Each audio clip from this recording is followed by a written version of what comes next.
I am clearly in the real battlefield of the Korean War, but I am questioned by numerous netizens as just a hype of internet celebrities. However, as the charge signal that pierces through the gunfire sounds, all the audience is immediately shocked, and then exclaimed in astonishment, "Anchor, what are you doing?" 8 fans raised 8 million. But at this moment, I have no time to argue, because a few Russian soldiers are approaching the mud wall where I am hiding. Oh no! Have we been discovered? Just when I thought I was going to die right after crossing over, I heard a familiar voice. "Sergeant, there is a person here. Judging from the clothing, he is not Russian. It's so cold today, and he's dressed so lightly, so pitiful. Fellow villager, don't be afraid. We are soldiers of Dacia." Lin Ju was so excited that he couldn't speak. In front of him were several young faces with rosy cheeks and clear eyes. They were wearing khaki military uniforms, dirty and covered with black soil. Some places seemed to be soaked in oil, and some places were dark red as if stained with blood.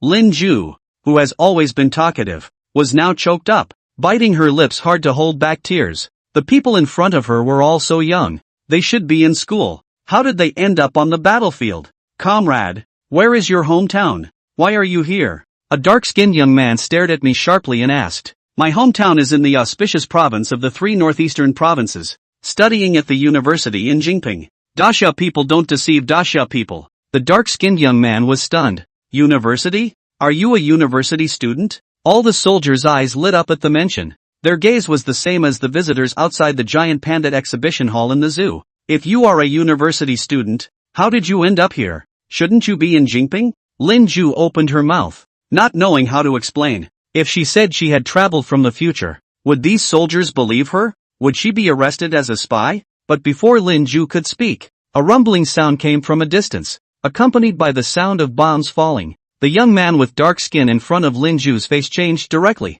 He grabbed Lin Ju and turned around to run behind him. "The Russian plane is coming. Protect this college student and retreat." In this way, being dragged by the soldiers around him, they ran desperately into the depths of the mountains and forests. Gradually, a hint of sweetness surged in his throat, but he couldn't stop. He couldn't do anything himself, and he couldn't drag his feet. At this time, the barrage in the live broadcast room gradually increased. "The main show is starting. If you don't understand, ask, what movie is playing in this live broadcast room? It doesn't seem to be a movie, because the anchor and the actors around him have been running continuously in this mountain forest for almost an hour. This is too realistic." At this time, the troops finally stopped. The dark young man looked at Lin Ju, who was panting heavily, and grinned. "Comrade, you've worked hard. My name is Li Yintang, from Kaiyun province. What's your name? Where are you from? University student? Your situation is a bit special. I need to report it to the instructor. I am Lin Ju. Can you let me rest for a while? I am about to die." And at that moment, another water bottle appeared in Lin Ju's sight. He turned his head and saw a somewhat tender face with rosy cheeks. "Have some water, comrade. I'm Lu Xiongong." "Thank you, comrade. How old are you this year?" Lu Xiongong hesitated for a moment. 19. "But in a few days, I'll be 20. Why are you asking?" Lin Ju unconsciously tightened his grip on the water bottle. "And nothing. Are you the only child at home?" Lu Xiongong still had a smiling face. "I have a younger brother, Lu Xiongying, and a younger sister, Lu Hongxia. I don't know when I'll see them again, but the instructor said that after we defeat those damn Russians in Amelnica, we'll come home with red flowers on us. I want to bring the red flowers back to my mother. It's almost winter in my hometown now, and my mother will start pickling vegetables." "Comrade, are you really a university student? What is university like? I want my brother and sister to go to school after I go back." Lin Ju held the water bottle in his hands. "University. Ah, university is great. There are good teachers, dormitories, debate competitions, canteens, and many books in the library." Lin Ju didn't know what universities were like in this era. His alma mater seemed not to have been established 70 years ago. However, he quickly discovered that Lu Xiong opposite him was full of excitement. "University is really great. Are there a lot of books in the library that you can never finish reading in a lifetime? The food in the canteen must be delicious. I remember before we crossed the Yilua River, a group of us had a meal of eggplant and pork. I must make sure my younger brother and sister go to university." Just then, Lin Ju's stomach growled, making him feel a bit embarrassed. Lu Xiong glanced at Lin Ju and grinned. Afterwards, he touched it in his arms for a while and handed Lin Ju a slightly hardened year cake. Lu Xiong grinned.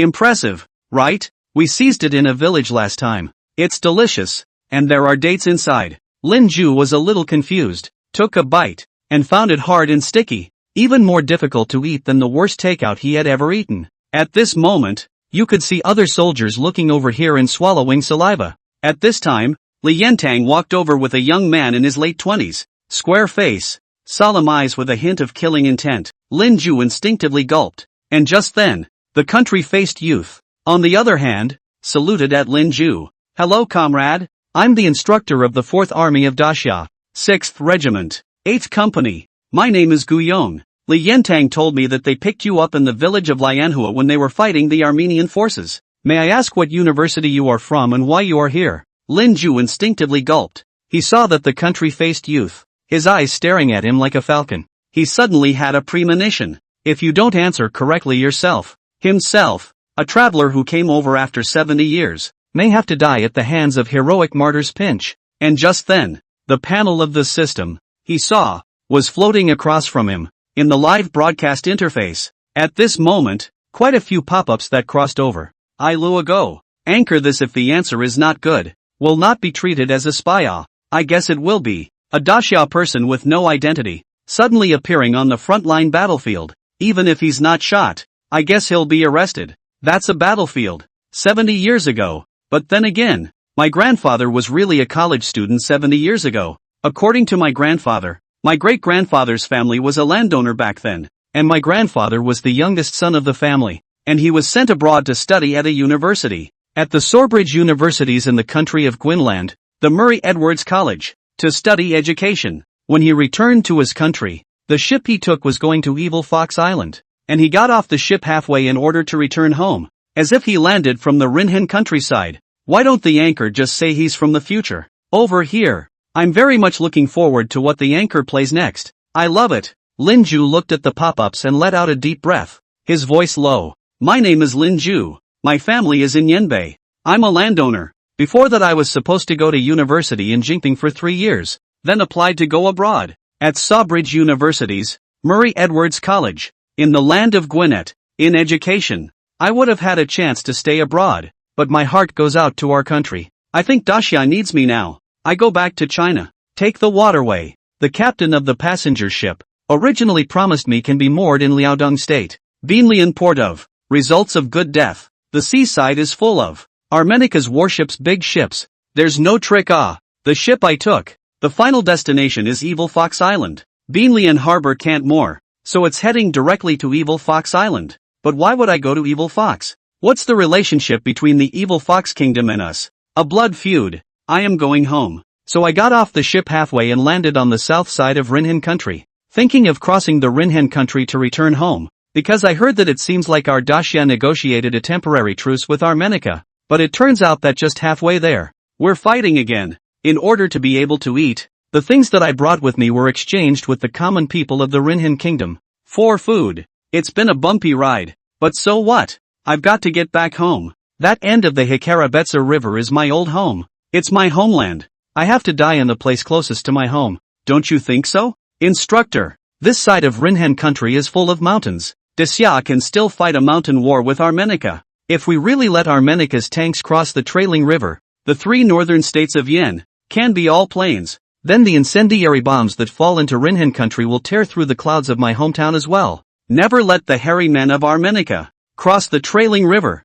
Right, instructor. Lin Ju's voice, at this moment, was suddenly low. His eyes stared straight at the instructor across from him. Guiyong, as well as the surrounding Daxia warriors, on the other hand, were all flabbergasted by Lin Ju's words. Guiyong blinked a few times at the moment. Right, we'll never let that bunch of Maoists cross the trailing river. Lin Ju's place also exhaled a mouthful of turbid air at this point, and just then, a small line of text suddenly popped up on the system panel across from him. Ding! Congratulations, Master! Unlocking the achievement, Open Your Eyes and Speak Blind. Chapter 6 Class 6 Assembled. All of you will be triumphant with big red flowers. Lin Ju looked at the system panel, the small words that popped up, and the corner of his eye twitched. This unlocks achievements too? And what do you mean by, eyes open? The story is made up though, but his feelings are all true. How do you say it if you don't? Say you've traveled from the future. getting arrested as a spy afterward? And at the same time,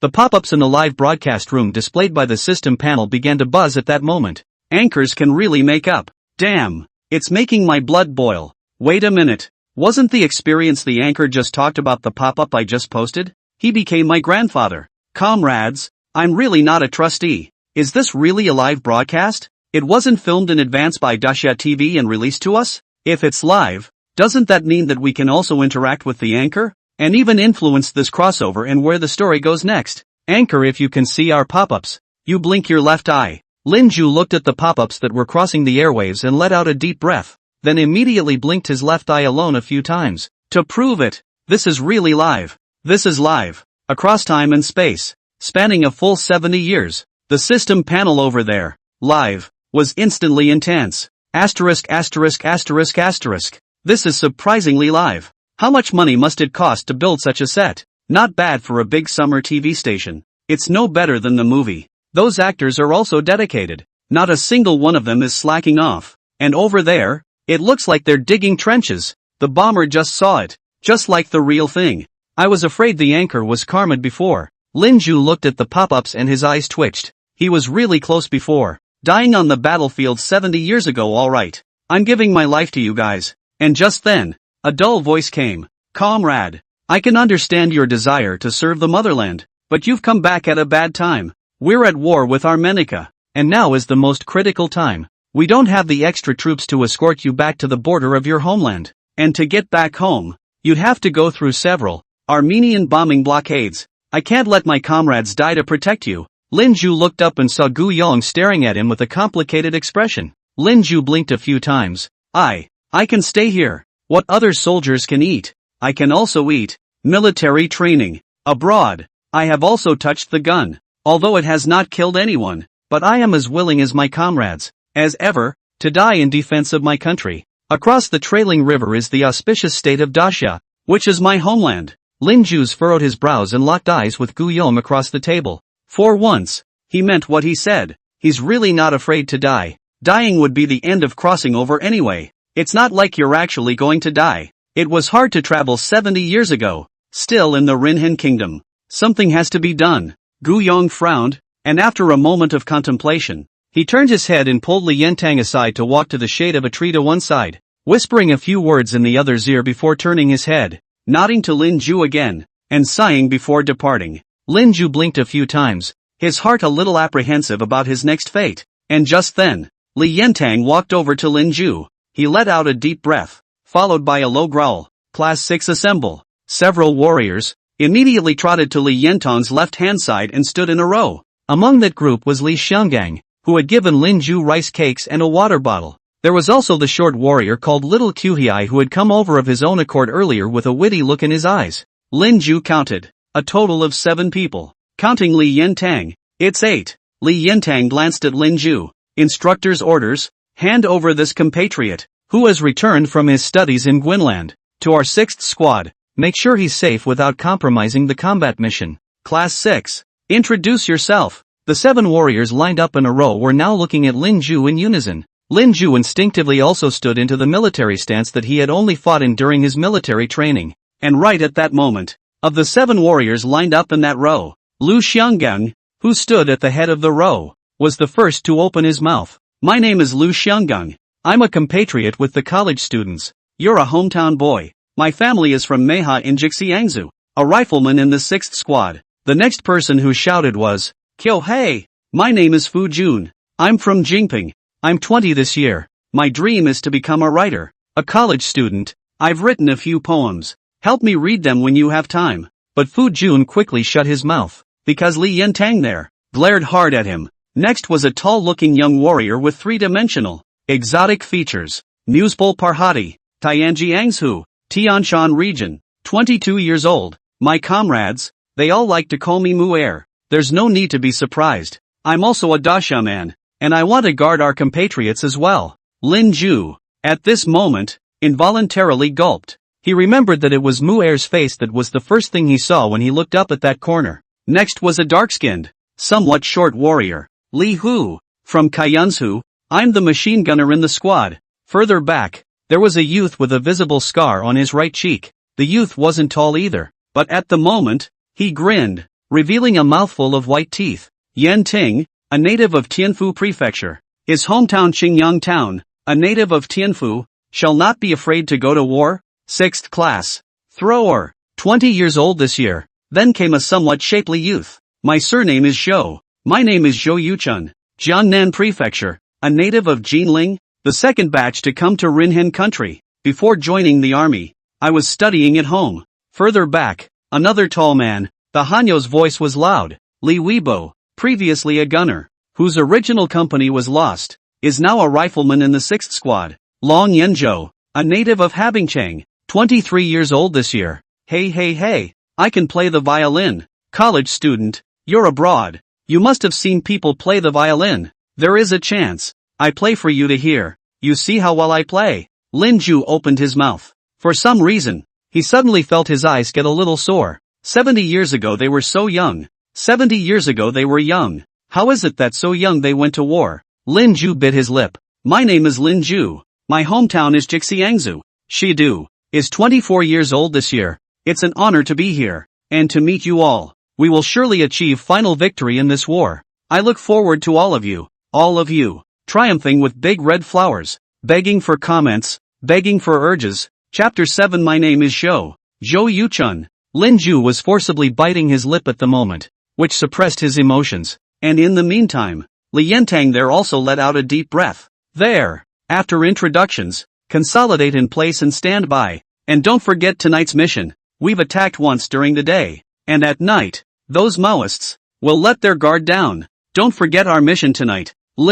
Comrade Lin Ju, is it? You need to change your dress code. Your current clothes are too revealing. Lin Ju looked down at the black bodysuit, white denim jacket and blue jeans he was wearing and instinctively nodded. He did look a bit out of place here, in this outfit, but also thanks to this outfit, let the instructor, it seemed, was not overly suspicious of him. But it's also possible that you're still in the inspection period yourself. The instructor had just dragged Li Yentang aside, not knowing what he had explained. There was no chance that if he acted wrongly anywhere, he would be shot by Li Yentang. This is a battlefield. After all, the Maoists of Armenica are not only rich in firepower, but also in cunning and combat ability, which are among the best in the world. It was normal for the instructor to doubt himself. Lin Ju was already being taken aside by Li Yentang while he thought about it. He saw Li Yentang talk to the other squad for a while, and in a short while, he retrieved a beige uniform and handed it to himself. Wear this one first. You should be able to wear.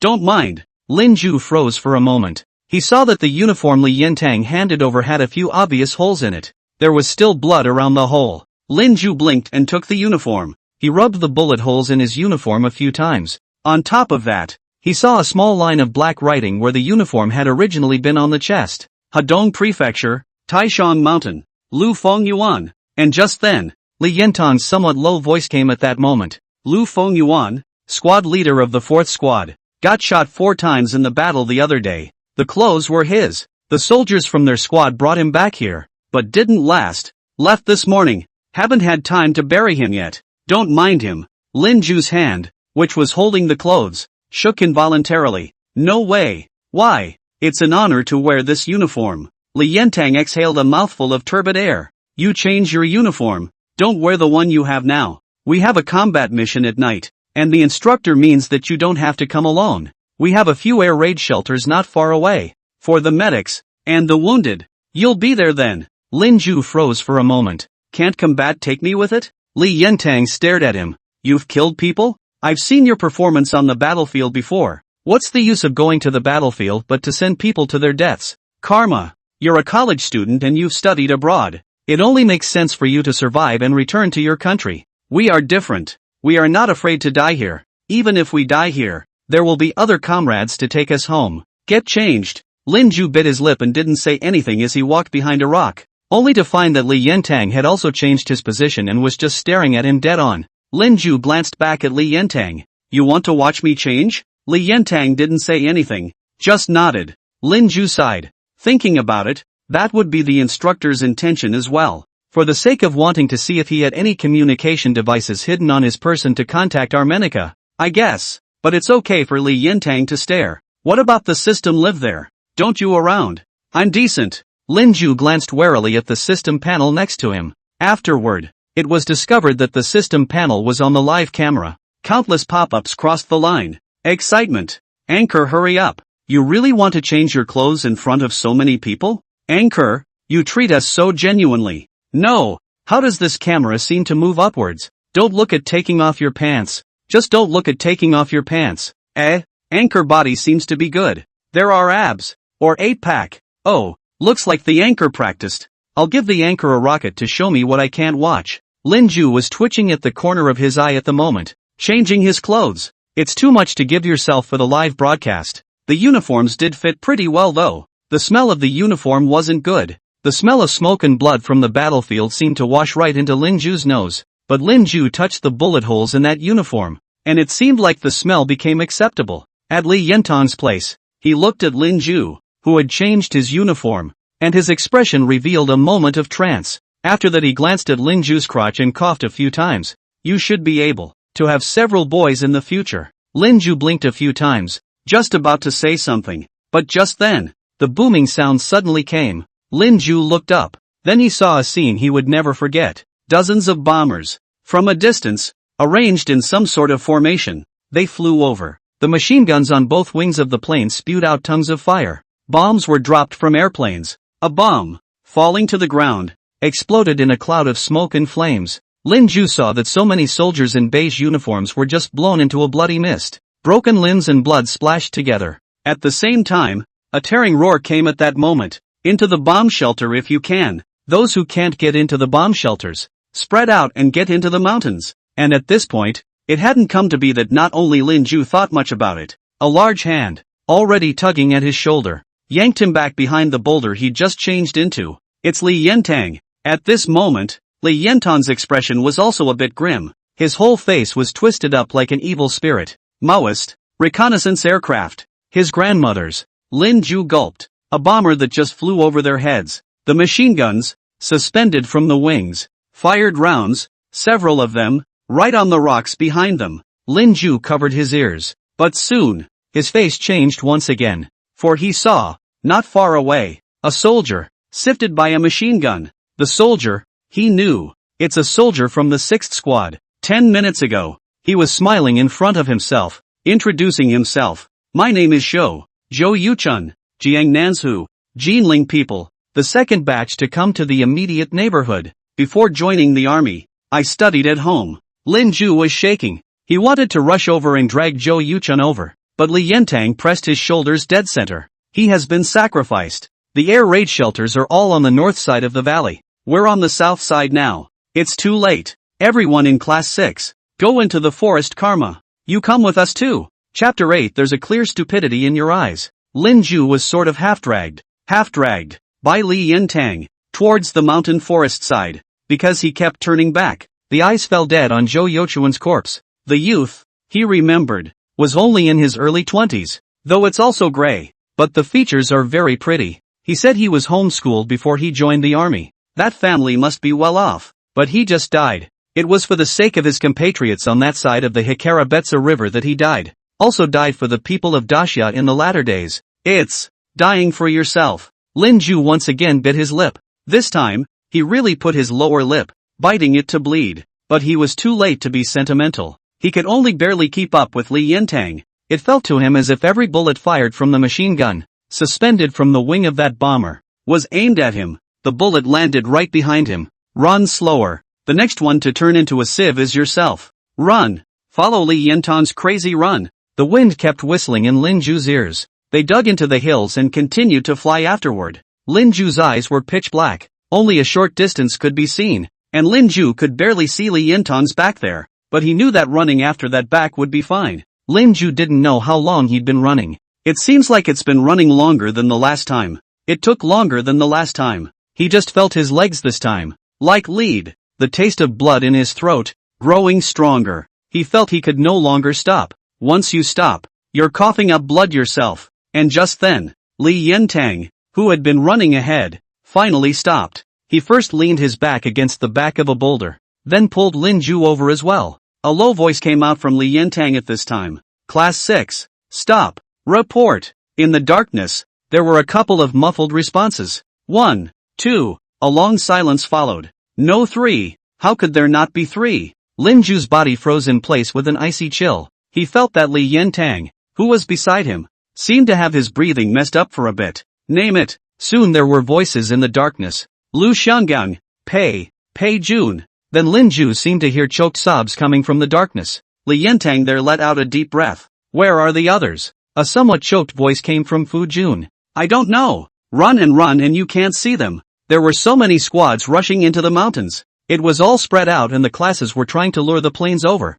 I didn't dare turn around. As I was running, I thought I heard Yin Ting curse a son of a, but I didn't turn around. Why didn't I turn around? Li Yintang let out a deep breath. You did nothing wrong. It's not the first day on the battlefield. We all know that anyone can be sacrificed in the next second. And maybe they just got separated from us. There's no way for us to participate in tonight's combat mission. So let's first determine our current position. After that, we'll try to join up with the large force as soon as possible. I heard the sound of water around me. There should be a water source. It's not easy to discern the direction of the mountains at night. Wait until it's light. Follow me. Lin Ju braced his somewhat sore knees and once again followed Li Yintang's back. He knew that he must not drag his feet at a time like this. Mother ********.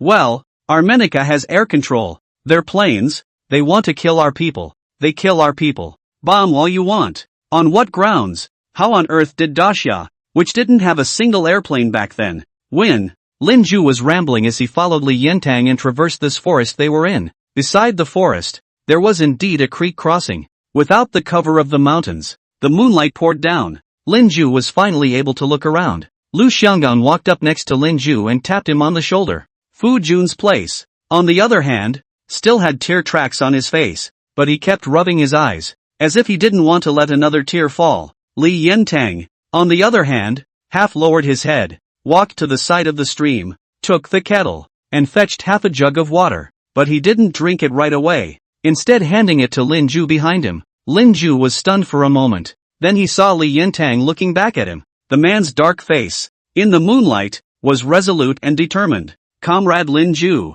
I can now confirm that you are not a spy for Armenica. Before, I'm sorry Karma. Lin Ju blinked a few times. Ha! Li Yintang grinned at the moment, showing a mouthful of somewhat yellowed teeth. The instructor explained to me earlier to keep an eye on you. Your presence makes it impossible for us to fully trust. That's why I kept an eye on you while you were changing. I also checked the clothes you took off. Your clothes are nice. They do look different from what we wear, and different from the big-headed soldiers of Armenica. The most important point is that if you were a spy, you should have expected it when the Armenica planes came in, instead of being there looking at the bombers in the sky and gawking. If I hadn't grabbed you over to Karma, you'd have been shot to pieces by the planes. You're looking at the bombers the same way you did when I first saw them. There is a... Lin Ju blinked. There's a clear stupidity. Right. A guy with a look like that is bound to not be a spy. Li Yintang scratched the back of his head in some embarrassment. Lin Ju there on the other hand, only then,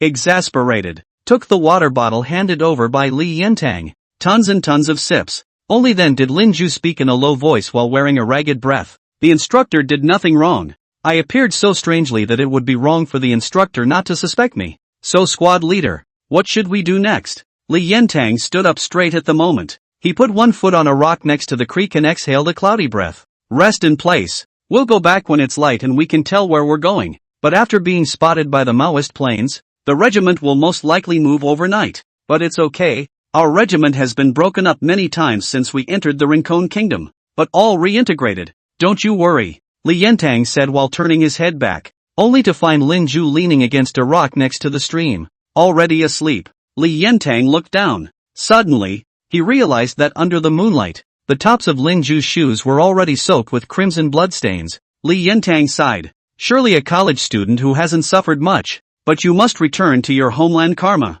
Education is to be a teacher, right? Comrades who can be teachers are great. Begging for hypes, begging for reviews. Chapter 9, here's your groundhog. You must live until 70 years later. Lin Ju opened his eyes the next day. The first thing you see is the systems panel. Countless pop-ups crossed the system panel's livestream at this moment. Wake up! Awake! The anchor is not dead. The anchor is awake. Anchor, stand up! Stand up! Don't you die. This anchor is so awesome. Sleeping in the wilderness for a night just like that, even if it's a centralized station, it has to guarantee the host's life. Asterisk asterisk asterisk asterisk. I can't hold on. I'm going to sleep for a while. There's no such thing as a live broadcast. It made me think that the anchor had really crossed over. That's right, I thought the anchor was going to freeze to death in the wilderness. Lin Ju glanced at the pop-ups in the live stream and grinned. He then dropped his gaze to the side of the live feed. The rows of small letters on the system panel were,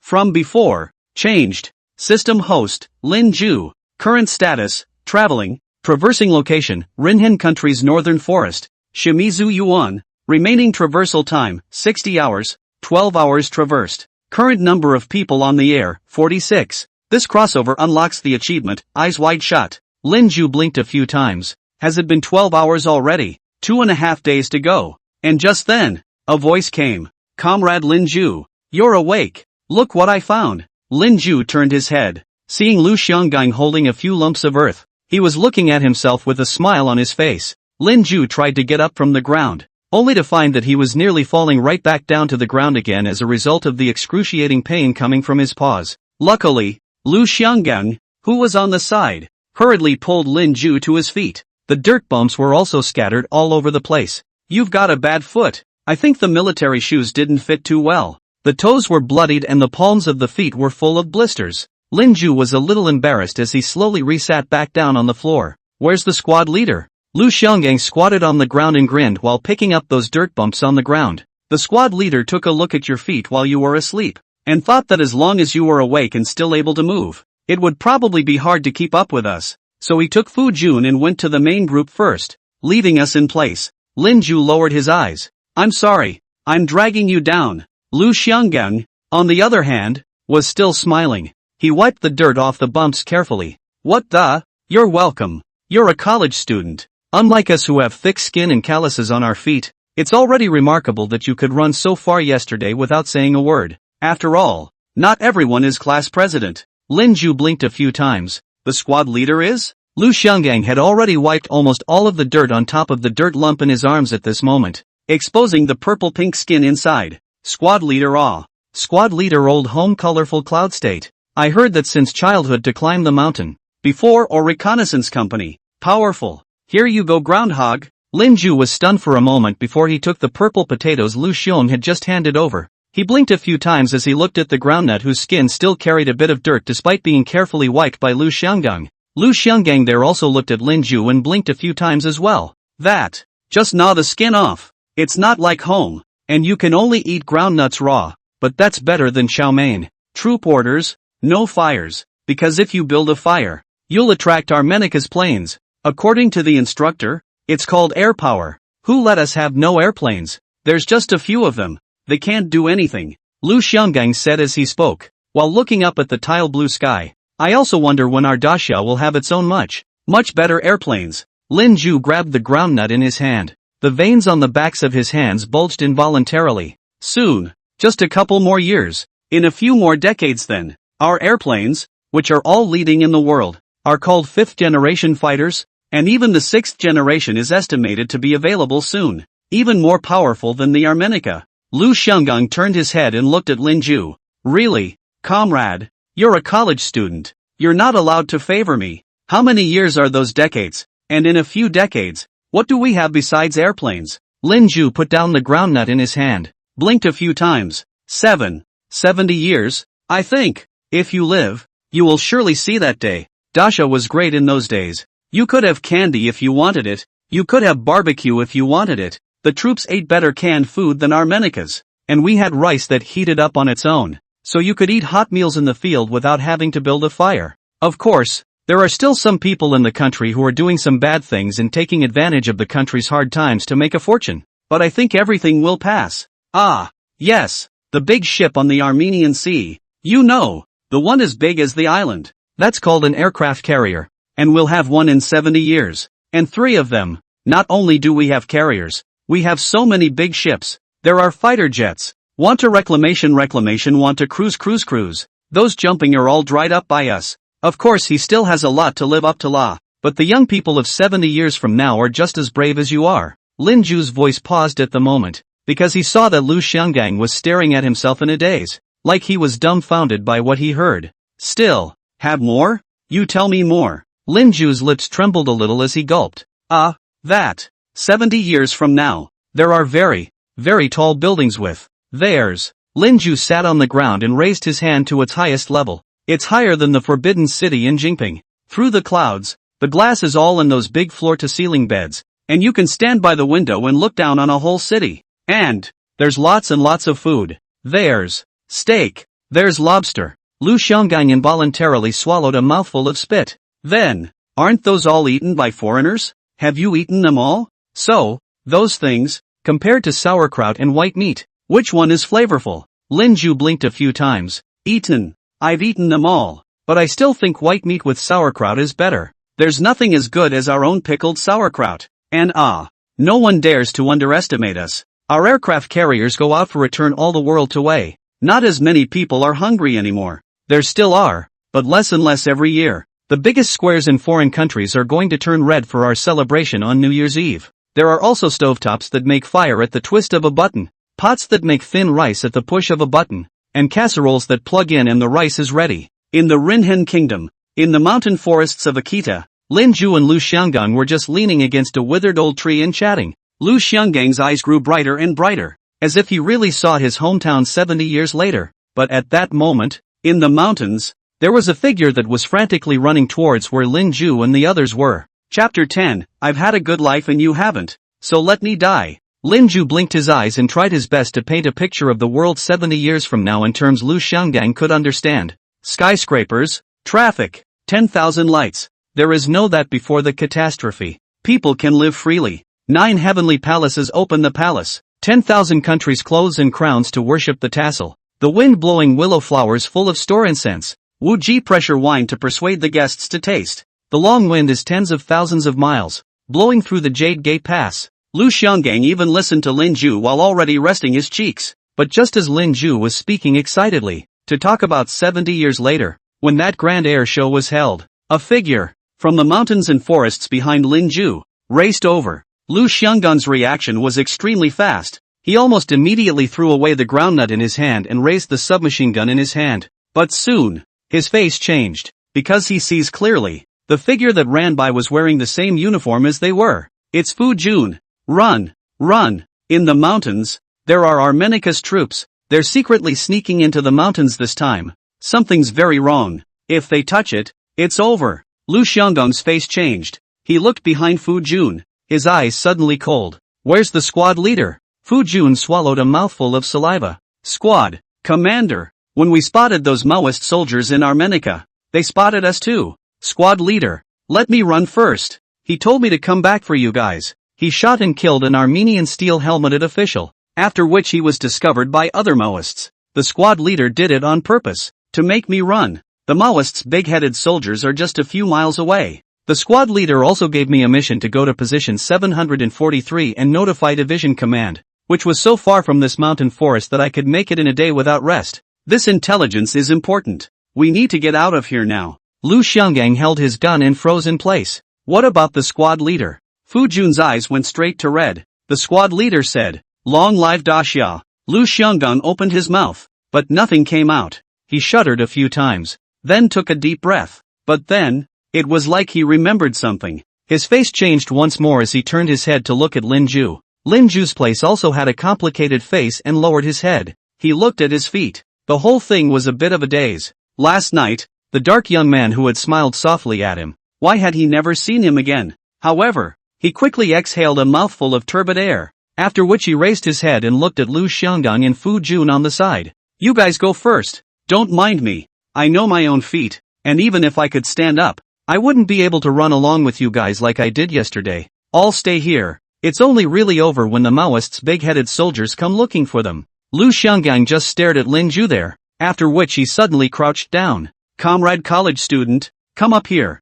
I'll carry you. You're a college student. You have to get back to the motherland alive. You'll be more useful than any of us if you get back alive. You said you studied education, and I don't know if you'll go back to Yanbei or Jingping in the future, but no matter where you go, you've made it possible for the children of our country to study in the future, to have enough to eat and live like you said the future would be. Lin Ju looked in front of him, At the back that wasn't robust or even a little thin. The nose suddenly soured. Stupid or not, I'm over 5 feet 8 inches and weigh about 140 pounds, so if I'm on my back, how can I run? Lin Ju raised his hand at the moment and pushed Lu Xianggang hard. After that, he looked at Lu Xianggang and Fu Jun in front of him, and suddenly his expression twisted and his voice hissed. Get out! Who wants you to carry me? I feel dirty when you touch me. What, to return to Yanbei and serve the motherland? That's all a lie to you hicks. What kind of place is Gwynland where I studied? It's a developed country. A place for steak and wine. Let me go back to eat roasted groundnuts and that crap sauerkraut with you guys. Shucks. I'm not going back to my country at all either. I'm going to Armenica. I'm applying to go to the university over there in Armenica to further my education. People are the lighthouse state. A gathering place for the world's top talent. Where I can shine. Where I can live in a villa and watch blondes. What's back in Daxia? Going back to Daxia to eat steamed buns with you bunch of bumpkins? If the boat I made hadn't met with an accident and all my papers had fallen into the sea, I would have survived 9 deaths and run to the Rinhen kingdom. I was going to meet the officers of Armenica and negotiate for them to send me to Armenica. Who would have thought that I would run into you guys first? You hayseeds, you're so stupid. Really? Say what you believe. The thought of being born in the same land as you makes me sick and sick to my stomach. Lin Ju grinned, his voice tearing. Lu Xianggang, who had originally turned his back to Lin Ju, slowly stood up, and he turned his head in some dismay, staring blankly at Lin Ju. Same, comrade. Fu Jun there, on the other hand, kept his head down and didn't say a word, and just then, a white, dirt-stained round lump suddenly smashed into Lu Xianggang's face. That's what Lu Xianggang had handed Lu Ju earlier, a groundnut dug out of the mountains. Don't call me. I'm disgusted, and you damn well made me eat raw groundnuts. Is this human food? Pigs don't eat that kind of stuff. It's only pariahs like you who will eat it with gusto. Get out. Get out. Don't get to the point where Armenica's officers come over and really think I'm one of you. Lu Xianggang bit his lip. But, aren't we fellow citizens? We are compatriots. Lin Ju bared his teeth at the moment. He grabbed a handful of dirt beside him and threw it toward Lu Xianggang once again. Who's with you? When the old man arrives in Armenica and takes Armenian citizenship, he is an Armenian. Who wants to be your compatriots? Lu Xiong was just about to say something else, but just then, Fu Jun suddenly pulled Lu Xianggang's arm. Go! Don't bother with him. Let him destroy himself here on his own. Bah! Dog traitor. Then Fu Jun pulled Lu Xianggang and headed off into the distance. Lu Xianggang kept turning back, but was still being pulled further and further away from Lin Ju by Fu Jun. A few minutes later, Lin Jueji sat on the ground, having completely lost sight of Lu Xianggang and Fu Jun. Only then did Lin Ju look up and grin. After that he braced himself and got up from the ground. In the future, Armenica will also be driven away, and the happy people will sing and dance, and the streets will become a sea of colored flags and flowers. I've had a good life. You haven't, so let me die. Requests for reviews, ratings, hypes. Chapter 11, This Battlefield. I've been here before. Lin Ju's breathing was a little deep at the moment. There was some tearing pain coming from his feet at the moment, but luckily, if you force yourself, you can still move. And just then, Lin Ju saw that a message alert suddenly popped up on his system panel at the moment. Ding! Congratulations, Master. Unlocking the achievements, Reversed Lies, Brave Heart. Lin Ju raised an eyebrow. Does this also unlock new achievements? It seems then that one has not made a wrong choice. The trouble is what one should do next. You're just going to sit here and wait for it to die? And just then, he saw himself live on the screen. There are countless pop-ups floating by at the moment. The pop-ups were full of white candles and little yellow faces crying out, Salute! Pewter, pewter, pewter, pewter, pewter, pewter, pewter, pewter, pewter, pewter, pewter. Oh. Salute! Incense for the anchor. The corner of Lin Ju's eye twitched a few times. Almost got it. I'm not dead yet, and I'm not necessarily going to die, Lin Ju said as he turned his head to look at the mountains behind him. He hadn't seen any sign of Armenica's big-headed soldiers for a while. That means, he still has time. If he could live with it, he might have a chance. Lin Ju looked up at the system panel next to him again. Remaining traversal time, 58 hours. 14 hours traversed. Lin Ju glanced at the sky again. Then he began to walk with difficulty in the other direction that Lu Xianggang and the others had left. It's so hard to really wait here to die. There's still over 50 hours to go, and maybe a little bit more of everything. Even if I'm told to die, I have to find a chance to kill a few enemies. At least one enemy. Lin Ju's expression grew menacing. In his head, he remembered Armenica's bombers, flying through the sky. The fiery meteor crashed down. One by one, those young warriors then turned into a mist of blood in the flames. He thought of Zhou Yuchun, who had been beaten into a sieve. Think of Li Yentang, who did not return and may never be seen again. Lin Ju unconsciously clenched his fists. He craned his head to look aside at the system panel. Can you transfer me one of our Dacia's 5th generation airplanes? I'll take him and the Armenian bombers. The system panel there, quiet and unresponsive. On the contrary, the water friends in the live broadcast room began to send in pop-ups. Anchor, are you talking to us? By the way, I almost forgot. The anchor is able to see the live pop-ups. It's not bad for Dacia TV to come up with a live interactive crossing. But where are we going to get you our country's 5th generation aircraft? Go to the 100 Islands air show and steal it for you there? I didn't go to the air show in 100 Islands, but I went to the air show in Shidu. And the 5th generation airplanes were awesome. They floated like falling leaves in the sky, and when they flew through the sky, the sonic boom sounded like a dragon's roar. If this were 70 years ago, it would be a dimensional strike. Anchor, it's better not to dream. Even Dacia TV can't pull in a 5th generation plane to match your performance. You're going off duty. We understand. Lin Ju's eyes twitched as he watched the pop-ups floating by on the livestream. Off duty my ass. This is real traveling for me. I was there 70 years ago. Believe it or not. You guys. After that, Lin Ju turned his head and was about to leave the place. But he seemed to think of something. He pulled it out of himself. Surprisingly, from his coat pocket, he pulled out the casings of several bullets. This is the body of this uniform on their own. The original owner, the 4th squad leader, Hadong State, 2 on the mountain. Lu Feng Yuan coat pocket bullet shells. He also didn't know what Lu Feng Yuan was doing in his coat pocket,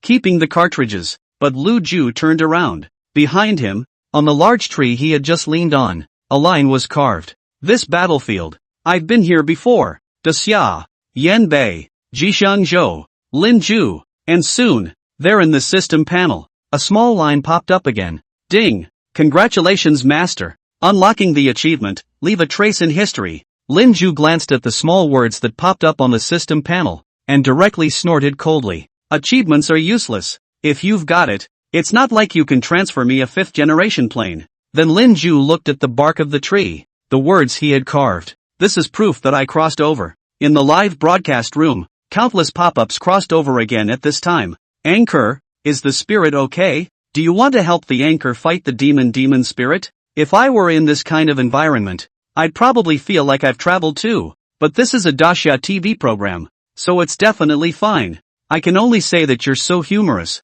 Anchor. This time, Lin Ju ignored the pop-ups. Instead, he walked directly, somewhat hobbling, in the other direction of the mountains. Just now Fu Jun was running from behind himself. Proof that that direction should be the bearing where the Armenian forces are located. One had to press on in the opposite direction to escape the search by the Armenian forces. Although his own English was good, he had absolutely no desire to join the enemy, and he guessed that if he ran into Armenica's big-headed soldiers, it would be a death sentence. What death was like, Lin Ju hadn't experienced. He didn't want to experience it either. This was his first time crossing over, and he still wanted to live through 3 days honestly. But Lin Ju hadn't taken more than a few steps when his footsteps suddenly lurched. He hobbled back as if remembering something, picking up the ground. He had just thrown out and smashed the 2 groundnuts that Lu Xianggang had. No food should be wasted. This is Comrade Lu Xianggang, who dug it up with great difficulty. Give me. And in the meantime,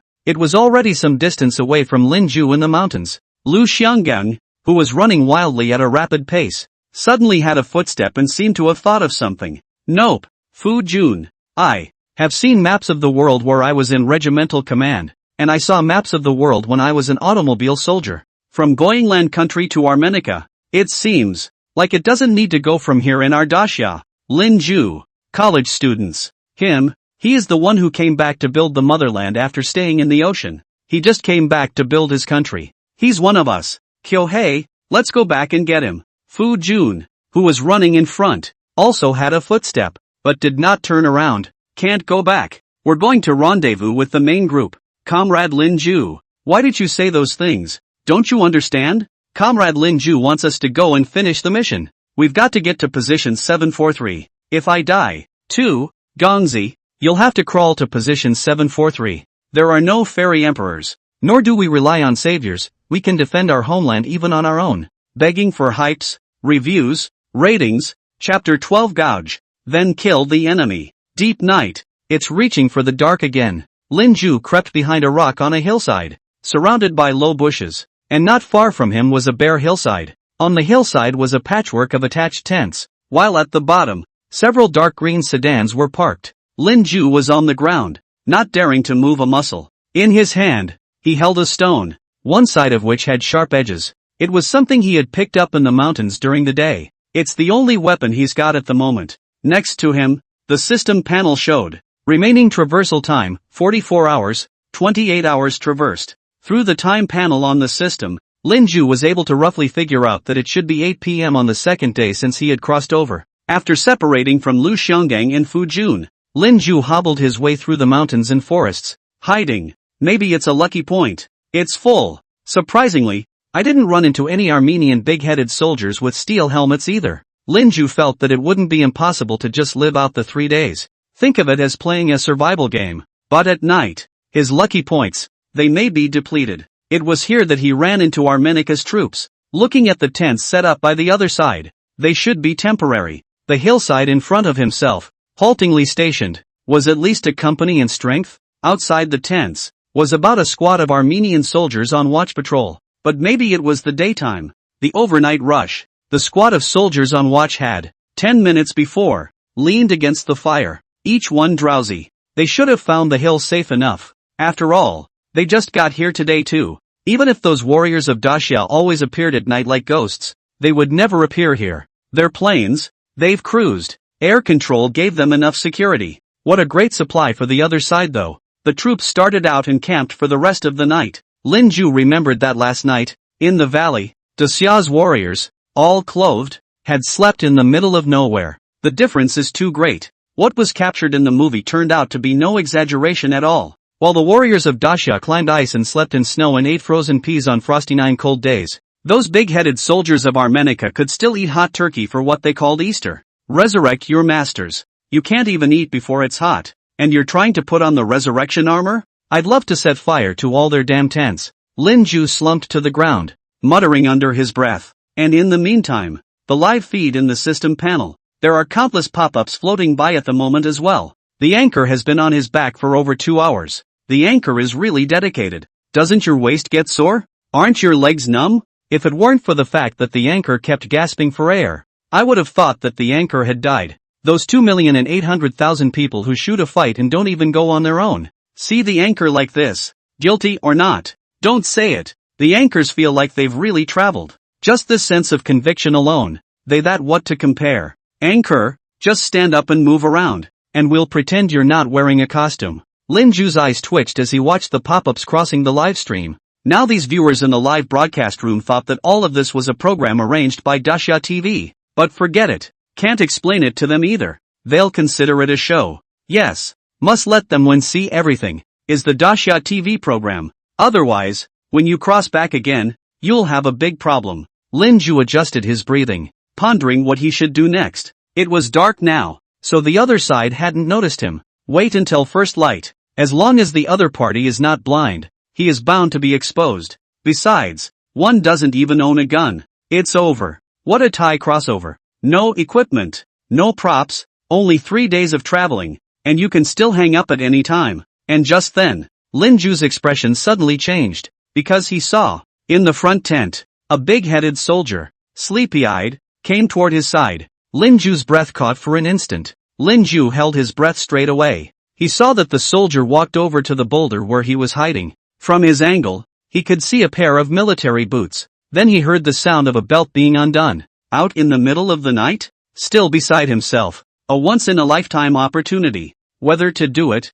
or to live with it. Keep meeting, the water this guy puts in his face. There's no chance it'll come crashing down on his face. But do it and you might die yourself. To die would be to end the crossing. Survive or perish? That is the question. But, mother asterisk asterisk asterisk asterisk error. Even if it is destroyed, I can't let this water be released into my face. Lin Ju gripped the angular stone in his own hand. Then, violently, he sprang up. The Armenian soldier who walked up to the stone wasn't as tall as the 5'8" Lin Ju, and didn't have a steel helmet on because he'd come out of his tent to let the water out. This gave Lin Ju the opportunity. In the instant before the soldier could react, the angular stone had smashed hard against the soldier's temple. Bang! Lin Ju saw the burst of blood. Then, with a thud, the Armenian soldier in front of him fell to the ground. Lin Ju's breathing instantly became heavy, but he didn't have time to think about it. Instead, as fast as he could, he dragged the Armenian soldier behind a rock. But the sound just now still woke up the tent side. The soldiers on watch. An Armenian soldier stood up and looked over at the stone. Ron, behind the stone. Lin Ju lowered his voice. I am pooping. Over at the tent. The soldier who had stood up rubbed his eyes and turned around again. Oh fine, oh, okay. Behind the stone. Lin Ju breathed a long sigh of relief. And then, only then, did he turn his head to look at the Armenian soldier he had dragged behind the stone. It's a youth. That head, though, was already dripping with blood. Where the temples are, they've been smashed. Lin Ju's hand that clutched the angular stone was involuntarily shaking a little at the moment. He closed his eyes. In his mind's eye, however, Zhou Yuchun, who had been beaten into a sieve, came back, and in that valley, one by one, young warriors blown to a bloody mist. Those were his countrymen, his grandparents. Then Lin Ju reopened his eyes becoming fierce and cold. He raised the rock in his hand again and slammed it down hard.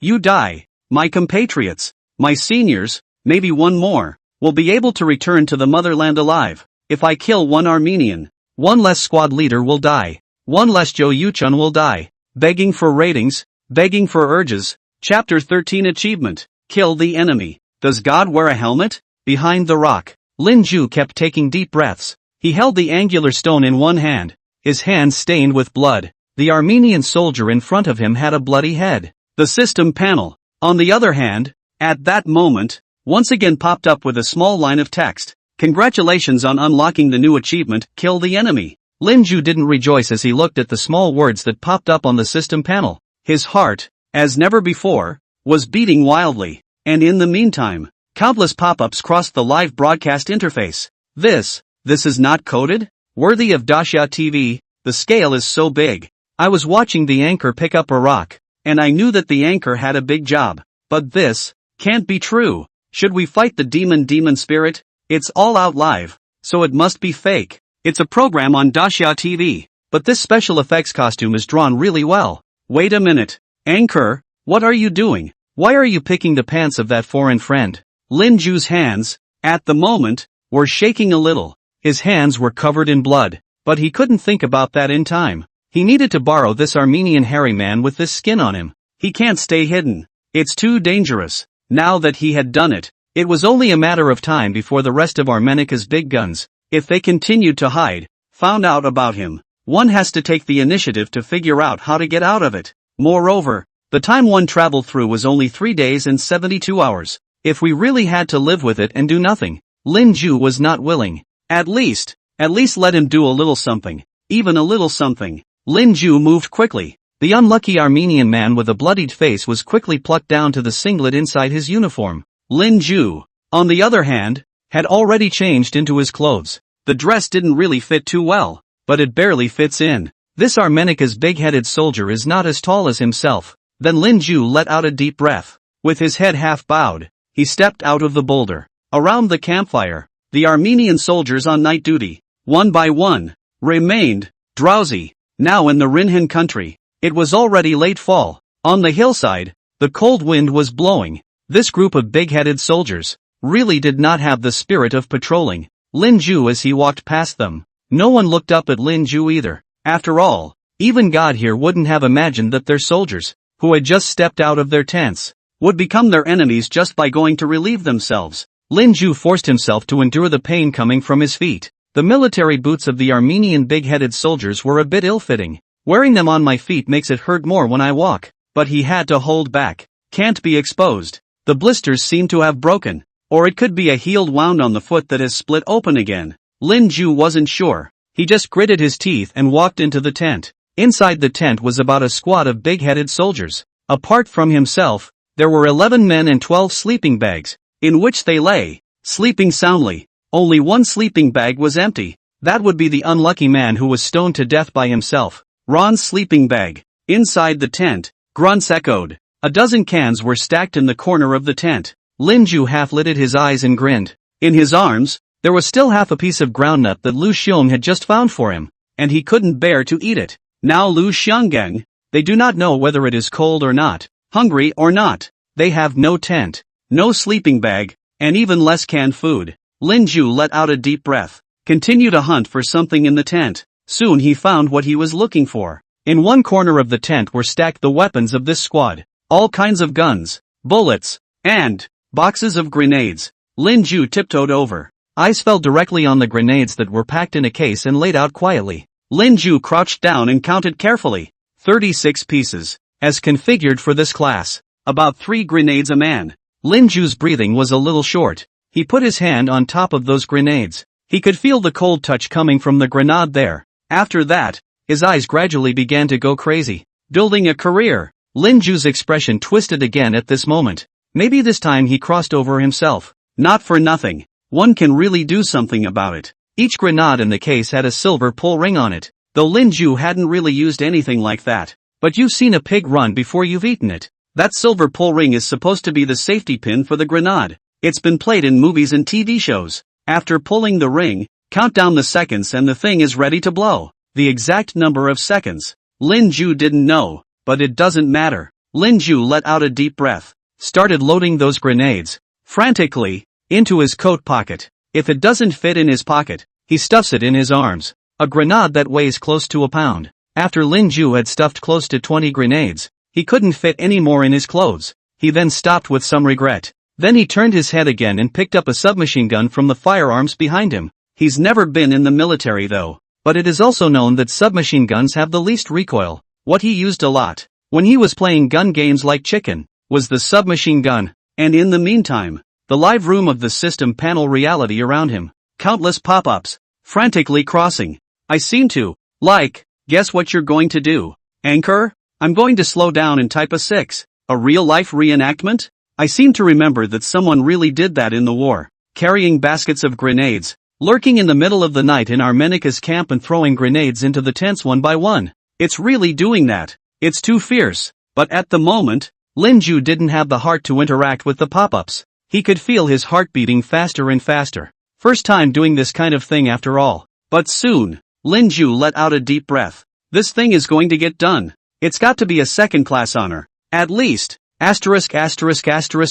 Guys. God can't keep you here. God. Does he wear a steel helmet? Linju muttered as he did so. One way or another, he headed out of the tent. His feet hurt more, but he had to hold back, because in a moment he's not just going to go, and to run. Big deal. These feet rot. Mother and in the meantime, tent. The Armenian soldier in the sleeping bag closest to the tent's flap felt something that suddenly pressed against his chest. He opened his eyes sleepily. Reach out from your sleeping bag, to feel for the thing that was pressing against his chest. It's cold, like an ice skate. But this thing, it seems to be heating up rapidly. Wait a minute. Warming up. His eyes snapped open. Then the face changed. Grenades. Still pulling the safety off the grenade. God, are you calling me to you? Begging for reviews. Urging for more. Chapter 14, Gonzo. I'll see you in 70 years. The moon's silvery white light spilled onto the hillside. The dozens of green tents in a row were solemn in their solemnity under the moonlight. It was even a bit spectacular. And what is more spectacular than a military camp stationed on a hillside in the moonlight? It was the burning barracks. 800 miles of fire burns the camp. The sands of the autumn point. This moment on the hillside, countless booms exploded. Along with the roar came the explosion of flames that engulfed the tent and burned it right to the ground. In between that roar were countless screams and roars of rage. The squad of Armenian soldiers who had been in charge of the night watch had also long been engulfed in flames. Just a few dozen seconds ago, a green lump of iron was thrown into their fire. Then there was a huge roar. That squad of Armenian big-headed soldiers went straight to their god in a blazing fire. And in that picture of fire and brimstone, a figure that was flying through the blazing fire furiously. It's Linju. At the moment, Linju was running as fast as he could. All around them was the indescribable sound of explosions and the strong smell of smoke. And he is the one who started it all? He only felt a buzzing. In his ears at the moment no other sound could be heard. The hot blood kept rising. Breathing accelerated uncontrollably. Feet don't even seem to hurt as much. Lin Ju knew that it was because his own adrenaline, at the moment, was spiking, suppressing his own pain, and the grenades in his arms were being thrown into Armenica's tent one by one. To throw all the grenades into the tents before the big-headed soldiers of Armenica react. Hurry up! Faster! Lin Ju kept pulling on the grenade's pull ring safety. After throwing the grenades, which looked like big green sticks, into one tent, 8 grenades left, 6 grenades left, 2 grenades left. Lin Ju ran past the last tent, and he saw a large Armenian soldier with a large head of Armenica, carrying the waistband of his pants, already running to the door of that tent. Lin Ju and he exchanged a glance, after which, in response to the other man's exclamation of surprise, he threw both grenades directly into the tent. Then without looking back, he ran frantically. His afterglow only saw behind him. There were big-headed Armenian soldiers covered in flames, howling piteously. One's guess is that one is going to be cursed by them and go to hell after death. Doesn't matter though. Himself is a Dasha. The ghosts of Dasha are not under Satan's control. So what if I go to hell? If the country is broken, why should I spare my head? Lin Ju's eyes twinkled. He knew that he must not stop at this moment. His destination. Those cars next to the hill. That's Armenica. The unit, parked in a car by the hillside. Lin Ju had his eye on a jeep, and he didn't hesitate to use the butt of the submachine gun he was carrying behind him to smash the jeep's glass directly. Afterward, he reached into the car and pulled the unlocked door open. Lin Ju was a bit thankful. He got his license about a month ago and took the test for a manual. The car in front of him was not the same as the one he had practiced with at the driving school, but by the looks of it, it shouldn't be too difficult to operate. Lin Ju rushed into the driver's seat of the car. Not far away on the hillside, those Armenian soldiers, too, reacted. Lin Ju saw that there were reacting Armenian big-headed soldiers with guns already pointed at them. Lin Ju didn't have time to think about it. He kicked the gas. The car started straight down the hill and into the forest. The sound of banging kept coming from behind himself. Lin Ju saw in the rearview mirror that the back of the car had been hit with a shower of sparks, and soon, his rearview mirror went straight askew. The rearview mirror was also knocked off. Lin Ju swallowed a mouthful of spit and kept pressing the gas furiously. The jeep, and Armenica, sped off. Late at night, Lin Ju didn't know exactly where to drive. Just stay away from that hillside though. Jeep, bumpy ride. Lin Ju didn't know how far out he'd driven. All he could see was that the Jeep City windshield was covered with various branches and fallen leaves, and that hillside in the firelight was long out of sight. Then with a bam, the Jeep made a whimpering sound. No matter how much Lin Ju stepped on the gas, the Jeep stopped where it was and didn't move. Lin Ju took a deep breath. He pulled the car door open and that's when he got a better look. The car crashed into a rock half a man high. The tire was also punctured. He shook his head, shaking and running like deeper into the mountains. The adrenaline that had spiked earlier seemed, at the moment, to be subsiding. Start with the feet. Indescribable pain began to sweep through his body,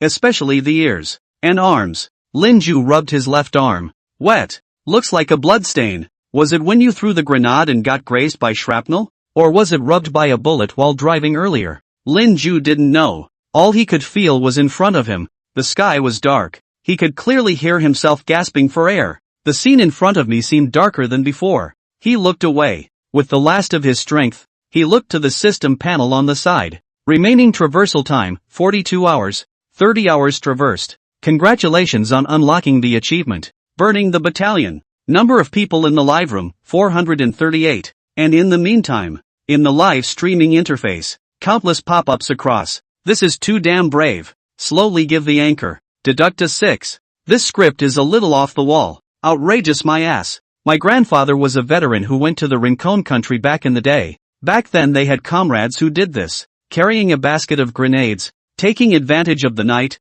sneaking into the enemy's barracks, throwing them into the tents one by one, and later won a second-class merit. All said, movie and TV dramas are filmed. They are collected and acted. The anchor like this is real. Wait a minute. Why do I feel that the anchor's state is a bit off? Is he dying? Ambulance! Ambulance! Come quickly! There's going to be a live broadcast accident. Lin Ju looked at those pop-ups on the live stream. Grinning, he murmured silently. There's a ING ambulance. This place, can we get an ambulance? Gongzi, thank you for the groundnuts. I'll see you in 70 years. Okay. Lin Ju only felt his eyelids getting heavier and heavier. Finally a deep, Uncontrollable sleep set in. Nor, when he opened his eyes again, can you see the flags flying in the red haze?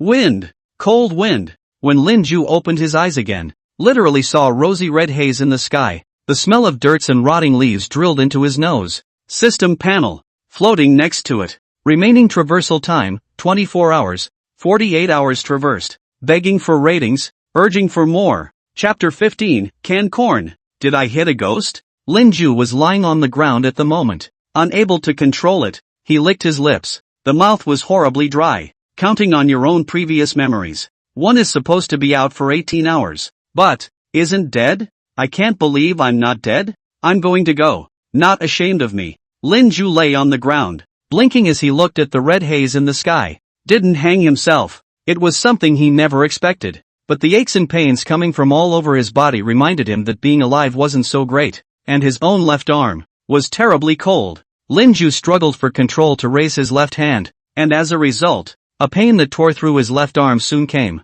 Lin Ju sucked in a breath of cold air. Only slowly and carefully could he sit up from the floor. He looked down at his left arm. Blood dripped from his arms. At the arm, a piece of flesh was torn off. The wound is like being cut by a spinning chisel. Fortunately, the wound wasn't particularly deep. No bones in sight. Lin Ju let out a deep breath. There's no shrapnel. So it was before. When the car was running, it was grazed by a bullet. Lin Ju half-lidded his eyes, thinking about what he should do next. Although he himself had survived a great disaster this time, there were only 24 hours left in the time he had traveled over. That is, one day. What else can one do on the last day? Lin Ju blinked. But just then, grunt came the sound. Lin Ju lowered his head. It was his stomach. Hunger, thirst from the loss of blood, and the aching sensation coming from all parts of his body. Lin Ju touched his chest. There was also what Lu Xianggang had given himself earlier. The remaining half of the ground nut. Lin Ju struggled to swallow. There are still 24 hours. This may be the last ration. Save it. Since you're still alive, you can't swing for the fences. Good luck has to be cherished. Lin Ju continued to frown in contemplation. But soon enough, he noticed the jeep that was, roughly, only 200 meters away. It turns out that he himself, yesterday, after getting out of the jeep, only ran out about 200 meters. Luckily, Armenica's big-headed soldiers didn't come after him, or else he would have been dead for sure. Lin Ju let out a deep breath. With his uninjured right hand, he propped himself up and headed for the jeep. He's going to find out if, in that jeep, there are any supplies. Even if you don't, lying in your car is more comfortable than lying on the grass. Lin Ju hobbled toward the jeep. A 70-year-old jeep. Rather Spartan. The roofs of the cars are not even iron, but a kind of coarse cloth. No wonder he was grazed by the bullet. It's a miracle he didn't get shot to yesterday and drive out this far. Soon, Lin Ju's eyes stared. In the back seat of the jeep, he found a box. The box opened and it was surprisingly full of canned goods. Green tin cans. Lin Ju opened a can and found yellow kernels of corn inside. Canned corn? No wonder it was thrown in the car. Lin Ju blinked a few times. And it's not too much. It's nice to have something to eat now. Lin Ju was, at the moment, sitting directly in the back seat of the jeep, eating 6 cans of corn in a row. Then only then did he burp contentedly. The wound at his arm, too, he treated briefly, roughly bandaging it with a strip of cloth torn from his shirt. Only at last did he look up at the sky. At this point, the reddish haze in the sky was fading. It was dark again. Today's skies, though, were much clearer than those of previous days. A moon, hanging in the sky like a white moon disk. Lin Ju blinked a few times. Turning back to the system panel next to him, he glanced again. At this moment, the number of people in the live broadcast room was surprisingly still more than 100. Pop-ups crossed from time to time. The anchor is eating so well. What brand of canned corn? Get on the link. Get on the link. It would be nice to have canned yellow peaches. With canned yellow peaches, it's wearing off. But anchor, you're so cruel. Lying on the ground. It must have been more than 10 hours. Is this an immersive live broadcast? Lin Ju laughed a little as he watched the pop-ups crossing the airwaves. Then he looked down at the empty can in his hand. He suddenly thought of Lu Xianggang, Fu Jun and the others. There's no telling where they've run off to now. There's nothing to eat. Will we run into America's big-headed soldiers? Could he or she see them again in the world 70 years later after traveling back? Lin Ju sighed. And just as Lin Ju was thinking about resting in the jeep tonight, peacefully waiting for the end of this last day of crossing when it's over, in the distance, there was a sudden da-da-da-da sound. Lin Ju sat up violently. Gunshots. If anything, before, Lin Ju was unfamiliar with the sound that he was now, but he was all too familiar with the sound of this thing. So many days. He'd come back from the dead countless times, at the sound of the damn thing. The previous 24 years of his life, combined, hadn't been as exciting as those 2 days. Lin Ju unconsciously gripped the submachine gun on his back. This submachine gun, it was his last resort. Now it seems that it's not safe to be here on your own. Lin Ju let out a deep breath and decided to shift. Though as far as time left, it was less than 24 hours. But Lin Ju still wasn't going to swing for the fences. What it was like to be hit by a bullet, he had already experienced. It really hurts. But to just stay here, Lin Ju was not willing. He glanced at his arm, which, though bandaged, still ached. Then without hesitation, he got up, jumped out of the jeep. What's that saying? Even if a good man dies, it has to be on horseback. There's no horseback here, but one can die on the sands 70 years ago. Lin Ju tried to steady his breathing as best he could, moving forward in the direction from which the shots came. The white moon, disc-like moon hanging in the sky, makes the mountains tonight better than before, a little more recognizable in terms of direction. It's weird though, from the moment Lin Ju jumped off the jeep, the gunshot, it was gone. Lin Ju even wondered a little if he was hallucinating. Still, he kept moving forward. In the mountains and forests, at the moment, from time to time, there was a gloomy wind that whistled by. It's like a legendary ghost wailing. Lin Ju felt his scalp tingle a little. The first time he traveled through the mountains in the dead of night, he was still following Li Yintang. At that time, I didn't find the pitch-black mountains scary at all. But now, he was left all by himself. Lin Ju unconsciously quickened his pace, and soon, Lin Ju's footsteps lurched, because in front of him, the trees suddenly disappeared into thin air. What appeared before him was a ravine. The moon, spilling over the ravine, brightened the place, and in that ravine, surprisingly, there were a few deserted homes. But soon, Lin Ju's scalp tingled once again, because he heard eerie sounds. Yikes! Yikes! Lin Ju's just felt the hairs on his body rise. Ghost? Yourself. Hit a ghost? Begging for ratings, begging for hypes. Chapter 16 Silver Dollars. For sister. A big river with wide waves. Lin Ju bit his lip in death, which held him back from screaming out. No! It can't be a ghost. Bulls, ghosts, gods, snakes, whatever, don't exist in this world. But if it's not a ghost, this is the Rincon country. A battlefield. Enemies? Lin Ju's eyes directly changed at this moment. He raised the submachine gun in his hand. The left arm was injured though and could not be used. But luckily, nothing happened to the right arm at all. He leaned down and tiptoed around and began to make his way through the patch of homes. Because there are no more mountains to hide behind. This ravine was illuminated by the moon. It is a rare moonland. And the voice, it didn't go away. It doesn't stop coming. Yikes! Yikes! Gollum, gollum, gollum. Lin Ju tiptoed in the direction the voice came from. Soon, however, he was on his feet. For what appeared before his eyes was a watermill. Knock! Knock! Knock! The owners of the homes in this area have fled because of the war. But the watermill is still working. Water, croaking through. The piling is also thumping away. The moonlight fell just right and shone on the watermill, reflecting everything beautifully like a painting. Lin Ju blinked a few times, just about to reassure himself. But soon, he almost screamed out again. For he saw, beside the piling, surprisingly, there are two people lying around. No, I should say corpses. The body was white in the moonlight. Lin Ju walked in and realized that the two bodies, with their steel helmets, were Armenica's big-headed soldiers. One of the bodies, with a couple of bullet holes. Another, on the other hand, had his stomach slashed open. The body lay next to the watermill in an extremely twisted manner. Blood was flowing all over the place. Lin Ju forced himself not to throw up, but it looks like he didn't guess wrong. Fighting did take place here. The gunshots, they were real. And just then, there were also voices coming from the house next to the watermill. Yikes! Yikes! Lin Ju immediately turned his head, his eyes dead set on that house. The door of the house was open and there appeared to be a figure inside, slumped against it. And at the moment, the person in that house, by the door, seemed to have sensed Lin Ju as well. A hoarse voice came out. Hu Ka is somewhat similar to the dialect of the colorful cloud state. Lin Ju blinked twice. Speak up immediately. I'm a warrior of Daxia.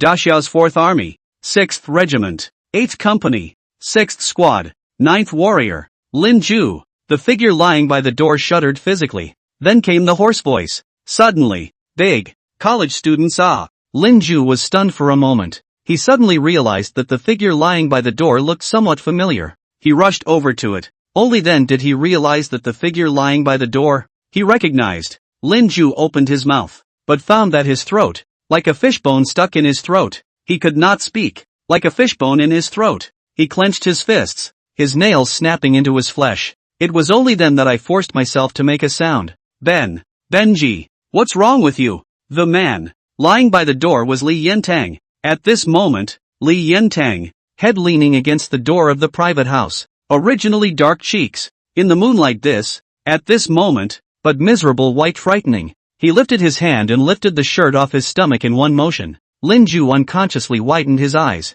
Intestines, white. The blood is gone. No red. The moon shines, all white. Lin Ju crouched down. Squad leader. Me. Li Yintang raised his eyelids and stared at Lin Ju. Water. Lin Ju turned back in a hurry, twisting his head to look at the water mill. The squad leader wants water. But he was quick, and his body stiffened. He took first aid in college. You can't give water when you are bleeding too much. And if you drink water, you will bleed more. Lin Ju bit his lip and kept shaking his head. Squad leader, you can't drink water right now. Listen haha, let's not drink water. Li Yintang opened his mouth, pointing at the gun on Lin Ju's back. Give me the gun. Lin Ju was almost biting his own lip bloody at the moment. He knew what Li Yintang was up to, but he shook his head anyway. No, squad leader, I can't. Hold on a little longer. I'll take you to the army, to the doctor. There'll be a way. It won't kill you. You won't die. You're going to live. Live until 70 years from now. And at this moment, Li Yintang's neck began to shake. His head kept banging against the door behind him. Dano, Dan. Blood flowing from the back of Li Yintang's head. Lin Ju hurriedly stretched out his arm and propped it around Li Yintang's neck, letting his head lie on his arm. That way Li Yintang sobered up a bit. Squad leader, don't do this, please. Li Yintang's eyes began to lax. He stopped talking, but one of his hands lifted, rubbing it in, resting it on his chest. Afterward, from the pocket of his own jacket pocket, he fumbled. Surprisingly, he pulled out a silver dollar. Li Yintang took the silver dollar, raised it to Lin Ju's side. Sister, May, Faith. Lin Ju hurriedly grabbed Li Yintang's hand. For your sister? Li Yintang shook his neck with effort and nodded, but it was like he could no longer make a sound. Lin Ju bit his lip. Got it. Don't worry, squad leader. I'll make sure to give him to your sister. But where am I going to send it? And what is the letter? Li Yintang put his hand, once again, on his chest. Snap. A strip of cloth was torn from the chest of his blouse. It says,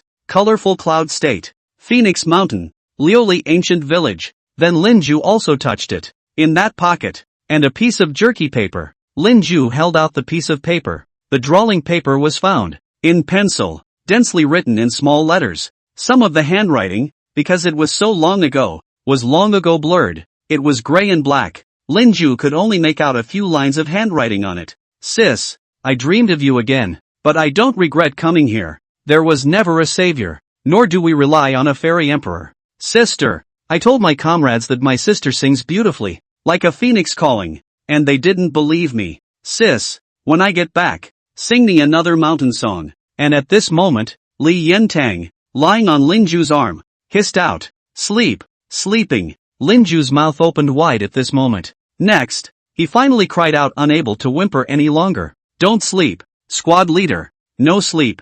I'll tell you a secret. I'm not the present. I'm traveling from 70 years later. You guys won the fight. Our Menica got away. You guys are awesome. 70 years later, our Daxia became strong and powerful, with airplanes and big ships and tall buildings. College is no longer a rarity. Many people can go to college. I'll sing you a song. Don't go to sleep, okay? A big river with wide waves. The wind blows rice flowers on both sides. Chapter 17. Sister, wait for my triumph. A letter from home can be worth $10,000. My family lives right on the shore and is used to hearing. Get used to hearing. Lin Ju's mouth dropped open, but could no longer make a sound. He kept his head down and cried so loud. And in the meantime, on the system panel, a new message also popped up to draw. Congratulations to the master for unlocking the new achievement Last Wish. And next to the message that just popped up, On the live feed, numerous pop-ups crossed at the moment. The man was knifed silly. How it happened?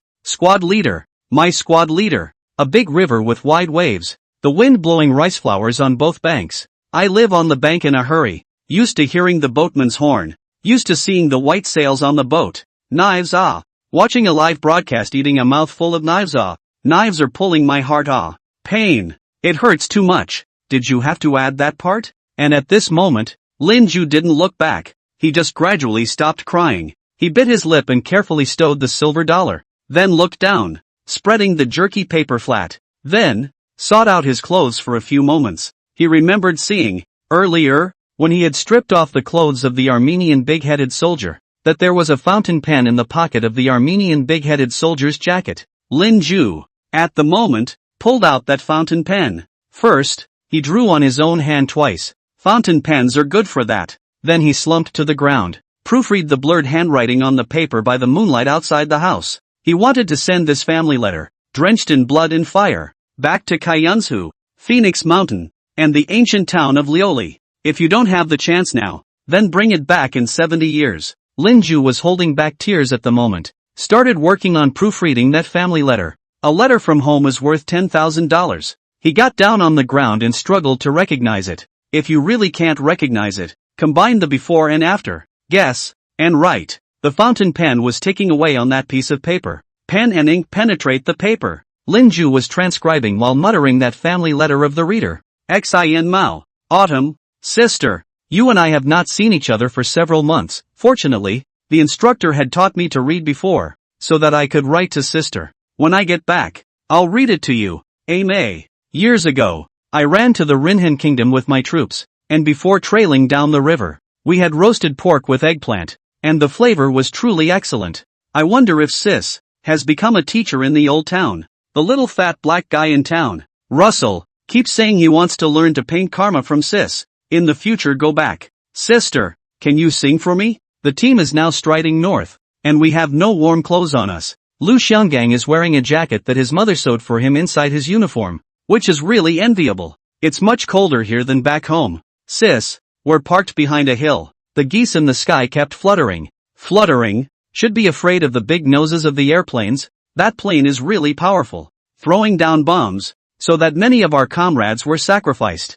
The scouts say that behind the hill in front of us is an enemy position full of guns and tanks. The company commander said that we definitely can't beat them head-on, so we're going to ambush them at night. I am not afraid of the enemy, but only afraid that after the sacrifice, I will have no chance to see my sister again. Before I came to Rinhan Kingdom, sister, you asked me why I had to leave Mile. Isn't it okay to stay in town? The war is over, but in fact, it's not yet. Miles beyond the Hikalo River, there are still enemies watching. They crossed the Hikalo River. Yenbei's old folks will be in danger. We'll finish the battles we need to fight, and the children of future generations will never have to fight again. Our homes, the homes of the old folks, only just have money to burn wood and cook rice. Yesterday, when I was sleeping, down in the valley, I dreamt that my sister was singing, and my sister, you had a smile on your face. It was like a crescent moon. Sister, along the way, we saw so many deserted villages in the Rinhan Kingdom, where the original commoners in the villages had fled to their homes.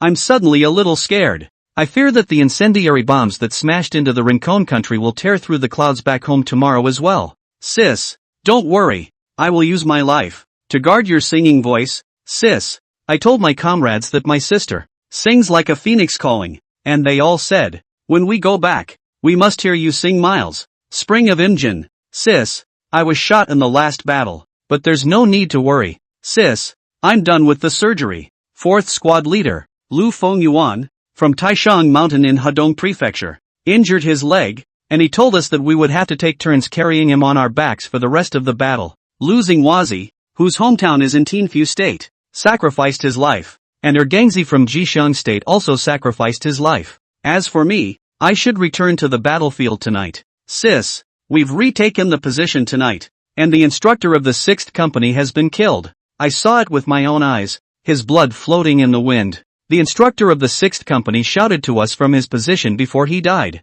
There has never been a savior, nor do we rely on a fairy emperor. We rely only on ourselves, and we will defend our homeland and never let the enemy cross the Hikari River. I was feeling dizzy. Even if I was shot, I wasn't afraid for miles. The other day, one of the villages passing by saw women and children from the Rinhin kingdom crying in the ruins again. Sis, I think I realize what's on my shoulders. Sis, wait for my triumph. The light of the red star will surely illuminate the whole valley. I'll wear that big red flower home. Sister, you were at the bottom of Phoenix Mountain then, singing karma for me. Sis, it's fall again, and we haven't seen each other in over 2 years. Right now, the Armenian Maoist airplanes, they're bombing densely over our heads. We're hiding in a cave. Today, the instructor said that we have to be firm materialists. But then I thought, if there is an afterlife, I want to be with you again. Sister, if I could go back in time, to the moment before I left home, at Phoenix Hill,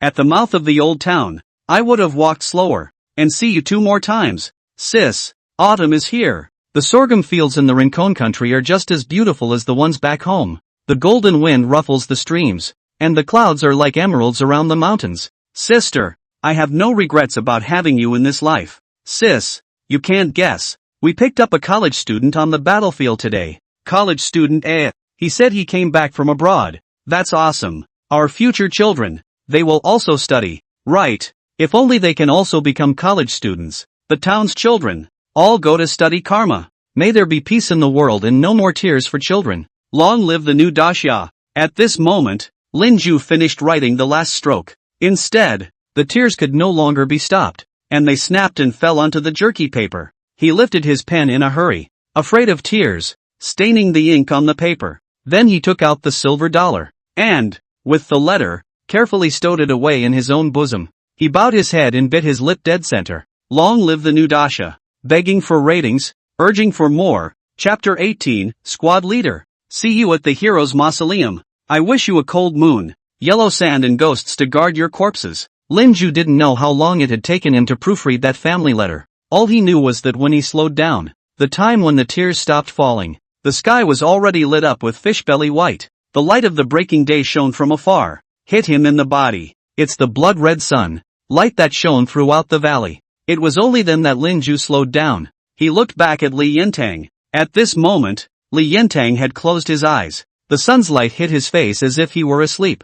The other side, a system panel that only Linju could see. At the moment, then a message alert pops up. Remaining traversal time, 14 hours. 58 hours traversed. Linju looked at his remaining time displayed on the system panel and exhaled a mouthful of turbid air. Can't let the squad leader just sleep here. Squad leader, Daxia 4th Army, 6th Regiment, 8th Company, 6th Squad, 9th Soldier, Linju.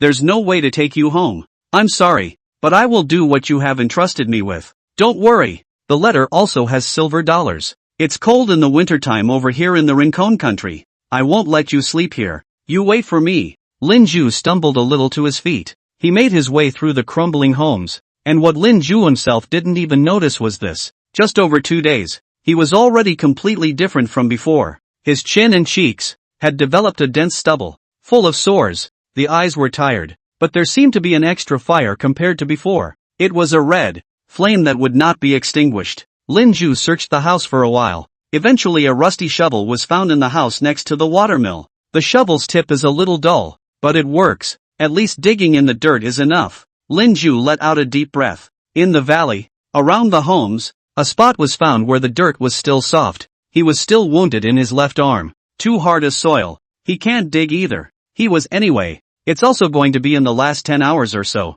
For Li Yintang, dig out a grave. They, the people of Daxia, preach about being in the ground. Without a grave, it's a lonely soul. No one knows, and no one will come to worship. When it's winter, turn into a frozen dry bone, or be carried off by wolves in the mountains. This should not be the end of Li Yintang. He should be in the martyrs' cemetery, to be looked up to, longed for, remembered and called a hero by those who came after. Linju didn't know how long he'd been digging. All he knew was that the light of day, from the great dawn, and again to the setting sun. The wound on his left arm seemed to have opened up again. The sleeve of his left arm, he felt, was wet. It should be blood seeping out. Linju felt a little dizzy, but he bit his tongue hard. Afterward, he raised his hand again and slapped himself hard twice. That's what it takes to wake yourself up. But finally, the pit is dug out. The depth of the midden came up to the middle of Linju's thighs. It was 2.5 meters long and 1.5 meters wide. Very spacious.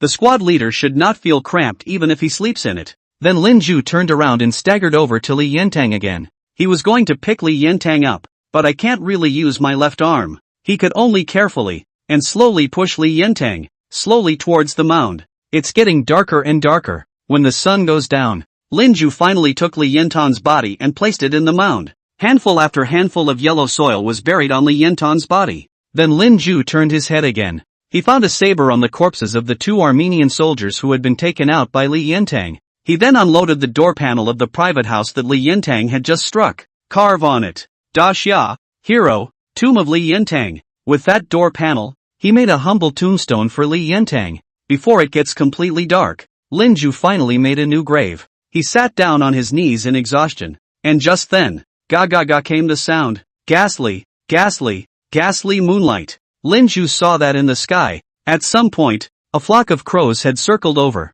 The group of crows hesitated for a while, but still couldn't hold back and rushed behind Lin Ju, charged towards the bodies of the 2 Armenian big-headed soldiers. Lin Ju only turned around and gave a cold look, then stopped paying attention. Just a sneer. I wonder if your God, before he sent you here, told you of such an end. God can't save you even if he comes. I wish you all.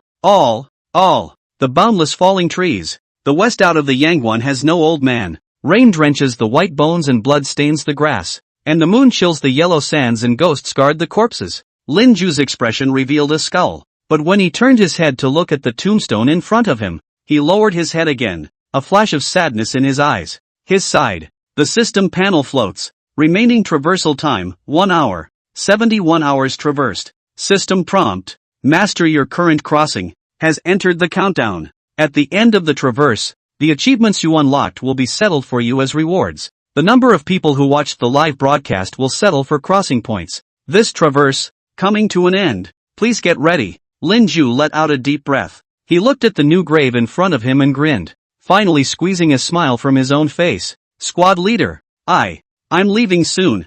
I was thinking about traveling here and wanting to change something. As it should turn out, nothing has changed. Squad leader, you can commiserate here for now. I don't know if, after 70 years, you have already been received at the Martyrs' Cemetery. If there is one, then I'll see you at the Martyrs' Cemetery in 70 years. If not, I will find this place. I take you home. I am the Xia 4th Army, 6th Regiment, 8th Company, 6th Squad, 9th Soldier. I am Lin Ju. The bleak moonlight, a ghastly wind blew. Lin Ju sat on his knees in front of the new grave he had built himself. No more talking. And on the system panel, in the live reality feed, the number of viewers, however, reached the highest number for this broadcast, 564. The pop-ups on the live feed kept scrolling. Grandpa Li Yintang, see you at the Martyrs' Cemetery. Ash.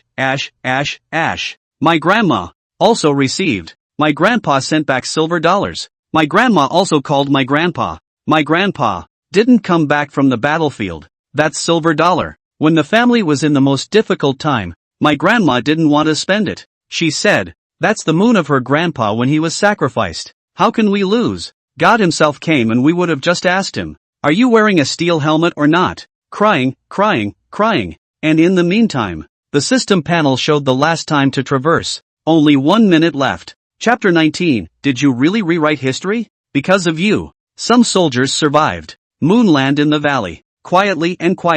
Lin Ju just knelt in front of the new grave. Be quiet with the squad leader. On the system panel, at the moment it appears in red numbers. It was the countdown to the end of travel time. 10, 9, 8. Lin Ju didn't look up. It was only at the last moment that the last number on the system panel became 1. He closed his eyes. At the same time, an indescribable feeling of vertigo struck. By the time Lin Yu felt that everything around him was finally gradually normalizing, only then did he shake his head and open his eyes. What was in front of me was both familiar and unfamiliar. He saw the desk set up in front of him, and the computer. This is Daxia Television, the TV building, the top floor, the one adjacent to the switchboard, the office room where one works on late-night broadcasts. All around, there was no smell of dirt and rotting leaves from the mountains and forests of the Rincon country, not to mention the fishy smell of smoke and blood. The sky, too, will not suddenly be filled with the rumbling of bombers. Lin Ju sat in his chair.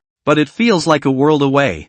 He lowered his head. It was only then that I realized that I was still wearing the uniform that had been stripped from the Armenian big-headed soldier. The pain in his left arm, too, remained, and the scar seemed to tell. What I had experienced in the previous 3 days was not a dream, and in the meantime, the system panel, too, reappeared in front of Lin Ju's eyes. A line of type surfaced. Congratulations, Master, for successfully completing this crossing. The system is beginning to settle for this crossing. For the Master, this traversal, Master, unlocks Achievement 1. Open your eyes and speak blindly, settling the reward, gaining 100 traversal points. Unlock Achievement 2. Reversed Lies, settle for a reward of 100 traversal points. Unlocking Achievement 3. Brave Heart, settlement reward, Heart Enhancement Level 1. Unlock Achievement 4. Leave a trace in history, settle for the reward and gain 100 traversal points. Unlock Achievement 5. Kill the enemy, get rewarded with Physical Strengthening Level 1. Unlock Achievement 6. Fire in the battalion, get rewarded with the Throwing Accuracy Talent Primary. Unlocking Achievement 7. Last Wish, gets rewarded with items related to the Last Wish achievement. Special permission to bring them back. Lin Ju looked at the small lines of text floating on the system panel. First, he was stunned. His eyes, deadpan, stared at the system panel. The last entry in that line of small print. Unlocking Achievement 7.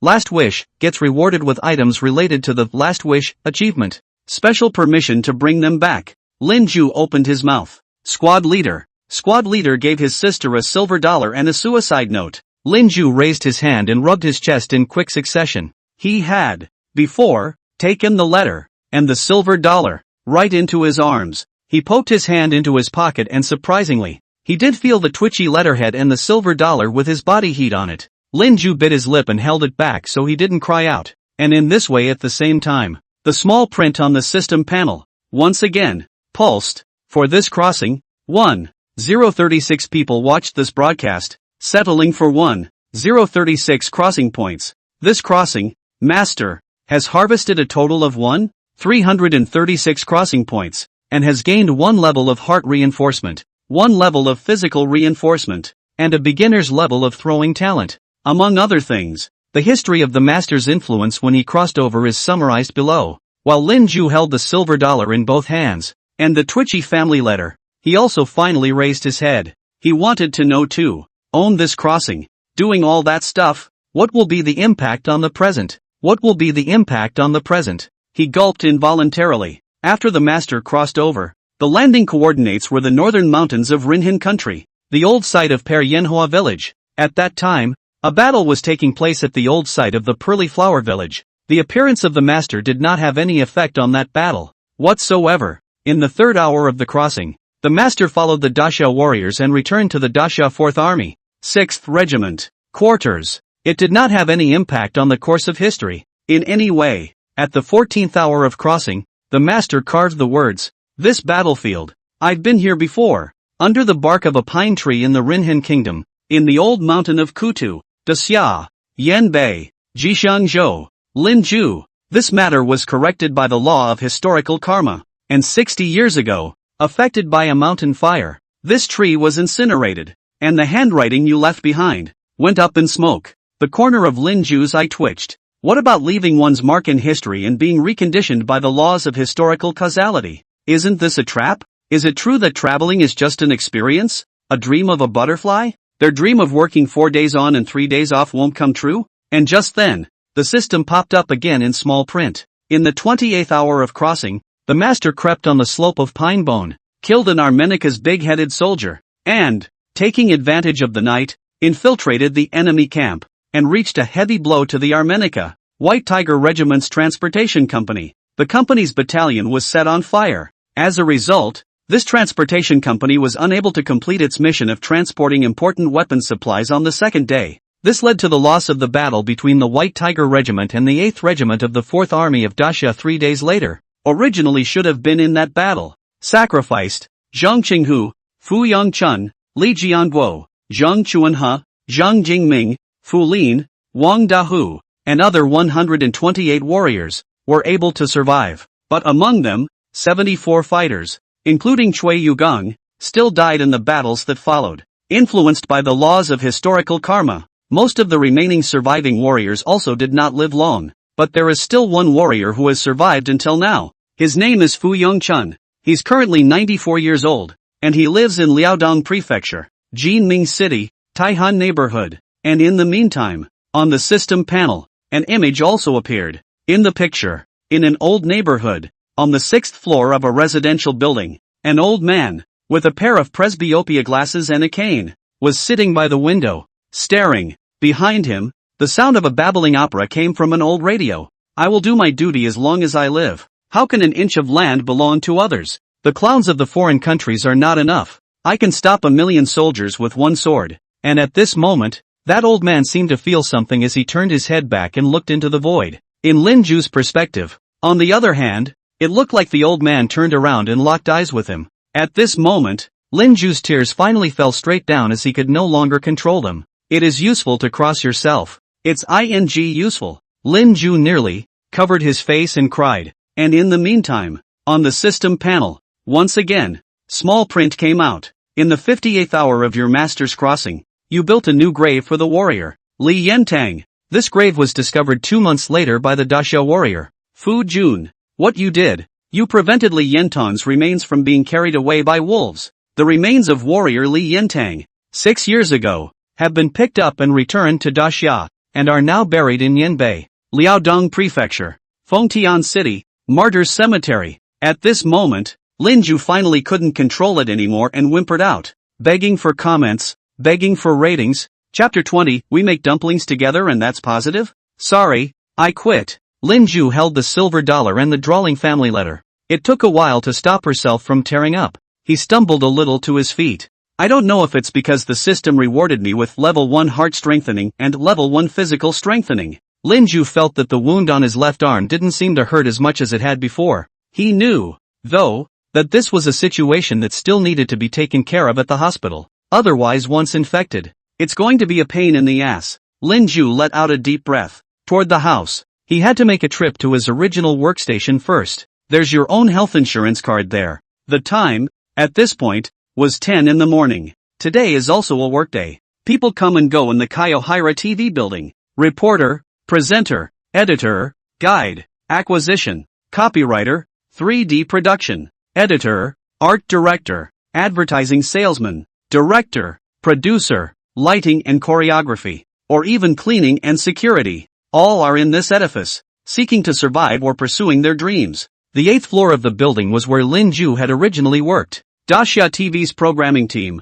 and at this moment, Daxia TV program production team, conference room. A fat guy who was about 5 feet 7 inches but looked like he weighed at least 200 pounds. Standing at the main podium in the conference room, his voice was low. Recently, the ratings of our Daxia TV station are extremely depressed. Apart from some major parties and previous documentaries, there hasn't been a new show out for a while. The ratings and network buzz for the annual holiday gala have also been declining for years. Whose responsibility is it all? Is it the responsibility of the leaders? It's all on us, the show's production team. Each and every one of you is a high achiever who graduated from a prestigious university, and you can't even write a creative, innovative program plan. When you go out, do you have the nerve to say that you work for Daxia TV? In the conference room, a group of people gathered were silenced. The conference room was full of young people. There were only a few middle-aged people, not many of them, sitting in the front rows of the conference room, and the short, fat, middle-aged man, after his outburst, sat back in his chair on his butt. He picked up the thermos and took a sip. When he put down the cup, a piece of tea still stuck to his mouth. Why now? All silent. Aren't all of you quite articulate when you go to work to field a fish? Is Daxia television here for you to muddle through? If you don't have any more good new program plans, all of you get the hell out of here. And just then, in the crowd, a girl with a single ponytail, googly egg face, peach blossom eyes, wearing a plaid sweater and light-colored jeans, just couldn't hold back at the moment and spoke in a low voice. Leader, we submitted 8 plans for new programs last month, but you vetoed them all. The girl tilted her head. That face, exquisite and not inferior to the popular female stars in the entertainment industry. It's a face that could go straight to TV. And at this moment, the short, fat middle-aged man looked at the girl. He gulped first, then spoke meaningfully. Don Jr., your program planning. I've read it. It's been said that the programs of our Dasha TV station should be positive, positively energized, and educationally entertaining. What are you all handing up? The girl known as Tang rolled her eyes. All like a gala? Let's make dumplings together. And it's positive? And the audience loves it? The short, fat middle-aged man, on the other hand, immediately glared and slammed the table. Tang Chuwei, watch how you speak. The old leader is really too gentle with you young people to make you. And that Lin Ju, so lawless, don't know how to be polite. And just then, the short, fat middle-aged man suddenly realized that Tang Chuwei, who had been reprimanded by himself, wasn't even looking at himself. That girl, at the moment, was staring wide-eyed, her eyes staring deathly at the office area outside the conference room through the glass door of the conference room. Then straight away he exclaimed, Lin Ju, and with that, a gasp from the girl. Everyone in the conference room looked back. Then, in the conference room, the young men sitting in the last few rows stood up in unison and ran towards the outside of the conference room. The short, fat middle-aged man sitting at the head of the conference room, on the other hand, in an instant, blackened his face. He took the thermos in his hand and slammed it heavily on the table. And at this moment, outside the conference room, there was a gasp of surprise. Let's go! Ju brother, what are you doing? I'm going to the battlefield. What's with this outfit? It's so authentic. Lin Ju, are you okay? Do you want to go to the hospital? Lin Ju, you finally showed up. Zhang Pigchuan is already mad. He said that you're absent from work for no reason, and that he's going to fire you. He also said that you'll never want to enter the TV industry again. In this lifetime. The program production team office on the 8th floor of the building. Lin Ju was surrounded by a lot of people at the moment. All of them were his former co-workers. There were several of them, or they joined Dasha TV at the same time as him. And Tang Chuwei was standing at the front of the crowd at the moment. She carefully rubbed Lin Ju's left arm a few times. There were crimson blood stains there. Then she lifted that delicate face. Lin Ju, in these 3 days, what the hell have you been doing? You're hurt? How did you get hurt? Lin Ju turned back, glanced at Tang Chuwei, and smiled sardonically. This is a long story. I want to pick up my health insurance card and go to the hospital first. But just then, a conspiratorial voice came. Yo, who was I then? If it isn't Mr.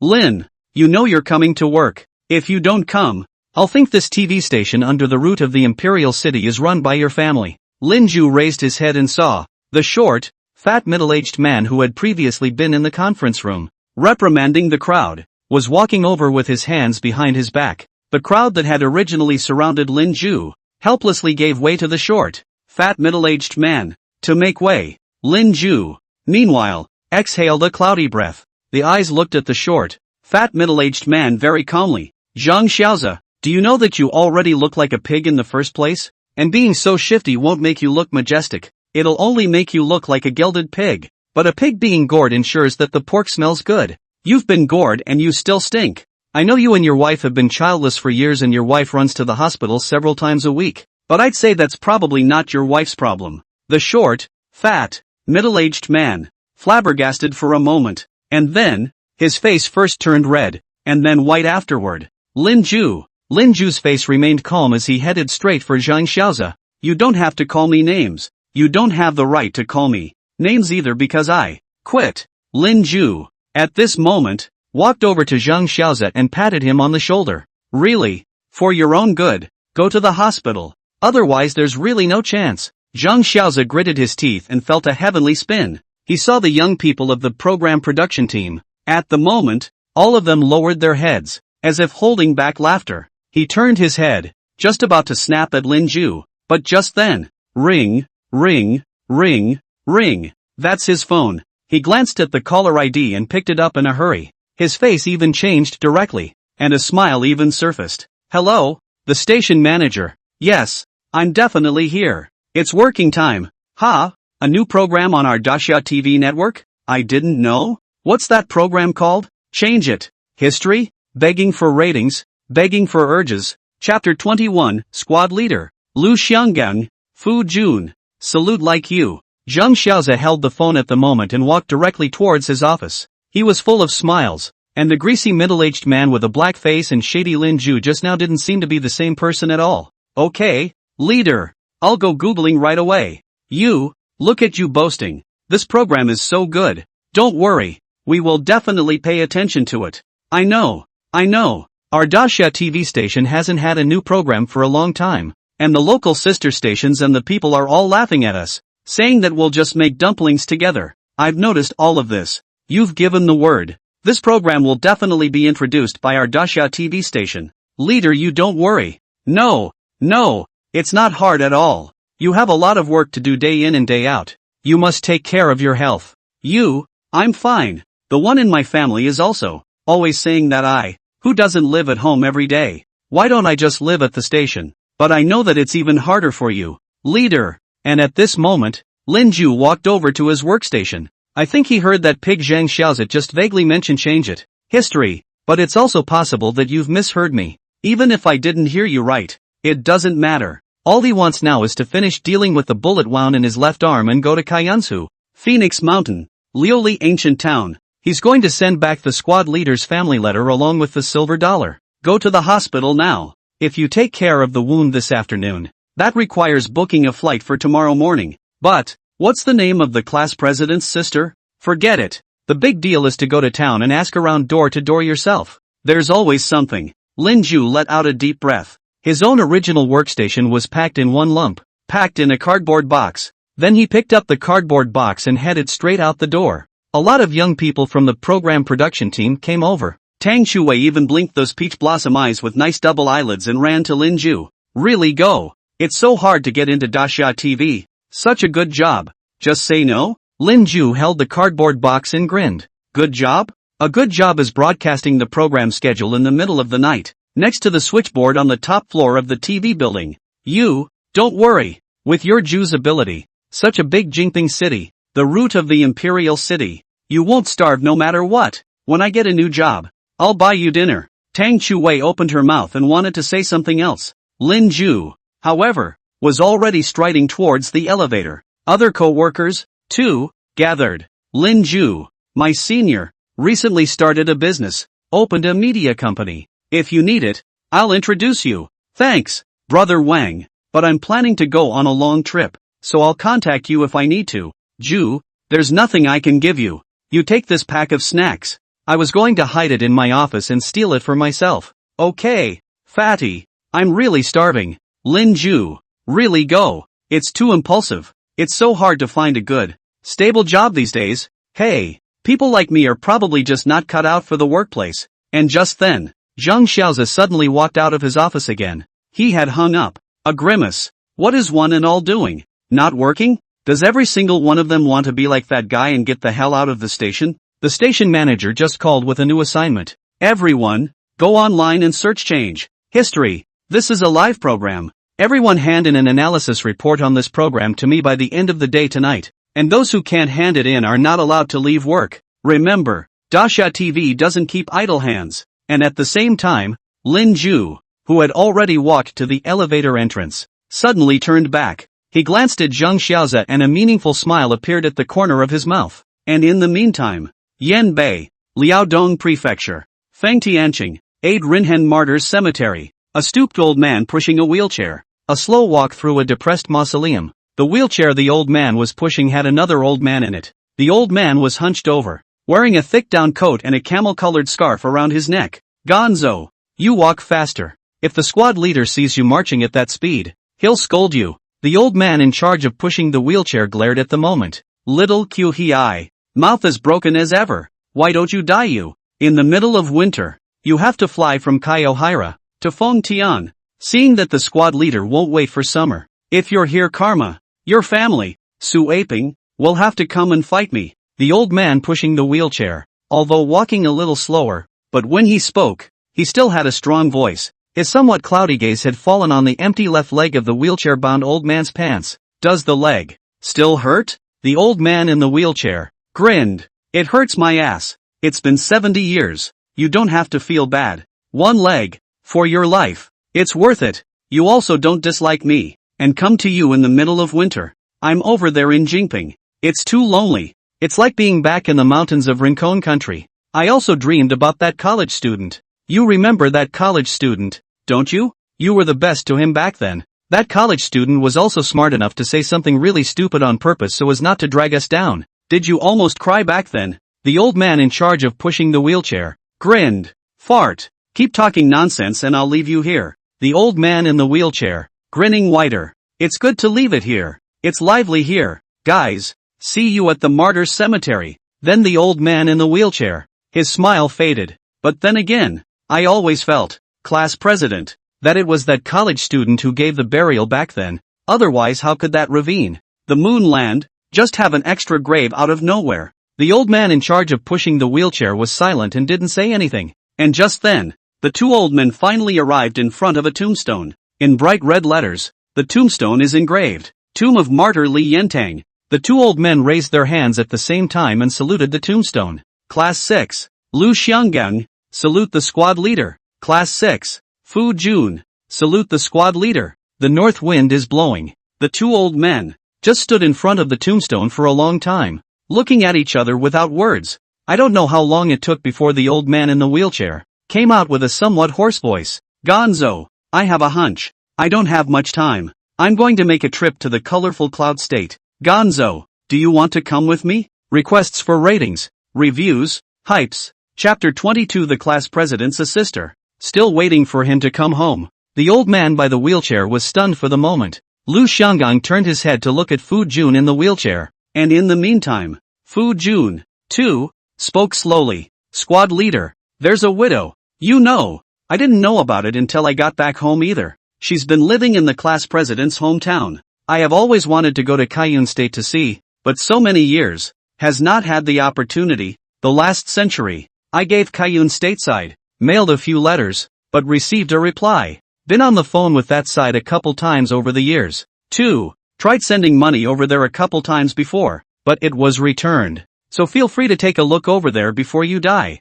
Gongzi, was in the Rincon country back in the day. If I hadn't followed the squad leader, I would have been blown up several times by Armenica's guns. You are the same. He. I know. You also have stolen to the colorful cloud state side to remit money, but should also be returned. I remember well, when our troops were stationed at the bottom of the valley. One day, when the moonlight illuminated the bottom of the valley, the squad leader leaned on a big rock and sketched on a piece of jerky paper with a pencil as long as his little thumb.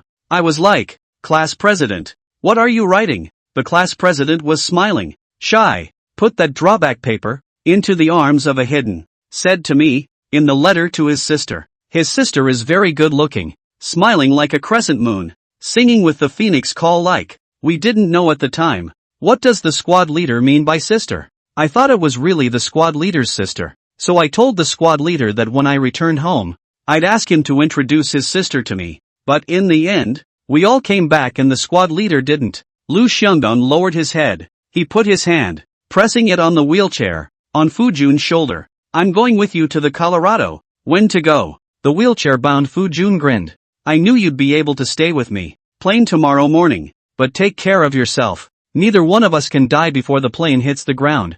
Colorful cloud state. In the southernmost part of Daxia, legend has it that Emperor Wu of the Han dynasty dreamed of colorful clouds at night and sent an envoy to chase the dream to the southernmost frontier of present-day Daxia. So that's where it became the present-day state of Colorado. Colorful cloud state. Phoenix Mountain. Situated east and west of the colorful cloud state. It is one of the colorful cloud state. One of the countless stretches of mountains and rivers. During the Tang dynasty, there was a legend that the phoenix landed on the top of this mountain to rest and sort out its feathers. So the people, later on, called that mountain, Phoenix Mountain. The foot of the mountain where the phoenix feather fell became the present Lioli ancient town. The ancient town of Lioli is not considered a tourist town with local characteristics, nor has tourism been developed. However, the town is renowned at home and abroad for its ancient method of refining glaze. There will also be some travelers who come here specifically to take a look at the town's quaint scenery and bring back a few handicrafts made with ancient glaze. The sun was setting in the west at this time. The golden red sunlight hit the road paved with green stone tiles in the town. The greenery along the streets, illuminated by the setting sun, leaves shade on the mottled walls. A handsome-looking young man, wearing a gray shirt, loose light blue denim, and carrying a duffel bag. He stopped a dark-skinned, traditionally dressed grandmother who was inquiring about something. Grandma, may I ask, do you know Li Yentang? Tall and dark, he was, before, a local who lived here. Then he left, went to war, went to fight in the Rinhen kingdom, didn't make it back. Did you have an effect on him? Is his sister, his wife, still here? The grandma who was stopped, frowned, and afterward pointed to the east. The town, Liga, all live in the East End. The youth's eyes lit up, and he immediately gave a bow of thanks to the grandmother in front of him. The youth, naturally, was Lin Ju, who had flown over early this morning. He was in the town, and had been poking around for quite some time, and had finally poked around a little bit. And just then, a bell rang. It was Lin Ju's phone. Lin Ju glanced down at his cell phone and hung up directly. The caller was Zhang Xiaozi. Yes, it's the same dead piggy who, yesterday, was all high and mighty and shifty with himself. Actually, it's not just him. His co-workers, ex-co-workers to be exact, have been calling him all day since last night. The reason is simple. Your own livestream is on fire. Although the total number of people who watched it at the time was just over 1,000. But some waterboys, who gave themselves a live stream, recorded the screen. 72 hours of non-stop live streaming. There's another gunfight, a grenade blowing up a tent, and a family feud. It's edited and set to BGM. It's hard not to be hot. So it wasn't long since I left the TV building myself. Colleagues, or should I say ex-colleagues, of Dasha TV started contacting themselves, but one didn't even hitch a ride. But it was the first time Zhang Xiaozi had called himself. Zheng Pigot has always been at odds with himself. It should also be quite determined to call yourself personally. However, Lin Ju still paid no attention to it. The history cheater system, in his own hands, his own opportunities to cross over, there are still many. This is his own bargaining chip. What's more, his own goal now was no longer as simple as making a show. He was literally able to change the course of history and thus influence the present. But right now, Lin Ju only wanted to do one thing. He just wanted to send the class president's family letter, and the silver dollars, back. This family letter, it's been 70 years late, and that silver dollar, was the moon when the squad leader died. Lin Ju let out a deep breath, intending to head to the east side of town first, and in the meantime, a business van, too, drove into town before the sun set completely. The van, parked in front of an alley at the east end of town. Then a middle-aged man in a suit, jumping quickly from the driver's seat, he ran to the back seat and pulled open the door. From the van, two elderly men were welcomed down. Both old men are, well, old, a body that was hunched over, but with cold eyes. The other was curled up in a wheelchair, one pant leg empty, looking a little tired. The middle-aged man who jumped down from the driver's seat spoke cautiously at the moment. 2. This is Grandma Li's house. I've inquired from the county side. Grandma Li is Li Yintan's widow, but it's strange, for so many years, Grandma has never used her status as a martyr's family member to receive a penny from the county. Grandma has also always been alone, childless. She was a teacher in the town for a while before, and after she retired, in addition to her pension, she would sometimes make some pastries by herself and take them to the town to sell. She lives in an old house. Several decades before their school, there is a new house divided by the town. She also does not move, listening to the old people in the town. That house is her brother before going to war, built, but not finished, only built half. Later she built it herself, and lived in it, waiting for his brother to come home. The people of the town only know that Grandma's brother is going to war, but they don't know where they are going. The middle-aged man's voice lurched and he stopped talking and just rubbed his eyes. Two old men. Wait a while, I'll knock on the door. You too, make sure you don't get too excited. The two old men looked at each other and just nodded. The class president's sister. Is she still waiting for him to come home? Chapter 23. When I see you again, you are full of wind and frost, and you do not see the young man of that time. In front of the hutong at the east end of the town, the two old men were led by that middle-aged man, walking slowly towards a small courtyard in the town. The courtyard wall is built of earth bricks, through which you can see a small two-story building of mixed wood and tile structure on the second floor of the courtyard. The middle-aged man who had been accompanying Lu Xianggang and Fu Jun, at this moment, let out a deep breath and was about to go over and knock on the door of the small courtyard. And just then, a jingle bell suddenly rang out. All three turned around at the same time, just in time to see a youth, who was currently holding a cell phone, also looked at them with some consternation. And the moment he saw the youth, Fu Jun, who was originally sitting in a wheelchair, suddenly widened his eyes. He had a death grip on the handles on either side of the wheelchair with both hands. Veins bulged under the dry, age-spotted skin of his hands. He hissed, almost growled. Big college students. Lu Xianggang look. That year on the battlefield, the college student we picked up. Lu Xianggang, who was on the side, also rubbed his eyes, but then frowned. He patted Fu Jun's shoulder. What are you yelling about blindly? Senile? A day's worth of gibberish. Then Lu Xianggang squinted his eyes and looked at the youth who was just a few meters away from them, from a small hutong off to the side, walking out. Suddenly, he rubbed his eyes. Then he opened his mouth loudly. I'm sorry, little comrade. This person on our side is an old fool. Recognizing the wrong person. Didn't scare you. The youth who was not a few steps away from the two old men, at this moment, seemed to be somewhat stunned as well. He hastily hung up the cell phone that had been ringing in his hand, after which he stood back up a bit frazzled and opened his mouth. When he opened his mouth, he somehow managed to sound a little choked. No, it's fine.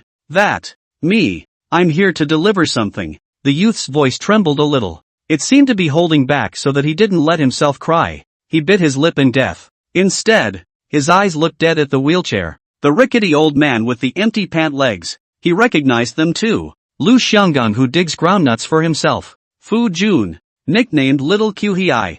That's so nice. We were able to reunite again after 70 years. That's bad. When we meet again, how you are full of frost. Lu Xianggang, how did you age into that look? You were obviously so energetic, is the bright and energetic Yanbei young man. Fu Jun, what happened to your leg? When did it go away? Are you in pain? And just then, a voice came. What are you here to deliver, young man? Lin Ju jerked his head up. Fu Jun, who was found in the wheelchair, had calmed down at the moment, was looking at himself with soft eyes. Lin Ju froze for a moment first. He rubbed his backpack a few times. Then he let out a deep breath. I'm here to deliver a message. My grandfather, who on his deathbed instructed me to send this letter back. Fu Jun, in the wheelchair, frowned. Your grandfather? Lin Ju blinked a few times. Yes, my grandfather. His name is Lin Ju. Back then, returning from overseas, the ship was shipwrecked at sea and drifted to the Rincon country.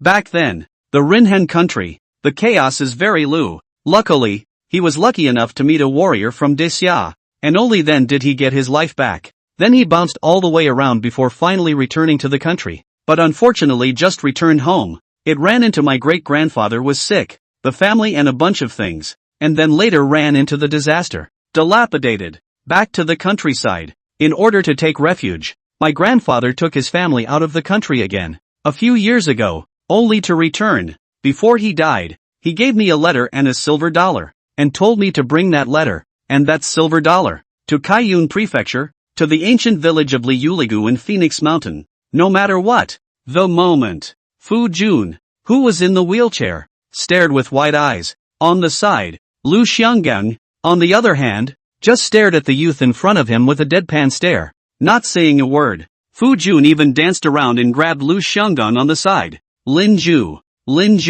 is so damn much the same college student from back in the day. He didn't die back then. Why doesn't he come to us? And right at that moment, Lu Xianggang opened his mouth with a low voice. What was the letter your grandfather told you to bring here? Lin Ju put down the duffel bag behind him. From the compartment of his book bag, he carefully pulled out a letter. He exhaled a cloudy breath. Grandpa says, it's a letter home from a daxia warrior from back in the day who didn't make it home in the mail. That soldier, a squad leader of a combat squad, saved my grandfather's life. His name is Li Yintang. The letter was so blurry that my grandfather was in the ravine at the time, followed by moonlight, and proofread the letter, all over again. Inside the envelope is a letter from Li Yintang to his sister's family. There are also silver dollars. Lin Ju carefully held the letter. In his mind, he suddenly recalled, in the moon land, the pale-faced Li Yintang, holding the silver dollar up. There is no savior, nor do I rely on the fairy emperor.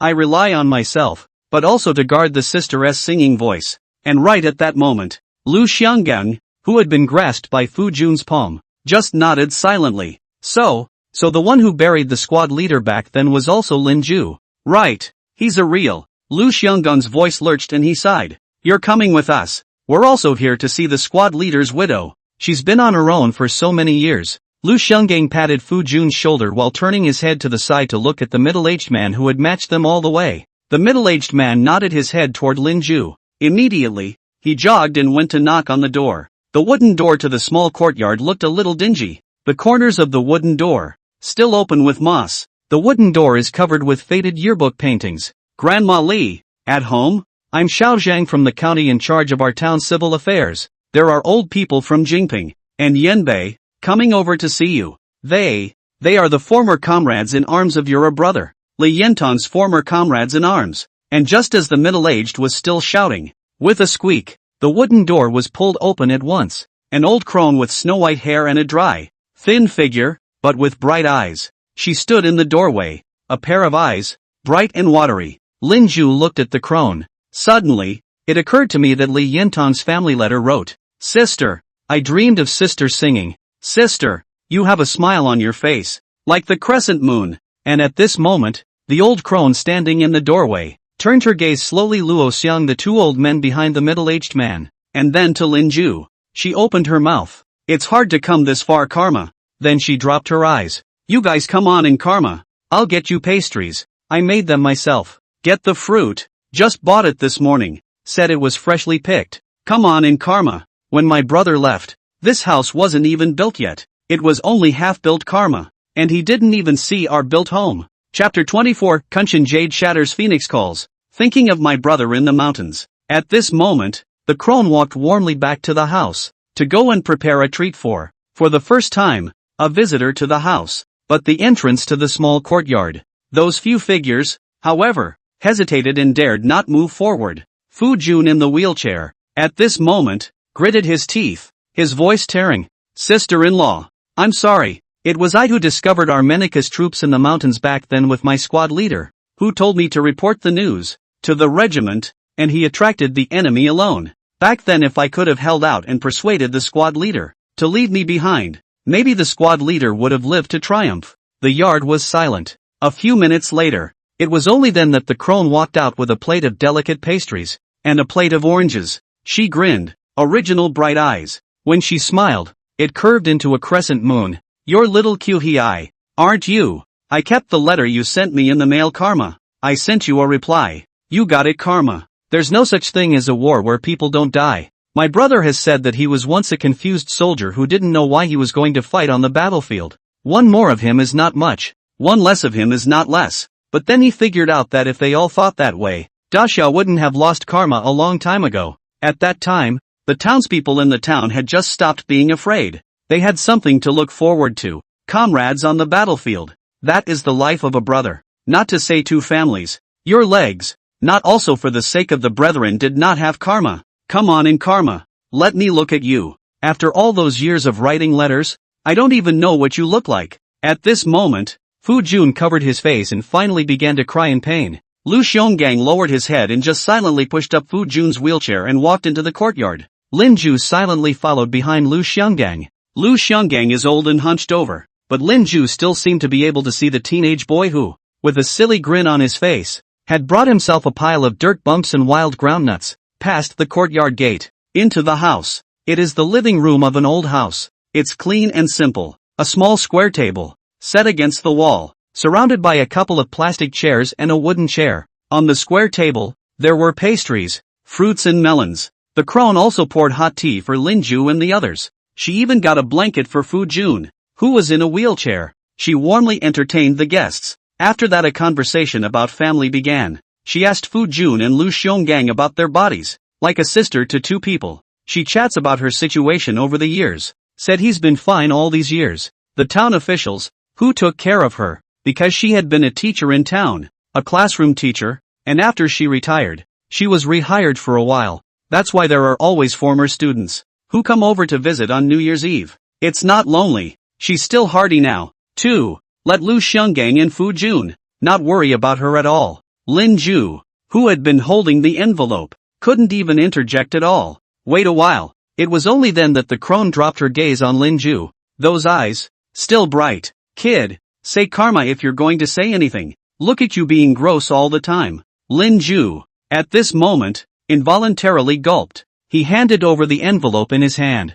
"That, Grandma, this letter was forwarded by me on behalf of my grandfather. Inside the envelope is squad leader Li Yentang, writing a letter home to you, and the silver dollars he left you. The letter and the silver dollar were supposed to be handed over to you when the war in the Rinhan kingdom was over, but because my family has been wreaking havoc, It's been 70 years late. Really? I'm sorry. Lin Ju bowed, handing over the letter. At this moment, the crone was visibly stunned. She blinked a few times and slowed down for a few moments before taking the envelope. After that she rubbed the envelope carefully a few times before slowly opening it, took out the letterhead and the silver dollar that was twitching inside. She opened the letterhead and afterward held it close to her face, critically read every word on the letterhead. Xin Mao. Autumn. Sister. You and I have not seen each other for months. Sister. We are now parked behind a hill. I am not afraid of the enemy, only afraid that after the sacrifice, I have no chance to see you again with sister.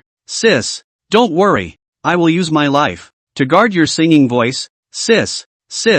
Wait for my triumph. I'll wear that big red flower home. Sister. You'll be at the bottom of Phoenix Mountain then, singing karma for me. Sis. The sorghum fields of the Rinhan Kingdom are as beautiful as those back home. The golden wind brushes the streams and the clouds wrap around the mountains like emeralds. Sis. I'm a staunch materialist, but want to meet you in my life as well. For the moment, the house was silent. Everyone held their breath, not daring to make a single movement. Lin Ju carefully watched the crone's demeanor, but all he could see was that the crone seemed to take that family letter and read it over and over again. But the crone's face was calm from start to finish. I don't know how much time has passed. It was only then that a smile reappeared on the crone's face. She took the letter, as well as the silver dollar, and put it away carefully, after which she looked at the crowd with a smile.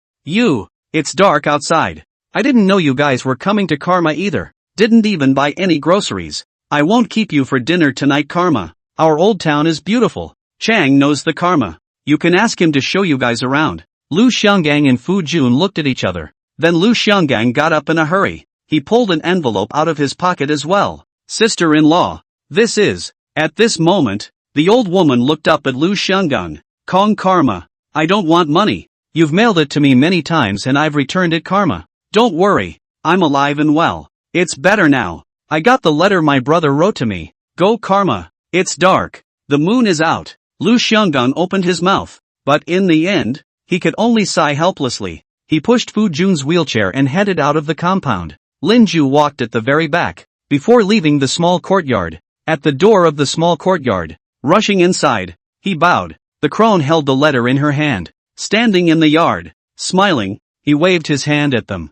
like they were being urged to leave. Live and let live. Look forward and keep moving forward. Don't look back. Lin Ju looked away. Follow Lu Xianggang and the others. But just then, in the small courtyard, there was suddenly singing. The person who sang, his voice had long been old and hoarse, but at this moment, it carried an indescribable poignancy. The moon comes out bright and shiny. Think of my brother, deep in the mountains. Brother like the moon walks in the sky. Walks in the sky. Oh brother, oh brother, oh brother. The moon comes out and shines halfway down the slope. Looking at the moon and thinking of my brother. Oh brother, oh brother, oh brother. Do you hear sister? Call brother. Under the song, Lin Ju looked up and saw that at this moment, it was getting late. A bright white moon hangs in the basilisk-colored sky. The moonlight, as bright as the moon the night the squad leader died, was like a white moon disk. Moonlight. Lin Ju murmured. Class president. You're not wrong at all. Kunshan Jade broken Phoenix call.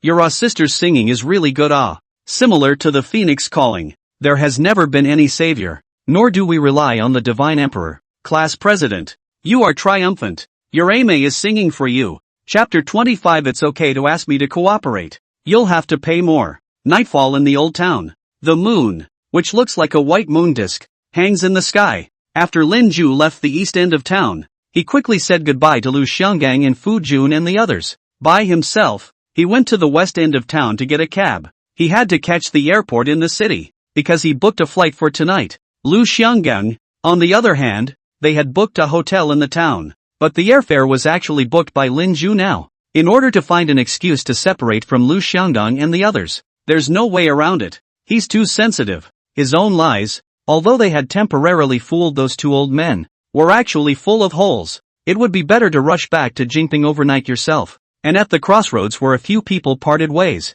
Lu Xianggang looked at Lin Ju's back, his figure sullen. Fu Jun, who was sitting in the wheelchair, raised his head and looked at Lu Xianggang, who was on the side. Gonzo, it's true what they say, the world is a big place. Here, I can't believe I ran into a college student's grandson. Do you think he looks like a college thief from back in the day? But it's hard to say. It's been 70 years, after all. I can't remember what a college student looks like. Lu Xianggang grinned and didn't say anything. It was only when he was pushing Fu Jun towards the hotel that he suddenly sighed quietly. 70 years ago. What you said. I always remember. They all came true. That was the first time you ate raw groundnut, right? I didn't have time to ask you if it was good. Colorful Cloud State. Kunmi City. June Flower Airport. Lin Ju sat somewhat wearily in the waiting room, waiting for his flight back to Jingping tonight. The time, now, is 2:30 in the morning. It's still over 2 hours until the plane takes off. If all goes well,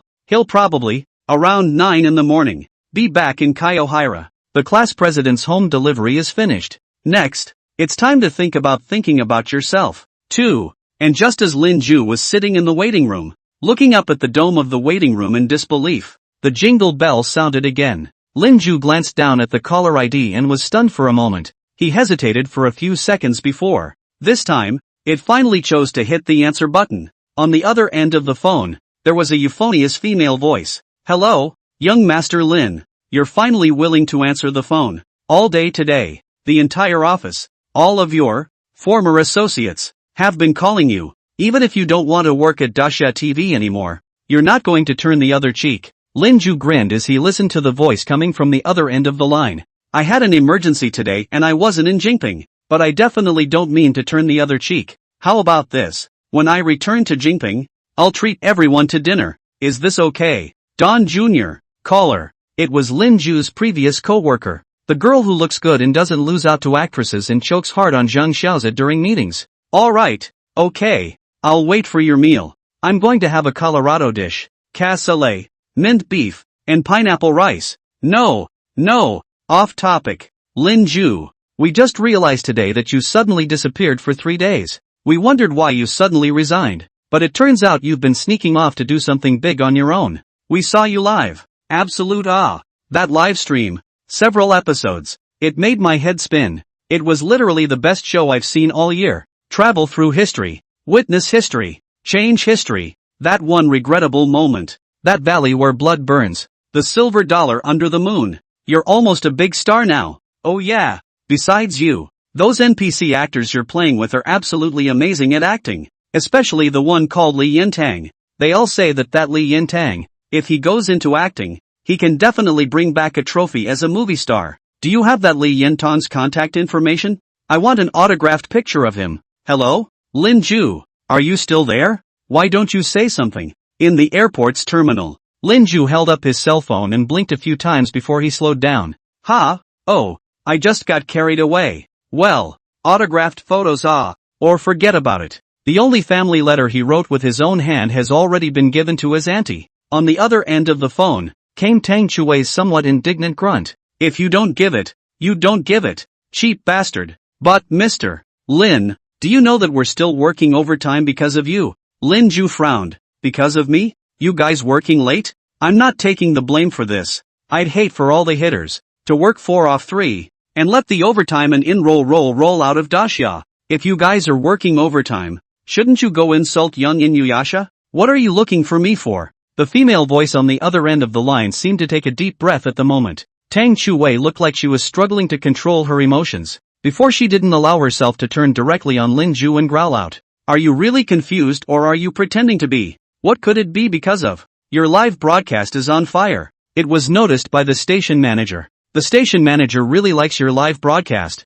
your program, and wants to have your live broadcast simulcast on Daxia TV. Doesn't your cell phone have caller ID? I've heard that Zhang Pigot called you no less than 10 times, and you hung up on them all. You don't know. All day today, Zhang Pigot's face was green, especially since the station manager knows that you were on the staff of the program production team. Young Piggly Wiggly was called into the station manager's office to talk. I heard it was cursed. This is a wonderful opportunity for you to go back to Daxia TV and raise your eyebrows. In the waiting room, Lin Ju twisted his head to look out of the airport. At the metaphysical night sky, he was silent for a long time, and finally spoke in a low voice. Chui, I've decided. I'm still not going back to Daxia TV, and Daxia TV's cooperation can be considered. As far as live streaming goes, it's not something I can do on my own at this level. so it's okay to work with Dasha TV. But, gotta add money. I haven't thought about the exact price yet.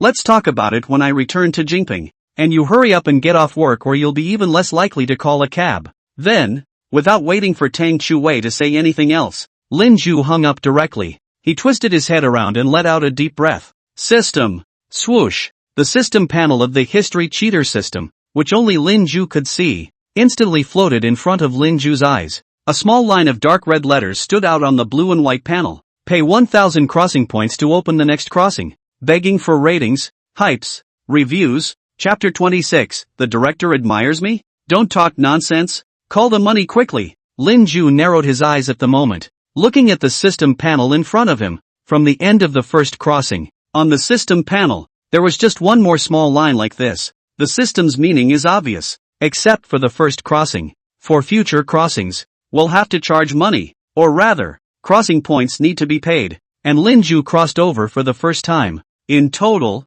it also only gained 336 crossing points. After paying 1,000 points to open the next crossing, that leaves 336 points. Lin Zhu exhaled a cloudy breath. He raised his hand and tapped on the mall panel in his system. An online shopping interface similar to a certain orange software appeared in front of Lin Zhu's eyes. Soul where Soul Township can be used after crossing. After lighting the incense, the user's soul will leave the original physical body, and can be taken over others. The other side can be the kings and lords of the generals and prime ministers, but also the beggars and pariahs. Your journey across the country, killing people and changing the course of history of the necessary God. The original price of 100,000 crossing points, now only 99,998. The original price is 100,000 crossing points. The current price is only 99,998. Time delay clock available after crossing over. Still struggling with not having enough time after traveling?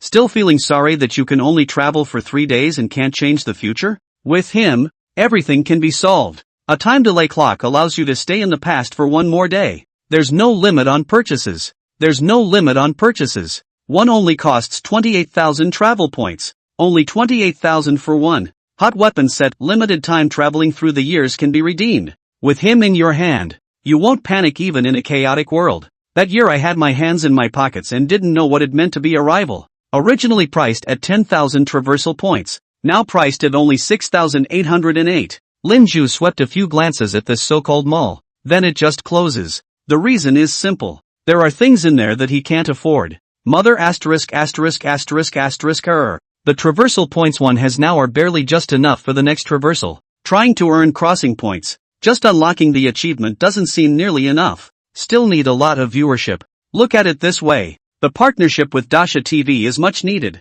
Although according to Tang Chu-wei, your own livestream is on fire. But Lin Zhu checked it out. Much of this fire relies on publicity and clips, followed by a push paired with short-form video platforms. But this heat is unsustainable. Traffic updates iterate too quickly. How many viewers he would have for his next live broadcast? Lin Zhu couldn't say. He didn't even know what era he would next time travel to. In this case, the cooperation with Dasha TV is necessary. Dasha TV, after all, is the official largest TV station in Dasha. Working with Dasha TV, at least one doesn't have to worry about viewers and traffic. As for how one stirs up that era after crossing over, that's one's own business. But there was one thing that Lin Zhu was certain of. The kind of powerlessness he felt on the battlefield of the Rincon country. He didn't want to experience it again. Lin Zhu exhaled a cloudy breath. Today, back in Jinping, let's ask Tang Chu-wei to meet in the afternoon. The sooner you sign a deal with Dasha TV, the better. Where will I cross to next? Lin Zhu leaned back against the seat in the waiting room, his eyes gradually drifting away. Kyo-hei, 2 o'clock in the afternoon. It's not far from Dasha TV, the TV building, Carson Center Mall, 2nd floor cafe. Lin Zhu sat in the corner of the cafe, his expression wry as he watched the two men in front of him. He's across the street. Sitting there were two of his acquaintances, a man and a woman. One expression struggled, as if on pins and needles, as if on pins and needles. One smiled and looked at herself with a big smile. Lin Zhu took a sip of coffee at the moment and sighed with a weird expression. Chu Wei, you come even if. How? Zheng director usually in the station day to day, but also have time to come to see me. This has left the former employee. By the way, Dasha TV still owes me half a month's salary. The leader remembered to go back and ask for it for me. At the moment, sitting across from Lin Ju, it's Tang Chuwei as well as Zhang Xiaozi. Tang Chuwei glanced at Zhang Xiaozi at the moment, and then at Lin Ju afterward. That Zhang director was requested by the station manager and came over to see you. The station manager said that he wants Director Zhang, like you, to apologize. Speak up, Director Zhang. What did the station manager say? You forgot. Zhang Xiaozi also lowered his head and took a sip of coffee. Only after that did he raise his head, and on that somewhat fat face, at this moment, there was a rare smile on his face. Lin Ju remembered that such a baby face Zhang Xiaozi would only have when facing the big leaders of the station. Lin Ju, what about the time before at the station? Brother was ignorant. Brother was pedantic. Brother made you suffer. But you'll have to listen to my brother's explanation. My brother's intentions are good. It's all for your own good. Young people, when he was young, not frustrated, when to be frustrated. But brother actually really appreciate you. Zhang Xiaozi's voice lurched, because he saw that Lin Ju's eyes, as he looked at himself, suddenly turned cold. It was strange. He was now being stared at by Lin Ju, but he would have an indescribable palpitation. As if, this kid, had killed someone. This kid, he seems really different. As for Lin Ju's place, he didn't seem too lazy to be tangling with Zhang Xiaozi. He twisted his head to look at Tang Chuwei. I sent you the terms of cooperation with Daxia TV as soon as I got off the plane. Are you sure the station manager has agreed? Tang Chuwei immediately rummaged through her bag at this moment, taking out 2 contract documents. He handed them to Lin Ju afterwards. It's all drawn up as you requested. First, your live broadcast. You have complete mastery. Daxia TV has no right to intervene, without your request, not to change it. History this live program, insert any director, cameraman, assistant and any other staff. Secondly, the time of the live broadcast, to be decided by Lin Ju, will be notified to Daxia TV 3 days before the start of the live broadcast. At the same time, Lin Ju agrees that he can accept some of the interviews from Daxia TV, but the specifics will be judged by Lin Ju. Thirdly, the special effects of the live broadcast, the actors, all belong to commercial secrets. Daxia TV have no right to pry. Finally, it's the copyright fee. The station manager said, between the cost of your live broadcast, you can give you a price of $10 million for a period, but it must be bought exclusively by the Daxia TV station. And if you sign up, you will sign up for 3 periods for the time being. Lin Ju, this is the first time I've seen that someone can sign with Daxia TV like this. Just these conditions you proposed. I didn't even think that the station manager would agree. And in the meantime, Zhang Xiaozi spoke quietly from the sidelines. The station manager really thinks highly of you. Lin Ju, at this moment, went over the contract a few times. After making sure there were no problems with the contract, he directly signed his name on it. One of the 2 contracts was handed back to Tang Chuwei. Then he let out a deep breath and stood up. The contracts are signed. One of them I'm taking. I hope the station calls me soon. The next live broadcast time 3 days later, that is Monday, at 8 o'clock in the evening, right? But my program is live. The whole thing is live, for several days kind of thing, so I guess it's only going to be webcast. But after the live broadcast, Daxia TV can re-edit it. Then Lin Ju looked back at Zhang Xiaozi. By the way, you also tell the station manager. His vision, very good. Change. History will not let him down. Chapter 27, the fainting king failed the dynasty and blamed the woman's skirt for the death of the country. Kyohei, Xing'an Grand Area, Gaomi Red Road, Renaissance Subdivision, a 3-bedroom apartment in a private house. Lin Ju stood by the window, looking out at the city as the sky darkened. This house, Lin Ju's new rental, although the location is average and not too close to the city center, but the good thing is that it's bright and spacious and private. To put it simply, one is in this house and suddenly disappears for 10 or so days, and the neighbors won't notice anything unusual. No one would notice even if they were dead. Lin Ju, at this moment, glanced down at the time displayed on his cell phone. 1946. 14 minutes to 8 o'clock in the evening. And today is the day he made a deal with Daxia TV. Change. History. The day the second installment of the live stream began. The transfer of broadcasting rights is simple. Lin Ju's cell phone. Logging into Daxia TV, the official account for the webcast. It will be possible to the official online platform of Daxia TV to directly open the live broadcast. Lin Ju's live broadcast, although after crossing over, it was managed by the history cheater system.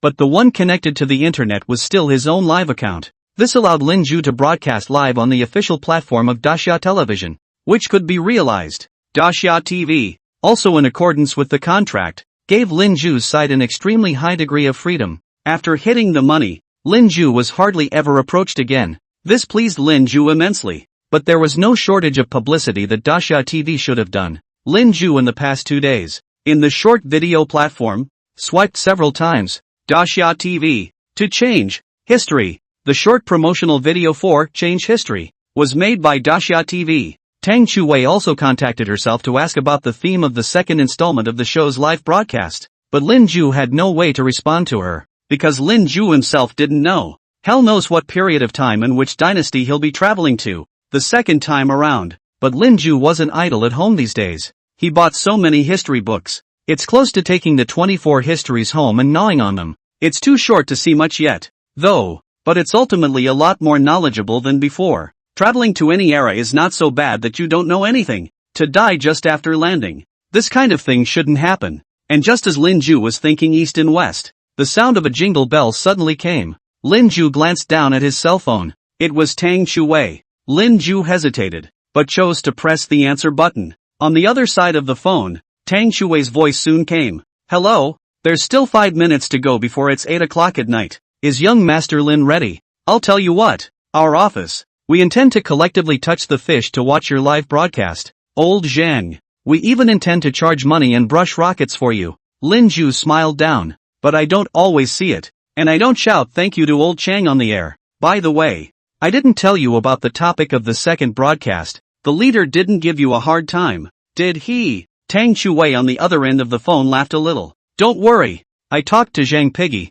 You said it was a business secret and refused to tell me. If he wants to know, I'll let him talk to you personally. When I said that, Zhang Pigchuan's face turned green right then and there. Ever since that cafe contract, Zhang Piggyback, mentioning you is colorful. Who's cool with death? I won't say. And oh, you don't know. In the past few days, under the official website of Daxia TV, there are a lot of extra comments, all of which are urging for more, hoping that the second installment of Change History will be aired earlier. Not much else to say, brother. If you are rich and powerful, don't forget each other. But then again, what exactly are you guys going to do for the second installment? Reveal a little bit to me, will you? Lin Ju held up his cell phone and grinned. Trade secret. No comment. Tang Chuwei on the other end of the phone grunted. If you don't say it, you don't say it. Anyway, there's 2 minutes left before your broadcast starts. I'll hold the computer and read it myself. I'm hanging up.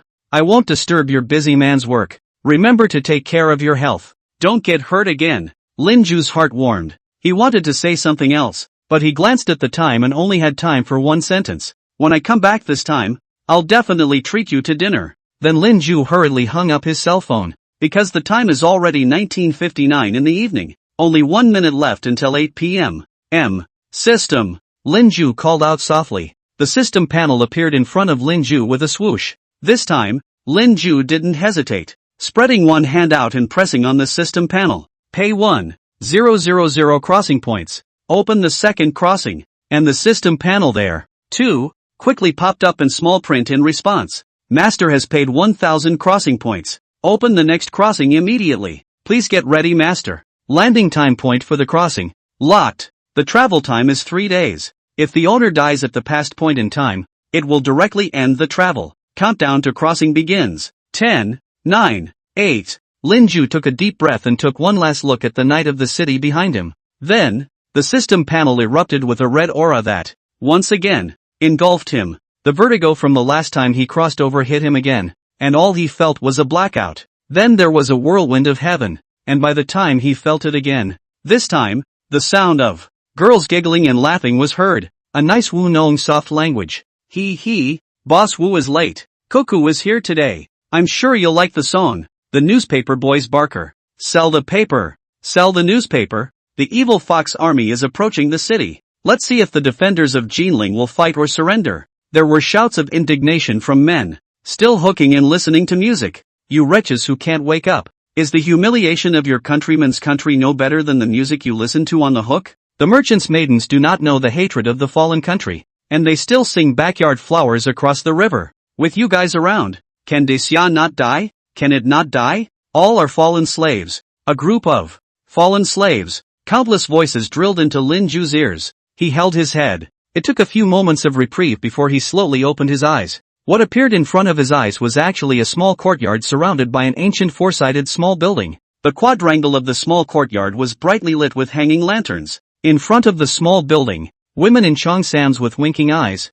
They held beauty fans in their hands, half covering their faces. Exposed eyebrows, now rolling their eyes, glanced at the door of the small courtyard. A middle-aged man with graying temples, wearing a cotton tunic. That middle-aged man reddened his face, seemingly angry to the extreme. While in front of the door of the small courtyard, a woman wearing a purple and red robe spoke with a gentle voice. You, Wu Shou Kai, such a big hat on us. Nong so powerful lack. Nong is so powerful. Why don't I see you defending the country? Since ancient times, you sour showmen are just like this. Those dim rulers put the program of the dynasty to defeat, and the deceased country blames the female skirt hairpin. We are, here, the place of fastidiousness. And all that reasoning of yours is better left to the students. At the women's college, the middle-aged man in front of the small courtyard turned even redder. He bit his lip, almost bleeding it. Let me in. I want to find Boss Tang. He has to tell his brother that Jinling City must be defended.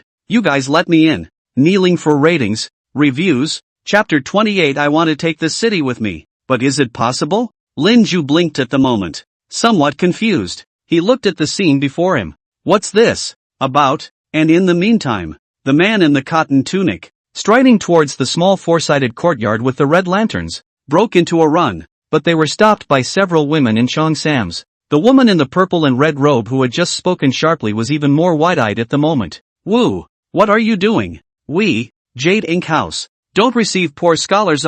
You, come and see, our Jinling City, the famous Mr. Wu Qiusheng, is coming to break into our Jinling City's Rouge Pavilion. The men in the garden law, come out and stop them. The girls paid for you, now you're eating? And as the woman in the fuchsia cheongsam shouted, a small courtyard surrounded by a four-sided attic soon ran out several men in rough linen shirts. They picked up the middle-aged man in the cotton tunic and just dragged him straight to the side of an isolated alley. Lin Ju, who was on the side, stared at the scene in stunned silence. Look at the men in the rough linen shirts. The viciousness. The middle-aged scholar. I'm afraid I'm going to get my ass kicked. Lin Ju couldn't think about it in time. He took a few quick steps, followed directly into the alley as well. Shady alley. The middle-aged scholar in the cotton tunic had slumped to the ground. The men in rough linen shirts, on the other hand, kicked the middle-aged scholar's body viciously one after another. Lin Ju frowned, his voice tearing. Stop it. What are you doing? He's going to be beaten to death. Lin Ju shouted as he charged directly towards the roughly clothed, linen-shirt men. The men who were still beating up the others, all froze at the moment, and looked back, just in time to see the grim-faced Lin Ju, charging towards them. The men, straight away, froze. Neither of them were big. Both were 5 feet 7 inches, and Lin Ju was over 5 feet 8 inches, and although his features were clean-cut, perhaps it was because of the last time he crossed over, he'd gone to war and killed people. Lin Ju's body had an added aura of fury. The moment Lin Ju rushed over, the few Rougeland thugs looked like they had seen a hideous tiger pouncing on them. Shocked, they actually did stop where they were. Lin Ju rushed over, but immediately pushed them away, helping up the middle-aged scholar on the ground, whose face was covered in blood. Are you okay, mister? The middle-aged scholar with a face full of blood, but somehow, his eyes couldn't stop shedding tears, not knowing if it was from the pain. Outlaw. We are all dead slaves. The evil fox people have already hit the outside of Jinling City. They're still having fun. Half a year. Is just half a year? The people of Jinling City have already run out of half of them. The rest of this half, some of them, think that if the evil foxes kill them in, and they fly the evil fox's flag, they'll be fine, and all will be well? Those harlots of the Rougeland, those rich merchants who see the wind in their sails, all thought so. Ridiculous. Those left behind, more often than not, are the common people of the city of Jinling, whose ancestors have been here for generations and have nowhere else to go. Tang Yuanyu is the big boss of the Jinling control factory, and his brother, Tang Yuanming, is the general of the Jinling garrison. I'm going to find Tang Yuanyu and tell him to tell his brother that Jinling must be defended, and that he'd rather be broken than destroyed. Their army must never withdraw. If they do, Jinling will be finished. And the people of Jinling who failed to withdraw will be finished.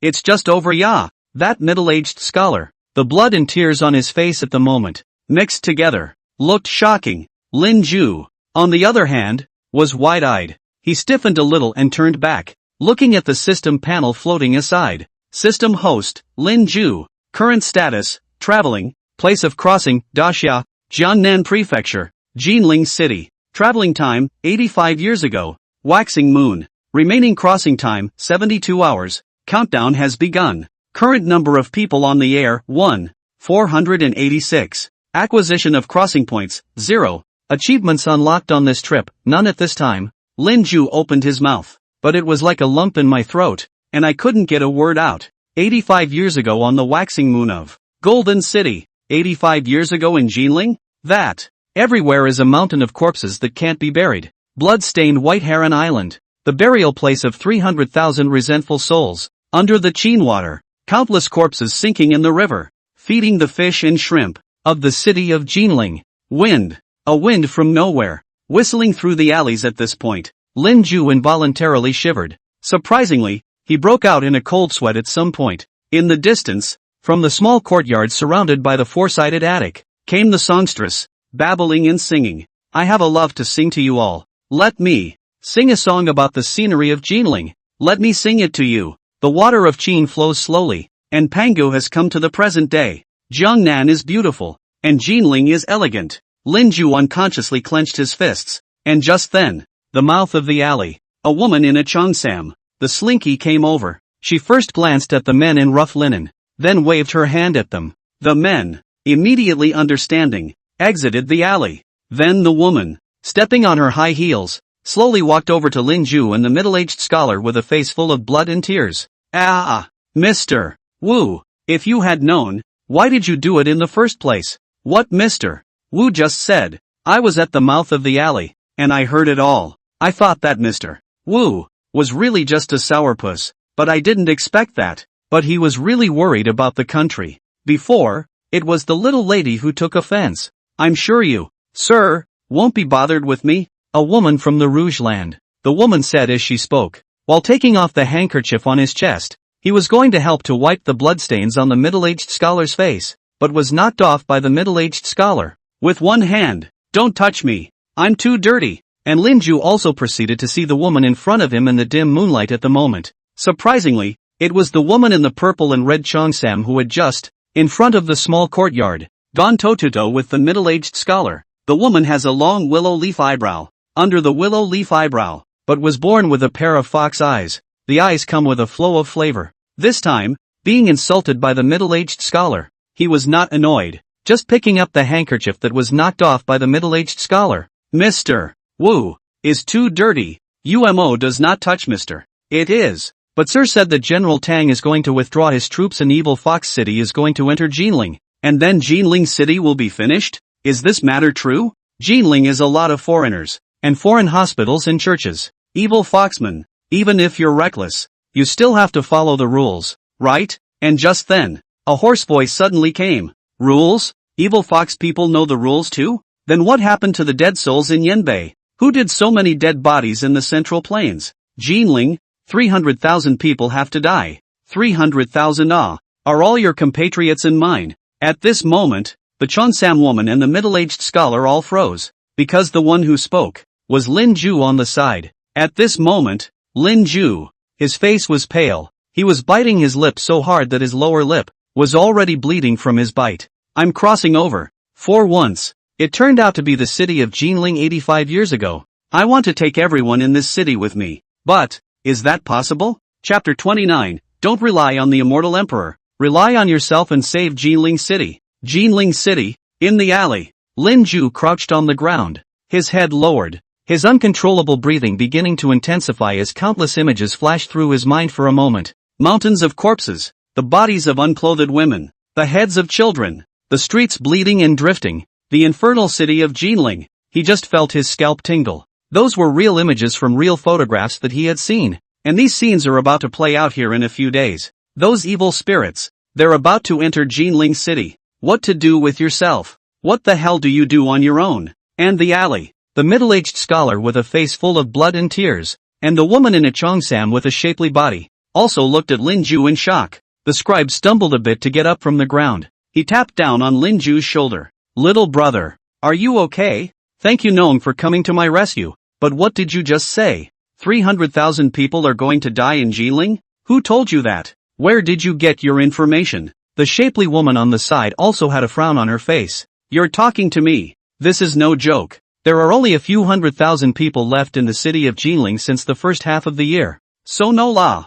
300,000 dead. Wouldn't that be Jiling city littered with corpses? Lin Ju slowly raised his head, his voice tearing as he gritted his teeth. It's just bodies all over the place. After the evil fox people rush in, they are evil spirits. Inhuman. Kill old people, kill children, kill women and children. Women. You women. When they use them, they are women. When they don't use them they are pigs ready to be slaughtered. Men. Killed. All killed. Kill those who resist, and kill those who beg for mercy. By then, where will there be any paper-drunk Jiling scenery left? Jiling is hell. The shapely woman in the cheongsam was currently being deadpanned by Lin Ju. Couldn't help but shrug his sweaty hairs and his face turned pale. You're telling the truth? Then, what to do? Lin Ju's expression grew cold as he glanced at the woman. Then he looked back at the courtyard surrounded by the quadrangle of buildings where the sound of babbling and singing still came from. Run! Leave Jiling! If you don't want to die, hurry up and leave Jiling. Take your gang of sisters, or sooner or later they'll all be red-pink skeletons. The woman didn't move. She just hung her head, a flash of bewilderment in her eyes at first. Then the expression on her face became bleak again. Run? And not to mention, this Jade Ink house. Let's not let us leave. Even if we could leave, where would we go? Most of the sisters in the building were sold by their families to this place of wind and dust, and have long had no relatives outside. Running out of this Jiling city, and outside are also all the guns and tanks of the evil fox army. Where do you want us to run? Outside of Jiling city, are all evil fox troops? The reason why the sisters in the store are still taking customers now is to beg for a big boss to bless them. And when the evil fox's troops all come in, they can be taken by those big bosses and go to the safe zone. Little brother, Jiling, will it really come down to that look you said? The woman looked up, a pair of charming eyes, pointedly looking at Lin Ju. Lin Ju exhaled a cloudy breath, still nodding. The middle-aged scholar on the side, on the other hand, looked even more miserable. He suddenly raised his hand and grabbed Lin Ju's wrist. Who the hell are you? Are you a soldier? Know what's going on outside the city. Why else would you say those things? Is that Tang planning to leave without a fight? Is he really planning to put these hundreds of thousands of people in Jiling in a desperate situation? What about the safe zone? The safe zone has already been set up, and they all said that even if Evil Fox's troops come in, they'll be fine if they run into the safe zone. Lin Ju glanced back at the scholar. He grinned, a grim smile. Do you still place your hopes above the defenders of the Golden City? They can't beat the Evil Fox army. The army, at a time like this, will either fight to the end or stand firm. They talk about defending Jiling, but up to now, have they done any evacuation of the people? Done any drills for the masses to flee after the city breaks down? There is only one safe zone. If I remember correctly, did they also clear the ship all ahead of time and make it look like a duel? I'm telling you, when 2 more days pass, those Jiling defenders, after feeling unable to hold on, are going to abandon the city and run away again. The officers run first, not even informing the men. The base body routed, without any ladder. The evil foxes kill them as if they were pigs when the time comes. As for the safe zone, what makes you think that if you hide in a safe zone, you'll be okay? Lin Ju's veins were bulging at the moment. His eyes widened. He'd been to that museum in Jiling when he was in college. The photos, the people, the sculptures in the museum, he couldn't forget them for the rest of his life. How can I forget the terrible tragedy that took place only 85 years ago? And at the same time, the middle-aged scholar across from Lin Ju looked completely pale. The original light in his eyes dissipated and faded to gray. Afterward he staggered into a crouch. How come? Jiling City, the ancient capital of the 16th dynasty. How can? Then he raised his head and looked at Lin Ju. Who the hell are you? How do you know all this? Lin Ju kept taking deep breaths at the moment, forcing himself to calm down. My name is Lin Ju. Consider me a soldier trying to save 300,000 of my fellow soldiers in Jiling. And who are you? Why are you looking for that boss Tang? The middle-aged scholar raised his head and straightened up again. My name is Wu Qiusheng, the year of the Dian has passed too. At the end of the Qing dynasty, was a Xiuzai on this side of Jiangnan state. Now, is a teacher at the church school for girls. I don't want my students, and the future generations of my Wu family, to be slaves to their country. Unbearable. Unbearable. As Wu Qiuxing spoke, his voice suddenly choked up. He waved his hand, raising 2 fingers at Lin Ju. My 2 sons, both sent to the battlefield. One of them died in battle at the mouth of the Wusong River in Mingzhu City. The other's whereabouts are unknown. Life and death are uncertain. But I, Wu, have no regrets. My Wu family can die with their entire family, but I will not see the great Xia die. Then he grabbed Lin Ju's arm, his voice hoarse. Mr. Lin Ju, you know so much. Definitely not an ordinary person. If what you say is true, Mr. Wu begs you to save the people of this Jinling. This people are innocent. When 2 nations are at war, and the soldiers swing their butcher knives at women and children, this is a barbaric act. Even the most bloodthirsty and savage of the savage communities would not do this. Check it out. Check it out with me, Wu Qiuxing said as he pulled Lin Ju like he was walking out of the alley. Look at this golden city. How beautiful. Over there is a rouge pavilion. Over there is a store selling oil umbrellas. Over there is a tailor's store. And in the morning, there is a Simone who comes out and sells duck oil crispy biscuits. And that, over there, that store over there sells plum cakes. Save them. How can I save them? Lin Ju let out a deep breath and murmured in a low voice. There is no savior. Nor do we rely on the fairy emperor. On ourselves. Rely on yourself and find a way to save these compatriots. Begging for ratings, urging for more. Chapter 30, eliminate all obstacles and do whatever it takes. I'm the cheat that changed history. Lin Ju was biting the tip of his tongue at the moment, trying hard to calm myself down. Must be cool. One didn't cross over here to get hysterical here. One can certainly do something about it. Save Jinling. Save a fellow human being. There must be some way. Your own system is the history cheater system. Himself. The cheat that changed the course of history. And just as Lin Ju was thinking about this, the system panel, displaying the live broadcast, was also crossed by countless pop-ups at this time. I Lu ago. This time the live scene, build is actually 85 years ago Jinling City. This program, have ideas? I like. That said, will the anchor make it?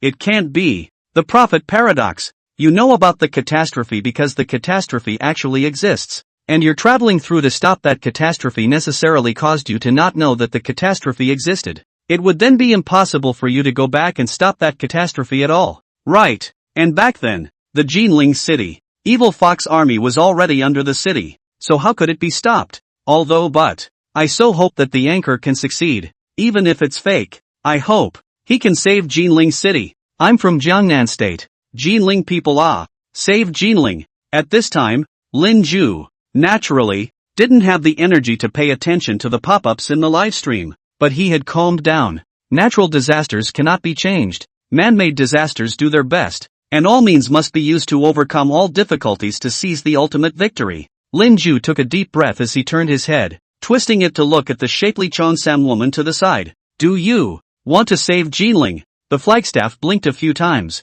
Definitely want to if I can. It said that merchant girls don't know the hatred of their country, and that they still sing backyard flowers across the river. I also want to do something that is heavenly and earthly, to change this curse that has been around for ages. Then Lin Ju turned his head back to Wu Qiuxing. At the moment, Wu Qiuxing was also staring at Lin Ju. If there's anything you need, just ask. Wu Qiuxing. Liver and brain. 10,000 deaths. Lin Ju blinked and nodded. Then he turned his head back to the Cheongsam woman. I want you to take me into your courtyard to find that Boss Tang that Wu Qiuxing said. The flagged woman froze. Boss Tang? Didn't you say that General Tang's defenders would soon abandon Jinling City, and that Jinling's defenders could not be trusted? Lin Ju grinned. That's right, but guess what about this? Does that Boss Don know about it? If he knows that, why is he still in the mood to paper over the place? In his hands, he must have the resources we need. Lin Ju rubbed his temples. He remembers. He saw it in that museum in Jinling.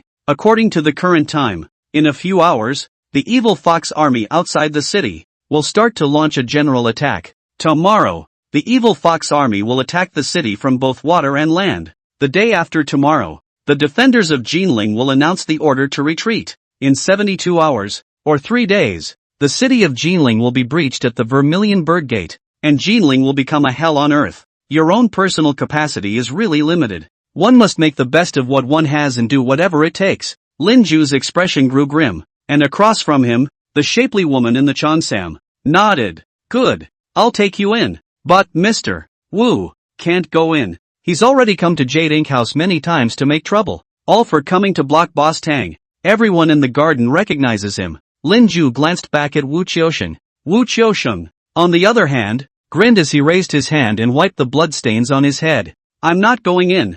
I'll just wait here. Lin Ju glanced at the wound on Wu Qiusheng's head. Your head. Wu Qiusheng waved his hand. It's just a severed head bleeding. What's so terrible about it? You should go and do what's important. If we can save Jinling, Wu Qiusheng's death is not worth it. Lin Ju opened his mouth, but in the end nothing came out. Just a nod. The woman in the purple and red cheongsam, on the other hand, bowed to Wu Qiusheng, and then said no more, but took Lin Ju, and walked like a small courtyard. Outside the city of Jinling, artillery fire continues. This small courtyard surrounded by four-sided buildings, but the lights are still red. The woman led Lin Ju as he walked into the small courtyard. There were a number of women in various cheongsams with coquettish smiles. Each woman, in her own way, has her own flavor. 85 years ago, Jinling's Rougeland, Lin Ju was considered to have seen it, and at this moment, quite a few women, even more so, were looking over here like Lin Ju and the cheongsam woman who had shown him the way. UMO. It's not easy. You even personally went out to solicit customers, and you even solicited a little brother Fa. This little brother is really good looking. Do you want to come and sit here with me? This little brother dressed, at first glance as the rich kids to find also have to find cultured. Read a few years of poetry in books not to find UMO. To find you guys cannot read a few words of the small hoof dua. It's great to be literate. I can even play the pipa. Little brother, do you know Peach Blossom Fan? The cheongsam woman, with her head held high, didn't talk back, even in this Rouge land. That woman, too, has a flavor all her own. Unique. She led Lin Ju directly into the east wing. The building here has 4 floors. On each floor, there are several separate rooms. UMO took Lin Ju and headed straight for the 3rd floor. Boss Tang. In the Peach Blossom Nunnery on the 3rd floor, the receptionist is my sister, whose flower name is Dooku, and she's the best pipa player we have here. Boss Tang. I especially like the Peach Blossom fan played and sung by Dodo. It's been coming especially often for a while, almost every day. Lin Ju nodded as he followed UMO. Upon reaching the 3rd floor, Lin Ju heard directly, from within one of the rooms, the sound of singing. See Jinling Jade Hall Warbler crowing dawn. Qinhuai Water Salon flowers bloom early. Who knows easy ice disappear. See him up Zhu Lu. See him feast guests. See him building collapse. Lin Ju and UMO glanced at each other. Take a deep breath. Directly toward the room from which the song came. Without hesitation, he lifted his foot and kicked the door of the room right in. The physical enhancements rewarded at the end of the last crossing were valid as well as the heart enhancements. Lin Ju was certain that his current physique was no stronger than before on the battlefield of the Rinhin Kingdom. Behind the door of the room that was kicked in, a girl holding a lute, with soft features and looking no more than a teenager, was just about to scream in shock. But UMO, who had rushed in after Lin Ju, covered his mouth. Cardamom, don't be afraid. And the other side, a man wearing a silver gray suit, a middle-aged man with a mustache, round glasses, and greasy hair, at this moment jumped down from the bed in the house all of a sudden. Who are you? What do you want? Lin Ju looked back at the middle-aged man and grinned. Boss Tang, I'm here to save your life. There are still a few hours to go before the evil fox army outside of Jinling City launches a general attack on Jinling City. Tomorrow, your brother will receive the order to retreat if he is unable to resist, and 3 days later, Jinling will turn into a hell on earth. According to reason, Boss Tang should have escaped on a boat a long time ago. Why is he still lingering in the land of tenderness now? Chapter 31 What Your Brother Said. Break the boat and die defending Jinling. At this moment, in the Peach Blossom Nunnery of the Jade Ink building, that middle-aged man wearing a gray suit and greasy head with round glasses was first stunned for a moment at this moment. Then he suddenly turned red. Don't you talk nonsense. My brother and the others are outside the city, fending off the evil fox forces. The ferries have all sailed to Jiangqing's ferry, and all the other small boats have blown up and broken down. Swear to live and die with Jinling. And just then, Lin Ju's expression suddenly grimaced. His voice ripped. No kidding. Don't you know what your brother is? Also, a week ago, Huayin defense line lost. Jinling defenders, the main naval force of the First Fleet and the Second Fleet in the sea battle by the Evil Fox's fleet, all sunk, as the only Jinling arching the capital city of the water barrier, completely lost. It's called they blew up their own ships? It's only a matter of time before the city of Jinling breaks down. Those defending Jinling now are just a bunch of disorganized remnants of the army. Your brother didn't tell you about this kind of thing? You didn't know? Lin Ju's forehead veins bulged. He walked up to the greasy-headed middle-aged man and grabbed him by the collar, almost lifting him up. Your brother is going to run. It's nothing. Daxia became now like this. Lost Yanbei, lost the Central Plains. Half of Daxia lost. Fell away countless generals. The war fought like this. All the generals should go to death. But your brother can't back out. If he retreats, Jinling will be completely finished. I tell you, that it is okay for him to hold fast. Once he announces a retreat, by then those wine bags under his hand, they will run faster than hyenas. And then the evil fox people, they will kill them like pigs. When the evil foxes come in, the people of Jinling will die of 300,000 deaths. The people of Jinling will die 300,000, even if the two of you, brothers, can really escape from the golden tombs. The lives of these 300,000 people will also be counted on the heads of the two brothers of your Tang family. 300,000 disgruntled souls will, for generations, haunt the descendants of your Tang family, and when the time comes to see if your Tang family rises or falls, the names of the two brothers of your Tang family will be remembered in the history books, and will be left in infamy for 10,000 years. And just then, on the system panel that had been floating on the side, a line of small words suddenly popped up at this moment. Congratulations, Master, on unlocking the achievement Intimidation. As for the oil-headed middle-aged man, at this moment, his face was also pale. The fuming Lin Ju looked like a raging tiger to him. One indiscretion on his part, and that tiger could have torn himself to shreds. But he gulped and spoke anyway, trembling. I can't understand what you're saying. My brother swore an oath to live and die with the Golden Tombs. And, moreover, Jinling, has set up a safe zone. The evil fox people came in. The people to the safe zone hide not just good. How will die 300,000 people?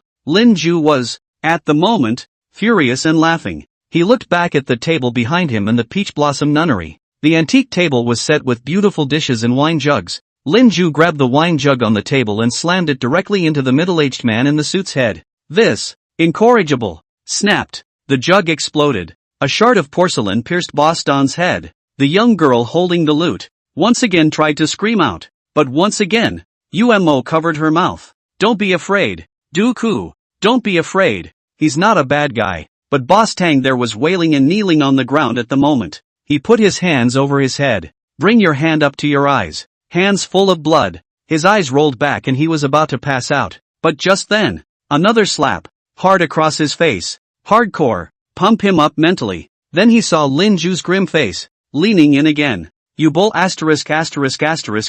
me again. I'll kill you. It's because there are too many people like you that the Daxia of this era has come to this point. Honestly, how the hell did your brother arrange this? At this moment, that greasy-headed middle-aged man, tears fell with a brush. My elder brother, before really intends to die to defend Jinling. But the river waterway defeat. The only two fleets of Daxia, all gone. Jinling defenders, people are on edge. My elder brother telegraphed me that it was simply impossible to get the present garrison of Jinling to defend it to the death. Even if the order to die is given, when the evil fox army hits the front, it will still be routed. If the situation is really bad, he will give the order to retreat. Lin Ju's expression was indifferent. It was a fact he had known for a long time. The two girls in the room, in the corner, on the other hand, had a swish of pale color, especially Rain Ink. She gritted her teeth and looked fiercely at Boss Tang,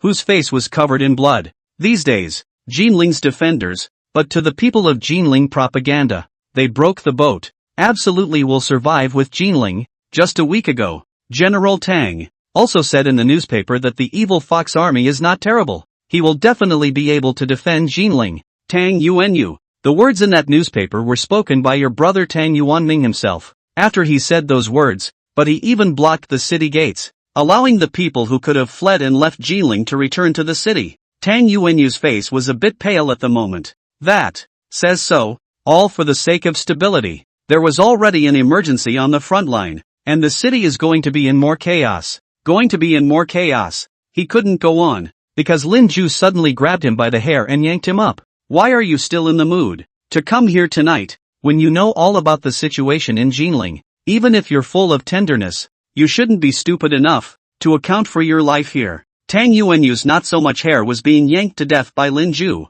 More tears flowed from his eyes as he ate the pain. I can run. My family has another ship, a ship of my textile factory. I have a foreigner's pass, and I can hang a foreigner's flag on it. So if we take the waterway, even if it's an evil fox's battleship, it won't stop us. Evil fox people, don't dare mess with the foreigners. Our factory has been trading with foreigners for many years, and the documents of those several big-nosed countries, I have all of them. I was supposed to leave tonight, but I can't let go of the girl Dooku. I'm afraid I won't be able to hear such a beautiful tune once I leave Jinling. I also want to take Dooku with me. I admit that I'm greedy and afraid of death, but Desya is like this. What can I do? I can't let go of Jinling either. Jinling is my hometown too. I have money and factories in Jinling. Who would want to leave home if not forced by circumstances? Lin Ju narrowed his eyes and slowly loosened his grip. Tang Yuanyu, whose face was covered in blood, collapsed to the ground in a flash as he covered his face and whimpered out. The teenage girl in the corner off to the side. Doggy, at this moment, but lightly play the lute. Gently twisted wipe again and again to pick. The sound of the lute is accompanied by a euphonious song. That's the second half of Peach Blossom Fan. This moss and blue tile pile, I have slept in the wind, will be 50 years of rise and fall to see full, that Wui Lane is not surnamed Wang. Macho Lake ghosts cry at night. Phoenix Terrace perched on the Lord Bird. The dream of the remaining mountains is the most real, and it is hard to lose the old realm. I don't believe that this map will be changed. I will make up a set of Jiangnan sorrows and sing them until I grow old. Lin Ju lowered his head and didn't speak, just narrowed his eyes, begging for ratings, urging for more. Chapter 32. You don't want your brothers to go down in the history books and be left in the dust. Lin Ju was, at the moment, slowly crouching down to the sound of Dodo's song. He squatted next to Tang Yuanyu who, at this moment, was lying on the ground, whimpering uncontrollably. Then he suddenly grabbed Tang Yuanyu's wrist. Just this one action. It just scared Tang Yuanyu to death. You, what else are you going to do? What needs to be said? I've said. I'm telling the truth this time. Really all the truth. And at this moment, Lin Ju, who had crouched down, grinned, surprisingly squeezing out a smile at Tang Yuanyu. However, his appearance scared Tang Yuanyu, who was already paralyzed on the ground, to move back a few dozen centimeters. Lin Ju was now in his eyes, no different from the evil ghosts of legend. What do you want? Lin Ju looked at Tang Yuanyu, who had pulled away from himself, still with a smirk on his face. Don't be nervous, Boss Tang. I won't keep beating you up. Before, it was me who got emotional. It didn't hurt you, Boss Tang. Tang Yuanyu was already attached to the edge of the bed at the moment, and he was trembling. What the hell are you doing? Just say it. Don't you come over here. Lin Ju, on the other hand, was still smiling. Go over or don't go over. I just want to know, Boss Tang, how big that ship of yours is. How many more people can you fit in besides your own family members? Boss Tang. Tang Yuanyu's eyes widened. You want to carry people in my boat? No, it can't be. Even if I have a foreigner's pass, and the evil foxes fleet will let me through, that doesn't mean the evil foxes won't come to my ship to inspect it. If they find out anything, the whole ship is finished. But Tang Yuanyu didn't say anything further, because he saw, across from him, Lin Ju. His smile had tightened and his eyes gazed at him with icy coldness. Tang Yuanyu opened his mouth. Even at full capacity 80 to 100 at the most, but there's our own crew. 50 more at the most. Lin Ju's brow furrowed. Then he spoke in a hoarse voice. And what if you dumped all the cargo on your ship? Tang Yuanyu grinned and almost cried out again. Ha! But he quickly swallowed back what he wanted to say afterward, because he saw that Lin Ju had crouched down and picked up the ground. A piece of the broken stubble from the jug that had shattered when he smashed his head. The broken stubble, which was triangular in shape, had sharp edges. Tang Yuanyu covered his head. The voice tore. 200. Even if you throw out all the cargo on the ship and leave only the top layer of spinning, so that all the people can hide under the spinning, throw in the crew and my family, and you're looking at a maximum of 200 men. I can't carry more than that. Lin Ju played with the broken stubble in his hand, narrowing his eyes slightly. 200? So now, At least 200 people can be saved. Lin Ju exhaled a cloudy breath. He grinned again, squeezing out a smile. After that, he grabbed the fabric of Tang Yuanyu's suit's left shoulder and lifted him up. Since Boss Tang has said so, then it would be rude if I punched Boss Tang again. But just to be on the safe side, before Boss Tang's ship sails away from Jinling, please Boss Tang, make sure you stay with me. Tang Yuanyu blinked a few times. What do you mean? Lin Ju smiled and put his arm around Tang Yuanyu's shoulders. Then he placed the sharp porcelain stubble at Tang Yuanyu's neck. Simply put, Boss Tang, you've been kidnapped by me. Please make sure. Also make sure that you cooperate with me in the next 3 days. Tang Yuanyu's face was pale. He had just been beaten up by Lin Ju. He had no doubt now. This madman is really going to take that sharp porcelain stubble and stab it into his neck. Bad luck. It's the worst luck in the world. It is said that the gentle land is the graveyard of heroes. If it wasn't for the fact that he was relieved to have this girl, Du Ku, he himself has now crossed the river by boat. Tang Yuanyu forced herself to hold back before she didn't let herself cry out. Lin Ju there, on the other hand, was narrowing his eyes at the moment. He was staring at the system panel that only he could see. Remaining traversal time, 71 hours. 1 hour traversed. Just crossed an hour? But Lin Ju felt that this hour had all gone by a little too quickly. He'd never wanted time to pass slower and slower than he did now. He wanted to do more. Doing a little more. Not living could change history and save this golden city. Lin Ju let out a deep breath. Looking back at Rain Inc. Find something and wrap Boss Tang's head. Let Boss Tang take us out. Umo immediately nodded. She looked back at Duku, who was still holding her lute to the side. Cardamom, do you trust your sister? That young girl's eyes instantly reddened at the moment, and she nodded. I believe that sister Umo is truly treating me well. Umo rubbed Dougie's head a few times. Then you follow your sister. Sister will find a way to send you out of Jinling. Dougie blinked a few times. But Mom won't agree. I was sold here by my father in the first place, and I haven't redeemed myself yet.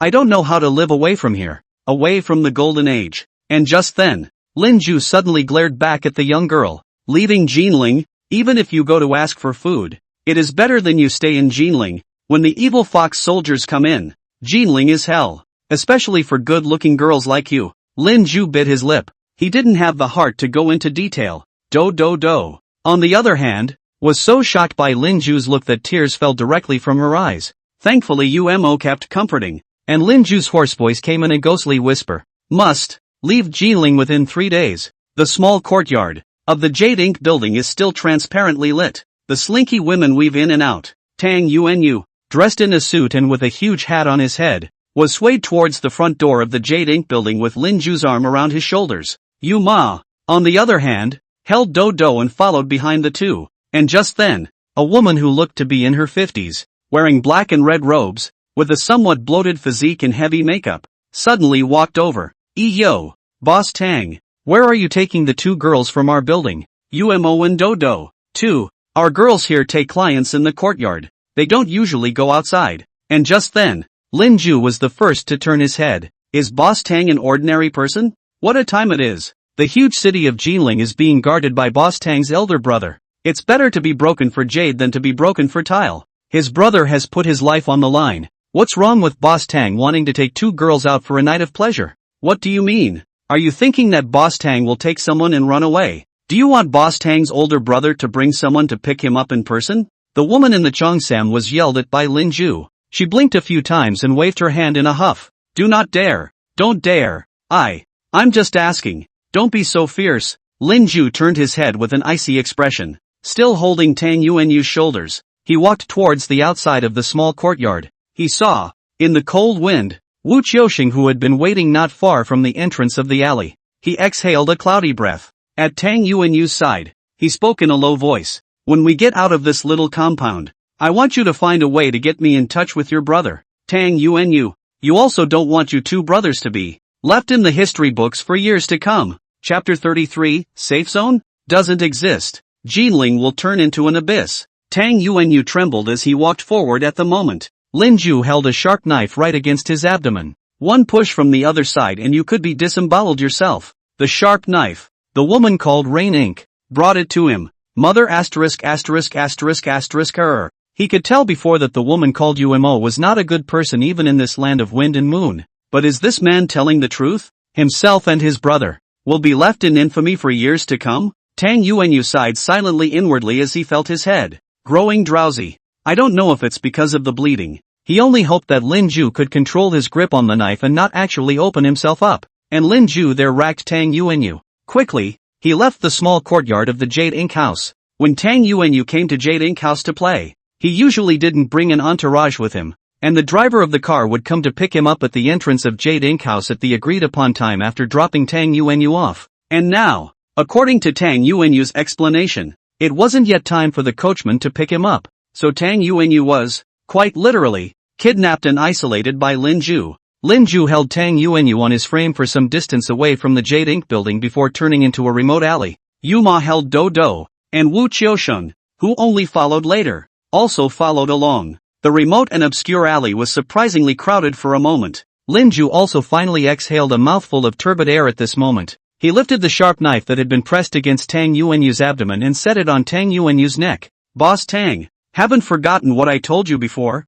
I want to see your brother. Tang Yuanyu swallowed a mouthful of saliva at this moment. My brother is outside the city with the troops defending Jinling. I haven't seen him in a while either. There's nothing I can do if you want to see him. Lin Ju's expression was indifferent. Just the slightest bit of force from the sharp knife in his hand. The sharp blade directly cut through the skin at Tang Yuanyu's neck. Blood ran down the blade. Yes, I can't see it, but I have a way to contact my brother. Telegraph. Can send a telegram to my brother's place. It is also possible for him to come back to Jinling to see me if I say I want to see him one last time. The dagger in Lin Ju's hand that had originally been pressed against Tang Yuanyu was then slowly raised. A smile appeared on his face once again. That's right, Boss Tang. Then please, Boss Don, send a telegram to your brother for an appointment. No problem. At the moment, an overcast wind blew across the alley. Tang Yuanyu felt a tingling sensation hit his neck. This guy, he really just tried to cut his own neck.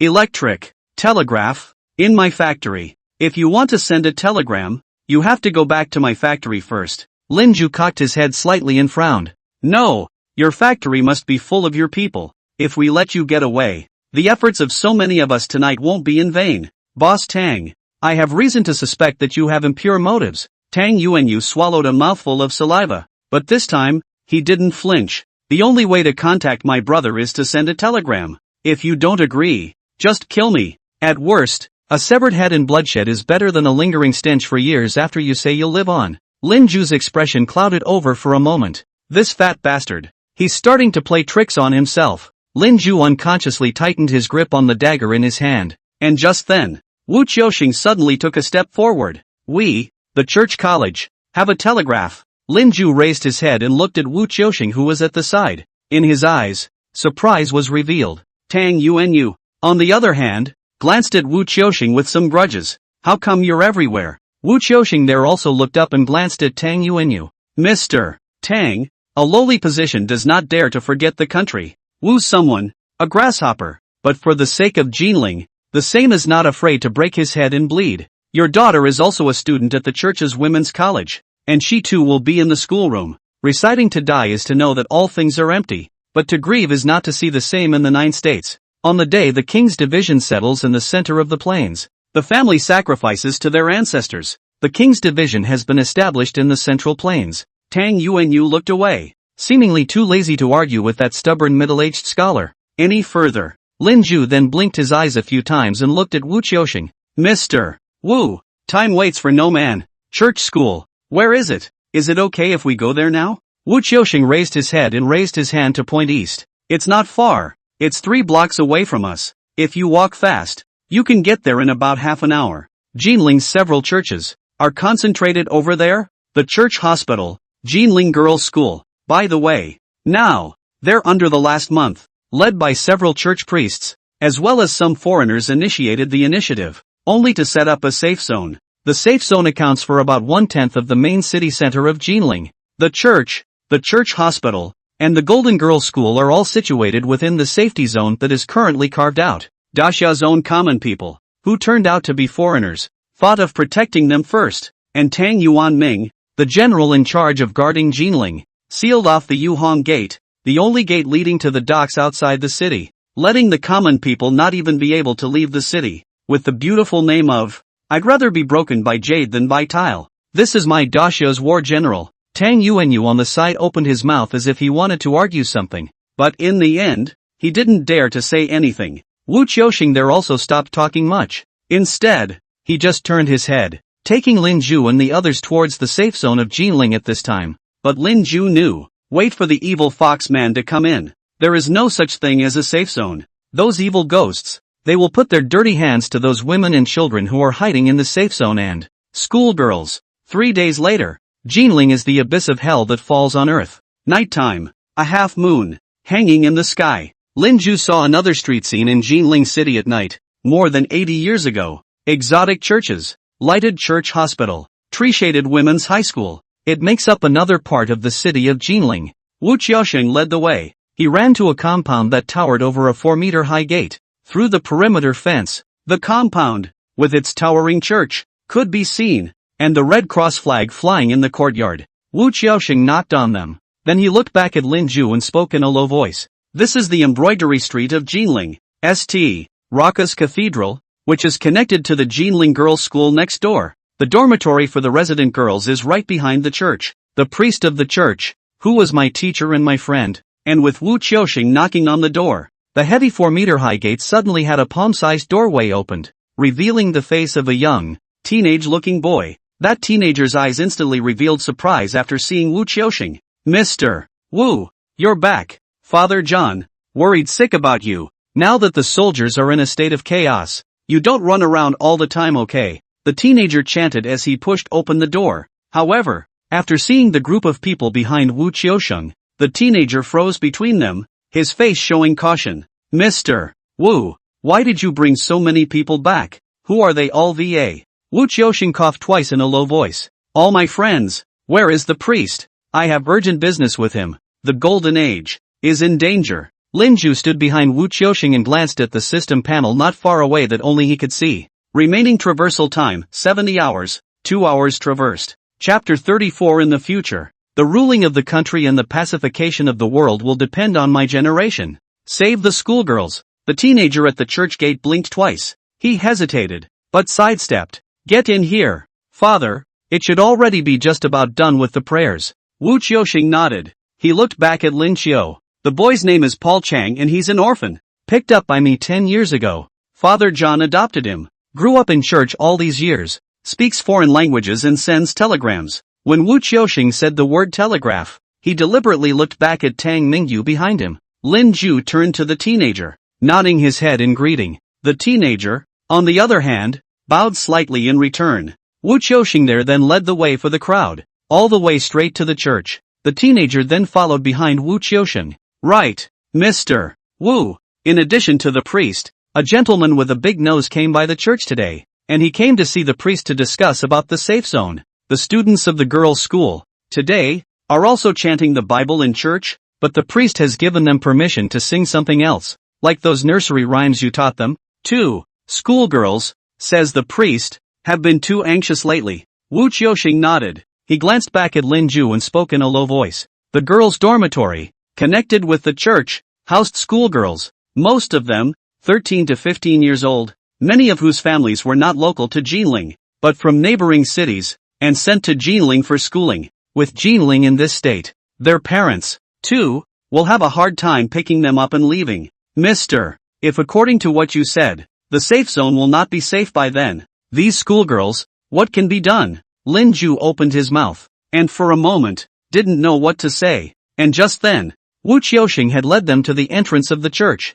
The whole church, which is built of rock, is in the shape of a Gothic fortress, and the door had just been pushed open by Wu Qiuxing. Then a girl's song came out. It was different from the decadent sounds coming out of the Feather Ink building. From the church came a song with a certain hopefulness. Songs are not the Bible of the West. Instead, it was a nursery rhyme from Daxia that Lin Zhu and the others could all understand. Time seems to flow like water. Soon, after class is over and school is over, let's think carefully. Did we understand our homework today? Has what the teacher said ever been violated? Parents expect their children to return. Let's not wander all the way. The future rule of the country and the world depends on my generation. At the door of the church, Lin Zhu's footsteps suddenly lurched. He would have been nothing, but after hearing the nursery rhyme, in the future, we will rule the country and pacify the world. It all depends on my generation. He somehow felt a sudden sourness in his eyes. He forced himself to hold back before pulling Tang Mingyu and walking into the church.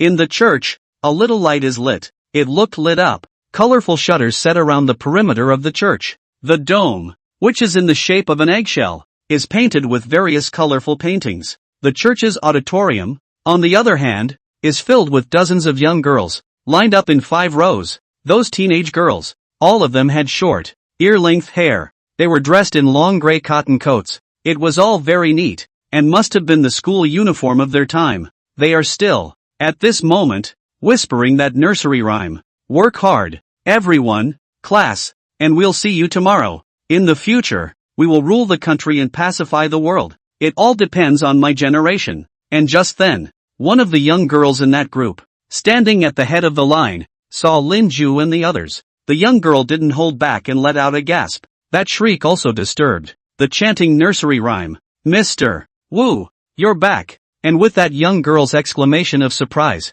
the girls, who had been neatly arranged, also looked up one by one, and then all ran over. The maidens chattered like a flock of larks. Mr. Wu, you're okay. Mr. Wu, why is your face covered in blood? Did some bad guys beat you up? Mr. Wu, why don't you go to the hospital? Are you in pain? Wu Qiuxing looked at the female students who flocked over. His eyebrows lowered, and very gently patted the head of a female student. Sir is fine. I just walk. Keep looking up at the sky. Didn't pay attention to my feet. Clicked. Fell. That head hit the roadside steps. That's why my face is full of blood. You guys should pay attention in the future. Don't just remember to look at the stars in the sky. Forget about the road under your feet. Those female students, on the other hand, remained around Wu Qiuxing's side, each blinking their eyes. Many, however, went straight to red. A female student who looked like should only be 13 or 14 years old, then raised her hand, extended her index finger, and gently poked Wu Qiuxing's waist. Then she spread her other hand out. Inside turned out to be an orange candy. Sir, here's a candy. This is what my mother slipped me before I came to Jinling to go to school. Every time I'm unhappy, I eat one. You eat a candy too. It won't hurt anymore if you eat the candy. Wu Qiuxing blinked a few times, touched the young girl's head. Sir's head doesn't hurt. It doesn't hurt, mister. Seeing you guys at all. Lin Ju stood back. He took Tang Yuanyu's shoulder and spoke in a low voice that only he and Tang Yuanyu could hear. Boss Tang, that boat of yours, make sure you give these schoolgirls a place. Absolutely not. Let them stay in Jinling City in 3 days. Please. Tang Yuanyu's eyes widened. It was the first time he'd seen Lin Ju being so polite to himself. He didn't hold back and looked back at Lin Ju. Instead, he saw that Lin Ju was, at the moment, biting his lip in death. If these children stay in Jinling, what will happen? Even if Evil Fox's troops come in, this is a safe zone. And just then, Lin Ju turned back to deadpan Tang Yuanyu. There is no safe zone. When the Evil Foxes come in, there will be no safe zone in Jinling. Those guys are evil spirits. They are. If they find these schoolgirls, these children, they will be worse than dead by then. Mr. Tang, we are all Daxia people at least. It's fellow countrymen. Please, save the child. Tang Yuanyu was stunned for a moment. He looked at Lin Ju and nodded. I understand. Don't worry. In any case, I will definitely arrange for these children to get on board. When he said this, Lin Ju didn't have a dagger at his neck. Don't worry. I'm a father too and I have a daughter. Meanwhile, at Wu Qiuxing's place, at this moment, he also let out a deep breath and squeezed out a smile from his face. Well, it's about time. Get back to the dorm. There's morning reading tomorrow morning. There is no need for you to worry about things outside the city. You are in the academy.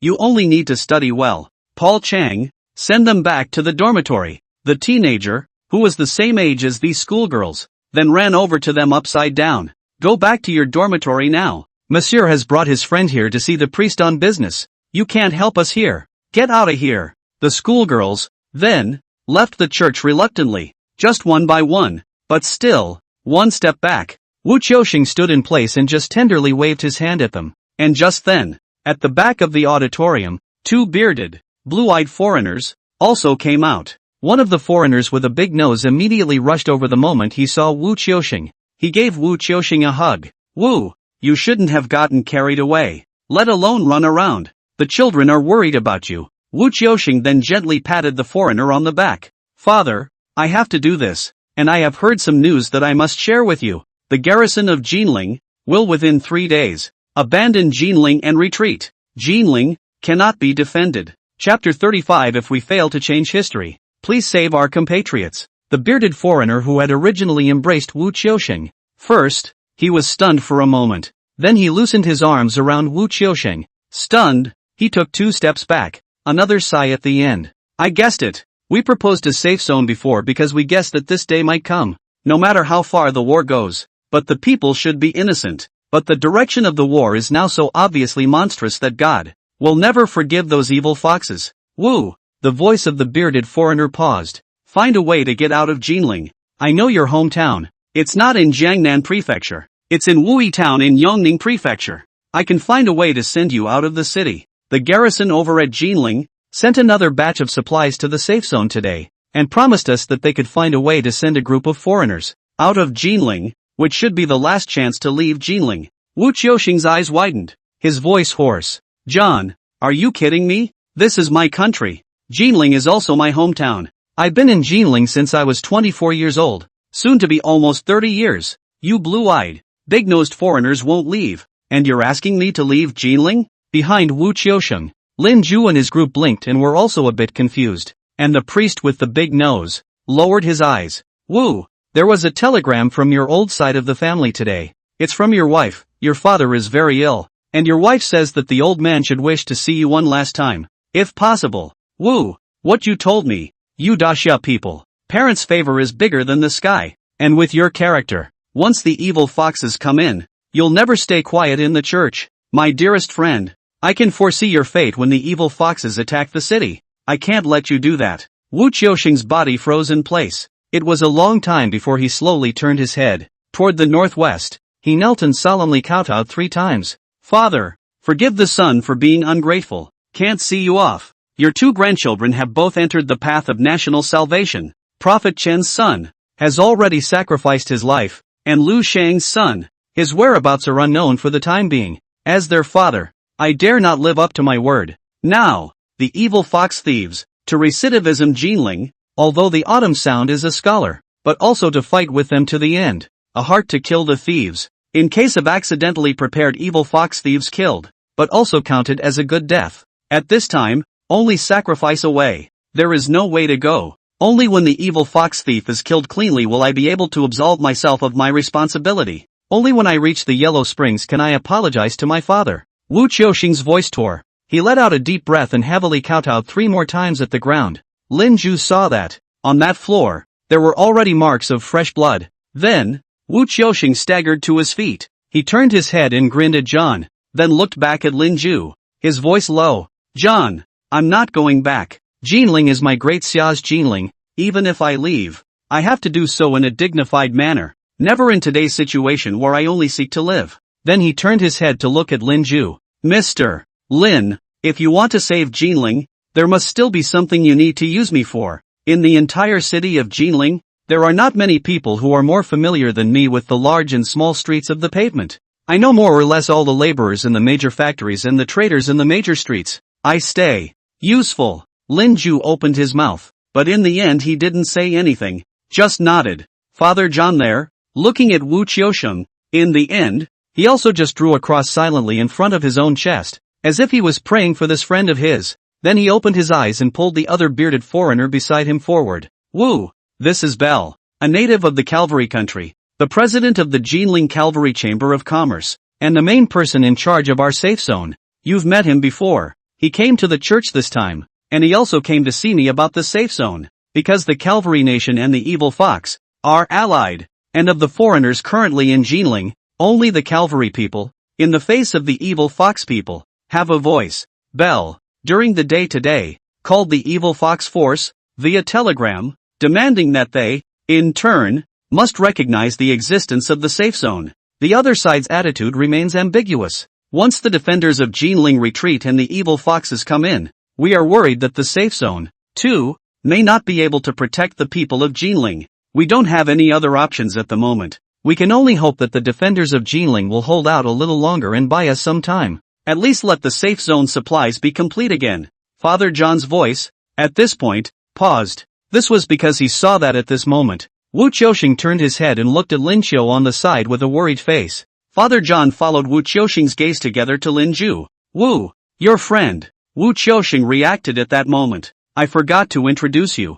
Father, these are the aspirants I just ran into. They also wanted to save Jinling, especially this one. Wu Qiuxing said as he pulled Lin Ju next to him. It was this Mr. Lin, who told me that the defenders of Jinling would surrender in 3 days. It's something that we've also gotten answered from this guy's mouth. Wu Qiuxing said while pulling Tang Yuanyu over as well. He's Tang Yuanyu, the owner of the Jinling textile factory, and his brother is Tang Yuanming, the general of the Jinling garrison. Father, Mr. Lin, also said that when the evil foxes come in, the safe zone won't be safe, and Jinling will turn into a complete hell. We have to think of something else. The big-nosed foreigner named John was also looking at Lin Ju at the moment. Lin, you are. Lin Ju looked up and grinned. Excuse me, Father, I am not a follower of this religion of yours. Just think of me as an ordinary Daxia man who wants to save his countrymen. Then Lin Ju turned his attention to the big-nosed foreigner named Bell behind the priest.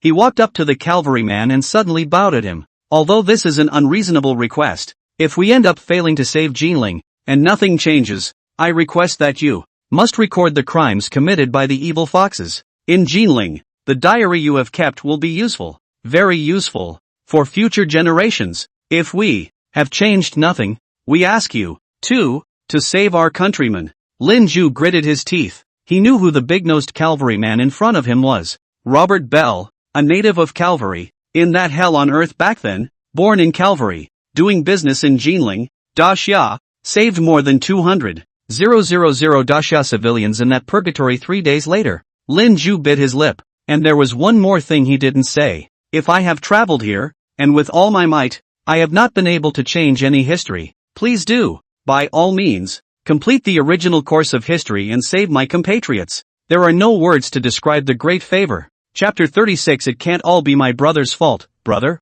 I'm sorry. In the church auditorium, the big-nosed foreigner from Calvi froze for a long time. He seemed to be a bit confused as to why this young man from Daxia, whom he had met for the first time, had such trust in him. He blinked twice, then exhaled, helping Lin Ju, who was bowing to his feet. I, too, came to Daxia 30 years ago. My company is here. When I came to Daxia, I was 26 years old, and now, I'm 54. This is my second home. Child, I am no less attached to this place than you are. I have witnessed the many calamities of this country. Don't you worry. If Jinling falls, I will do everything I can to protect the civilians I can. I swear to God. Lin Ju bit his lip, before he straightened up and nodded at the bell in front of him, and Robert Bell hesitated at the moment, and also spoke in a low voice. Young man, you just said, if you didn't save Jinling, do you have any plans to save Jinling? If there is a need, I am willing to do my best. Jinling is a very beautiful city. He should not be drowned in the fire of war. Lin Ju let out a deep breath. He turned around and exchanged a glance with Wu Qiuxing. Another glance was taken at Umo and Dodo, who had been at the back, silently silent. Finally, he landed his gaze on Tang Yuanyu again. He raised his hand and tugged on Tang Yuanyu's clothes, pulling him over. This is Boss Tang. Mr. Wu has already introduced him. His brother is Tang Yuanming, the general of the current Jinling garrison. To save Jinling, we still have to start with its defenders. Bell and John, the two big-nosed Yankees, looked at each other. The priest's low voice came. Do you have a way to get the garrison of Jinling to hold Jinling? Lin Ju grinned. No way. The gap between the defenders of Jinling and the evil fox forces is too great. They are all remnants of the army. There's no need to wait until 3 days from now. It's now. Those defenders, they're already on edge. Of course, there are quite a few bloody soldiers, but the number is too small. Can't stop it. An objective gap is a gap. They have airplanes, artillery, air power, and a fleet at sea. Lin Ju didn't say anything further. A battle with such a large gap seemed to have happened once after a decade or so, but Daxia fought and won. Lin Ju let out a deep breath. It's impossible to expect them to hold Jinling, but at least it will make them change their current strategy. The Yuhong Gate in Jinling cannot be sealed like this. To the west of Jinling City is the Fuxi River, Daxia's two main river arteries. Outside the Yuhong Gate is the pier of the Fuxi River. Even if the evil foxes come in and let the people jump into the river themselves to escape when the time comes, it's better than being trapped in Jinling City. Also, we can't let the defenders of Jinling just surrender. Let them hold out a little longer, even for one more day, to give the people in the city a chance to escape from Jinling, and by then, maybe Jinling can die a few tens of thousands, or even hundreds of thousands of people less. Lin Ju bit his lip. His mind worked frantically, carefully recalling what he had learned about what happened in Jinling City 85 years ago. He was glad that he had scrutinized a lot of information about Jinling 85 years ago. After visiting the memorial hall in Jinling that year, everything may be cause and effect. There must be a way to save Jinling City by yourself. And just then, Tang Yuanyu, who had been standing by the side, opened his mouth. Speak in a low voice. That, you have all these ideas, they're great, but the prerequisite is that the garrison of Jinling has to cooperate with you. My brother says it's the general of the Jinling garrison, but those people below him are actually all ministries that were crippled before. On the Pearl battlefield, all of them from the south and north of the sky, they have long been beaten by Jinling and lost their temper. The soldiers under their hands have long wanted to run away, and now they are barely holding Jinling City. The people further up the line also know these garrisons, what it's like. That's why I poked and prodded my brother and said that if it really can't be defended, it can be screened by my brother on his own, whether to retreat or not. Tang Yuanyu didn't continue on, because he realized that everyone in the modest auditorium was staring at him in unison at the moment. His expression was a little embarrassed in a rare way. What are you all looking at me for? I'm just telling a few truths. I'm not trying to excuse my brother. That fact is a fact. Evil Fox Army, each and every one of them have gone through professional training. Our soldiers, how many troops from the countryside, captured the strong, tied to the battlefield? There are just a few units that can fight, and they were crippled long ago. Some of them don't even have enough to eat. With such a troop, the Heavenly King would not be able to defend the city of Jinling even if he came to command it. Lin Ju stood aside, head bowed. He knew that what Tang Yuanyu said was the truth. Accumulated poverty and weakness. The accumulation of poverty and weakness. Lin Ju took a deep breath. Then there is no other way. The only one who can save the people of Jinling now is your brother. If he doesn't, he'll just wait to go down in the history books and be left in the dust. Boss Tang, the telegram, can we send it to your brother or not? Tang Yuanyu opened his mouth. Finally he touched his head. His grandmother, put up a fight. Send, but I'm not doing this for you guys. I'm doing it all for the schoolgirls. He lifted his head and stared at Lin Ju.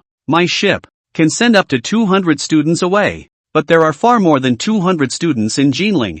Are you sure you're telling the truth? Evil fox people that would prey on students. Female students. Lin Ju was also watching Tang Yuanyu at the moment. Guess what a group of who have been suppressed for a long time in the war will do when they see a group of unarmed schoolgirls. Not only schoolgirls, Jinling City, all young girls, can't escape. You have more or less heard of it, haven't you? The women taken by the evil fox army, the villages ransacked by the evil fox people. The women and children bullied, the bellies thrown open, the heads chopped off. All of them are our countrymen. Tang Yuanyu opened his mouth as he took a deep breath, then suddenly turned his head and looked at the teenager who had just returned from outside the church. Paul Zhang. Hey, that little brat, take the old man to your telegraph. Brother, I'm sorry. Paul Zhang, who had just returned, was dismayed. Wu Qiaoxing went to turn around at this point. Paul, what are you waiting for? Why don't you hurry up and take Boss Zhang to the telegraph? Nope, I'm coming with you guys.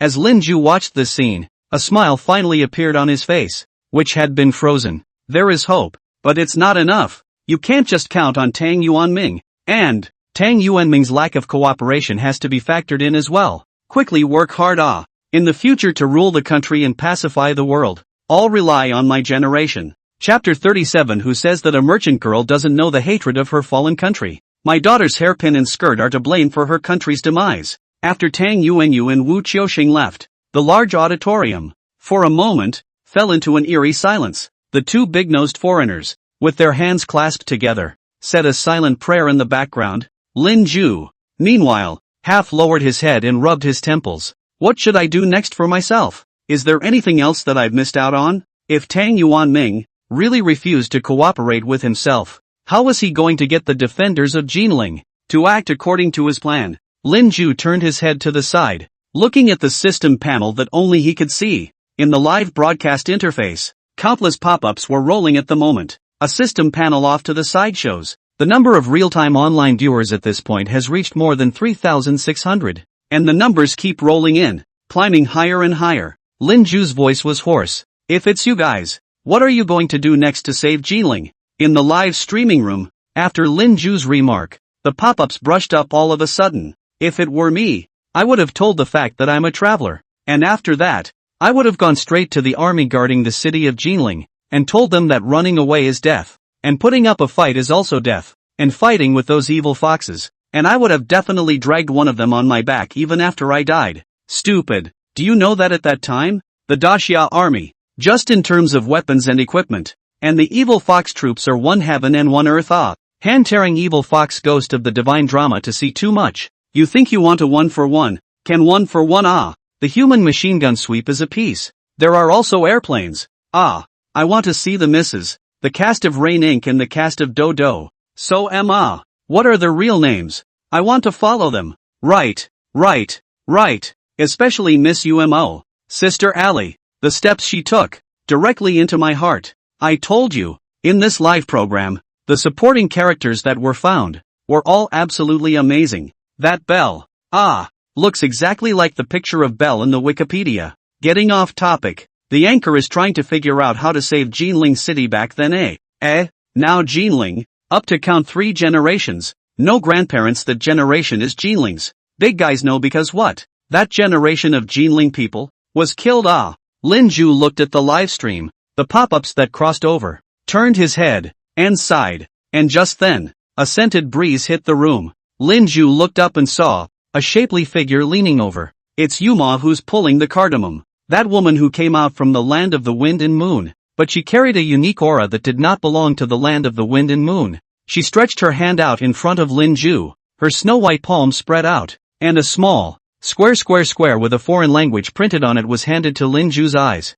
Here you go with this. I bought it in a Yankee store earlier. It's chocolate, wine-hearted. The foreigners are black-hearted as hell. A few chocolates, asking me for a silver dollar. Lin Ju was stunned for a moment. He raised his head and looked at UMO, who was on the sidelines, with some dismay. That woman, on the other hand, had a smile on her face, a coquettish smile. See, you're too nervous. Eat this to feel better. I heard what you secretly said to Boss Tang before You said that the evil fox people came in. Those schoolgirls will be worse than death. Then I want to ask, what will happen to us women in the land of the wind and moon? Lin Ju's body stiffened. He opened his mouth, but nothing came out. Himself seems to be from the beginning to the end. Didn't even consider these women of the land of the wind. Schoolgirls need to be protected. Do they always deserve it? Dougie was only in her teens, I think, about the same age as those schoolgirls. And just then, Rain Inc. grinned. She took the chocolate in her hand and shoved it into Lin Ju's mouth.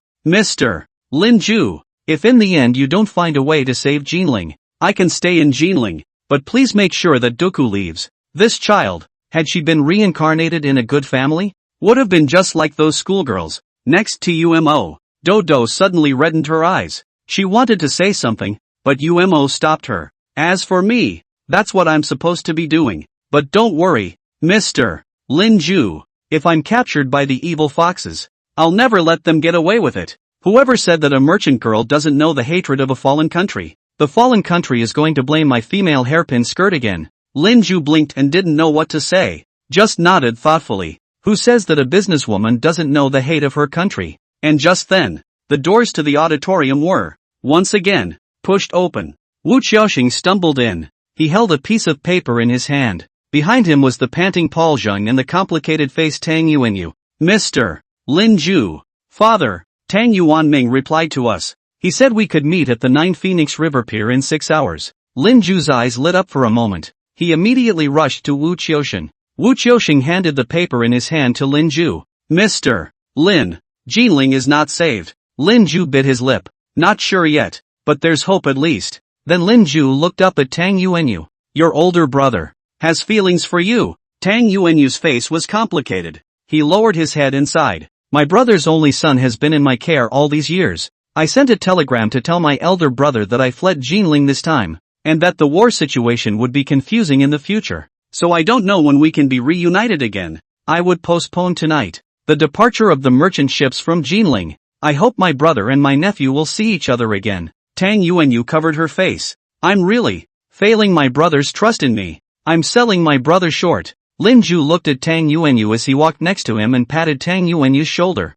Boss Tang, since ancient times, it's hard to balance family and country. What's more, you are also helping your elder brother, lest he be left in disgrace. Tang Yuanyu gave Lin Ju a sultry look. But even if you could meet my brother, you wouldn't necessarily be able to persuade him. My father died early, and my elder brother, in the family, says nothing. A cold smile appeared at the corner of Lin Ju's mouth. At home you are a great man of the heavens and the earth. How is it that when faced with the forces of the evil foxes, you have become a limp-wrist shrimp, and feel that you cannot defend Jinling, so you have fled? Tang Yuanyu instantly turned red. Didn't run away. My brother hasn't escaped, at least not yet. Lin Ju glanced at Tang Yuanyu. He's going to escape or not? You'll know in a few hours when you come with me to meet him, but if he won't agree to my proposal, I'll get him to agree in my own way. Tang Xiaoxing was stunned for a moment, and at the same time, Lin Ju twisted his head to take another look at the system panel that only he could see.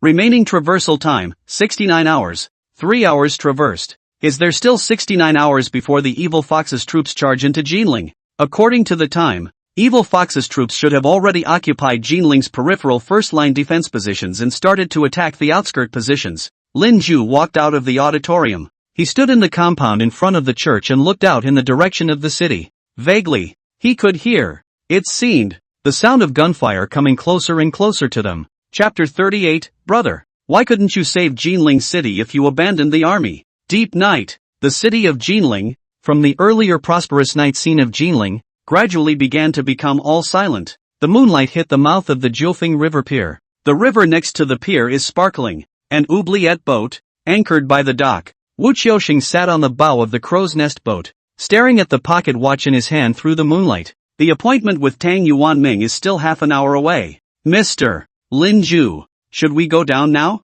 Behind Wu Qiuxing, under the crow's nest of the crow's nest boat, Lin Ju rubbed an icy iron lump. It was a pistol. Made in the country of Calvary, the Walther pistol has a capacity of 8 rounds and an effective range of 50 meters. This gun was taken to them by Bell. It was supposed to go to Wu Qiuxing, but Wu Qiuxing gave himself. Wu Qiuxing said he had never fired a gun and it was a waste of bullets to hold it. To this day, he still felt that Lin Ju was a soldier who had retired from the front lines. Lin Ju rubbed the pistol, and didn't know how to explain to Wu Qiuxing that he'd actually only been to war once, and had shot a gun once. Or an Armenica submachine gun. The grenades, though, he threw more accurately. Lin Ju let out a deep breath at the moment and raised his head, looking back at Tang Yuanyu, who was sitting beside him with a nervous face. Boss Tang, I'll get off the boat with you? Tang Xiaoxing turned his head slyly, and his gaze also fell on the cavalry-style pistol in Lin Ju's hand. You won't take this gun and shoot me and my brother together when the time comes. Lin Ju grinned. Don't worry, the gun will never be pointed at you. Your merchant ship, which has not yet sailed, and the schoolgirls have not yet helped me get out of town. You must not die. As for your brother, see if he will betray Jinling. Tang Yuanyu sighed helplessly. Just dock. I'll get off the boat with you. The crow's nest boat on the banks of the Jiufeng River, sliding slowly, leaning toward the dockside. Lin Ju and Tang Yuanyu got off the boat together. The two stood at the edge of the dock, waiting in peace and quiet. Wu Qiuxing, on the other hand, continued to stay on the crow's nest in order to make a catch. At this time, Lin Ju had also changed his clothes. His previous clothes, which didn't match the era, were too solid. At this time, Lin Ju was wearing a gray facial tunic and a black round hat. Standing next to Tang Yuanyu, he was like Tang Yuanyu's attendant. By the riverside, the wind is chilly. Tang Yuanyu involuntarily shivered. And just 10 minutes after he and Lin Ju went ashore, and the mouth of the Jiufeng River Pier, opposite the alley, suddenly there were lights flashing. An old black sedan with headlights drove up to the dockside. With the limo parked, the back door of the limo opened. A middle-aged man with a bowler hat and a gray suit walked slowly down. The driver's seat of the sedan also opens. A youth with a thin figure, but with sinister eyes, also walked down, following behind that middle-aged man. Moonlight. Lin Ju got a good look at the middle-aged man. It bears a 7-point resemblance to Tang Yuanyu, but the physique is much thinner. In his eyes, an indescribable weariness flowed at the moment. After seeing Tang Yuanyu, that middle-aged man directly frowned. Main's not here? Where are your merchant ships? I drove all the way past the Jiufeng River and didn't see your merchant ship. What's going on? Didn't we agree to leave Jinling by boat tonight? You're hiding something from me? Lin Ju saw that Tang Yuanyu, who had been quite comfortable before, had a direct body freeze at this point. Tang Yuanyu opened his mouth, but in the end, he took a deep breath and spoke with courage. Brother, since I was a child, I have regarded you as my idol, and what you say, what you explain, Yuan Yu, would never dare to be negligent. But today, Tang Yuanyu was brave enough to ask elder brother something. Jinling, brother is really not going to defend it? The middle-aged man with the bowler hat had suddenly cold eyes. Didn't I telegraph that to you before? It is no longer realistic for the defenders of Jinling to die defending Jinling. Since Lunar New Year, the evil fox forces have continued to reinforce, and have already taken Xiaolu Mountain, Shanyu Mountain, and Yuanxi Town, reaching a three-sided siege of Jinling. The day before yesterday, Jining was also lost. Yesterday, the evil foxes have taken Kirin Bridge and Maso Mountain. You're in the main city. You don't know that the defenders of Jinling have already received a letter of persuasion from the evil foxes. Frontline defenders, on edge. Does it make any difference whether I give the order to retreat or not? The round-hatted middle-aged man's voice lurched at this moment, and he suddenly coughed violently. It was half a minute before he looked up again, his voice hoarse. I came to see you before. Just received. Tianfu State. Mountain Chu City sent a telegram. The telegram said, if the situation cannot be held for a long time, when the situation can be withdrawn one after another. Figure finishing in period counterattack. Wait until the evil fox army hits the Vermilion Bird Gate. Without my order to retreat, the defenders will just rout and flee on their own. Wind. Cold winds. Blowing past the river. Wet. Cold. What winds that go right to one's bones. Lin Ju had never been colder. Tang Yuanyu blinked. He gritted his teeth, his expression grim. But brother, if the defenders of Jinling really withdraw, what will happen to the people of Jinling City? Evil fox people in Yanbei, the Central Plains, do those things? I have heard. A big pit. Inside are the people's bodies, and women and children, and students. If they get into the Golden City, Tang Yuanyu's voice, unconsciously, trembled a little. The middle-aged man with the bowler hat bowed his head. The Yankees aren't setting up a safe zone. Lin Ju unconsciously raised his head in a vindictive rage, but at that moment, in front of him, Tang Yuanyu suddenly rushed over. He grabbed Tang Yuanming's collar. It seemed to be the first time in his decades of life that he had done this to his older brother. Do safe zones work? I've looked. The safe zone is just a little bit bigger in total. I've looked on the map. A whole safe zone, less than 4 square kilometers. Can the hundreds of thousands of people in Jinling fit? And students. So many students. What about the schoolgirls? Those schoolgirls, they are all 13 or 14-year-olds, the same age as your niece. If they are bullied by the evil fox, how will you let them live in the future? How will you live afterward? Is it still alive? Is life worse than death? Brother, you've always been the person I respect the most.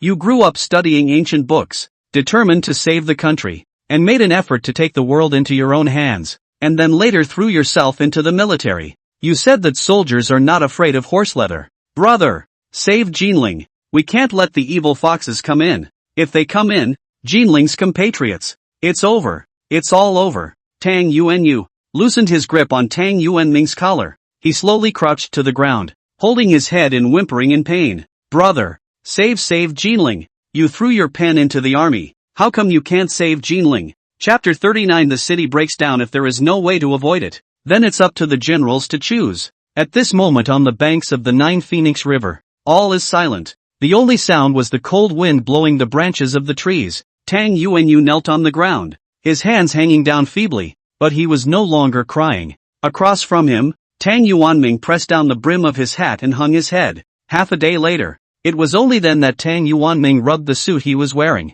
From his pocket, he pulled out a carton of cigarettes, pulled out one, and held it in his mouth. Lin Ju saw that Tang Yuanming's hands had been shaking as he pulled out his cigarettes. The cold-eyed youth standing behind Tang Yuanming, on the other hand, immediately bowed, took out a lighter from his pocket, and helped Tang Yuanming light his cigarette. Tang Yuanming took a deep drag on his cigarette and exhaled a puff of smoke. The voice is hoarse. Gan Yu, I'm surprised that you would tell me this. People outside have always thought, no, including me, also thought that over the years, you have been in business and built factories, and have long been addicted to the gentle land and the field of fame and fortune, and do not take care of the country. I didn't expect you to one day, also for the sake of the people of Jinling, this is how to treat me as an elder brother. My father explained on his deathbed that the Tang family line could not be cut off, so I was determined to keep you away from strife. But I forgot that there is no egg when the nest is over. When the country is finished, how can there be any family lineage left?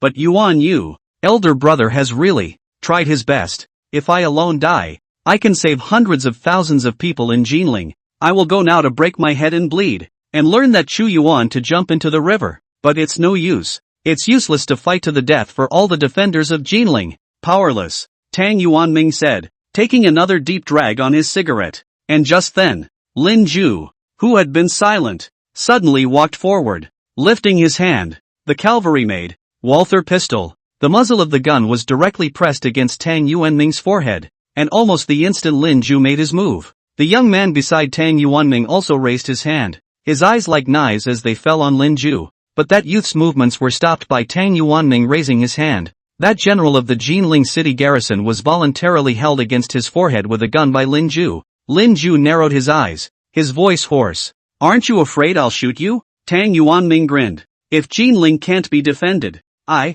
Tang Yuanming, would have had to become a 1,000-year-old sinner. If I die now, it's good for me, Tang Yuanming. On the contrary, it's better than living a long life and then being left in the dust for years to come. Lin Ju gritted his teeth. What was happening now was something he hadn't expected. He had thought that Tang Yuanming was a useless coward. He can't be blamed for Jinling not being able to defend it. But he forgot. In this stormy situation, how could the one appointed to guard the Golden Mausoleum really be a useless loser? There's really nothing left to do? Nothing at all? Tang Yuanming clamped the cigarette in his mouth with a trembling palm. No, there's no way around it at all. I sometimes wonder about, is there really any salvation for a country like this? Is the Great Summer really going to die? We are all dead slaves. Lin Ju's expression grimaced for a moment. No way. The Great Summer will not die. 100 years later. No, it won't even take 100 years. The Lion of the East will then reawaken, and no one will dare to despise Daxia,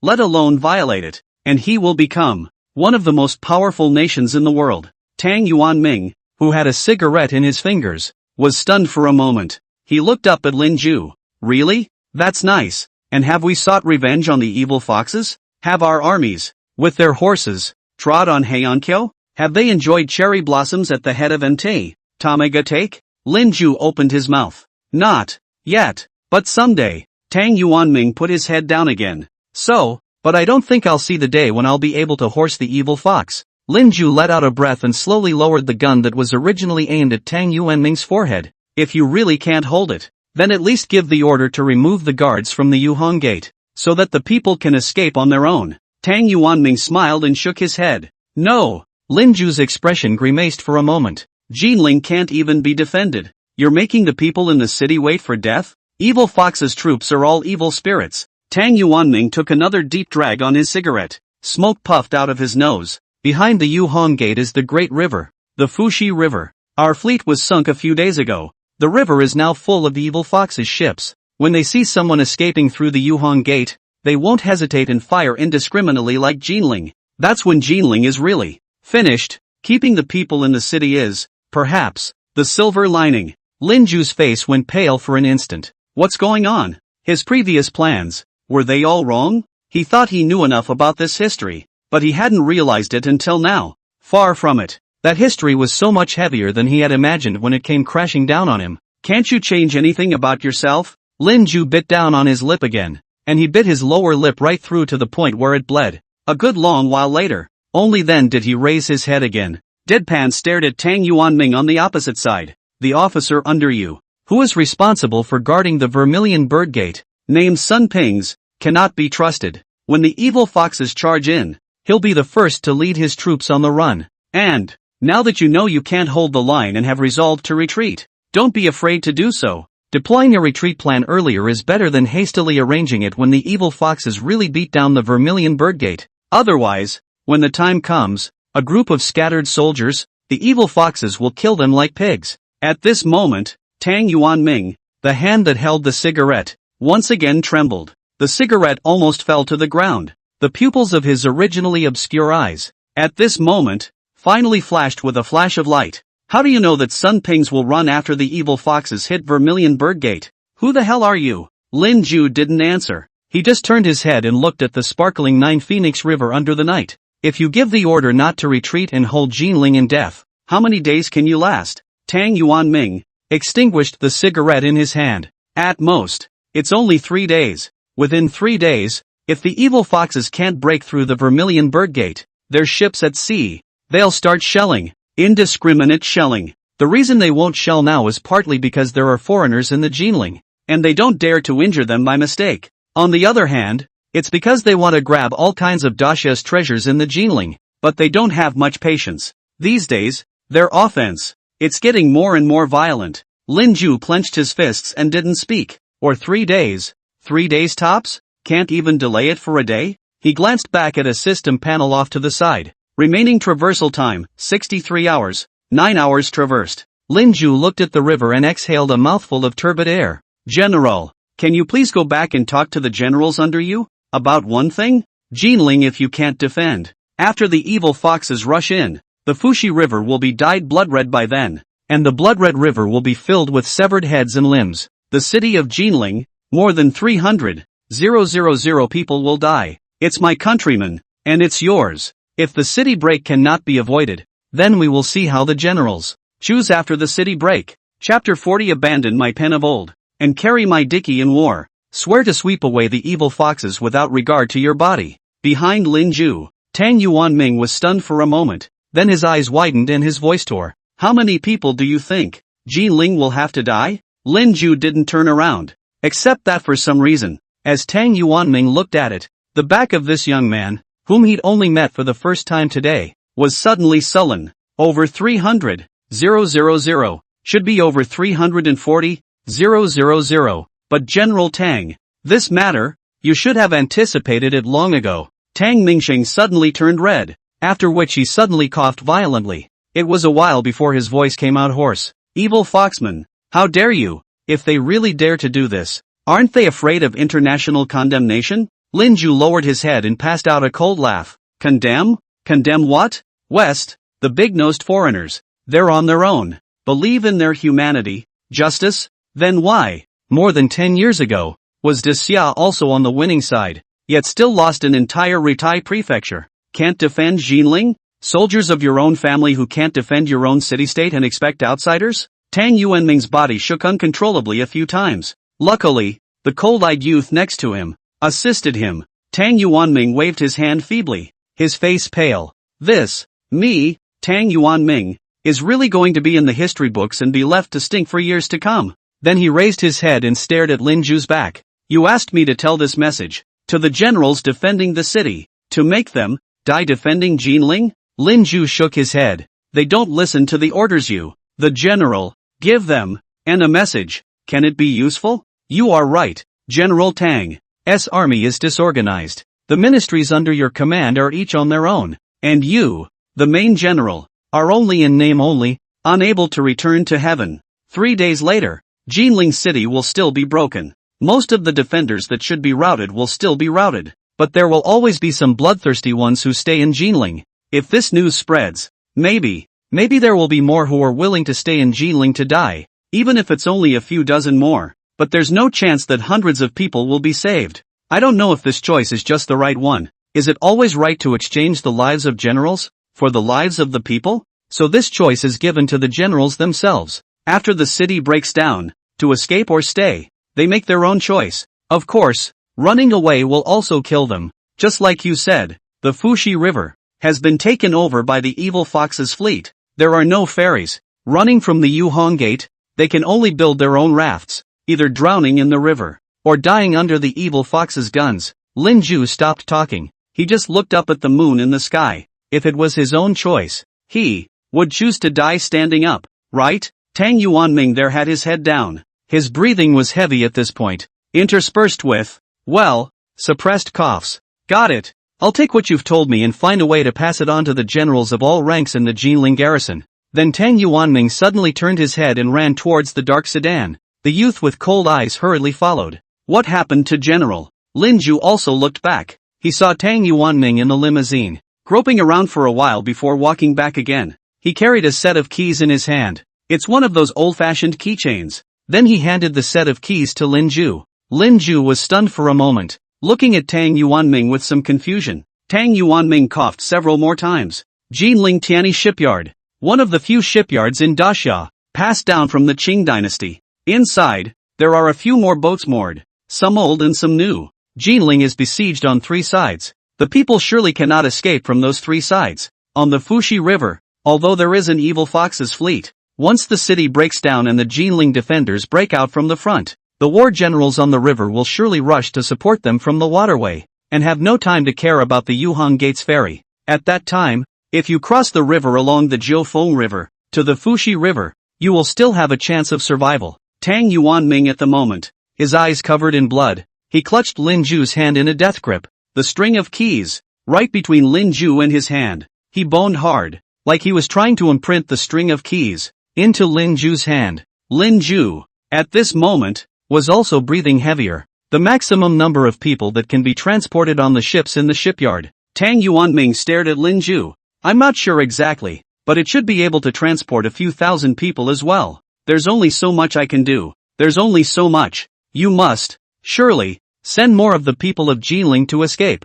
Lin Ju gulped. There was a renewed light in his eyes. But soon, something else occurred to him. These ships, originally? A cold smile appeared at the corner of Tang Yuanming's mouth. My last bargaining chip in negotiations with the ministries of the Jinling garrison. The defenders of the Jinling, who came from various states, were not united in heart, and after the Battle of the Pearl, they even thought of fleeing for their lives. Not many of them truly want to guard Jinling. The army is disorganized. Can it hold Jinling? They want to escape, but I won't let them have their way. Without the ships, I'll go and give the old man a frontal breakout. It's better than, well, routing and being killed by the evil foxes as pigs. Tang Yuanyu's expression, for an instant, was hideous. The grimace, however, did not last long before he coughed once more. What else do you cough? Ask for as long as, cough. Someone Tang can do it. Lin Ju looked down, glancing at the keychain in his hand. He gripped the keychain tighter.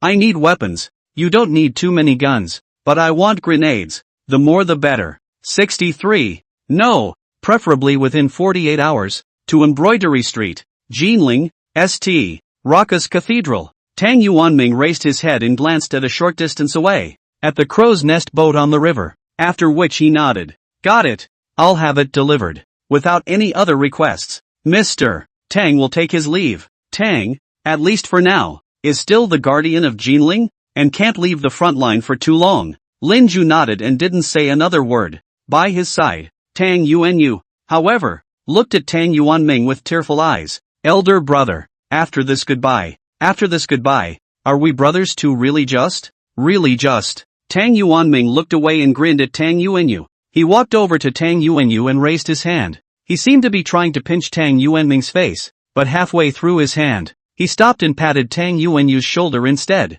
He then turned his head toward the old black sedan. The car door opens and closes. The headlights of the big car came on, but just then, the car's windows were suddenly rolled down. Tang Yuanming poked his head out of the car window. He glared at Lin Ju and suddenly spoke loudly. Sir, what you said before, my Daxia won't die. It won't take 100 years. The Lion of the East will awaken. Is true, right? Lin Ju froze for a moment. He gritted his teeth afterward. The sound rips. It's true. It doesn't take 100 years. It really doesn't take 100 years. Tang Yuanming grinned. He sat back in the car. That's good. That's good. Then, suddenly, he hummed softly. You don't see. The Han final army. The weak crown is tied to the captive. Please long tassel. You don't see. Banding Yuan, the absolute light cavalry, urging the war clouds. A man's life should be a dangerous one. How can you let the Confucian crowns miss out on this life? The country is in danger,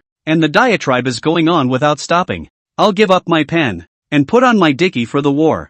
I'll call out to my comrades, more than 100,000, singing war songs. We all join the army. Pure the dust of who? Vow to sweep away the evil foxes regardless of their bodies. Chapter 41. The ship is there. But who goes? Who stays? With the sound of a car starting, the dark sedan, disappearing into the alleys of the old city, Linju stood beside the Jiufeng River pier, looking down at the set of keys in his hand. Beside him, Tang Yuanyu kept rubbing her eyes. Linju looked back at Tang Yuanyu. Boss Don. Tang Yuanyu covered her face. I'm fine. Nothing at all. I'm just heartbroken. Heartbroken about my older brother. The evil fox's army, after hitting Pearl City, then pushed straight for Jinling. The big officials have run away. To Tianfu Prefecture. To Shanshu City. They are footloose and run fast. But who guards Jinling? No one. Because everyone knows that the evil fox will, for sure, hit Jinling City next. And that's a hot potato. No general was willing to step forward. Only my brother stepped forward. He's not well. He's covered with injuries. But he stood up. Because he wanted to save the country. He wants to save Daxia more than anyone else. But it's no use. It's no use. My elder brother. Or to be left in disgrace. In the end, it's still going to stink for years to come. Tang Yuanyu covered her face. The body trembles. Linju didn't know what to say from the sidelines. He saw it, off to the side. In the system panel, a message alert pops up. Congratulations, Master, for unlocking the achievement General's Wish. And meanwhile, the system panel was live. At the moment, there were also countless pop-ups crossing the line. Dear Mr. Tang, hello? I went to Wikipedia earlier to look at your life and found that I had misunderstood you quite a bit before. Sorry, the country is broken in. Ash. Really? No one can save Jinling at that time, right? It's useless no matter what you do. It was supposed to be a sure death game. Surrounded on three sides. The only survivors are in the waterways, which are still full of evil foxes' warships. Is there no way out? Gentlemen, even if none of us can change history, suppose coming up with a solution doesn't occur to you? My grandmother is from Jinling. She told me about the nightmares that befell her when she was a child. The evil fox people picking her father's stomach in front of her, bullying her sister. Her mother, she went up to cry and make a scene, and they slapped her and cut off one of her legs. Stop it, please. How wonderful it would have been if we could have really saved the Jinling of that year. Linju looked at the pop-ups and was silent. He just looked down, clutching the keychain in his hand. Even if it's a dead end, he also had to fight for his life, to tear a hole in this dead end. And just then, bang, the pier entrance of the Jiufeng River, the crow's nest boat docked. Wu Qiusheng, hobbling a bit, got off the boat and walked over to Linju. Linju glanced at Wu Qiusheng. You heard what Mr. Wu, Tang Yuanming said. Wu Qiusheng nodded with a complicated expression. Couldn't hear much, but heard a good bit. Mister, do you have another method? Linju let out a deep breath. He smiled somewhat miserably afterward. Can't think of anything else. Can't think of one for now. But, Mr. Wu, Tang Yuanming mentioned the shipyard. Wu Qiusheng turned his head and looked at the key in Linju's hand. I know where it is. Follow the 9 Phoenix River and continue down. Not far from there. It's not far from the safe zone, either. If Tang Yuanming isn't lying, we might actually have hope of sending a few thousand more civilians to escape. Tang Yuanyu stopped her tears there as well. And, then my merchant ship, too, is with you? Linju turned his head to stare at Tang Yuanyu and shook his head. No, even according to what your elder brother said. 3 days later, the Jinling defenders will break out from the front and will draw away the Fuxi River, the evil fox's ships. But it's still too risky. Your merchant ship, be safe and prioritize transferring some of the students away. It's getting light, and when it's night, your freighter, it must set sail. Those schoolgirls, make sure you get them out safely. Tang Yuanyu raised his hand and patted his face. Then, solemnly nodded. Linju and Wu Qiusheng, on the other hand, looked up to the sky. Not far away, a sliver of fishbelly white had appeared in the sky. Wu Qiusheng held up his glasses. Sir, the evil foxes, will they really kill more than 300,000 people in Jinling City? Over $300,000. How are they going to kill it all? Linju half lit his eyes. Because they've been killing for over 40 days. A cold wind blew through. The river seems colder than before. Jinling Tiani Shipyard, one of the shipyards left behind by the former Qing dynasty, located at Tiani Pier, a tributary of the Fuxi River, Jiufeng River. Linju paddled the crow's nest boat as they arrived at the Tiani Pier. The light of day is already plentiful. The orange-red sun reflects on this piece of Jiangnan Watertown. Here at the Sky One Marina, it's a bit more remote, although also in the main city of Jinling, but it was noticeably much less populated. Many whitewashed houses are situated around the docks, but they are deserted. On the crow's nest boat, Wu Qiusheng, rowing, is going to dock the crow's nest boat. While docking the ship, Wu Qiusheng spoke with a hoarse voice. Ever since the chaos, especially since Pearl City turned into a battlefield, many of the people of Jinling, 4-1, fled out of Jinling. In June of this year, there were still quite a few people in the main city of Jinling, but now, I guess there are less than half of the original people left. When the big officials run away, the people are not stupid and naturally follow. This dockyard, before, there were quite a few workers, and the surrounding area was also full of vendors and traders who surrounded the dockyard workers and made a living. It's been 6 months and it's all run out. 2. The one in front, that's the Tianyi shipyard. Lin Ju looked up and saw a huge floating dock not far from them. The boat dock is built adjacent to the marina. Inside, it was covered with a black canvas that was dirty and covered with dirt. In many places, there were rusty chains locked. Lin Ju took a deep breath. Unconsciously, he tightened his grip on the keychain in his hand. Wu Qiusheng also exhaled a mouthful of turbid air. If the boat is okay, I can help find the shipwright, and I can find the helmsman in charge of steering the ship. Tang Yuanyu also raised his head at this moment. If the ship runs out of fuel, I have stock in my factories to provide it. The only trouble now is deciding who gets on board. Tang Yuanyu's voice lurched. Then he turned his attention to Lin Ju. The same goes for Wu Qiusheng. If the golden age is doomed, more than 300,000 people will have to die. But right in front of us, there are thousands of people who can escape. So, who goes? Who stays? Lin Ju sat on the crow's nest boat. Unconsciously his body stiffened. He found it a little hard to breathe at this point. Such a big city as Jinling. Who's going? Who stays? Requests for ratings, reviews, hypes. Chapter 42. In the vast city of Jinling, there are more than 1,800 people. Jinling Tianyi Pier. In the dockyard, the huge blackened canvas, in the light of the great dawn, was finally pulled slowly away. The canvas, pressed with dust and standing water. The blackened canvas smashed into the water as it was pulled down, splashing like a rock falling. Lin Ju stood by the dock. He doesn't know much about boats, not to mention the boats of this era. But fortunately, there was still Wu Qiusheng and Tang Yuanyu. These two, a gentleman who teaches and was once a scholar from Jiangnan Prefecture in the Qing dynasty, are said to have worked odd jobs in the shipyards. A businessman who spent many years in business and traveling around by boat. In his early years, he spent more time on ships than at home. They all had more experience than Lin Ju when it came to ferries. Lin Ju just needed to wait quietly on the sidelines. About an hour later, Wu Qiusheng and Tang Yuanyu, with muddy hands, walked back from the dock. The two men looked at each other. Finally Tang Yuanyu spoke in a low voice.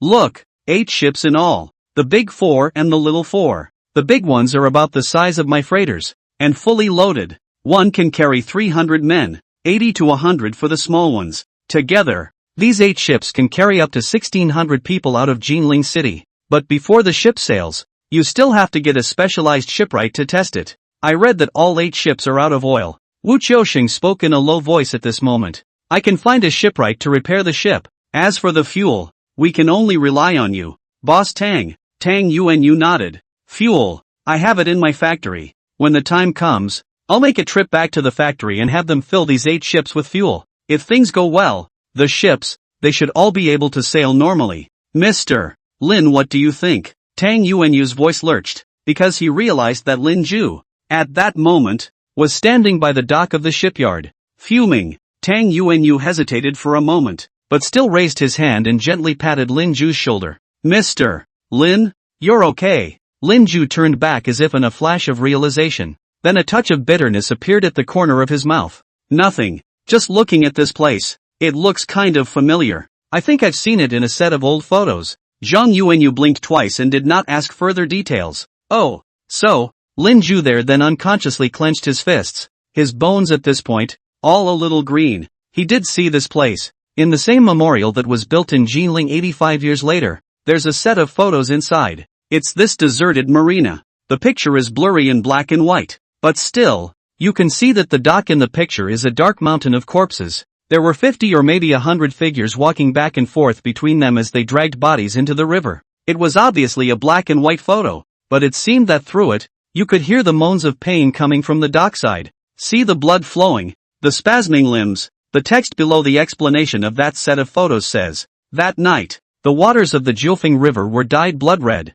and in a week's time, as many as 20,000 000 corpses had been sunk into the Jiufeng River. Lin Ju was at the dockside, slowly exhaling a mouthful of turbid air. 8 ships, capable of carrying 600 men, plus the 200 people that the Tang Yuanyu freighter could carry. That's only 800 people. Less, too little. It's a drop in the bucket compared to 340,000 lives. If only we had a bigger boat. If only the battleships from 85 years from now could sail here. Think again. There's still time. There must be a way to get some more people out of Jinling. And just then, a voice interrupted Lin Ju's musings. On the crow's nest boat, Wu Qiaoxing stood at the bow and shouted low, "Mr. Lin, gotta get back to church. Boss Don still has to go back to the factory. Leave the ferry to me and Boss Tang. You don't have to worry about it. I know that your heart is unwilling, but as long as the evil fox's people haven't entered the city, we still have a chance." To the logging. Lin Ju grinned, forcing a smile. He walked toward the crow's nest. Yes, there must be another chance. There are railroads if the ships are gone, and cars if the railroads are blocked. Neither can automobiles, and as long as there are roads, the people of Jinling will surely be able to run out. I came here to do just that. I'm waiting for Don Yuanming's grenade. On the Nine Phoenix River, the crow's nest boat rattles and starts to paddle. The sun is fully out, but the vast city of Jinling remains silent. All that could be heard was the sound of artillery fire. Outside the city, coming closer and closer. Embroidery Street, the gateway to St. Rocca's Cathedral. Wu Qiaoxing looked around, then cautiously knocked on the door. This time he had only one Lin Ju by his side. Tang Yuanyu went back to his factory. His freighter is leaving tonight. Still need him to mobilize fuel for those 8 ships. Now Boss Tang, it would not be an exaggeration to say that on his body, he was carrying the lives of 800 of his fellow Jinling compatriots. The door to the churchyard was, at that moment, slowly pushed open. A skull popped out. Or Paul Chang. He grinned immediately upon seeing Wu Qiaoxing and Lin Ju. "Mr. Wu, Mr. Lin, you're back. Negotiations are going well. Is Jinling saved?" Lin Ju blinked a few times, lowered his head, and didn't say anything. Wu Qiaoxing then patted Paul Zhang's shoulder. "Paul, go inform the priest that we are back. There is something very important to tell him. Also, tell the priest to have the girls' school closed today." Paul Zhang froze for a moment. Then he nodded seriously. With a twist, he ran like he was heading for the church. It was hard for him to imagine that Mr. Wu, of his own accord, would suspend the students of a girls' school. The day when you could hear, for the first time, outside the city, the sound of cannons in the city of Jinling. Mr. Wu, all calm and collected, was in the classroom, giving the female students a lecture on Chinese language. What Mr. Wu said, students can't go a day without reading. Outside the city of Jinling, what's going on? And just then, Lin Ju's footsteps suddenly lurched. He didn't follow Wu Qiaoxing into the church. Mr. Wu, the information learned from the detailed conversation with Tang Yuanming is clear to you. You go tell Father John, and Mr.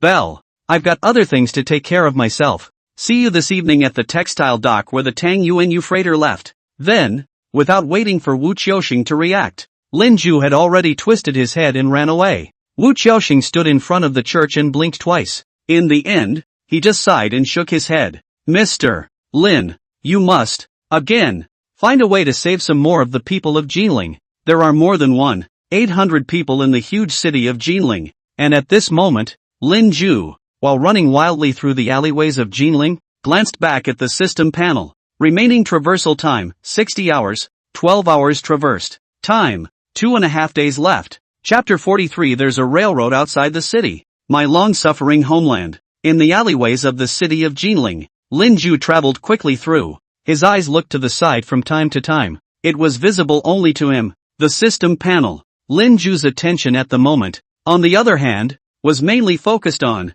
the live streaming room embedded in the system panel. The reason Lin Ju, outside the church, suddenly reversed direction, it was because of the sight that a pop-up suddenly crossed the live stream. Anchor, I found out that in Jinling back then, there was a railroad line in addition to the waterway, outside the city. Railroad line. That's right. In addition to waterways, there are also railroad lines. A train in this situation would have carried no fewer people than a freighter. Lin Ju's eyes twinkled. He stared at the live feed in the system panel. Comrades and compatriots on the air. I need specific information on that railroad now. Is that railroad line outside the city? Where outside the city and which gate do I have to go to? Lin Ju yelled lowly as he ran, but he was still breathing horribly steadily. Since the end of the first crossing, I have obtained level 1 heart strengthening and level 1 physical strengthening. Lin Ju clearly felt that his physique had been strengthened by not a single star. The body's explosive power, endurance, and reflexes were all at the peak of his physical abilities in 24 years.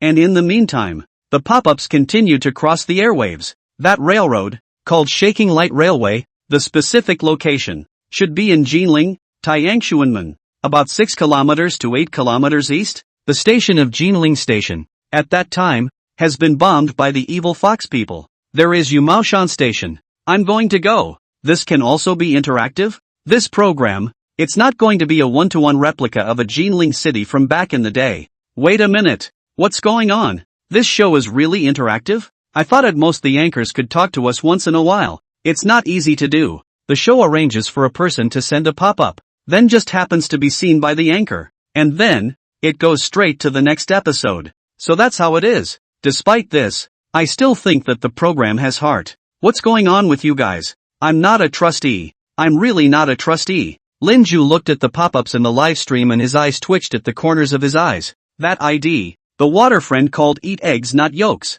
It doesn't matter if you're ATO or not. I need you to tell me about that railroad. Perhaps because of the information you provided, we will be able to send hundreds, if not thousands, more of our compatriots from Jinling to escape. Comrade, friend, old iron, save the golden, save your compatriots. Straight from the booth. Soon came the pop-up screen from the netizen whose ID was Eat Eggs Not Yolks. Roger that. But, anchor, I suspect you're not a show. You're really crossing over. But yoke me ah. More excited pinched. My great-grandfather used to be a railroader in Gangnam State. My family has the railroad map of Jiangnan Prefecture from 85 years ago. Yumaoshan Railway Station is to the east of Jinling. If you run all the way east now, you should be able to reach Jinling City, Tianxian Gate. There are 4 gates in Jinling City. Yu Hangman, adjacent to the Fuxi River Pier, is close to the waterway. The other 3 gates are all overland. There was now a deafening sound of gunfire outside all 3 city gates. The streets near the city gates,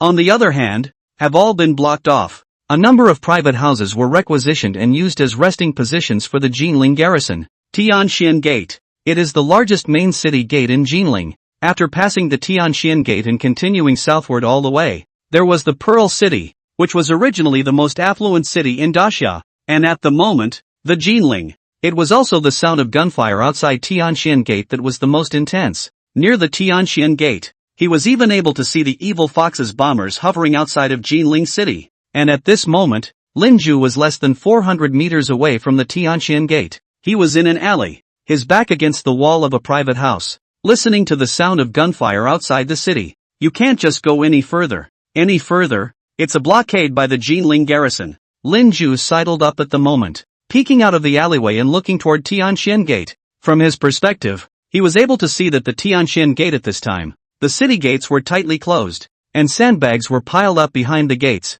but the walls were already riddled with holes and scorched black, and I don't know how much shelling they had been subjected to. There were figures saving up on the walls. There were even quite a few silhouettes that suddenly collapsed on the city walls and never got up again. Those figures? They should be the defenders of Jinling. Lin Ju exhaled a mouthful of turbid air at this moment. Twisting his head, he once again looked into the system panel, at the pop-ups in the live stream. At this moment, the pop-up screen has almost become the main field of the netizen whose ID is Eat Eggs Not Yolks. The other water friends in the live broadcast room tacitly reduced the amount of pop-ups they sent. No, it's the show though. But in this thread, the waterbenders, who are usually entertained above all else, were in a rare moment of seriousness. Anchor, you have to find a way to get out of town. The information I have here about the Yumaoshan railway station is not quite complete. All I know is that Tayangshuanmen, outside the city gates, continuing east, 6 kilometers, or maybe 8 kilometers, is the Yumaoshan railway station.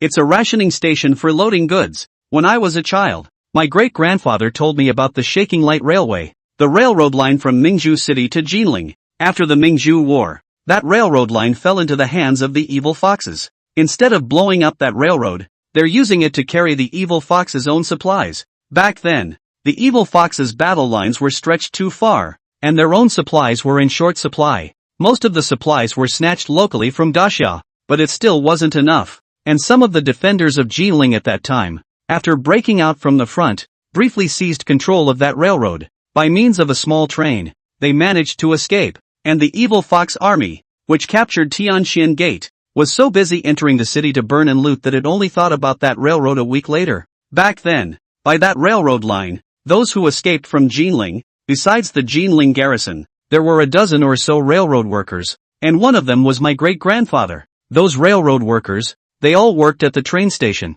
but their homes were in Jinling. My great-grandfather said that back in the day, he was the only one who escaped when his father, his mother, his sister, and his brother, were all gone. Angkor, we are saying that if you really traveled to 85 years ago, you must save a little more. Jinling people cannot. Too bitter, really too bitter. My great-grandfather, who passed away just last month, wrapped exceptionally good little ravioli, and he said he learned that from his mom, but he didn't have a mom when he was 18. He was a particularly nice little old man, just a little bit bad. It's been a month, but he hasn't come in my dreams once. Lin Ju looked at the live stream, the pop-ups that crossed over, and nodded thoughtfully. After that he seemed to think of something else. Your great-grandfather, what's his name? The live feed quickly crossed the pop-ups again. Chu Jianlu, is really called Chu Jianlu. Lin Ju blinked a few times and smiled, but soon, his smile narrowed as he saw, with a boom, not far away, the city wall was blasted open. Several figures that were originally on the city walls were instantly blown into a blur of blood and flesh. Lin Ju unconsciously bit his lip. Scenes like this, he had seen it on the battlefields of the Rinhan Kingdom, where he had traveled the last time. Oh my long-suffering homeland! Why does it always come to bully us? Taking our resources, forcing us to our knees, bullying our families, picking our children to death, cutting off our heads. Why on earth? Lin Ju clenched his fists. He has to find a way to get out of town. Even if outside the city, it's a battlefield. Chapter 44. Hold Jinling City. Fight your way back to Yanbei. Give me back my river and mountains. Lin Ju was standing in the alley at the moment, constantly adjusting his breathing. Although it wasn't the first time he'd faced this kind of scene, Lin Ju could feel his own adrenaline increasing and his heart beating faster as he listened to the gunfire outside the city. Need to get out of town myself. Through the Tianxian Gate. Find another way to cross the battlefield without dying. Mapping the specifics of the Yumashan train station. Determining that Yumashan was a valid escape route. One still needed to return safely to Jinling. Want to contact Tang Yuanming? It shouldn't be necessary. According to time, Tianxian Gate would be breached within 48 hours. The evil Fox defenders were now on edge. There was no point in going back to Tang Yuanming. It would be better to rely on yourself and find reliable troops in the present-day garrison of Jinling, in exchange for an escape route from the Shaker Railroad. Request them, in the event of a safe retreat, to take a group of people from Jinling, but that's the ideal. Troops who work with themselves can't be goons, because they have to have the ability to break out from the front. Secondly, this force, it has to have a conscience, will not betray himself, much less the people. Lin Ju was blinking at the moment, looking at the gates of the city that had been ravaged by the artillery fire. The plan is such a plan, but the first step alone is difficult. How to go through the Tianxian Gate without dying? Lin Ju rubbed his temples. That's not how it's usually written in novels. If you've traveled across the world, you have to give some superpowers. Walk through walls, spit fire, be invisible. Lin Ju, however, soon had a lull in his voice as he raised his hand and slapped his cheek. There's no savior, and we don't rely on fairy emperors. Class president, we all rely on ourselves, right? Relying on ourselves, we can also save our compatriots in Jinling. Lin Ju's eyes, gradually firming up. He was in the alley, constantly adjusting his breathing. 3 rounds bombed. About 10 minutes a round. After each round of bombardment, there will be about 10 minutes of gunfire and the sound of the evil foxes shouting and charging. The defenders of Jinling. I don't know about the other 2 gates, but the defenders of Tianxian Gate are more tenacious than I thought. If you want to take advantage of the chaos and break out of the city, you can't do it while the evil foxes are bombarding. It's going to be when the evil foxes charge and the Jinling defenders counterattack. No one will pay attention to me during that time period. After the next round of bombing, that should be when both sides are at their slackest. Just take advantage of the next one in charge. Lin Ju's expression showed a rare flash of grimace, and at the same time, A number of pop-ups crossed the airwaves. This program, it's so enjoyable to watch, and it would be great to educate the youth if they were all made like this. Anchor, how do you know that the next time the two sides engage, it will be when both sides are at their slackest? Yeah, Anchor, why will both sides slack off the next time they engage? How did you analyze it? Linju glanced at the pop-up. I'm analyzing it out my ass. Don't you see? I'm cheering myself up. If I karma up later, the live broadcast will just end. You guys hurry up and knock on the wooden fish for me. And just then, Tianxian Sex sighed. Boom, boom, boom. The sound of the bombardment suddenly stopped. Then Lin Ju heard the roars of countless people. There were evil foxes and more from the Daxamites. Stealing apprentice Sugoku. Charge. Damn it. Fight the little evil fox. Kill the enemy. Kill the enemy. Kill the enemy. Give me back my river and mountains. The great sword slashes at the head of the evil fox ghost. Outside the city walls, the sounds of gunfire and shouting intertwined. Lin Ju no longer hesitated. He stormed out of the alley, running as fast as he could in his life. He headed for the walls. His heart, he could feel, had never beat more frantically. Faster, faster, before anyone notices them. Thud. Lin Ju crashed into the sandbags in front of the gates. He breathed heavily. A distance of 400 meters should have taken him less than a minute, maybe even 50 seconds? But none of that matters. Here, the gunfire outside the walls was heard more clearly. Bang! Bang! Bang! The sound of gunshots came from outside the city walls. But that's the scariest from time to time. The body, along the roots of the walls, are corpses. It's not accurate to say it's a corpse. That's mincemeat. Broken arms and thighs, and broken bones, heads, the broken corpse, all fell from the walls. The bunkers of the city wall, the high point of the battlefield, were also the place where the evil fox troops, mainly shelled. Lin Ju pressed himself against the root of the city wall, and from his own bosom, pulled out the cavalry-made, Walther pistol. It was the only weapon he had at his disposal, but on a battlefield like this, it doesn't seem to be very useful. And just then, thud, a figure that fell from the city wall. It landed right next to Lin Ju. Lin Ju's body stiffened, after which he bit his lip and slowly turned his head. What was seen was a body in the waist and abdomen, pierced by a bullet, almost snapped at the waist. But that warrior isn't dead. His eyes widened. From his mouth, he kept vomiting blood. Lin Ju opened his mouth, after which he slowly crouched down as he tried to close the warrior's eyes. But just then, he heard a hoarse sound, coming from the warrior's throat. Lin Ju froze for a moment, and hastily leaned down, trying to get a good listen to what the warrior was saying. Defend. Defend Jinling and fight back to Yanbei. Kill. Hit. Kill the evil fox and fight. Back. Back to Yanbei. Back. Home. Home is in Yanbei. Mother is in Kuantongjiang. Riverside children. Fight back to Yanbei to go. Lin Ju's eyes widened. Fight back to Yanbei. From Yanbei to Jiangnan. Lin Ju opened his mouth, but nothing could be said. He turned around and saw the figure, who had completely lost his breath, just staring with wide, angry eyes that seemed to carry endless anger. Lin Ju half lowered his head as he raised his hand, slowly closing the eyes of that corpse. We'll fight back. We fought back. The Central Plains have been recaptured.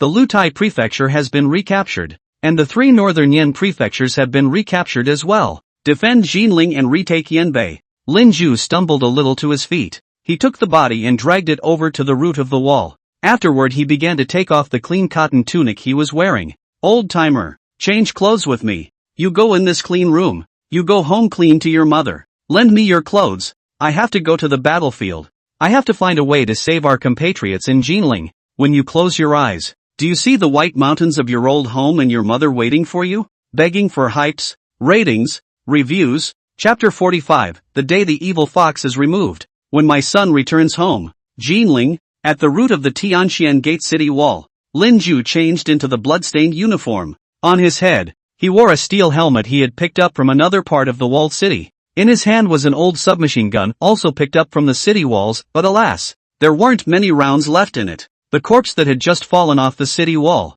on the other hand, was wearing Lin Ju's clean cotton tunic. Lin Ju exhaled a mouthful of turbid air at this moment. Again, toward the corpse, he bowed deeply. Then he watched the moment. Up the stairs of the wall, not far from him, ascended the tower of the wall. At this moment, the city of Jinling, the city wall, in fact, is already a broken wall. under the evil fox armies. Rounds of bombardment. Many of the walls had directly collapsed. A few of the bunkers on the walls were surprisingly still standing, though. Machine gun sounds came from the bunker. From Lin Ju's position, he could just about see through the hole in the bunker, the tongues of fire spewing out. Lin Ju's breathing, unconsciously, quickened. It was as if he had returned to the battlefield of the Rinhin kingdom. He bit the tip of his tongue, trying to calm himself down. He had to be calm in order to act with precision. He doesn't have superpowers. If he was shot on the battlefield or hit by a fragment of a shell,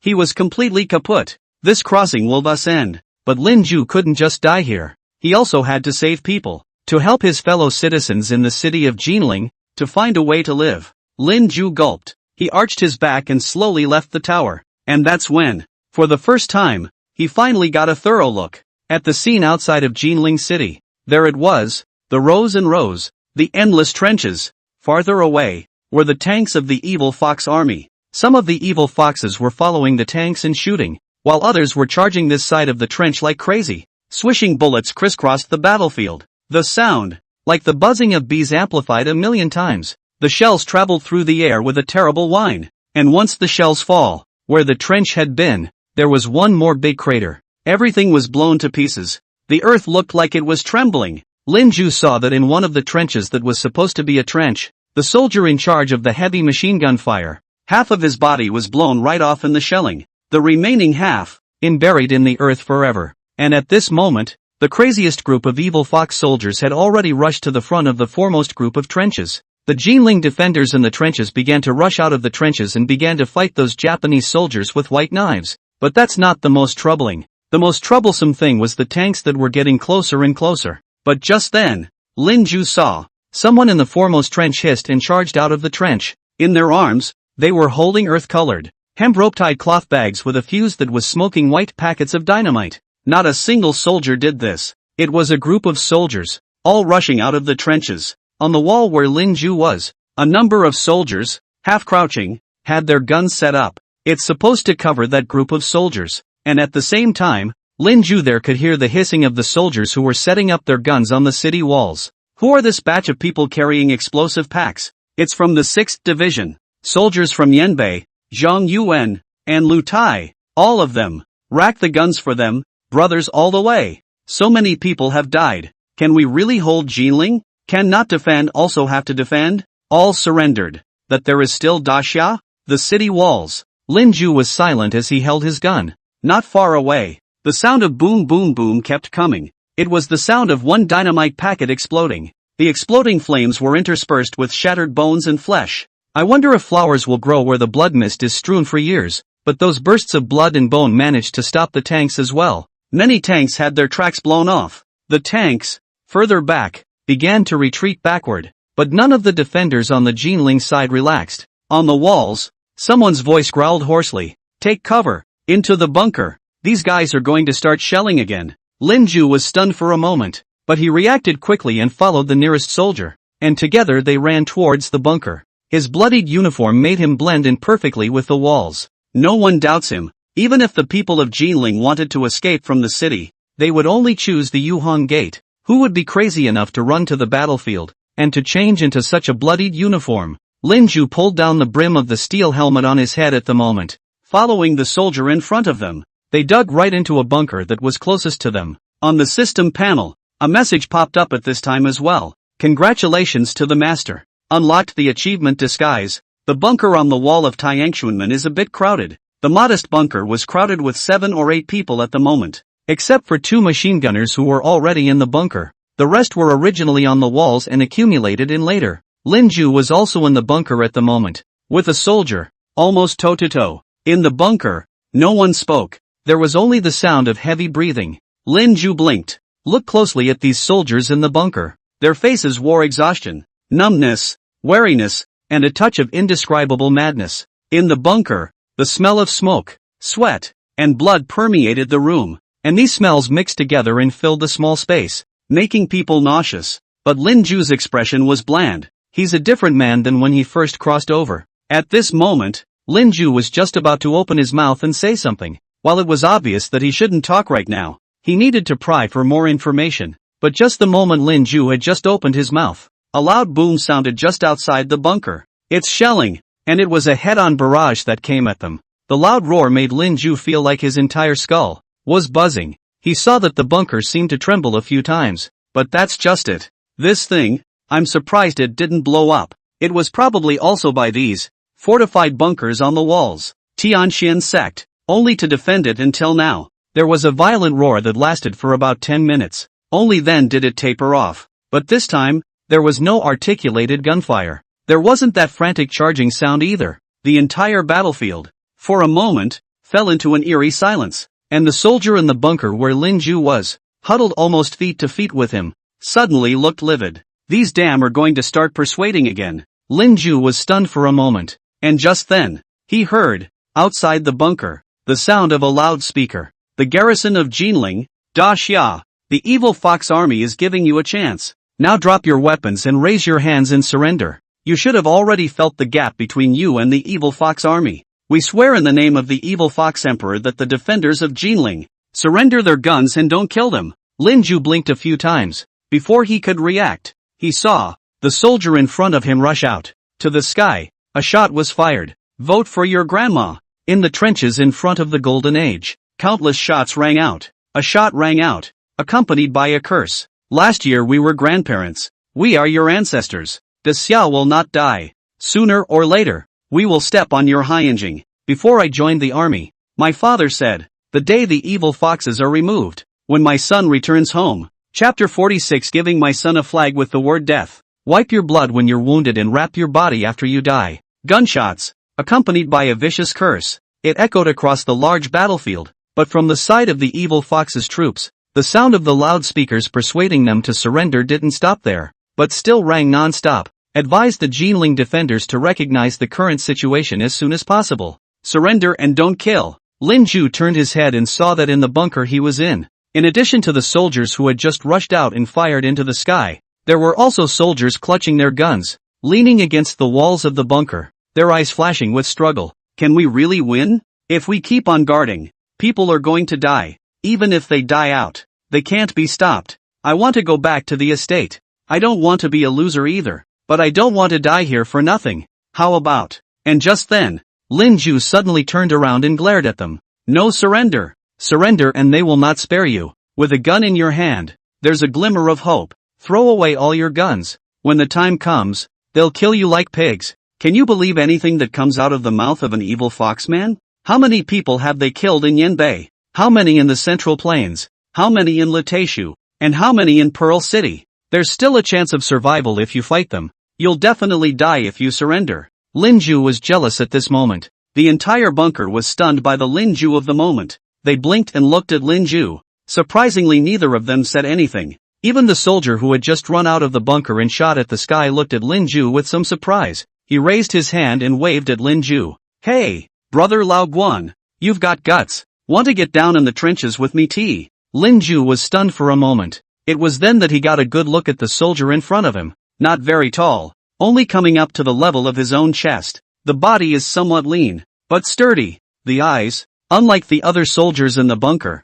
carried a sense of ruthlessness and determination. The accent is from the Tennessee side. Lin Ju hesitated for only a moment before walking over to the soldier. What do you mean down in the trenches? The skinny Tian Fuzhou soldier grinned. I'm from the 4th Division of the Tianfu Army, and the one in charge of guarding the gate tower is from the 12th Division, 6th Regiment. Not our Tianfu army. I was seconded here to help because I'm a good shot. The lean soldier, his voice trailing off, shook the gun he was holding. It was then that Lin Ju noticed. This soldier was holding a sniper rifle with a scope. It would have been better for the old man to remain on the ramparts and take cold shots. But you saw it. These goons here, scared of being beaten long ago. I won't stay with them.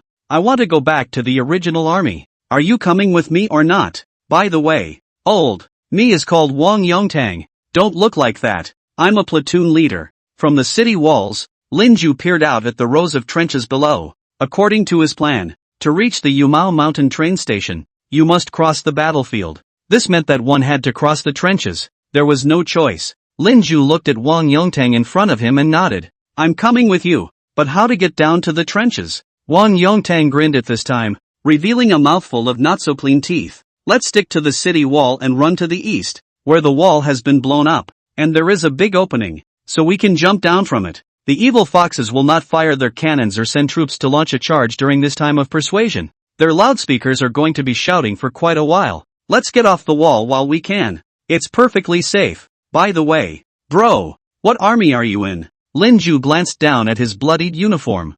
Yanbei's. Wang Yongtang froze for a moment. Yanbei's brothers are awesome. The Pearl War, when the major troops retreated, Yanbei's brothers, in order to cover the other troops, died a lot of people. I understand UT.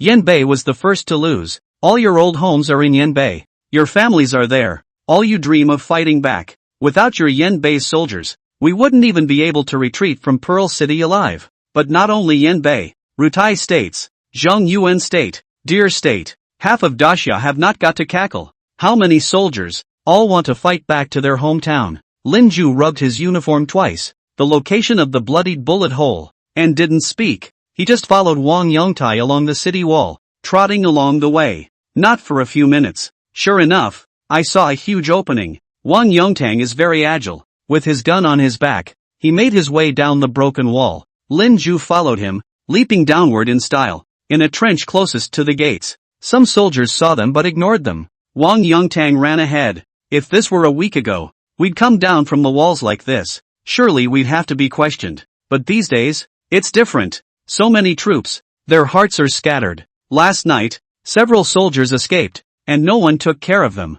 I'll tell you what, I've heard that there are several big officials who are talking about retreating. That Tang Yuanming isn't reliable either. What did you tell us before? That you'd rather be broken for jade than for tile. These days, you're a shrinking violet. These goons, I see that sooner or later they will have to retreat. Jinling can't be defended. Lin Ju followed Wang Yongtang. Aren't you scared? You also know that Jinling cannot be defended. Wang Yongtang's footsteps lurched. He glanced back at Lin Ju and grinned, a somewhat grim smile. Then he dug around in his arms a few times, then pulled out a white cloth. The white cloth wasn't exactly clean. It was a little dirty and even had blood stains. Wang Yongtang handed the piece of white cloth to Lin Ju. Lin Ju froze for a moment. He took the white cloth and slowly unfolded it. Then he realized that it seemed to be a modest flag. In the center of the flag is the word death written in a large and powerful font. To the left and right of the word death are written several small lines. Right, I don't want you to do your filial piety before me. I only want you to do your loyalty on the survival of Daxia. Left, the evil fox is hideous when the country is in trouble. The rise and fall of the nation is the responsibility of all men. I wanted to serve, but I was too old. Fortunately, I have a son who volunteered. I have a flag to carry with me at all times. I will wipe my blood when I am wounded and wrap my body when I die. Don't forget your duty. Lin Ju involuntarily gulped. Wang Yongtang's voice also came at that moment. Give it back to me when you're done. My old man's son wrote this. My old man was an opera singer in our town, often playing when Tianxiang and Wu Zishu. And in our hometown, my old man was known as Chinka, and people in the town called him Master Ji. I'm not sure if he's a good actor or not. My old man's son said that if he doesn't fight off the evil foxman, he won't go home. He'll pretend that he never had me as a waifu. I've got it all figured out. If other troops run away, I won't run away either. They've all run away. What can we do with Jinling City? Lin Ju bit his lip and followed behind Wang Yongtang. A few words from that white flag I just read are in my head. I wanted to serve, but I was too old. Fortunately, I have a son who volunteered to serve. A flag was given to me to carry with me at all times. When I am wounded, I will wipe my blood, and when I die, I will wrap my body in it. Lin Ju exhaled a mouthful of turbid air at this moment. He looked up at Wang Yongtang's back in front of him, his voice low. Wang Yongtang, you can't just die in Jinling. You live to do more. You have to help me. Help me save more of my compatriots in Jinling City. Chapter 47, the death flag is lent to you first. Break out of the siege. Afterwards, I'll avenge Jinling's death. Wang Yongtang, who had been running ahead of Lin Ju, paused violently in his steps. He glanced back at Lin Ju. What were you talking about? What do you mean?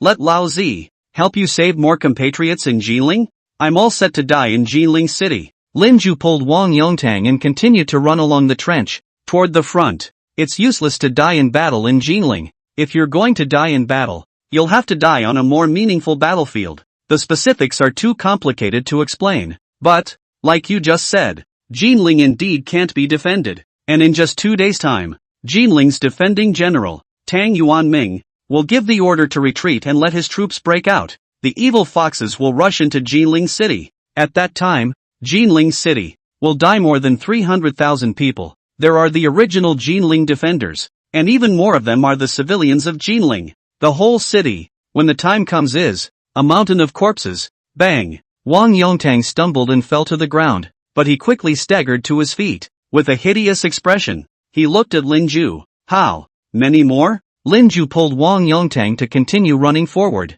His voice ripped. More than 300,000. The whole of Jinling is going to die out. Slaughter knows. One sweep of the machine gun is hundreds of lives. The children were picked to death. The women and children had their bellies cut open. And on the city gate tower, a head was hung. And the people were locked up in warehouses. And with a single fire, the people and the warehouses were burned. The treasures of the city of Jinling, they will rob what they can. Truckload after truckload. Soldiers who put down their guns and surrendered were also killed in batches. Like pigs. Wang Yongtang, believe me, you can tell if I'm lying to you. Lin Ju bit his lip, his voice tearing a little. Wang Yongtang glanced at Lin Ju and blinked a few times. He stared Lin Ju dead in the face. I believe you. But what are you doing telling the old man that? I wasn't going to run in the first place. I have to let those evil foxes know that the great Xia people have backbone. But just then, Lin Ju's expression suddenly grimaced. You have to run. Letting you run isn't making you spineless.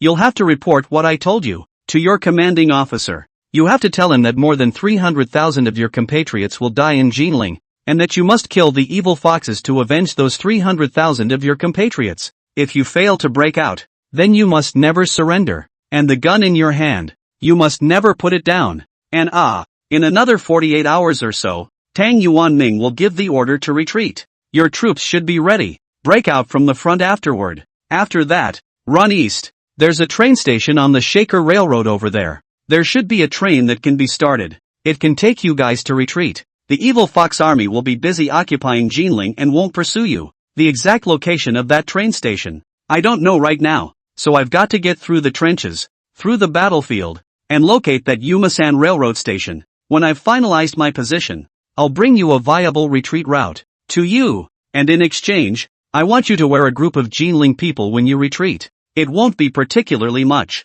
I know that troops retreating with the people must add a lot of risk, but there's no other way. Staying in Jinling, they will definitely die. A Jinling captured by the evil fox army. That's hell. Wang Yongtang blinked his eyes at the moment. He was taking in too much information for a moment. Brain is a bit reactive. In his hand, he clutched the deadly flag that he had just shown Lin Ju, his breathing unconsciously intensifying. Then he stared up at Lin Ju. How do you know so much? Who the hell are you? Lin Ju looked at Wang Yongtang. He blinked a few times. Say you're traveling through? No, it's too hard to explain. We need to find a reason that Wang Yongtang can quickly accept. He hesitated for a moment, his voice hoarse as he spoke. Yanbei. Have you heard of the 5 immortals of Yanbei? Wang Yongtang froze for a moment, but nodded. Slightly heard of it. Lin Ju raised an eyebrow, looking like he was relieved. Yanbei 5 fairy. Fox yellow white willow gray. Is Yanbei mountains and forests,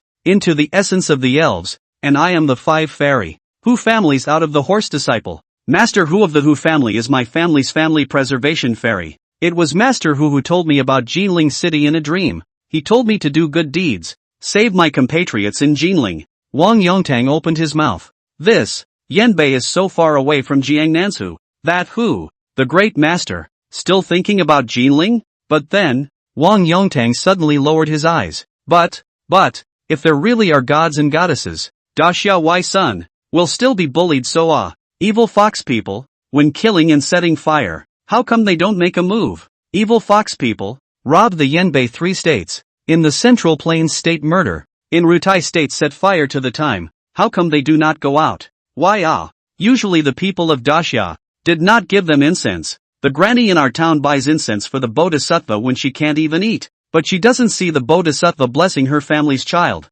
That child was in Pearl City a few months ago, and not even his body was left. Lin Ju's expression froze, not knowing what to say. Wang Yongtang carefully refolded the white death flag in his hand. You don't really have to explain if you don't want to. What you said about Jinling, I believe you. I don't think you have to lie to me. What's more, you're lying to me about this kind of thing. It's not like you're getting any benefits. Lin Ju bit his own lip. Thanks. Wang Yongtang also raised his head at this point, looking at Lin Ju. So are you still coming with me to our trench? Lin Ju turned back and glanced at the system panel. Remaining traversal time, 58 hours. 14 hours traversed. Then Lin Ju stared back at Wang Yongtang. There's no time. You must remember to report those things I told you to your officer. And if your officer doesn't believe me, have him contact Tang Yuanming. Tang Yuanming will prove what I say. I'm not going with you to your trenches. I have to go as fast as I can, across the battlefield, from Tianxian Gate, all the way east,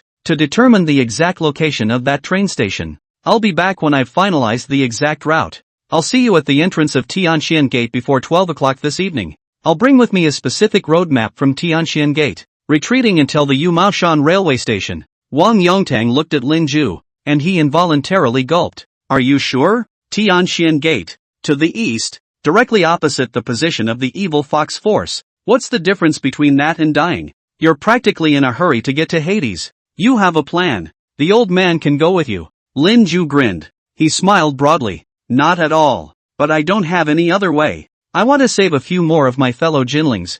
I was thinking about saving the entire Golden City before, but then I realized it couldn't be done. I can't do it with my ability. I can't stop the evil fox's airplanes, cannons, and battleships, and I don't have the means to take all 300,000 or so compatriots in the city of Jinling. The only thing I can do is to find a way to get some of my compatriots out. Save a few more. Save a few more. As for you, you must kill out, live, and avenge them in Jinling afterward. Wang Yongtang blinked as he nodded. After that, it was like he thought of something. After a moment of hesitation, he raised his hand and handed Lin Ju the white death flag he just folded in front of him. Lin Ju froze, but the death flag was tucked into Lin Ju's arms, though my old man, on it, wrote, wipe your blood when you're wounded, and wrap your body when you die. But I know that my old man's son still wants me to go back alive. This flag is not for you. It's on loan. Tonight I'll wait for you at the bottom of Tianxian Gate. You must return the flag to me,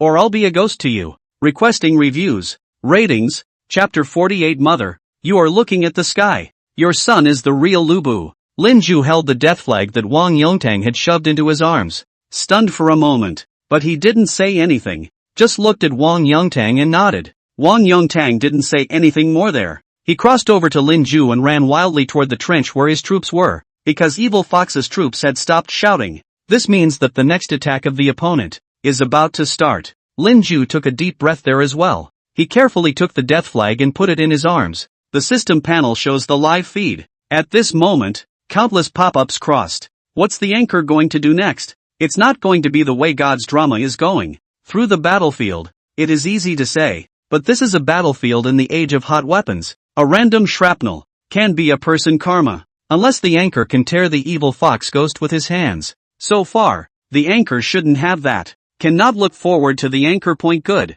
This live broadcast lasted 12 hours. Except in the crow's nest, the anchor rested for a while. The rest of the time, are in this Jinling city running around? The sense of immersion is too strong. I feel like the anchor really traveled. Anchor, can this program airdrop? It's when we swipe the reward for you, so that the program team can provide you with some props. Otherwise this is too difficult for you. Yeah. Give the anchor an airdrop. Level 3 armor, level 3 head, and a big sniper, ghillie suit or something like that. Otherwise how is the anchor going to get through the branch line next? Lin Ju glanced at the pop-up. A bitter smile appeared at the corner of his mouth. I'd like to have airdrops, but is it possible? And just then, boom, boom, boom, the sound came. It's the sound of an airplane. Lin Ju instinctively looked up. Is there really a drop? No, it's the evil fox bomber. Lin Ju just knew that what he was up against was absolutely hellishly difficult. The evil fox's bombers,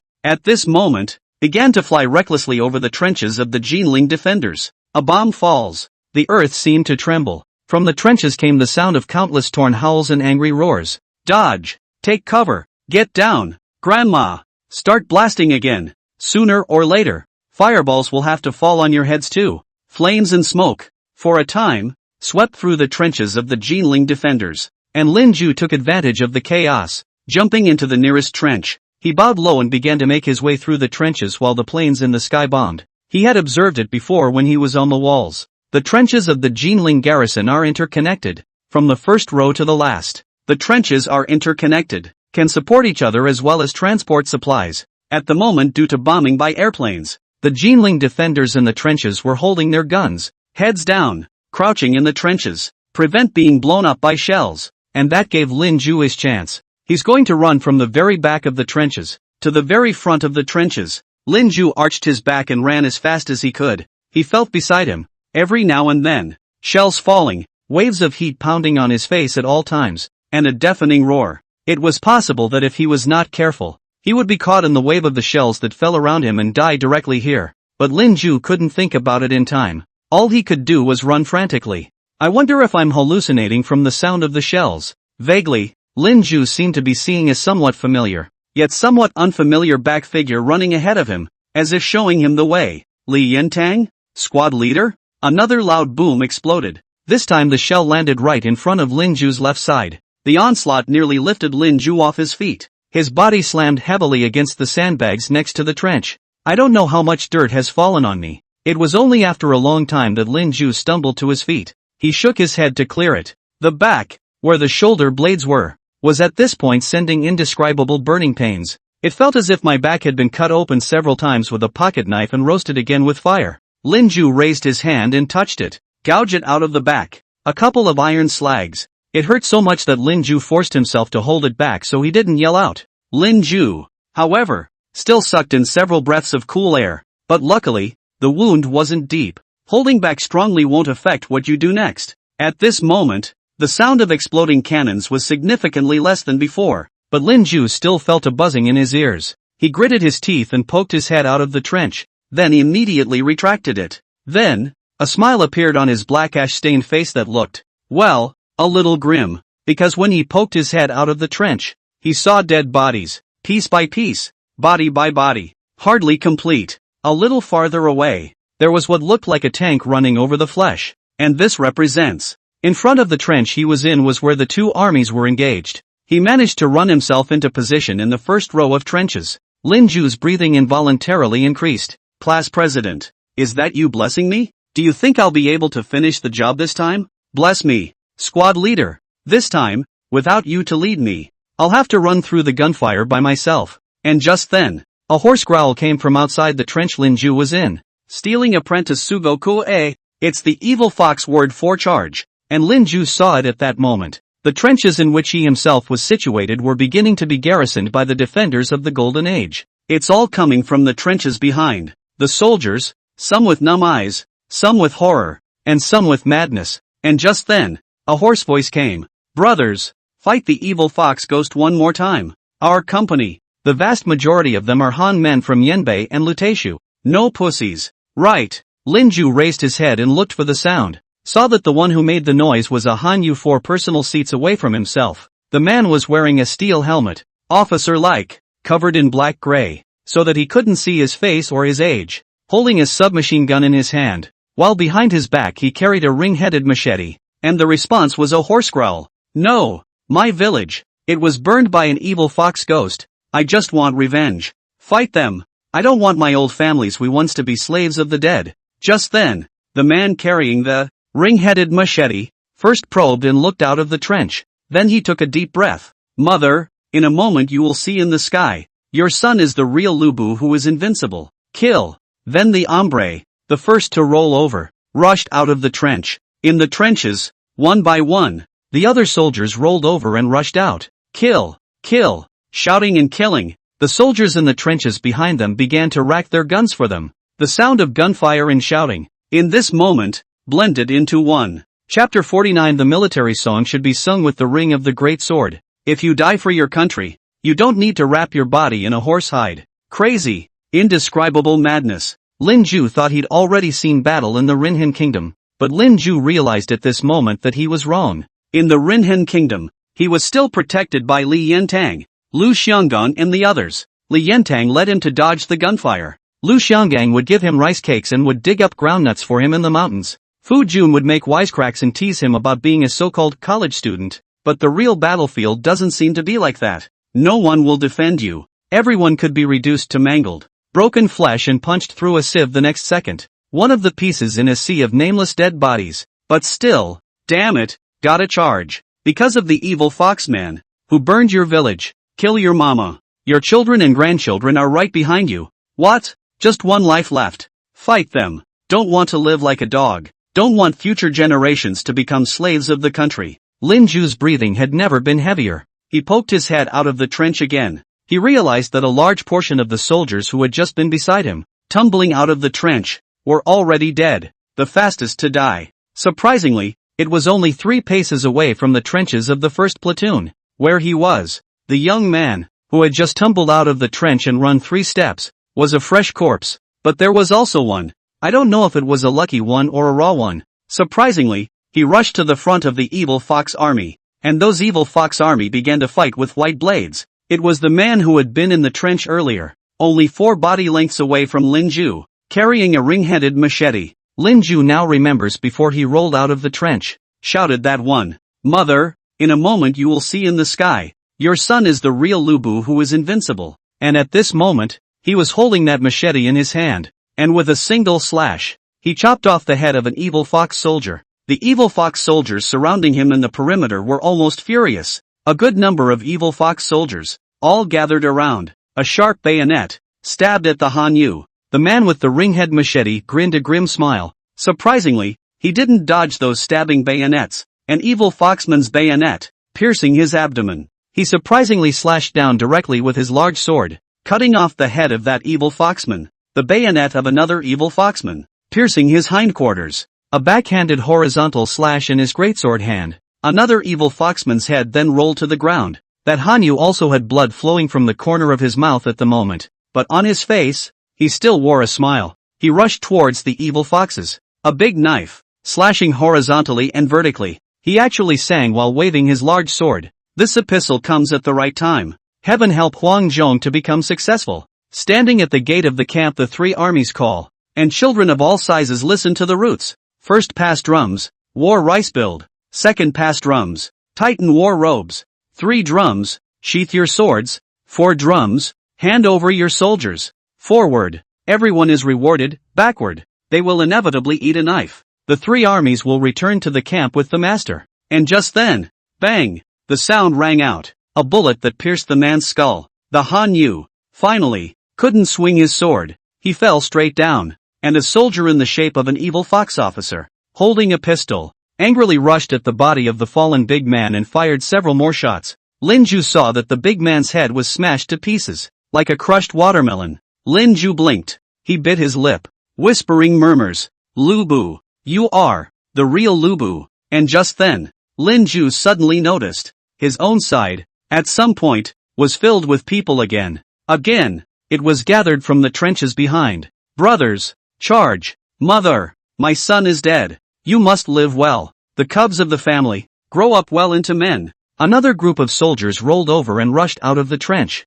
And at the same time, in the first row of trenches, new soldiers appeared from the trenches behind, pouring in. Some of the soldiers, as they prepared in the trenches, had a look of fear on their faces. But when he rolled out of the trench, the expression on his face turned to madness. Some of the soldiers, in the trenches, were still humming the ditties of their homelands and looking soft. The moment he tumbled out of the trench, his expression, on the other hand, was instantly ferocious. Other soldiers, clutching their guns, leaned against the trench and kept crying bitterly, hesitating to leave the trench. The surrounding comrades did not care about them. It's certain death in the innings. Tang Yuanming was right. Golding, can't hold it. Lin Ju was in the trenches. Instead, his breathing steadied. At the moment he bowed and walked over to a soldier who was in the trench, clutching his rifle, and had been crying bitterly, and he tapped the soldier on the shoulder. The soldier looked up with some alarm. It's a very young face. 16?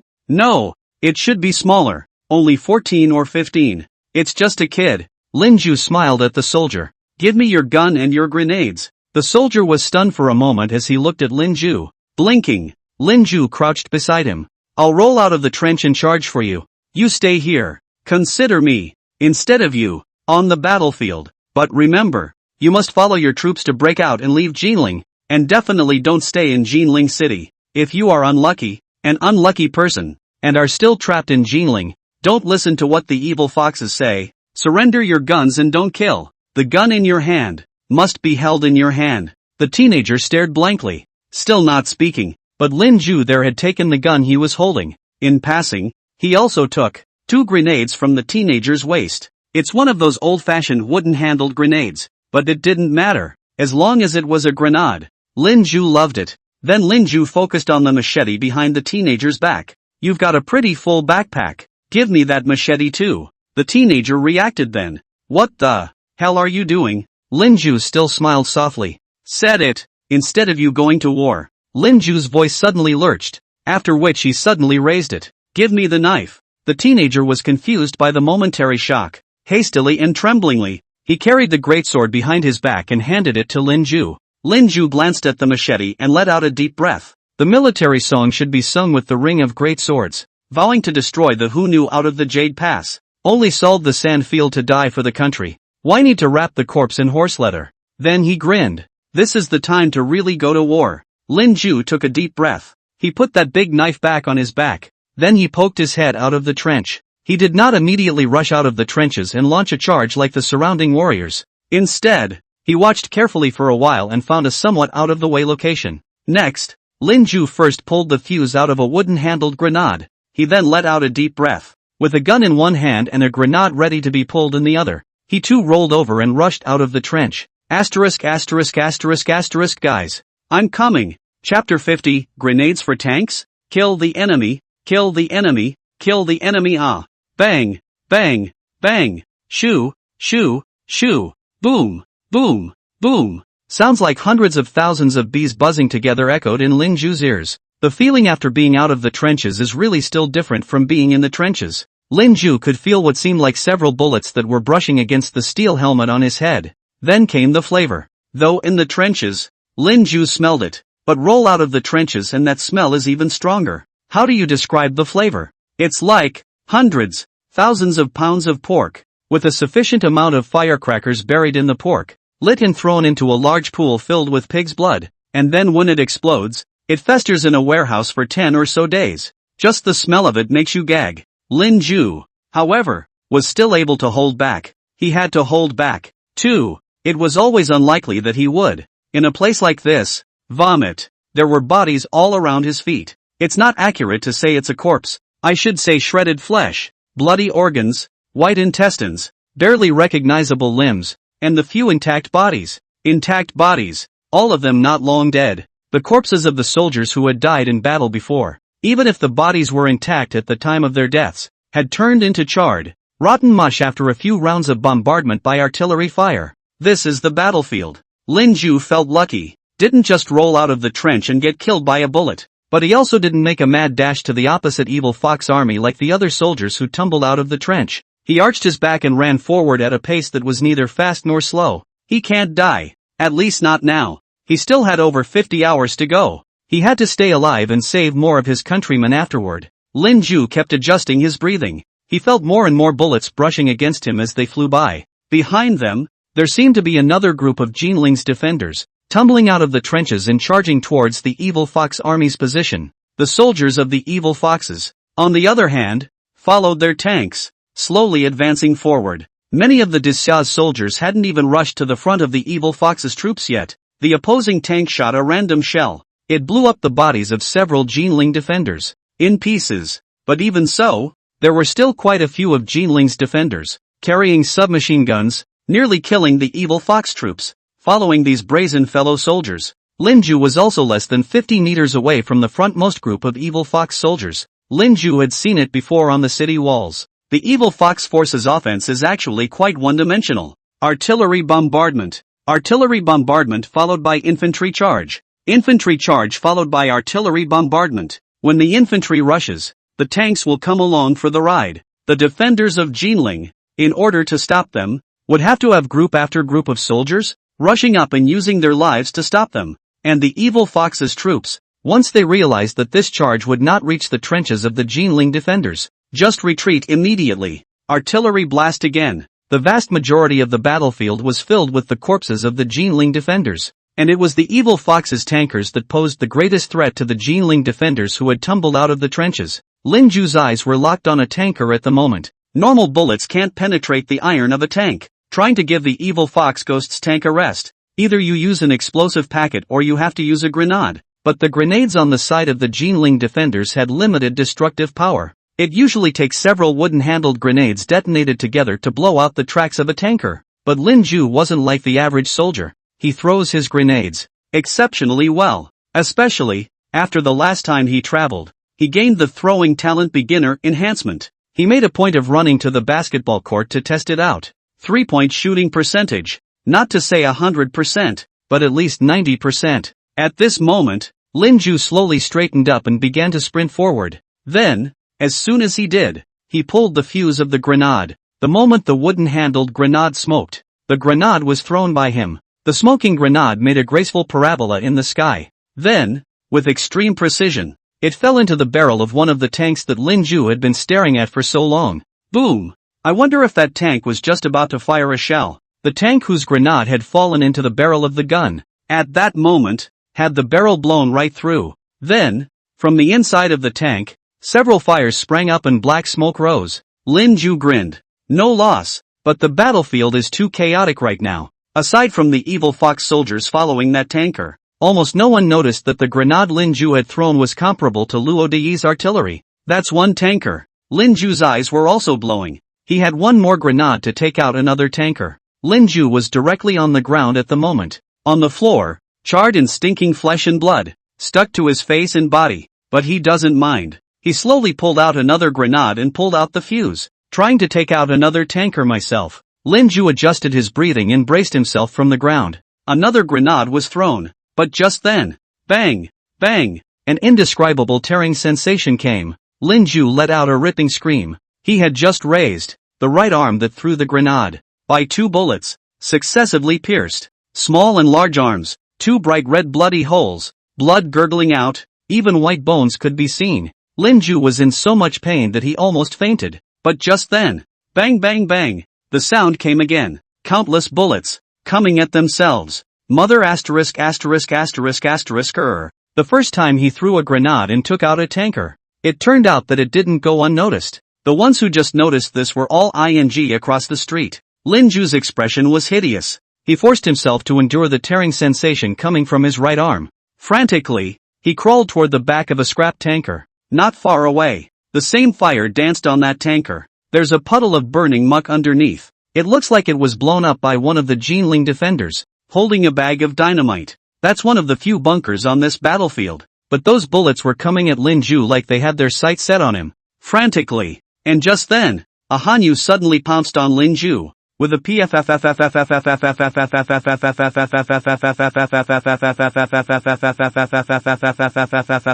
sound. The countless bullets that were originally directed towards Lin Ju, it all fell on the Hanyu. Lin Ju, sprawled on the ground, stared in disbelief. He didn't know if the Hanyu had done it on purpose, or if by chance he had been charging and had been shot and fallen on his own body. He just felt that there was blood, which traveled down the steel helmet on his head and stayed by his ears. At the same time, he vaguely heard intermittent bites. Kill the enemy, kill the enemy. Lin Ju's entire body trembled. He just felt his eyes burning. His own right arm, which had 2 bloody holes in it, didn't even seem to hurt anymore. He understood, for the moment, the madness of the soldiers who tumbled out of the trenches and braved death. Kill the enemy? Kill the enemy! Kill the enemy! Kill the enemy! Kill the enemy! Chapter 51 Survive. Go save more of your countrymen. Go kill the enemy. The body of the Hanyu that Lin Ju was crushing on top of him. In this moment on the battlefield, Lin Ju's bulletproof vest had become his own.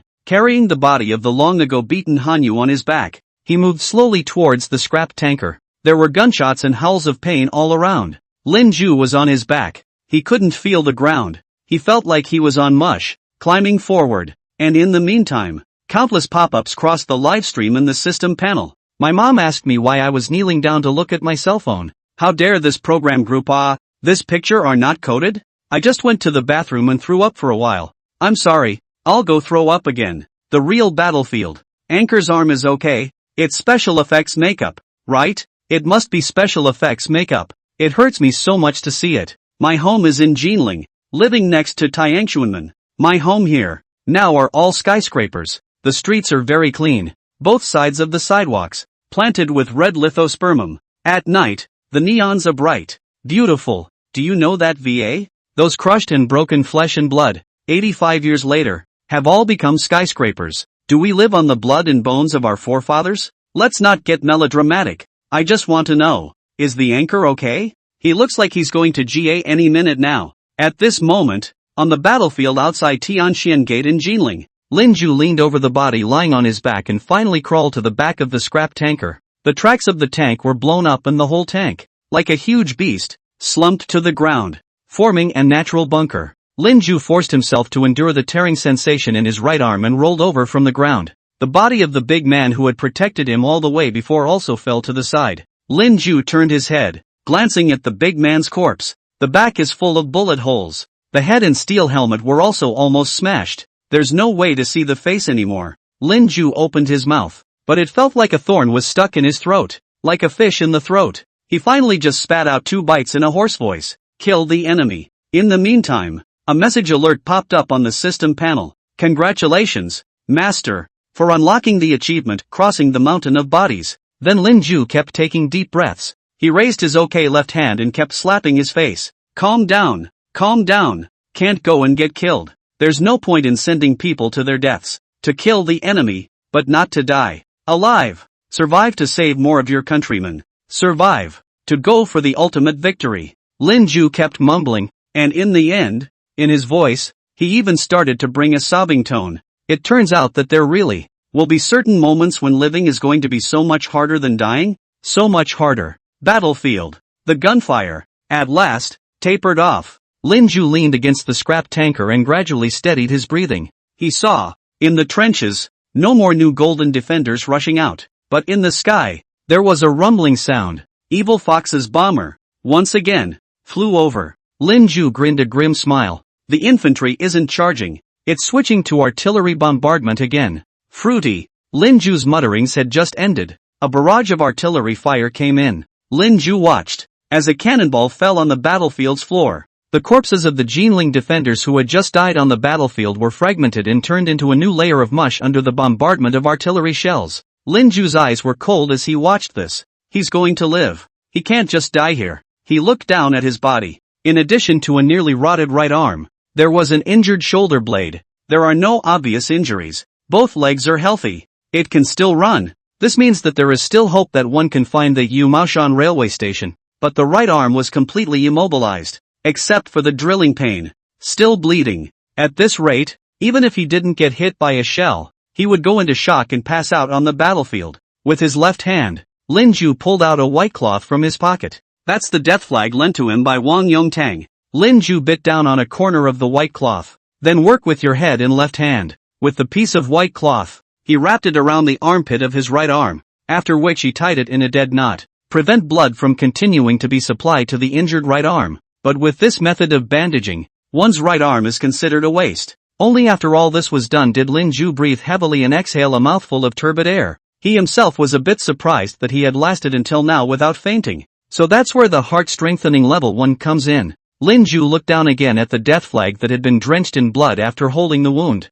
Wipe the blood when you're wounded and wrap it around your body when you die. Wang Yongtang, don't mind if this flag is dirty when I return it to you. Then Linju moved his body and peered over the side of the tanker in the direction of the Evil Fox army. Tianxian Gate all the way to the east, 6 or 8 kilometers, is the Shaking Light Railway Line, Yuhang City Railway Station. To determine the train station, the information about the train, the exact location of the train station, if there is a train worker from the train station there, to get them ready to pick up the slack. This way, we'll save more of our fellow citizens. And in the meantime, Jinling City. 85 years later in the city of Jinling, Rainbird Avenue, Rainbird Village neighborhood. On the 4th floor of Building 6, a young girl with a pretty face and a single ponytail sat in a pink gaming chair, biting her thumbnail with a nervous expression. In front of her, she had the tablet. The tablet computer was playing the image of a man covered in scars, leaning against a scrap tanker in a sea of bodies and blood,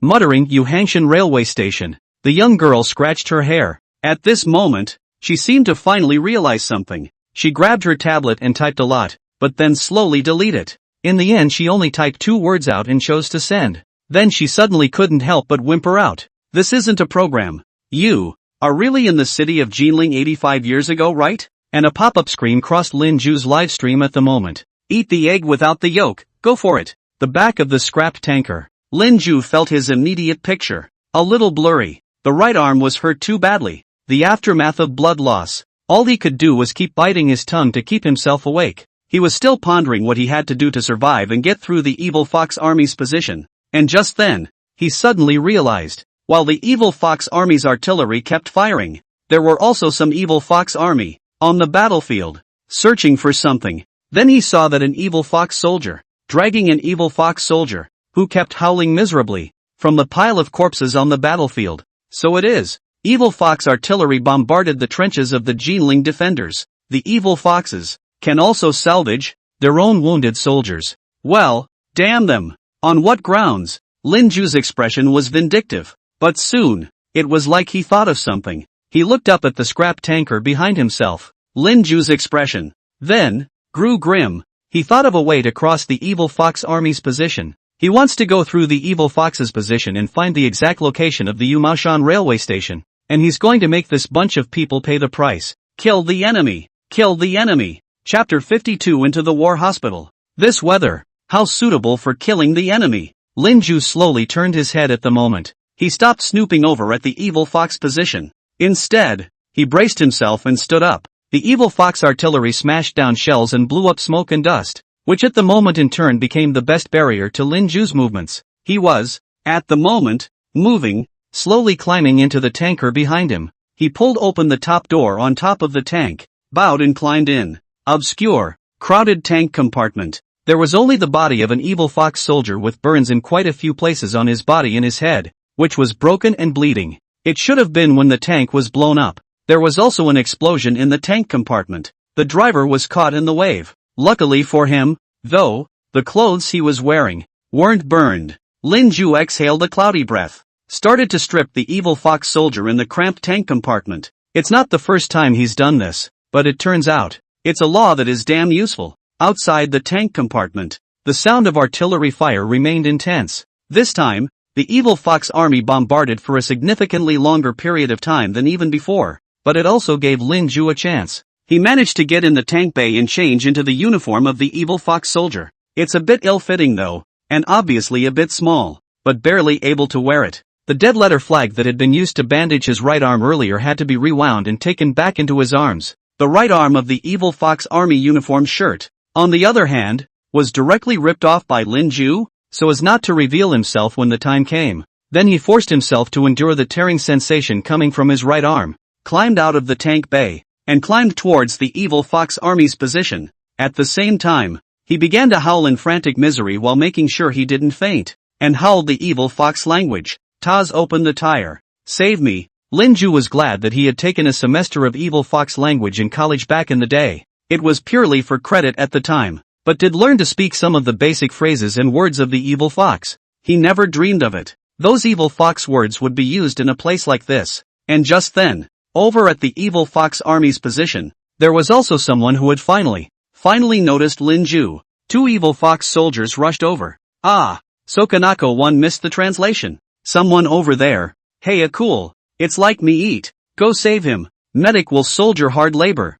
Medic coming soon. Lin Ju lowered his head, hide the coldness in his eyes, just kept howling miserably. Taz opened the tire. Save me. It's a gee-whiz. So painful. Then, Lin Ju was picked up by the two evil fox soldiers and ran towards the evil fox position. Lin Ju bit his lip, forcing himself to keep his expression from becoming a grimace. He didn't expect it either. Surprisingly, it would be so easy to blend into the evil fox army's camp. It's different from the Golden Guardian side. On this side of the evil fox's camp, only a few simple trenches were dug. After all, they don't need to. Equipment and weapons, soldier quality, material supply, they all exceeded the Jinling garrison by too much. They don't need to play defense, just a little push towards the Golden City. And behind the trenches were boxes of shells, rows of barracks, and field hospitals. Even a woman? A woman? Lin Ju's eyes widened as he was rushed to the field hospital. But he did see women. Not a woman.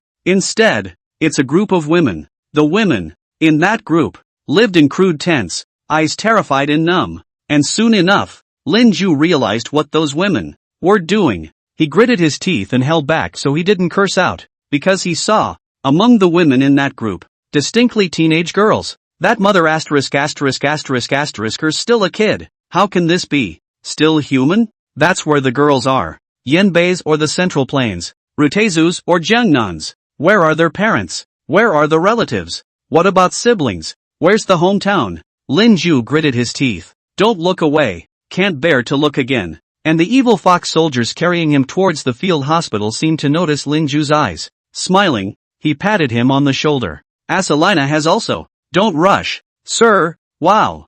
I can't believe it. Sir said. Jinling Nesluyawa. Oh, that woman crying road doctor. There are a lot of good girls in the city of Jinling. Lin Ju understood, slightly, the meaning of those evil fox words. He turned his head and stared at that evil fox soldier dead on, looking at that evil fox soldier for a while when he was furious. Only then did Lin Ju squeeze a smile from the corners of his mouth. Rekadu. Thank you. The evil fox's field hospital. Less than a kilometer away from the front-line trenches. The field hospital was full of injured evil fox soldiers at the moment. Many of the evil fox soldiers, while lying on the somewhat rudimentary hospital beds, cursed, but most of their injuries were bandaged. Lin Ju was brought in. Immediately a medic came over with a frown on his face. He looked at Lin Ju's injured right arm and couldn't help but suck in a breath of cold air as well, shaking his head. Lin Ju, meanwhile, grinned. Siddhartha Kook v. Bitterness has been. Just stop the bleeding. The medic in the field hospital hesitantly glanced at Lin Ju, and in the end just nodded with numb eyes. There were a number of wounded soldiers who were admitted to the occupation hospital, but it was still too light compared to the price paid by the Jinling defenders. Lin Ju was placed in a somewhat isolated hospital bed. The doctor at the field hospital, after bandaging his right arm, ignored him, because there are new wounded soldiers being brought in. Lin Ju could tell by listening to the gunfire outside. The last round of shelling is over. Another round of infantry charges began. With such a high-intensity offense, Jinling's defenders can hold out for another 48 hours at most. Then they will receive Tang Yuanming's order to retreat. Lin Ju lay on the hospital bed and twisted his head to look at the system panel that only he could see. Remaining traversal time, 54 hours. 18 hours traversed. It turned out to be 4 hours since he and Wang Yongtang parted ways. To get back to Tianxian sect before 12 o'clock tonight. Lin Ju adjusted his breathing. In addition to having his right arm bandaged by the medic, he should have given himself a shot of painkillers. It wasn't a large dose, but Lin Ju could feel less pain in his right arm. It seemed that even on the evil fox's side of the army, medicine was a scarce supply. Lin Ju slowly got up from the hospital bed at the moment. No one cared about Lin Ju here. Wounded soldiers on this side of the field hospital are free to move about. Lin Ju had seen it before, with wounded soldiers, gossiping outside, listening to the evil fox language they were speaking in their casual conversation. They should have been discussing when they would be able to enter Jinling City. Lin Ju, at this moment, was also wobbling out of the field hospital. He looked up at the sky. The sun was not blinding and white in the sky. He squinted at the sun and suddenly grinned. What a perfect weather for killing the enemy. Chapter 53. This lesson is called, Don't Invade Other People's Countries. Lin Ju projected that the time now would be noon, but the sun is lukewarm. Lin Ju stood outside the evil fox position, the battlefield hospital, seeing not far away, two evil fox soldiers, who didn't look too old, pushed two crates to the outside of the field hospital. On the cart in the front were rice balls, and on the cart in the back, what looked like canned goods. And the two young evil fox soldiers, who hadn't even had time to stop the cart. He was then stopped by two other evil fox soldiers with bandaged arms. The two wounded evil fox soldiers walked to the top of the crate and looked at the rice balls on top with disgust. Then, one of the evil fox soldiers with a bandaged left arm directly slapped the face of the low-rank evil fox soldier in charge of pushing the crate. Vadasaiva died valiantly. Hey, we're heroes. Is it possible to get within a few minutes? That's all you're giving us? The two young soldiers, who were just in charge of pushing the crate, immediately stood up and then bowed and apologized. Aussie head resonance together Marseille. Very sorry. Lin Ju was not far away, coldly watching the scene. He wasn't interested in like veterans bullying new recruits in the evil fox force. He was thinking about how to kill the enemy. Currently the right arm is considered a total loss. Bandages and painkillers, too, only ease the tingling sensation in the right arm. The submachine gun, which had been carried on his back, was taken away before he was taken to the field hospital. The only weapon he had now was the one hidden in his inner lining. The one Wu Qiuxing had let him have. The one made in the country of Calvary. The Walther pistol. Ammunition capacity of 8 rounds. Effective range of 50 meters. With 8 rounds, you can only shoot up to 8 enemies, but 1 can be exposed as a result. It would be too bad to die here now. The plan to locate the Yumao Mountain train station will also be lost. Be patient yourself. To kill the maximum number of enemies at the minimum cost. Lin Ju adjusted his breathing and began circling around the battlefield hospital week by week, as observed when he was carried to the field hospital earlier. Battlefield hospital. Built at the very back of the Evil Fox camp. It's wartime. The infantry, the artillery, in the camp, are in the front line. Command is behind the trenches, in front of the camp. The rear of the camp had only a small number of transport soldiers that had been working. The transporters looked like they were all new recruits. A lot of them looked to be in their teens. Not far from the field hospital were the tents where the arms were stockpiled. The tents there, too, were improvised. Boxes and boxes of shells, bullets, and grenades were stacked in barracks built of fabric. Lin Ju saw that there had been Evil Fox soldiers, pushing crates and carts, transporting bullets and artillery shells to the trenches of the Evil Fox army's front line. The barracks, where the arms were piled up, were also guarded by soldiers, again not too old and mostly green in appearance. Lin Ju narrowed his eyes, silently observing it all. He had limited time and couldn't lurk here for too long. It's important to act quickly. And just then, a voice suddenly came. The army look. You so an extremely rice Yuchi. Sir, here's your rice ball. Lin Ju's spine involuntarily stiffened.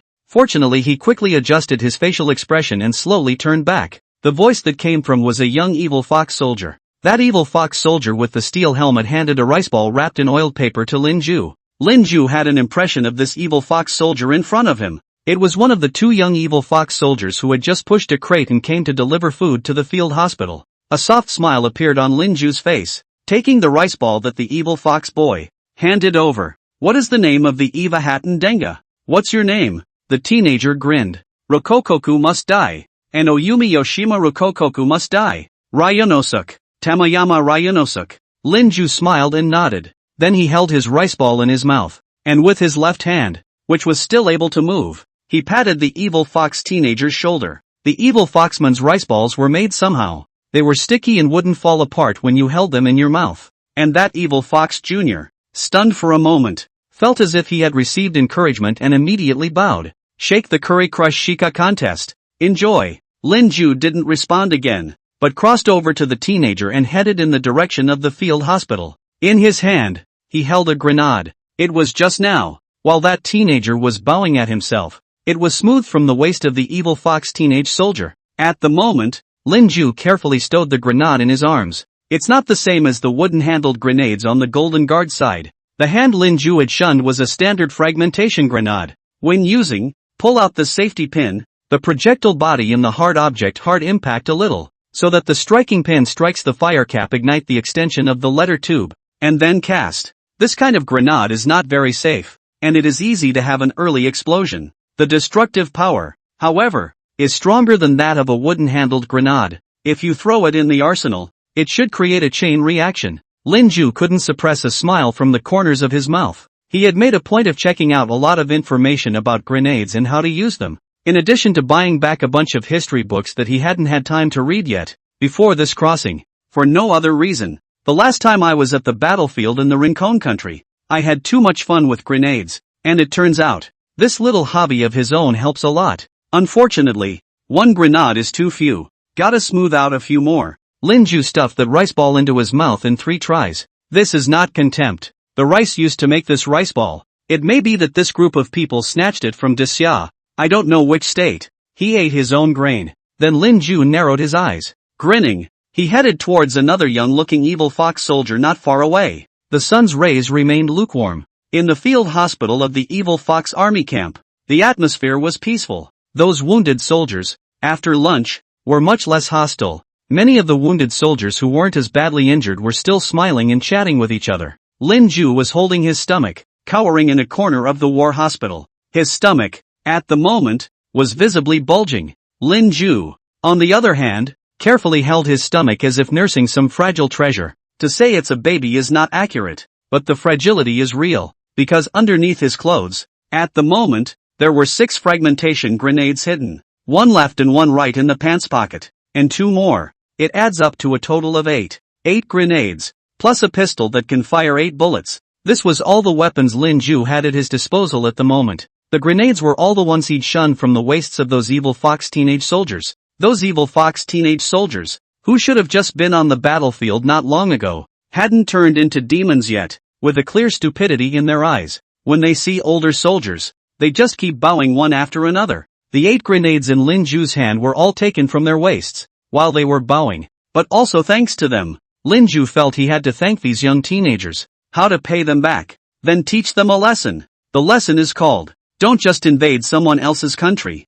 Chapter 54. What's the point of a barbarian clown? I can burn 800 miles of camps with a single thunderbolt. In the field hospital, Lin Ju's expression grew grim and twisted. And just then, at the battlefield hospital, not far from Lin Ju's diagonal, suddenly a voice came. What do you have? Hey, that one over there, what are you laughing at? Lin Ju, who had been in the corner of the war hospital, froze as he looked up, saw an evil fox officer with a beard, looking at himself with a scrutinizing face. In his eyes, there was a hint of skepticism. Lin Ju, meanwhile, blinked at the officer a few times. Then he stood up, first to the evil fox officer, and bowed. Then he was in the field hospital and spoke up. The dog got seed occasional billion of baptism mean humasai. The mouth got has force, because I have a gift for all of you, and I'm happy to think of it. This time, the entire field hospital's wounded were drawn to Lin Ju's voice. The large field hospital was,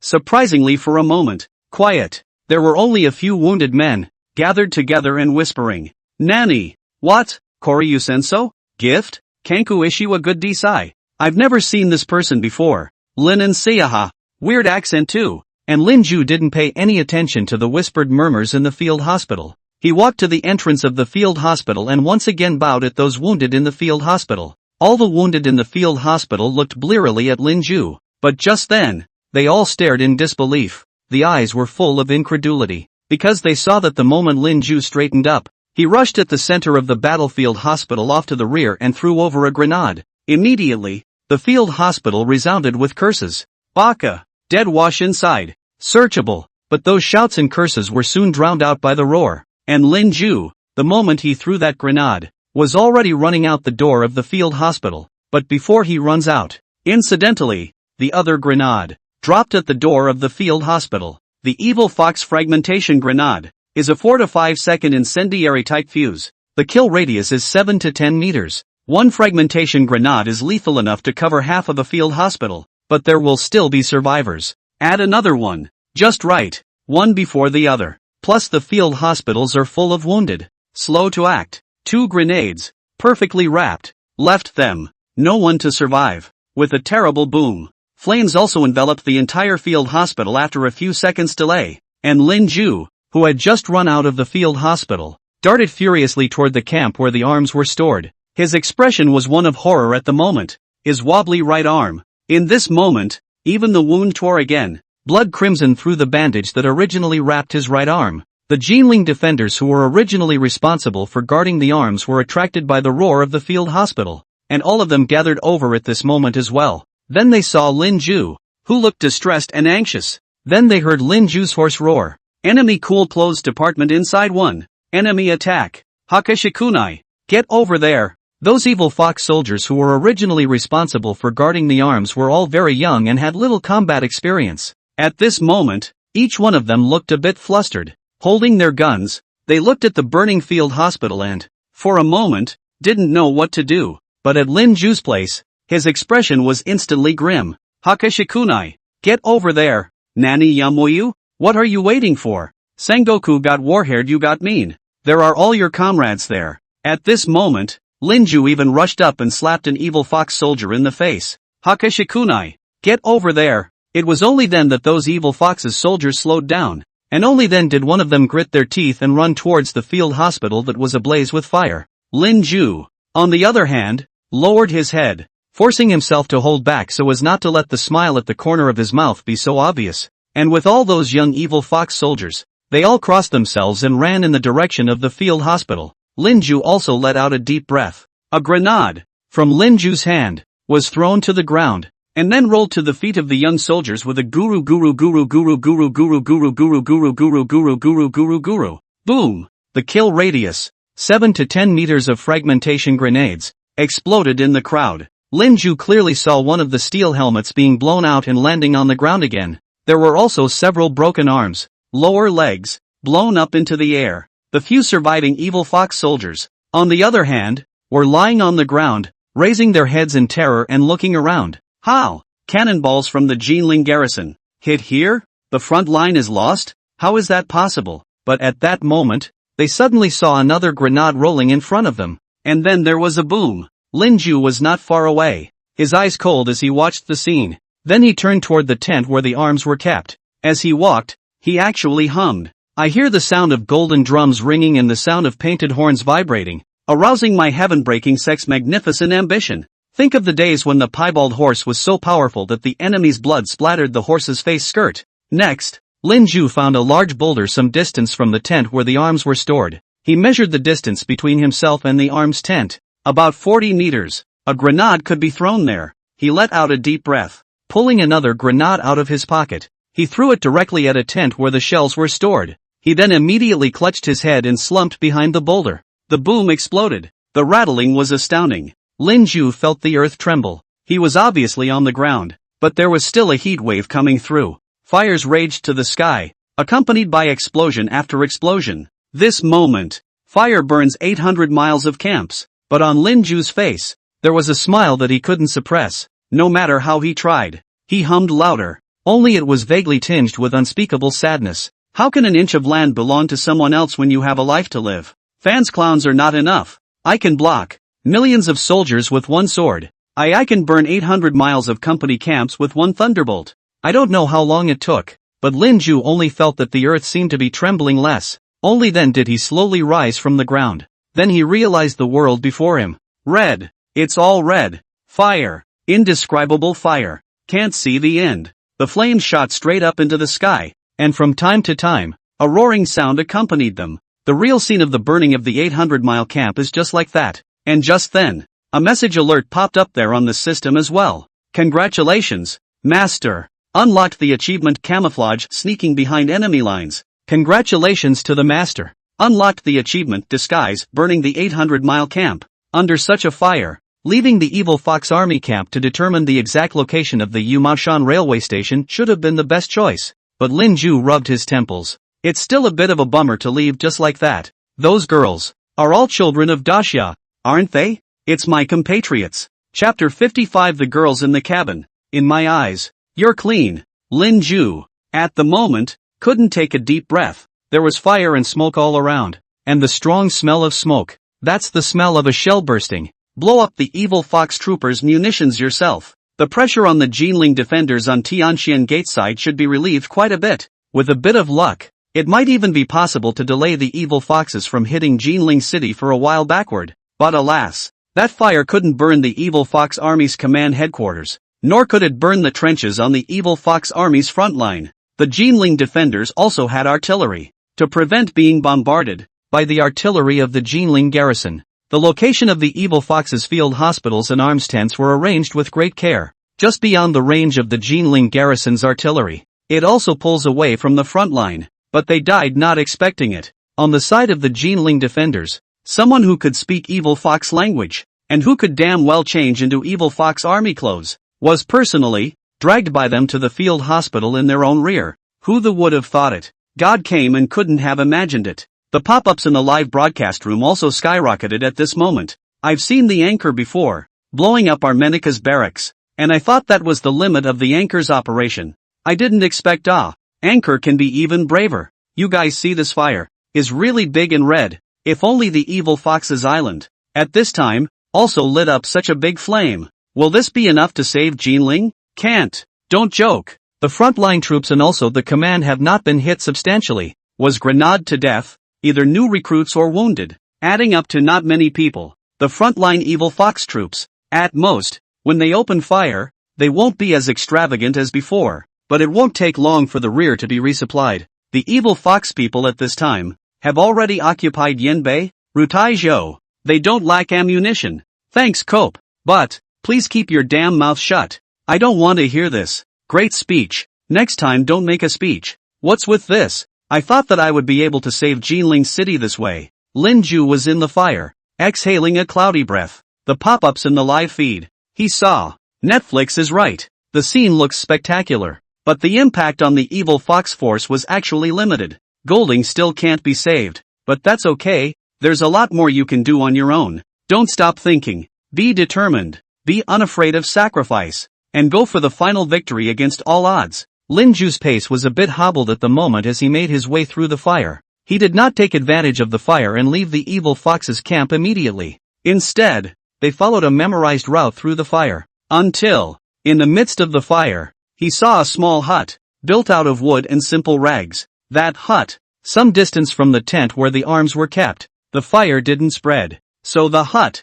survived. Thank goodness for that. Lin Ju couldn't hide the smile on his face, darting wildly toward that hut. The hut has no door. There's only one curtain. Lin Ju hesitated at the door of the hut, but pulled back the curtain and stepped into the hut. But he had just entered the hut. Then something like a wooden pole came splatting toward him. At the same time, he heard screams coming from the hut. Ah, little evil fox. I'll fight you. Why? Why yes. Why won't you leave us alone yet? Still want to spoil us. My dad got his head chopped off by you guys. My mother was busted open by you guys. I've been spoiled by you guys round after round. If it wasn't for my mother telling me to take my sister and live. Why? Why on earth? Why just won't leave us alone? Cabin door. Lin Ju, who was still using his hands to block the wooden pole swats, suddenly lowered his hands, still by that wooden pole, smacking him in the face. Blood stayed down his forehead, and at the same time, he spoke in a low voice.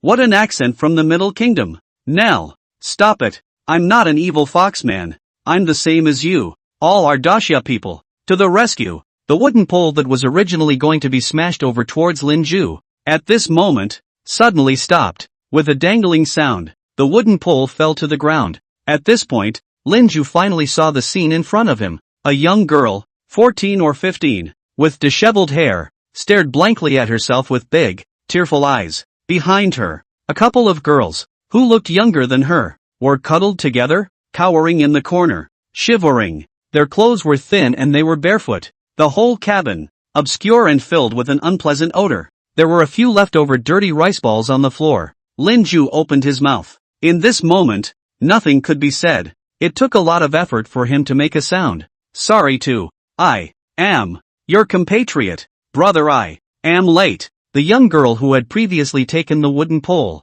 and struck Lin Ju stared blankly at the youth in front of her. Outside the cabin were monstrous scarlet flames, and the man before them, who had suddenly burst into the cabin, was at that moment in front of them, as if he were whimpering in pain. Lin Ju, at this moment, rubbed his eyes, pulled the evil foxman's uniform off of himself, draped over that Midland State maiden. I'm really from Daxia. Come to your rescue. You saw the fire outside. Why don't you run? The young girl looked at Lin Ju in a daze, as if she couldn't believe that what was in front of her was real. Run. Before you run, sister. All of them were captured by them. And first they cut off their legs, and after that they cut off their heads. We have been afraid to run. Lin Ju opened his mouth as he looked up and counted the girls in the hut. Counting the young girl from the Central States in front of me. 6 girls in all. The fire is still spreading, sort of temporarily blocking the frontline evil foxes, the route back to the camp. But Lin Ju wasn't sure how long the fire could be delayed.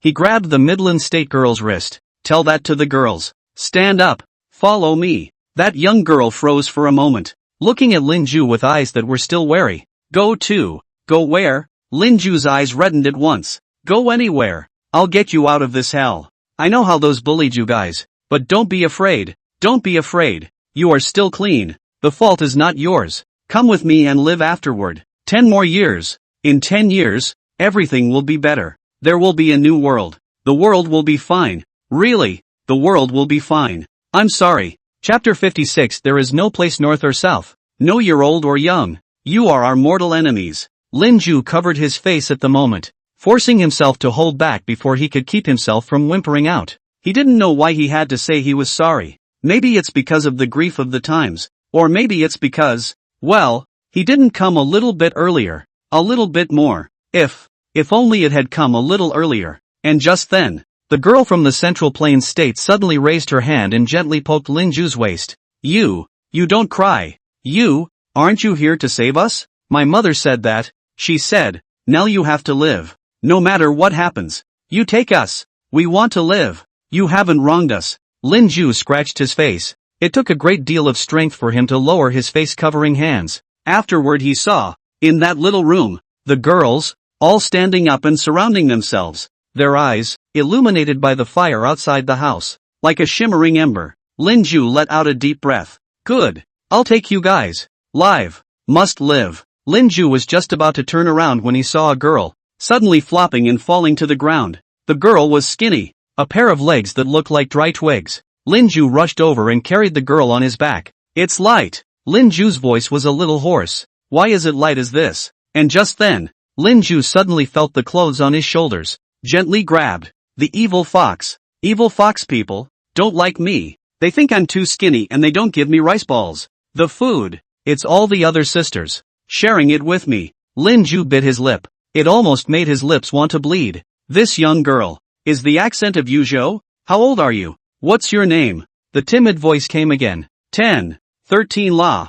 Call, Zhao Mengyao. Big brother. After we escape, can I go back to Yuzhou? My father, who is a scholar, went to Jingping before, and he told me before that now Daxia is going to die. With a big drought, war, people starving, and people eating each other. He can't stay in his hometown peacefully, and he wants to find out a way out for the current Daxia. He asked me and my mother to wait for him at home, but my mother is gone. So I want to go home, back to Yuzhou. Otherwise, my father will not be able to find the way home. Lin Ju opened his mouth, unable to say anything. He simply carried the young girl on his back and ran furiously towards the camp outside of the evil fox's camp, which was haunted by the fire. The other young girls followed behind Lin Ju. Many of them, they don't even have shoes, just barefoot, running wildly across the hot ground. But there was no time to care about that now. Just run, just get away. Going anywhere is better than being in this hell. But just then, Lin Ju's footsteps suddenly lurched.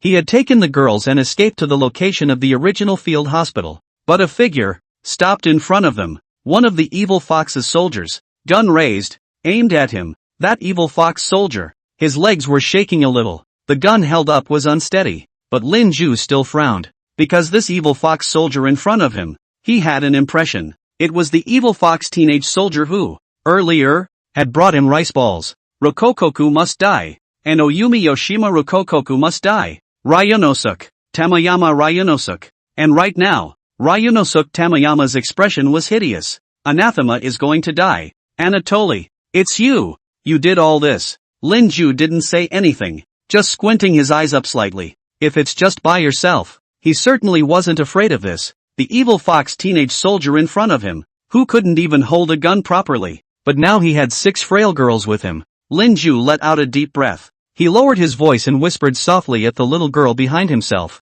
Quietly, you reach into my back. Where there's a gun, take it out. Sneak it into my left hand. The little girl behind her didn't respond to Lin Ju, but he felt it. The little girl's breathing was noticeably heavier at the moment. It should have heard itself speak. But just then, the teenage soldiers of the evil fox on the opposite side of the street suddenly became agitated. You're going to die, aren't you? Are you or aren't you? And just then, pitter-patter, a black iron lump suddenly fell from Lin Ju's body to the ground. Lin Ju looked down. It was the cavalry-made Walther pistol that he had been hiding. The little girl on her own back was too nervous. The pistol didn't hold. It's over. The pistol that fell out also caused Ryunosuke Tamayama, who was on the opposite side of the room, to freeze for a moment. And just then, Lin Ju saw himself beside him, the young girl from the Middle Kingdom, and suddenly crouched down. That Nell, trying to pick up his gun. Lin Ju immediately raised his head, his voice tearing.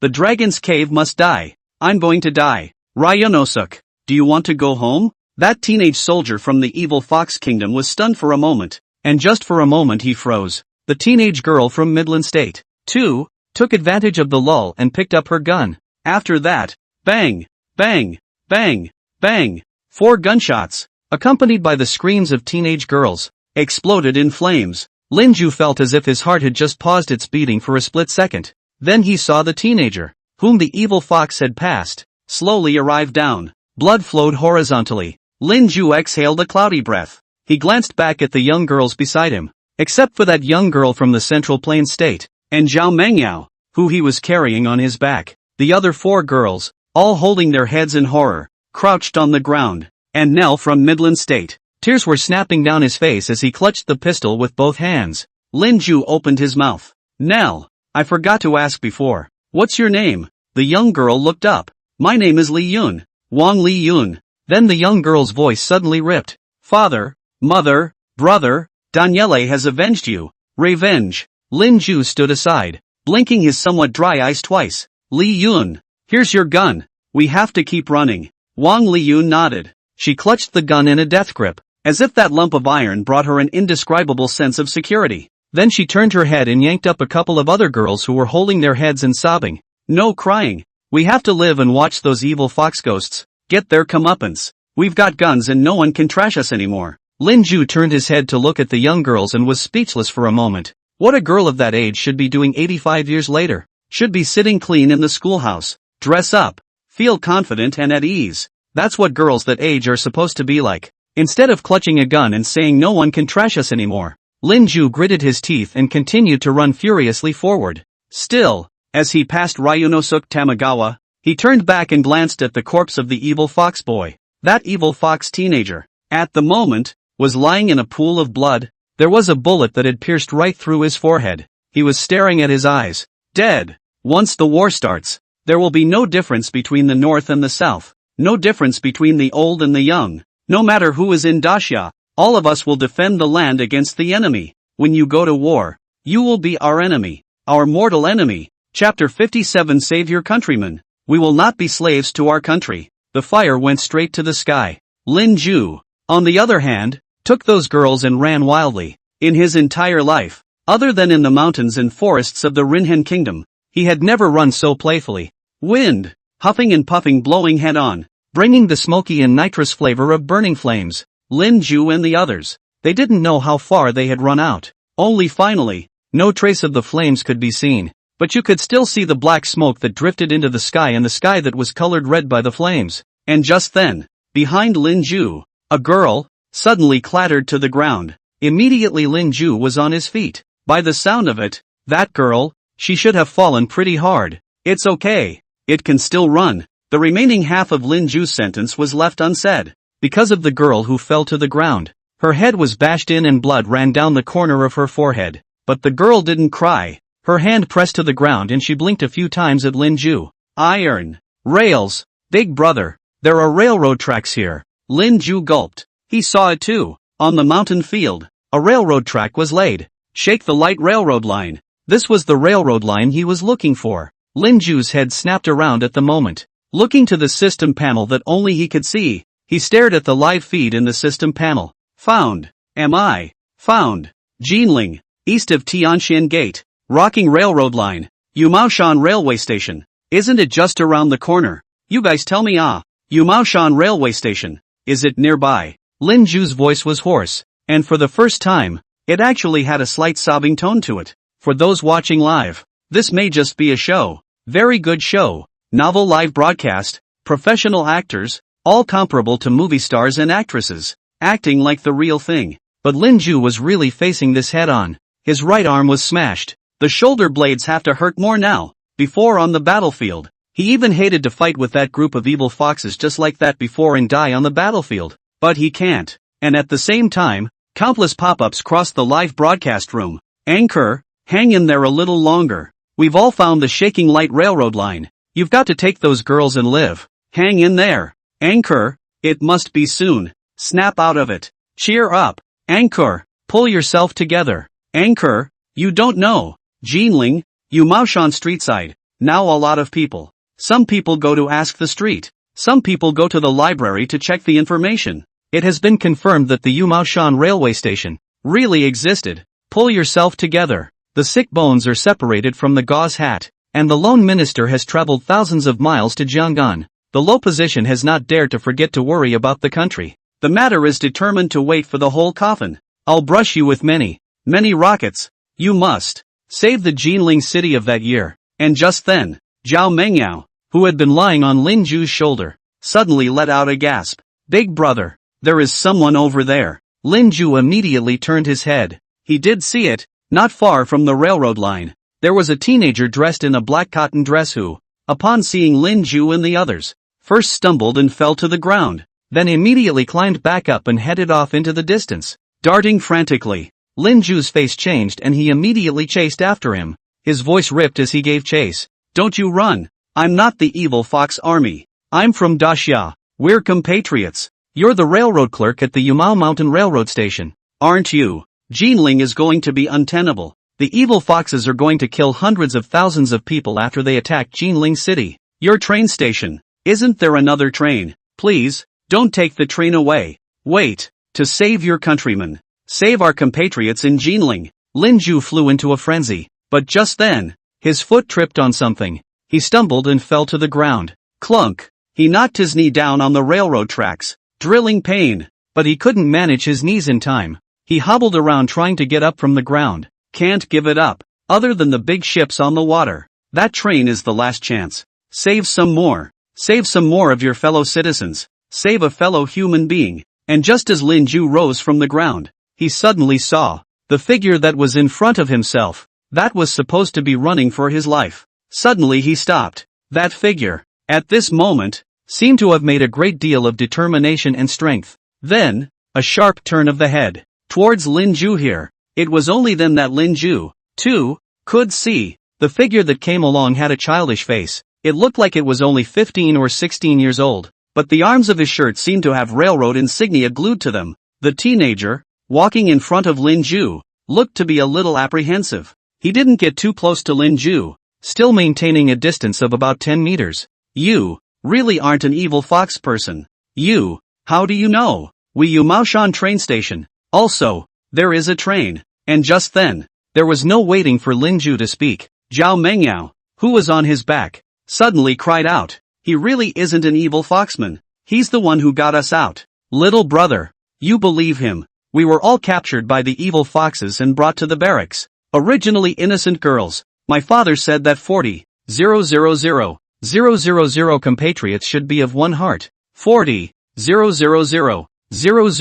compatriots, helping each other. The people of Daxia would never be slaves to the country. Little brother, we're compatriots, aren't we? Help us. The young railroader was stunned for a moment. He rubbed his eyes. You guys come with me. Lin Ju blinked a few times, his eyes finally showing delight as his nose turned sour. It almost didn't hold back the tears. Thank you, compatriots. What's your name? Little brother? The teenager scratched his head. My name is Chu Jianlu, a railroad worker at the Yumaoshan Railroad Station. My family, still in Jinling. Lin Ju's body, unconsciously, stiffened. He looked back at the live feed in the system panel and unconsciously murmured in a low voice, Chu Jianlu. And in the meantime, 85 years later in the city of Jinling, Rainbird Avenue, Rainbird Village neighborhood, in the 4th floor of the 6th building, a young girl suddenly cried so loudly, I'm sorry, I shouldn't have even fought with you that day. You even wrapped ravioli for me in the evening in order to coax me.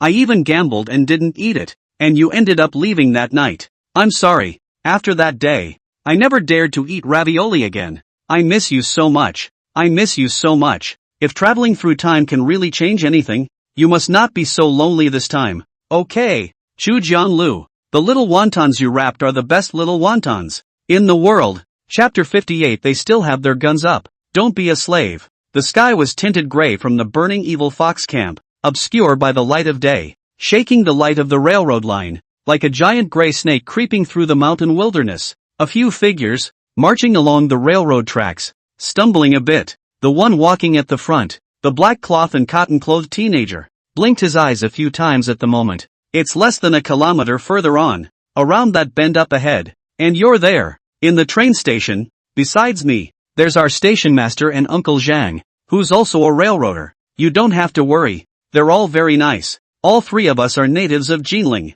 When the evil foxes hit us, we were going to go home and run away with our families, but the evil foxes' troops, before long, surrounded all of Jinling City. The Yuhan Gate on the waterway. I heard it's been sealed off as well. Family members are in Jinling. The three of us can't run. Liv is also a lonely ghost. Just thought it would be better to stay in Yumaoshan. See if there is a chance to pick up the family out. Our Yumaoshan railway station is a small railway station. Usually when the Jinling station is too busy, there will be some trains carrying goods, stopping at our place. After that, didn't the evil foxes blow up the train station in Jinling City when they fought over the other day? There's a truck that's supposed to be driving to Jinling, and it's parked in our neighborhood. The train driver, seeing what's going on in Jinling, doesn't care about the goods and runs off to join his relatives in the country. That train, it's been parked right here with us. Lin Ju followed behind that teenage railroader. Chu Jianlu, nodding his head silently without speaking. Chu Jianlu said the situation.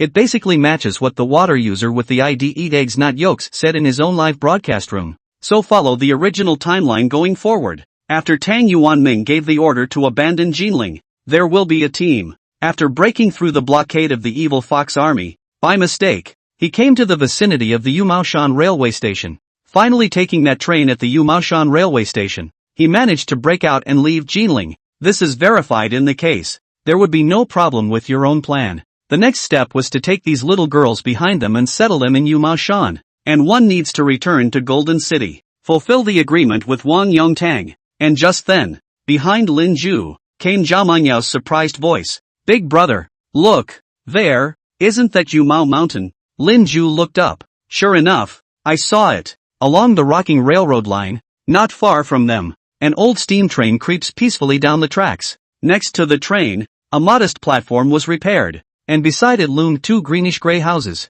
That would be as the full view of the Yumaoshan train station. The greenish-gray house was unlit, but vaguely you could see from the house the shadow of a candle flame coming through. At this time, I don't know if it's the people in the house. Sensed the movement outside the house. The candle flame instantly was extinguished. Chu Jianlu, who was at the front, immediately ran a few quick steps forward, rushing the two modestly tiled rooms. He called out softly, "Station master, Uncle Chang, it's me, Xiao Chu.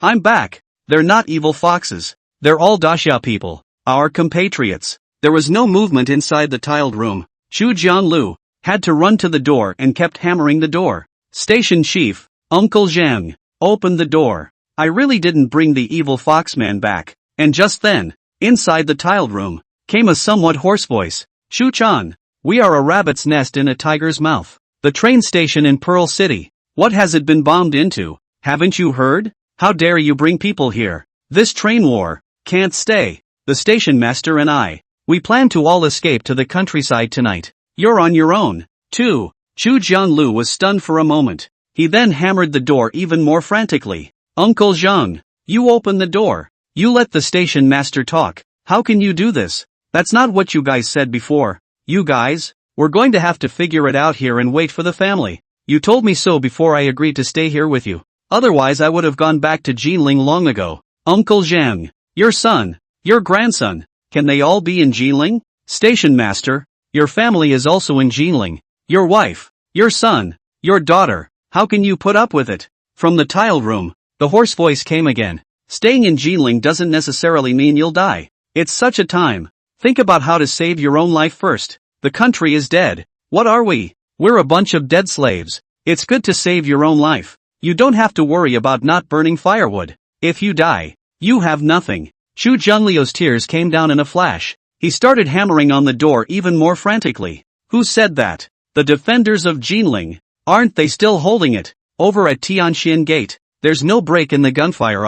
How are we slaves? We are not slaves. And even if I have to die, I have to die with my family. Uncle Zhang, open the door. You make things clear. We're not slaves to our country." And just then, a hand suddenly grabbed Chu Jianlio's wrist, not letting Chu Jianlu in continuing to hammer the door. "It's Lin Ju." Lin Ju raised his head, his voice hoarse. "The Xiao will not die. Yanbei army is nearly dead. Still thinking of fighting back to the speedy end of the river. Fighting back to the White Mountains and Black Waters." Yanbei sighed. Yanbei people formed their own allied army, and the evil foxes Dongguan army, playing guerrilla. Yanbei's winter, in the mountains, that -40-degree day. Tianfu army, the young strong out of the majority of households. They said, "Evil fox one day does not exit the country." Tianfu army swore not to return to their homes. Soldiers in Xiaoshan prefecture say that if we want the great Xia to die, the Xiaoshan people will die out first. As long as there are still people with guns, Daxia will not die. Who are you to say that? We are. outlaw slaves. I know what you are concerned about. I'm not going in, but I want these girls behind me to stay at your train station and make a deal. Lin Ju's voice paused. Within 48 hours, or 2 days, there will be a troop, with your loved ones, arriving at Yumao Mountain, provided, of course, that I need to know the address of your family's current residence in Jinling. The price is that when you flee from Jinling in your train, you must take with you the rest of the people of Jinling who have fled for their lives to this place, with the exception of your families. That's our compatriots. And, after the evil foxes break through Tianxian Gate, they will kill more than 300,000 people in Jinling. Are you sure that your families, if you stay in Jinling, will survive? And just then, squeak, the door of the tiled room opened. Chapter 59. Kowtowing is useful. Will Daxia be like this? A strong man promises his country. There's no need to see him off, obscure by the light of day. In front of the tiled door of the Yumaoshan railway station, a young man in his 30s stood in the doorway, eyes dead set on Lin Ju. Lin Ju saw that the youth in front of him, the whites of his eyes were streaked with blood, the asphalt-colored stubble on his cheeks drilled through his skin, and his entire appearance carried an unspeakable haggardness. Shan was wearing the same black cotton clothes as Chu Jianglu, just a long black trench coat over the cotton one. A hoarse voice came from the mouth of that youth. What did you just say? What would the evil foxes be doing in Jinling? Lin Ju glanced back at Chu Jianglu. Chu Jianglu timidly stood aside. Lin Ju turned back to the youth and then peered over his shoulder. Peering inside, in the tile room, there was also a middle-aged man in his 50s, equally gaunt, hunched over and squatting on the ground, holding a pipe in his hand. His mouth, at the moment, exhaled a wisp of white smoke. Lin Ju grinned. Only that smile, too, carried a hint of misery. After the evil fox people hit Tianxian Gate, they will burn and loot in Jinling, soldier or civilian. The men may still be able to die a quick death. The girls, regardless of age. Jinling is their hell. Lin Ju's voice lurched as he looked at the youth in front of him and took a deep breath. You're the station master of the Yumaoshan railway station, aren't you? I just offered a deal. Do you agree or not? The youth's brow furrowed. On the side, Chu Jianglu, on the other hand, clenched his hands somewhat nervously. The youth's eyes were half-lidded, and he also clenched his fists, and Lin Ju saw that. In his fists, his bones were clenched to the point of whiteness. Why should I believe what you say? Lin Ju narrowed his eyes and stared at the station master in front of him. After a moment's hesitation, he pulled a blood-stained white cloth from his pocket. He bit the corner of the white cloth and, with his left hand, unfolded that white cloth. It's the dead flag. I don't want you to do your filial duty before me. I only want you to do your duty on the survival of Daxia. The rise and fall of the nation is the responsibility of the man. I wanted to serve, but I was too old. Lin Ju bit the corner of the flag and spoke somewhat vaguely. This flag was lent to me by a soldier from Tianfu Prefecture. His name is Wang Yongtang. I have to return this flag to him again before tonight, under Tianxian Gate. If I can return to Jinling City alive, I will light a bonfire on top of the city wall of Tianxian Gate after 12 o'clock tonight. Before dawn, you guys should be able to see it. That also means that I have successfully returned to Jinling, and at that time, please make sure that you are at the Yumaoshan railway station after you see the bonfire, and wait for another 48 hours. If you don't see a bonfire, you can always run away. Lin Ju stared at the young station chief in front of him with a slightly grim expression, and in the meantime, the young station master's face also showed a touch of struggle. He bit his lip, his teeth taking his lower lip and almost bleeding it. He then jerked his hand up and pulled a pen and a small notebook from the inside pocket of his trench coat. My house is in Jinling, Xianhe Street, next to the White Egret Island. White walls and black tile houses. On the wooden door, there is a picture of the door god, painted Qin Shubao and Yukagong. That one street is as far as my house's post. My wife's name is Lu Mengyun, and I have 2 children. My older sister is 12 years old and my younger brother is 8 years old. My older sister's name is Zhao Ningshan and my younger brother's name is Zhao Ningen. My name is Zhao Yongfan. You take this paper to my family Mengyun. She will take the child with you. She recognizes my handwriting. Please save them. Don't let them stay in Jinling. Please help me bring them here. The youthful station master was frantically writing in a small notebook as he spoke. His voice had taken on a sobbing tone by the end of the sentence. Finally, he tore out the piece of paper from the little book and handed it to Lin Ju. Lin Ju, on the other hand, first put away the death flag in his hand and took it back into his arms. Then he took the piece of paper that the young station master handed over. It detailed his family's address, a few members, and even spent a simple road map on it. Lin Ju exhaled a mouthful of cloudy air and received the piece of paper into his arms as well.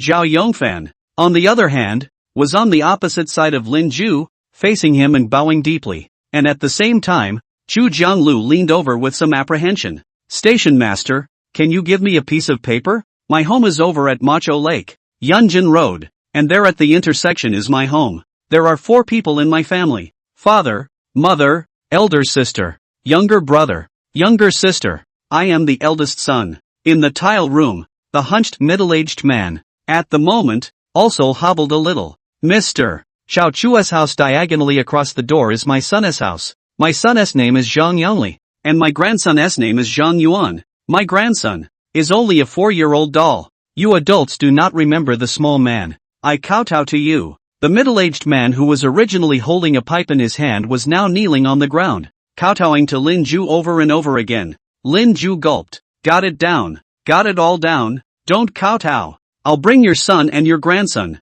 too. You stand up. If kowtowing worked, the evil foxes wouldn't be able to hit Jinling City. Haven't the Dashias knelt and kowtowed enough times over the years? That middle-aged man with the surname Zhang. Only then did he stop hitting his head against the ground, and when he looked up, his haggard face was filled with blood and tears. Then Lin Ju turned his head to look at Chu Jianglu, who blinked twice. Your mom wraps little ravioli. I hear they're delicious. Chu Jianglu froze for a moment, but Lin Ju didn't wait for him to reply there. Instead, he turned his head directly at the girls who had followed him all the way. Time is running out. I have to hurry back to Jinling. You'll hide here, and if all goes well, you'll surely be able to escape from Jinling. If it doesn't go well, and you don't see the bonfire on the walls of Tianxian Gate, you'll have to live as well. 10 years, wait for another 10 years. There will definitely be a new world. In this world, there are still a lot of light that you have not seen. The popped tripe of Jingping, the shabu-shabu under the root of the imperial city, the dried silk xiaomai of Jinling, the Qinhuai wind and moon that pins the gold, the tearful white heron island, the oyster omelette of the pearl city, the sisal flower and the dog's meat of Tanggui, the boat kanji and the intestinal noodle of Suizhou, the salted fish cake and the bean buns of Liaoshuan, the ground pork and the braised vermicelli of white meat with pickled vegetables of Yanbei, and the fire palace's duck blood soup and stinky tofu. That's why you have to live. Live so you can go and see the flowery world that makes you stare. Lin Ju grinned, his rare soft smile. The 6 teenage girls gathered around Lin Ju, each one crying into tears. Lin Ju raised his hand, patting Zhao Mengyao's head. I'm going. Oh, don't be disappointed in the world. You can definitely return to the Yuuzhanvong. Then Lin Ju straightened his spine, turned his head, and walked along the railroad tracks in the direction of Jinling. And just then, a girl, suddenly a change crying. A change ran to Lin Ju's side, put a black iron lump, stuffed into Lin Ju's hand. Lin Ju looked up and saw Wang Liyun, the near from the Central Plains state. She slipped herself the same pistol she had given her earlier. Sir, you must need this more than I do if you're heading back. You must be safe and sound. And after that, don't forget me. The girl from the middle states whimpered and cried in pain once again as she spoke. Lin Ju cracked his lips and patted her head as well. Gone. Really gone this time. No need to see me off because. Lin Ju didn't continue. Because a strong man promises his country, he doesn't have to want to send it. Chapter 60. A grenade flew into view. Didn't expect it. There's another one. It was completely dark at the moment. Because of the smoke rising from the previously burning evil fox camp there were hardly any stars belonging to the darkness of the night to be seen in the sky. On the shaking light railway line, Lin Ju's figure, under Wang Liyun's watchful eye, grew farther and farther away, turning into a tiny black dot, and finally disappearing completely. Lin Ju walked in a hurry, nearly with running.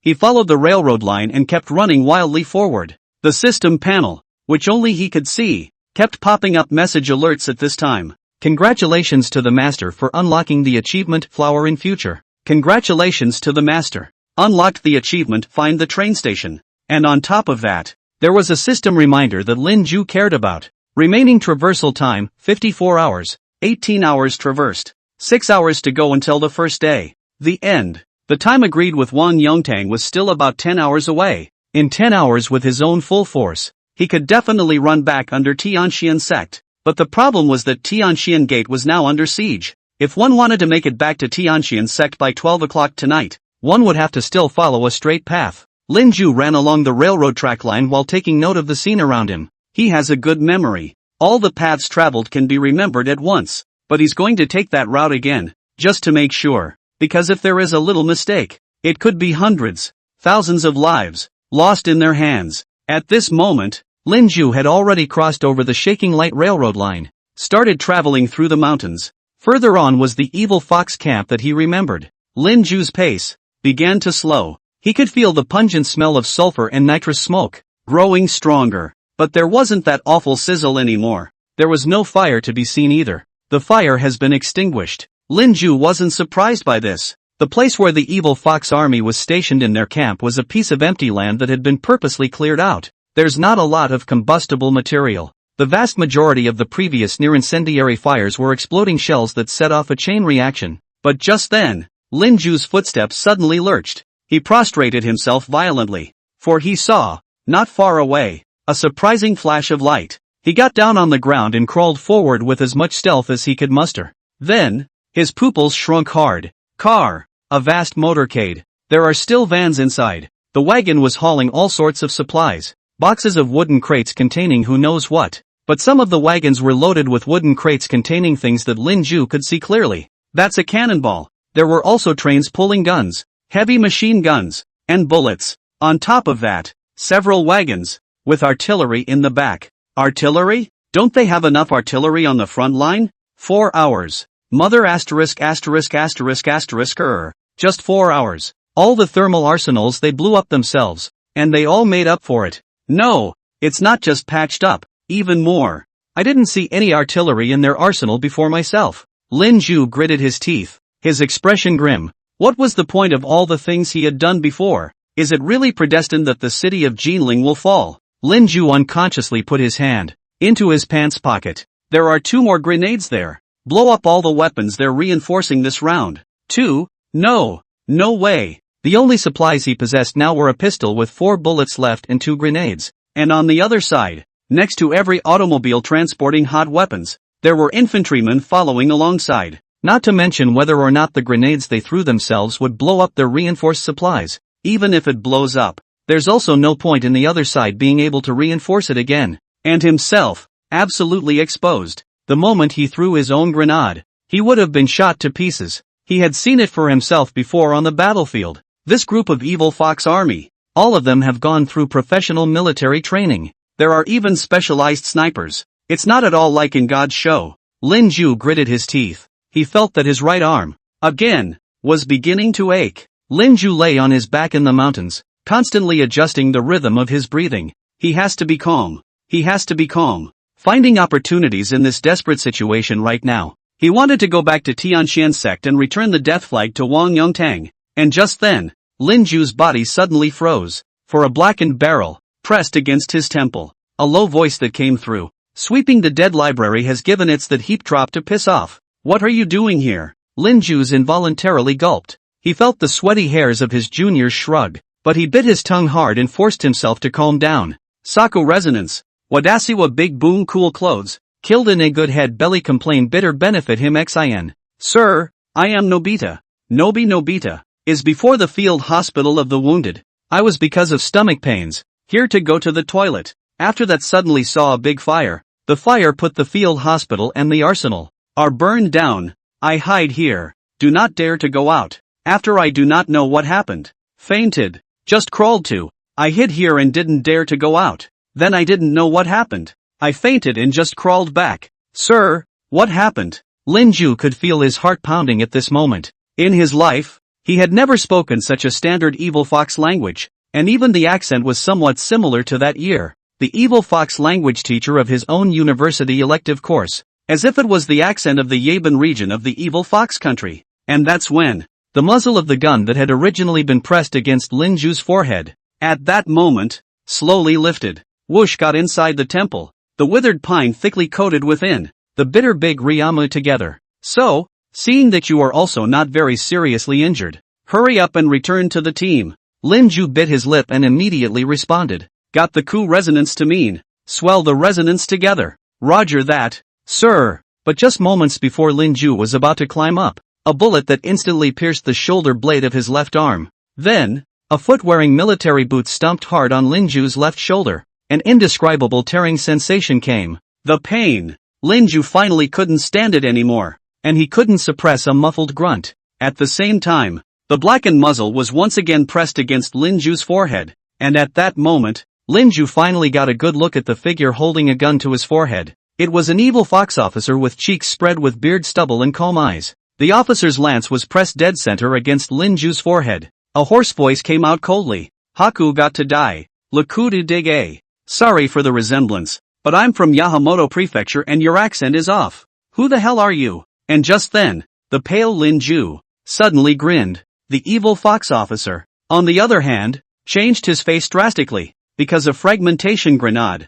suddenly appeared in front of his eyes. That's right in front of us, from the ground, thrown up to his eyes, unbiased. It seemed like it would explode at any moment. The scene was too shocking. The threat of death made that evil fox officer, at the first moment, turn around and run. He didn't even have time to shoot at the guy whose identity was obviously off at his feet. But the evil fox officer didn't notice that there was another grenade, and the moment he turned his head to run, Gurren tried to roll it over to him. Chapter 61. Who the hell is the enemy? It can't be the ghost of Dasha. Boom! A terrible sound exploded. Flames, pieces of iron shavings, and on the ground, the dust that had been erupted, rose together in this moment. The evil fox officer with a beard on his face was directly engulfed in flames at this moment, and the fragmentation grenade, with a kill radius of nearly 10 meters, even reached a truck carrying artillery. The lorry, with its shells, exploded, and in a horrible roaring blaze,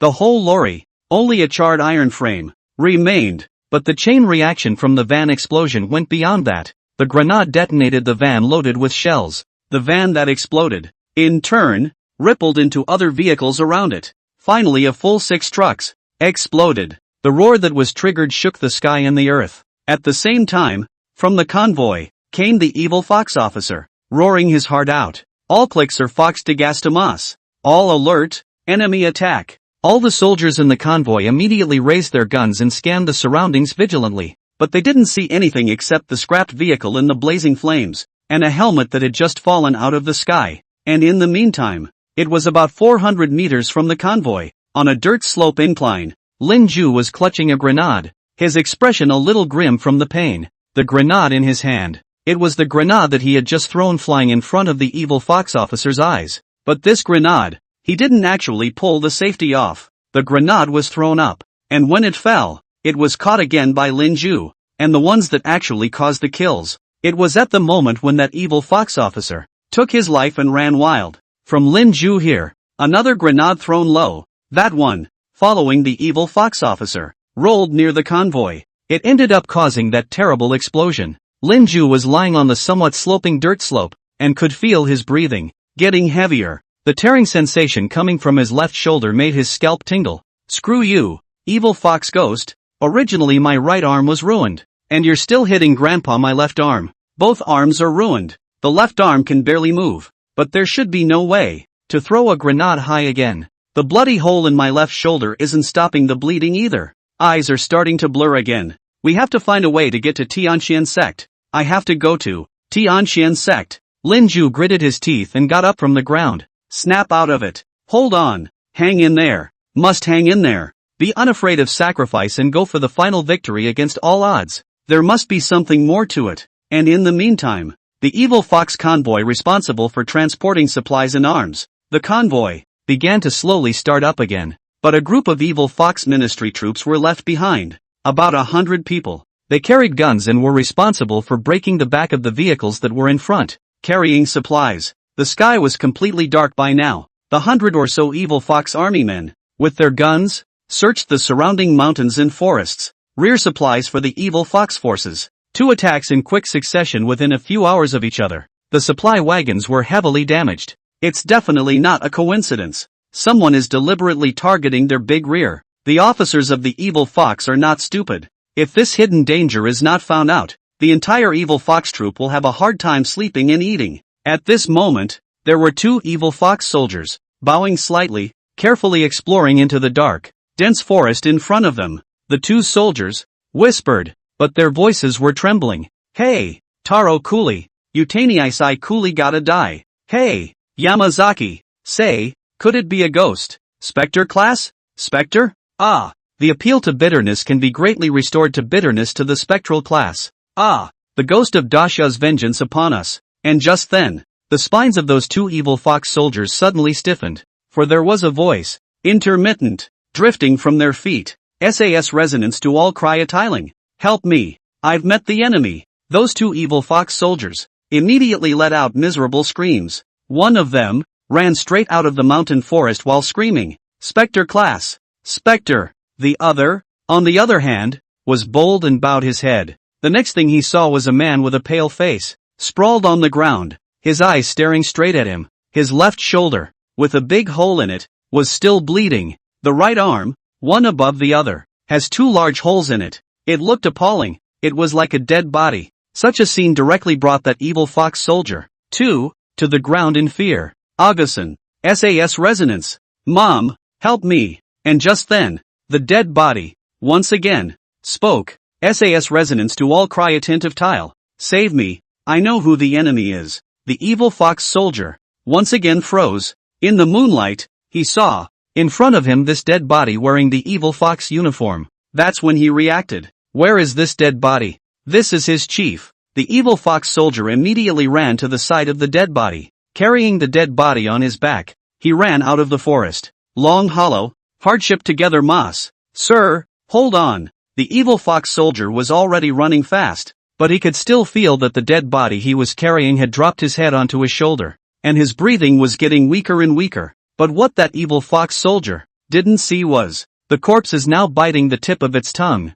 insisting on not fainting. There is no savior, and we don't rely on fairy emperors. You have to rely on yourself and return to Tianxian sect. Disguising himself as a wounded soldier of the evil fox once more was the only method Lin Ju could think of. This is a risky approach. After all, he had already used this method once before, to infiltrate the battlefield hospital of the evil fox camp. If the evil fox's officers are resourceful enough, it's hard not to be suspicious yourself. And once one's identity is discovered, that's all that's left. But there's no other way to go but to gamble. If he wasn't discovered, he would crawl back to Tianxian Gate while it was still night. If he is discovered, in his arms, there is still a grenade. Then he will die on the battlefield outside the city of Jinling. 85 years ago, Lin Ju felt his eyes getting blurrier and blurrier, but he heard a lot of voices. It's all evil fox language, but he could barely recognize it. Where are the wounded soldiers? It was found from over in the mountains, and he said he had met the enemy. What? Make sure to revive him. The enemy he encountered should be the same guys who attacked the field hospital, the supply troops earlier. Damn Daxia people. But the new field hospital, it hasn't been built yet. Then drag him to where there's barracks. But sir, the barracks, now, are very close to the front line. It doesn't matter, just enough to get him to talk again. I must have information on the cunning bunch that attacked our great rear. As for his life, the emperor of the evil fox will remember his sacrifice. Lin Ju, at this moment, bit his tongue hard again. The taste of blood ran down his throat. His eyes were closed, but his brain was once again awake. He felt as if he should be moved into a car. Then the familiar smell wafted vaguely. It was the battlefield. The stench of foul blood and flesh mixed with the rich smell of smoke. The frontline battlefield is not far away from oneself, is it? Crossing the frontline battlefield and then crossing the trenches of the Jinling defenders, one could return to Tianxian Gate. The familiar sounds of gunfire and artillery also drifted in from the distance. Chapter 62, Bless me, Class President. This is the last thunder. Lin Ju, wake up GA. Are you going to stop here? Jinling, the city of Jinling is right in front of you. Do you intend to pass out here and watch more than 300,000 of your compatriots brutally murdered? There is no savior, nor do you rely on the fairy emperors. Hallelujah, Taishan Lao Jun, Jade Emperor Buddha. None of them will help you. All you can rely on is yourself. Wake up, go save your compatriots. Our compatriots' karma. The darkened tent. Lin Ju's eyes snapped open. He seems to be hazily asleep, but someone keeps calling out to you in your own ear. Something familiar about that voice? Who was it again? Come to think of it, it was Li Yintan's voice, the squad leader's voice. Lin Ju's breathing intensified. He turned his head hastily and looked at the system panel that only he could see. Remaining traversal time, 47 hours, 25 hours traversed. Lin Ju's pupils, at this moment, shrunk violently. He remembered. In order to get information from himself about the ghost that attacked the back of the Evil Fox's barracks, himself was drawn to the barracks of the front line. Evil Fox's military doctor operated on himself. The left shoulder and right arm were rewrapped, but it seems that because of the shortage of drugs, that army doctor didn't give himself much anesthetic, but he was still out for close to 4 hours of his own time. The first day he crossed over and landed in Jinling City, in front of the Jade Ink building. It was around 8 o'clock in the evening. Having traveled 25 hours means that the time now is 9 o'clock in the evening of the second day after the crossing. There were only 3 hours left before the time that he and Wang Yongtang had agreed upon. Time is running out. Lin Ju looked up, looking out of the tent. Bang bang bang, da-da-day-day-day. Boom boom boom. The sound from outside the tent came faintly. It was a symphony that belonged uniquely to the battlefield. Lin Ju narrowed his eyes. There's still a chance. I am now not far from the battlefield where the two sides are fighting. It shouldn't be far. If we can run unimpeded in the direction of the Tianxin Gate, it will be too late. Lin Ju moved his arm slightly. The right arm remained immobile. There was only the pain that kept coming from the two holes. The left arm can move when hit with attention, control, but the range of action is limited, and you can't push too hard, or at the shoulder. It will hurt like hell. The dead flag and the 3 men at the railroad station, with their families' address notes, were hidden in the inner thighs of their pants. I'm really glad that the Evil Fox's medic didn't take off his pants when he bandaged himself up, or else everything would have been over. But whether it was the death character banner or the note, it was actually soaked in Lin Ju's own blood, and it was impossible to make out what was written on it. Otherwise Lin Ju wouldn't have dared to bring something so dangerous on his person and pass out. Lin Ju was, at the moment, using his left arm, which was barely mobile,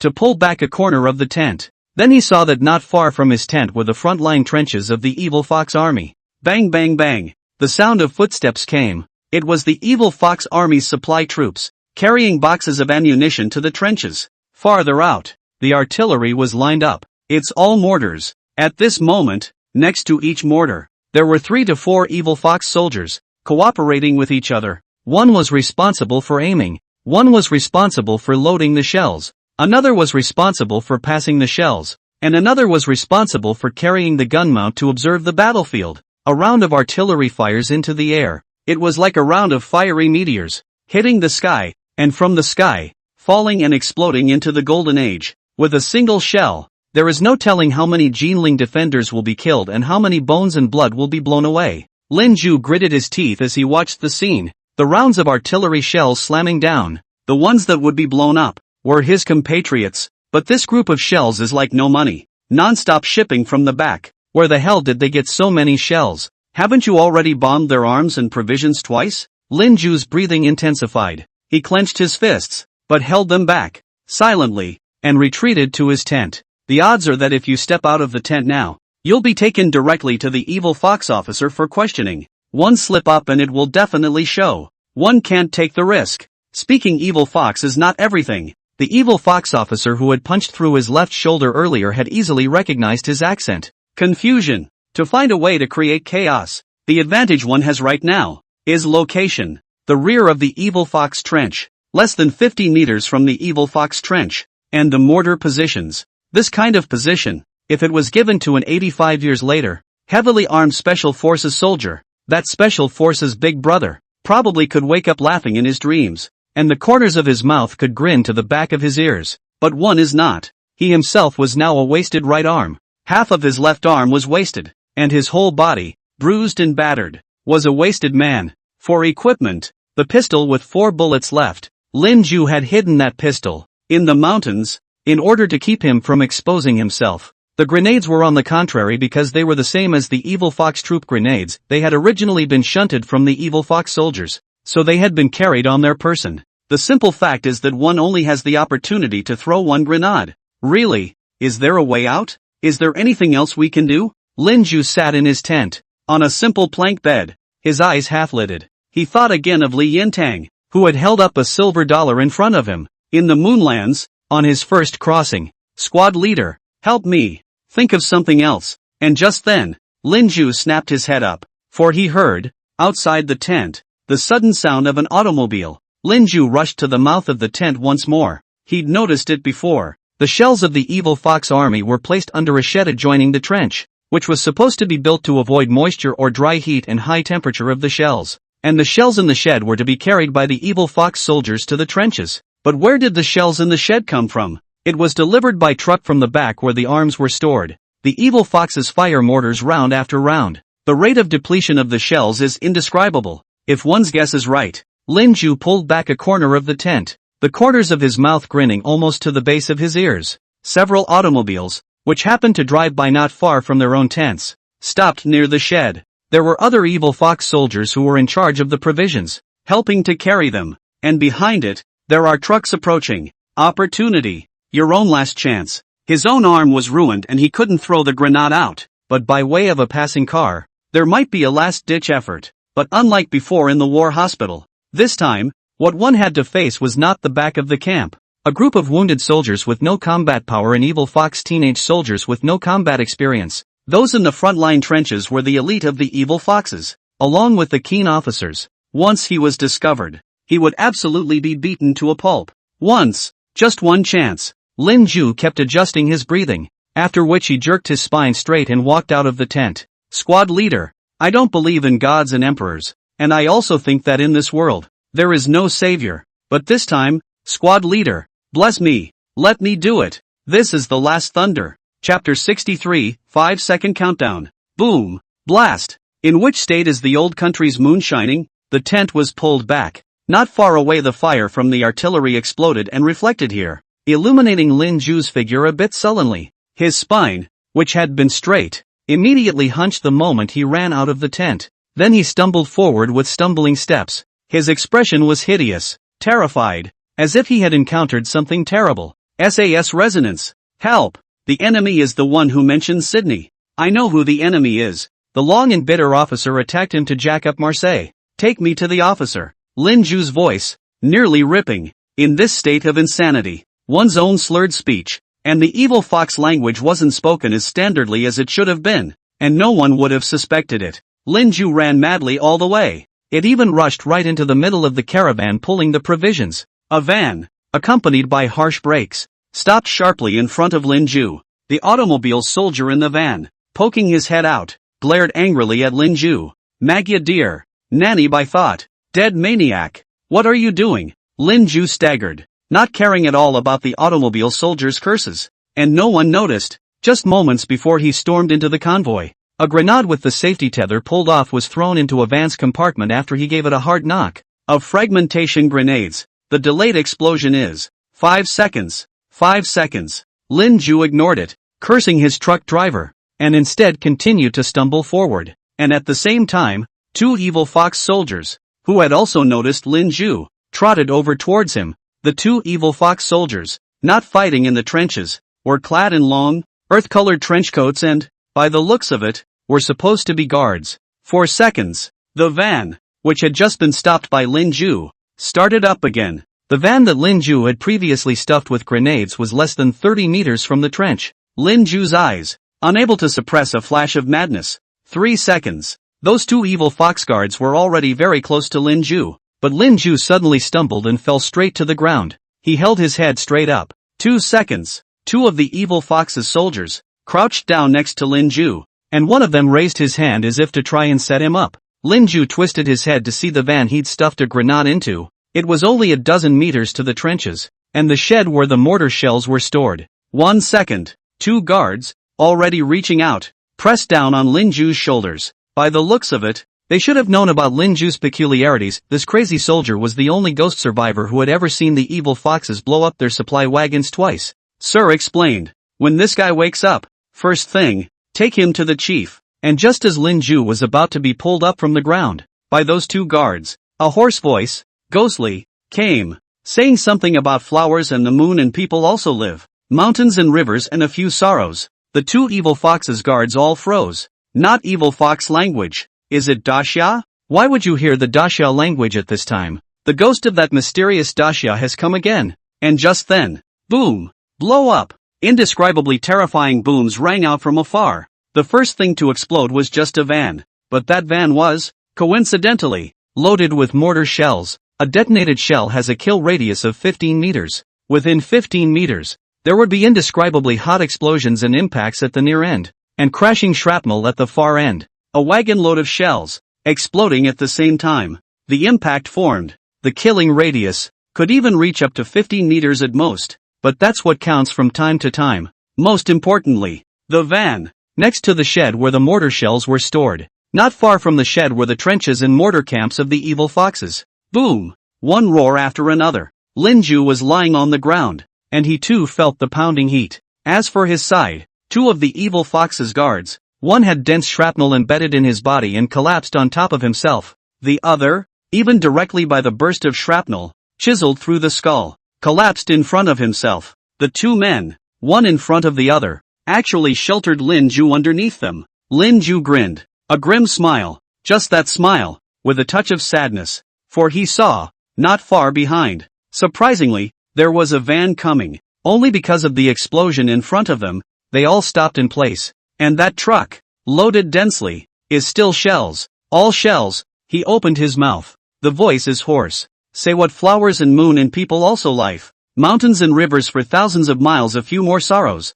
Horse, iron horsemen and jackal and wolf invaders. Where he drank his horse from the great river and flowed with blood. Taste the gall and lie on the salary, all endure. Never strong, not bowed. Thoughts of long time come to hate long time. The old country moon is bright in which state? In the end, in that state, there's just no way to stop them from taking down Jingling. Lin Ju buried his head in the ground, almost biting his lip to make it bleed, but he quickly regained his composure. For the terrible roar, gradually, began to subside. The roar lasted about 7 or 8 minutes. Fires began to spread across the area, encircling the camp adjacent to the trenches and a third of the mortar positions. About 8 or so trucks were enveloped in flames, with only the blackened frames visible. Many evil fox soldiers were running wildly through the flames, either extinguishing the fire or rescuing people. During this time, the angry curses of the evil fox officer could be heard. Lin Ju heard a lot of manhwaedit. Roughly cursing means that today's evil fox troop, which has been attacked 3 times and suffered heavy losses in supply wagons,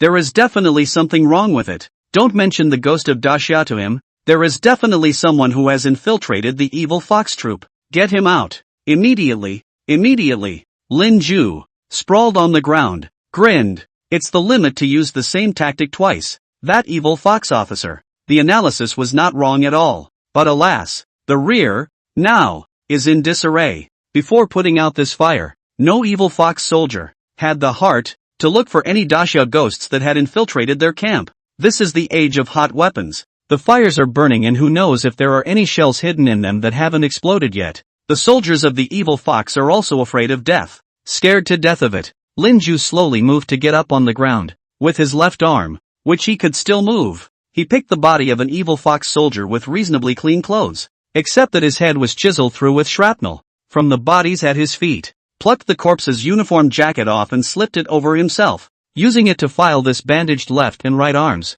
Then he put on a steel helmet, totally an evil fox army outfit. He turned his head and ran in the direction of the evil fox's trenches. The reddish-orange color of the fire was his best protection. I don't know in this era, in which state is the homeland moonlight, but I want to save the city of Jingling, because in there, are my compatriots. Chapter 64, If you are willing to die for your country, die with me. Mother, my soul has returned home. In the evil fox camp surrounded by blazing fire, Lin Ju traveled through the fire as fast as he could. No one paid any attention to him. This part of the camp adjacent to the trenches was in disarray, especially on the side of the mortar camp. A miserable wail came from time to time. A number of infantrymen ran to the mortar camp to save their lives. The mortar camp was particularly devastated by the chain reaction triggered by the explosion of the lorry carrying the shells. Although the ripple effect was only a third of the entire mortar position. But Evil Fox's artillery is more valuable than infantry. Lin Ju's gaze traveled through the dancing flames to see an Evil Fox officer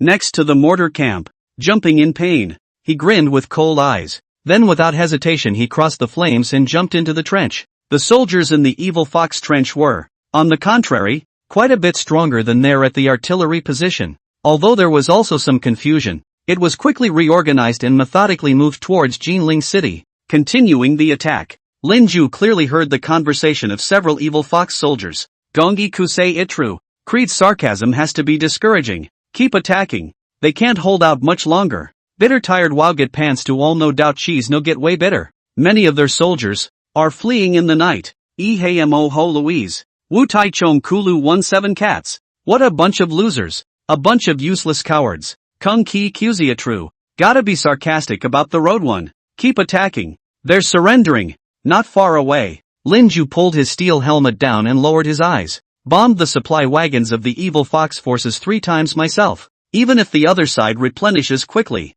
the pressure on the Tianxian Gates defenders should also be a lot less.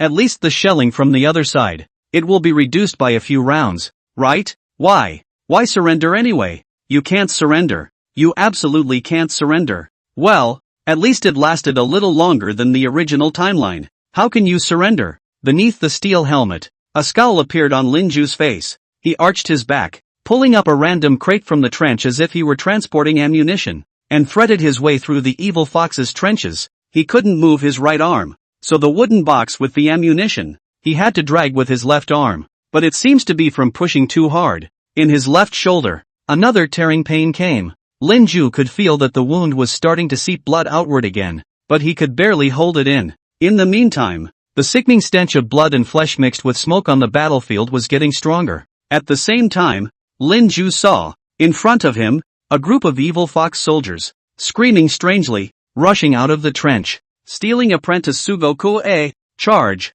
Soldier repair had no different have to die card. Don't spare the Daxia soldiers. Lin Ju's breathing intensified and he gulped. Here it is, the first row of trenches for the evil foxes. Over the top is the battlefield, but it was not the same as when, at that time, the Jinling garrison was in the first row of trenches. Those evil fox soldiers, their eyes are crazy and excited? Excited? What are they so excited about? Excited to invade someone else's country? Are you excited about trampling on someone's hometown? Excited about doing something wrong? Is killing something you should be excited about? Lin Ju gritted his teeth. He kept his head down and followed a group of evil fox soldiers as they tumbled out of the trench. The uniform he was wearing made him blend in perfectly with these evil fox soldiers. From the side of the trenches of the Jinling defenders, bullets flew over, and they were also dense, but it was nowhere near as horrific as Lin Ju had felt during the day, when he tumbled out of the Jinling defenders' trenches. The difference in firepower between the two sides is too great. The charging evil fox infantry was preceded by their tankers. Under the basilisk-colored night sky, bullets still crisscrossed each other on the battlefield. Behind a tanker, there are evil fox army, throwing incendiary bottles onto the battlefield. The flames, illuminating the originally dark battlefield, shone brightly for a moment. There were evil fox soldiers, shouting excitedly. There was mockery in that shout. Might kill all veg pants to get up the road. Look, their soldiers are running away. Sack 1. Firing. Colors cam to 7 ways. Don't spare them. Illuminated by the light of the flask, lit by the fire, it can be vaguely seen. At the root of the walls of the city of Jinling, several sets of figures, in groups of 3 or 5, were running along the roots of the city wall, toward the wilderness. Their figures ran hunched over, obviously deserters from the battlefield. Evil foxmen's bullets shoot past. Those figures that originally wanted to escape with their lives then fell one after another. There seemed to be an additional blood splatter on the already modeled walls.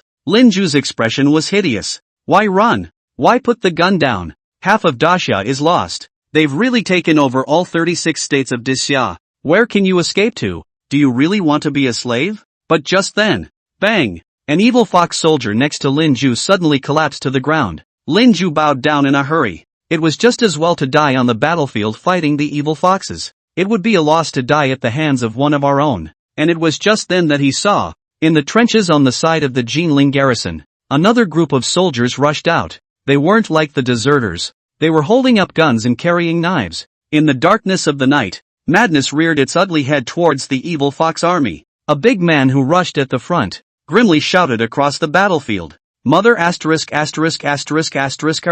comrades, I called Lu Lianghu, Lu Tai people, is the 6th regiment, the regimental commander, once ambitious, but all the battles were defeated. Nothing, originally wanted to retake Yanbei, now, but lost half of Daxia, today intends to die outside this Jinling city, willing to go to the country for the dead, with me to die. Countless bullets, heading towards him. Several bullets had clearly pierced the big man's body, but he was still charging with his submachine gun raised and kept firing indiscriminately, until a couple of bullets, through his knees and through his head, he became a shattered, Headless corpse. Lu Lianghu, a native of Lu Tai, died outside of Jinling, dead and buried. But I don't know if it was Lu Lianghu's hissing before he died that did the trick. In the trenches, more soldiers rushed out. Children of the heavenly palace, don't return to your hometown. Kill the enemy. Mother you wrap the dumplings at home. My son will go back to Yanbei soon. The spirit goes back to Yanbei La.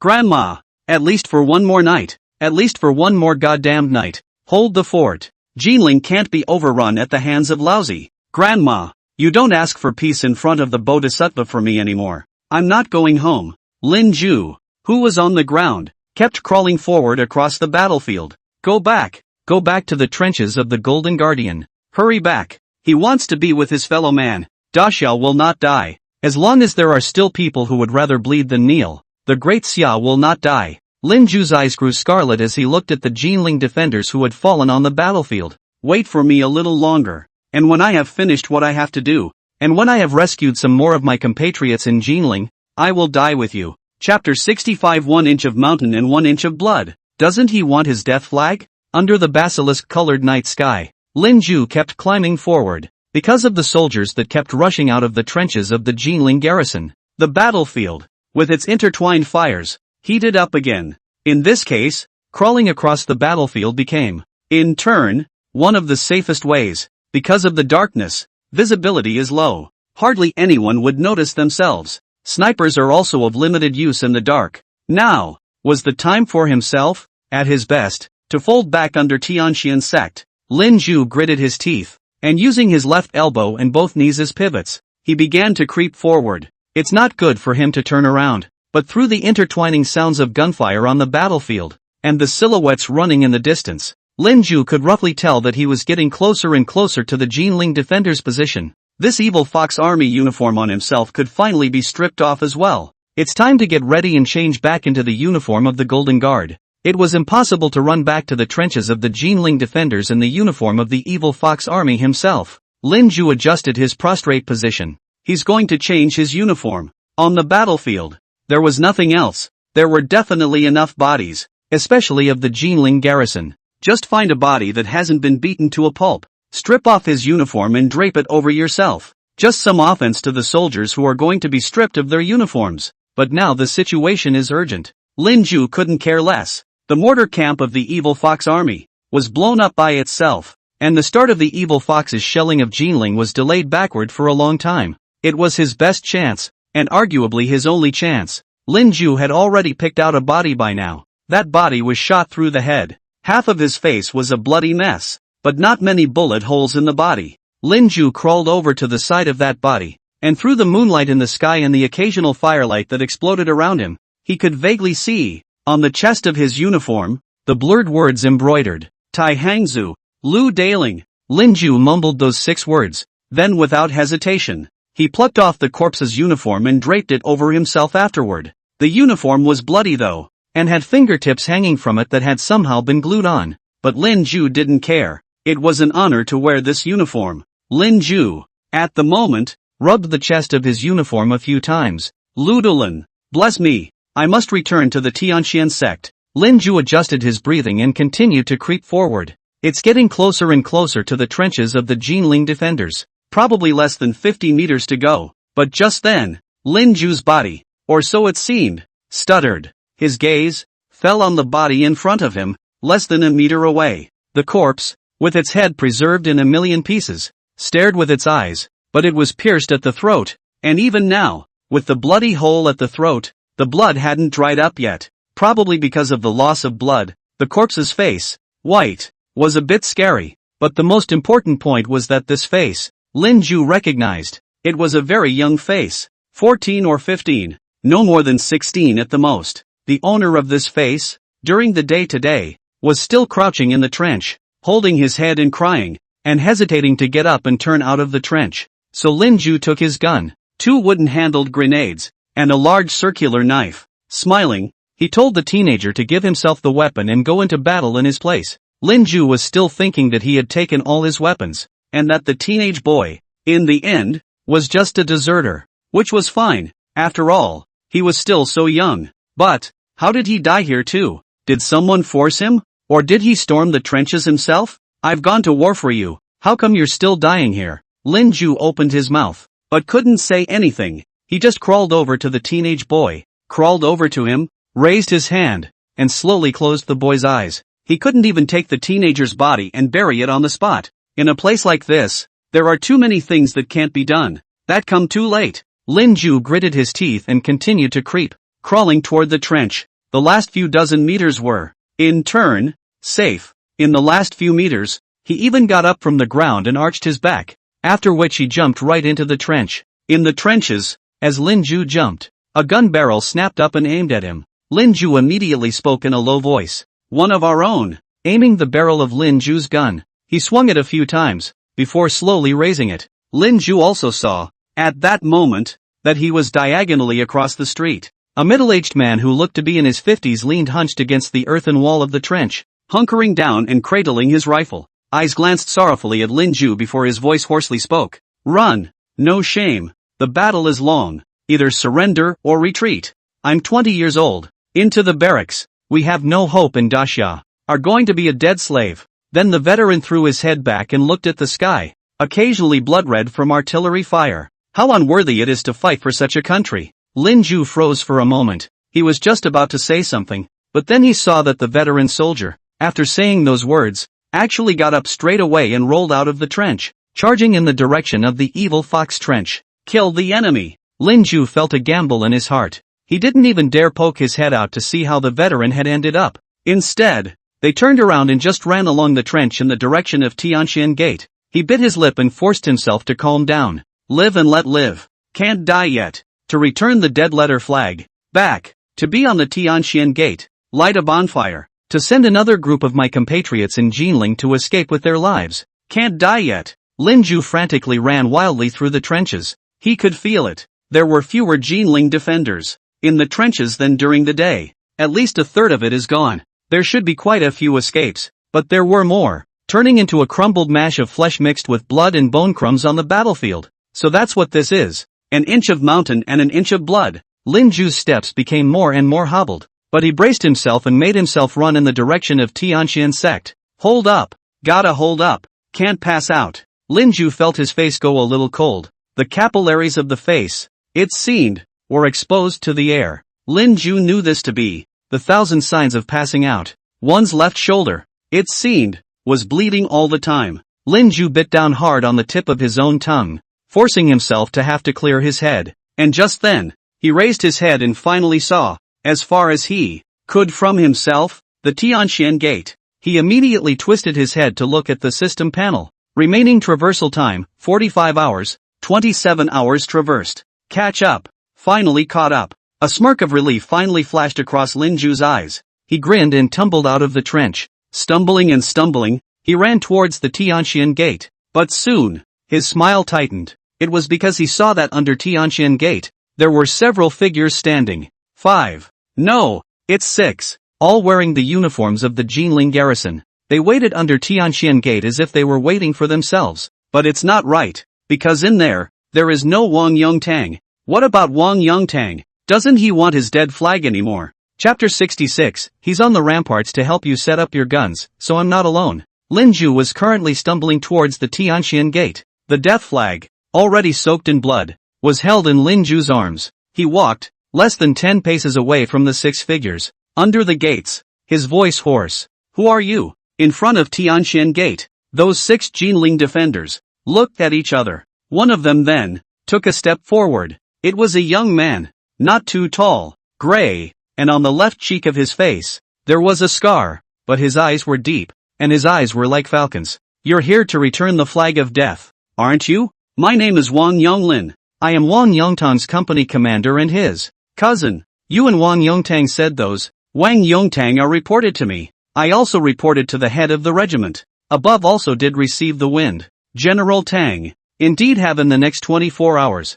to all the Jinling defenders, issued a breakout retreat order plan. It is possible that we will abandon Jinling after dawn. What you told Wang Yongtang is true. So our regiment, we are willing to agree to cooperate as you say. We can take a group of Jinling commoners with us when we break out, but you have to provide us with a roadmap of that viable retreat route, from Tianxian Gate to the Yumao Mountain Railway Station. There, Is a train that starts? Right. Lin Ju stared at the youth in front of him. His vision was a little blurry, but he gritted his teeth and, from his throat, squeezed out only one sentence. Where's Wang Yongtang? Where is Wang Yongtang? I've come to return the death flag he lent me. Wang Yonglin looked at Lin Ju. He opened his mouth, and after a deep breath, he still spoke with a hoarse voice. Wang Yongtang is dead. When he returned to the trench where our regiment was, he reported to me the conversation you two had. You told him that Jinling could not be defended, and that the evil foxes would murder more than 300,000 of our countrymen in the city of Jinling.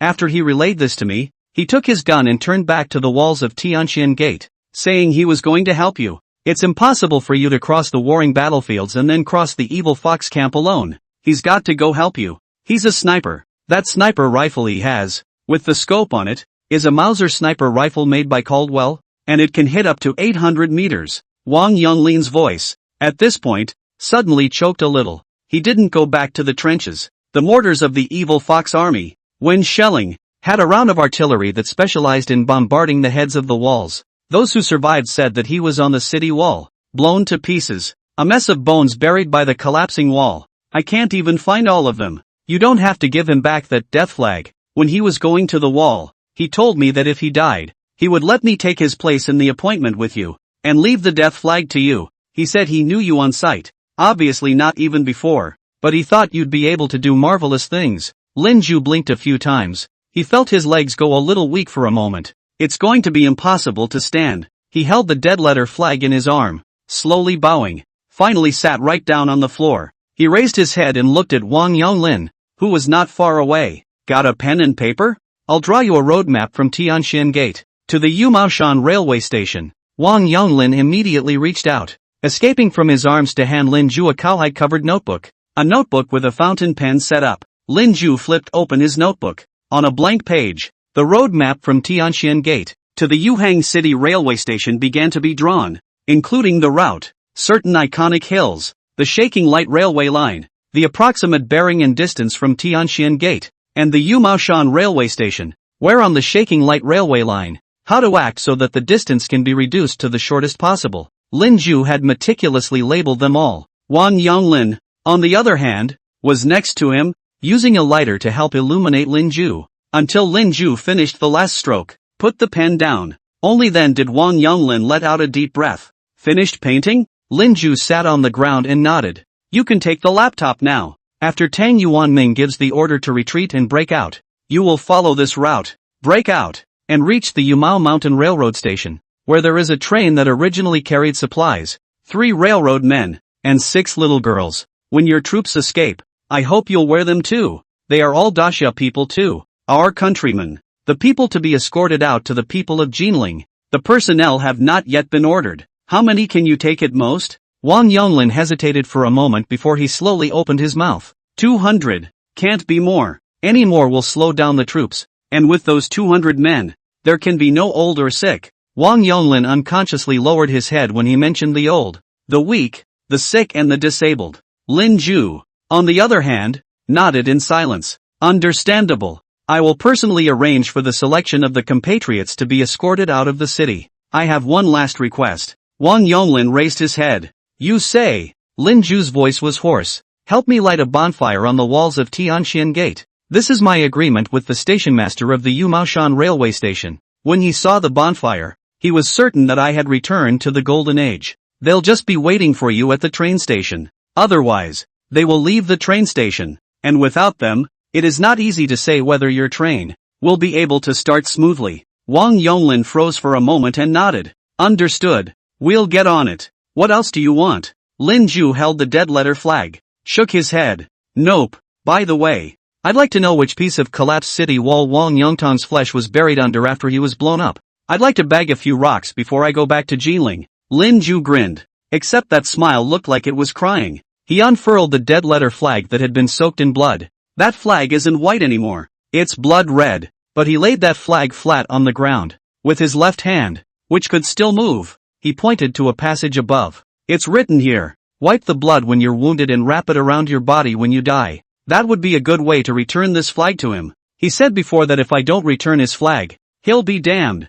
Lin Ju bit his lip, and tears suddenly snapped and fell. falling on top of the blood-stained flag. I came to return his flag. How come he's not there anymore? I said I was so lucky. I can't believe that I was able to cross such a dangerous battlefield alive. It's because he's been helping me to set up my gun. I thought I was alone all along. So I'm not alone. I'm not alone. Chapter 67. As long as I can let my daughter live. A merchant girl does not know the hatred of her country. Lin Ju was currently sitting on the ground holding the death flag. Wang Yonglin stood next to him peacefully. The few warriors who had originally followed Wang Yonglin went to the top of one of the tallest towers of Tianxian Gate in Jinling City and lit a bonfire. Crimson flames that billowed and rose over the walls, reflecting a broken wall. Under the city walls, Lin Ju looked up, watching the flames that fluttered and danced like scarlet-colored elves, slowly rose from the ground. The dead-letter flag was carefully guarded against his chest. Wang Yonglin moved a few steps forward and hesitated before speaking in a low voice. Our regiment, counting time from now on, will wait for you for up to 24 hours. Within 24 hours, you must bring the people you want us to escort here. Once that time is exceeded, our regiment will begin to break out directly. Tomorrow, daybreak, the whole Jinling, it is estimated that all will be in chaos. You're going to have to hurry. Lin Ju's voice hissed as his footsteps lurched. Don't worry, I know. Wang Yongtang said I'm a man of great deeds. I can't let him down. Lin Ju, somewhat hobbled, walked towards the city of Jinling. He didn't take the Tianxian Gate. At this moment, the Tianxian Gate was still sealed. Next to the gates, there were collapsed walls, and Lin Ju walked to Tianxian Gate, northward, about 20 meters away, where the walls had also collapsed. Lin Ju raised his hand and picked out a red brick amongst the collapsed masonry. It was soaked in blood. Wang Yonglin said that Wang Yongtang was here before, helping himself to rack the gun, when he was blown away by a shell. Lin Ju exhaled a mouthful of cloudy air as he wrapped the red stone in a dead-letter flag, and hobbled a bit more over the collapsed wall, and after he climbed over the wall, there was the city of Jinling. The city of Jinling was bustling behind the walls. It was clearly long into the night. Instead, the streets were filled with scattered civilians carrying large packages. In the darkness of the night, some people held oil lamps, others held candles, while others, simply not lighting anything, just carrying large packages, following the crowd. Lin Ju also saw that the crowd, surprisingly, was followed by soldiers carrying guns. Those soldiers, by the looks of it, should have all been the defenders of Jinling before. They have no way to escape outward. Just have to run for your life to the city. Lin Ju slowly followed the crowd. No one cares about him. After all, looking at Lin Ju's uniform and dress, the vast majority of people would only think that he was also a deserter who had fled from outside the city to the city. And at this time, Lin Ju noticed, not far in front of him, there is an old woman, picking a flat stretcher of the two baskets. One head of the basket is loaded with clothes and soft, the other head, but also loaded with a little girl combing two buns of the sky. And just then, that old crone's stretcher slipped and was about to fall off the crone's shoulders. Luckily a big hand grabbed that squishy. A little flustered, the old woman grabbed the stretcher and she bent her knees slightly, placing it on the ground before turning her head to thank him. Thank you, thank you, thank you. And at the same time, the old crone only then saw that the one who had just helped herself to hold the stretcher was a youth whose face was full of fatigue, whose uniform was full of bloodstains, and on his clothes, he was still emitting an indescribable stench. The little girl in the flat basket was so frightened at this point that she cried out. The crone hurriedly knelt down to pick up the little girl. Don't be afraid. Don't cry. Grandma's here. Granny will protect you. Allah Nui Nui is the best. This uncle is not a bad person. Lin Ju stood aside and rushed at the little girl, trying to squeeze out a smile. As a result, that little girl, wow, cried even louder. Lin Ju had to, taking a few steps back. That little girl's cries, which gradually stopped. Lin Ju, however, didn't leave. He looked at the granny, his voice low. Granny, where are you going? The crone holding the little girl looked up, her eyes soft as she looked at Lin Ju. Sir, we're going to go to the Yuhong Gate to see if we can escape from Jinling. If not, we'll go to the safe zone. And I don't know if we can squeeze in with my Nui Nui. Nui Nui ah. If we can't grab a place, don't blame Granny. Okay. Lin Ju clutched his left hand, which he could still move. Do you also know that Jinling is going to be untenable? The crone sighed with some emotion. Originally, I didn't know. Who knows? This afternoon, Tianxian Gate over there rumbled. The city wall was blown down most of the way. Several soldiers, from outside the city, fled in. some good people went to inquire. And only then did they learn that it seemed to be Great General Tang who had said that Jinling would not be defended, and that an order would be announced tomorrow for an immediate retreat. And then the news. As soon as it spread, the people of Jinling, all deserted. Everyone is spreading the word that it won't be long before the evil foxes fight their way in. The old crone unconsciously hugged the little girl in her arms tighter as she spoke. It doesn't matter that I'm old. It's my daughter who's still so young. What would my daughter do if I were gone? And as if she had understood the crone's words, the not-so-little girl stopped crying and raised her little hand and wiped the corner of the crone's eye. Lin Ju stood aside and let out a deep breath. Granny, come with me. Don't go to the Yuhong gate. It's blocked. You can't get out of the city. Safe zones aren't always safe. You take my word for it. I can get you out of town. The old woman first froze for a moment, after which she hurriedly put the little girl back into the basket and shouldered the stretcher. Sir, I'm coming with you. I'll go with you anywhere as long as my daughter can live. Lin Ju was first stunned. Then he helped that old crone with her stretcher and walked towards the west side of the city. He had a shoulder injury and there was really no way for him to help the crone carry the stretcher. But a hand up can still be done. Jinling City, west of the city, is the main industrial area of Jinling in this era. So many factories built here, including Tang Yuanyu's textile factory, a tributary of the Fuxi River. The Jiufeng River also flows through the western part of the city. Quite a few large factories that have their own factory docks. At this very moment, the factory wharf of the Jinling textile factory is lit up. Piles of delicate textiles, stacked alongside the pier, like rags. An old man with gray hair sighed as he crouched next to those textiles, rubbing the woven fabrics. What an outrage! Next to the old man, a middle-aged man in a silver-gray suit with gold-rimmed round glasses spoke in a low voice. Uncle Wang, there's nothing to be sorry about. What is this fabric compared to human life? The middle-aged man who said this was the owner of this textile factory,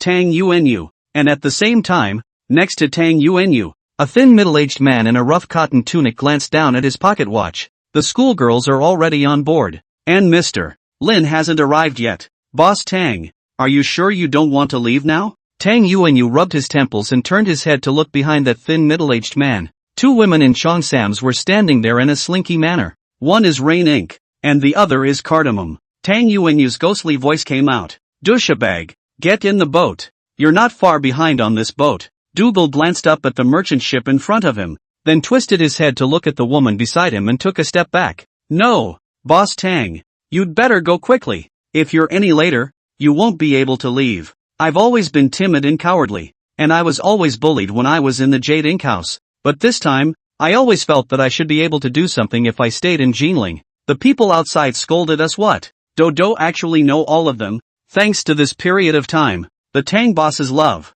But the businesswoman is not unaware of the hatred of the dead country. Chapter 68, If I lose my position, I will die on the battlefield and be anointed with wild leather. Tang Yuanyu froze for a moment as he wanted to say something else. But just then, a low roar came from the distance. Tang Yuanyu, can you add more people to your ship? Tang Yuanyu froze. He jerked his head back to see a blood-stained uniformed, hobbled youth, pulling an old woman holding a child, running toward him. Tang Yuanyu opened her mouth, but suddenly couldn't make a sound. Instead, it was the scholarly-looking thin middle-aged man, Wu Qiusheng, who took the lead in welcoming him. Mr. Lin, you're back. Where have you been all day? Lin Ju grinned at Wu Qiusheng. It's a long story, but outside the city, I poked around. All the way east along Tianxin Gate, less than 10 kilometers, is an unknown small train station called Yumaoshan Train Station. They have a train that starts. I've made a deal with a contingent of the Jinling garrison, and when tomorrow,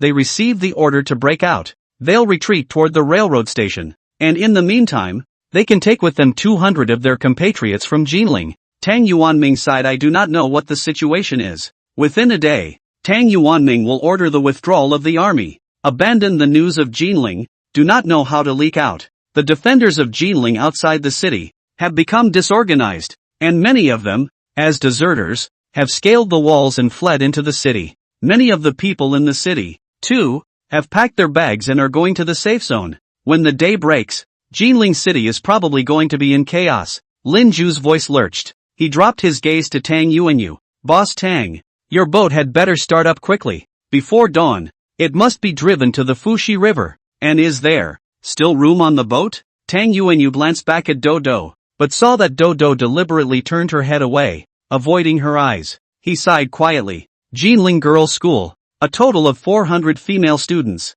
have tried their best to bring, but after taking out all the goods, they still can only bring 200. The warehouse really can't hold anymore. Shove it in any further and the boat won't even go. In addition to these schoolgirls on board, there had to be my brothers and my family, and a few textile mill workers who had been with me for more than 10 years, and at a time like this, there was no way I was going to leave them behind. If the evil foxes would kill over 300,000 people in Jinling, it would be all over for them to stay in Jinling. Lin Ju nodded. He glanced back behind him at the old crone holding the little girl. What about just adding 2 more? Tang Yuanyu glanced at the old crone and child behind Lin Ju, and in his eyes, a flash of hesitation. And just then, that old crone was suddenly agitated. Not 2, gentlemen, not 2, 1, just 1. Then the crone looked down and rubbed the little girl in her arms twice. Our daughter is finally blessed. Then the crone raised her head, looking at Tang Yuanyu. This gentleman, you just said that the evil foxes will kill more than 300,000 people in Jinling when they rush in. How many people are left in Jinling now? Half of them have fled. How can they still kill so many people? Lin Ju looked at the old crone and, for some reason, suddenly had a bad feeling. Grandma, don't be anxious. Haven't the evil foxes attacked in yet? Everything still has a chance. But the crone shook her head. Mr. My husband, when he was alive, was a scholar. A scholar. The ideal is, cultivate oneself and rule the country to calm the world. Worry about the country and the people. But unfortunately he was not well and died early. I have a son. Like his father. The country has become so. Read the newspaper news. Have been angry and spit blood. A few years ago, in a fit of rage, he joined the army. 2 months ago, he mailed a letter to his family as a suicide note. The letter is for my daughter-in-law. In the letter, he said, Dear Lok Sin, this time, I was ordered to hold the Pearl Warehouse. The big plan is not yet decided. Its rear contact is too far. The enemy moves fast, and now the lone army struggles, and decided to sacrifice all of them, to repay the Daxia foster. It is a great honor to die in war for one's country. But what I miss is that my mother was too old to attend to her. My grandfather died before he could be buried. Your mother and daughter's future life will be even more painful. If the position is lost, I will die on the frontier, body anointed with wild leather. On the other day, if Daxia is victorious, you take your mother and cross the mouth of the Lusong River in a boat. And if there are waves like mountains, that is when I come to see you. The crone rubbed her eyes at this point. My poor daughter-in-law, originally also a lady of the house. After receiving the suicide note, almost overnight whitehead. Not long after, she also contracted an evil disease and passed away a few days ago, leaving only this poor inamorata, with me, a useless old crone, to depend on. All of you gentlemen, must be, remarkable people, please do, let my poor little granddaughter, live. The old woman,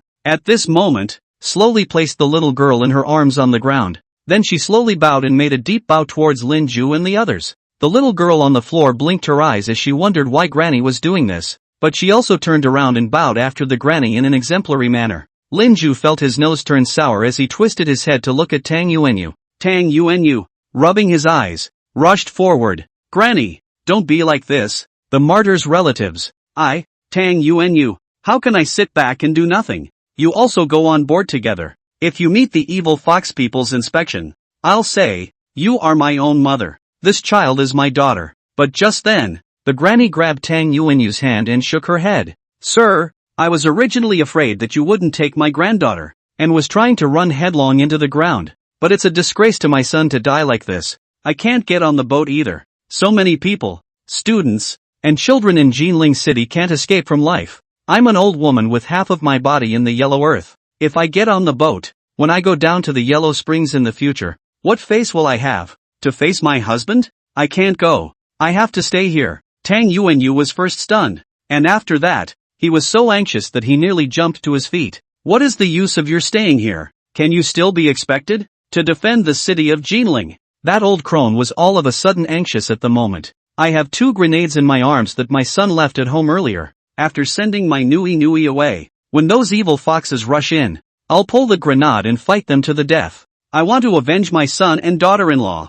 Mr. can send my daughter to Yangon Prefecture, Huining Town, which is the home of my siblings, and they will certainly raise my daughter to adulthood. I can't thank you enough for your kindness. Tang Yuanyu wanted to say something else, but right at this moment, Wu Qiusheng directly picked up the little girl on the side and walked to the cargo ship. Then he probed and hissed at Tang Yuanyu. Get in the boat. That old man, wanting to avenge her son and daughter-in-law, did not hear. If everyone in Daxia has such a bloodthirsty nature, why has it come to this point? How many men are not as good as an old crone? Tang Yuanyu, stop dawdling. If your cargo ship doesn't leave, the 200 schoolgirls on this ship will all be finished. Tang Yuanyu gritted his teeth at the moment and bowed to both that old crone and Lin Ju before striding onto the boat. On board, the little girl, who kept slapping the railing and crying her eyes out. Mother-in-law, Granny, Nui good, Granny, don't any. Amidst the cries of the girls, the cargo ship began to sound its horn and slowly sailed away from the dock.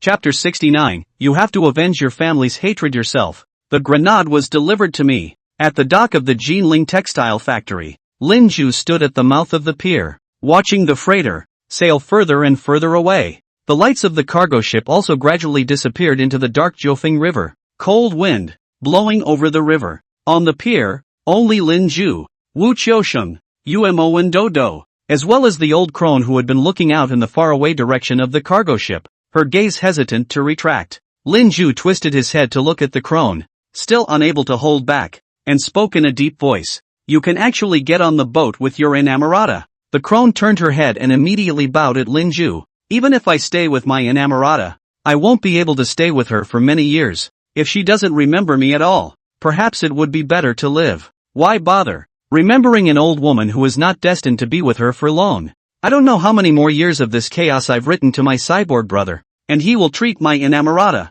as if she were his own. Sir, all my life, I have been busy between the stove, or washing and mending, or picking dung and watering the garden after 3 meals. But fortunately, my husband and son are well read, and under their influence, I have come to know about the family, the country, the world, and the hatred of the country. My son, my daughter-in-law, were all considered killed by the evil foxes. I must take revenge for them. The evil foxes killed by others are not considered to avenge my family's death. I have to kill them myself to avenge my family's death. Sir, just make me whole. Lin Ju clenched his fists. Then he turned his head and bowed to that old crone in the same way. The enemies of the state. If I stop it again, it will be me who doesn't understand. And in the meantime, Lin Ju didn't notice the countless pop-ups crossing his system panel. The live stream. This segment of the program was badly arranged. What's the use of letting an old woman stay in Jinling? Yeah, I also think it would be more practical for the grandmother to follow her granddaughter on board.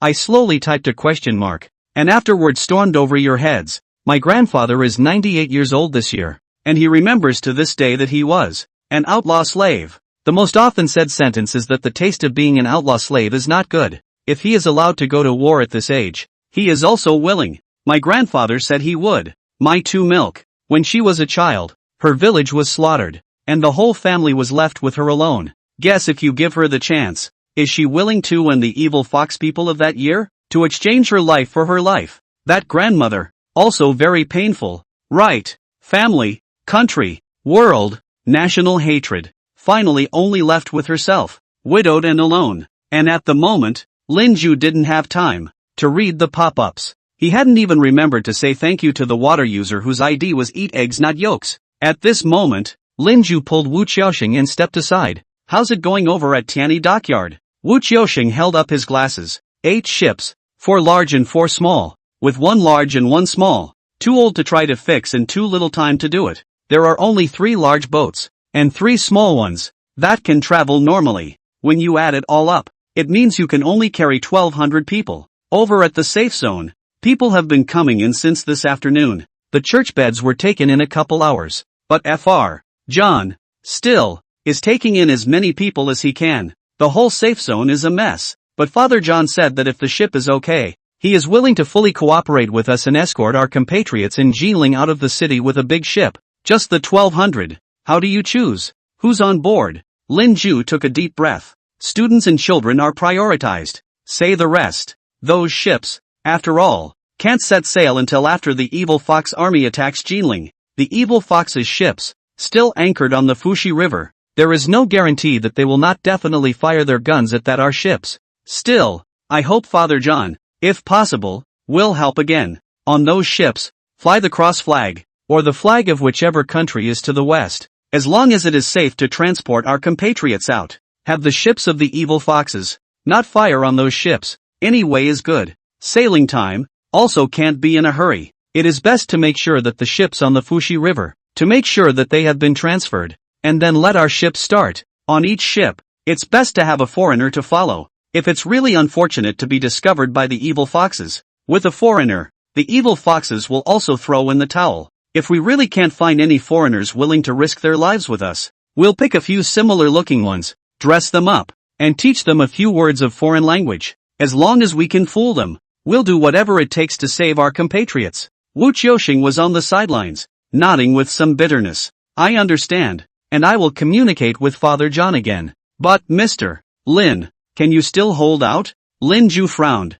Me? He was about to say something else when he looked down and saw on the floor a pool of blood. Blood, which was flowing out of his left shoulder and down his left arm, dripped onto the ground. Too much force with the left arm before. The wound should have opened up again. Lin Ju felt his eyes blur a little. Another chill ran down his face, like a whole face, skinned and exposed to the cold wind. Then he felt a twinge in the sky, couldn't hold on any longer and planted himself on the ground. Wu Qiuxing hastily crouched down, hugging Lin Ju. Umo and Dodo, who were on the side, also rushed over. The crone, on the other hand, looked flustered. Trance. Lin Ju heard so many voices. Mr. Lin, are you okay? Can you still hold on? The arms. These two arms. How are they both injured like this? He went to the outside of the city. Did he go to war? Hurry and take Mr. Lin to the hospital. The hospital run by the Mariana people should be able to operate on Mr.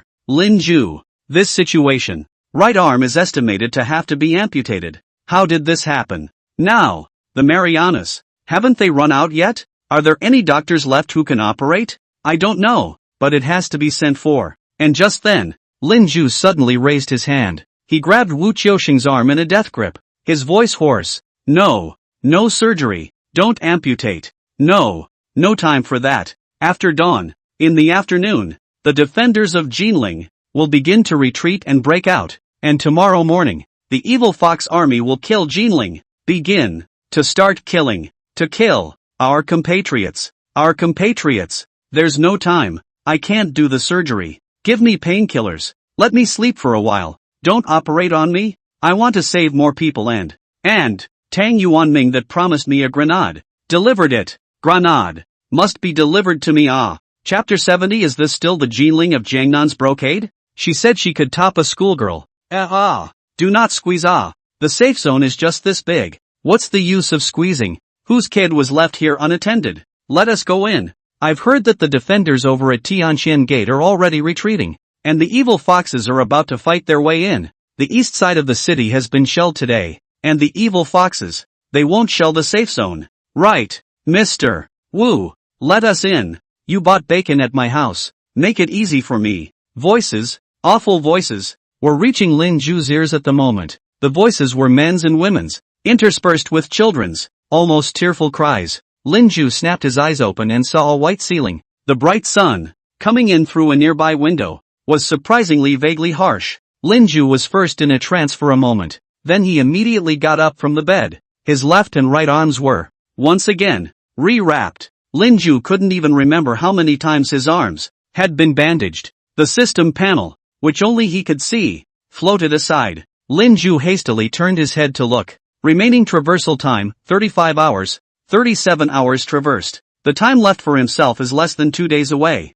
That would be the next morning now. There was less than a day before the evil foxes killed their way into Jinling. Lin Ju felt the sweaty hairs on his entire body shrug. He was just about to move, but then he felt a twinge of heaven. And just then, a scented breeze hit the room. A figure, at this moment, hurriedly held Lin Ju in place. Lin Ju looked back. It's Rain Inc. She was still wearing the fuchsia-colored cheongsam. At this moment, on Yumo's forehead, a strand of hair hung down, messy and delicate. She carefully assisted Lin Ju to the bed. Just stay still for a minute. I'll get you some food and some water. This is the church hospital, also on Embroidery Street, next to St. Rocca's Cathedrals, and Dr. Louisville, who is in the hospital. Retreated your wounds. and said that the right arm is definitely unsalvageable, and that there is still hope for the left shoulder. Both arms. You've been given painkillers, but the medication only lasts for 24 hours. Mr. Wu also asked for an extra shot for the pain and said I should give it to you when you woke up. The church hospital doesn't have much medicine either. Mr. Wu. And it took a long time of softening up the doctor to get it for you. Reuniting spoke softly as he did so. A silver tray was carried on one side. It has 2 panels, a glass of water, an egg, and a tube of needles. Linju sat on the bed, frozen for a moment. It was only then that he lifted his left hand and shoved the bread right into his mouth. His last meal had been a rice ball in the field hospital of the evil fox army. The entire tray of food and water was swept away, almost entirely, by Linju, in 3 tries. After that he picked up the syringe and rubbed it carefully twice. He now has a hospital gown now on him with no pockets to store this injection. How's it going out there? And Tang Yuanming's grenades have been delivered, right? He must have delivered the grenades. Yuma covered her mouth and laughed softly. This smile, if it was placed in Jade Ink House, the land of flowers and willows, I don't know how many rich gentlemen would be charmed. Don't worry, the grenades were delivered to the church yesterday afternoon. Mr. Wu counted them, 6 wooden crates and a total of 120 grenades. As for what's going on out there, Reuniting looked up at the window. She went to the window and pushed it open. Linju followed her movements and peered out the window. People, are all people. It was all the gray-headed people of Jinling, who had gathered below with large packages on their backs. Push in like crazy. At the head of the crowd, a rooster, brought in by an unknown family, fluttered this and scurried about the head of the crowd. Sharp claws, scratching a middle-aged woman, out of her face. But the woman, unconcerned, was just trying to squeeze through the gates of the church hospital yard. The crowd clustered. At the foot of the crowd were the heartbreaking cries of children. And children, surprisingly, were left not far away, in the depressed streets. The child, wearing crotchless pants, sat on the floor with his mouth open, crying and tearing. Linju had, at some point, walked over to the window, his body frozen in place. Reuniting stood off to the side, his ghostly voice coming out. Mr. Lin, do you say that we are already dead slaves? Linju opened his mouth, but didn't know how to speak. Reuniting sighed quietly. The safe zone, since the early hours of this morning, has been flooding in with people from the Golden Age. This safe zone add up. In fact, together less than 4 square kilometers, can live and the people have long been full. But, Mr. Bell and Father John couldn't bear to let the people in as much as possible. There are 8 entrances to the safe zone, and they're all packed. Mr. Wu brought you back and went down there to help after he saw you sleeping. That girl douchebag went too. Mr. Lin. I looked at this now cold and windy Jinling and wondered, is this still the same Jinling city of Jiangnan brocade? Linju clenched his teeth. All the people of Jinling, are they running this way to the safe zone? Reuniting shook his head. If you're not running here, you're probably running to the Jade Balance sect. There are still some,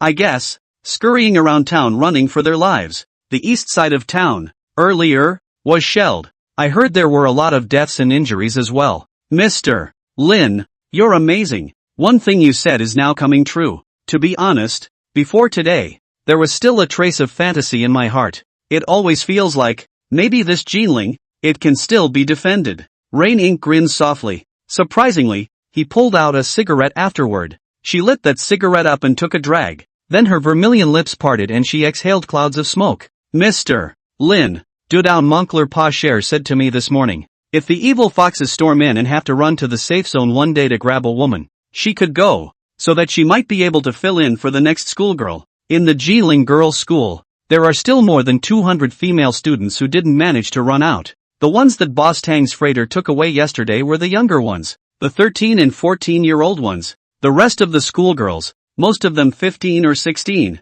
the same age as douchebags. Linju froze for a moment and opened his mouth, but only felt his scalp tingle. Half a day later, only then did Linju make a sound, his voice a little hoarse. I'll go over to the east side of town and poke around. By the way, I came back with a red flag in my shirt and a note. Umo turned his head, still holding the cigarette in his hand. It's all over there in the chairs. And a new dress. It was Mr. Wu who brought it to you. A greenish-gray cotton tunic. And Mr. Wu said that it was clean clothes, so that you wouldn't mind. Linju shook his head, and after taking a few quick steps, he came to the chair and picked up the note, handing it to Umo. The names on this note are the names of the people whose families I promised the trainman at the Yumaoshan train station I would save. The way things are going, chances are they've already run to the safe zone. Help me find them. Reuniting took the note and nodded. What about you, Mr. Lin? Lin Ju exhaled a cloudy breath. I'm going to the east side of town.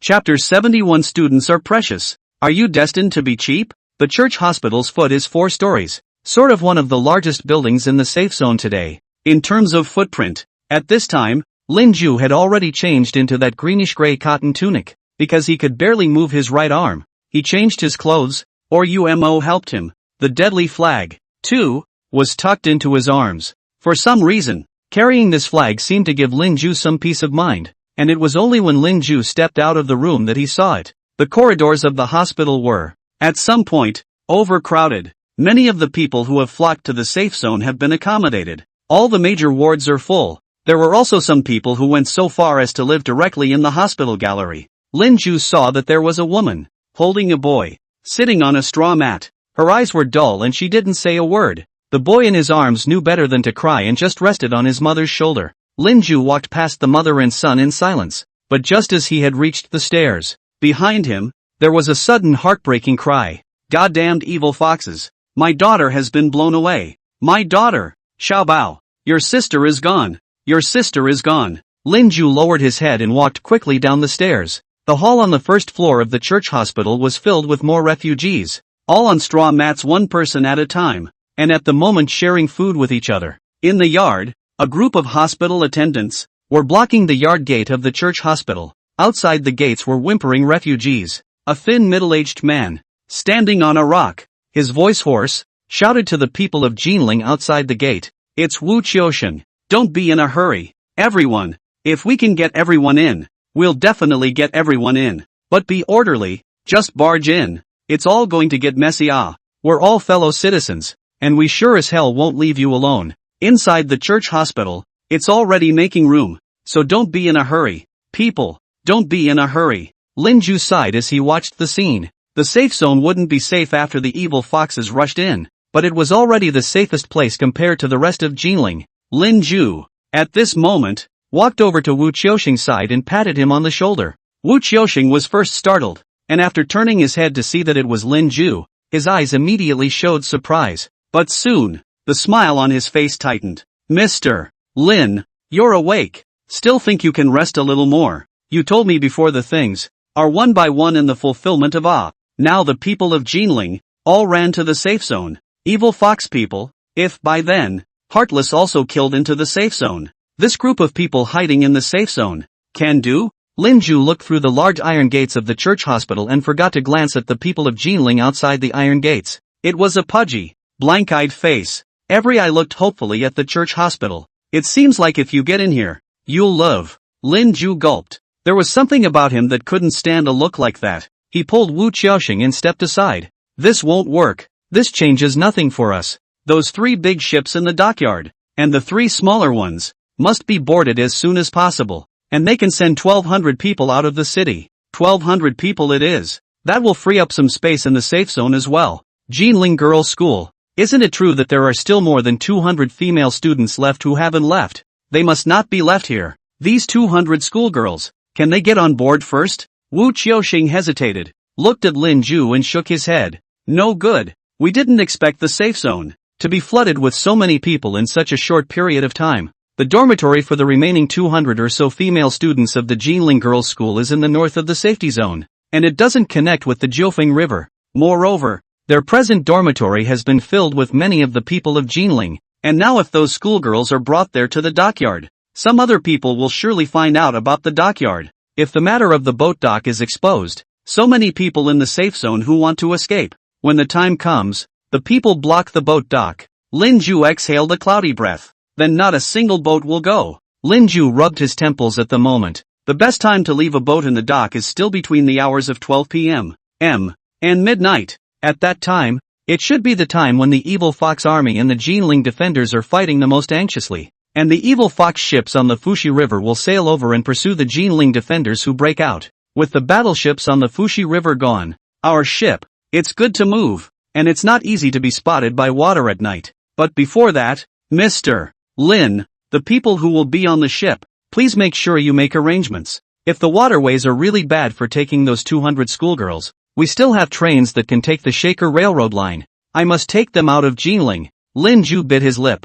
In his head, for some reason, he remembered the words that Umo had said. If the evil foxes come to the safe zone to get the women, Dushabag said she could go so that she could maybe save one of the schoolgirls. Mother asterisk asterisk asterisk asterisk error. Why is it like this? Why does it have to be this way? Don't go. Don't go to any of them. That's hell. The students are precious. And you're cheap? And just then, Wu Qiuxing tapped Lin Ju on the shoulder. Mr. Lin? Mr. Lin, are you okay? Lin Ju looked up and smiled. It's okay, it's just a bit of a lapse. Over at the dockyard, there's no problem with the ship. Wu Qiuxing nodded. Don't worry. According to your explanation last night, each ship have put the foreigner's flag. With the ship of the foreigners have also found a good. There are several in the Jinling business, but did not have time to run the foreigners. Cannot wait to quickly leave Jinling. The coxswains who sailed the ship, all of them, too, were on board last night,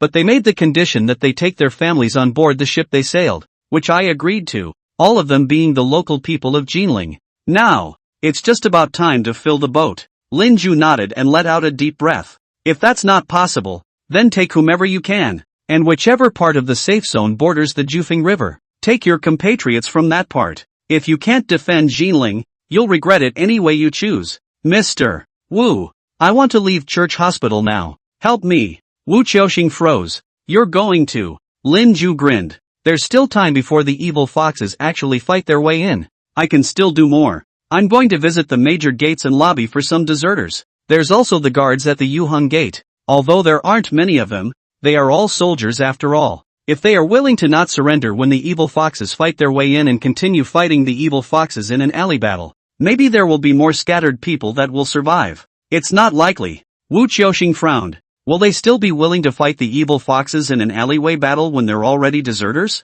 Lin Ju raised his hand and rubbed the death character banner hidden in his bosom a few times. Try it. And, Mr. Wu, I won't be back tonight. We'll meet up at the Tianyi shipyard. I'll feel relieved when I see those ships go. By the way, where are the grenades Tang Yuanming gave us? Wu Qiuxing sighed. Most of it is in the church. But there is one box that I moved to the church hospital and I'll have Paul take you to get it. There's also a back door to the hospital that leads right out of church hospital. Paul knows that too. Paul Zhang, come here and show Mr. Lin the way. Chapter 72, Grenades? I want them all. There's a dead punk, leading the way. A delightful looking teenager, from over the big iron gate, suddenly ran over. It was Paul Chang, whom Lin Ju had met twice. Lin Ju rushed at the teenager, nodding his head in greeting. Paul Chang, on the other hand, grinned and scratched his head. Wu Qiuxing, on the other hand, kicked Paul Zhang's ass somewhat helplessly. What are you waiting for? Take Mr.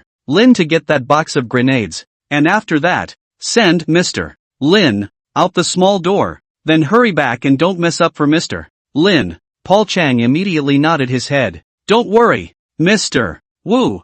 Mr. Lin, I'll show you the way. Church Hospital. A nondescript room at the far end of the first floor. Paul Chang bowed and pulled out a wooden box. When the wooden crate was opened, 20 wooden-handled grenades lay neatly inside. Lin Ju was beside Paul Chang, narrowing his eyes slightly. The most powerful grenade he had ever used was definitely Armenica's big green stick. The most explosives were stored and the shrapnel was the most destructive. But Lin Ju's best use was this wooden-handled grenade. It has a wooden handle and throws best in the hand. The main thing is that it's light and can be thrown a good distance. Especially now, with both of his arms injured. A lighter weight grenade would work better for the current Lin Ju. Lin Ju was crouching down at the moment, shoving one grenade after another, all into his arms. Paul blinked a few times on the sidelines, still not holding back. Mr. Lin, how many grenades are you planning to take with you? Lin Ju didn't turn around, just lightly passing out a sentence. I want it all. Don't just stand there. See if there's any way you can help me tie all these grenades under my long shirt, so I can pull them out whenever I need them. Preferably. Paul Zhang blinked innocently, but rushed up to help. There are no specialized grenade vests. More than 20 grenades can only be tied with a straw rope. After the straw rope around Lin Ju's waist and abdomen, circled twice, and finally at the end of the position, tied a dead knot, which is considered to be more than 20 grenades. all tied up in Lin Ju's waist. After that, Lin Ju's green-gray cotton tunic was put down. All the grenades are hidden under the clothes. Lin Ju had his head down at the moment, looking at his bulging waist and abdomen with a satisfied grin. But when he looked up, he found that Paul Zhang, for some reason, was standing 10 meters away from him, as if he was some kind of flood beast. This kid really is. It's just about 20 grenades strapped to your body. What's he got to do with it? Paul, don't be afraid. This grenade, he won't blow up if you don't pull the fuse. Paul Chang gulped. That, Mr. Lin, I still think it's safer if we keep our distance. There is another door behind you. You open that door, follow the passage, and you can go right outside. Mr. Wu's side is too busy alone to be without me. I'm going back to help. May God bless you. Amen. Lin Ju wanted to say something else, but only Paul Chang's back was visible. That teenager, when he left, he used to run. It's like running for your life. The corner of Lin Ju's eye twitched twice. There was a few rubs of the 20 grenades strapped to his waist. As for that, this is something that can kill the enemy. Lin Ju sighed quietly, turned his head, and followed the route that Paul Zhang had informed him of earlier, opening a door behind him, walking through a short passageway, and then pushing open an iron door. Finally, we arrived outside the hospital. This is an alleyway at the back of Church Hospital. The people of Jinling, who have flooded into the safe zone, should not have found this place yet. They were still gathering towards the big iron gates of the hospital now. Lin Ju narrowed his eyes slightly. Decide to act on your plan. First go to Tianxian sect, then go to Yuhong sect. And just as Lin Ju was about to take a step, a somewhat hoarse voice came. Sir! Lin Ju's footsteps snapped, and he turned back to see an old crone, looking at him with a smile on her face. That old crone was the same granny who, last night, had sent her granddaughter on the cargo ship and said herself that she would stay and seek revenge on the evil foxman. The corner of Lin Ju's eye twitched twice. Granny, why are you here? That old crone coughed softly twice, but still had a smile on her face. I was at the hospital, saw you coming out, and followed you. I just saw that you have a grenade strapped to your body. Sir, are you going to kill the evil fox ghost? I can go with you. Lin Ju turned his head and walked straight ahead with big strides. Granny, you've misunderstood. It's not time for me to fight with the evil foxes. I'm planning to go over to Tianxian sect to find out what's going on, so you shouldn't follow me. You are quite safe in the church hospital. But that old crone, she was clearly only as tall as Lin Ju's chest, and her spine was still a bit hunched, but on two legs. He was backpedaling fast, and soon caught up with Lin Ju. Sir, I have rested well in the hospital. In the hospital, listening to their sighs and sighs. I feel bad, so you let me follow you. Don't look at me like this, but I've been working since I was a kid, and I also take care of the family's garden, so my body is really quite good, and I definitely won't hold you back, and I'm familiar with all the streets in Jinling, so if you take me with you, you'll be right. Lin Ju frowned and quickened his pace. The old crone behind him, surprisingly, followed at a fast pace. By the way, Mr. Lin, my name is Zhou Liangyu, the same name as that Qin Liangyu, General Qin, from the late Ming dynasty, a name that my father, who was addicted to opera when I was first born, gave me as such a name of a woman in the midst of the world. Lin Ju was almost considered to be running at the moment, but that old crone,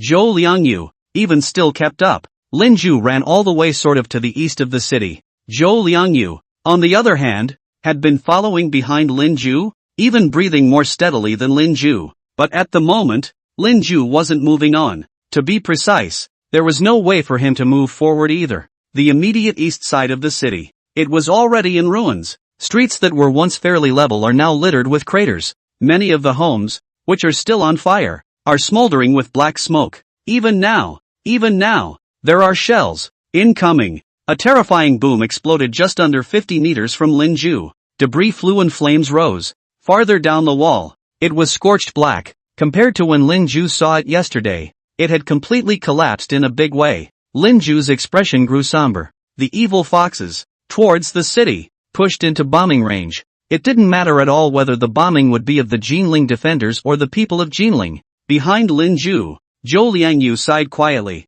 Here, originally, was the east of Jinling city with all the traffic, and just then, Tianxian sect's side, there were two gray-headed Jinling defenders, stumbling towards the city. Their eyes were panicked, and it would have been hard to believe that they were soldiers if it weren't for the guns still clutched in their hands. And just as they were about to run past Lin Ju, Lin Ju snapped his hand up, grabbing a soldier's arm and pulling him back. What's the situation outside the city? Tang Yuanming has given the order to retreat? The soldier looked hideous, and had wanted to raise his gun and aim it at Lin Ju, but coincidentally out of the corner of his eye, he swept over the grenade that was peeking out from the corner of Lin Ju's coat. He gulped. Not yet, but it feels like it should be soon. General Tang has already begun to call the major officers to go to the meeting. Should be retreating soon. The evil foxes today are like crazy, bombing non-stop. The commander of the 8th Division, Sun Qiu, has fled with his troops. That bastard. He's a deadbeat. Tianxian's sect is all in disarray right now. So many loose soldiers have fled. Lin Ju's expression grew grim. Have you not received a message that the evil foxes will kill more than 300,000 people when they kill their way into Jinling? The soldier froze. I've heard the chief mention it once, but our chiefs are dead. Besides, who would believe that kind of thing? Let's focus on our lives first. Lin Ju's let go of the soldier's hand he was clutching. The soldier, at once, fled for his life toward the city. Lin Ju, meanwhile, kept his head down. Everything is still happening according to the established timeline. Is there really nothing I can do to change it? But just then, there was a broad hand that suddenly patted Lin Ju on the back. Sir, don't be in a hurry. Don't be in a hurry. You've at least saved my daughter. And that cargo ship yesterday. You're already so amazing. What are you going to do? Sir, but don't stop there. Lin Ju froze for a moment, and once again his nose flared. Chapter 73, Not to be pretty. Those girls are definitely not allowed to be pretty. Lin Ju gritted his teeth and turned back to see Zhou Liangyu, looking at himself with a worried expression. The granny in front of her, with her soft demeanor, for a moment actually reminded Lin Ju of his own grandmother. He raised a hand to rub his eyes. Don't worry, Grandma, I'm fine. You're right, I'm not going to stop here to fight for the ultimate victory. I had previously approached Tang Yuanming to talk to him about what would happen after the evil foxes stormed into the Golden Tombs, and I had thought that this would at least cause Tang Yuanming to shift his strategy and allow the evil foxes to attack the Golden Tombs a little later. Nothing has changed as a result. The entire city of Jinling has long been in jeopardy. Tang Yuanming's level of control over the military congregation under his command is worse than I thought. A division commander who says he's a deserter. He's a deserter. Tomorrow morning, at first light, the probability is that the evil fox army will have to completely breach the Tianxian gate. All of our retreat plans must be synchronized and advanced. You can't wait until nighttime before it's all too late, Lin Ju said as he turned his head and ran in the other direction to the east of the city. His body, with the 2 rings of grenades strapped to it, was dinging at the moment. Zhou Liangyu, on the other hand, hurriedly followed. For some reason, she hadn't wrapped her little feet, and following Lin Ju was practically a walk in the park. Granny, there's no time to lose. You take the back door and help me go back to the church hospital and look for Yuma, the girl in the fuchsia-colored cheongsam that looks so beautiful. Ask her if she found the person I asked her to help find. If you find it, please have those people meet me at the place on the east side of town. Lin Ju raised his hand to point diagonally in front of himself. A store that hadn't been bombarded opened its mouth. The plaque hanging on that store was a bit mottled, and it looked like it was an old one. It says Wang Ji Xiaolong Bao. Zhou Liangyu nodded. I see. Where are you going, Mr. Lin? Lin Ju narrowed his eyes. The Golden Girls' School. Another schoolhouse. Right, Grandma? You also tell Mr. Wu by the way to go to Tianyi Dockyard and make preparations as early as possible. After dark, when the evil fox's ships have withdrawn from the Fuxi River, send out the ships immediately. Lin Ju's voice was hoarse. Zhou Liangyu, on the other hand, kept nodding his head. Don't worry, Mr. Lin. What you explained, I will definitely do it. The evil fox's cannonballs, at that point, once again fell into the city. It exploded right behind Lin Ju and the others.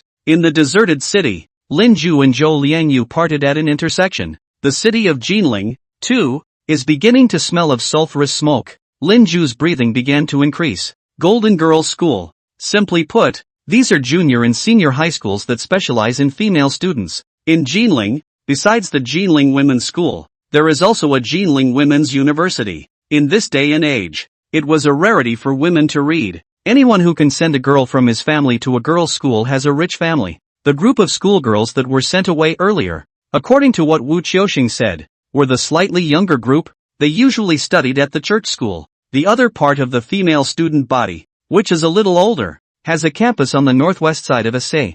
Carlos Cathedral. It is a separate courtyard. Several small three-story high-rise buildings in the courtyard are connected by a cloister. Outside the courtyard, there is a plaque that reads Jiling Girls' School. It was just that when Lin Ju actually found this place he was still stunned by the sight before him. Outside the courtyard, it was similarly crowded with the gray-headed people of Jiling. The plaque for the girls' school had somehow fallen to the ground. It had been trampled and kicked outside the crowd. In the courtyard, a nun-like foreign woman, embarrassed, explains something to the Jiling refugees outside, but because of the language barrier, the people of Jiling outside the gates of the courtyard, who didn't seem to be able to understand, continued to be somewhat brutal in their attempts to rush into the school. Fortunately, however, Lin Ju was here and was surprised to see an acquaintance. In the girls' school, a young girl, thin, but with pretty features, was helping the nun, calming the refugees outside the school. Simone, Granny, Grandpa, don't squeeze, this place is full. The dormitory inside, early this morning, is full of people but don't you worry, the teachers at the school, and the priests, are working on it, don't you worry. There's got to be somewhere else we can put everyone. Lin Ju looked at the young girl with a smile on his face that he didn't know if it was one of relief or heartache. That young girl, it's douche. Lin Ju, at this moment, also squeezed into the crowd. The people around him refused to get out of the way, so he pulled a corner of his shirt away, after which he tapped the person next to him on the shoulder. Soon, Lin Ju arrived in front of the gates of the Jiling Girls' School. Around him, a group of people spread out, all a good 10 meters away from Lin Ju, looking at him with terror in their eyes. Grenades! Everyone run! This guy has grenades strapped to him. In the refugee group, I don't know who shouted. Then the refugees, who had already dispersed, scattered, fleeing frantically. Lin Ju sighed silently as he watched the scene. In the Jiling Girls' School, the nuns at the gate, too, looked at Lin Ju in horror. Luckily, Cardamom bounced over at this point. Mr. Lin Ju, what are you doing here? Lin Ju smiled. It's urgent, can you let me in? Dougie immediately turned her head and practiced gesticulating at the nun, as if she was trying to explain something. Lin Ju also turned his head at that moment. Exco oil tearing rice. Ai amuan ovuas. Sorry to interrupt. I'm on my own. Can you let me in? The nuns inside the Jiling Girls' School glanced at Lin Ju in bewilderment. She understood the man's words, but she still had no trust in him. But just then, Lin Ju lifted his already lifted robe up a few more points. More grenades exposed. That nun seemed to tremble involuntarily, and then immediately opened the iron door of the Golden Girls' School. Lin Ju smiled at the nun. 3 grams of oil. The nun, on the other hand, nodded her head in greeting with a slight tremor in her body. Lin Ju didn't exchange pleasantries with the nun anymore, but instead pulled Dodo and headed inside the girls' school. Dougie, it's good that you're here. Take me to the dormitory here. The schoolgirls are still there, aren't they? How many more are there? Tell them to pack their things and come with me at once. Dougie's face changed. Mister, what's going on? The evil foxes are going to fight their way in? Lin Ju's pace quickened a few more points. Not yet, but it should be soon. The defenders over at Tianxian Gate are in disarray. Some generals have taken the lead and become deserters. Tang Yuanming's order to retreat and break out should be issued soon. Early tomorrow morning, the evil fox army will break through Tianxian Gate. These schoolgirls must never stay in Jiling. Tell them to come with me. As for girls who just can't take it out, Lin Ju's voice lurched as he turned back to look at Dodo on the side. Those girls who stay in the safe zone, make sure they cut all their hair. No pretty, absolutely no pretty. And just then, in the small 3-story building in front of him, a bald foreigner with glasses just happened to walk out, his eyes showing surprise the moment he saw Lin Ju. Hey, Lin. Lin Ju was first stunned, and then grinned. Mr. Bell. Chapter 74. Do you study in order to throw dictionaries at your fellow men? It was beyond Lin Ju's expectations to run into Bell here. He had originally thought that if he alone wanted to take 200 schoolgirls away without proof, he would probably have to make a lot of effort. But with Bell here, it's much easier. He could save himself a lot of grief with him around. At this moment, Bell came over and gave Lin Ju a direct hug. Lin, I heard that you've been badly injured. It's okay. Lin Ju was embraced by Bell, so he had to raise his left hand and pat Bell on the back. Don't worry, Mr. Bell. I won't die until I've done what I have to do. But why are you here? Bell let go of her embrace of Lin Ju. In order to determine the number of people currently living in the Golden Girls' School, because of the special nature of the girls' school, The vast majority of the refugees received here are women and children. And I want to determine the exact number of people so that I can deploy supplies to them. Mr. Lin, why are you here? Lin Ju grabbed Bell's arm. Long story short, Mr. Bell, I said before, after the evil fox army kills into Jinling, the safe zone is not safe, even with you here. These schoolgirls, it's better to send them out of town. Bell frowned. It's also dangerous to go out of the city now, right, Mr. Lin? Will it really be that bad after the evil foxes rush into Jinling? Lin Ju's expression grimaced all of a sudden. Yes, they're schoolgirls, they're all untouched, and the evil fox army would have green eyes if they knew they existed. Mr. Bell, you're the only one who can help me now. Help me, there's going to be no time. Bell froze for a moment, the pupils of his blue eyes looking at the young man in front of him with an anxious, almost begging look. Got it, Lin, follow me. Behind me is the group of kids living in the dormitory. In the girls' dormitory of the Jinling Girls' School, styled as a small 3-story building. At this moment, a somewhat unpleasant odor was wafting. I don't know how to describe it. Lin Ju was, at the moment, following Bell. Walking down the long corridor of the building, he saw every dormitory in the building, filled with people, the vast majority of them women and children. There were also some children who relied on their mother's arms, eyes woodenly shaking their rattles. Bell walked ahead. The nuns who had intercepted Lin Ju at the big iron gate earlier, along with Do Do, had followed. Bell's somewhat muffled voice came at that moment. The dormitories here, which were originally 8 to a room, have all been changed to 16 to a room. The female students who originally remained in the school's accommodations were previously made to all move to the 3rd floor. There is also a portion of the refugees that are placed in the auditorium. Next to the women's school is the women's university. Both of these places are currently receiving a lot of refugees. And just as Bell was leading Lin Ju up the stairs and up the stairs about to walk up to the 3rd floor, in the hallway of the 3rd floor, there was suddenly a heated argument. Bell turned around and exchanged a glance with Lin Ju, and the two of them immediately quickened their pace. Afterwards, he saw that a young girl wearing a green cotton dress with short hair on her ears was currently wrestling with a woman with big waves, a tear mole at the corner of her eye, wearing a white silk nightgown, and a colorful tattoo at her neck. Around the perimeter, several girls were pulling for a fight, but they couldn't pull at all. At the same time, a curse could be heard from the woman with the big permed waves. I just want to go up and take a shower. You little wench, why don't you let me go up there? And you're cursing, but it's just a casting. If my unlucky father hadn't gone gambling, I would have gone to school here too. It's such a time. Why are you still pretending to be pure? Still saying I'm dirty? I'm going to peel off your skin today to see how clean you are as a little pussy.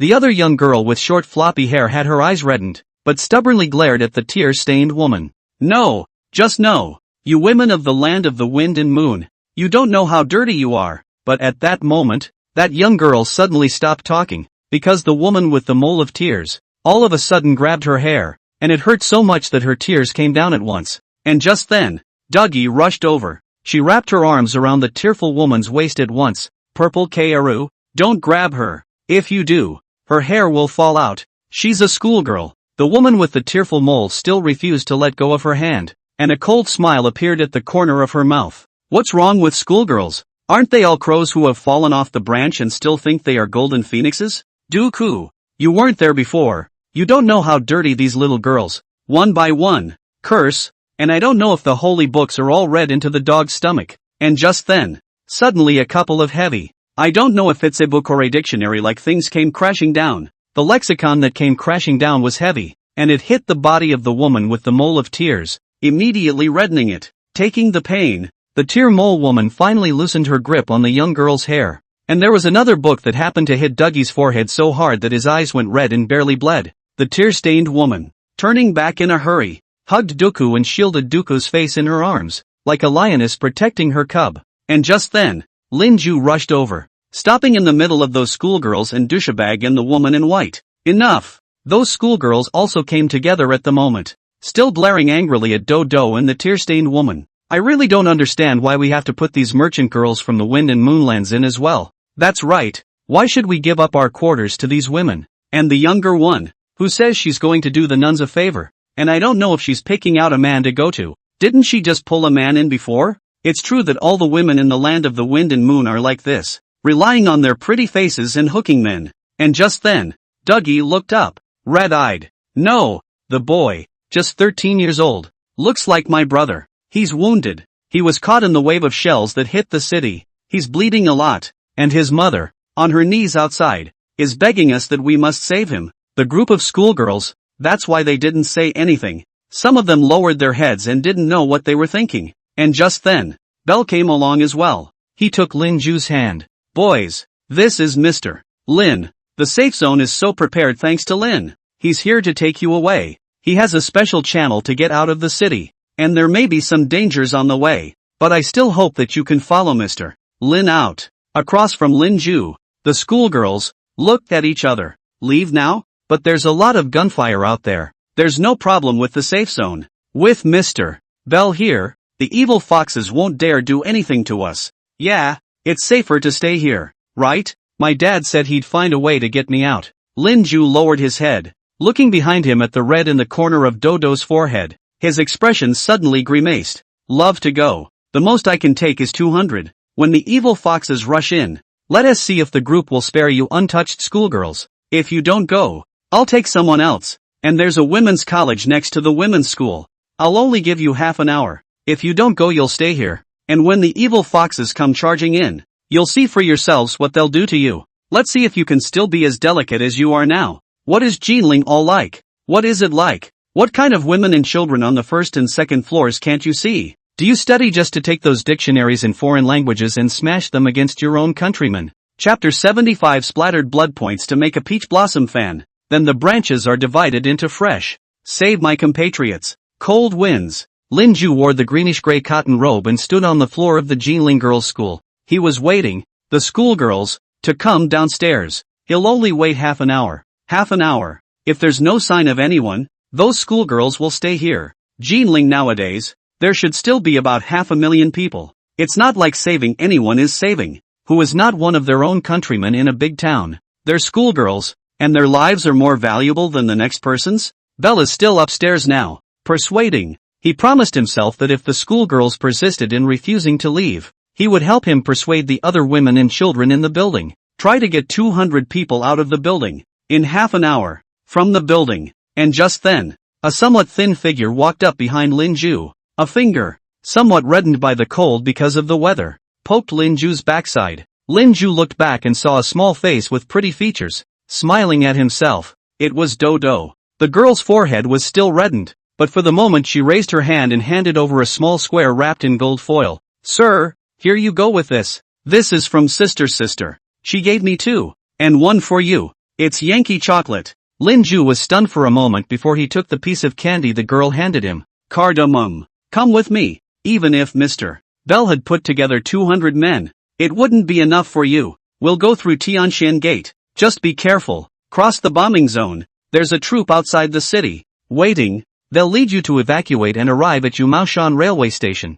where there's a train. Once on the train, you can leave Jinling. Wherever you go, you can live, you can play the lute, and you have a pleasing look and disposition. Live and survive for 10 years or so, and you'll see that the country changes for the better. Dougie hesitated for a moment, but finally lowered her eyes and shook her head. Mr. Lin, I'm different from UMO and Sister Z Kaori. I've never read a book and I don't know any foreign languages. I just know how to play a pipa and sing a few ditties. And before that, I was in the UMO house, and every day was just muddled. I didn't know what the future would be like. I just want to save up some silver dollars early so that I can redeem myself, go back home to my mother. But the day before yesterday, after walking with you all the way from Jade Ink House, to the church, and meeting Mr. Wu, the priest, Mr. Bell, and yesterday's Granny Chow, I suddenly felt that my brain wasn't muddled. Although I'm just a singer, but in the opera, there is said dark red dust suddenly snowbright, hot spring light a cold, gold dust has not died, smelled 6 dynasties incense, spattered blood point to do peach blossom fan, then the branch is divided into fresh. That is my current state of mind. Sir, Dodo wants to do something great at the top. Lin Ju stared at the young girl in front of him. He practically gritted his teeth together. The evil foxes will never let you go if they rush in and see you. Even if you're in a safe zone, they'll make the safe zone and trade women for food. You know. Lin Ju couldn't bear to go any further, but the young girl smiled. I know. I earlier told Sister UMO I can top a female student to go then. If all the female students of the Jinling Girls' School are gone, I can still top the sister of the female university. I'm cowardly and death-hungry by nature, and even if I'm captured by the evil foxes, I absolutely refuse to seek death on my own. How can I live? I only ask that if, in the future, the war is over, I run into Mr. Lin again. Mr. Lin mustn't be ashamed of Dodo and not recognize Dodo. Lin Ju raised his hands and covered his face, but he couldn't say anything, and just then, the door to the dormitory building behind Lin Ju was suddenly pushed open. Bell walked out with a dignified look on his face. Behind him, people were gathering. Bell walked over to Lin Ju at the moment, his voice low. Lin, over 200 schoolgirls, only 116 are willing to go with you. The remaining 100 or so children still want to stay in the safe zone. I think we have to respect the children's choice, but I spoke to the refugees on the first and second floors about the possibility of escaping the Jinling, and there were a lot of people who signed up, and I picked out some of the ones who were still in good health. So I kind of rounded up 200 people. Those children, and the people of Jinling, are in your hands, my friend. I would like to believe you. I can sense that you want to save your fellow man. Lin Ju stared at Bell in bewilderment. Mr. Bell, you want to believe. In the future, will this country rise? Will it be rich and strong? And will things like the Golden Age never happen again? Bell froze for a moment, after which he nodded. I believe it, my friend, because there are still people like you, Wu, and MS. Cardamom existing in this land. I wish I could see that day too, Bell said, giving Lin Ju another hug. Lin Ju lowered his head. Mr. Bell, with this goodbye, we may not actually see each other again. After the evil foxes attack Jinling, please, you must save my compatriots. They are simple and kind. Save them. One more is one more if you can. Bell patted Lin Ju on the back, and he seemed to be able to feel the young man, whimpering uncontrollably. Don't worry, Lin. I swear like God, I'll do my best. Lin Ju rubbed his eyes and separated from Bell. He took a few steps back and bowed deeply, again, to the foreigner in front of him. Only then did he turn his head to look at the crowded figures behind Bell. Follow me. I'll take you out of the Golden Age. The big iron door of the Golden Girls' School was pushed open again. Lin Ju took a group of 200 schoolgirls and women and children and left the Jinling Girls' School in great numbers, running towards the east of Jinling City. After watching Lin Ju and the others leave, Bell there also walked out of the big iron gates of the Jinling Girls' School. He had too much to do. In front of the dormitory building of the Golden Girls' School, for a moment, it became surprisingly silent. Underneath the small three-story building of the foreign-style building, only Dodo was left fuming and blinking a pair of good-looking almond eyes. But just then, a woman in a white silk nightgown, slinking out, the woman leaned against the doorframe, arms around her chest, a cigarette between her index and middle fingers. At this moment, the woman's vermilion lips opened lightly and exhaled a mouthful of smoke. It was then that Dodo turned her head, frowning at the good-looking, like in folklore, fox-turned woman. Sister Purple Smoke, why don't you go? I told you, Mr. Lin Ju was a good person. The woman's mouth turned up at the corners, and she smiled prettily. I know, Sister Me, I can't say anything else. Just look at the man to see the right way. He stopped between our sisters and that group of great ladies before. I know, this man is reliable. He should really be able to take those 200 people out of the city to go. But what will you do if Sister I go? My silly sister? I've heard all about it. If the evil foxes hit the city and want to bully the women, you're going to take the place of an innocent girl. You little girl, you're not too old, but you're not too timid. Sister Me, I'll stay here, no matter the hell blood pool. Sister Me will accompany you for a walk. Then, the woman didn't wait for Dodo to answer, but took another drag on her cigarette and turned her head to look at Jinling outside the iron gate. Dooku, do you see that this present-day Jinling looks like words from a play? Dougie blinked. Which sentence? That fox charming woman hummed out softly at this moment. See Jinling Jade Hall Warbler crowing dawn. Qinhuai Water Salon flowers bloom early. Who knows easy ice disappear. See him up Zhu Lu. See him feast guests. See him building collapse. When will this disaster-ridden country of ours ever see the light of day? Chapter 76. Fellow countrymen, boldly go forward. Go forward. Don't look back. The wind is dashing. Lin Ju took a group of about 200 men and headed east of the city, running like crazy. The further east of the city, the sound of artillery fire, the clearer it became. The smell of sulfur and nitrous smoke in the air got heavier as well. From the crowd behind Lin Ju, Screams and cries came out from time to time, for they saw, exposed in the shelled ruins around them, broken limbs or mangled bodies. There were female students, whose legs directly weakened and fell to the ground, bawling, "I am going back to school. I'm not going out of town." Lin Ju, who was running at the front, didn't even turn his head back, just a slight lurch in his steps. "If you want to go back on your own. I won't stop you, as long as in a few days, you stay in your school dormitory and don't regret it when you see the evil foxes rushing into the safe zone and grabbing the female students." The schoolgirl, who had fallen to the floor, cried even louder, but she still hasn't broken away from the group. Her classmates, beside her, pulled her up from the ground and continued to follow Lin Ju to the east of the city. It wasn't long before Lin Ju finally saw the location he'd agreed to with Zhou Liangyu, the entrance to the Wangji Xiaolongbao store. At this moment, there were already a dozen or so Brahmin figures standing in front of that small store. Lin Ju hastily accelerated his pace,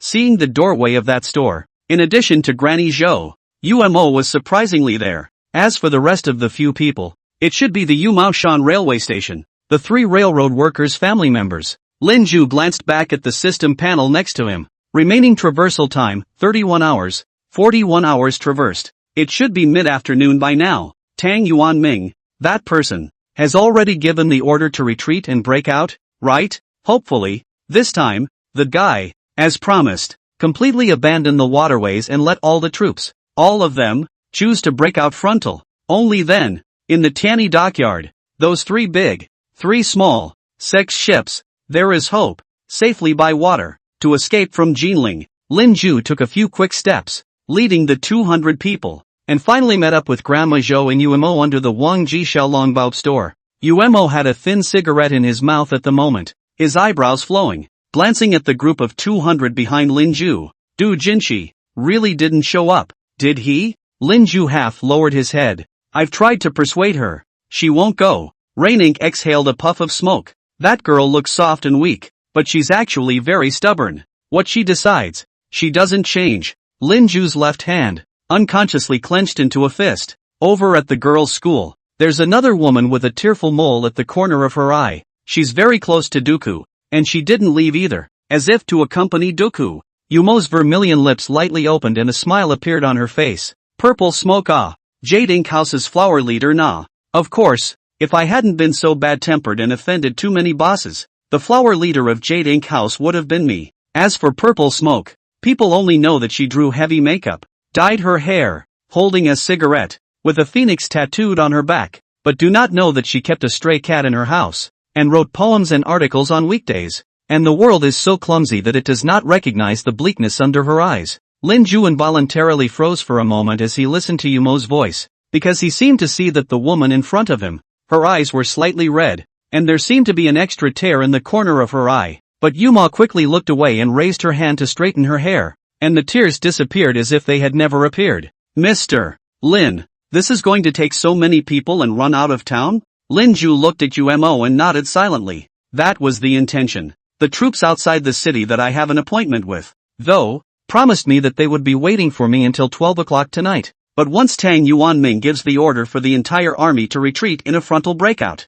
the later we break out, the more dangerous it is. If they really wait until night, they will most likely be blocked by the evil fox army. In Jinling, the best time to do it is now. Lin Ju half-lidded his eyes, staring dead-on at the already broken city wall not far away. Grandma Zhou's voice also came out somewhat hoarsely at that moment. Mr. Lin, the evil foxes are mainly bombarding Tianxian Gate right now nah. When you didn't arrive, from the Tianxian Gate end, several more soldiers ran into the city. They said that they were all scattered soldiers whose ranks had been lost, and that of the previous defenders of Jinling, it was on the Tianxian Gate side that resisted the most fiercely, and that the evil foxes, too, had killed their eyes red, and were surely going to break through the Tianxian Gate, and break out from the front, and that they, the scattered soldiers who had lost their troops, were the ones who were going to send them to their deaths, and so they fled into the city, and wanted to escape from the other city gates. Mr. Lin really wants to take these nui and run away from the Tianxian Gate.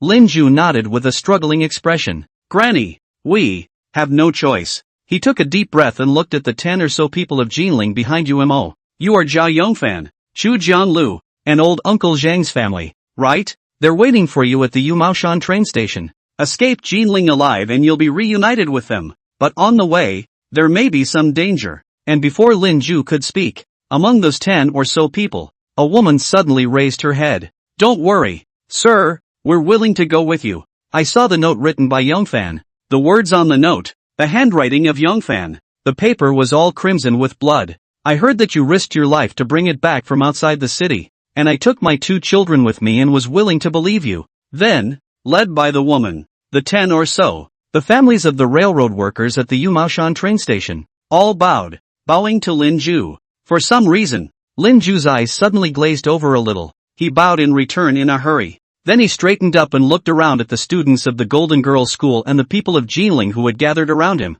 Redundant pleasantries are out of the question. All of you follow my lead and run out of town. Don't be afraid. Don't look back. When you get out of the city, follow the troops escorting you and run all the way east. If you're scared, think happy thoughts. No matter what, don't stop. Don't look back. Live and wait a little longer. Wait a little longer and there will be hope for this country. When you run, stay close to the soldiers around you. And just then, a female student blinked and looked at Lin Ju. Mister, won't you come with us to the station? Lin Ju turned back and smiled at the schoolgirl, before shaking his head. I still have time, even if I have to die. I have to die in Jinling now. Then Lin Ju turned around, walked to the front of the crowd. Across from him was the Tianxian sect in Jinling. His voice ripped. Gotta go. Fellow citizens, fellow countrymen, go forward boldly. Go forward and do not look back. Then, he was the first to charge in the direction of the Tianxian sect. The woman who had bowed to Lin Ju earlier,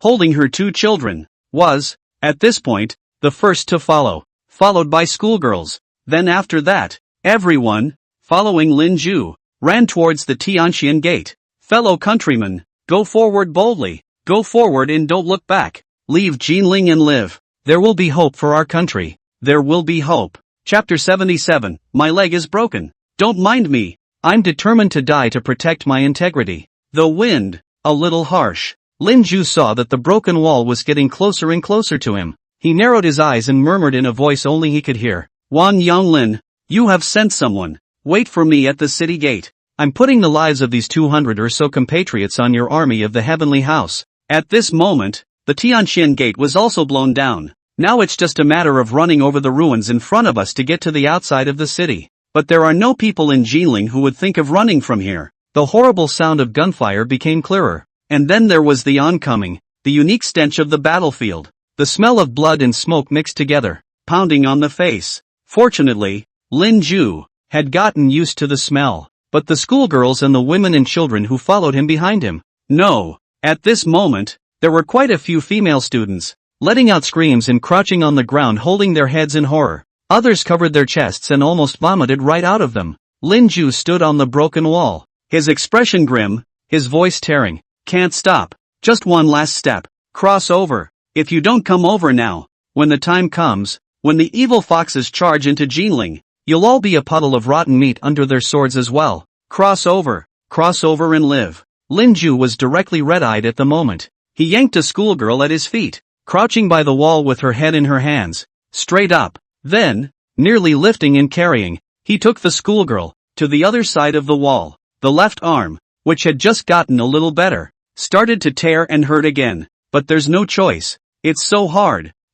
to get this far. How can you give up? The sound of cannons exploded right behind Lin Ju and the others. A backdrop of artillery fire and smoke. Lin Ju stood on the city wall, yanking one schoolgirl after another, the people of Jinling, and pushing them over to the other side of the wall. Rain Ink ran over as well. Her face, too, was pale. The smell on the other side of the battlefield also made her near sick to her stomach, but she forced herself to hold back, helping this Lin Ju pull one figure up and push it over the walls. Grandma Chow is also helping. Nui, don't be afraid. Trust, Mr. Lin. Go over the wall. Go over and you'll live, yeah. Girls, be strong. Granny is watching for you. The evil fox ghost's bullets didn't fly over. Girls, don't be afraid. Be bold. There were also some schoolgirls, of a tough nature, who didn't cry or throw up. Instead, like Lin Ju, he pulled up one fellow human after another. Lin Ju gritted his teeth, his voice tearing as he pulled people along the walls while peering over to the other side of the city.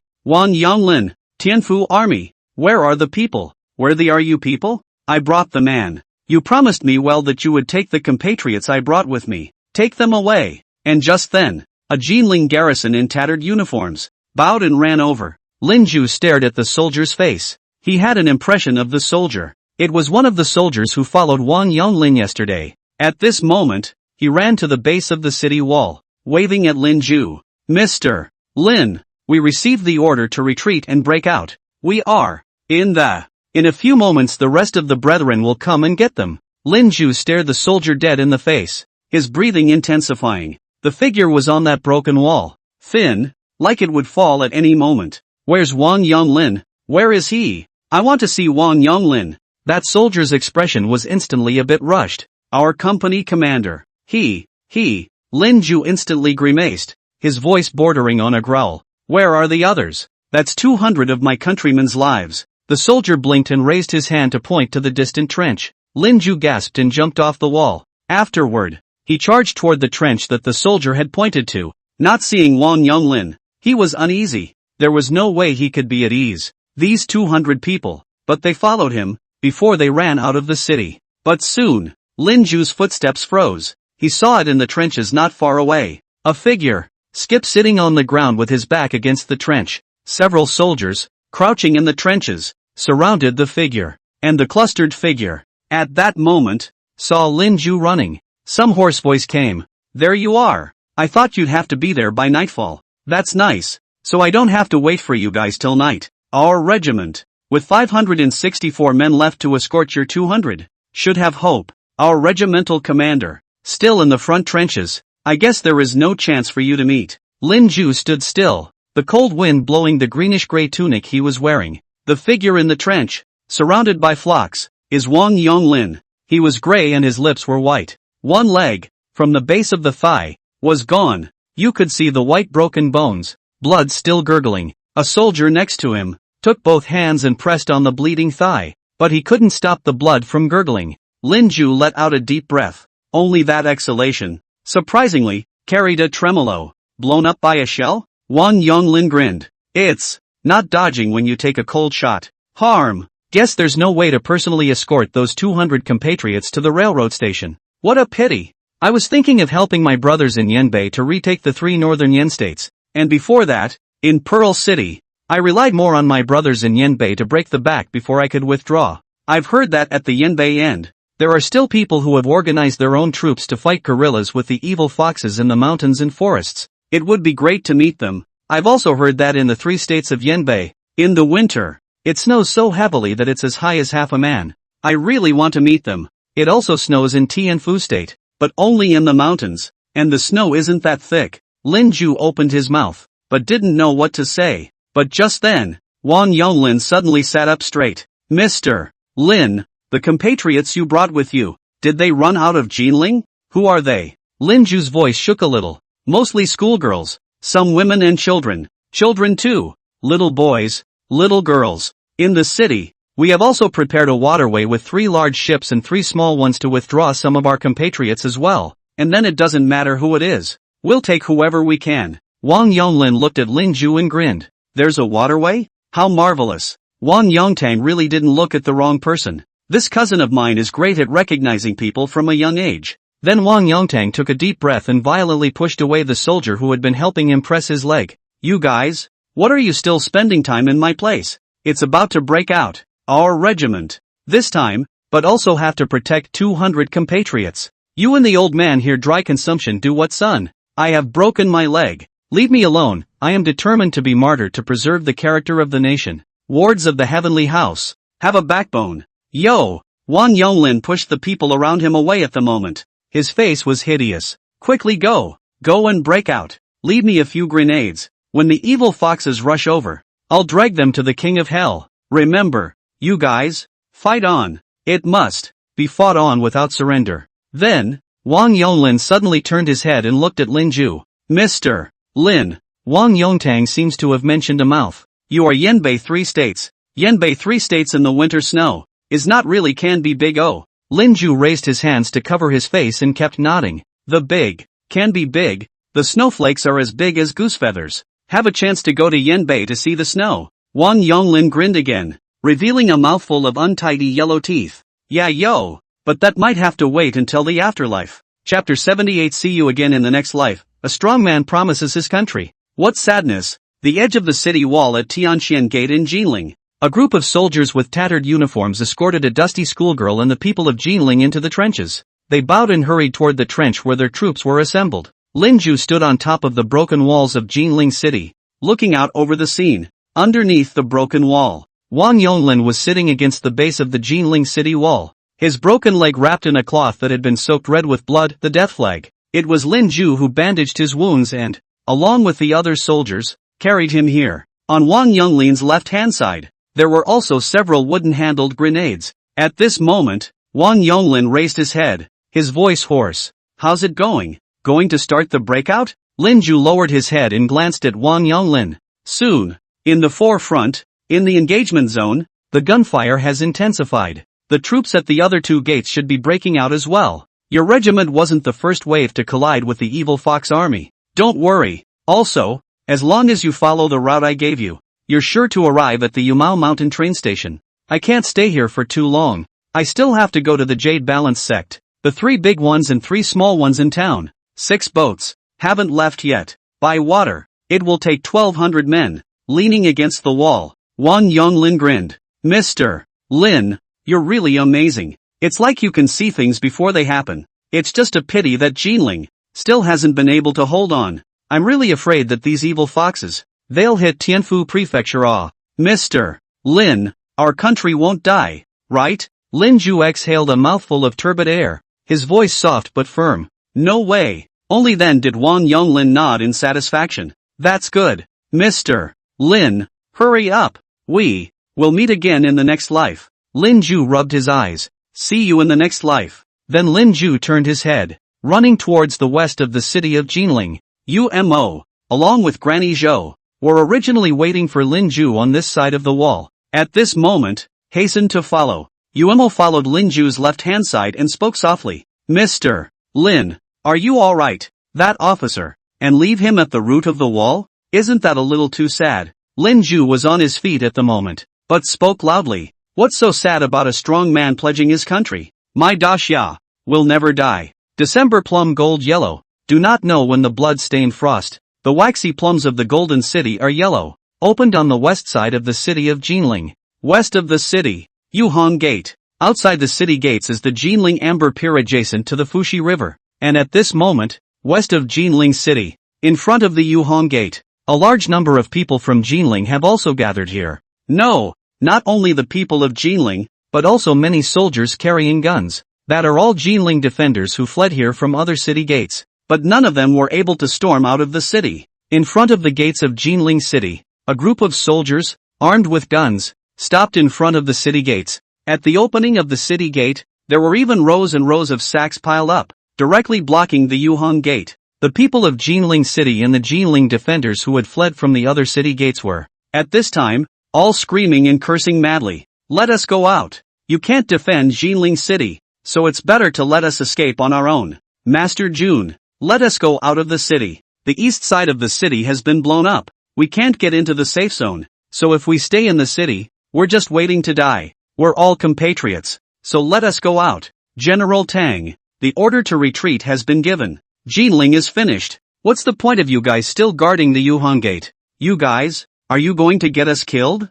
Why are you sealing the Yuhong Gate? Before, we said that we would defend the city to the death, but now that we've been ordered to abandon the city, why are we still sealing the Yuhong Gate? Let us run for our lives. Screaming and cursing, mixed with the heartbreaking cries of women and children, echoing in front of the Yuhong Gate. The defenders in front of the Yuhong Gate, looking at the people in front of them and the deserters running from the other gates, their eyes were also a bit bewildered, but they still gripped the guns in their hands. The death order they received is still to defend Jinling and Yuhong Gate to the death. They were not ordered to retreat, to abandon the city. Not far from the crowd, Lin Ju narrowed his eyes at the scene. Beside him, Grandma Zhou sighed tersely. Jade Balance Gate has become like this? How lively the Amber Pier was back then. From morning to night, it was full of non-stop merchant ships. Now, Jinling City is going to be broken. Why do you still have to defend this Yuhong Gate to the death? Can't you just let the people they go and run for their lives? Lin Ju shook his head. It won't work. On the Fuxi River, It's the battleships of the evil foxes. If the evil foxes see that there are people in the Jade Balance Gate, especially soldiers running out, they will absolutely start shelling the gate. The reason why the evil fox warships on the Fushi River have not fired their guns until now, it's because the Jade Balance Gate is adjacent to Mr. Bell's demarcated safety zone. They're afraid of hurting the foreigners in the safe zone. The Jade Balance Gate, it can't be opened yet, at least not yet. To wait for. Linju raised his head and glanced at the sun in the sky, then twisted his head to look at the system panel beside him. Remaining traversal time, 27 hours. 45 hours traversed. It's getting dark. The gunfire is getting denser on the east side of town. 2. Linju's breathing began to increase. He craned his head to look at Rainmo at his side. Miss Umo, do me a favor and go to the Tiani dockyard. Mr. Wu should already be there. After you meet up with Mr. Wu, go to the safe zone and walk the message, saying that there is a chance to leave Jinling City tonight, and that those who want to believe it will wait along the banks of the Nine Phoenix River. After dark, the 6 ships, in turn, sailed out of the dock, and when they came upon the refugees along the coast, let them come aboard. After it's full, when you see a fire on the Yuhong side, have the ship accelerate down the Jiufeng River, toward the Fushi River. The flames igniting means that, on the Fushi River, the evil fox's warships have sailed away to encircle the hordes of Jinling defenders who have broken out from the Tianxian Gate. They can sail out of Golden with confidence. Rain froze for a moment. He looked at Linju. Are you going to? Linju grinned. I'm going to go outside the Jade Balance Gate and monitor the movements of the evil fox ships. Don't worry about me. Get to the Tiani dockyard. There's going to be no time. Umo gave Linju a deep look. Then without further ado, he turned his head and ran in the other direction. Linju exhaled a cloudy breath, started walking towards the crowd that surrounded the Yuhong men. Grandma Chao hurriedly followed. Sir, what are you doing? Linju looked back at Grandma Zhou. Granny, I'm going out of the city in a while. From the Yuhong Gate, out of the city. Chapter 79. I took down your names at the memorial years later. In front of the Yuhong Gate where people were gathering, Linju raised his head and looked out over the towering walls not far away. If you want the ships on the Nine Phoenix River to leave the city smoothly, you have to monitor the movements of the evil fox warships outside the city. Only in this way can we ensure a foolproof retreat by water. And in order to spy on the Fushi River, the evil fox's battleships, they had to come out of the city. Wu Qiuxing had told himself before. Next to the Amber Pier, there is a lighthouse. The people of Jinling used to call that lighthouse Shark Tower. From that tower, one could look out over the clouds and water for 10,000 miles of autumn. And naturally, one could monitor all the ships of the evil foxes. So one had to get out of town and get up that Shark Tower. Linju was, at the moment, heading towards the Yuhong Gate, which was jammed by the crowd. Zhou Liangyu, at the moment, was following closely behind Linju. She didn't know what Linju was up to, but this gentleman, she knew, was bound to do amazing things. In front of Linju, people were jammed together. Men, women, children held by women, soldiers carrying guns. Although this place was some distance away from the east of the city, but also vaguely, you could hear the sound of gunfire coming from the east of the city. This made the crowd that had gathered here even more panicked. Linju let out a deep breath. Once again, he lifted up his shirt. The grenade that was wrapped around his waist, twice around, made a ding-dong sound when he moved himself. He raised his hand and patted the shoulder of an anxious middle-aged uncle in front of himself. That uncle first turned back viciously, and then immediately changed his color after seeing the grenade exposed in Linju's waist. Linju, on the other hand, simply pulled out a grenade. Take the lead out of your mouth and give it a pull. After the grenade began to smoke, with his left hand, he took the wooden-handled grenade and tossed it into the distance. A few seconds later, the boom exploded. Linju used a high throw. The grenade exploded in the air without hitting the ground, but the shrapnel that burst still smashed into the walls of a number of surrounding houses and embedded themselves in them. Those houses, fortunately, have long been empty and blowing up grenades. It also startled the crowd that had gathered in front of the Yuhong Gate. The screams of women and the cries of children were more piercing. Many people, while crying in pain, held their heads and squatted directly on the ground. There are also people who are actually so frightened that they directly flop down on their knees and raise their hands. That is the posture of surrender. The deserters in the crowd, who were carrying guns, also raised their guns in response. The gun was aimed behind him. Together with them were the defenders in front of the Yuhong Gate who carried the guns. The defenders of the Yuhong Gate were able to keep their cool at the moment. and one by one, their blackened muzzles were, at the moment, aimed at Lin Ju. But they were still startled when they saw the 2 rings of grenades strapped to Lin Ju's body, especially since they also looked between one of Lin Ju's hands, which was pressed against his waist. They're afraid to shoot. Once it goes off, 2 rings of grenades blew up together. Bursts of shrapnel might even reach them. Not to mention, all around Lin Ju, there were refugees from Jinling. Lin Ju let out a deep breath. He shouldn't really be so high profile, but there's going to be no time. The sun is setting in the distance. The sky is already dusky. After tonight, once the sky is bright again, those 50,000 evil fox ghosts will kill into Jinling City. Lin Ju raised his head, his voice hoarse as he gazed into the crowd. The few Jinling refugees who were kneeling on the ground, hands raised in surrender. Fellow citizens of the Golden Age, those who want to leave the city, now go to the banks of the Nine Phoenix River and wait. There will be big ships tonight, crossing over the Nine Phoenix River. They will drive you out of the city. But remember, do not think, privately, of sneaking into the Nine Phoenix River and swimming out of Jinling. On the Fushi River, there are ships of the evil foxes, and once you are discovered, you will all become nameless corpses sinking in the river. Lin Ju was passing out ragged breaths at the moment, his voice even more raspy. In front of the Jade Balance Gate, there was some silence for a moment, with only the more piercing cries of children. Lin Ju looked at the stupefied crowd in front of him. He gritted his teeth and pulled out a grenade once more, pulling out the fuse as he growled at the crowd. The Jade Balance Gate is not the way out. Don't run yet. The Jinling refugees, who had been stunned into silence, then screamed and whimpered one by one, fleeing for their lives, getting up from the ground and running past Lin Ju, who was holding up a grenade. Grandma Zhou looked at the scene with a sad expression. She also didn't know if these people of Jinling had listened to Mr. Lin Ju's words, or if they were simply scared off by the grenade in Mr. Lin Ju's hand.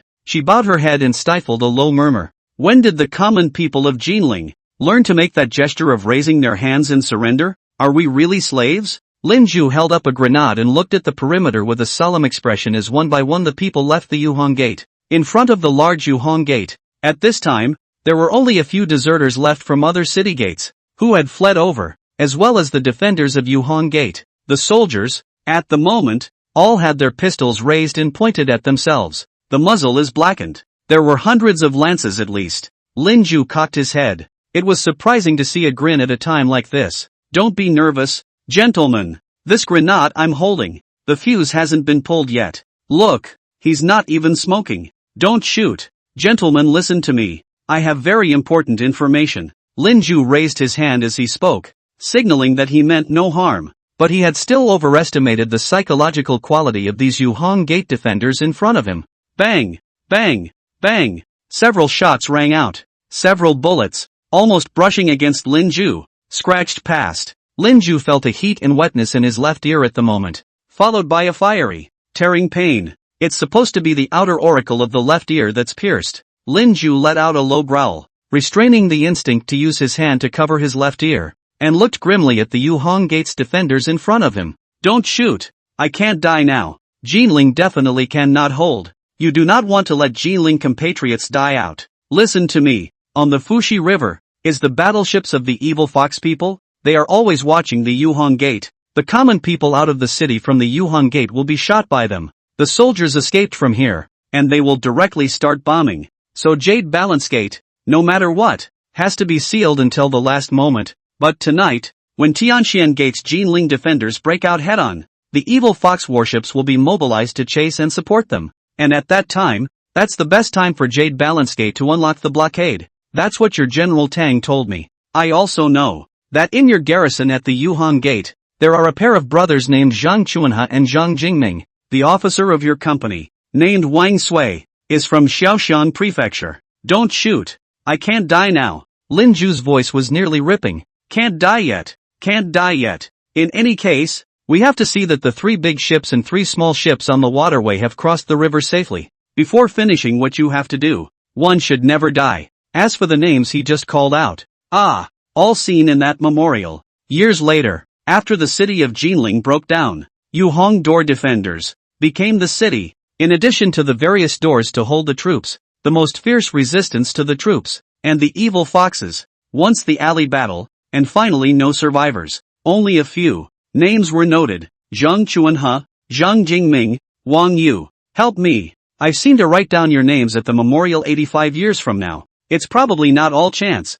is it? Help me. Chapter 80. Having seen your severed head, what is it to me that the sword cuts down the east wind? Lin Ju's eyes were scarlet at the moment as he looked across at the Yuhong Gate defenders. The left side of his face was wet. Where the pierced left ear had been, blood kept flowing, crossing his cheek before dripping down his chin. Across from him, the defenders of the Yuhong Gate looked at each other in disbelief, but their guns weren't down. The gun was still pointed at Lin Ju, and even looked like it was going to keep firing. And just then, Zhou Liangyu suddenly rushed over. She hugged Lin Ju and covered his bleeding ear with her hand. After that, he turned back and glared deathly at those Yuhong Gate defenders. If you're going to shoot me first. Mr. Lin has saved many of his compatriots in Jinling. He doesn't lie. If you still don't believe me and want to shoot me first. Then Granny Zhou looked back at Lin Ju. Lin Ju could feel a pair of calloused hands pressed dead center over his left ear, covering his face.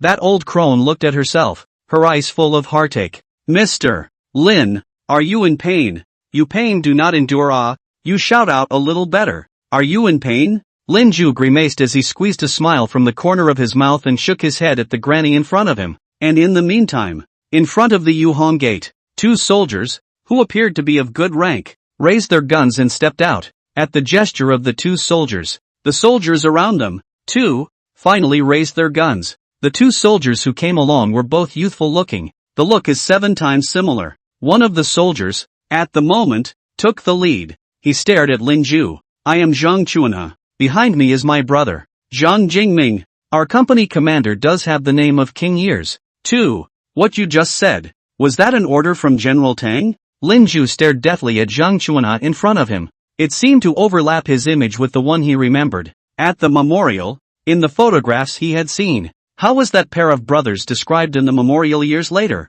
Come to think of it, Jinling fell. 2 Jinling defenders are not willing to surrender. So hidden in the damaged tanks, the use of machine guns raided over a team of evil foxes, killing dozens of evil foxes' soldiers. One of them even rolled over to escape out of the Jinling. By the Jiangnan state, Suaping Township, a villager rescued, and then returned to the team. 2 years later, the battle died in the Yunmengs. Deduku, a foreign correspondent, in what was then Jinling, photographed them. Lin Ju looked at Zhang Chuanhe in front of him. Somehow, suddenly, he grinned. The silhouette that I had once seen at the memorial had finally appeared in front of my own eyes. Lin Ju, at this moment, raised his hand and patted Zhou Liangyu's shoulder so that she didn't have to cover her bleeding ears. Then he stumbled a bit towards Zhou Chuanhe. Zhou Chuanhe, originally, was still a bit wary. After all, the man in front of him had 2 rings of grenades strapped to his body. If it had been before, he would have shot. But at this moment,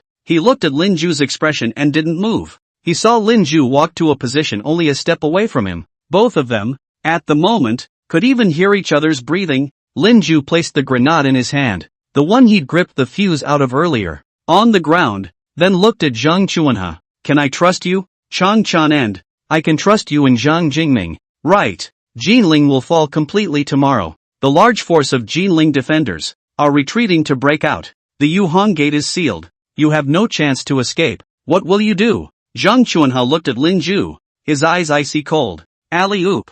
To die for our country. Never surrender. Lin Ju smiled, laughed so hard that tears came to my eyes. Yes, it's them. It's them. Lin Ju let out a deep breath. What I just said is true. You all know the situation of Tianxian Gate. Tomorrow morning, the evil foxes will kill their way in. If you want the people of Jinling to live a few more, you have to follow what I just said. The Jade Balance Gate. It cannot be opened, but it cannot be left open either. On the Fuxi River, when the evil foxes' ships are gone, it's the perfect time for the Jade Balance Gate to open. You guys need to get me out of town. I'm going to the Shark Tower at Amber Wharf. That's where you can keep an eye on the Fuxi River, the movements of the evil foxes' ships. Trust me. Help me. Lin Ju's left hand, at the moment, grabbed Zhang Chuanhe's collar, but his eyes, they were almost begging. Zhang Chuanhe was stunned in place. He turned his head, first locking eyes with Zhang Jingming behind him. Afterward, he looked over to a tent under the Jade Balance Gate, and just then, the tent's flap pulled open. One without a military hat, the bashful middle-aged officer stepped forward. The officer was bearded and had a cigarette in his mouth. He took it in stride and walked next to Lin Ju, staring into Lin Ju's eyes. "What's your name?" Lin Ju froze for a moment as he looked at the officer in front of him. "Lin Ju. Your king years." Also at the memorial, saw the photos. There are 2 photographs of the king's age in the memorial. One is a picture of a flamboyant young man. The other, a hellscape of heads, hanging in the street. Wang Sui, Yuhong gatekeeper. After the fall of Jinling, he led the soldiers of Yu Hangman in a desperate resistance. He finally died in battle in Jinling. King Seek Street, Wui Lane. The head was cut off by the evil foxman and hung on the pagoda on King Seeker Street. At that time, the entire King Seeker Street was hung with the heads of officers who rebelled against the evil foxes after the fall of Jinling. His suicide note, picked up by the people of Jinling, has been kept. It says, "Sooner or later, there will come a day when no one can make us kneel again, insult our families, cut off our heads, and pick our children to death. We will die in Jinling without shame to our family and country. Laugh, laugh, and laugh. What does it matter to me if the sword cuts down the east wind?" Lin Ju grinned again. Wang Shou raised his eyes and glanced at Lin Ju. The youth in front of me was laughing as if he were crying, like a crybaby for himself. He frowned. "You're smiling in a bad way. Have you always laughed like that since you were a kid?" Lin Ju opened his mouth and shook his head. Zhang Chuanhe, on the other hand, twisted his head to look at Wang Tu. "What about the company commander?" At this moment, Wang Yu exhaled a mouthful of smoke and scratched his head. "What else? Let him out. The situation on the Fuxi River is indeed as he said. It's also true that the Jade Balance Gate can't just be sealed. Damn it, Tang Yuanming before, with Laozi really said, die defending Jinling City. I believed his bull ********. Otherwise, I would have put a sentry on the Shark Tower. Before, Wang Sui seemed to be scratching his hair in some exasperation at the moment, but just then, he suddenly realized that Lin Ju was looking at him with tears in his eyes. "Look at yourself straight up. Is there something on my face? I really haven't washed my face in days. Or do I look like your late family friend?" Lin Ju blinked a few times and shook his head in quick succession. Wang Sui glared at him. "Then what the are you looking at me for? In hell. It's awkward. The sandbags blocking the Yuhong Gate. There are still cracks at the top, so you should be able to climb out. You can get out of town." Chapter 81. We've thought of everything but giving up. Wang Sui was currently standing under the Yuhong Gate, rubbing his chin. The sandbags in front of the Yuhong Gate. The Yuhong Gate's gates, almost completely blocked, only a sliver of a gap at the top. It seems to be able to pass a person. At this time, Wang Yi raised his hand, pointing to the sandbag mountain. "Not a big gap. That's the seam. You climb up the sandbag bag to the very top where the mayfly nymphs can burrow through." Damn. I should have known better than to base a few less bags of sandbags on it before. Wang Sui turned back to Lin Ju. After climbing over the sandbags, the Yuhong Gate isn't actually sealed, so you can push the bolt and get out of the city. But according to what you said before, the evil fox's warships have been watching the Yuhong Gate on the Fuxi River. If you go out of the city, are you sure that you won't be shot into a sieve by the guns on their ships? Lin Ju glanced down at the grenade wrapped around his waist. It is indeed possible. The evil fox's warships, anchored on the Fuxi River, are there to prevent the defenders of Jinling from retreating from the Fuxi River. The evil fox army only started their big attack on Jinling the day before yesterday, and it's impossible for them to relax their surveillance on the Yuhong sect until their warships received their transfer orders. That's why I need your help. Wang Sui raised an eyebrow. "What you need us to do?" Lin Ju raised his head and glanced at the sky. The sun had set a good portion of the day, and it was about to get completely obscure. "Shoot! Get on the walls and shoot at the ships of the evil foxes on the Fuxi River. I need you to help me attract the attention of the evil foxman warships for a few minutes. Better yet, from the walls, help me throw a few grenades far away to use as smoke bombs. I'm only one person, a small target, and a little stealth will keep me out of sight." But at the moment, Wang Yu glared at Lin Ju. "You've got to be kidding me. If we shoot, won't the evil foxes shoot back?" Lin Ju half lidded his eyes. The eye swept over his left side from time to time. "Will, but it won't fire. As long as there aren't large numbers of soldiers evacuated from the Yuhang Gate, they won't open fire." On Lin Ju's left, a system panel that only he could see. On the live feed, at the moment, a pop-up of one, repasted and pasted many times, swiped over and over, just to show itself. It says, "The Jade Balance Gate defenders had a brief gunfight with the evil fox's fleet on the Fuxi River the day before Jinling was breached. The defenders of the Yuhong Gate were wounded,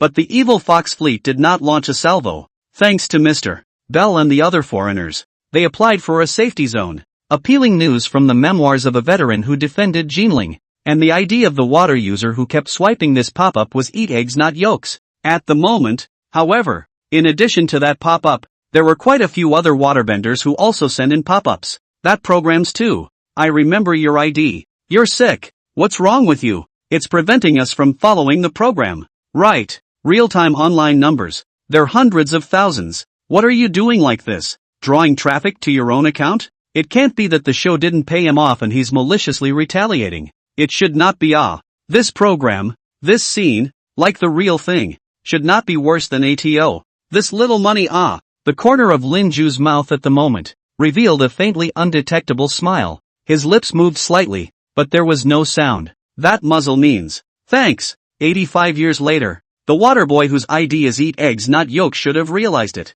Right, because it's been realized. That's why that pop-up was swiped like crazy. She wanted to help herself. The history that one has influenced in the past 2 days will only dissolve into an established reality at the end of the crossing. And then there is the tiny possibility that it will influence the future. So that, the netizen who eats eggs without yolks, her great-grandfather's life, in fact, hasn't changed. But that didn't stop her from trying to help herself. Lin Ju lowered his eyes. He vaguely seemed to hallucinate the sound of something. We can think of any way. We can try any way. Just don't give up. I'm in the city of Jinling many years from now. Hopefully, traveling through history you can save a few more people. Because my great-grandfather was there. My great-grandfather's relatives were also there. Those people, my suffering compatriots, if they can survive, and I can meet in Jinling after 85 years, may also be a kind grandfather or grandmother, will send me a piece of cake or a good-looking wooden begonias. And just then, a somewhat hoarse voice came, interrupting Lin Ju's hallucinations. Wang Sui glared at Lin Ju at the moment. You wandered off? At a time like this, you can still go off on a tangent? You are truly my living father. The plan you just mentioned. I don't agree with it, Think of something else. Lin Ju was stunned at first, then immediately widened his eyes. Why? Didn't I say that the ships of the evil foxes would never fire their guns? At most they would rush you and return fire. But that would be with guns. The shelling wasn't ordered. They wouldn't dare. Next to the Jade Balance Gate is the safe zone. Wang Sui took another drag on his cigarette at the moment and exhaled a mouthful of smoke. It's not the shelling. It's you. His voice lurched as he stared at Lin Ju. Even if the opposite side returns fire with guns, then by then there will be a dense mass of bullets flying over. And on their ships, they have machine guns mounted. You're outside the Jade Balance Gate. And one slip up and you'll be beaten to death. Although I met you for the first time today, I feel that I have eye contact with your kid. I don't want to see you die outside the city for nothing. Lin Ju glared at Wang Yu. For some reason, in my mind, the two pictures about the king's age came back to me. The hellscape of a young man in the prime of his life, with a severed head hanging from a license plate building. There's no choice. Company Commander Wang. While the ships on the Fuxi River will be mobilized, the Tianxian gate side might not be able to hold it. And at that time, even if you open the Yuhong Gate for the people to retreat, it's meaningless. Because the evil fox army that was killed from Tianxian sect will, at the first opportunity, rush to Yuhong sect. If the Yuhong Gate opens late, by then it will be the people of Jinling, blocking the mouth of the river. The evil fox ghosts holding up their guns to kill them, killing them as if they were pigs, either being beaten into a sieve or drowned in the Fuxi River. I've got 6 more ships on my side, and I've got to take advantage of that time to go by water. 2. To put it bluntly, the fight is a time difference. If you fight it out, you'll be able to keep hundreds, thousands more of your compatriots alive and escape from the Yuhong Gate. The Fuxi River can't fight it. Lin Ju's voice lurched, and he suddenly lowered his head. If you can't fight it out, you won't see many kind-eyed grandparents in Jinling in 85 years' time who will give a piece of pastry and a wooden begonia to a child on the roadside. Just can't see it. Let me go. Even if I get my legs blown off, I'll climb up the sailor tower, and as soon as the evil fox's ships sail away, I'll let you know. You will light a fire at the Yuhong Gate, and a ship will come out of the Tianyi dockyard. Perhaps, by the time Jinling, there will be hundreds or thousands fewer deaths. I've come this far with great difficulty, and I've thought of everything but giving up and letting me out of town. Chapter 82, You really take grenades as treasure. A tongue of fire on the Fuxi River. Wang Sui was quietly staring at Lin Ju at this point. Unconsciously, His gaze fell on the still bleeding left ear of the youth in front of him. This was followed by another hard drag on the cigarette in his hand. He exhaled a puff of smoke and threw down the butt. Class 2, Class 4, Class 6, Class 9, up to the Citadel. Rack the gun for this kid. Mother *********. Lao Zi has long been looking at the Fushi River. That group of evil fox ghosts warships. Not good. From that sea battle 40 years ago. This group of ships. Into my Fushi River. Such as into their own backyard. If I can pull Tianxian Sek's artillery for me to you guys, I'll definitely blow up and sink a few of his ships. In front of the Yuhong Gate. Dozens of soldiers answered neatly. Yes, company commander. Then, immediately, he raised the gun in his hand and ascended to the citadel. And Wang Yu there, at that moment, suddenly took out a handkerchief from his bosom. And on the handkerchief, there was the embroidery of mandarin ducks. He stared at the two mandarin ducks on the piece of embroidery and hesitated, but handed the handkerchief to Lin Ju. Wipe the blood. Wrap your ears. Lin Ju glanced at the handkerchief and shook his head, not picking it up. I don't always get a chance to give it back, so I'd better not. Save some blood. It won't kill you. I also don't have much time left. Wang Yio skimmed his lips. Don't forget to bother with you, but before you drill the gates, relieve yourself of the grenades strapped to you. Lin Ju froze at first, then instinctively put his hand to protect the grenade at his waist. Like those two rings of grenades, they were his babies. Can't I take it out? I throw grenades exceptionally well. The corner of Wang Sui's eye twitched. You're really my living dad. My soldiers fired at the evil fox ships. The other side counterattacked. So many bullets flew over. One of them hit the grenade on your body. You go straight to meet the king of Hades and climb the King Shark Tower. Lin Ju frowned, rubbing his hand over the grenade strapped to his body a few times. The eyes were full of dismay. But he did, nonetheless, pick up the twine that was wrapped around his waist and tied to the grenade, accompanied by ding-dong bells. A dozen grenades tied with twine were thrown at Lin Ju's feet. The corner of Wang Yio's eye twitched as he watched Lin Ju's expression. Really babied the grenade? As far as that goes?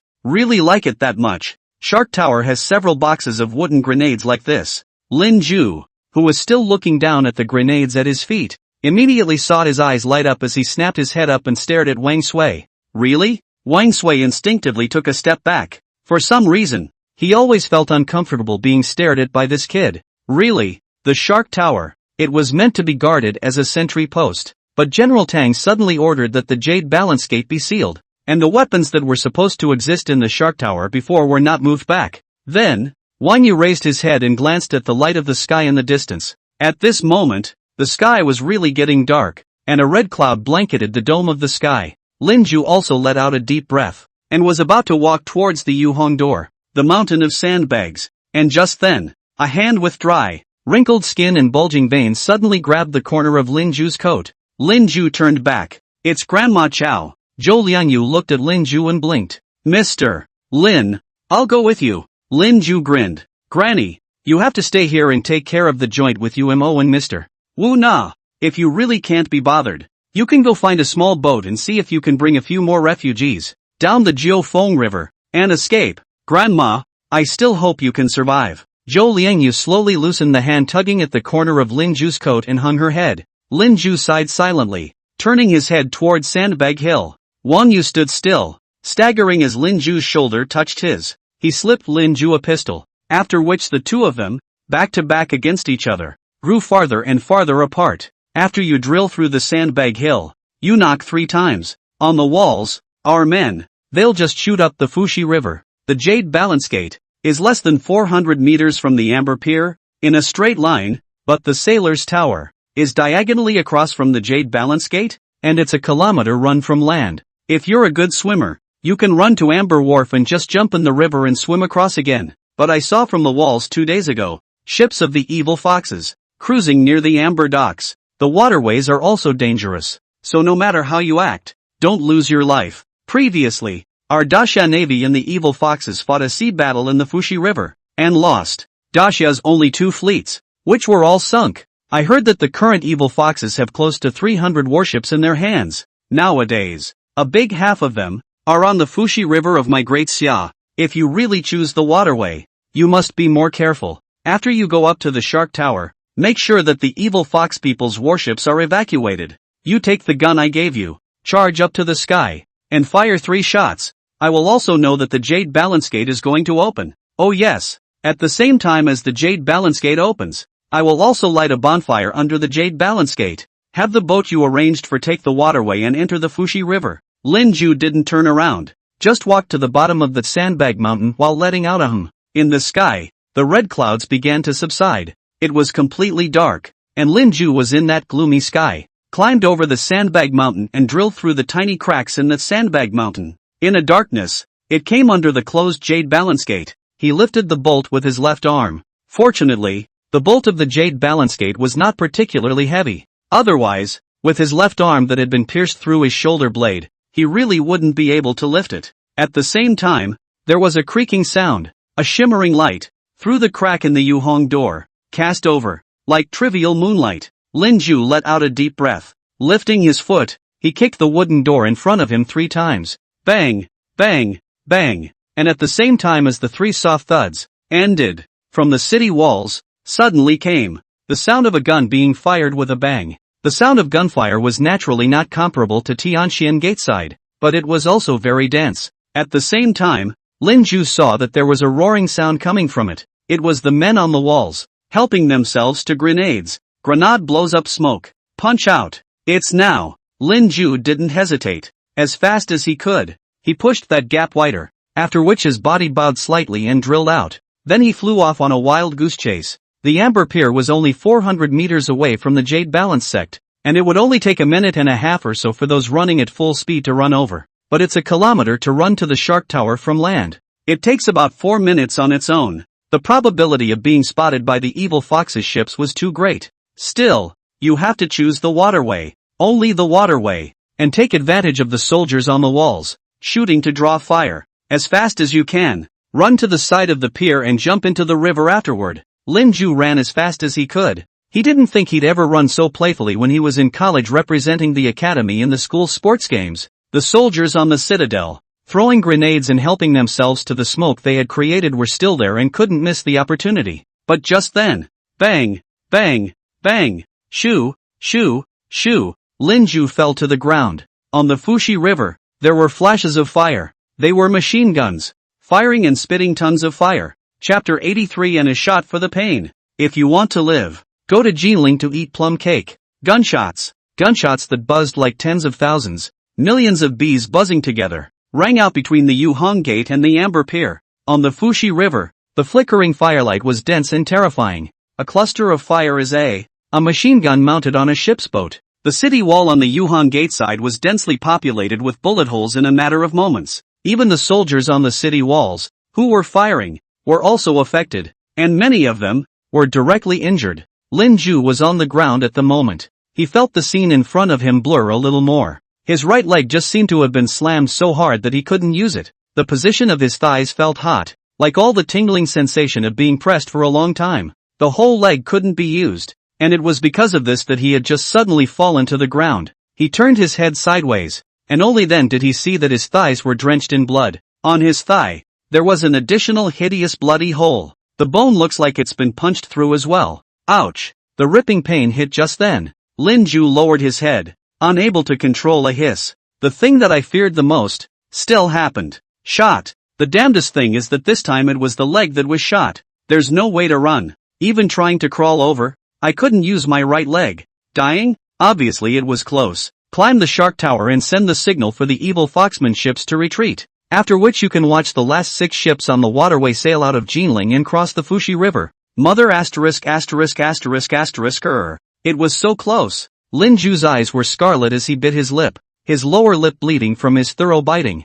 Gotta hold on. Got to hang in there. Lin Ju took another look at the leg that had been punched with a bloody hole. He raised his left hand and fumbled a few times in his arms. After that, a pin was pulled out of his pocket. That was before. When he was at the church hospital in Jinling, UMO took him the injection, saying that it was Wu Qiusheng, who had managed to ask for an extra shot of painkiller for him, valid for 24 hours. That's enough. The remaining time for his own crossing was almost 24 hours left. Lin Ju used his mouth to remove the cannula from the syringe. Next, take that dose of pain relief and stick it into your right leg. His breathing intensified. There's no way for pain relief to take effect that quickly. But one can't continue to lie on one's back. The gunfire above his own head was dense. Can't stay down all the time. The good news was that on the Fushi River, the machine guns on the evil fox's ships were still aimed mainly at the head of the city walls. In the night, they hadn't found themselves yet. Lin Ju gritted his teeth and began to crawl forward.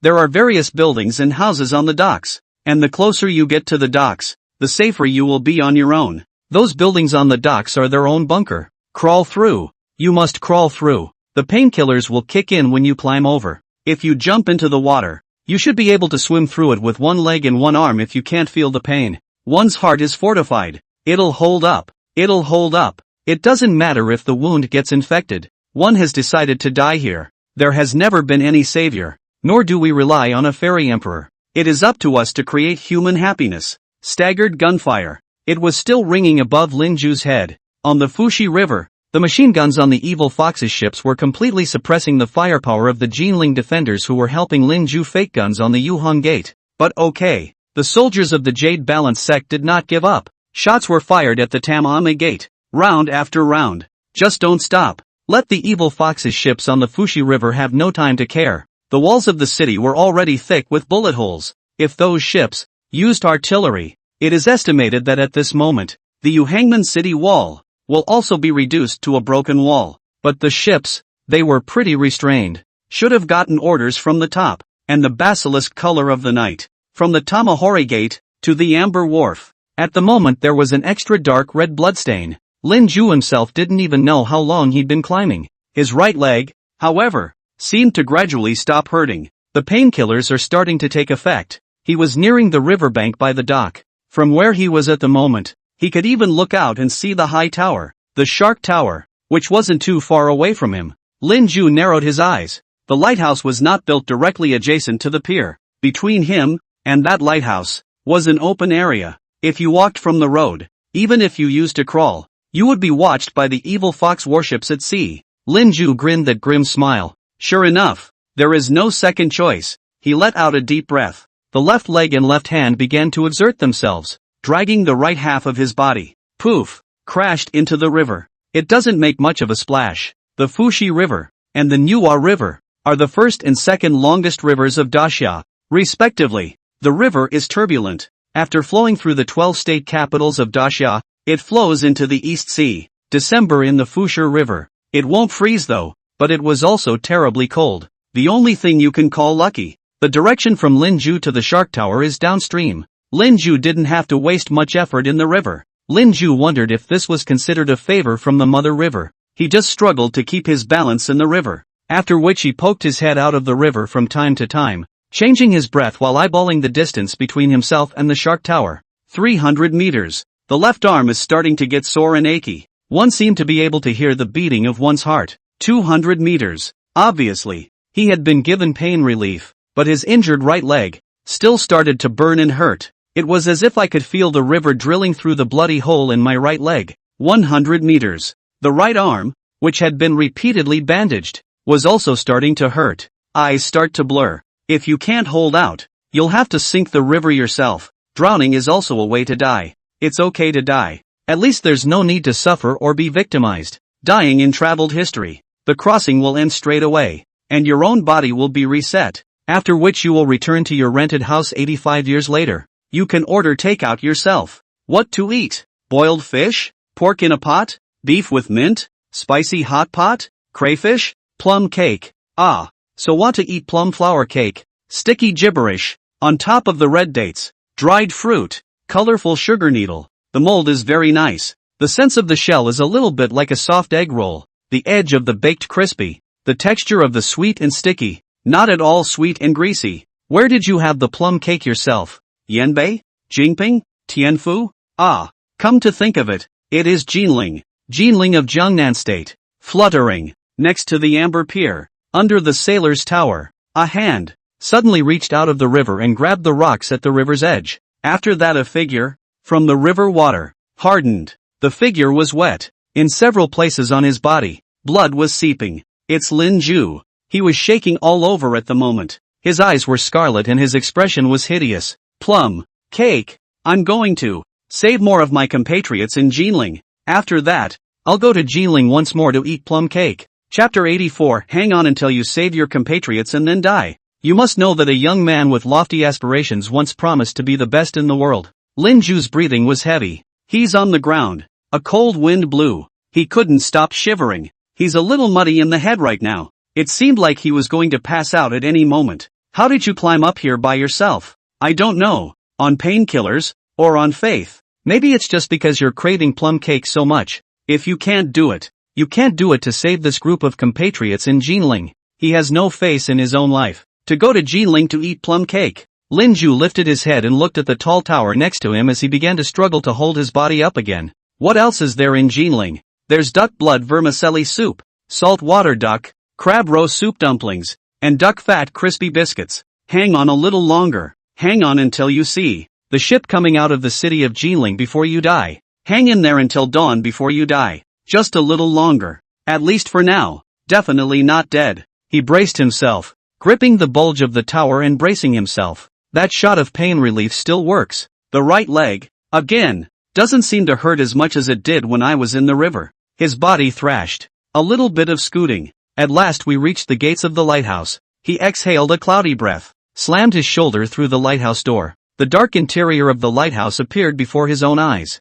By the light of the lighthouse beyond, the dim light of day, Lin Ju could vaguely see, stacked on the first floor of the lighthouse, several crates of ammunition. What King Years said was true. In addition to several boxes of grenades, there were 7 or 8 guns stacked as well. Lin Ju gasped, taking the robe that had been soaked through on himself. He took it off. In this weather, a robe that was soaked through would only accelerate one's loss of stamina. But also fortunately, this is Gangnam. If it were Yenbei, this month, one would definitely be freezing to death. Lin Ju walked over to the barricaded ammo, grabbed a lance to carry on his back, and 2 grenades to hang on his waist. The pistol that Wang Yu had given himself, soaked, was uncertain if it would malfunction when the time came, so it was better to carry another to be on the safe side. He then continued to lean against the wall of the lighthouse and moved forward. Inside the lighthouse, there is a spiral staircase structure. Stairs have handrails. Climb to the very top of the lighthouse to reach the lighthouse lookout.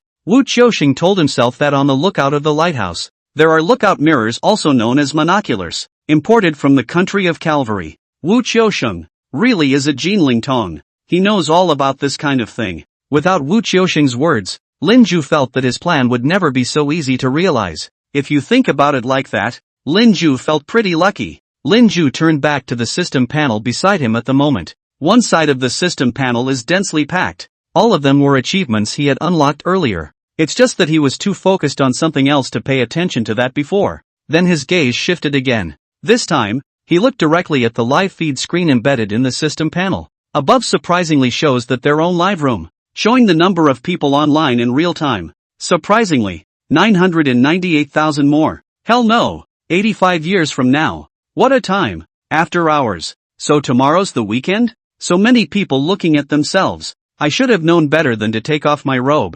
I'm shy. Countless pop-ups were in the live broadcast room, crossing over non-stop. Go for it. Go for it. Come on. Persistence is victory. I'll give the anchor a big incense. I'll give the anchor a wooden fish to knock on, and you'll definitely be able to climb to the very top of the lighthouse. Anchor. Hey.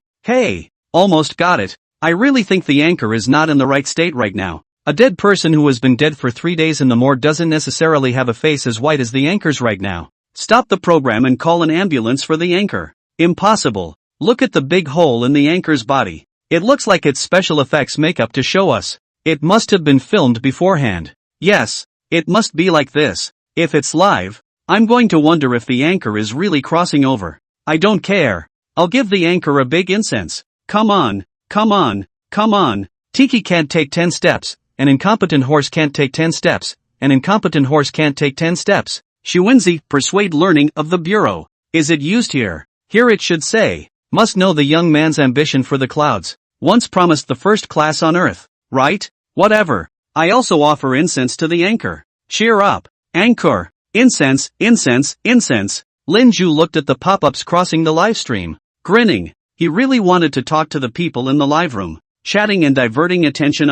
But I don't seem to have much strength left to talk. The whole body was as heavy as lead. The sound of the heart beating, getting clearer and clearer. It seems that one's heart as well as one's physique has indeed been strengthened. If this was the original, I would have been out of my ing mind a long time ago. Lin Ju kept rambling. It seemed like it was the only way he could hold out. What about Tanny Dockyard in Jiling? How many people have gathered on the banks of the Nine Phoenix River? What happened to the female students who ran out from Tianxian Gate, surrounded and protected by the Tianfu army, and the other Jiling people who ran to the Yumaoshan railway station? Did Chu Kongryu ever reunite with his family? Chu Jianglu, what's the flavor of the little chaos in their house? Can you get a similar one on your own next trip to the Golden Mile? What about the Jiling girls' school? Dooku isn't being bullied by those bossy schoolgirls anymore, is she? Cardamom. If they bully you, you spit on them. You spit on them. They're bullies really. Joe Granny Lu. Don't send to death although you told me so,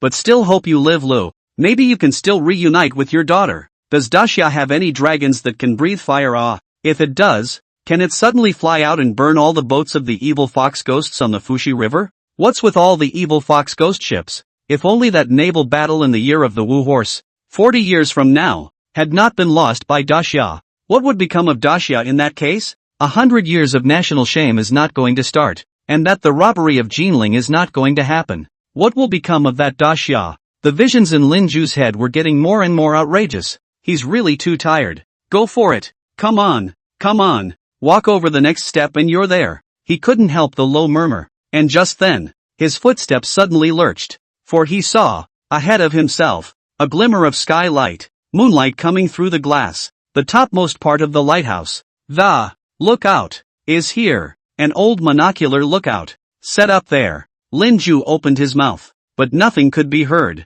He let go of the stair railing he had been gripping with his left hand and leapt with a bound toward the monocular lookout. After that he grabbed the lookout. Place your eyes at the eyepiece. Then he saw it. Obscure Fushi River. Drifted a large number of evil fox ships. Dozens of ships? No, it's hundreds of ships. And just then, on the farthest end of the Fushi River, there was a ship that moved. He seemed to be turning the boat around to head further out. These ships, finally, are being transferred? Chapter 85, Anger. Powerless? Sink that ship. In the watchtower of the Shark Tower, Lin Ju leaned against a side wall, his left hand gripping the eyepiece of his lookout scope in a death grip. His breath was coming in sharper and sharper, starting with just seeing a ship at the farthest end of the Fushi River turning around. The iron-armored ships on the Fushi River, one by one, turned around. The ships on the river, pulling out waves, and finally fading into Lin Ju's field of vision. Lin Ju's expression, agitated. He turned his head and hastily looked at the system panel to the side.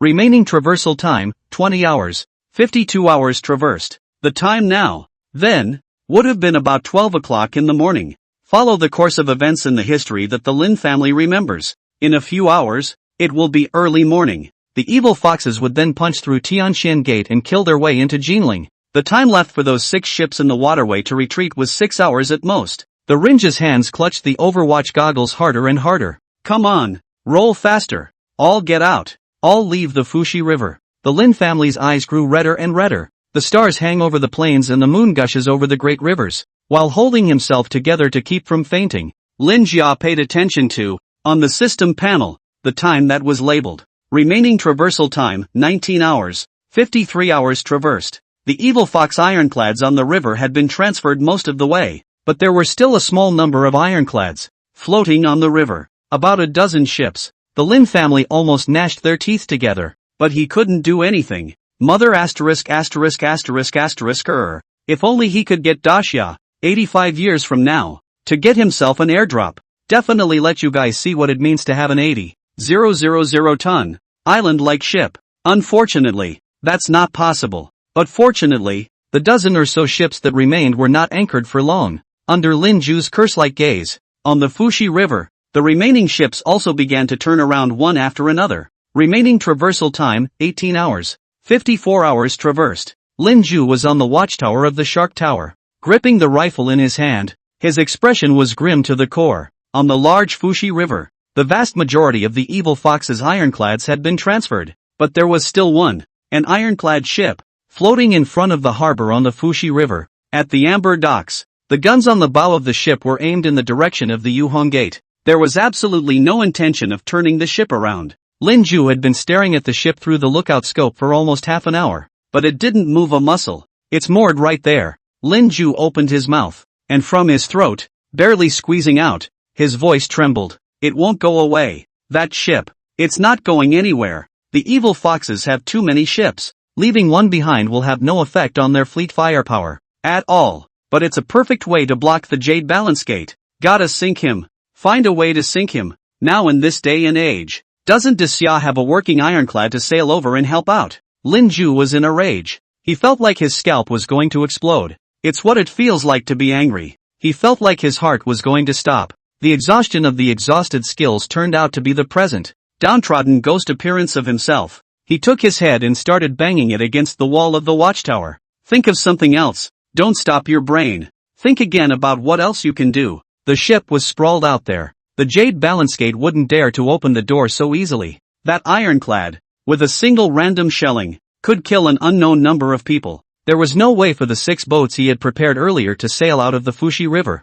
A few shells, and those 6 ships would have been easily sunk. A large number of refugees fell into the Fushi River and a few more survived. Lin Ju didn't know what was going on. His head was pressed against the wall, which already had blood marks on it, while tears suddenly rolled down from the corners of his eyes. Can't think of any. There's no way out. There's really no way out. This body of his own with all its holes. There was no way to even, again, leave this shark tower. The rifle in his hand had a range of no more than 200 meters. The grenades picked up from the first floor were just 2 wooden grenades. It couldn't be thrown over, and it couldn't sink him. Can't do it. Can't do anything anymore. This shark tower is the place to bury one's bones. Lin Ju collapsed to the ground in disheveled disarray, his eyes staring straight up. Himself, fighting to the death, racking his brains, covered in sores, uprooted. In exchange for everything, it turned out that the evil foxes only need to leave a ship, can be crushed to smithereens. That's history. I've already given up on saving the whole of Jinling. UING refused to even let me save hundreds or thousands of people. I was just trying to save some of my countrymen. I just want to save more of my compatriots in Jinling. Lin Ju covered his face, his body hunched over, almost curled into a ball. There is no hope. But just then, bang, bang, bang, the sound came. It's gunshots. Lin Ju jerked his head up. Why would there be gunfire at a time like this? The gunshots came from the direction of the Yuhong Gate, but from the time he came ashore, the defenders of the Yuhong Gate hadn't fired at the Fushi River for quite a while. Why the sudden shooting at this time? Lin Ju rose from the ground and regained his grip on the eyepiece of the lookout. Then he first saw, on the walls of the Yuhong Gate, flickering flames accompanied by thumping sounds. Then, on the Fushi River, the one promoted ironclad ship, machine gun fire. The tons of machine gun fire still dazzled on the Fushi River in the dead of night. On the river,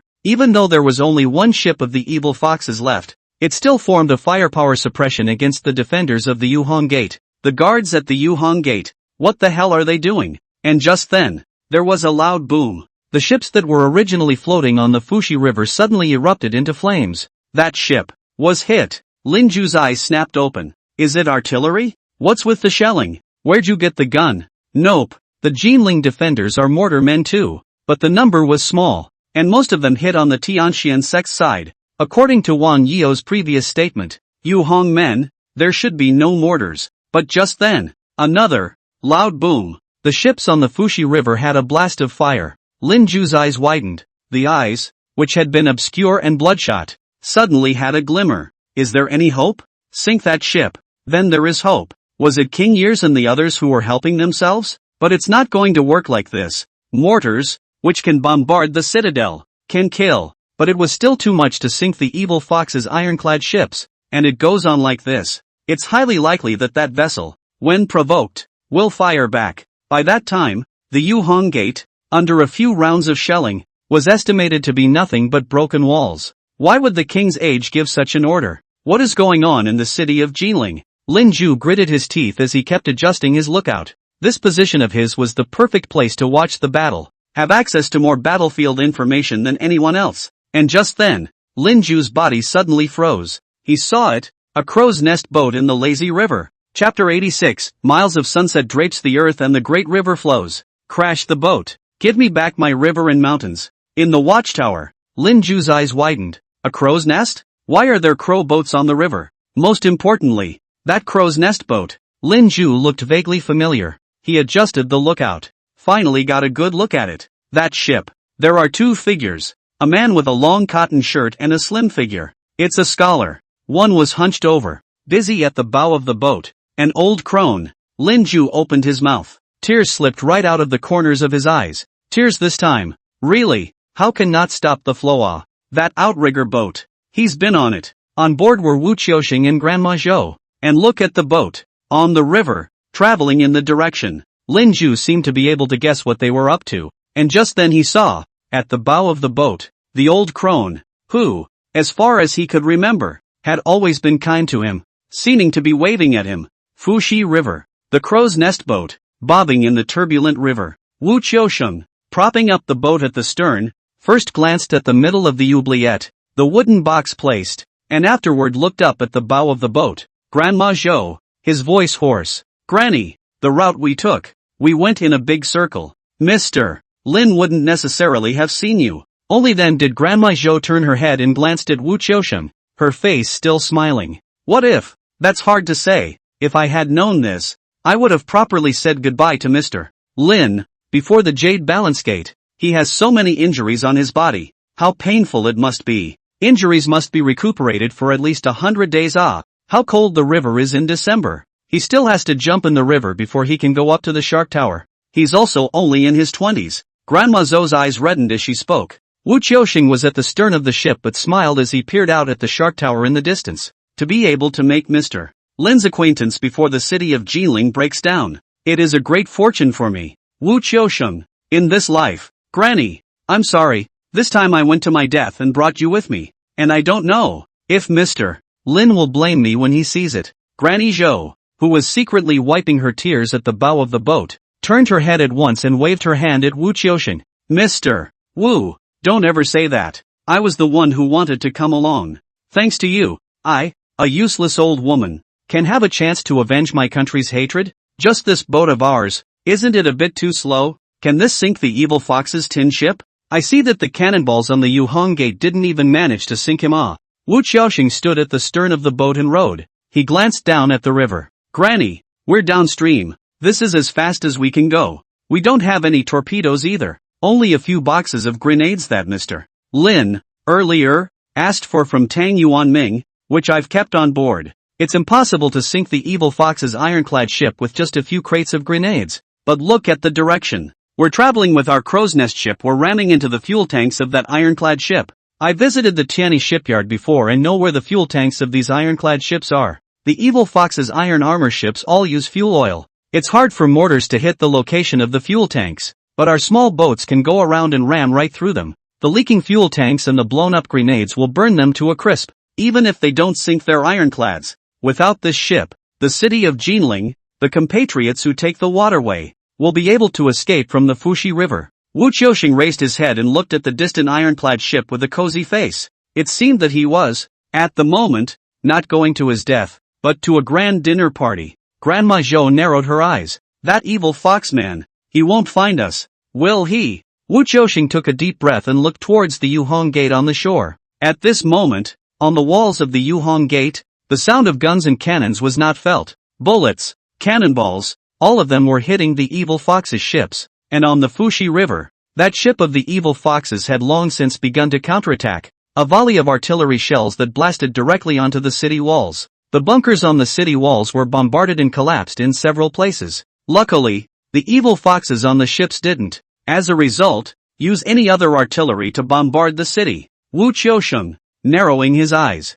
It's really thanks to the defenders of this Yuhong gate that we can have this opportunity. Over at Tianxian Gate, there are Jinling defenders, who refused to retreat, and from Tianxian Gate, they ran to Yuhong Gate, and carried 2 mortars over, but it's a pity that they don't have many shells. It couldn't sink the evil fox's iron armor ships, but I guess it will also draw the attention of the ship, the evil foxes. This is our chance. Grandma Zhou looked at the upright Wu Qiuxing, and unconsciously straightened her own spine for a few moments. Mr. Wu, this plan is really powerful. The books say that those powerful military masters are also just like this. Wu Qiuxing smiled and waved his hand. Wu, someone counts what military division? Just a useless scholar who has no way to serve the country. For so many years, the sages have turned over, but also cannot find the way out of Daxia. I thought I had it decades ago, but it's still a hell of a lot closer to being an outlaw. It's still Mr. Lin who is powerful. Everything is as if he can predict things before they happen.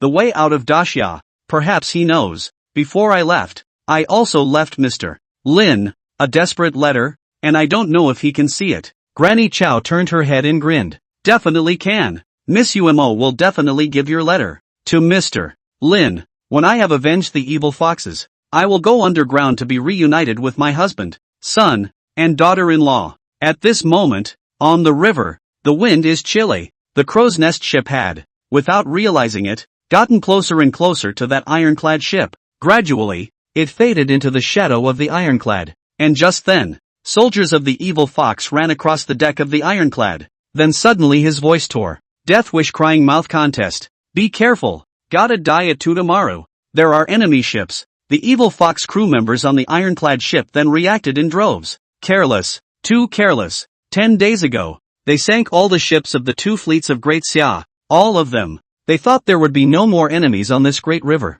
All the firepower from the ships just now was also attracted by the Yuhong Gate, completely unnoticed. In this case, there will be a crow barge approaching silently. However, the soldiers on this warship, Yukimaru, are highly skilled in combat. Almost as quickly, it was arranged that the soldiers, gathered at the stern of the boat, fired wildly at the oubliette. But it's too late. Grandma Zhou sat on the bow of the boat and grinned back as she watched the bullets coming at her. While she was at it, she actually pulled out 2 grenades from her arms. Then yell, Sun Ah, Lok Sin's daughter-in-law, I've come to avenge you. Wu Qiuxing was at the stern of the boat and also laughed up at the sky, the west tower on the city of Jinling, leaning against the clear fall. 10,000 miles of setting sun hangs over the ground and the great river flows. The central plains are in turmoil. The hairpins and tassels are scattered. When will they be collected? The sad wind blows tears through Yangzhou. Evil fox. Sooner or later, we will take back the river and mountain. You, return my river and mountain. Ah. Chapter 87, 10,000 people greet my return. And flowers are thrown before my horse. It's my turn to die. Shark Tower. On the lookout. Lin Zhu had a death grip on the eyepiece of the lookout. His eyes have long been blurred. Our tears. But he saw it. He saw it all. Zhou Lianyu, Granny, pulled the grenade in his hand. Mr. Wu was shot into a sieve. The oubliette blew up alongside that ironclad. Something about the ironclad was blown apart. The ebony fuel flowed into the river and was directly ignited by the exploding oubliette. The flames surrounded the ironclad in no time. The guns on the Yuhong Gate, on the other hand, took advantage of this opportunity to fire more frequently. Vow to sink the entire ironclad. On the iron-armored ship, many of the evil fox's soldiers, entangled in the waves of flames, howled miserably and jumped into the river. In that scene, it was as if a fire-breathing dragon had actually appeared and set the evil fox's iron armor ship on fire. But, the oubliette is gone. There's no more crow's feet. The 2 figures on the ship dissipated in the flames. No matter how much Lin Zhu adjusted his lookout, he couldn't find them. Lin Zhu released his grip on the lookout eyepiece. After that he raised his hand, grabbed the rifle, which had its muzzle, and aimed it at the window outside the watchtower. Bang! A shot that shattered the glass first. The muzzle of the gun then stuck out of the window. Bang! Bang! Bang! 3 shots in a row. By this time, the Fuxi River was completely safe. You can have the Yuhong Gate opened, so that the 6 ships in Jinling City, which take the waterway, can set sail from the Tianyi dockyard, flee from Jinling, my countrymen, and live well afterward. And in a short time our troubled country will be able to survive the day of reckoning. Then Lin Zhu lay on the ground with his mouth open. Afterward, he tapped his left hand frantically against his chest. It hurts. Where the heart is. Why does it hurt so much? Shouldn't one be happy that someone, for his own good, sank that ironclad? The people of Jinling, whom he had taken great pains to save, could finally escape from the waterway, from the Fuxi River. One should thank God for that. But why does the heart seem to be breaking? Wu Qiuxing, Grandma Zhou, clearly 2 people that even if one's travels ended and one returned to 85 years later, one would not be able to see. 2 people who might have died directly in Jinling without themselves. Why? One is so sad. Lin Zhu's voice suddenly ripped. Mr. Wu, Granny, do you hurt? Does it hurt to be pierced by bullets? Does it hurt? Ah. Does it hurt to be burned by fire? Does it hurt? Ah. It hurts so much, right? It hurts so much. Does it hurt you guys after I took so many shots? Lin Zhu lay on the cold ground. His eyes gradually turned white at this moment. After that, I don't know whether it is the injury on his body, so that he can no longer hold out, or too much grief. Lin Ju finally fainted. It's like, finally, it's time to take a break. It seemed like he was back at St. Carlos Cathedral in King's Landing by himself. Candles were lit in the church, in various places. Schoolgirls, bouncing around the church and the yard, humming softly. Time seems to flow like water. Not a moment later, the class is over after school return. We did not wander all the way. The future governance of the country and the world all rely on my generation. We work hard. Rain stood aside, clapping her hands to the schoolgirls, beating the beat lightly. The white sarong woman with the winking eyes and a mole at the corner of her eye was smoking a cigarette and standing beside Umo. Dodoku was also there, holding her lute and echoing the song of the schoolgirls with the sound of her lute. When the schoolgirls looked at Dodo, they all smiled as well, as if Dodo was also their classmate. Not far away, Grandma Zhou was also there. She and two silhouettes whose faces could not be seen, gathered together, chatting cordially about something. Those two silhouettes, a man and a woman. The man's stature was upright, the woman's temperament was gentle, and she was holding a cute inamorata in her arms. Tang Yuanyu was surprisingly there. He took Paul Chang by the shoulders and wondered if that adulterer was teaching Paul Chang something bad. The priest and Mr. Bell, surprisingly, were taking the accent and chanting the poetry of Daxia. You don't see. The Han final army. The weak crown to tie the captive please long tassel. You don't see. Ban Ding Yuan. The absolute area of light cavalry urging the war clouds. A man's life should be a life of danger, not a life of Confucianism. The country is in danger as if it were a pile of eggs, and the feathered diatribe has not stopped. Abandon my former pen, and write my wartime reserve. And just then the doors of the church were pushed open. A foot through the door is a cotton-long shirt Wu Qiuxian. Mr. Wu. He is carrying a wine pot in his hand. Is it brought to himself? Behind him was the bustling Jinling Street. So many people gathered.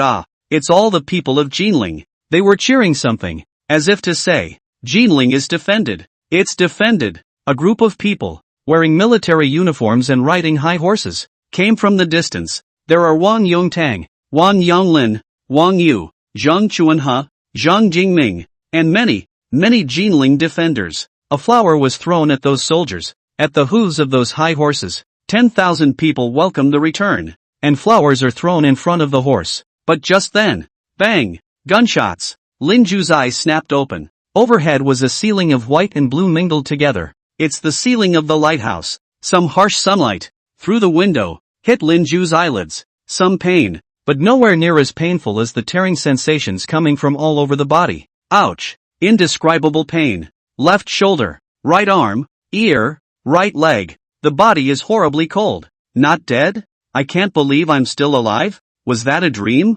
Lin Ju thought it was over. Lin Ju turned his neck a little stiffly. Look aside to the system panel. Remaining traversal time, 12 hours, 60 hours traversed. There's still, 12 hours left. That's now also, 8 a.m. Lin Ju's eyes snapped open. This time is the time when the evil fox army breaks through Tianxian Gate and kills into Jinling. No, those evil foxes. They should have been killing their way into Jinling for some time now. Lin Ju gritted his teeth, and from his throat, hissed. He steeled himself and rose from the ground. Grab. Afterward, the eyepiece of the lookout around you. It is now daylight. Lookout mirrors, which allow a peek into the field of vision, are much clearer. The Jade Balance Gate opened, and countless people of Jinling pushed their way out from the Jade Balance Gate. A lot of people have also gathered by the river. Some people are holding their children and hovering. Others, more decisive, jumped straight into the river. Lin Ju adjusted the direction of the lookout. Then, he saw, of Amber Wharf, on the opposite bank of the river, were docked 4 boats, 2 large and 2 small, and a big one and 2 boats, nowhere to be found. In one of the large ships, there were surprisingly still refugees from Jinling, climbing out of the hold. Only the other 3 were already empty. Lin Ju unconsciously sighed in relief. But just then, bang, bang, bang, ta-da-da-da-da-da, gunfire, more intense gunfire. Lin Ju once again adjusted his lookout and looked in the direction of Jinling.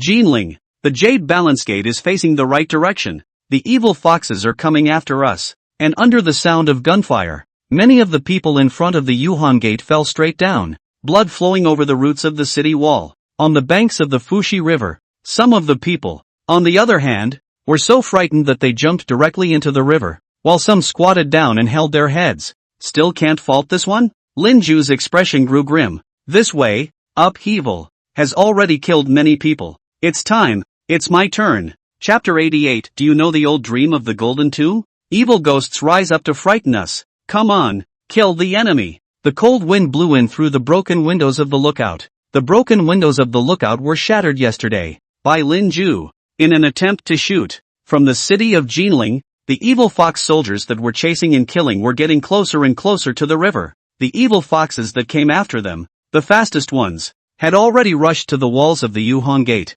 Their military boots stepped over the bodies and blood in front of the gates and climbed the walls. After that, on the walls, surprisingly, machine guns began to be set up. Machine guns spewed out hideous tongues of fire. By the Fushi River, by the Amber Pier, countless miserable wails and cries instantly erupted. Ah, my nui ah. God, you open your eyes and see what sins they have done. Ah, diving, wronger, jump into the river. Don't look back. You are the only child of my Zhao family. If you live, uncle will be worthy of your father. Ah, mom, you do not sleep. You look at me. Ah, you look at me.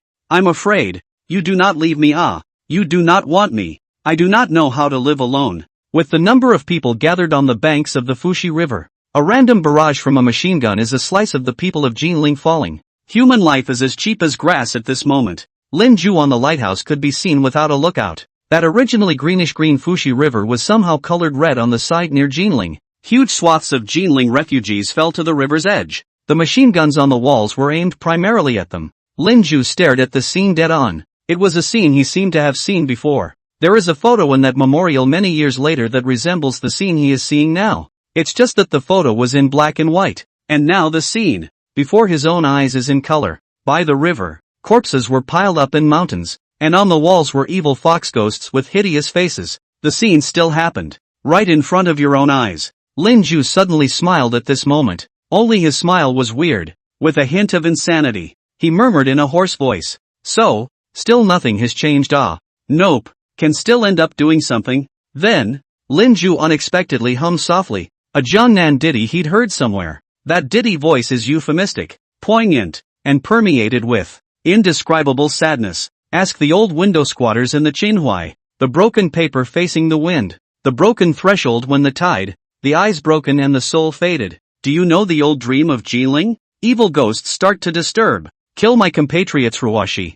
Harm my parents Ruwashi. Bully my wife and sister Ruwashi. Slaughter my children and grandchildren Ruwashi. The wind rose Jinling miserable. How to ask? Where is the pianoforte? Then he raised the rifle in his hand. Rifles. The rifle you get in this lighthouse. The muzzle of the gun, following the empty hole made last night, extended out the window. Then he started by pulling the bolt with his mouth. The muzzle of the gun was aimed at the wall above the Yuhong Gate. Linju hadn't received any reinforcement on shooting. Both the last time he crossed and this time, he had shot extremely limited times. And the weapons didn't work either. The lighthouse faced the city walls. And although it was the high point, the distance was close to a kilometer after all. Even if one could hit the evil fox soldiers on the walls, it was hard to say if they could do any effective damage. But he had no choice but to start pulling the trigger.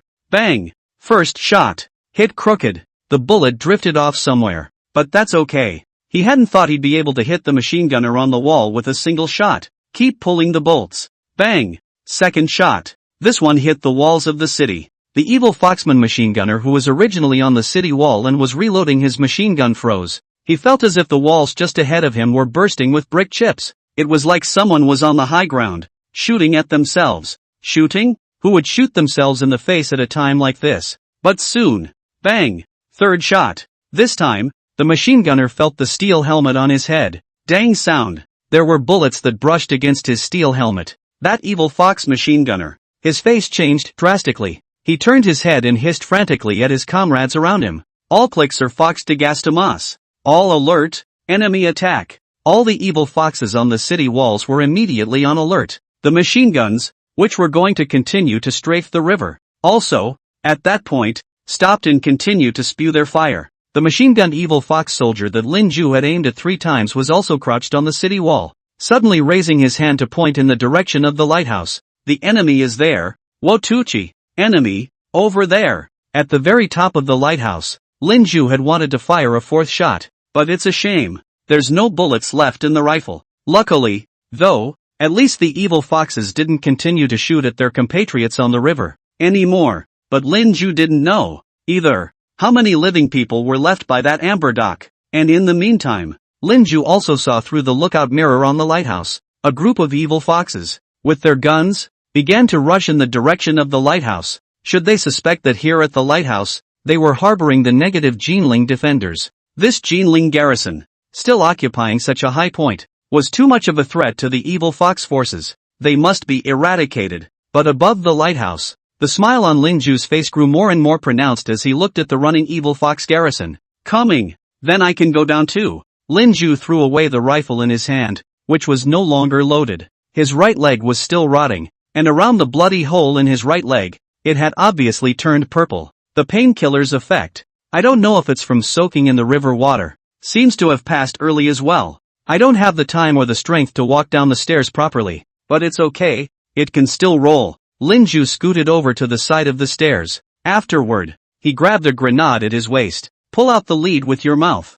Firmly clutching the wooden-handled grenade in his hand. Then he raised his left arm to protect his head. There's also several boxes of grenades on the first floor to make chain detonations. The only requirement is that I don't faint after I roll down the stairs. Linju squinted at the rotating staircase in front of him and let out a deep breath. It's going to hurt to roll like that, but how about there won't be a Mr. Wu and a granny in pain? Linju smiled. No longer hesitating, he adjusted his body posture. Head protection and a catch on the left leg. Start rolling down the stairs. Den.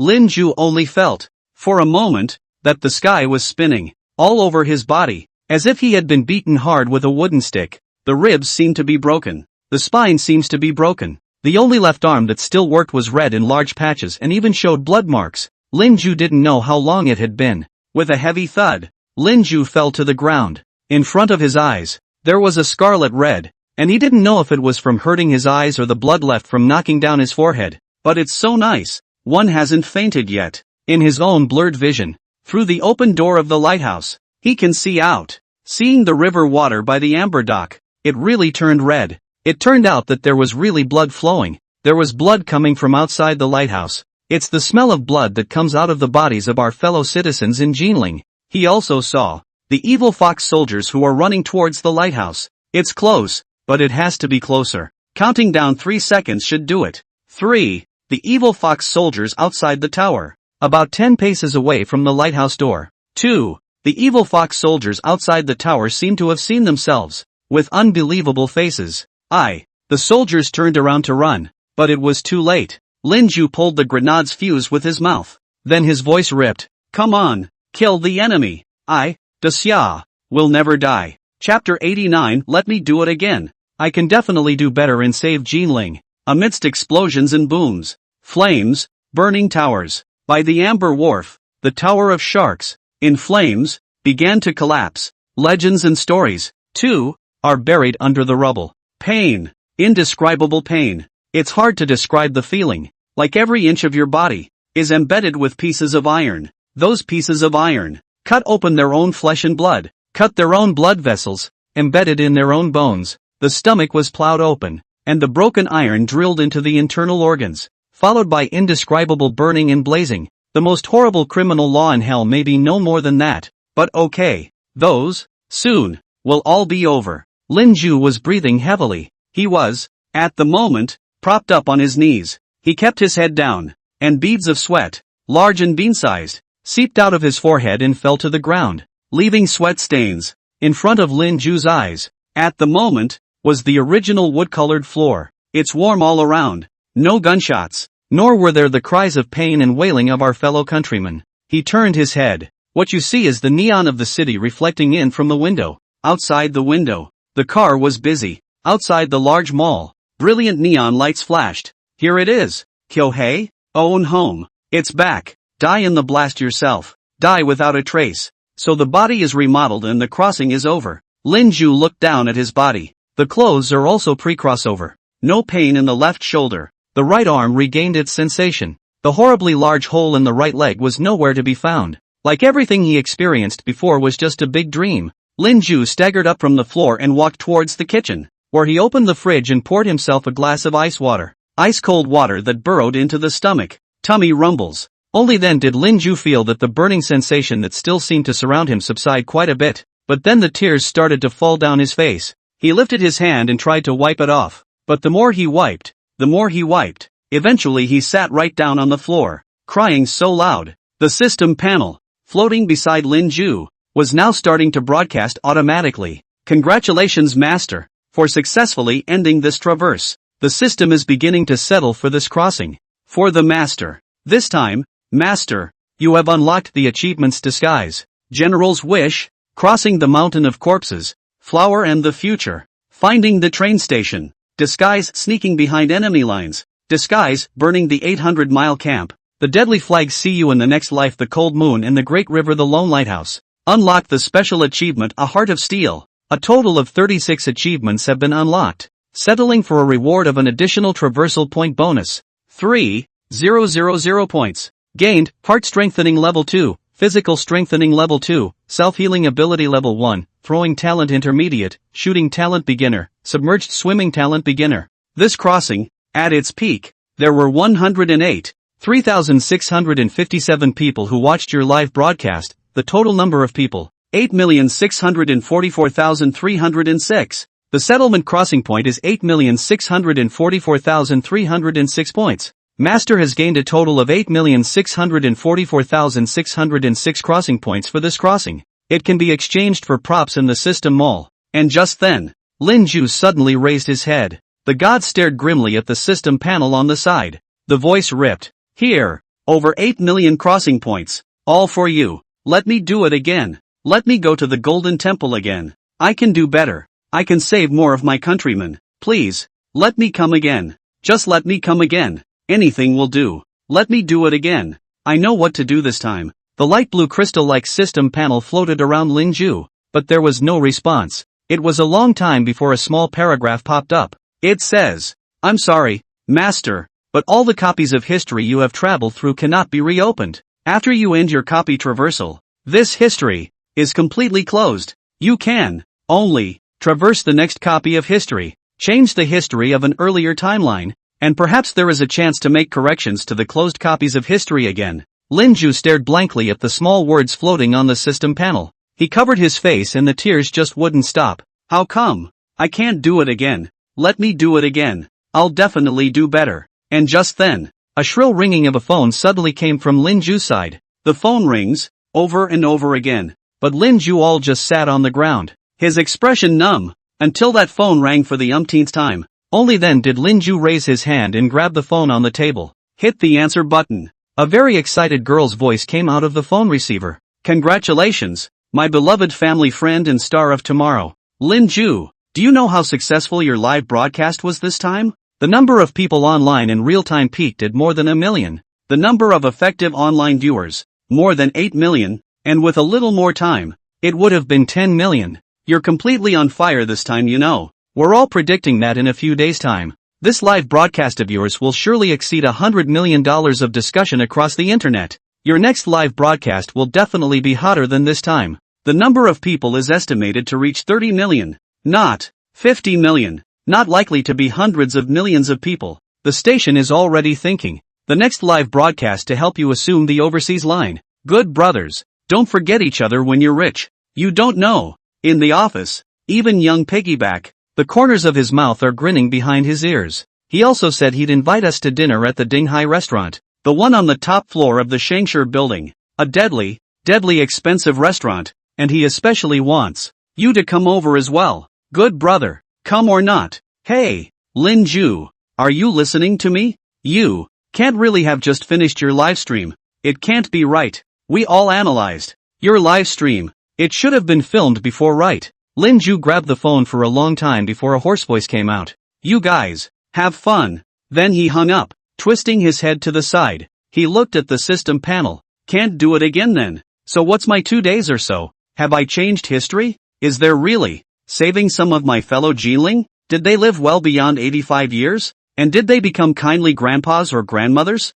Can I go and see them? Just one look. Just one look. Inside the crystalline blue system panel. At the moment, a special band of white color was crossed. Then, only then, new small print popped up. Settlement in progress. Verifying historical causal law effects. Obtaining information. Settlement complete. Now for the master. The following report. After the master crosses over, the landing coordinates are Jinling City, in front of the Jade Ink building, which was Jinling City back in the day, a famous place for seeking flowers. Chapter 90. Returning to my hometown requires breaking my heart. I want to go to Jinling to see them. Just one look. Lin Ju looked at the system panel, the small words that kept popping up. He couldn't help but hold his breath at this moment either. On the panel, a small line of text popped up over and over. The first people you meet are Wu Qiuxing and UMO. Wu Qiuxing would have died to protect the safe zone after the evil foxes killed their way into Jinling in the original course of history. And due to your intervention, he died on the Fuxi River, 3 days ahead of schedule, and didn't have too much of an impact on the course of history. UMO. The original historical process. The evil fox people killed into Jinling, hiding into the safe zone, in order to protect the female students, was taken away to participate in the evil fox people's senior officer dinner. At the dinner with a dinner knife, slit his own throat. Due to your intervention, the time of her death has been delayed, although hiding in the safe area and cut off her hair, but still took the initiative to stand out when the evil foxes demanded women from the safe zone with the women of the Jade Ink House. One of the 7 women who managed to return alive out of the 100 women who were claimed by the evil foxes in the safe zone. But 3 years later, he died of a malady, was buried on the outskirts of Jinling. On the system panel, there was a flash of a tombstone. Lin Ju's body trembled twice. He clenched his hands tightly. He thought that Yumo was able to escape. Obviously you can go by boat. Why you choose to stay? And why would a woman so rigid choose to live with the humiliation in the end? Is there something you want to say to me? But we won't see each other again. Lin Ju covered his face and kept taking deep breaths to stabilize his emotions. Small print on the system panel. Then it continues to pop up. Tang Yuan, originally will be in the night you cross. Escaped from Jinling, after exile, did not return to the country, in Armenica life, aged 75 years old. Tombstone facing the direction of Daxia.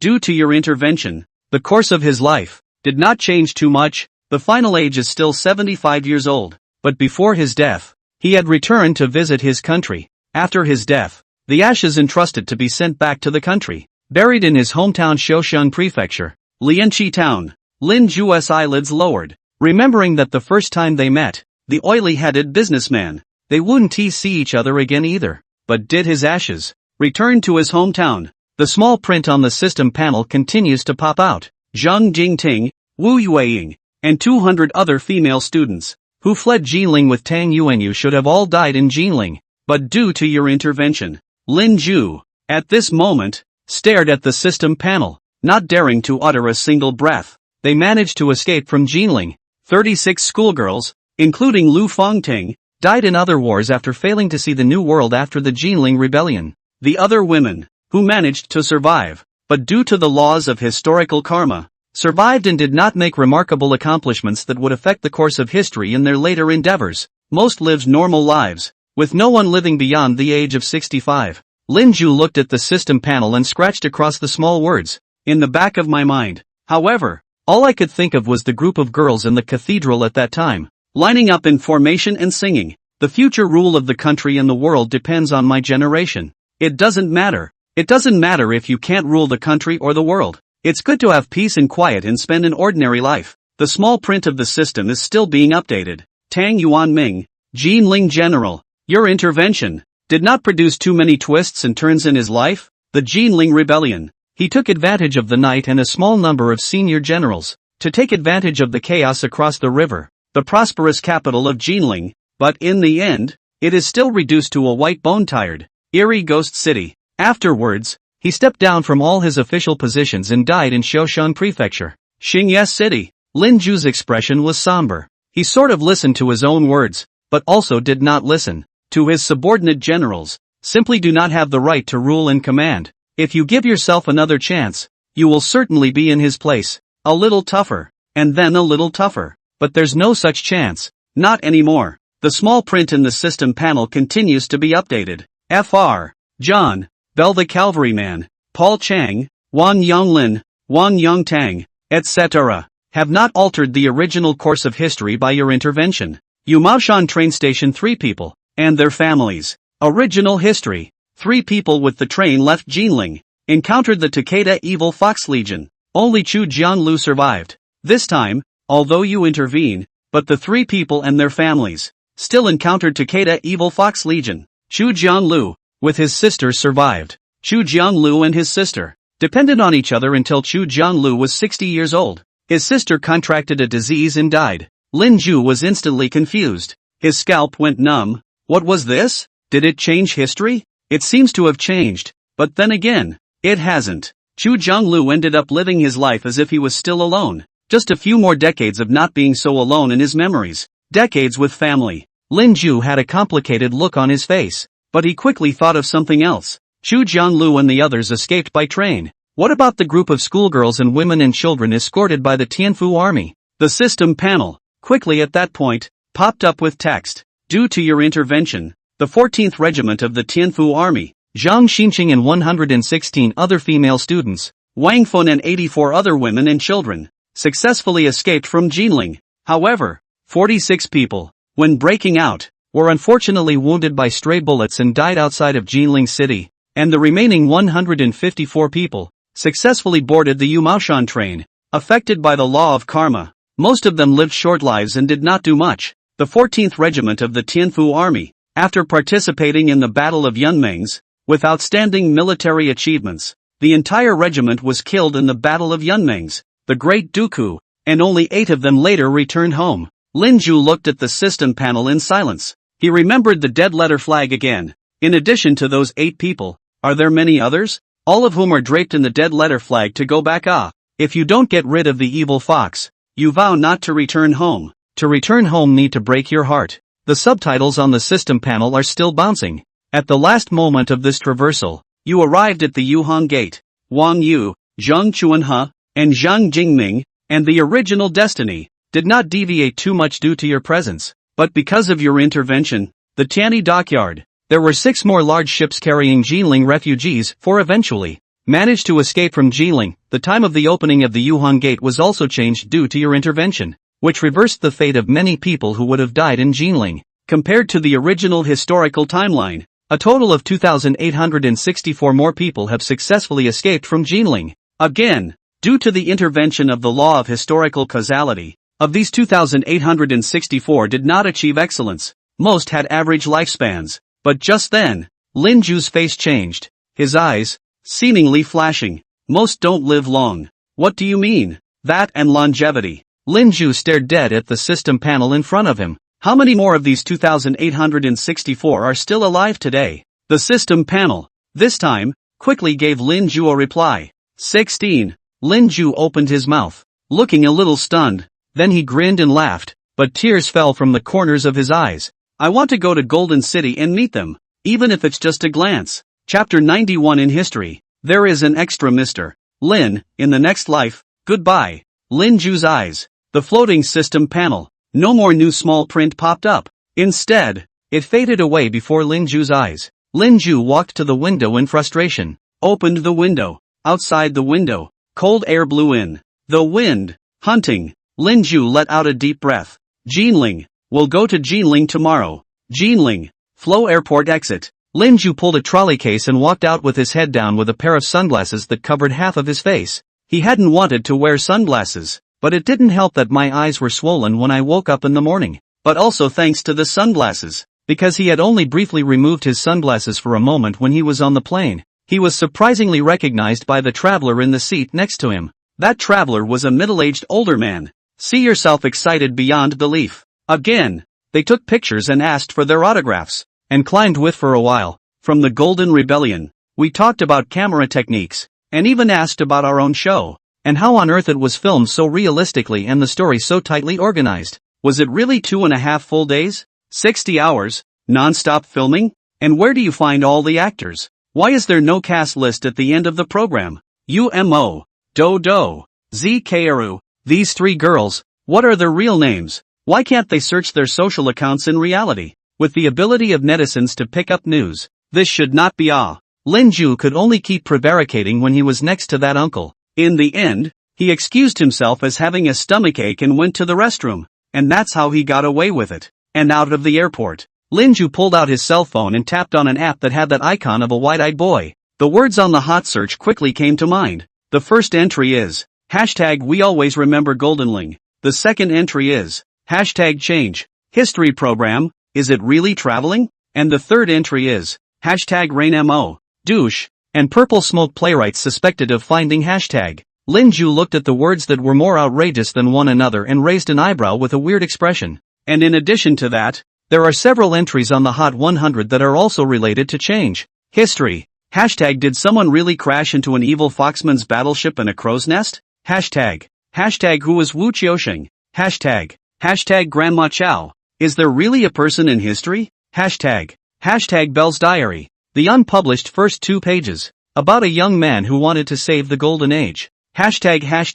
Lin Ju's expression began to stare as he clicked on word after word. As Tang Chu-wei said on the phone yesterday, change, history, the show, indeed, exploded. The amount of discussion across the internet has broken the billion, and it's still soaring. In this case, will the fact that one can cross over be exposed? What would the Daxia officials do with themselves? Own a system that has strict rules about traveling through timelines. You can only cross by yourself, you can't carry special equipment other than system props, the crossing time is only 3 days. That is to say, it is not very meaningful for yourself to cooperate with the official Daxia. The official couldn't provide much help for one's own traversal. Even to maintain the stability of the present home country, one is likely to be treated as dangerous and locked up, or at least banned from continuing to cross. In that case, himself would have no chance at all to change more cause and effect in a farther timeline, so that the Jinling rebellion do not happen. Lin Ju's breathing was a little heavy as he skimmed through those words.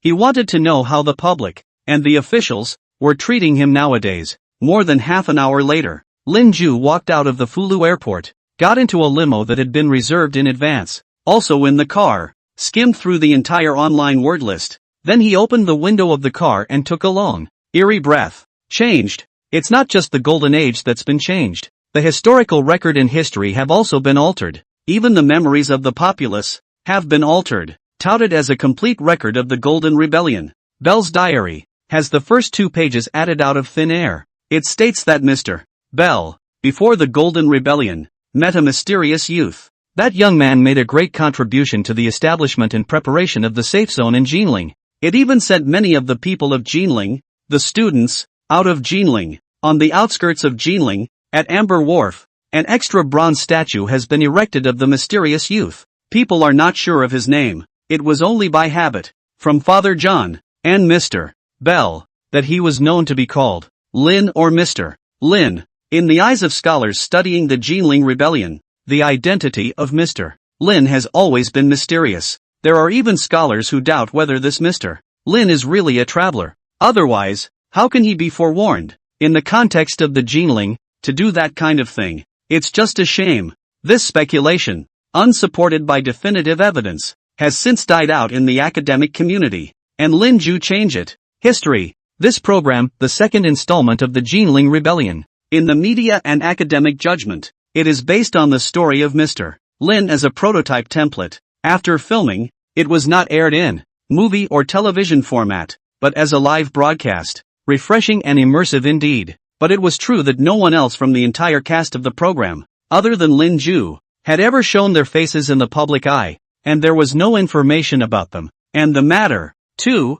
did draw suspicion. But some media outlets have posted articles and written that this could be a way for the show to attract gimmicks, in order to keep the audience fully immersed. There was even a press release from the media which said that the cast members of the show had been interviewed and they said that it was a great show, but that they didn't want to expose their lives because the filming was so reductive that it led to the depression of large numbers of cast members. After Lin Ju read all the words, heartfelt sentiments, one is lamenting the fact that the law of cause and effect in history is really scary. He just intervened in that disaster for 3 days. Outside the city of Jinling, even more sculptures of himself. The official network, more than dozens of research Mr. Lin thesis, and even the surviving female students of the Jinling Rebellion. His memoirs, the memories of the entire population have even been modified. Is this the cause and effect of history? In history, There is a new Mr. Lin. And the second thing that struck him was the ability of the media to spout nonsense. What a ing cow.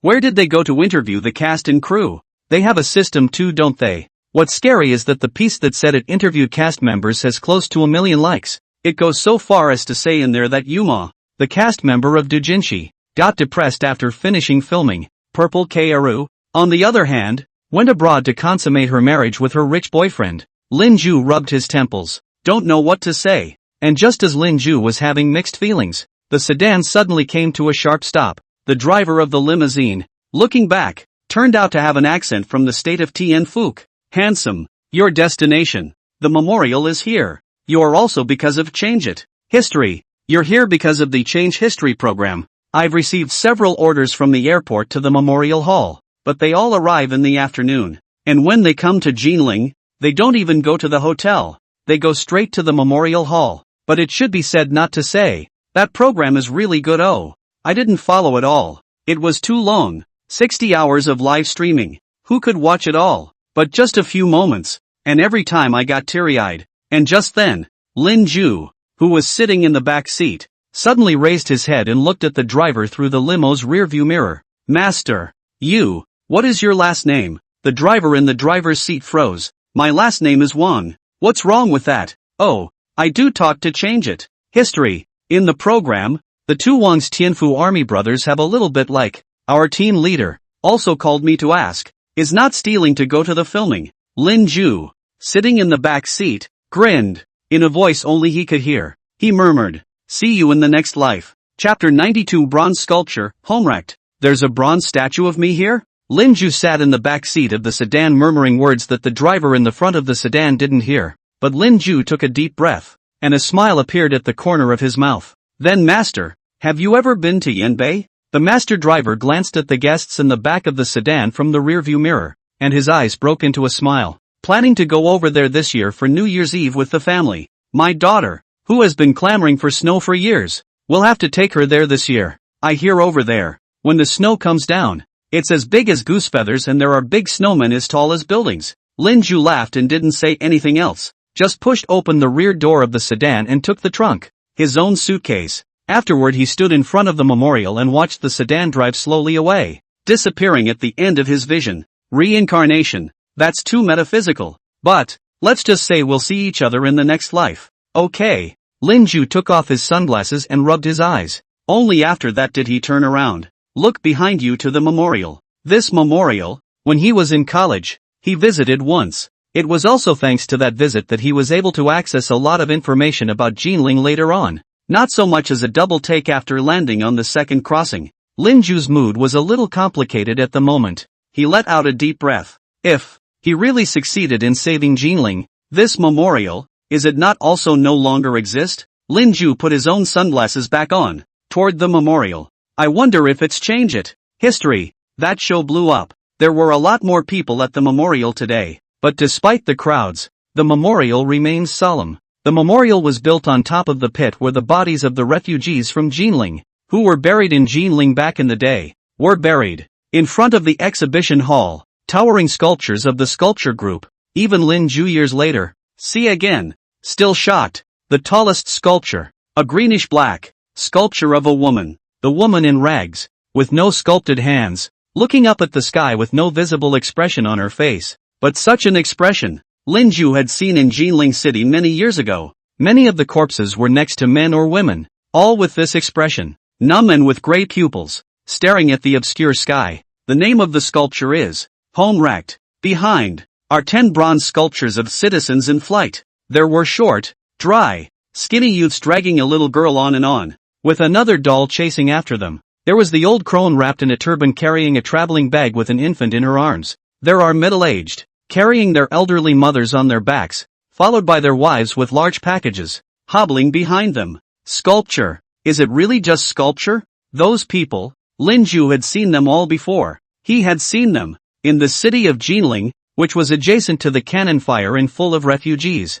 Further back in the square, standing cross-shaped monument, engraved with numbers, that is the evil fox people. The time to kill into the golden mausoleum. Under the monument is a layer of gravel, which means that the memorial is built on top of the corpse pit site. past the cross monument. It's another square. Lin Ju saw that there was a tour group here. A fresh-faced, round-cheeked girl, with a microphone, was explaining to the tourists about the square in front of them. Everyone, this is the disaster in the old city cemetery square. On the south side of us is a set of bronze, the wall of reliefs. There are 4 groups of reliefs: the hijacking, the massacre, the destruction, and the tribute. We walk along the relief wall to the west. Is called by the people of Jinling Wailing Wall, list of compatriots killed in the wall. Behind each group of names on it are once again the death of the family. As you can see, there are a lot of chrysanthemums under the Wailing Wall today, sent by our, from all over the world, compatriots. Then the tour guide girl's voice lurched.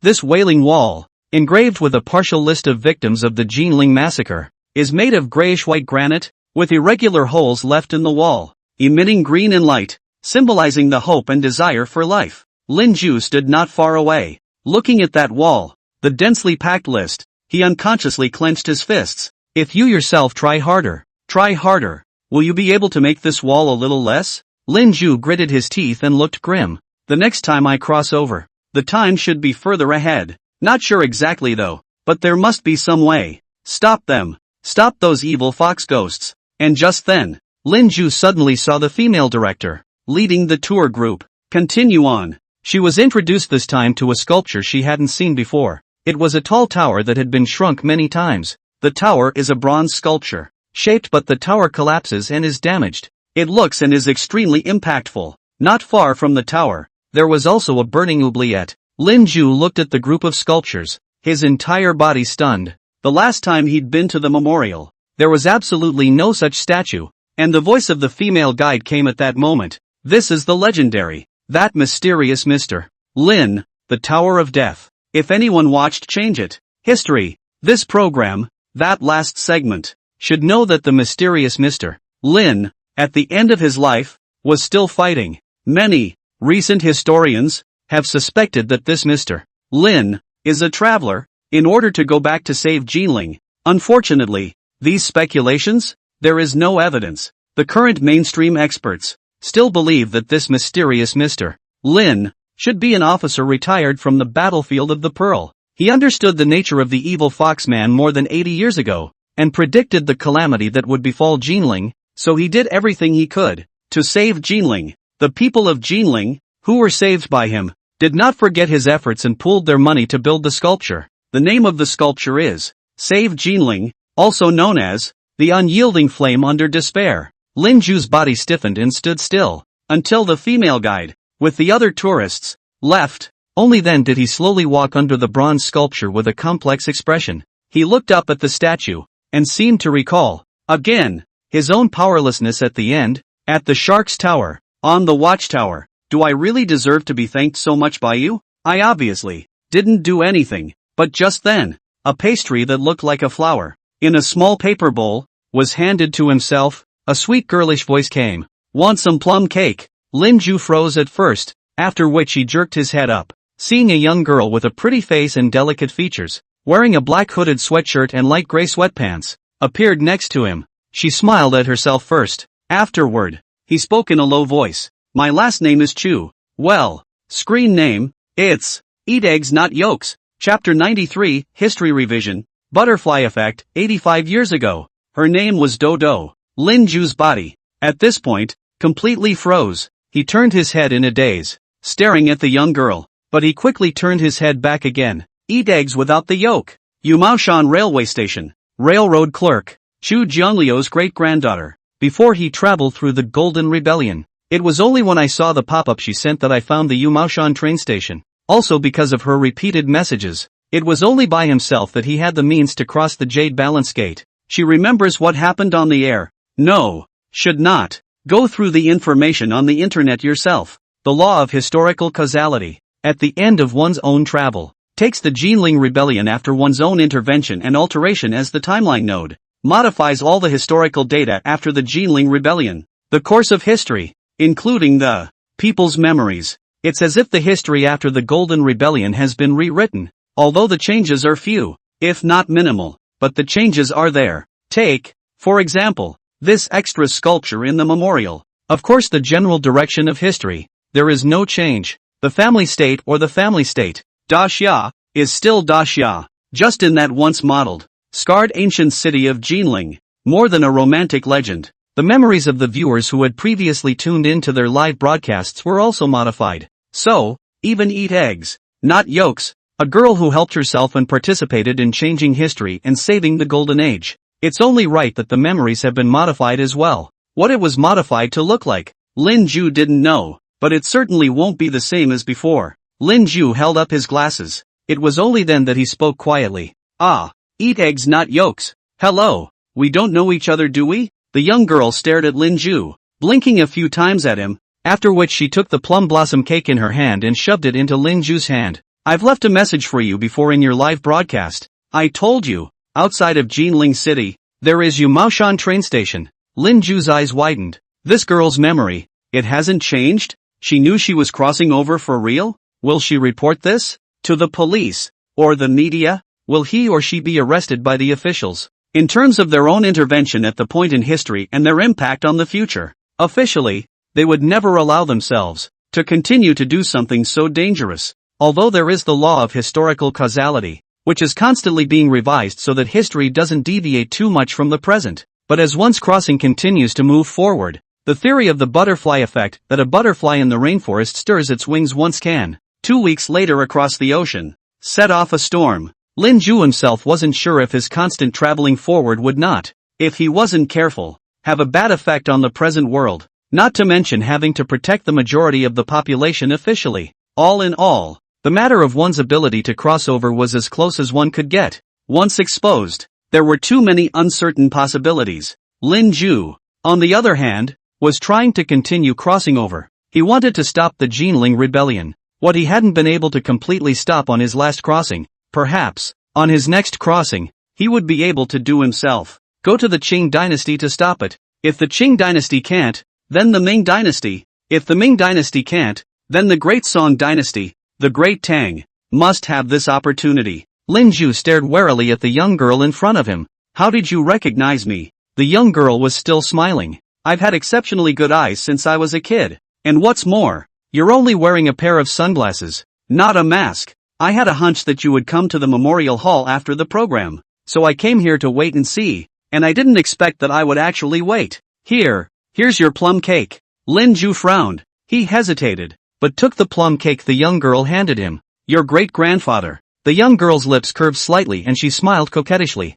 Chu Jianlu, the railroad worker you met at the Yumaoshan train station. I feel that my memories, as if they have been modified, are clearly my own memories. But I always feel that something is wrong. And this is wrong because change. History. So I watched your program again. And the Chu Kongryu that appeared in the program was my great-grandfather when he was young. And I've seen pictures of my great-grandfather when he was young. It's a blurry picture, but like I said, I have good eyes. So, you, Lin Ju, are the Mr. Lin who crossed over to Jinling 85 years ago. Right. Change. History. 60 hours of live streaming is what you've experienced since you crossed over. For real. And with the end of your crossing over, history is changed and our memories are rewritten. Am I right, Mr. Lin? Lin Ju stood under the sculpture and exhaled a cloudy breath, after which he removed his glasses. Chu Jianlu, are the small wontons wrapped good? This time, it was the young girl's turn to be baffled. Well,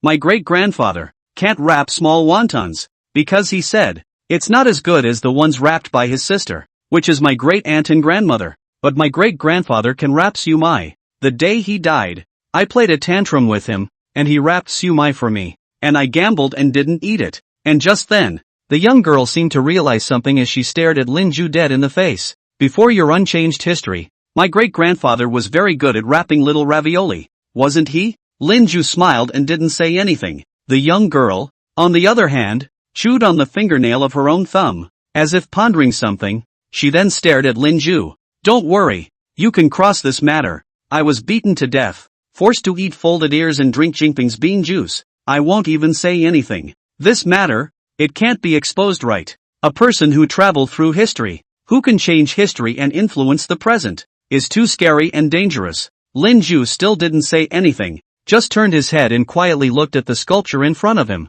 The young girl, meanwhile, stood next to Lin Ju, and after a moment's hesitation, she still spoke in a low voice. You came to Golden just to visit the memorial. Have you changed anything? It was only this time that Lin Ju murmured something in a low voice. Not all. I also want to meet the deceased. The young girl's eyes lit up for a moment. This matter, I can help you. My name is Chu Xiaoxian, Jinling University, computer science major, sophomore, in our school library, doing part-time work. Our school. There is the Jinling Rebellion, the survivors of all the information, including the year to escape from the Jinling. After that, the young girl seemed to think of something else. The look of excitement increased. Right. This morning, back to school, through the school intranet only to find out, in the year, on the acquaintance of Mr. Lin, who is still alive now, and there are still, called Lin Daodu. Lin Ju frowned. Lin Daodu? That's a name.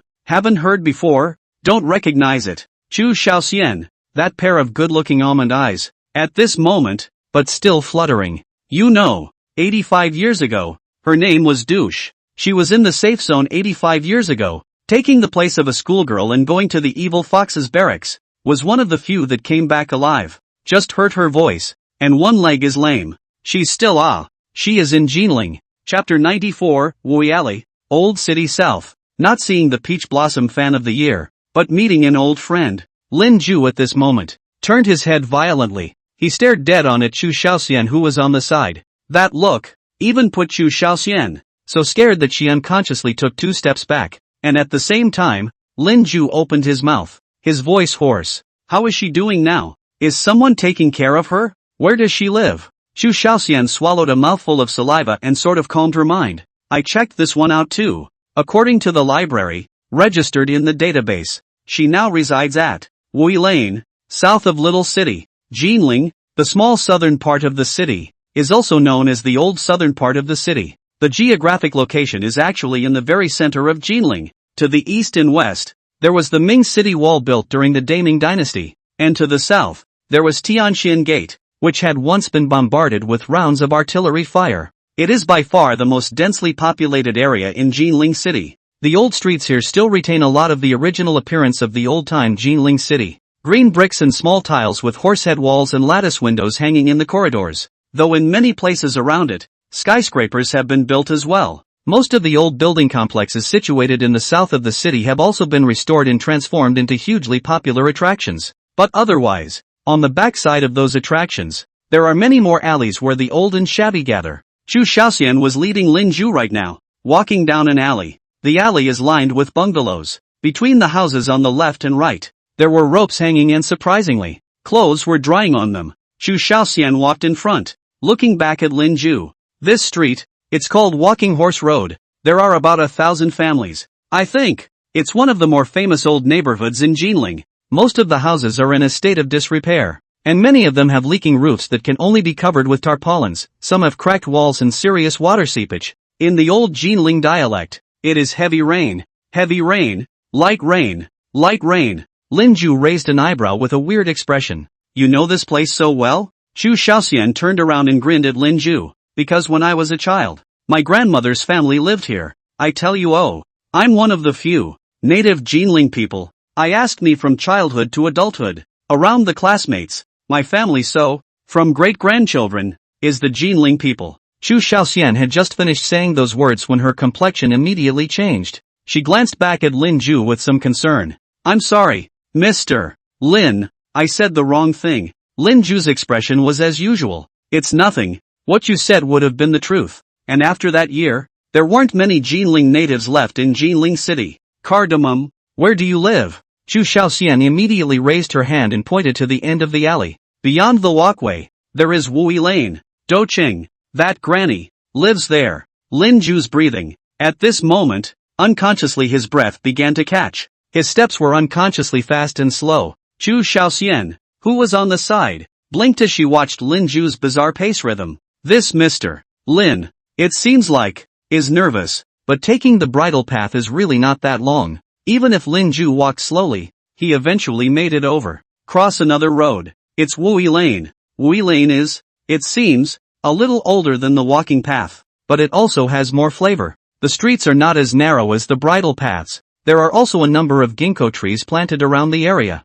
In the alleys, there are walls with the word relocation on them. Lin Ju was surprised to see a modest kindergarten, but no one was seen in the nursery. Instead, I saw a big yellow dog barking at the door in a family's yard. At the head of the alley, there are many old people, wearing cotton jackets, carrying a small bench in the sun playing cards, their faces happy, a smile, face all the folds. As Lin Ju and Chu Shaoxian passed by them, a few of the old men raised their heads, their gazes unconsciously landing on Lin Ju, before turning their heads again and talking in their native voices. There's a lot of activity in our alley today. It feels like so many young people have come. It's good to be young. It's good to be lively. Mrs. Zhang, why don't you move out? Your son came back and advised you many times to move in with them. That's not good. If you move there, your son will be relieved. Not moving. I have lived here for almost 80 years. Not to move. What about my old neighbors if I move? Who will I sunbathe with in the future?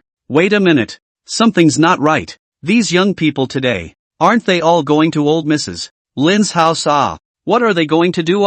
The old men who had been sitting at the mouth of the alley playing cards suddenly all raised their heads. Those old people, 2 grandfathers, 2 grandmothers. At this moment, all stood up. The cards aren't packed either. Hobbling after Lin Ju, who had long since walked away from them, he headed deeper into the alley, and deep in the alley of Wulong. At the moment, outside a modest, old, white-walled, black-flecked old house, but a crowd had gathered. That group of people, carrying all kinds of long guns, our photographic equipment. There was another woman, holding a thick manuscript. Keep knocking on the door. Granny Lin, open the door. We're from the Xin Times. Can you open the door for an interview? We know you're one of the few survivors of the Jinling rebellion. We don't mean any harm. We can get a good interview fee for accepting the interview. Behind the woman, a male reporter, supposedly from another paper, clasped his arms and grimaced. Stop knocking. We're 2 hours ahead of you. That granny, she just won't open the door, but it did open the window and handed us over 2 pastries. I think they were afraid that we would get hungry. Or let's forget about it today. And the female reporter who was knocking on the door, turned around and gave the male reporter a hard stare. Ha! You're not trying to snub me and eat this exclusive interview story yourself. I'm telling you, no way. And at the mouth of the alleyway, Chu Shaoxian, with a pale face, looked at this scene not far from them. She pulled up Lin Ju's wrist and was about to turn her head and run. Careless. These reporters? They're faster than us. Mr. Lin, run. Your identity is sensitive now. You can't be blocked here by reporters. Let's come back another time. But soon, Chu Shaoxian realized that Lin Ju hadn't moved. He stared at the old house, after which he actually took it in stride. Chu Shaoxian's entire body was directly confused. She didn't have time to think, and could only follow Lin Ju stiffly. And just then, those reporters, too, noticed Lin Ju, who was walking towards the small house. They were stunned at first. It was then quickly recognized who the visitor was. The reporters, with their long guns, quickly gathered around. A few paint canisters disliked Lin Ju's face directly. Excuse me, is this Mr. Lin Ju?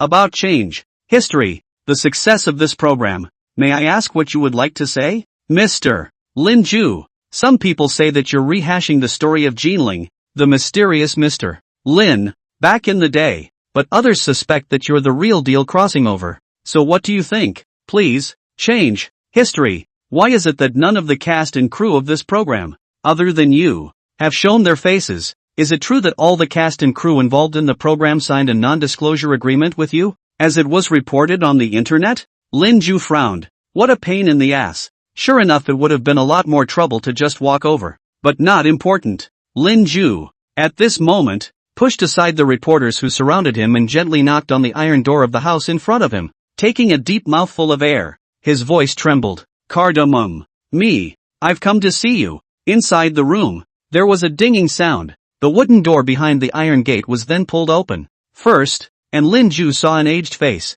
He grinned. Tears were squeezing out of the corners of his eyes. I'm cowardly and death-hungry by nature. And even if I'm captured by the evil foxes, I absolutely refuse to seek death on my own. How can I live? I only ask that if, in the future, the war is over, I run into Mr. Lin again. Mr. Lin mustn't be ashamed of Dodo and not recognize Dodo. How could I be ashamed of you? You are a woman who has done amazing things. Wui Lane, south of the small city, not see the peach blossom fan back then, but there are old people meet. Chapter 95, That Granny with the Cleaver? The Last Word. From Mr. Lin Ju himself, the face behind the iron door, at the moment, also kept blinking its eyes. It was a kindly old crone. The snow-white hair was neatly combed up behind her head and tied into a ball head. The crone was short, somewhat stooped, and wore a light blue cotton coat, and on her small arms, she had set sleeves. The whole person looks, not colorful, only that pair of eyes,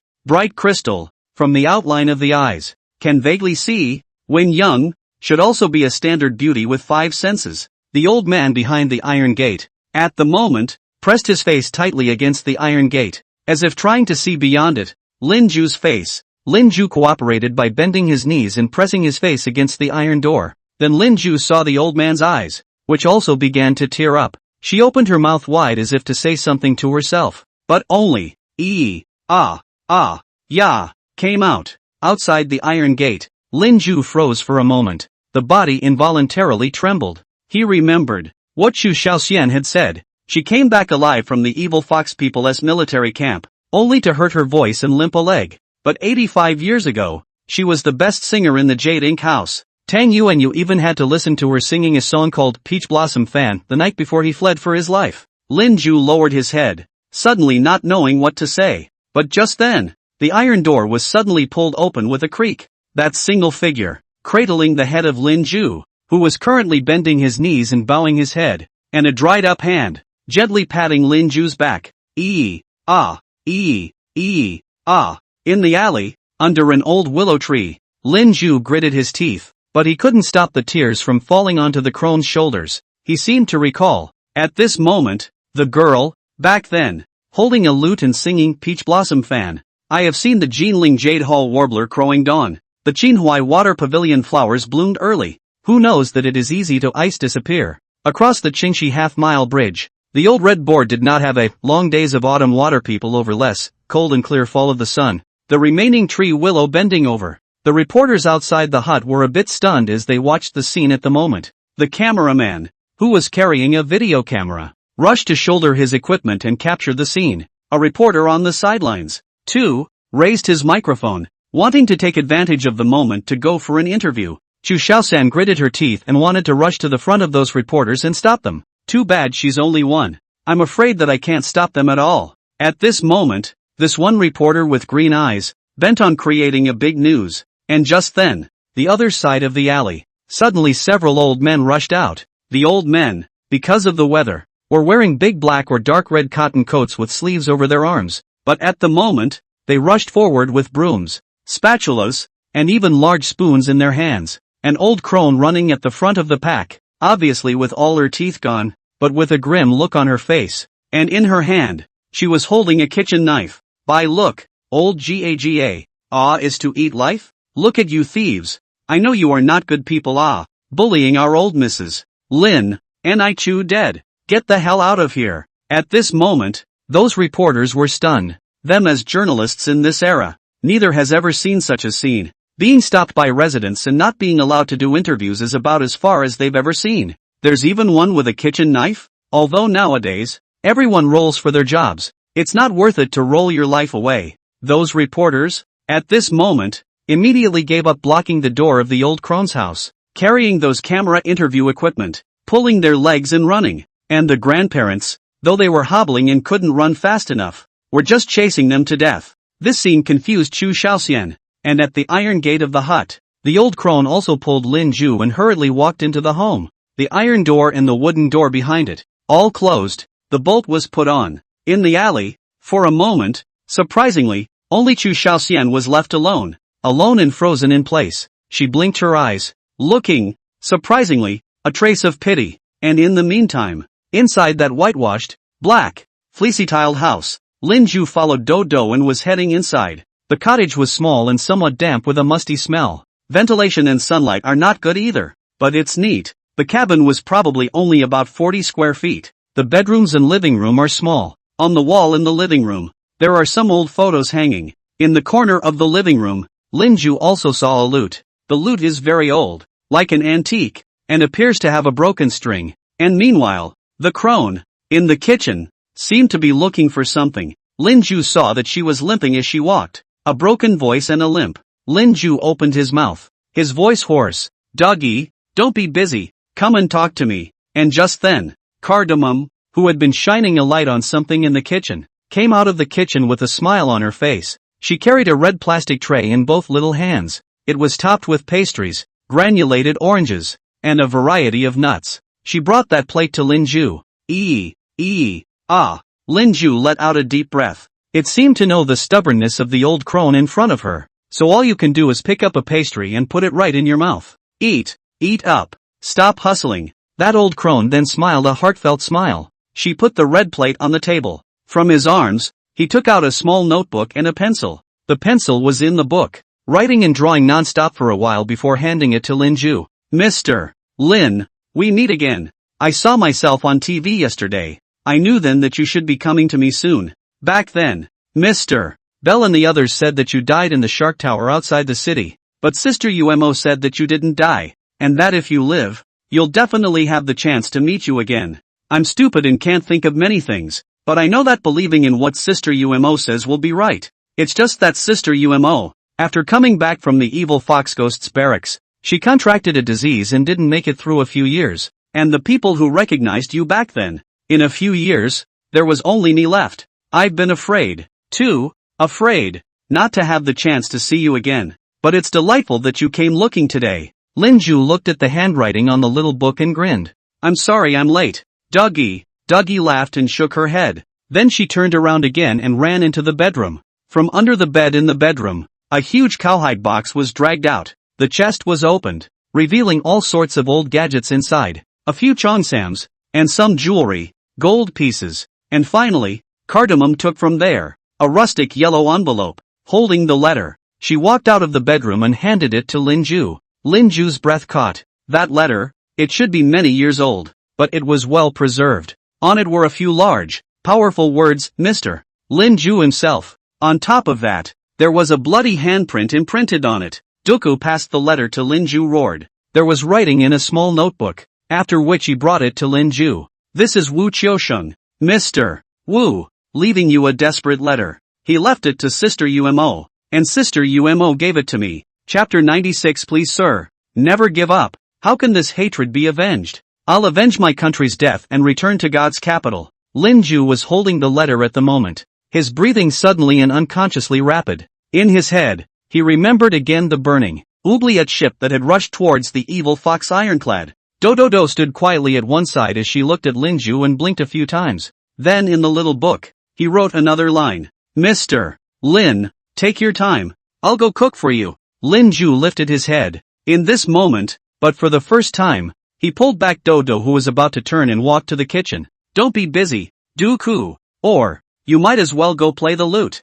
I feel like it's been a long time since I've heard you play the lute. Dougie froze. It seemed that he hadn't expected that Lin Ju would say that. Her gaze unconsciously fell to the lute in the corner. The look was like looking at an old friend who had been with him for years, or a lover. She hesitated for a moment, but finally made her way towards the lute. Not much longer. The sound of a lute came from inside the white-walled hut with black flying eaves. Originally standing outside the hut, Chu Shaoxian violently raised her head. She guessed the sound of the pipa, from where it came, so she simply closed her eyes. The sound of the pipa is not mournful, but instead carries a little joy, a little melancholy, but also a hint of indefinable vicissitudes. Chu Shaoxian did not know how to describe it, just inexplicably recalled a poem. A folded peach blossom love full fan, two swallows flying family and country death. Inside the hut, Lin Ju took a deep breath and finally opened the envelope slowly. Take out the letterhead. Black fountain pen with ink forced through paper. From Mr. Lin. See the word as a meeting. I am in the Tianyi dockyard. Heard that Mr. Outside the Yuhong door. In danger. You, within the dockyard.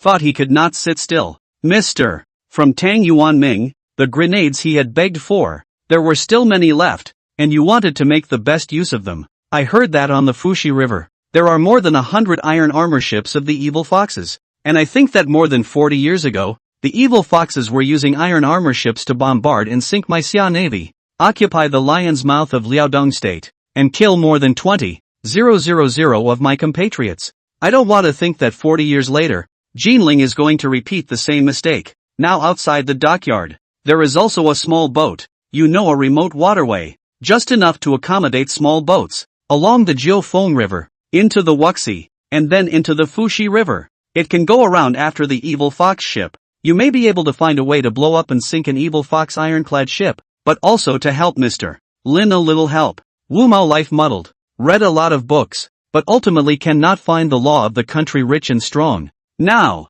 Daxia has been the family death of the country broken. A good Daxia spring picture. In the jackals and tigers and leopards under the tear. All over the place sad. Mr. Wu's heart was dripping with blood, but he was powerless to return to heaven. So it was fortunate that he met Mr. Sten. Mr. Xian has great ideals and great beliefs. With people like Mr. Xian, there is bound to be hope for my Daxia. It's a pity that I couldn't have the chance to mingle and drink with Mr. I only hope that Mr. No matter what, don't give up. For the sake of Daxia, for the future, never give up. Mr. What would you say a Daxia with a rich country and strong people looks like? Sir, I am not afraid to tell you a joke. You rest, had a dream. Dreamed that the evil fox ghosts were driven away. I rode with Mr. Walking in the crowded street. Everywhere is colorful flags and flowers. Dockyard and the big boat have been installed. You to go. First to the Yuhong door. Umo and Dooku have come to the dockyard to help.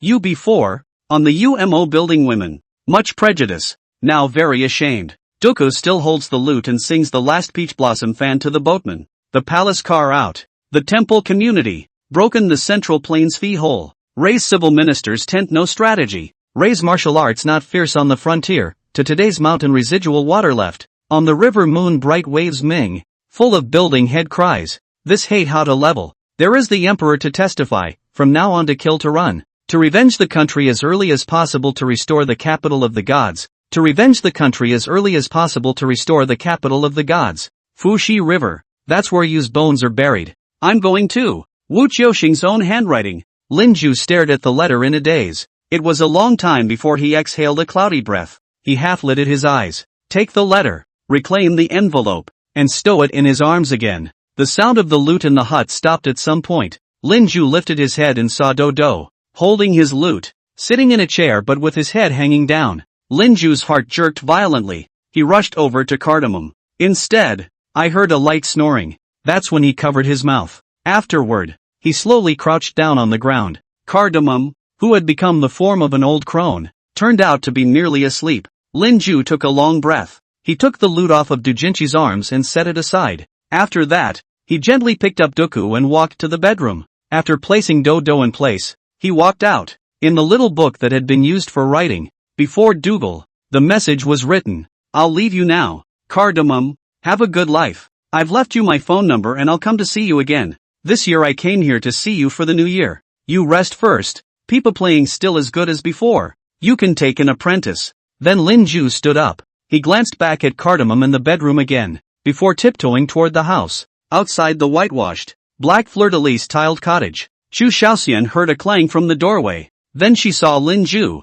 who had walked out of the hut. She stood on her tiptoes, peered a few times toward the house behind Lin Ju, and scratched her head. What about that? Cardamom Granny. I want to meet her too. Have a chat with her. Lin Ju glanced at Chu Shaoxian. Next time, she's asleep. You'll be in Jinling. You can come visit her more often. I'll make time, too, and come by often. What about those reporters? Chu Shaoxian froze for a moment. Ha! You look for the nasties. They are being chased by the grandparents of Wu Lane, right? I don't know if the grandparents have succeeded in their pursuit. There was a granny, teeth all gone, with a chopper, at the front of the line. Super cool. Lin Ju raised an eyebrow with a weird expression. Those guys can't die now. I want to be interviewed by them. Otherwise, there will only be more trouble later. You go with me and be careful to play alone. Chu Shaoxian blinked twice. Okay. And at the same time, Lin Ju lowered his head, glanced at his cell phone. On his cell phone, there was a text message from an unknown caller. Mr. Lin Ju, I've stopped the relevant officials from investigating your identity. However, the net security officials are still monitoring your live recording. Please contact me as soon as possible before the program's next broadcast. Who the person who sent this text message is, Lin Ju does not know, but to be able to find out his own number and send himself this kind of text message, Lin Ju unconsciously shrugged in sweat, and the system panel hovered aside. The live broadcast system can be upgraded after upgrading.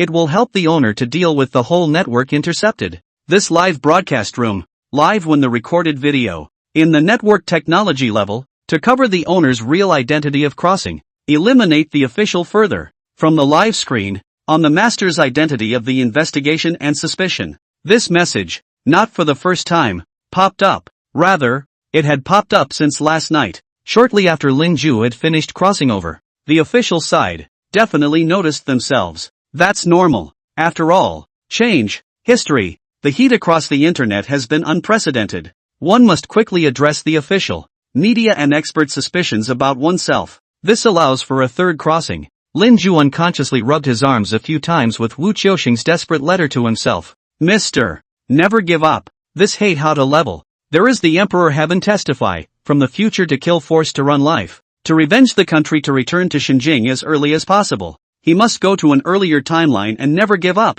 Chapter 97, Remaining Yu Qing, Accumulating Merits. Sir, please move forward boldly. Jinling, small town south, White Heron Park. In a cafe built adjacent to the park, Lin Ju was seated by the window, and on the table was a pot of hot tea he'd ordered. From here, you can look out over the lake in Egret Park. Egret Island water ripples. A paradise beyond the world is sung here. Chu Shaoxian wasn't there. She went after the reporters. Lin Ju didn't go because he had some things to prioritize before meeting those reporters. His agreement with Chu Shaoxian was that when he was ready here, he would contact Chu Shaoxian and bring those reporters over. Lin Ju was staring at his phone at the moment. Looking at it, the text message from the unknown caller. Mr. Lin Ju, I've stopped the relevant officials from investigating your identity. Please contact me as soon as possible before the next broadcast. Lin Ju narrowed his eyes. Who the hell is this guy? Can stop the relevant official. Is he doing himself a favor? Lin Ju can't figure it out. He raised his head and looked around. His position was on the second floor of the cafe. At this time of the day, the second floor of the cafe, there were no other customers. Lin Ju took a deep breath and dialed the phone number that had sent the text message. The phone rang, and after about 3 seconds of ringing, it was answered. A low, husky man's voice came from the other end of the line. Hello, it's Mr. Lin Ju, isn't it? I didn't expect you to call me so soon. Lin Ju didn't say anything, but he didn't hang up either. He tapped the table in front of him, waiting for the other man to continue speaking. It's a bit presumptuous to contact you so directly, but I'd still like to communicate with you directly. Several departments, including security, surveillance, intelligence, and others, have called off their investigations into you, and you are safe for now. But net security is still on your recording and live aspects. Do monitoring and analysis. I've meddled too much. Not good to meddle in net security. Lin Ju took a deep breath. You're the big man in the officialdom? Is that the official attitude? Or is it your attitude? Why are you helping me? On the other end of the line, there was silence for a few seconds before a voice came through. Big brother? We are a daxia where the people rule. And there are no bigots. Only public servants who serve the people. It's just that on this path of serving the people, I may be at the forefront. As to whether it counts as an official attitude, it counts partly. You should be able to understand that even if our purpose is to serve the people with one mind, our thoughts are not completely unified. But for the time being, the group of people represented by me are in full support of you. We will not restrict your movements, and you can call this number anytime now, or later, if you need help. The last question, well, who am I? My mother, called Zhao Mengyao, Yuzhou people, back then was once captured by the evil fox people, because a Mr. surnamed Lin rescued, in order to escape from life. Lin Ju was, at the moment, unconsciously gripping his cell phone, nearly crushed the phone in his hand. He thought back to the time, when he was on his back, the skinny little figure. My name is, Zhao Mengyao, big brother. After we escape, can I go back to Yuzhou? My father, who is a scholar, went to Jingping, and he told me that daxia is all messed up, with a great drought, war, and people eating each other. He wants to find a way out for the current daxia. Lin Ju was breathing heavily. Your mother, is she alive? Is she okay? The caller seemed to sigh. The old woman passed away a few years ago, but rest assured, she went peacefully. There was no pain. My mother was in her 30s when she gave birth to me, and we had 4 sisters and brothers. And when my mother was around, she most often told us stories about Mr. Lin. When I was young, I always regarded Mr. Lin, who fought to the end for Jinling, as my idol. That's why I have more faith in you to make a positive impact on the present world than some conservative old codgers. So Mr. Move boldly forward. Linju clutched his cell phone and gritted his teeth. It was a long time before he managed to squeeze 2 words out of his throat. Thanks. Then he hung up, looking up again, staring blankly out the window. Stay Yuching, suddenly met the benefactor. Accumulated in gong is exactly the multiplication and division plus and minus note on the celestial dome. Then Linju turned back and looked again at the system panel that only he could see. What do I have to pay if I want to upgrade my system to handle the entire internet? Videos intercepted from live streams. The system's interface quickly popped up in small print. System upgrade requirement. Your current accumulation of crossing points exceeds 8 million. Pay 60% of the 8 million crossing points to upgrade the system. Linju frowned. Why don't you just say that you're going to dock me close to 5 million traversal points? What are you pulling here? If you have a soul, in your last life, you were definitely a capitalist who did evil, plucked feathers from geese, and sucked people's bones and blood. Can you haggle? Reduce it to 50%. $4 million? The systems panel quickly popped up with 2 small words. Can't. Linju let out a grim ch. However, he still raised his hand and clicked OK to upgrade. On the system panel, at this moment, arced through a burst of golden light. But soon, small print popped up. Processed. Linju stared blankly at the system panel in front of him. He wondered if he was being scammed. And in the meantime, Jingping, downtown, upper floors of a mediocre, unmarked building. The lighting here is a bit obscure. Several windows, all with curtains drawn. The large room was filled with one highly configured computer after another. The crackle of a keyboard echoed. And just then, a computer. A young man in his 30s, wearing a blue uniform with extremely deep dark circles under his eyes, suddenly raised his head. Leadership. Change it. History that programs layers parsed out. All green screen. Except for that anchor called Linju. All the others are made of green screen. From Jinling City, the refugees, to those mountains of corpses and blood. Damn. Something's not right. When I parsed it last night, how come it didn't parse? And with that the youth hissed. A country-faced middle-aged man in his 40s, wearing a black jacket, walked out holding a teacup. What are you arguing about? Shaoli, you can make the most noise all day long to put the fire. It is a green screen is not very normal. This is with the TV station, and security, intelligence, supervision and other departments of the report. Right. This is a special effects program. Daxia TV supports. Those messy speculations are all expert scholars with no evidence of wishy-washy. It's not easy to put out a good program in our Daxia. The young man with the extremely dark circles under his eyes looked at the leader accusingly. So, not going to keep looking into it? The country-faced leader in the leather jacket scratched his head, thinning his hair. Online. So many leading antagonistic accounts. From gender to geography. Seized? Armenica. The online force supported by $900 million a year. Have you checked them? For your own one show. Chasing after it so much. Are you guys idle? This matter? It's settled. The big boss above is also the meaning of this. Find someone. Make a report to hand in. Remember, we are to serve the people. Not what the people like. We go to make things difficult or something. Be confident. Be self-empowered. Be hundredfold. Chapter 98, The Way of the Male Child. To the death of the heart like iron. Look at the hand that tries to mend the cracks in the sky. In the cafe. After a long moment of contemplation, Linju made a second call. This time, he contacted Chu Xiaoxian. Hey, did you find them? Didn't get cut up, did they? Well, it's good that they didn't get cut up. Bring them to me. I'll send you the location. Not much longer. A cacophony of footsteps came. Linju looked up, just in time to see, earlier, the group of reporters that had gathered at Dodo's house, carrying their long guns, photographic equipment, all ran over. The one running at the front of the line was the same female reporter Linju had seen, knocking on the iron gate in front of Dodo's home. It's just compared to when I was at the Dougies. At this point, the female reporter's hair was clearly a bit messy. A strand of hair stuck to his forehead. In the back of his hair, there were still leaves of vegetables sticking to it, and he didn't know what he had gone through along the way. But this group of reporters, after seeing Linju, one by one, their eyes, again, were all glowing green, especially the woeful female reporter, on high heels, at the front of the line. She had been cupping a recorder in her hand, And at the moment,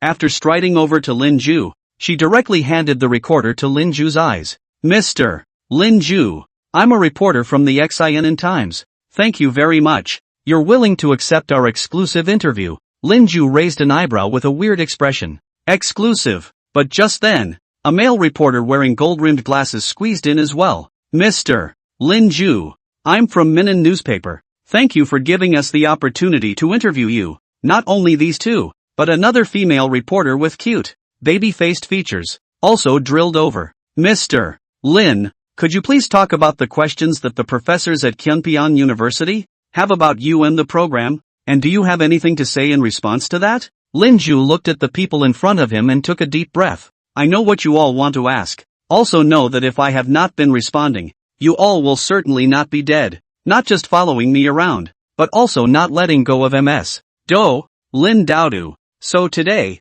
I am here, responding to your questions. First, change it. History is just a program, in the spirit of ultra-high frame special effects, to restore the most authentic history. We can have all kinds of speculation and discussion about the program, but some too outrageous nonsense, please do not believe. Secondly, all the characters that appear on the program have historical archetypes. Of course the vast majority are no longer alive, and there are just so many scattered ones left, all of them very old. So please, members of the media, and the general public, give them a quiet old age. Lin Ju's voice, at this point, paused. I swept over all the reporters in front of him, and their cameramen. At this moment, all the reporters on the second floor of the cafe, suddenly and unconsciously, felt a chill down their spines and their hairs shrugged. It's a strange, indescribable feeling. It was just inexplicable, creepy, as if the man in front of them, walking through a mountain of corpses, came to them and stared at them.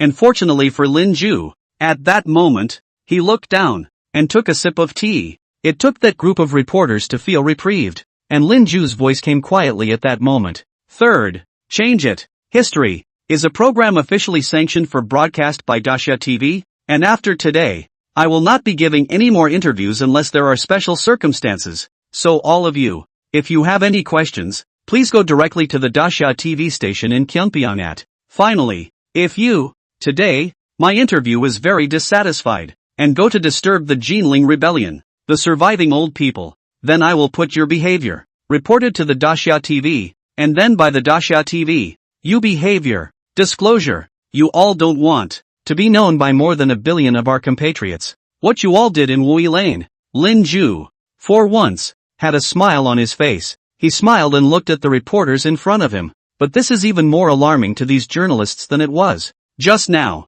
because Lin Ju turned to those reporters and held up his cell phone. On his cell phone, there were a few photos. One of those reporters, armed with long guns and short cannons, besieging the door of Dooku's house, constantly banging on the iron gate. Another photo shows these journalists disarmed and hunted down by the old men and women of Wui Alley with kitchen knives and spatulas. If these two photos get out, and then reported by Dasha TV, they'll be finished. It's not just as simple as being out of the loop. It's still going to get cyberstormed. Threats. It was an undisguised threat. And in the meantime, Lin Ju slowly stood up as well. You all see what I mean. If you understand, please convey my meaning to your peers. Finally, your enthusiasm. I hope it is still more on the livelihood news. With the international, more temperament, less flies and dogs. Lin Ju let out a deep breath. Ignore the reporters no more. Putting on his sunglasses, he headed straight for the stairs. The female reporter with the vegetable leaves stuck in her hair is still a little undeterred.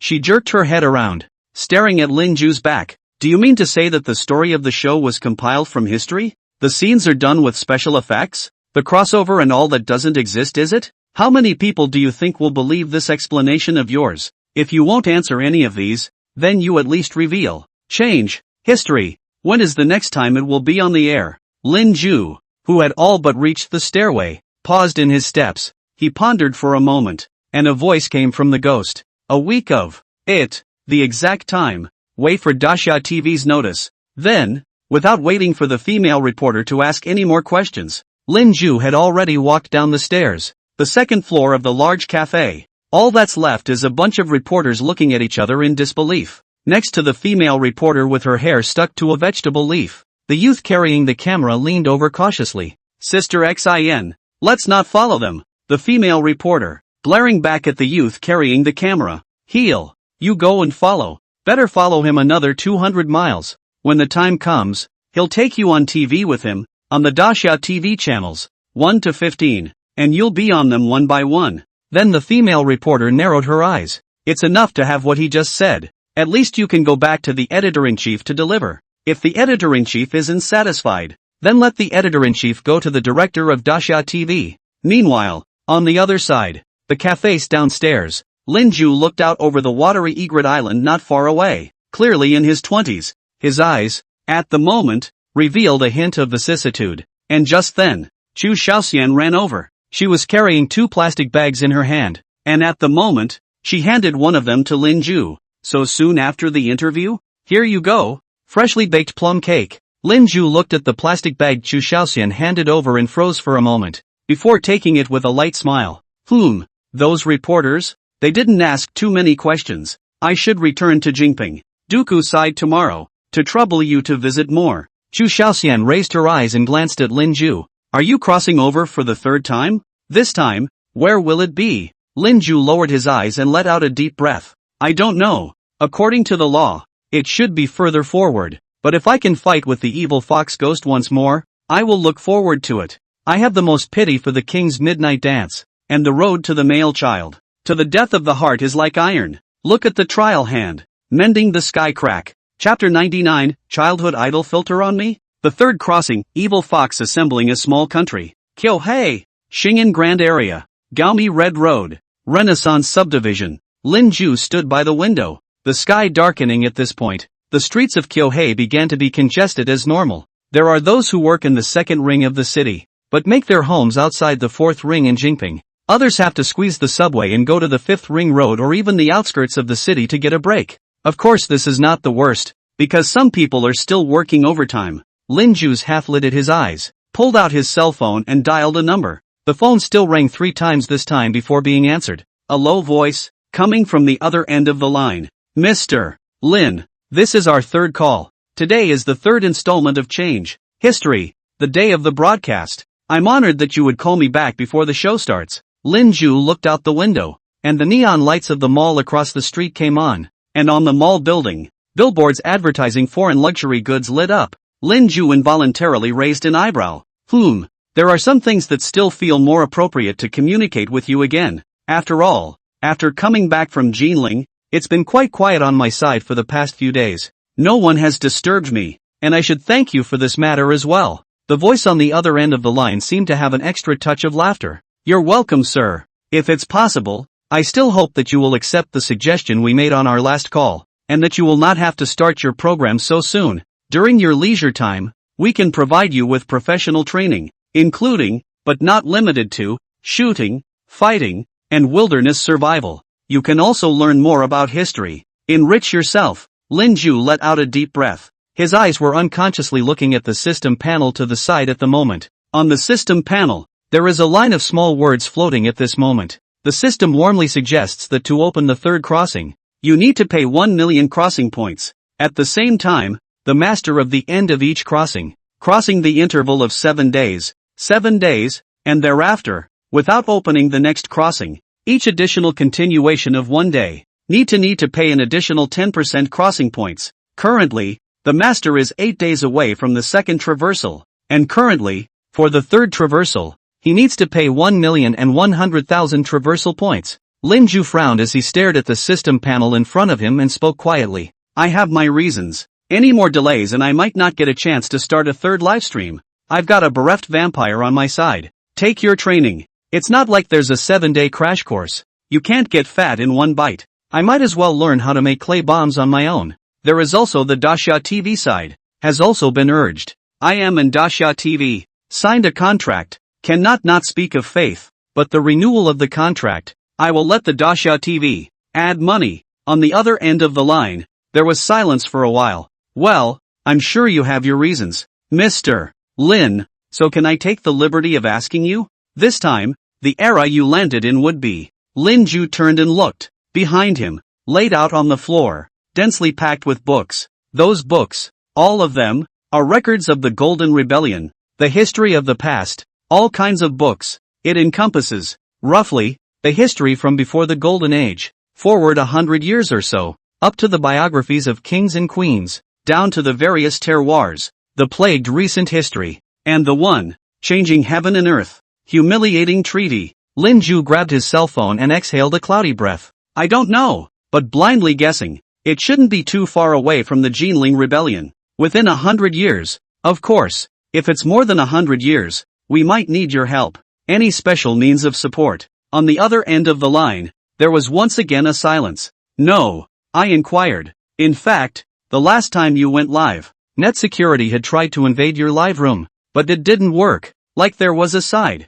unbreakable barrier. Of course, this matter was later characterized. It is the network security personnel responsible for your live room. The technology is a step higher. Made a network firewall. Even our Dacia network security professionals cannot break through. Net security side, painfully pondered for a long time. Lin Ju turned back and glanced at the system panel beside himself again, the corner of his eye twitching a few times. So, you guys are really limited in what you can do for me. On the other end of the line, there was a quiet sigh as well. As confirmed with you when we last spoke, we are unable to provide you with material assistance, but information-wise, we will do our best. For example, the transportation situation in some cities and towns. We can put the intelligence, by means of pop-up swipes, and provide it to you. Lin Ju took the phone and opened his mouth. Your means of doing things are quite unexpected and as they should have been. Unpretentious and grounded. It's just, this is supposed to be a journey that only I can take.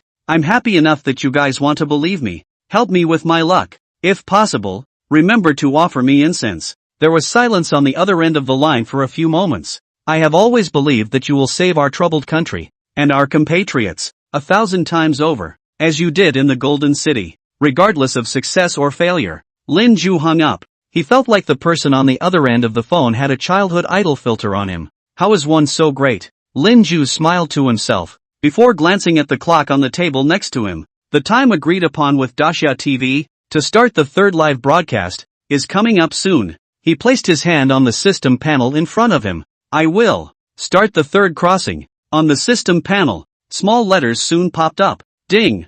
1,100,000 traversal points. Already deducted. About to start the third crossing. Inventory props, seize the soul through soul countryside, for this crossing. This prop is limited to 1 use. Delay clock, for this crossing. This prop is limited to 3 uses. Potion pack, this crossing. This prop is limited to 1 use. Please get ready master. Landing time point for the crossing. Locked. The base time for the crossing is 3 days. If the owner dies at the point in time in the past, it will directly end the crossing. Countdown to crossing begins. 10, 9, 8. Lin Ju narrowed his eyes. He took a deep breath as he looked at the tomes stacked in front of him in his home. Then, the system panel erupted with a red aura that, once again, engulfed him. The vertigo that he felt every time he crossed over hit him again, and all he felt was blackness. Then a burst of another heavenly spin, and by the time he felt it again, there was a wind, blowing across his cheeks. The wind is surprisingly a little salty.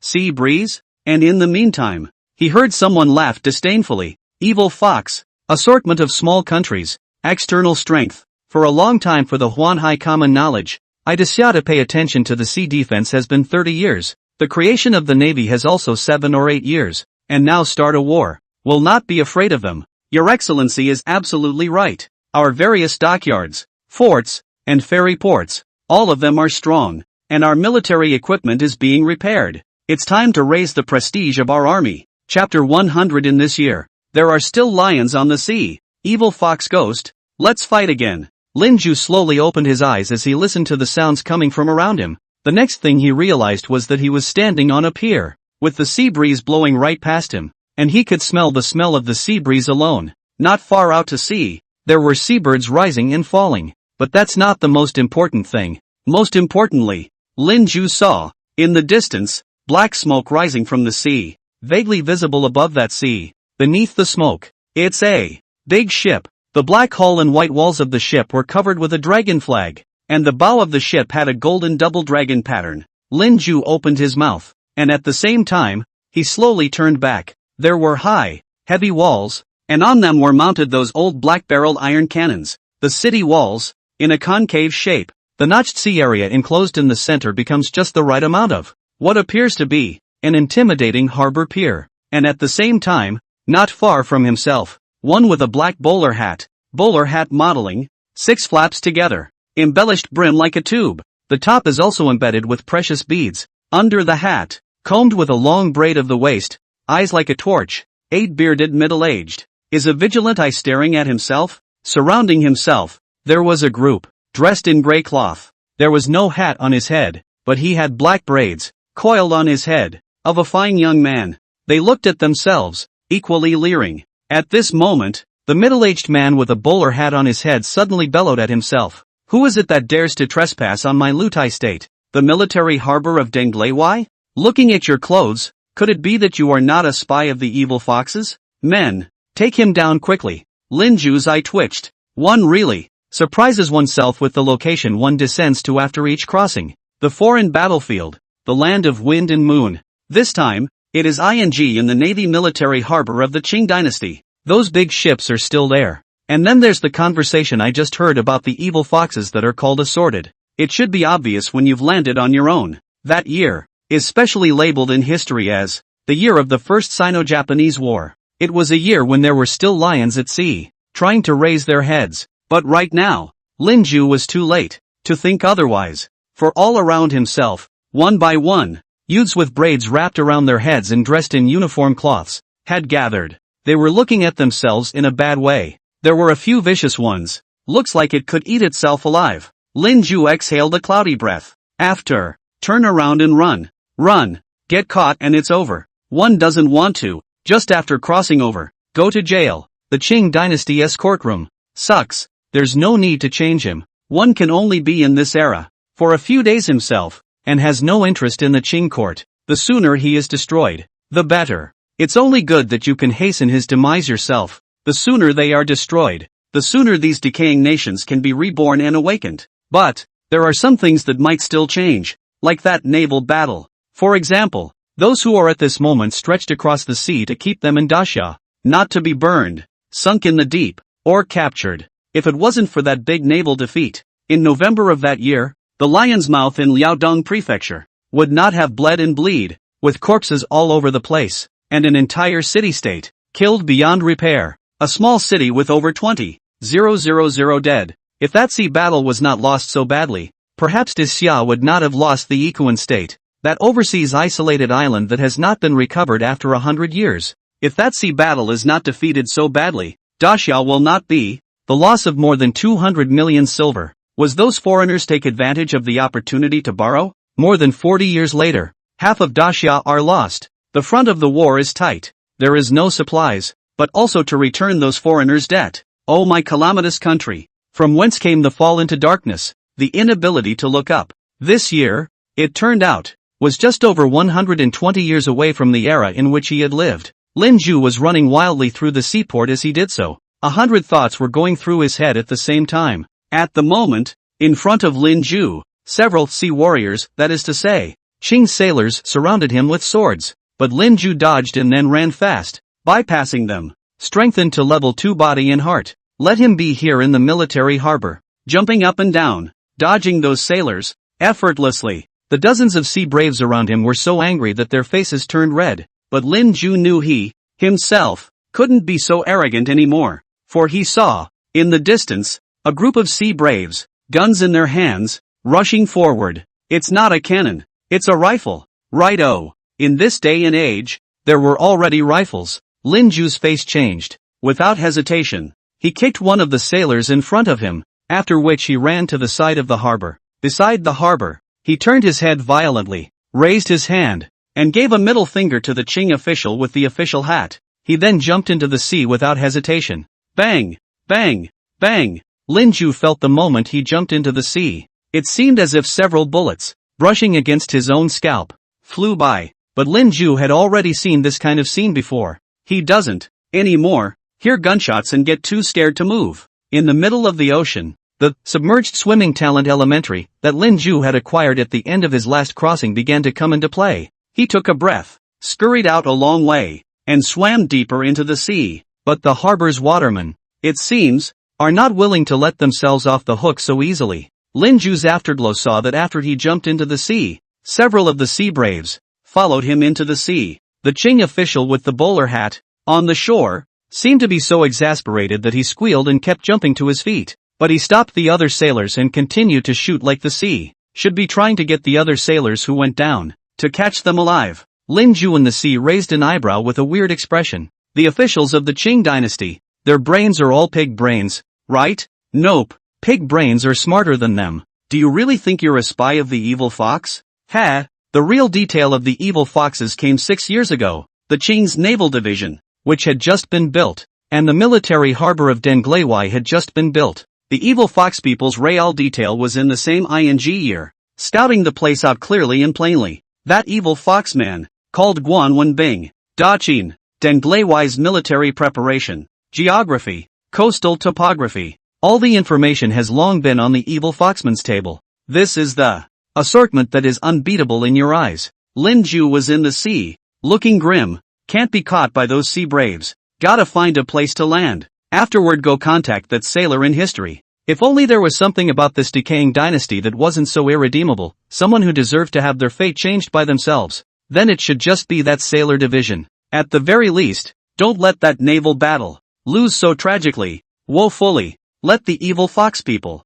not to kill my 20,000 compatriots in this year of the lion's mouth. Kill a small town, kill no more. This year, it was just over 40 years since the Jinling Rebellion. Change this one time and maybe it will affect the Golden Age. Evil Fox Ghost, let's cross paths again. Come again. Chapter 101, Such an Emperor, unworthy of allegiance. Why wouldn't such a dynasty die? Denglaiwai, Lingshan Bay, Chang'an Harbor. A hand, from the sea, suddenly reaches for the shore. Then the other hand, also quickly, came out of the water. Lin Ju gasped and slowly climbed up the coast. It's some distance from the military harbor. It should be safe. Lin Ju slowly climbed out of the sea while taking off his own, already seawater-soaked, clothes, and in the meantime, he raised his hand and pressed his palm to the system panel that only he could see.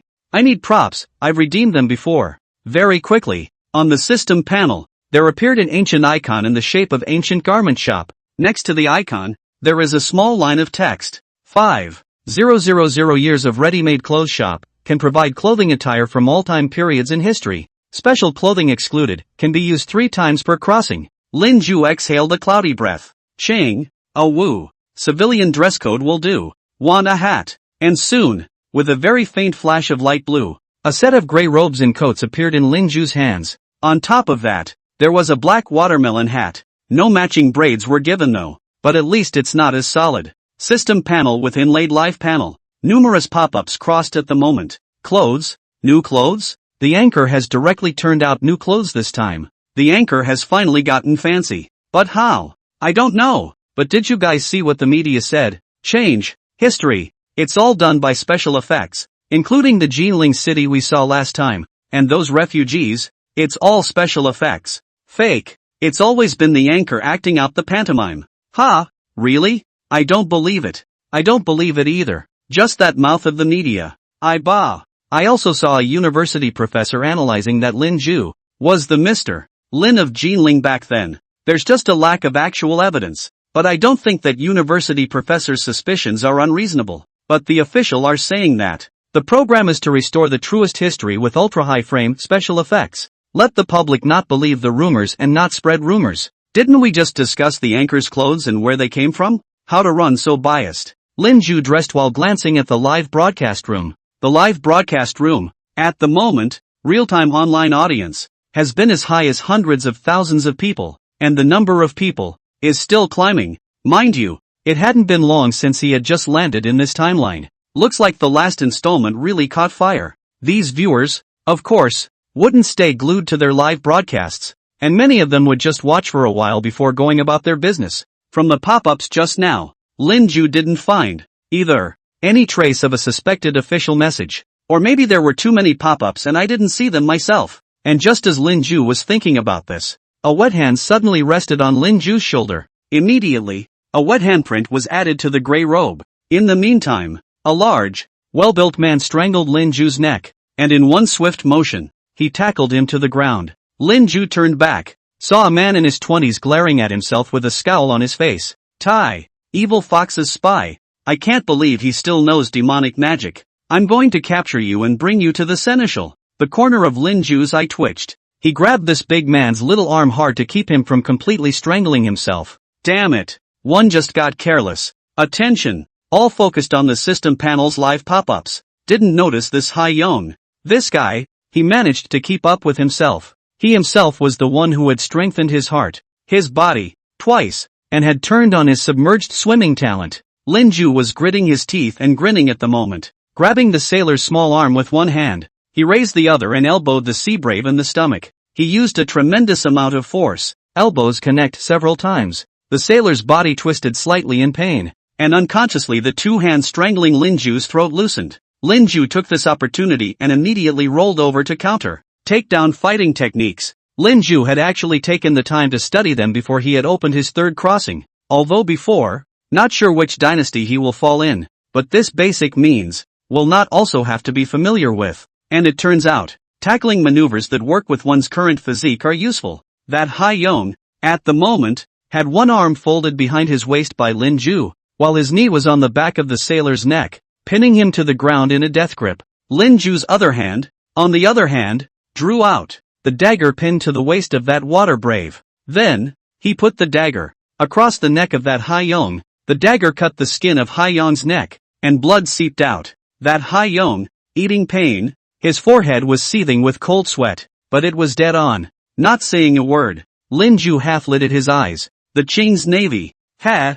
Which ship on the You sailors, you're given a few taels of silver a month, to make you work so hard and swim so far just to catch me. Is the great Qing dynasty worth it? And just then, that Hai Yong, with scarlet eyes. When a man becomes a soldier, he is supposed to defend his family and his country and build a career. You, evil fox, only have a few small islands. We are the great nation. The Lord Steward of the Jiun ship said. We, the sailors, have been sharpening our swords for 10 years, and we are looking at this day, and one of our sailors will be able to dry out 5 or 6 of your evil fox brats. Our sailor division will win. Lin Ju looked at that Hai Yong and frowned. But you're on the ground right now with my knee staring at you, and you're about to die. That Hai Yong, for a moment, was speechless. Lin Ju at the moment, however, slowly withdrew the dagger that was resting on that Hai Yong's neck. Jiun ship steward, the one surnamed Fong, called Fong Yongqian. If I remember correctly, he is the vice admiral of the naval division, before in the Guinglan country to learn to pilot the warship. And just then, the sea brave was suddenly agitated. You really are a spy of the evil fox. You kill me now. I won't tell you anything. A great man, a man of honor, will never commit treason. Lin Ju rubbed his temples with the hand that was carrying the dagger. You're a man of honor? But you run into the big officials of your navy. Not still kneel? Do you think that if you die, your Qing dynasty, you can defeat the evil fox? That Hai Yong, struggling to raise his head, his eyes were actually flickering with light. Of course, my father was a rebel of the kingdom of heaven back then, but the court still let me into the water division. The court's great kindness, I do not dare to forget for one day. My water division will certainly sweep the 4 seas. I am willing to serve my country. But just then, dagger. Suddenly there was a sound of miso. It was stuck vertically in the ground in front of the sea brave, in front of his eyes. The open edge nearly cut the bayonet's eyes out. The Qing, it must die. If I remember correctly, your naval division has been several years without adding a ship. The naval division military expenses, but also stretched to the limit. But Jinping, your emperor, for his wedding last year, used up 5.5 million taels of silver. Your Empress Dowager of the West, the old Buddha, now in order to build herself a garden for her retirement, that the name of your naval division, to collect military expenses from the whole country, also used more than 5 million taels of silver. And on the side of the evil foxes, every year they are adding new ships, their emperor, officials, tight clothes and food, all the money left over for their sailors. You tell me, Qing, such a dynasty, why not die? Such an emperor is not worthy of allegiance. Chapter 102, You're a rebel? I killed your people and I want you to apologize. At this moment, Deng Blaiwai, off the coast of Lingshan Bay, Lin Ju actually vaguely felt that Hai Yong, the one he was pressing under his knees, was physically shaking. At the same time, he heard that Hai Yong, trembling voice. Great disrespect. You are showing great disrespect to the emperor. That's the word of a rebel. Lin Ju grinned a cold smile. Counter thief? Didn't you just say that I'm an evil fox's spy? How did you become a rebel again? Let me ask you, do you really think that the Qing can win? Hai Yong, who was pressed to the ground, stared with wide eyes, but his voice was unconsciously shrill. This is natural. My great Qing is so large and diverse that all nations come to the court. We'll be able to recreate. And just then, the dagger in front of that Hai Yong was suddenly pulled out by Lin Ju. He lowered his eyes and looked at Hai Yong, who was lying on the ground. In his eyes, he actually showed a hint of sadness. Reclaiming glory? You want to say, the Qing dynasty, the abundance of goods, everything, 10,000 states to come, not with foreign barbarians goods to pass have nothing, before the commerce, because the Qing produce tea, porcelain, silk, for the Western countries and your country necessary things, is to add grace compassionate. What a powerful country. 10,000 states come to the dynastyate. Results of that year, affiliated countries, one after another lost. More than 50 years ago, we were bombarded by others with ships and cannons, and we signed a lot of treaties. That's why they ceded land. We have money, so they paid them whatever they wanted. After that, keep getting beaten, keep losing, keep signing treaties, ceding land, and losing money. It's just as well to sign a treaty when you lose a fight, but also when you win a fight, saying you'll compensate the foreigners for their losses. Those adults in the courtroom that you kneel to worship are a bunch of cheap bones. Do you think that they still have? For heaven and earth to establish the heart, for the people to establish the life of the heart? I'm telling you, you're sailors, you can't beat the evil fox. If you don't win this time, you won't win afterward, and after you lose this time, you'll have to lose more battles, sign more covenants, pay more money, and cede more land. You just kneel. Kneeling your so-called emperor, adults, foreign adults, is a person to bully you, punch your face, spit a mouthful of spit, eat your flesh and blood, but also step on your head. The sea brave was on the ground, trembling, and seemed to be whimpering. Lin Ju stood next to him, dagger in hand. Look, I'm not even on top of you anymore, and I took the dagger away, but you're still on the ground. If all the men in the sailors division are as you are, then the sailor is hopeless. Lin Ju turned his head, about to walk off into the distance, but just then, the Hai Yong, who was originally lying on the ground, finally plopped down. His body was still shaking, but as he looked at Lin Ju's back, he finally spoke with a hoarse voice. You don't look like an evil fox's spy. You are a rebel. You are a rebel. I'm going to report it to the Lord Steward, to the Lord Chief Soldier. You are a rebel. Lin Ju's footsteps paused for a moment, and he turned his head to look, only to see that Hai Yong, who was already running off into the distance in a despondent state. Lin Ju glanced down at the dagger in his hand. Somewhat helplessly, he laughed. After the A.D., all the people are coming to invade this country. After 200 million taels of silver, you have to defeat the war again, and that time you have to pay another 450 million taels of silver. And counting the interest it's 980 million taels of silver. And they kill your people, and loot your national treasures, and they want you to make amends. Say you'll help build your bridges and roads, but dig up your coal and oil. More than 100 years later, the jewels they snatched are still in museums in foreign lands, not home, and not sure when they will be. They're going to use your cheap labor to build up their schools,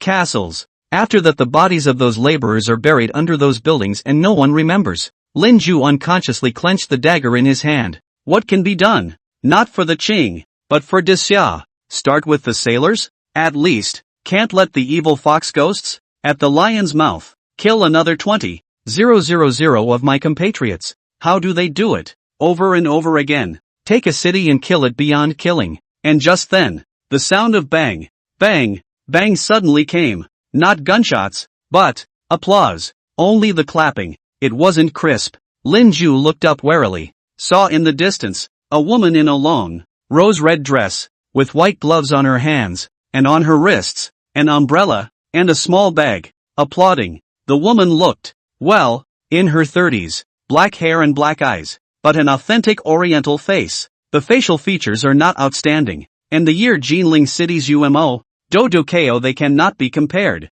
but it is also considered clear. Looks people cannot help but intimate. Lin Ju instinctively raised his dagger. Who is this woman? And just then, the woman suddenly walked slowly towards Lin Ju. Sir, there is no need to be alarmed. My name is Lu Bian. I am a citizen of Guinglan, and I am not considered to be a subject of the Qing dynasty, so it doesn't matter what Mr. said, even if I heard it. The dagger Lin Ju clutched tighter in his hand. He stared at the woman, carefully searching his brain for the books he had read, the information he had memorized, and incidentally stealing a couple glances at the live feed pop-ups on top of the system panel on the side. The name Lu Bu Yao hadn't been heard of. Not someone who will be in the history books. The woman, meanwhile, didn't stop on her feet. She walked until she was about 3 steps away from Lin Ju. Only then did she slightly bow, lift her skirt, and towards Lin Ju, perform a Western lady's salute. But Lin Ju's frown tightened. A dark-haired, dark-eyed woman. In this day and age, who is a Gwillian? What a rarity. The woman covered her mouth and smiled. So if it's not in this day and age, according to the gentleman, it's not a rarity? My father is the governor of Hai Luzhou. Family grandmother is Guanglan people, because it was at the time of the Qing dynasty, the rise, the division of the barbarians in order to control the barbarians. So playing a small, and several cousins in the family, together with the family was sent to Guanglan. My cousins, even though they were abroad, never thought twice about returning home to serve their country after they finished their studies. Only I deviated from the way of the world. The disturbance in home father almost severed relations, which became Guanglan's nationals. This time, it is with Guanglan's merchant ship over home to save relatives. After that, by the way, to come here to see my cousin who serves in the Navy. I didn't expect to meet Mr. By chance, I heard some of what Mr. just said, and privately, I thought that Mr. was right. As she spoke, the woman took out a cigarette from the pouch hanging at her wrist, lit it with a wood fire, and held it in her mouth afterward. The Qing dynasty has run out of gas. It's the end of the line. Now, Mr. should have no need to beware of me, for according to what that Hai Yong said, I, who said these words, am as much a rebel as Mr. Me no. Chapter 103, Let him die, and recreate the great Xia afterward. Bloodstained steamed buns. Lin Ju stared across the room at the woman in the foreign dress, the smoke exhaling between her vermilion lips. In his head, unconsciously, he thought of another woman he knew, another, who also smoked so much. In this day and age, you even want to be a rebel? No wonder you call yourself a deviant. The woman in the dress guffawed. Isn't it the same for you, sir, when you say, what keeps the Qing from dying? Such an emperor is not worthy of allegiance. These 2 sentences, I can hear them clearly, and just then, the woman's voice suddenly lurched, her pair of Danfang eyes suddenly narrowed, staring at Lin Ju. I don't know what sir exactly wants, but I just vaguely heard that Mr. wants to get in touch with the water master? I could be of some help in this matter. Qing, although rotten to the roots, but the sailors, after all, is the last facade of the Qing. The major ships on the vice admiral, the management of the belt, have gone abroad, have studied, before has been also hired foreigners to do the sailor's instructor. Military rules are strict. Mr. I'm afraid it would be very difficult to approach them without another doorway. Lin Ju narrowed his eyes slightly. His hand, from time to time, rubbed the handle of the dagger in his hand. Why are you helping me? The woman exhaled a puff of green smoke. To tell you the truth, I actually made an appointment to meet with my cousin this evening, to try to persuade my cousin to leave the Qing's sailors. Qing and the evil foxes have gone to war. Armenica, although the Qing sailors, ranked 9th in the world, the 1st in the East, but I still do not feel that the Qing sailors have any chance of winning.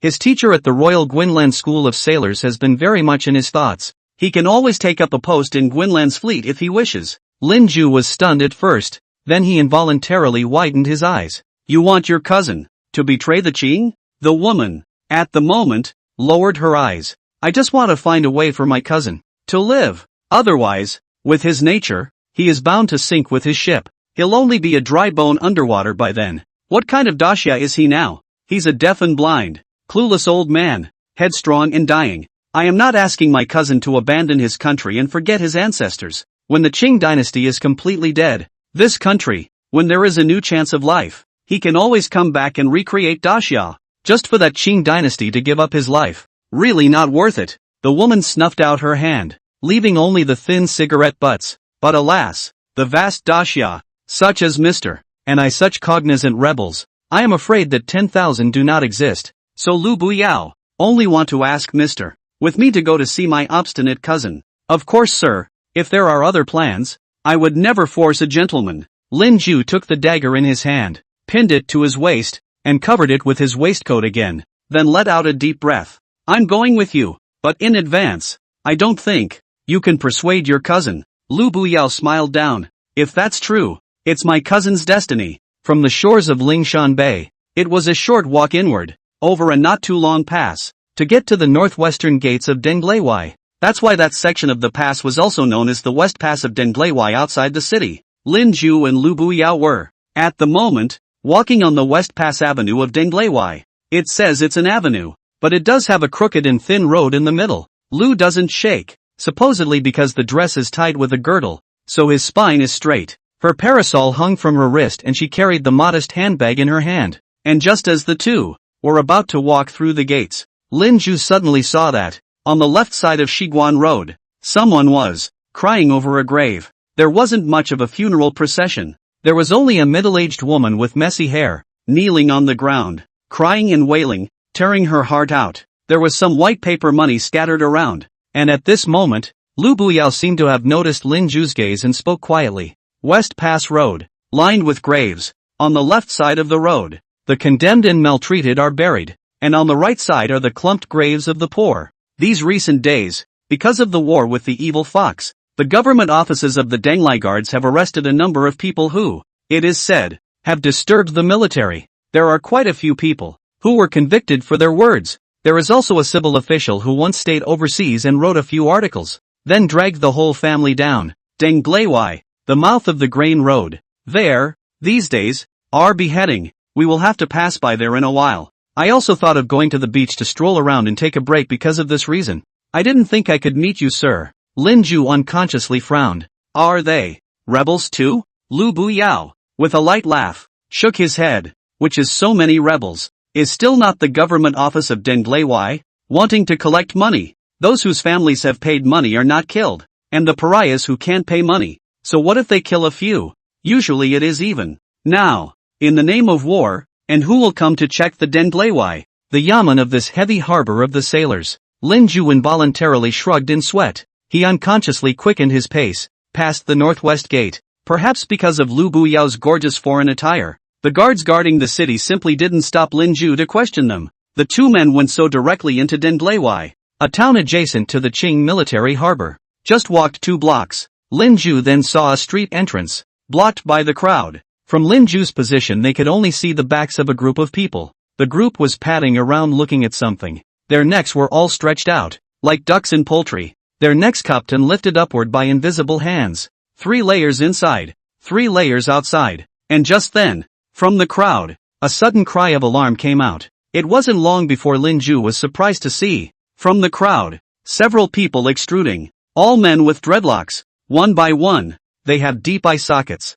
One of the old men ran out just in time to run towards Lin Ju and the others, his with both hands, holding a greaseproof paper. Inside the greaseproof paper, cradled a round purple-black lump, and that old man as he passed by Lin Ju. It took Lin Ju a moment to see clearly. Where is that round lump? That's a bun. Standing buns full of blood. That red, still dripping down little by little. At the same time, he heard the old man, murmuring excitedly, Bot, my son's consumption is saved. The passers-by, looking at the old man, were also talking in low voices. Old Wang, this is grabbing good medicine. Yeah, I wonder how much silver was sent. Who was just beheaded? It seems to be the son of Zhao Xiucai's family, who also went to the Western barbarians before, and studied for a few years, and came back. Guess what? Surprisingly said that the world of this Qing dynasty is for all of us. You think, this is human words? Originally captured him, did not want to be beheaded, but who knows? Wu he will be so poor,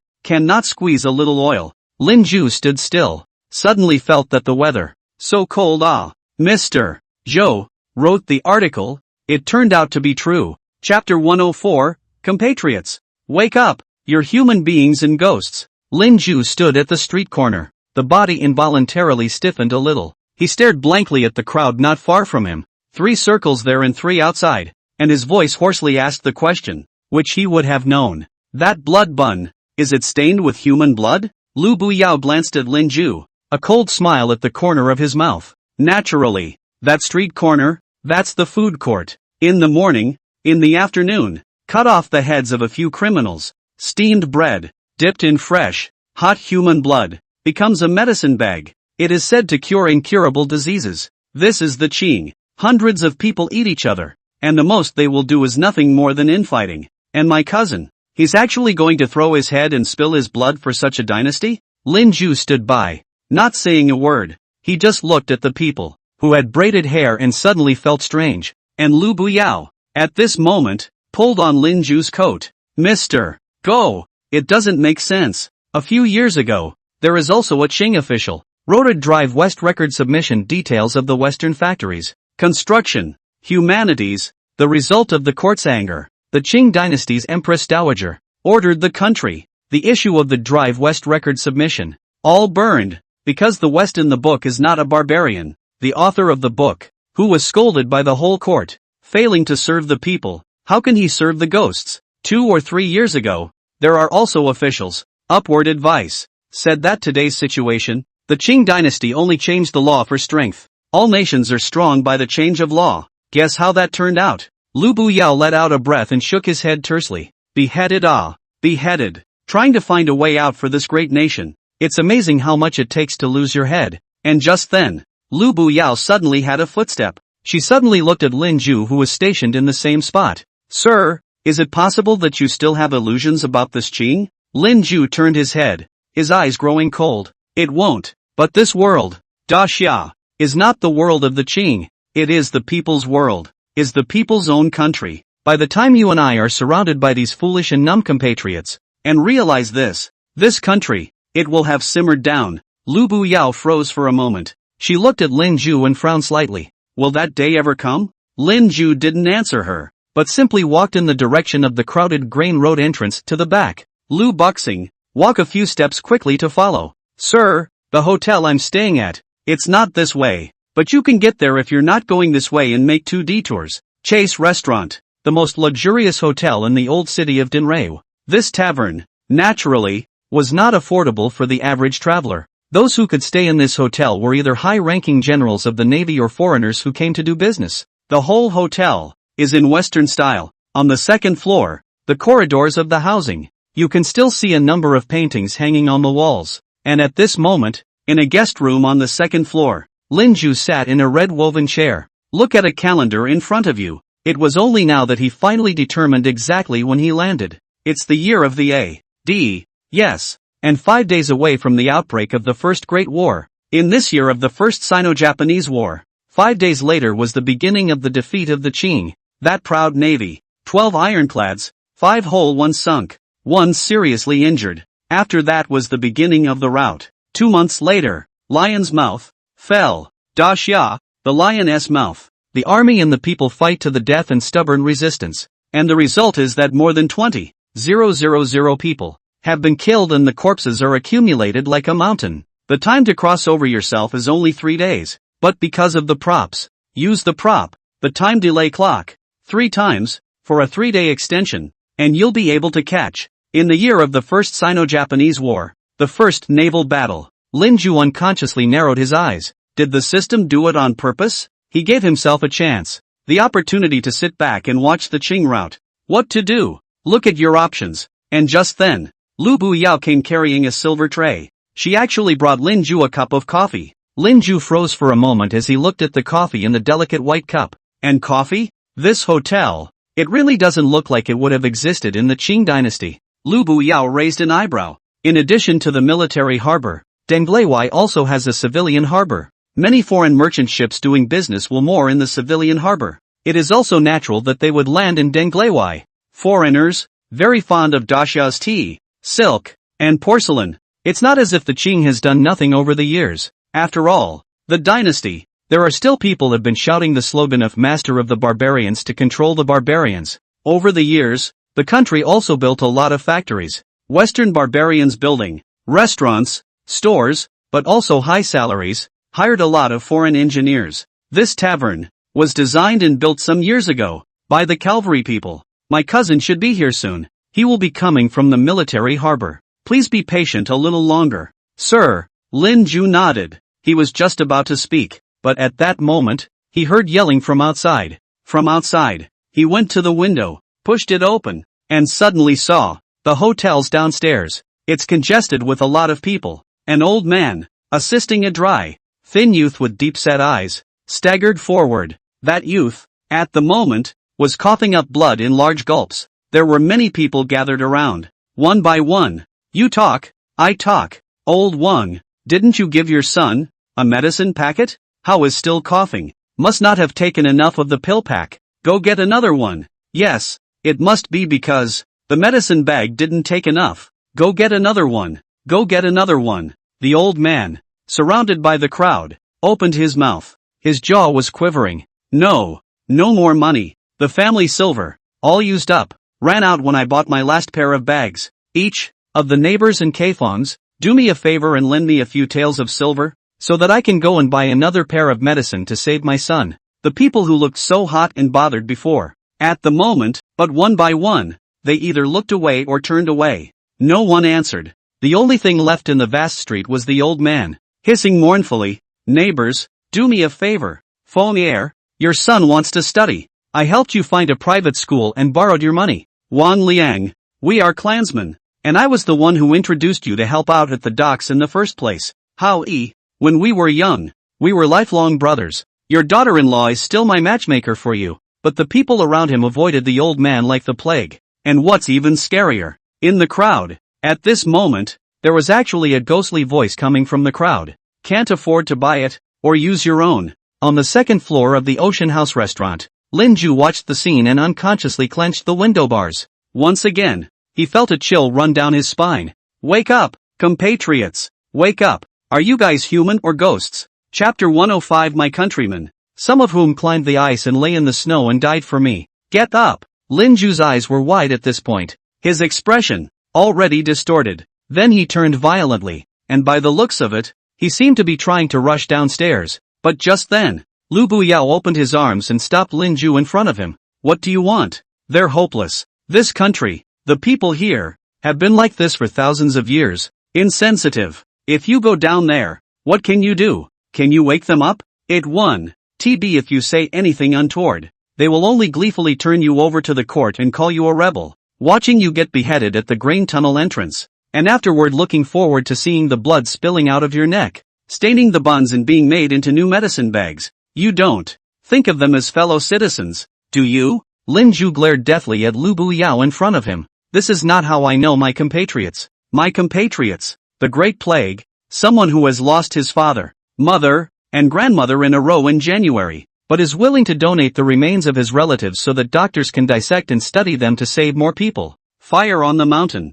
Hiking up the mountain against the fire. Lights on the mountain in a line. The whole town went to stop the fire outside the city. Earthquakes. People coming from all directions. Dusty, ragged, starched, to rescue people in disaster places. On the border. Someone climbed ice and snow and died for me. My fellow man. The one who will help each other. The one who will see the pain of the other and empathize with it. The one who will give away food. Is the best in the world. My compatriots. Should not be like this. Numb, cold-blooded, hellish ghosts who eat human blood and bread. Lu Buyao's entire body was stunned. What the hell are you doing? Lin Ju exhaled a mouthful of cloudy air and seemed to calm down. Don't worry. I won't do anything stupid. With me alone. I can't wake them up.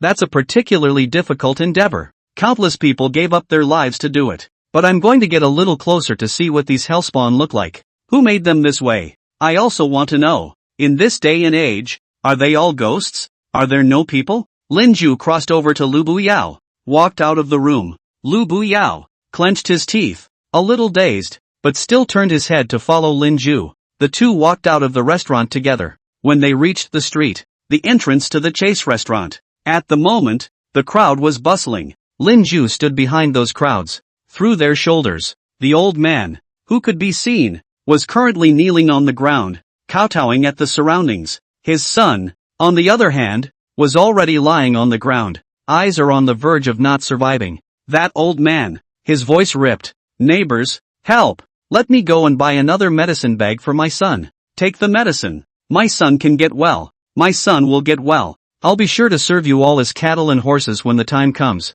And serve you all as if you were great lords. I only have this one son. If my son dies, my Wang family will be extinct. The people around them, still apathetic, don't look away. just muttering in whispers. The old Wang family. I'm afraid it didn't do something unconscionable to become extinct. Right. I've heard. He was in his own house before, drinking, mouthing off, disrespecting the old Buddha. It's really bold. So even if his son eats the want, it's not good for him. It must be so. Is it for us to mention the affairs of the Son of Heaven's family? And that old man, at this moment, as if he were mad, cried and howled, and went to claw at the feet of those around him, and to kowtow, but he just pounced. The people around them, then scattered in a hurry. Someone caught his foot and screamed while kicking his hand violently until he kicked him away. In the streets, there was only the wailing of the old man. Please, please, and just then, a hand, suddenly handed to that old man. That palm was spread out, and on it were several copper coins, not slabs of copper, but the copper dollar, peculiar to this age. The owner of the hand, a young man who didn't look too old. The teenager wore a cloth vest with a cardigan, rough pants, and a braid tied around his head. He grinned at the old man, who was kneeling on the ground, full of despair. Master Wang, here, a few months ago, at your tea store, you gave me a few buns for free. This is considered bun money. The old man took the copper dollars with both hands, the corners of his mouth grinning downward, after which he suddenly let out. I don't know whether it was a miserable howl of sorrow or relief. Lin Ju watched the scene quietly from the sidelines. Lu Buyao stood next to Lin Ju, but he couldn't tell what was going through this mysterious youth's mind at this moment. And just then, from the crowd, there was a sudden shout, Lord Sailor's carriage is here. On the streets, those who had been bustling with people immediately separated and fell to their knees. On the narrow street, for a moment, surprisingly, only Lin Ju and Lu Buyao were still standing in place. Lu Buyao looked at this scene and sighed tersely. The Qing dynasty practiced the ritual of kneeling, not only between the monarch and his subjects, but from the bottom up. According to the level of worship, the subjects kneeled to the monarch, the subordinates kneeled to their superiors, the people kneeled to the officials, all of them kneeling. But it seems that you, sir, do not seem to be in the habit of kneeling people. You are really as much a rebel of the Qing as I am. Lin Ju didn't say anything, just looked over to that side of the crowd. A tall black horse, pulling a carriage, was seen slowly pulling up to the front of the Chase Hotel. At the same time, a middle-aged man wearing a Qing official's bowler hat, a sailor's uniform, a cloak, and a one-word mustache came out of the carriage. He looked around at the people who had fallen to their knees and had become accustomed to it, just frowned when he saw that old man, and the youth lying on the ground, coughing up blood non-stop. Finally, he dropped his gaze back to the woman not far away, wearing a rose-red dress, and it was in his eyes that a smile appeared. He crossed the crowd and headed towards the entrance of the Chase Hotel. Lin Ju and the others. It was only when he passed by the youth lying on the ground that his footsteps paused. Who's patient? The old man, surnamed Wang, fell to the ground in a near five-fold plop. At this moment, he hurriedly kowtowed while crawling over. My lord, is my son. The villain deserves to die for getting in your lord's way. Villain deserves to die. The middle-aged man wearing the official robes of the Qing sailors sighed. Could this be another trip to eat whatever that medicine bag is that's stained with human blood? If that stuff worked, the doctors in the East and West would have been out of business a long time ago. Foolishness. Then, that middle-aged, still from his sleeve, took out a few silver dollars, bent down, and put them in front of that old man. Take your son, go to the pharmacy, and grab a few doses of medicine. Maybe it'll keep him alive for a while longer. The old man looked at the silver yuan that fell in front of him, but he didn't dare to pick it up, just kept kowtowing, knocking his head with a thud. Many thanks, my lord, and many thanks to the great lord of Green Heaven. The sailor bureaucrat, instead of making conversation, just walked toward the rosy red dress woman. He patted the woman on the shoulder, his eyes glancing at Lin Ju with some surprise.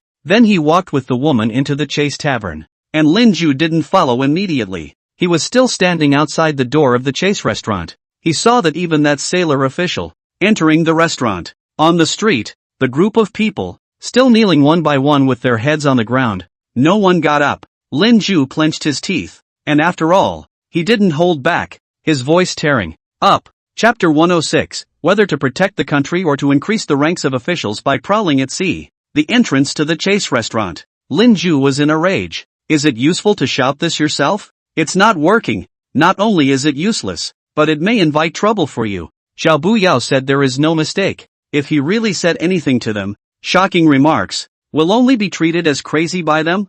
After that they were gleefully twisted to the government. Their knees, glued to the ground. Can't get up. It's like right now. Everyone on the street, still kneeling on the ground, not daring to raise their heads for a moment. Only the teenager who had just given the old man the copper coins raised his head in some surprise and secretly looked at Lin Ju. But the moment Lin Ju's gaze came toward him, he immediately put his head down again. Lin Ju watched this and grinned a somewhat sad smile. The great officers of the Navy, who have gone into the hotel, have long since left no one to look at you, and you are kneeling here in the street. Better knee him to the sky and the earth. He then turned around with indignation and walked back to the Chase restaurant as well. After a while, street before anyone got up from the ground, they came together and whispered, "Who was the man who told us to get up? How dare he be so bold?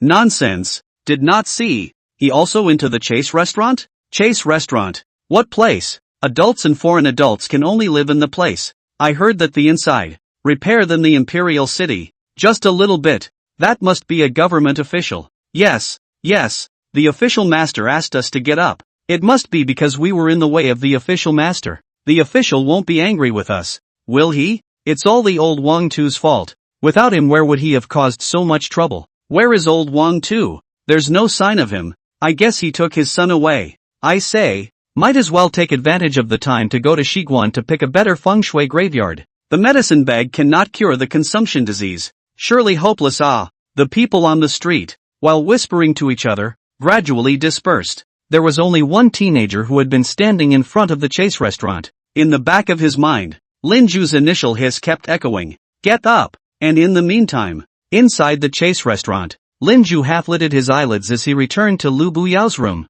At the moment, the sailor official had sat down on the sofa in the room, a cup of coffee in his hand. Upon seeing Lin Ju enter, he put his coffee down and stood up. Rushing towards Lin Ju, he clasped his fists and bowed. "Mr." Lin Ju raised his eyes and looked at the marine officer, similarly clasping his fists as a return salute. "I'm just a grasshopper, but I have bad knees and won't kneel, so your honor won't care." The sailor officer, smiling, waved his hand. "Sir, there's no need to worry. Under me, Chang, Biling sailor, right-wing sailor, steward of the Ding Yuan, Lu Bian. Sir can also just call me Lu Zishan. Zishan once went to the West many times to study in the countries. For the West many ideas, feelings quite deep. Also know that my Qing dynasty, there are many customary ideas, has become dross. But you, being in the naval division, not in the court, I do not know when the change of law in my Qing dynasty will come. If you can be in the same place as my little sister, you must be far more bold and thoughtful than the rest of my compatriots in Dasha today. It is worthy of Lu Mao to call you sir." And in the meantime, Lu Buyao also walked over with a fresh coffee and handed it to Lin Ju. "Mr. Rest assured, my cousin, not the Qing dynasty hall, those pedantic, stubborn scholar, my cousin's son, the East and West academic, and learn, daughter, is also no need to wrap small feet. As for the kind of opium cream that destroys the human body, in my Lu family, it is even more so that we cannot touch it. If we touch it, it is not my Lu family children and grandchildren." Lin Ju took the coffee Lu Buyao handed him and grinned lightly. This era, even not all devils, there are still people. As for Lu Buyao there, after glancing at Lin Ju's color and twisting her head to look at her cousin, she frowned before a flash of determination flashed through her eyes. From a bookshelf on the side, she found a volume and handed it to Lu Bian. "Cousin, since I grew up together as children and later studied in the West together, I regard you as my own brother. There are many things to say, so I will say them directly. The volume I'm handing you is one that the Evil Fox Kingdom issued on their home soil 2 years ago. The Great Qing Comprehensive Guide to Commerce, 3 volumes in all, over 2,000 pages, and if you look at the table of contents on it, you should be able to understand it. This is the Evil Fox people, compiled, about the Encyclopedia of Dixia. Just the handicrafts column. The catalog is divided into copper, porcelain, tin plate, jewelry category. There are hairpins, paper, lacquerware, tobacco pipes and tobacco pipes, group fans and fans. Every type of item he describes is clearly illustrated on the back. It also includes, in it, the dynasty of the Qing dynasty, economy, culture, geography, transportation. And that's just the atlas that can be casually issued and purchased even in the Evil Fox's own country. Cousin, you know what this means. At Lu Bian's place, he frantically flipped through the scroll in his hand. Lin Ju saw that first Lu Bian's expression grew somber, and then on his forehead, veins bulged. While going over to the atlas, about the transportation map of the Qing dynasty, he took the volume directly and slammed it heavily on the table. Lu Buyao, on the other hand, opened his mouth quietly at this moment. A randomly issued volume can take the Qing dynasty and study it so thoroughly. Their spies, I'm afraid, have long since infiltrated the Qing, thoroughly, and the court of the Qing dynasty is still feeling that this assorted country is not enough to be feared. I have heard that the Jinping side, now, is organizing, in a big way, that old Buddha's birthday. Preparations are in full swing. I heard from my foreigner friend who works in Beijing. To that old Buddha, the new garden is also repaired, with close to 5.5 million taels of silver it. Cousin, the real situation of the Qing water division. You should know better than me. There's not much chance of winning a war with the evil fox's sailors. For the sake of the great Qing dynasty, those who live in the East invincible, beautiful dreams of stupidity, desperately, is not worth it. Come with me, cousin. We go back to Gwynland. Your teacher at the Royal Naval School at the time wants you to go to Gwynland's fleet, or if you don't want to, you can go to the Naval Academy as a teacher, and take all your family with you. Either way, it's better then. And just then, Lu Bian's voice suddenly tore and he was jealous. Enough, Bu Sheng, do you want me to be like you and rebel against the country? Lu Bian and Lu Bian, at this moment, glared at each other. The atmosphere in the room was, for a moment, saber-rattling. Lin Ju sat in his chair, slowly taking a sip of his coffee at the moment before speaking quietly. Lord Lu, your allegiance is to the Qing, or Daxia, the navy, defending the dignitaries, the emperor, the empress dowager, or the Daxia peasants, the small traders, the workers, the fishermen,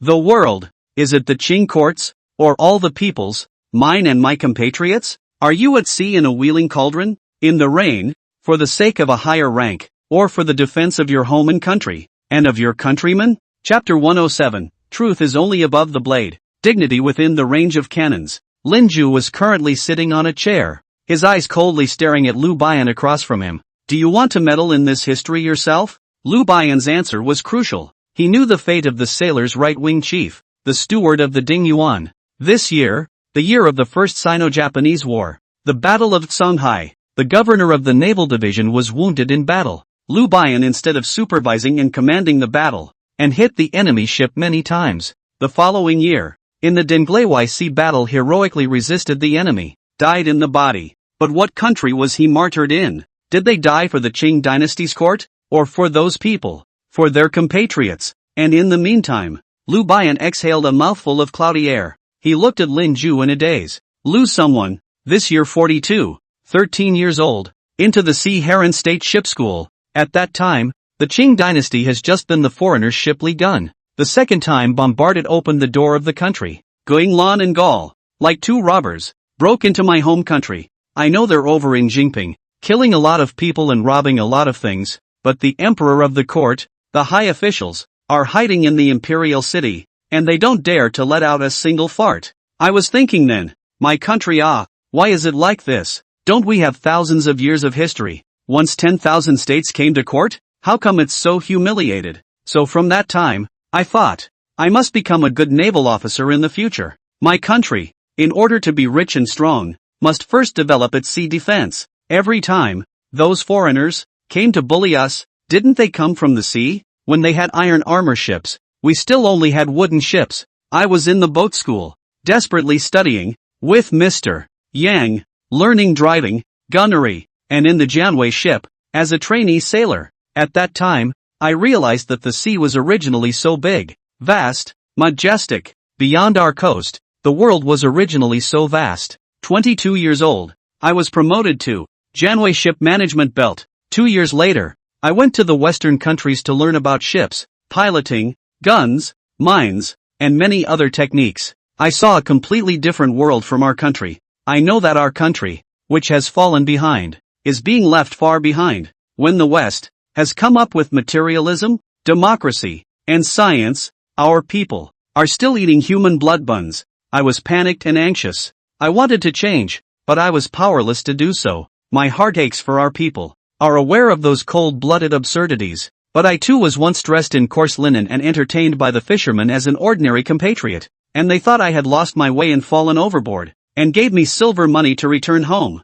I don't know what the future way out of this country is. Is the Qing going to change its ways, or is it going to decline completely? All I know is that it is absolutely impossible to make me betray. I've seen the foreigners' ships and guns bombard fishing harbors. I've seen the evil foxes kill my people after they've killed their way into my city-state, and I didn't get on the ship to rise to the top of the ladder. I got on the ship to guard the shores of this country. Only then did I get on the ship. The Qing can die, but the Daxia cannot. There are still 4,000 of my fellow sailors, all of whom have the will to die. Only hope for the future. Lu Bian didn't continue on. He stared at Lin Ju, then looked back at Lu Bian. These words were spoken to Lin Ju, as well as to Lu Buyao. Lu Buyao lowered his head at the moment and didn't speak. Lin Ju, on the other hand, half-lidded his eyes. There was a gentleman who said, Daxia is too old, and the society is so bad that it's like a black coloring tank. No matter what new things are added,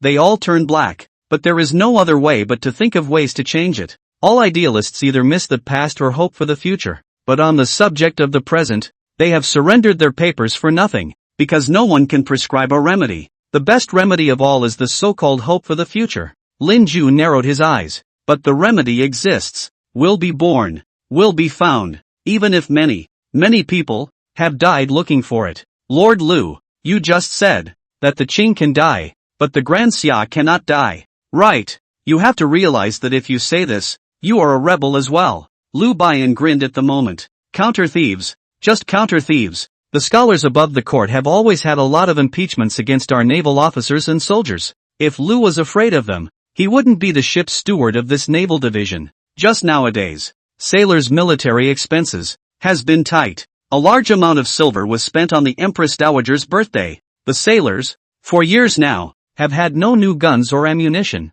let alone new ironclads, while the evil foxes have ordered new ships that have surpassed Dingyuan and Jinyuan. Their new ships have anti-aircraft guns on board. In this great battle, perhaps it is really hard to predict the victory or defeat. Lin Ju let out a deep breath. He seemed to have something decided in his mind. Then he opened his eyes and waited for Lu Bian. There's no such thing as winning or losing. You sailors will lose. Lu Bian's face stiffened, his eyes staring at Lin Ju with some coldness. Mr. Great War Current, to say such a thing in front of the right-wing chief of the Navy, if it were anyone else, he would be killed. Lin Ju let out a disdainful ch. On killing the head of the Qing dynasty hall, full of people, should cut off their own heads to make amends to future generations. It is not I who caused the certain defeat of your sailors, but they, those courtiers, including your emperor and the Empress Dowager. All of them should kowtow to the people of Daxia, and afterward cut off their heads themselves and feed them to the dogs. At this moment,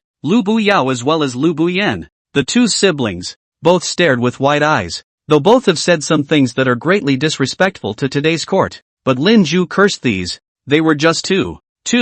It's a little too shocking. Lu Buyao even ran to the window to take a look, making sure that the words Lin Ju had just cursed out hadn't been overheard. If this gentleman were in the courtroom, I am afraid that 10 heads would not be enough for him to fall. And just then, Lin Ju's ghostly voice came. Between nations, dignity is only above the blade of the sword, and truth is only within range of the cannon. You sailors, you're just finished. There's no chance of winning. The evil fox ghost knows you better than you think, and the plan is more well thought out than you think. There's no way I can make you win. You must also lose, and when you do, the Qing will be finished, and the new world will come. But I may, perhaps, be able to make you lose with some dignity. Losing is not so bad. Save some. There are still spines of our compatriots. Lin Ju's voice paused at that. He clenched his hands unconsciously. 100 years from now, a few less. Memorials. No one likes memorials, especially ones erected over the bodies of fellow citizens.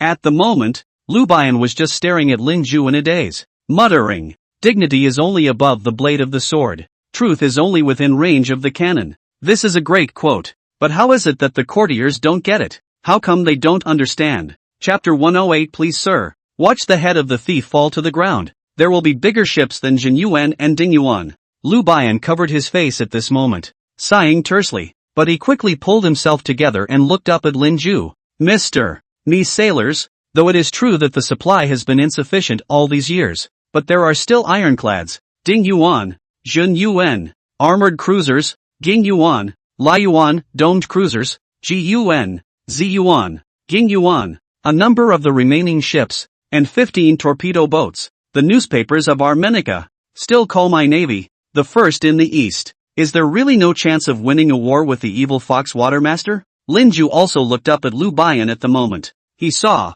in front of him, the chief sailor, looking at himself with hopeful eyes. The look was not one of blind arrogance, but one of inquisitive inquiry. Linju rubbed his temples, started trying to remember what I had read before this crossing landed. Though the range of information, Linju selected 100 years, but this year's Awu was the object of Linju's focused attention. Then, in the room, Linju's low voice rang out. No, you shall be defeated. You saw the Great Qing Comprehensive Guide to Commerce, but that's only part of it. 10 years ago, the evil foxes built the Evil Fox Academy in Pearl City, and that was the place to cover their spies. Then 8 years ago, they went on to set up the Lushan Tang Pharmacy in Yunmengzhe. That was their biggest secret agent organization. The pharmacy, which specializes in medicines, also sells groceries and books. And the evil fox people's spies use this as a cover to extend their tentacles all over Daxia, successively opening pharmacy branches in Jingping,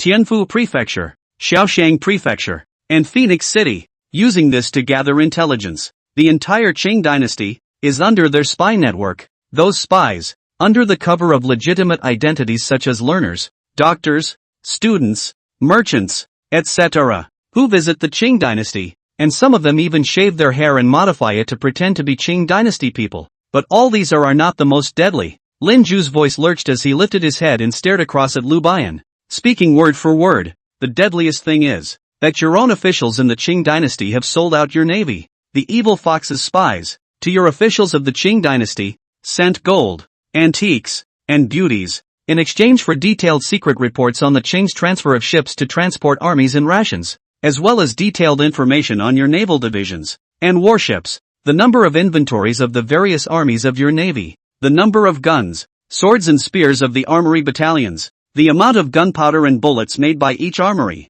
and the stockpile situation, were all handed over to the spies of the evil foxes by your own officials of the Qing dynasty in full. Don't fantasize. You've long since been sold clean, by your own people. At this moment, Lu Bian slapped the table and stood up violently, but then sat down disheveled. He gritted his teeth, which were chattering. Who are the traitors and collaborators? Linju rubbed his chin a few times. Oh, that's a lot. There seem to be quite a few more, none of them lesser in rank than you. Ordnance Bureau Book Office, Guard Battalion Commander, the Ministry of Households Minister, Deng Lai Wei Co-Conspirator, Deng Lai Wei Past Judge. Ah, by the way, there is also the personal nephew of that Lord Li who is actually in charge of your naval division. Lu Bian sat on the chair, clenched his fists and closed his eyes. Linju saw that this sailor's right-wing general, the Ding Yuan ship's steward, his body was, at this moment, shivering. After a long time, only then did Lu Bian open his eyes with a pale face.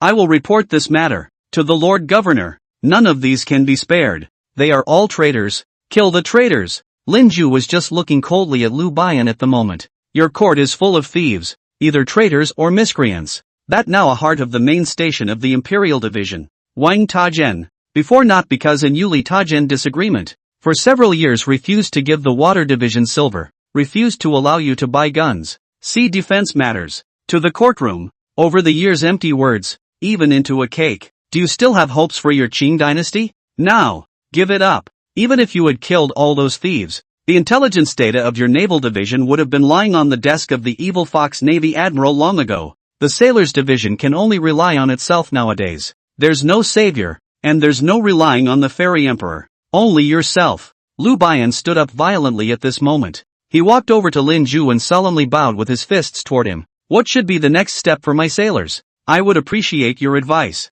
Linju raised his eyes to look at Lu Bian in front of him. First take me on board your sailor's ship. Now, if there is time. Lu Bian didn't get up. Only his head was slightly raised. Those traitors. Linju let out a deep breath. Kill all you can. Kill them will not slow down the decline of the Qing dynasty time. Killed a batch and a batch. The new incumbent will still be the same. Rotten to the roots of the dynasty. Are thieves? All are thieves. Only then did Lu Bian make another deep bow, after which he slowly straightened his back. Only this time, his eyes, They were cold. So cold it was scary. He is going to kill the thief. Not for the sake of the Qing. For the sake of the fellow sailors who have been sold out by those unscrupulous people. To kill those thieves. You need evidence. Lin Ju raised his eyes and glanced at Lu Bian. A casual search of their respective homes would have turned up gold far out of proportion to their salaries. Antiques, I suppose. Another search would probably be able to find out. The money and silver. And even letters that they exchanged with the evil fox spies. Lord Lu. Inform Lord Titus and you can go ahead and do it. Don't worry. It won't affect the morale of the sailors. It's better for them to raise their guard against evil fox ghosts than to be nightmarish and still indulge in the dream that they think they can fight 5 or 6 evil fox ghosts by themselves. Lu Bian grinned even though his face was still pale. Sir has thought this through really well. Among the thieves, there are Denglaiwai's co-conspirators and general judges. The place of my navy's military harbor is unexpectedly full of assholes. It seems that tonight, the Ding Yuan ship, do not have to go to sea. Sir, please wait for me. I will return to, a little later. Then, please sir, see the thief. The thief's head to the ground. Lu Bian once again clasped his fists and bowed, then twisted his head and walked out the door with big strides. Lu Buyao was on the sidelines but his eyes reddened. She twisted her head to look at Lin Ju with a complicated expression, but in the end she just lowered her eyes. It seems that my cousin will never go to Gwynland with me. Will there really be a new birth in Daxia? Lin Ju turned his head and walked over to the window. From here, you can actually look out as far as the coast of Dinreu. Vaguely he seemed to be able to see out to sea. A large ship whose chimney was still smoking black. Is that the legendary Ting Yuan? Qing Navy, the 2 largest ironclads, Ding Yuan and Jing Yuan. Lin Ju spoke quietly at this point. There will be. When the Qing dynasty is completely dead, then light will come through, and then our sailors will not have such a hard time, and we will have great ships, bigger than the present ironclads, Jin Yuan and Ding Yuan, as big as islands. They won't be sunk, they won't be blown up, they won't be captured, they will travel the seas. Chapter 109, The Great War is about to begin. Still not killing the thieves? Look, the Grand Master will die even if he's killed. The second floor of the Apter Grand Restaurant. Lin Ju had been standing by the window, looking out in the direction of the ocean. He saw, by the harbor, the shadows of the great ships, growing. There seems to be a gathering of sailors. It was getting cloudy. The Denglaiwai, which was also quite lively, was silent at the moment. There was even a sense that a storm was coming. Lu Buyao was in the room, organizing the books and also the newspaper. She glanced at Lin Ju's back and spoke quietly. My cousin, if he won't come with me, I'll probably leave the day after tomorrow, and return to Gwynland. If nothing else, I should never come back. Lin Ju stood by the window and gave a soft hum. The sky became even more obscure. He saw, in the distance, torches flickering in the harbor. Those torches gathered together and afterward rushed toward a place. The place where the torches were rushing toward seemed to be the court of the Denglai guards. It should be Lu Bian, the assembled sailors. And just then, Lu Buyao, holding a few newspapers, walked up next to Lin Ju. Standing side by side with Lin Ju, all the officers of the Marine Division were sent, at an early age, to the Hai Luzhou boat school. And, just as they came of age, they were all sent on a tour of the Western countries. All they think about is the construction of sea defense. Do not let the Western countries of the strong ships and sharp artillery, and then bombard it open the door. Do not let the foreigners, and then feel free to bully my people, plundering my national treasures, and no longer sign those compensated silver, but also ceded the land of the treaty. They are also, therefore, out of step with the Qing court, as well. After today, I am afraid that my cousin's situation in the Qing dynasty hall will be even more difficult. Gathering sailors privately, breaking into the local government offices, and arresting officials. I can even imagine that by then, above the Qing court, the impeachment of the sailors' folders will, I'm afraid, be like pieces of paper. Sir, this is all the fire you've arched. Lin Ju let out a soft grin. The fires gathered in the distance had by now surrounded the yamen of Denglaiwai, layer by layer. It looks so good. Lin Ju's ghostly voice, however, came at that moment. Is this fire big? Or is it a little too small? The real fire will burn from the sea some days later, burning all over Daxia. When that happens, the good days of those rotten bastards who would impeach the sailors will be completely over. Lu Buyao frowned slightly as she turned her head to look at Lin Ju. I don't quite understand what you mean, sir. Since you said that there is no chance of winning a sea battle with the evil foxes, why did you help my cousin by saying that it would be better for them not to lose too badly? If the sailor division wins the evil fox, The Qing dynasty, I'm afraid, will feel high and dry again. Lin Ju grinned. Only his smile was a little weird. In the distance, at the courthouse, there was already a clamor. There should have been a conflict between the sailors and the government soldiers at the courthouse, and at the same time, Lin Ju's ghostly voice came at that moment. The sailors cannot win. Even if the sailors win, the land forces of the evil foxes from Rinhan Kingdom will also beat the Qing's land forces, which are still armed with plain swords and do not know how to use rifles very well. And after that the sword will be pointed at Jingping. The last seemingly majestic skin of the Qing dynasty will be torn clean off in this year by the small assorted countries they have always thought they were. By then, the Qing, before the eyes of the world, will have been completely reduced to a fat pig with neither sharp mouth and sharp teeth nor thick skin.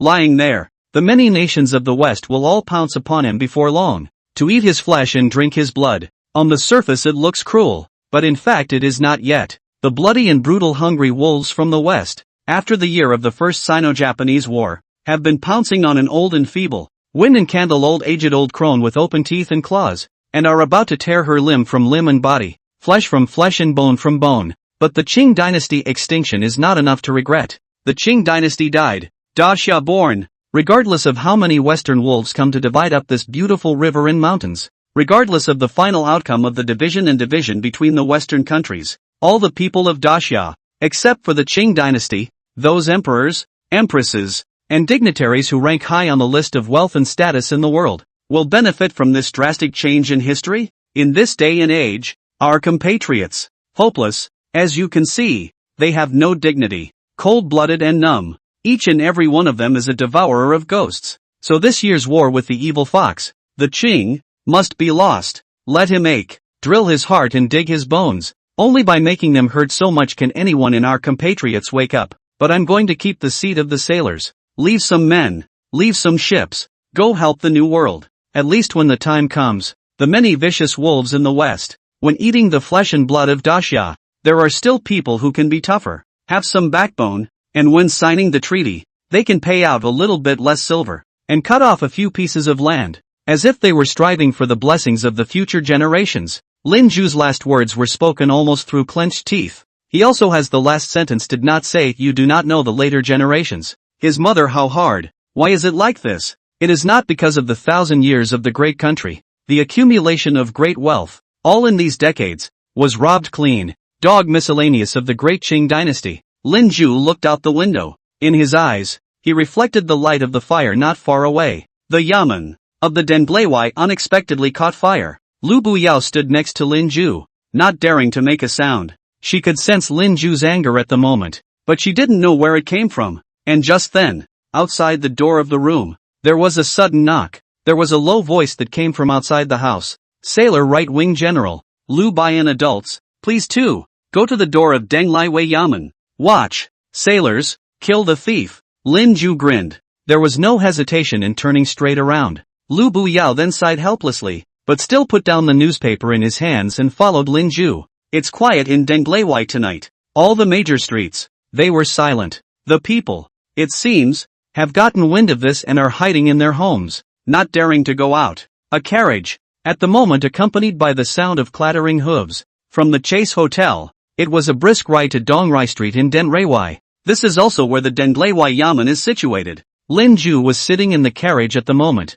and through the carriage window, he was looking out. This is not far from the intersection of the alley. Saw a few, curious to see the people, and at the entrance of the Yamen, a bunch of sailors with rifles in one hand and torches in the other were gathered at the moment. Over the years, the Qing has also built a number of power plants, but electric lighting is not yet widespread, and sailors still hold up torches when they get off their ships, and the entrance to the courthouse surrounded by sailors, 4 or 5 officials dressed in rich clothes, with jade pendants on their waists and braided hair, were tied up, pressed down, and kneeling on the ground. Lu Baiyan stood in front of them, and was looking through a one booklet with a somber expression, and after noticing the carriage carrying Lin Ju as they arrived, he immediately turned his head towards Lin Ju and Lu Buyao who had just gotten off the carriage. He first cupped his fists and bowed to Lin Ju, after which he handed Lin Ju the booklet in his hand. Mister, the material is like God. This is from the Denglaiwai Tongji home searched out.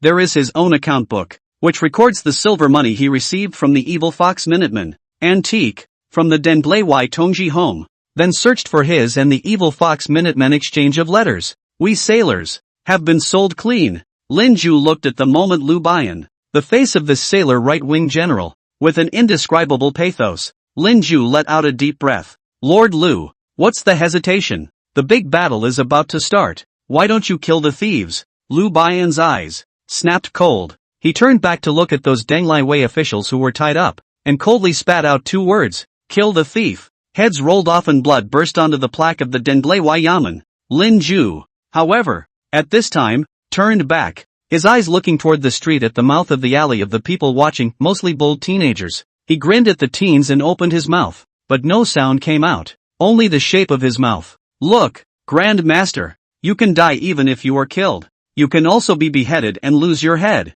Chapter 110 Ridiculous in the extreme. 700 dead, 1 cannon fired, and a great victory? The sea breeze, blowing from over the harbor and past the entrance to the Denglaiwai's court, brought with it a hint of blood. The sailors who had gathered at the entrance to the Denglaiwai Yamen began to withdraw. Withdrawal to the military port. At the entrance of the Yamen, several severed corpses, just lying in the street. Blood flowed horizontally, for a while, but no one dared to collect the bodies. In the naval forces withdrawing to the harbor, there was a wagon that was caught in the middle of the procession. Lu Bian and Lin Ju, sitting in the carriage, were speechless relative to each other. Lu Buyao was not there. She took another carriage and went back to the Chase Hotel. Lin Ju, on the other hand, was going to follow Lu Bian and get on the ships of the Navy. Lin Ju was in the carriage at the moment, glancing back at the system panel that only he could see. Remaining traversal time, 64 hours of remaining traversal time, 8 hours traversed,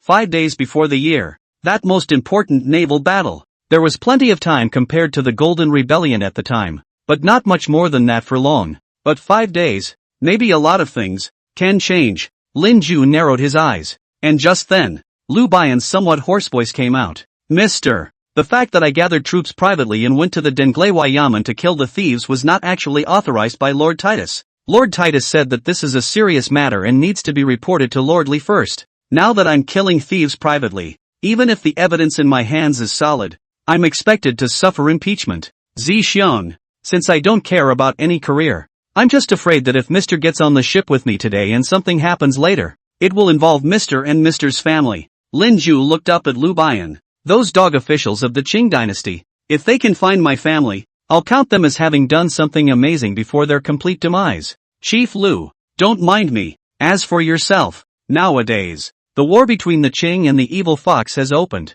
The corrupt scholars of the Qing, even if they are stupid, know that changing generals on the verge of battle is a great taboo in the military. What's more, if you are removed, who else can be the steward of the Ding Yuan ship? Don't worry, above the court, there is still Lord Li of your navy. That's also a forward-looking dog, but after all, he's in charge of the water division, so if there's any pot, he'll help take it over. And, let's not forget, among those who colluded with the evil foxes, there's also that Lord Li's own nephew. How dare he ignore it? Lu Bian sighed helplessly. The way things are now, I'm afraid that's all there is to it. In recent days, 12 great ships of the Navy have been cruising in the vicinity of the sea. The fleet of the evil fox, too, has been approaching Sanhai. If the two fleets meet, it will surely be a great battle. Now the 12 great ships, all of them, are today at anchor in the military harbor of Denglaiwai, repairing and replenishing their supplies, and after tomorrow, all the ships,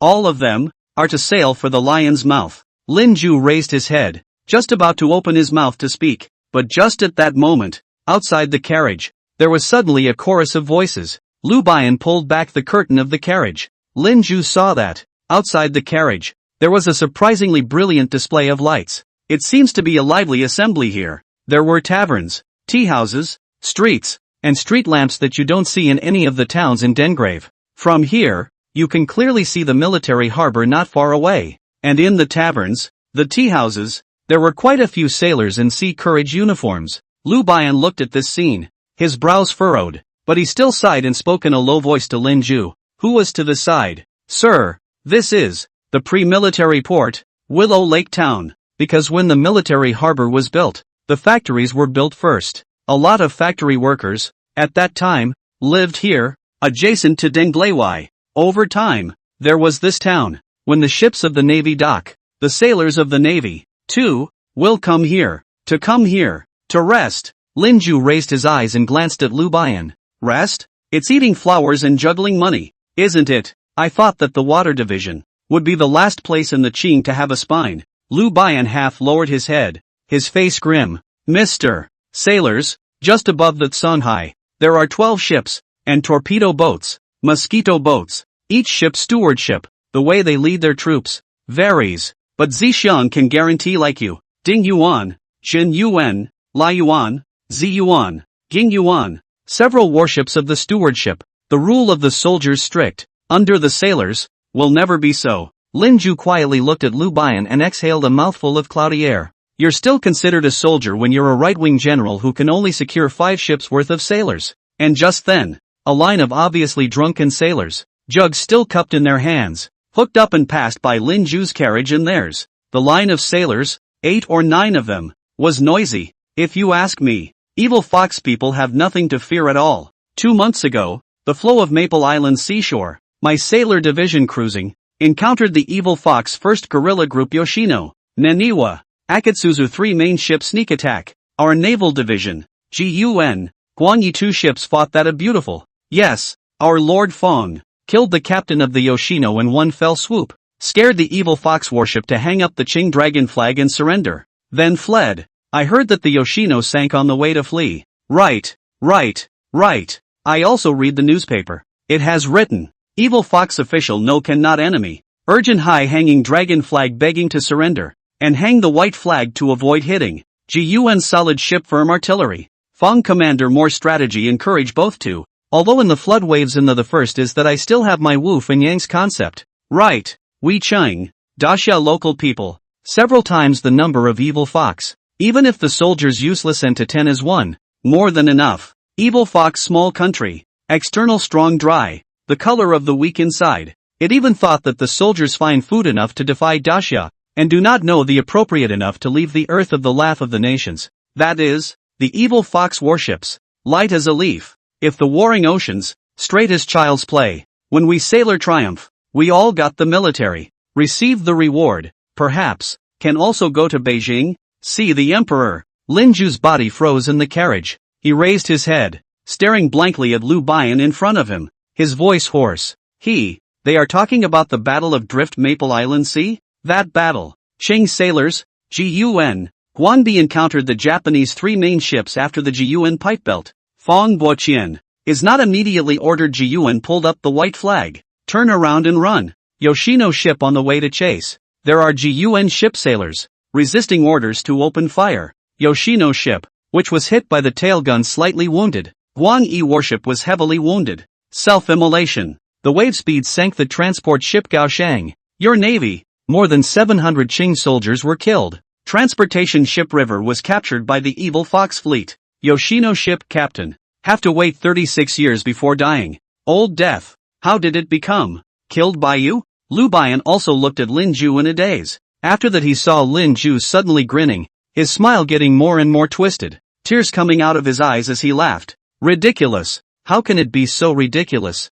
What do you mean by ing self-delusional and ridiculous? Chapter 111. Where is the battleship today? I am at ease in the vast ocean. I want to conquer the east. Lu Bian opened his mouth at this moment, but nothing could be said. He actually knows that the sea battle on Lufeng Island, the GUN ship stewardship, Fong Boqian, describes the exaggeration, and also hides the fact that the Qing soldiers were killed. But he, in any case, could not have imagined that there would be so much difference. A good long while later, he looked at Lin Ju, who had collected his smile and lowered his head. Only then did he speak in a low, hoarse voice. Mr. This battle, in the courtroom, folk, have been spread. The governor of the Lord, personally reported, said the wind that the governor was killed in action. Yoshino seriously wounded. Tuji has been gone. Lin Ju slowly raised his head. He stared at Lu Bian. The Yoshino, sunk in your dreams? Do you know that the Yoshino,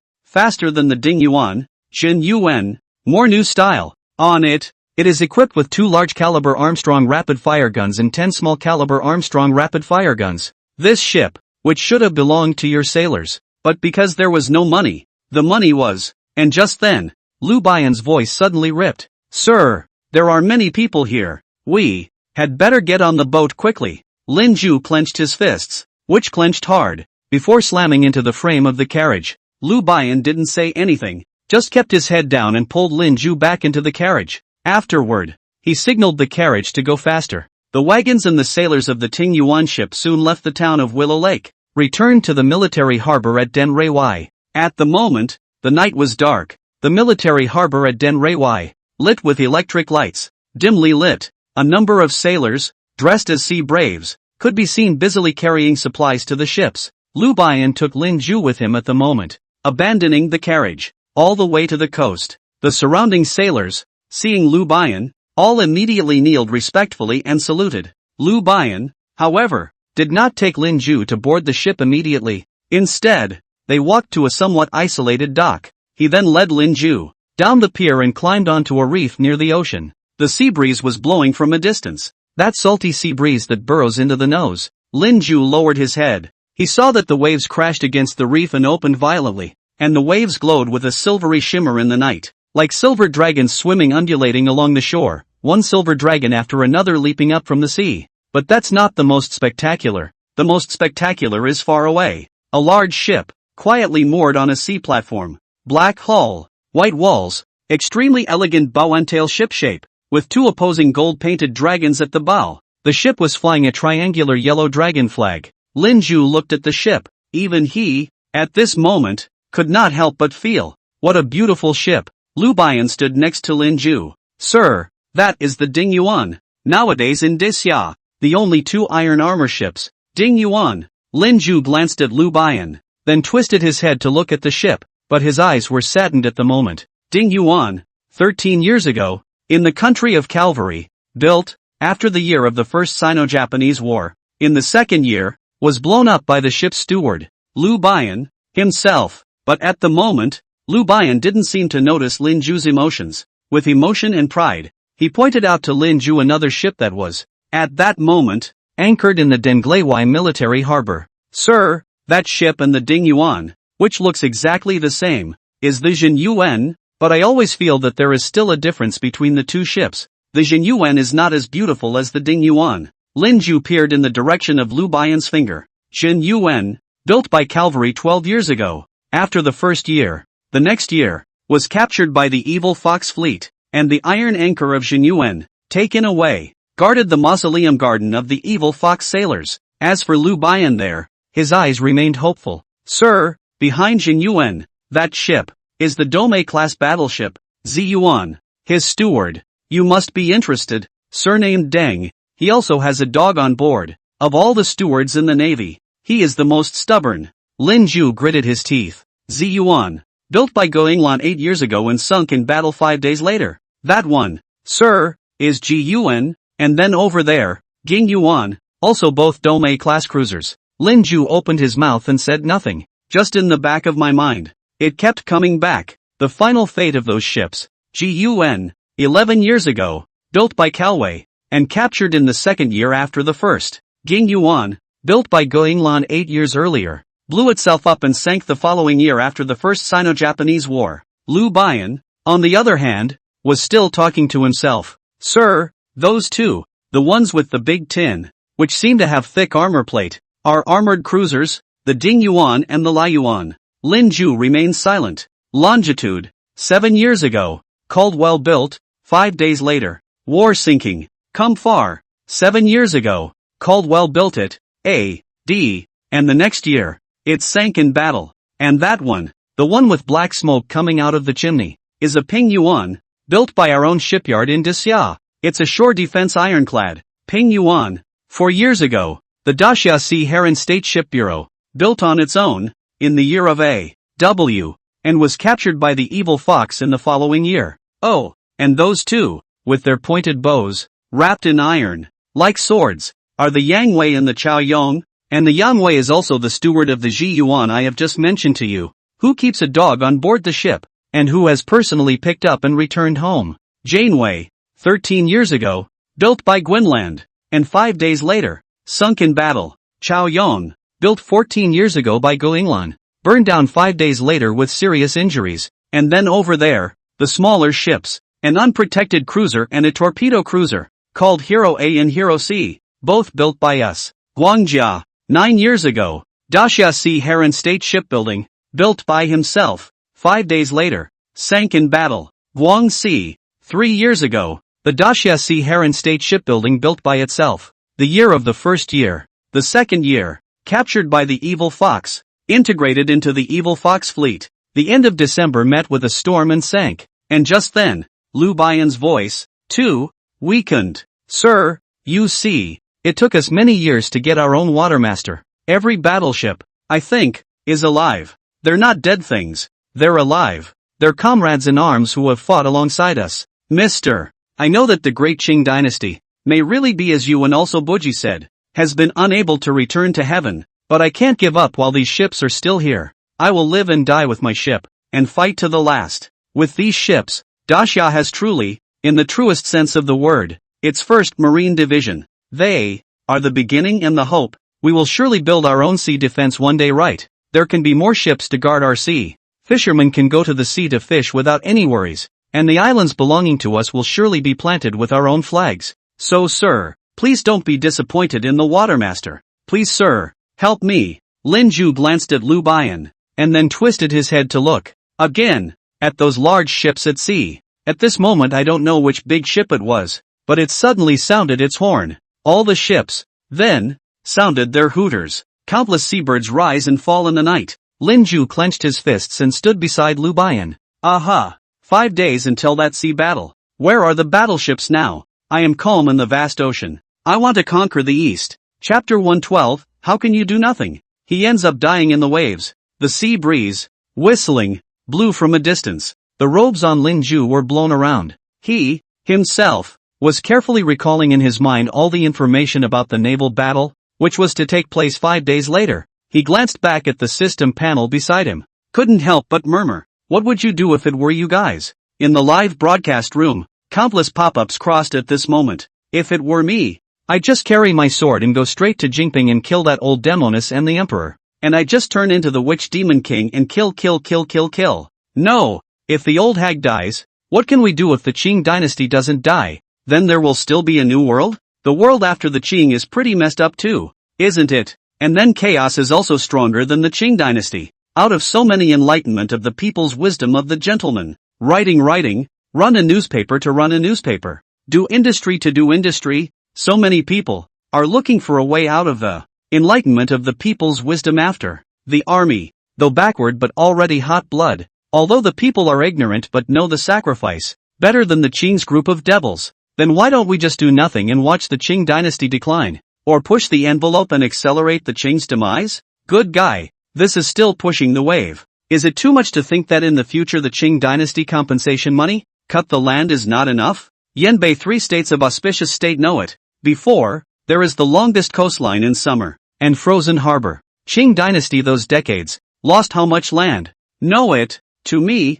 the sailors, or can help a hand, the other even if, help the sailors a hand, but also cannot save the Qing dynasty. The Sino-Japanese War. The Qing dynasty's land war debacle is also a great deal of. Just pity those soldiers, holding a plain sword in their hands. Rifle shooting training has not been accepted, to be completely westernized and the evil fox ghost fight. If you help a sailor, perhaps, there is really hope. Let's cut some land, less compensation for silver. Compatriots, don't forget, after the year of the First Sino-Japanese War, just 6 years, is the War of Gangxi. Daxia was the foreigners, completely partitioned. Those foreigners, in Jingping, killing my people, bullying and insulting women, taking away my national treasures, but they are now one by one, claiming to be civilized. And all of this is to the Sino-Japanese War. That a naval battle, defeat for the beginning, according to the timeline where the anchor is now, if nothing is done. 2 months later, the lion's mouth will be killed 20,000 compatriots. Next year, Daxia will lose an island, pay out more than 200 million in silver. 6 years later, there will be more foreigners rushed in Jingping, and then another round of our compatriots. And after that, to be our compensation counting interest, more than 900 million in silver. In order to pay back this silver, Daxia pay back the money to pay back 40 years. How can we do nothing? Lin Ju was on the sidelines, watching the pop-ups crossing the live stream. He was discerning whether there were any official messages in these pop-ups. representing official attitudes. And just as Lin Ju was pondering all this, in the distance, there was a sudden bark. Oh woof! Woof woof! Woof! Lin Ju turned his head in search of sound. Surprisingly, I saw, not far away, a black-backed collie. When the sea breeze blows, that hound's mane surged. It grinned and could see sharp-pointed teeth. And just then, Lu Bian, however, took the lead, leaping down from the reef. The sun? The hound turned to Lu Bian and barked softly once more. Lu Bian's eyes lit up and he immediately turned his head to look at Lin Ju. Mister, remember the Toastmaster pipe belt I just told you about? That's the dog he had. Call the sun. It's not right. Deng Zhongqing, isn't he not getting off the boat? Son, you didn't sneak down here on your own, did you? And just then, the black-backed hound, suddenly out twice, far off on the shadowy shore, a figure, out of the darkness, ran out. It was a middle-aged man with the same official hat as Lu Bian, wearing the same naval officer's uniform as Lu Bian's, with a cloak behind him. The middle-aged man wasn't exactly tall, but he was sturdy-looking. At the moment, he chased the hound and ran. Son, messing with me again, are you? These days, it is true, you eat a little monotonously, and the beef that was promised you has been replaced by chicken, but it is your fault for running off the ship. You are not an ordinary hound. You are a hound of the Marine Division and a member of it. You're so undisciplined. You'll be punished for not being able to eat beef even tomorrow. The black-backed hound twisted his head to look at the middle-aged man behind him, and with his nose, rubbed against the middle-aged man's hand. Aggrieved, she let out an "oh" sound. Only then did the middle-aged man have a smile on his face and, somewhat dotingly, stroked the hound's head, but his smile quickly tightened again. Don't pretend to be pathetic with me. I'm the Ziyuan ship's management agent. What I say is a military order, and I don't change my word. You don't act like a puffer. And just then, it was only then that the middle-aged man noticed Lu Bian and Lin Ju standing not far away. He froze. First, he clasped his fists at Lu Bian. Lord Lu, you went to Denglewai to kill a thief and came back so soon? I was supposed to go with you.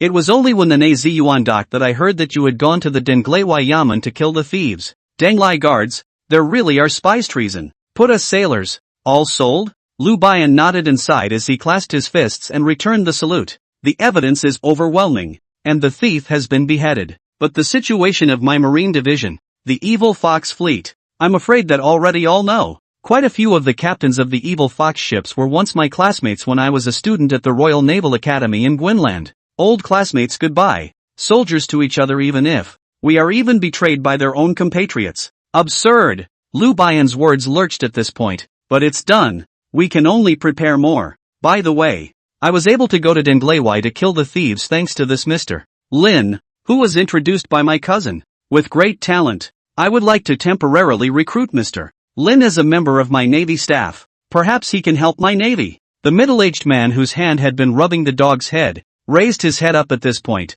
his gaze falling on Lin Ju, and he rushed to him with a clasped fist. Ziyuan Horn's management agent, Tong Yang Chang, meet you. Sir. Sir can also call me Tong Zhengqing. I sailor right-wing general, Ding Yuan number 2 generation. Lu Bian, Lord Lu, has always been high-eyed, can be called by him as Mr. People. Extremely rare. See Mr. Must have great talent. And please, sir, when you have time, go and sit on the Ziyuan. Lin Ju was staring blankly at the middle-aged man at the moment. Deng Zhongqing, Ziyuan ship tube generation. 5 days after that sea battle, driving Ziyuan ship, crashed into the Evil Fox big ship, Yoshino, but did not succeed. And finally with the love of the dog, together with the death of the waves, Lin Ju hurriedly clasped his fists and returned the salute at this moment. You're welcome, Lord Deng. Just call me Lin Ju.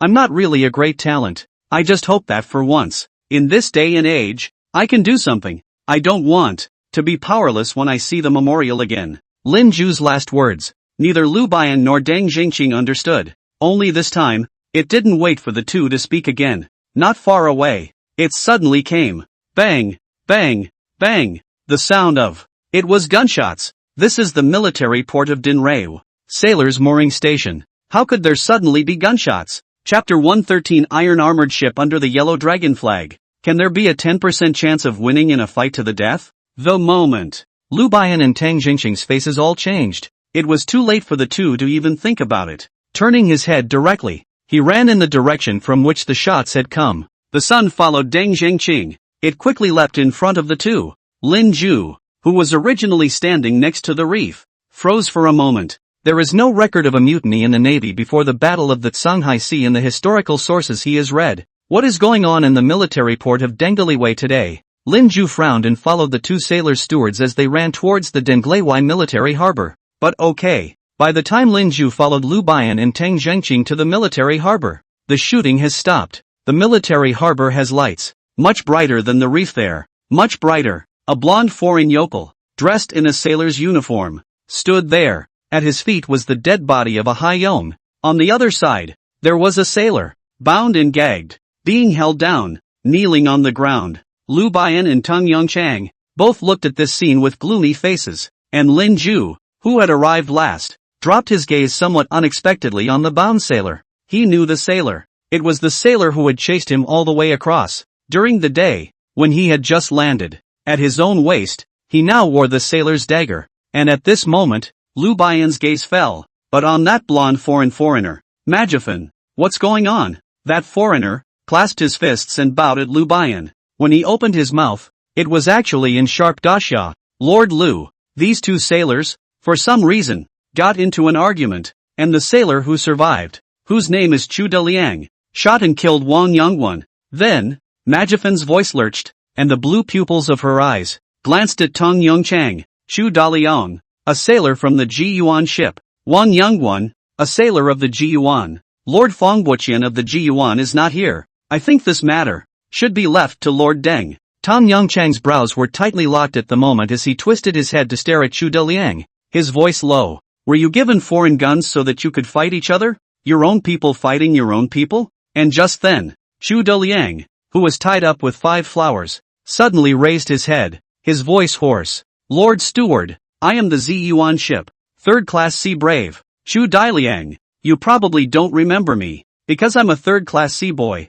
and I'm not even always qualified to be on board the Zi Yuan when it goes on voyages. Most of the time I'm on standby in the military harbor. It's the sailor in waiting. But I know, these years, since the left and right general following, all the sailors officials are competing to bring their families, live on land. The sergeant left the ship will go to the Willow Lake town to play. Only you do not bring their families, always live in the ship, single-mindedly ruling the army and practicing. With you the longest time is you're that dog. You don't drink gambling, you don't go to the theater, and you don't go ashore except at special times. The other sailors privately refer to you, the strict captain, as a half-wit, and say that you, as a maverick, do not follow the crowd. But I have always been proud of being a sailor of the Zi Yuan ship, because I know that following you, sooner or later, I can build a career, make a big name for myself. But this morning, I ran into one person who told me that we can't beat the evil fox ghosts, and that our water division is bound to lose. I don't believe what he said, but I just can't help but feel panicky and hairy. In my heart I want to go home. My home is in the mouth of the lion. I want to go home to my mother. Wang Yongwan stopped me, and I got into an argument. I missed, so I killed him. Lord Stewardship, Chu Deliang knows he has committed a great sin, and does not ask for your favor, but only asks you to tell me an answer. My sailor, can I really win? Sea breeze gusts, not far from the sea big ship, hanging flag, blowing hunting. That's the fleet with the yellow dragon flag flying. A lot of people were gathered on the military harbor at this time. Most of them were sea braves of the Navy, and generals of all ranks. The atmosphere on the military harbor was, for some reason, suddenly a bit anxious. On the military harbor, it was silent, and everyone seemed to be waiting for Tang Yongchang's answer. It's a good time for a military pep talk. But Deng Yongchang kept his head down and never said a word. There were generals, however, in the gathered sailors, who could not sit still. Lin Ju saw that an official with a mustache, unknown to the ship, suddenly took a step. Nonsense. My sailor division is the first in the east. Evil fox, assorted small country, night and day. My sailor division will naturally win. Do you know that above the Rinhin kingdom, my land division has won 2 great victories? Broken Tooth Mountain, my Qing army, for the first time, has won a great victory against the evil fox army. General Yi Jichao, with his troops, fought the evil fox army twice, killing the evil fox army, 3,000 men, and in these 2 battles, our Qing army, only 300 killed in battle. The evil fox army was furious and prepared to attack General Yi Jichao. General Yi calmly returned to Xiangcheng, and along the way, annihilated another 5,000 men of the evil fox army. As a result, General Yi was honored with the title of Bachelor of Courage and a yellow coat, and the entire army was rewarded. General Yi Jichao, who has made many outstanding achievements, has even been promoted to the rank of General-in-Chief. The evil fox army is completely unbeatable and causes shame. Your Majesty is brilliant. Newspapers have written. The Pearl newspaper on the book. The evil fox people dead bodies like mountains. The injured load of moaning. Can know the evil fox people only thing big talk, booing and intimidation. I fruit of the big attack. He has not abandoned armor and fled. The newspaper writes that once Japan is defeated, the birds and the beasts will scatter and will no longer save each other. And just yesterday, General Yi Jichao, again with 15,000 Qing army troops and more than 40,000 evil foxes, fought a fierce battle for 5 days in Rinhan country, again killing and wounding thousands of Japanese troops, during which time he counterattacked several times chasing the evil foxes out for miles. My water division. Can it be inferior to the land division? Land division are so. My water division will only be stronger.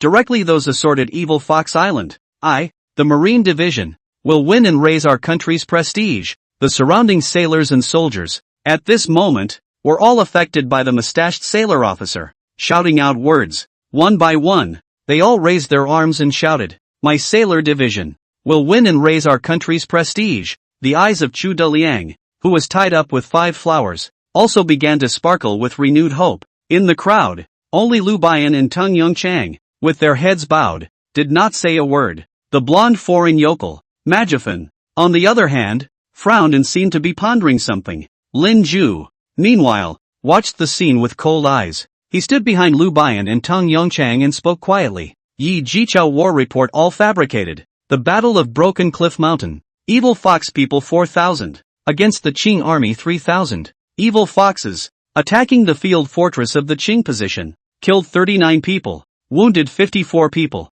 500 of the Qing army were killed or wounded. Yi Jichao led the escape. In yesterday's Battle of Xiangcheng, 13,000 troops of the Qing dynasty fought against 12,000 men of the evil fox. The evil foxes died only 118 in battle, and 500 were wounded, while the Qing army lost more than 2,000 men in battle. 4,000 were wounded, and 600 were captured. Yi Jichao put up a white flag and pretended to surrender, took advantage of the rainy night to run wildly out of the country, and fled back to the country by a hasty march of 500 miles. The great Qing dynasty, deceiving itself and others, is really something. The Qing land division has been routed. 2 of you think that on the part of the sailors, the chances of winning are a few percent again. The surrounding area was still crowded. Lu Bian glanced back at Lin Ju, his voice hoarse. There's always 30%. And just then, Tong Yongchang's even lower voice came. Less than 10%. I've counted the shells, but if we fight to the death, it can be 10%.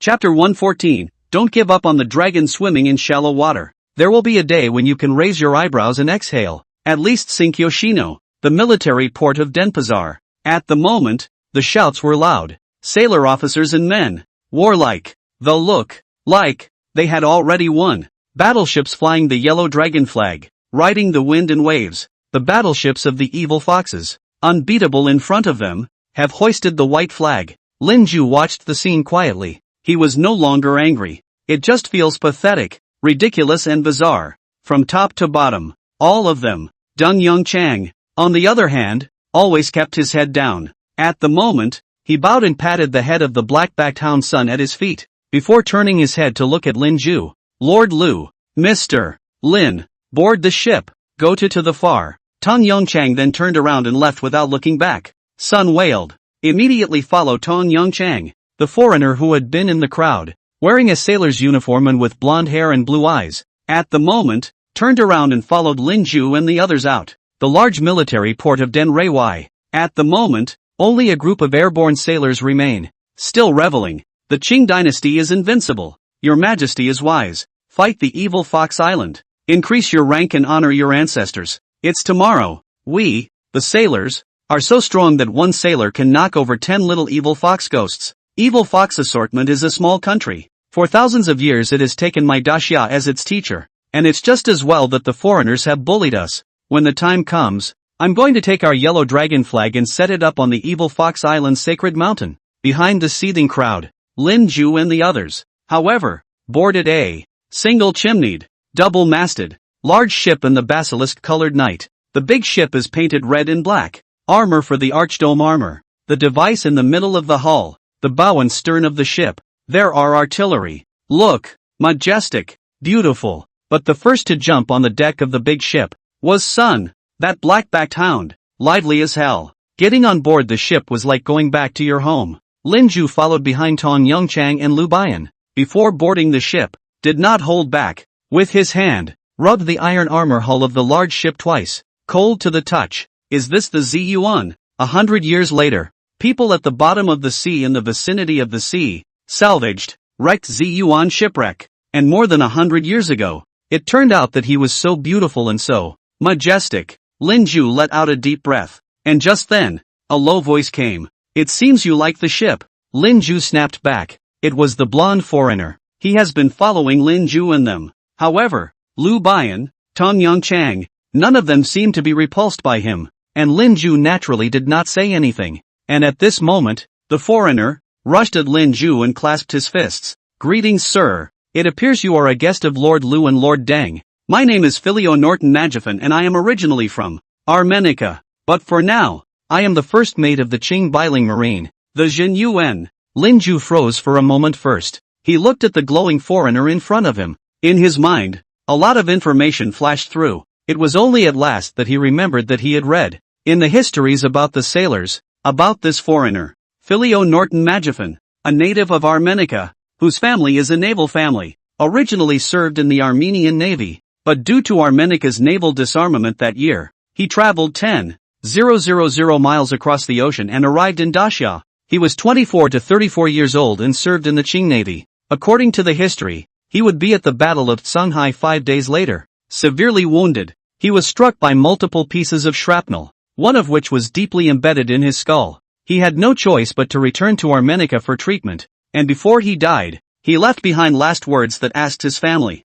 on his coffin after death, it must be covered with the yellow dragon flag of the Qing Navy, because he's the first mate of the Qing's Navy. He was wounded and died afterward to protect the land of Daxia. Lin Ju stared blankly at the foreigner in front of him, and only after a long time did he get out of his mouth and stifle a sentence. My name is Lin Ju. It's an honor to meet you. And just then, from the deck of the Ziyuan came Lu Bian's voice. Gentlemen, come aboard and talk again. Lin Ju and Majafan. Before they hurriedly boarded the deck of the Ziyuan, Tong Yongchang, at this moment, stood on the deck, rubbing the machine gun mounted on the deck, and then spoke quietly. I went to the ammunition depot in the military harbor in Denrai today. The lion's mouth of the ammunition depot storage Dan do not know. If only to Dengleiwai military harbor shell stock to calculate. The Dengleiwai military harbor. All the shells are transported to the ship, but also can only fill half of the ammunition depot. Shells for main guns of 150 mm caliber and above for combat are distributed to all ships with only one per gun.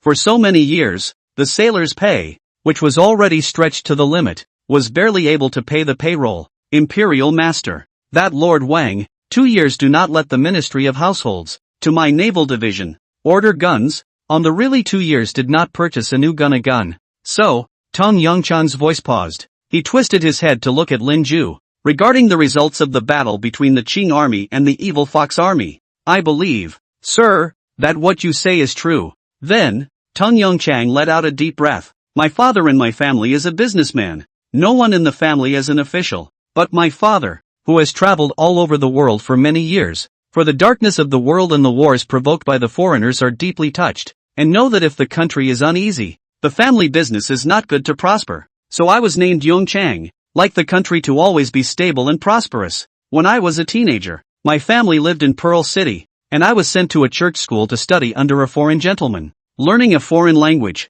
and being scolded by a Confucian scholar for learning the language of the barbarians. Then I took it upon myself to go to the boat school in Haluzhu, not because of anything else, just in the Pearl City to see all the foreigners' tyranny, but also realized that the Western countries has been far more advanced than my Daxia, so want to join the army to serve the country. A flash of the eye. It is surprising that it has been decades. I have not been in Lord Lu. Have been to the Western countries to travel. only a few times to go to the west experience. Are picking up the ship, picking up the ironclad back to the country. I don't love the other, only love the iron armor ship. So over the years, I've been prying for news of the evil fox's ships, their newly acquired Yoshino, which was supposed to be ours, and the ships they've built themselves, which were built by the nation, are in no way behind us. In the Ministry of the Household, stopped my sailor division outsourcing military expenses in the past few years. Foreign construction of ironclad ships of the standard. Day by day, Yoshino has been able to use anthracite coal, and all the ships of my naval division, sailing are still smoking black smoke. I thought of the land division battle report will certainly be false, but did not expect, but the rout will be so ridiculous, which also represents, once the sea battle is also defeated, the Qing dynasty, is completely finished. Now add to this the counting of the stock of cannonballs. Lord Liu, I am ready to die at sea in battle. Liu Bian glared at Tung Yongchang at the moment. Zhengqing, what do you mean? The battle has yet to be fought. Why are you so pessimistic? And just then, Lin Zhu's ghostly voice came. It's not pessimism. It's looking at the situation. Lord Liu, Deng can see more clearly than you. The Qing is truly hopeless, but there may be hope for the sailors. If all of you are willing to give up their lives. The water division was originally the end of the great defeat. There is hope. Into a fish death net. At least, get sunk evil foxes Yoshino bar. Dragons swimming in shallow water do not give up on themselves. Eventually have raised eyebrows and exhaled day. Chapter 115 Because you lost in vain. Who doesn't die? I hope it's a good death. Everyone on the deck of the Ziyuan, all of them, craned their heads to look at Lin Zhu. Liu Bian frowned. Tong Yongchang, on the other hand, stared at Lin Zhu with glaring eyes. For her part, Majifan looked down, rubbing her chin a few times, her eyes, showing thought. Tong Yongchang's hoarse voice came. Mr. Seems to my sailors, and the evil fox fleet, the result of the war, have foreseen? Lin Zhu exhaled a mouthful of cloudy air as he rubbed his temples, already having made up his mind. Pretty much, the Qing is now completely at war with the evil fox. Sailors and evil fox fleet. In the sea above, there will be a battle. As for the result of that battle, my prediction is, sailors, will be lost to sink 5 ships, and the evil fox fleet, only a few ships are damaged, but a warship will not sink, and the evil fox's fleet, only a few ships damaged, but a battleship, will not sink. The sea breeze, blowing across the deck of the Ziyuan, the yellow dragon flag tied to the mast of the Ziyuan ship, in the wind, was hunting. Beside Tong Yongchang, the black-backed hound, let out a bark. Tong Yongchang pulled the cloak on his body. It's strange, him being at sea, all those years. For the first time, it feels so cold in September. Liu Bian, on the other hand, also raised his head at this moment, his voice hoarse. Is that all, sir, that you don't think well of my sailors? And just then, Lin Zhu's voice suddenly rose to a high pitch. Liu Bian, is it because I don't think highly of your water division? Look at those officers and soldiers on the military harbor. What are they doing? Still dreaming of the beautiful dream that they alone can beat up 10 evil fox ghosts. 2 months ago, the Jiyuan and Yoshino fought. The Qing directly killed more than 700 soldiers. The evil fox has not lost a single soldier. You've been abroad. You know the world. It's changing day by day, every moment. When a naval battle occurs in Shanghai, it is bound to be a modernized naval battle. And what is needed is a modernized industrial system, a modernized military, and a modernized nation. Do you have them? Before a naval division goes to war, there should be a set of effective battle plan or plan of action. Do you have it? You have to consider who will take over the command of the flagship when it is incapacitated. Do you have it? There aren't even enough cannonballs. And what is your Lord Governor doing? Have you been saving for a rainy day and thinking about the future of the Navy? When the 2 armies go to war, you don't even have enough cannonballs. If I wasn't mistaken before, in Willow Lake Town, there are still opium salves, right? There are still officers and soldiers of the Navy, smoking opium paste in it, right? The officers and men of the Navy, all of them, are like this? And you ask me why I think so little of your Navy? Lin Zhu grinned with an expression that looked like a smile, only there was something sad about that smile. Shanghai, you will lose the battle between you and the evil fox. The Qing will lose sea power. After losing control of the sea, on land, the evil fox's land division will attack Koan City, and after that, take Koan City Bay, and attack straight at your naval division's other military harbor, Lion's Mouth. At the mouth of the lion, they will kill 20. 000 people. Your Qing soldier will, in time, fall to his knees and pray for mercy, but the evil fox's guns and swords will still pierce his chest and his saber will cut off his head. There will be old men kneeling on street corners and alleys, cut off at the knees. On the roof, there would be men trying to protect their families who would be hit and fall. The man who fell by the side of the road was stabbed dozens of times in the back by gun and sword bursts because he was suspected of being a Qing soldier. Hospitals flying the Red Cross flag, civilians running out of the gates, one by one, were killed by gunfire. The merchant in the fur hat, on his knees, begged for a round, but the bullet still passed through his skull. The streets, filled with fleeing crowds of people driving their young horses, donkeys, mules, and camels, women and children carrying small children, fleeing westward toward Lion's Mouth, braving the biting wind, and when they have managed to get to the shallows of the sea, a squadron of the evil fox's infantry will catch up with them, and stand in the way, arrayed in column, and firing their guns and bullets at the crowds. There would be husbands and wives, desperately trying to cross the shallows of the sea, but the evil fox cavalry that came galloping in, cut the men down straight away, and the women with small children, forced out to sea, were shot at like falling dogs. The sea at the mouth of the lion's den is, in time, full of small boats crowded with men, women, and children, but the evil foxes on the shore, still, shoot at the small boats far away, and the mine boats of the evil foxes on the sea fire at the small boats, and in the end the sea, is left with nothing but shattered corpses. The whole of Lion's Mouth, slain beyond death. The airless people fell to the cold-blooded animals' swords and guns. Lin Ju's eyes were bloodshot at the moment, his voice tearing as he gritted his teeth. And this, all because you lost. You lost the battle on the Oceanic Sea. Lose like a loser. Wimpy, because you lost. 20,000 of your compatriots died at Lion's Mouth. Old men were cut off at the waist, babies were picked off. And because you lost, Daxia lost an island.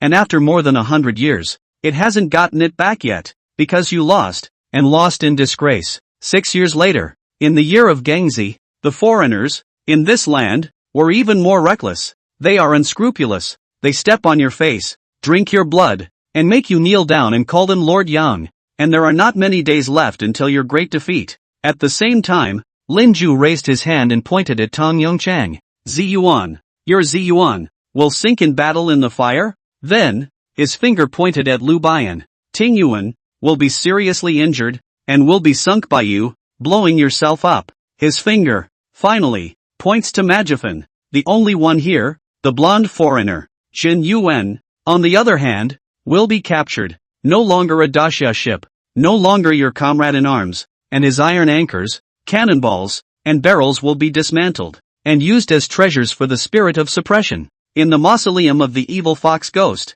gone, are gone. Do you, the few intelligent people in the Navy, also have to dream the muddled dream of the invincibility of the Qing? Do you also refuse to wake up? Lin Ju was on the deck of the Ziyuan at the moment, his voice tearing, like a madman. Such a beautiful boat at his feet. How did it sink? After a few days. The ones in front of us, how is it that none of them have good endings? There are only 5 days left. Liu Bian stood still as he looked at Lin Ju in shock. Is what Mr. said a prophecy? Lin Ju's looked coldly at Liu Bian. Under the moonlight on the sea at the moment, Liu Bian's face was a bit pale, but didn't wait for Lin Ju to respond to him. A low, hoarse voice came in hushed tones. I don't think that's a prophecy. I think that's the real future of the Watermaster. Lord Liu, you've been to the ocean. Your insight and learning should be greater than mine. I think the prophecies that Mr. said will all come true. Tong Yongchang suddenly crouched down at this moment. Palms rubbed the cold deck of the Ziyuan. Mister, you just said so much. I don't think you want us to surrender here. Right, you do have some way to change that future you described, don't you? Lin Ju at this point also gradually calmed down. I'm not completely sure. I tried to save a city once, but it didn't work, so I want to try again. And this time, I need the sailors to cooperate with me, but it will be risky, and you all might die. Even earlier, more tragic. And just then, Tong Yongchang suddenly burst out laughing. Who does not die, but wishes to die well? For Daxia and die. I willingly, only wish I Daxia, really can always prosper. Do not be foreigners, left behind. Nationals can live with dignity. Chapter 116 to good coal. Cannonballs. If that's not possible, land guns on board. Ziyuan ship. Cabin. Tube belt lounge. This is also the residence of Tung Yongchang, on the Ziyuan ship during weekdays. It is located in the middle of the hull of the Ziyuan. Lin Ju was gathered here at the moment with Tang Yongchang, Liu Bian, and Ma Jifan. The already small lounge was surprisingly crowded for a moment, but luckily, you can move around and open it up. In the cabin, electric lights were lit. On the table in the cabin were several sheets of white paper. Lin Ju was holding a pencil, writing and drawing on it, and the three people next to him all put their heads together, like a student in a schoolhouse, listening to a teacher. Lin Ju's hoarse voice, on the other hand, echoed through the cabin. These 12 black ships which I am now drawing are the present fleet of the Evil Fox Fleet, which, when in action, adopts a manner of rowing, different from that of the Qing sailors, who adopt the tactics of columns, and face the enemy on the side. The sailors, on the other hand, nowadays, use mainly the tactics of horizontal formation, with the bow of the ship against the enemy. Both sides used this tactic from the advantages of their respective ships. Most of the ships of the Qing sailors have fierce and powerful bow fire. The Evil Fox Fleet has a lot of rapid fire guns, most of which are concentrated on the side, so they use column tactics. Therefore, the two sides' disadvantage is also exposed very obvious. The Qing Navy ships bow guns less, although the caliber is large, but whether the speed of fire, accuracy, the number cannot be compared with the fleet of Evil Fox. Although the Evil Fox Fleet has a large number of guns and a high rate of fire, their power is limited and their protection is weak, and a sideways approach to the enemy will increase the area of hits. So if, just simply to start the war, the sailors are not weak, and can even be 50-50, both sides of the real gap between the big, is nowadays, the logistics of the sailors. Lin Ju's voice paused for a moment as he raised his eyelids and glanced at Liu Bian, then continued to speak quietly. At the end of the day, war is all about resources. Logistics is especially important. But the logistics of the Qing dynasty sailors, temple small demon wind, water shallow wang bashi more.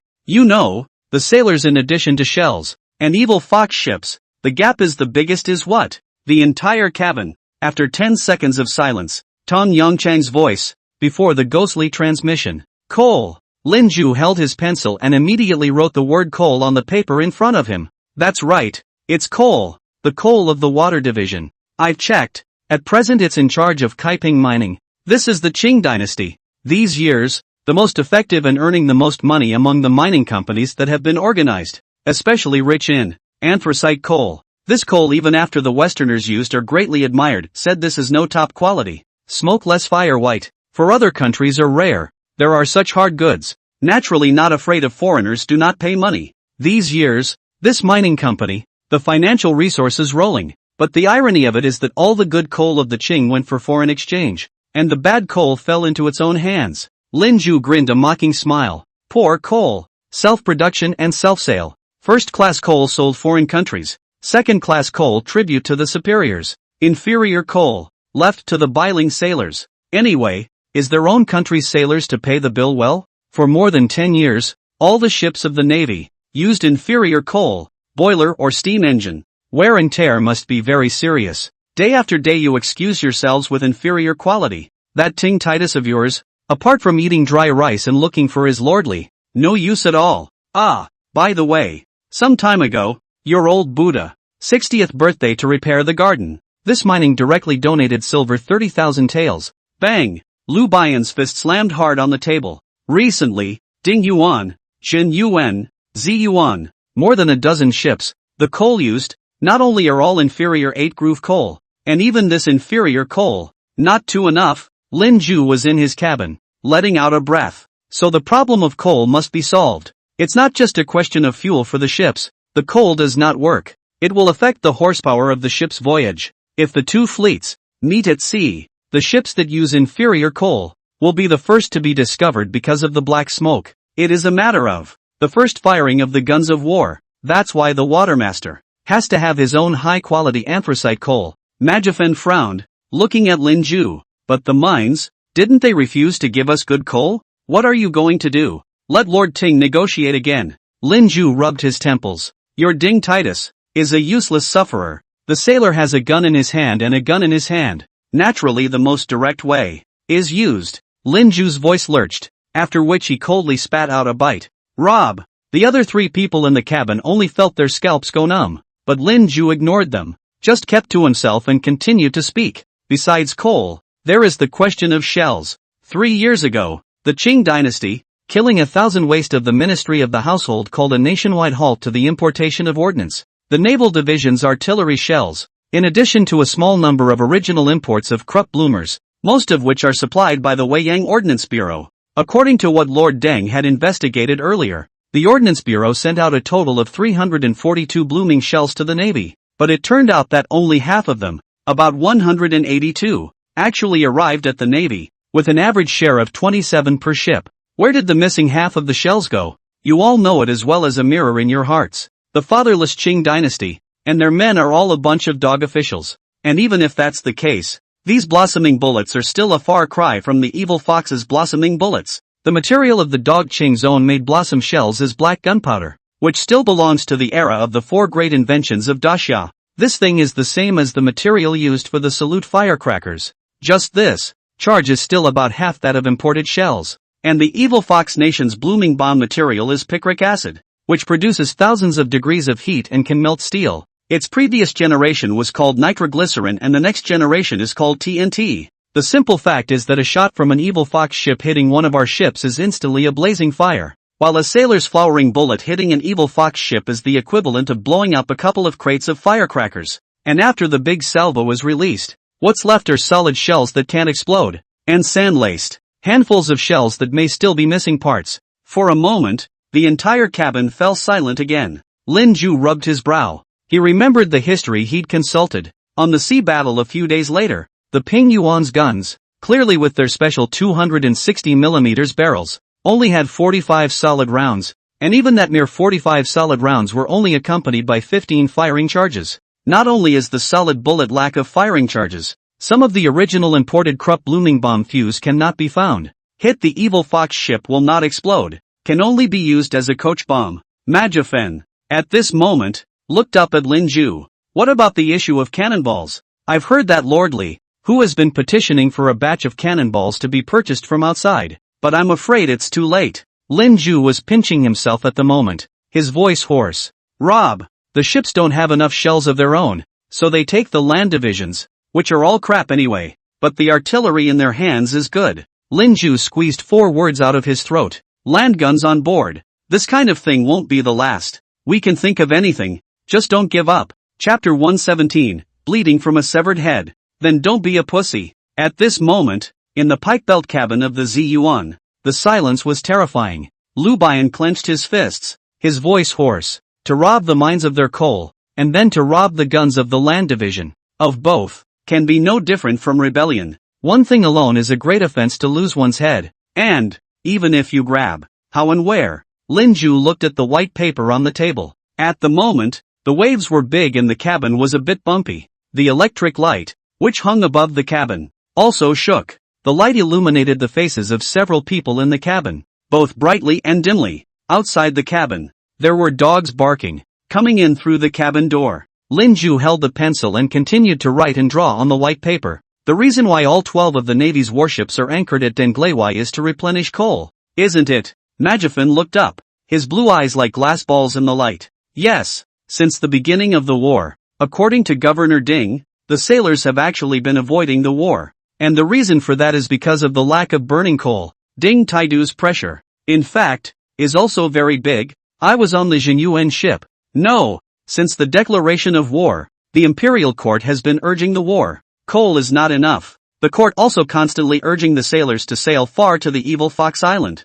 and the evil Fox Fleet duel. Oddball court. And today, we came to Denglewai to replenish the coal, but also found that Denglewai should have stored 10,000 tons of coal, and now there are only 6,000 tons. Lord Ding said, autumn will be in half. Counting the period of sealing the river is only 2 months more. A cold smile appeared at the corner of Lin Ju's mouth. 6,000 tons of coal. The maximum coal capacity of the Dingyuan is 1,000 tons. I believe, counting other warships, 6,000 tons of coal is enough for the sailors. 12 warships, plus full of coal to run a circle. Even if the sailors do not go to war with the evil fox, just cruising near the military port. Another 2 months, the sailors also have to break the coal stalemate for half a year. The sailors estimate that they can only cast anchor, and Kaiping Mining, just on the Gu, Haimanwai, and Jingping border, from Denbleiwai, in fact, is not far. I have,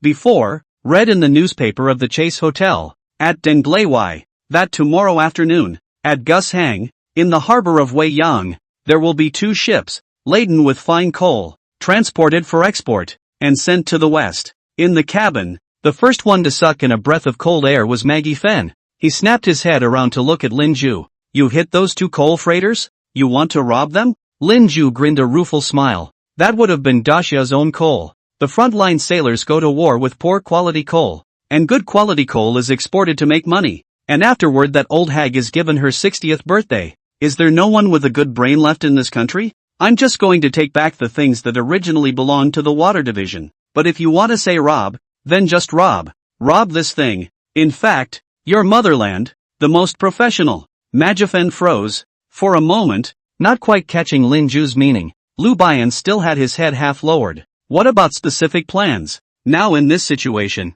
robbing the foreigner's cargo ship, when the time comes, the foreigner chastisement, should we go to war on both sides? Lin Ju's eyes glared coldly at Lu Bian. Cargo ships carrying coal, must be robbed. You worry about the accountability of the foreigners, then disguised as the evil fox people well, the sailors as long as out of the 200. No, 100 dead soldiers, masked, hide the braid, the evil fox language I come to speak. Before the freighter leaves the harbor, lurk on the ship, and when it comes to the sea above the sea, kidnap the foreigners on the ship, and then use other freighters to transport the coal out, leaving a few foreigners alive, so that they will think that they were robbed by the evil foxes. Is that not good enough? Do we really have to kneel those foreigners for the rest of our lives? How many more pussies do I have to suffer? And those foreigners, are they any good? More pussy? I'm a loser. Lu Bian clenched his fists, and on his temples, veins bulged, and just then, Tong Yongchang suddenly slapped the table. He looked up, staring at Lin Ju. It. Rob these 100 dead men from my ship. The coal that is looted can be sent to Denshu Island. Denshu Island is right in the middle of the lion's mouth of the Denbleiwai River. What about land guns on board? Will land guns on ships make up for the lack of firepower of my sailors? Lin Ju bit his back teeth trough. There is no other way. Land guns are easy to find. Denbleiwai, Lion's Mouth, all have land guns, especially the Lion's Mouth. I remember. They're built a lot of fortresses. The strength of the military storage for the North Ling Army for the first, known as the First Military Harbor. Lion's Mouth is backed by mountains, and the main peaks are lined with gun emplacements, cannons, howitzers, field guns, and mountain guns. Find a way to get them all to the ship. At this moment, Lu Bian finally raised his head. Do ships' guns on board work? Land guns and ship guns, they're not the same.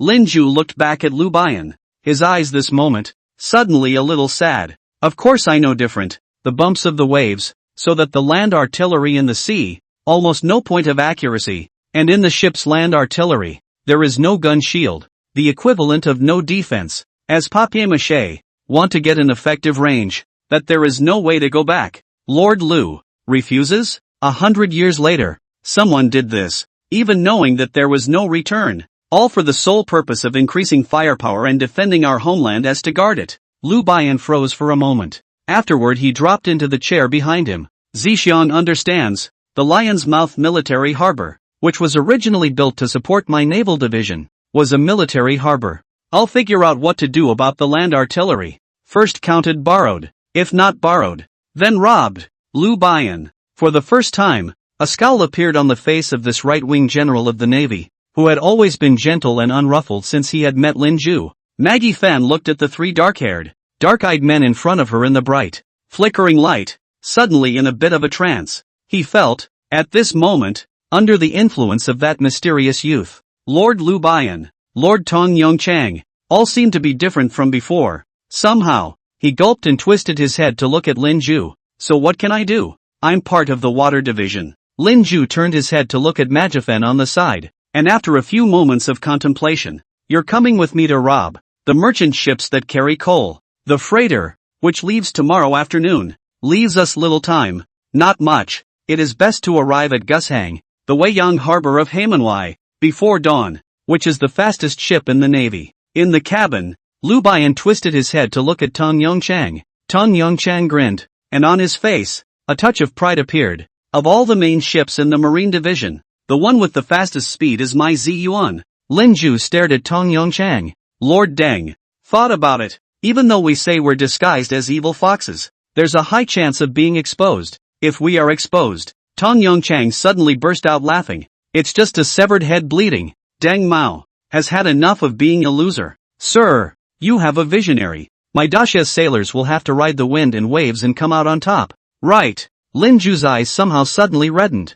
There must be the sailors of Disya. One day, all of them will be like you. Tong Yongchang suddenly tightened his smile and waved his hand. Like me cannot be good. Wimpy through. Only one life left. Can for my sailor, for the country and give up. Chapter 118. It's not to fight for the emperor. It's for the defense of our country and future generations. Port of Denpasar. Late night. The Ziyuan ship, without anyone noticing, slowly sailed away from the harbor. Disappeared along with the Ziyuan ship. There are more than 200 more. The sailors and soldiers of the Ziyuan. Of course, the sudden departure of the Ziyuan from the harbor could not, of all people, have gone unnoticed. The first high-ranking officer of the Navy to perceive the matter. It was on the deck of the Ding Yuan ship, a middle-aged man wearing the robes of a sailor official. Middle-aged man.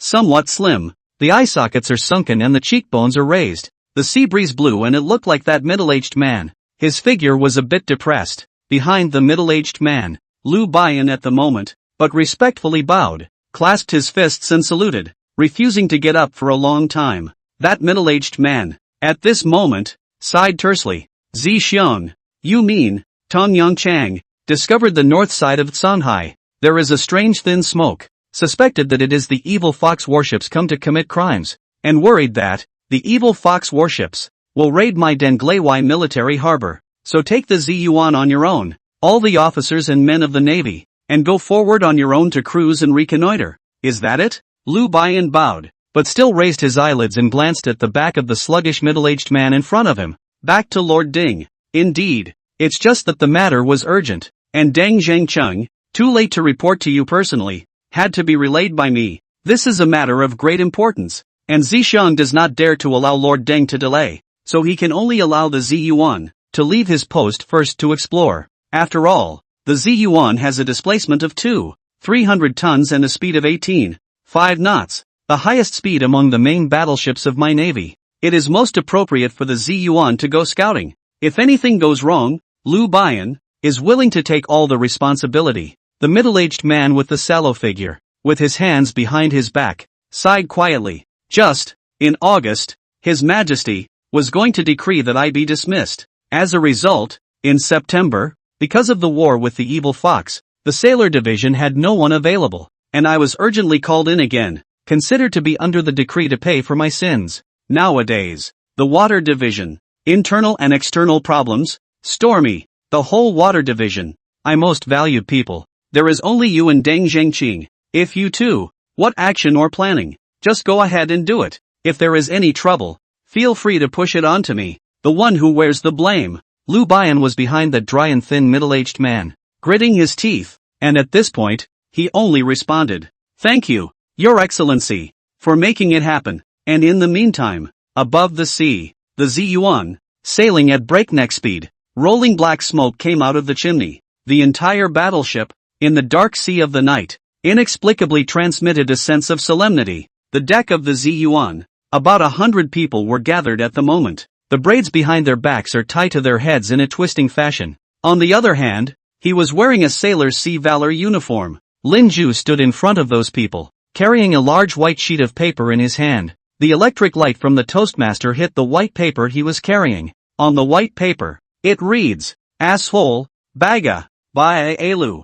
Hello Mufu 7 Wow, daytime, Zao Ha Have, morning, empty help Wow, night, thanks alligator. You go Welitera Blindii. Be quiet, Savaguna." Lin Ju looked at the sailor officers and soldiers in front of him with a serious face. "Here, everyone, follow me again and read what's on the white paper again. When we get to Weiyang Harbor in Haimanwai, none of you will be able to speak a word of Daxia, especially after seeing the Yankee freighter. You have to keep brainwashing yourselves that you are not Qing sailors. You are evil fox pirates. You're going to rob the foreigners' coal freighters. The most important thing about something like disguise is the sense of conviction. Across from Lin Ju, the officers and soldiers of those sailors, one by one, looked at each other in dismay. If it weren't for Tong Yongchang, just off to the side, glaring at them, they would never have been on deck again. So cooperative. But even so, there were still young, clean-looking sailors and soldiers who did not hold back and looked at Tong Yongchang.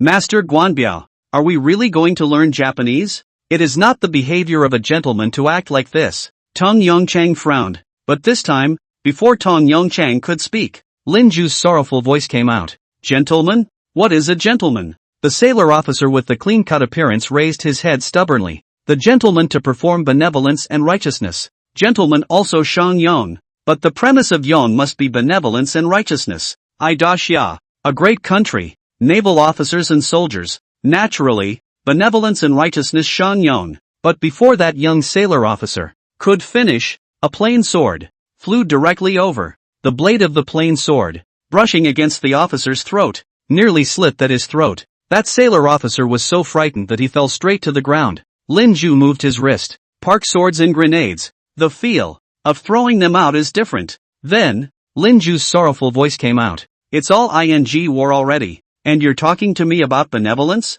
The foreigners, more than 50 years ago, the first time with pointed ships and artillery, bombarded opened the gates of Xia. You talk about benevolence and righteousness, they listen? When the foreigners robbed you of your national treasures, was it useful for you to talk to them about benevolence and morality? When the foreigners, the evil foxes, killed your own mother, insulted your wife and daughters, and picked your children to death, could you, by your gentlemanly benevolence, make them lay down their swords and guns? This hua, can't learn, throw it under the boat and feed it to the fish. Tong Yongchang stood to the side, his eyes half-lidded, and spoke quietly. It's the clerical officer of my Ziyuan ship, called Gao Chiyao, who was previously a Shihua town showman. Don't be angry, sir, there's not much time left before we disembark. Then Tong Yongchang had raised his head and looked at those sailor officers and soldiers on the deck. Gentlemen, it is my Ziyuan ship's helper first mate, torpedo first mate, piloting second mate, gunnery second mate, ship's ordnance third mate, sampan third mate, full gunnery function, sailor's chief, deputy gunnery function, first and second class thunderbolt, first, second, and third class practicing bravery, an instructor. The Ziyuan, before long, will land at Haimanwai, and what is to be done? Before, Mr. Lin and I have made clear to you all, the country is in danger. The sailors' artillery and coal. What situation? You can see clearly understand. Ziyuan sailor officers and soldiers, and other ships' officers and soldiers have always been different. I do not allow you to go to Willow Lake Town Playful. Let you strictly in accordance with the statute of the Sailor Division training. Daily practice. For today, after the war with the evil fox warships, if there is a warship that rushes in the forefront, officers and soldiers, fearless of death, the ship does not fear the battle to sink. It will be my Ziyuan ship. And now,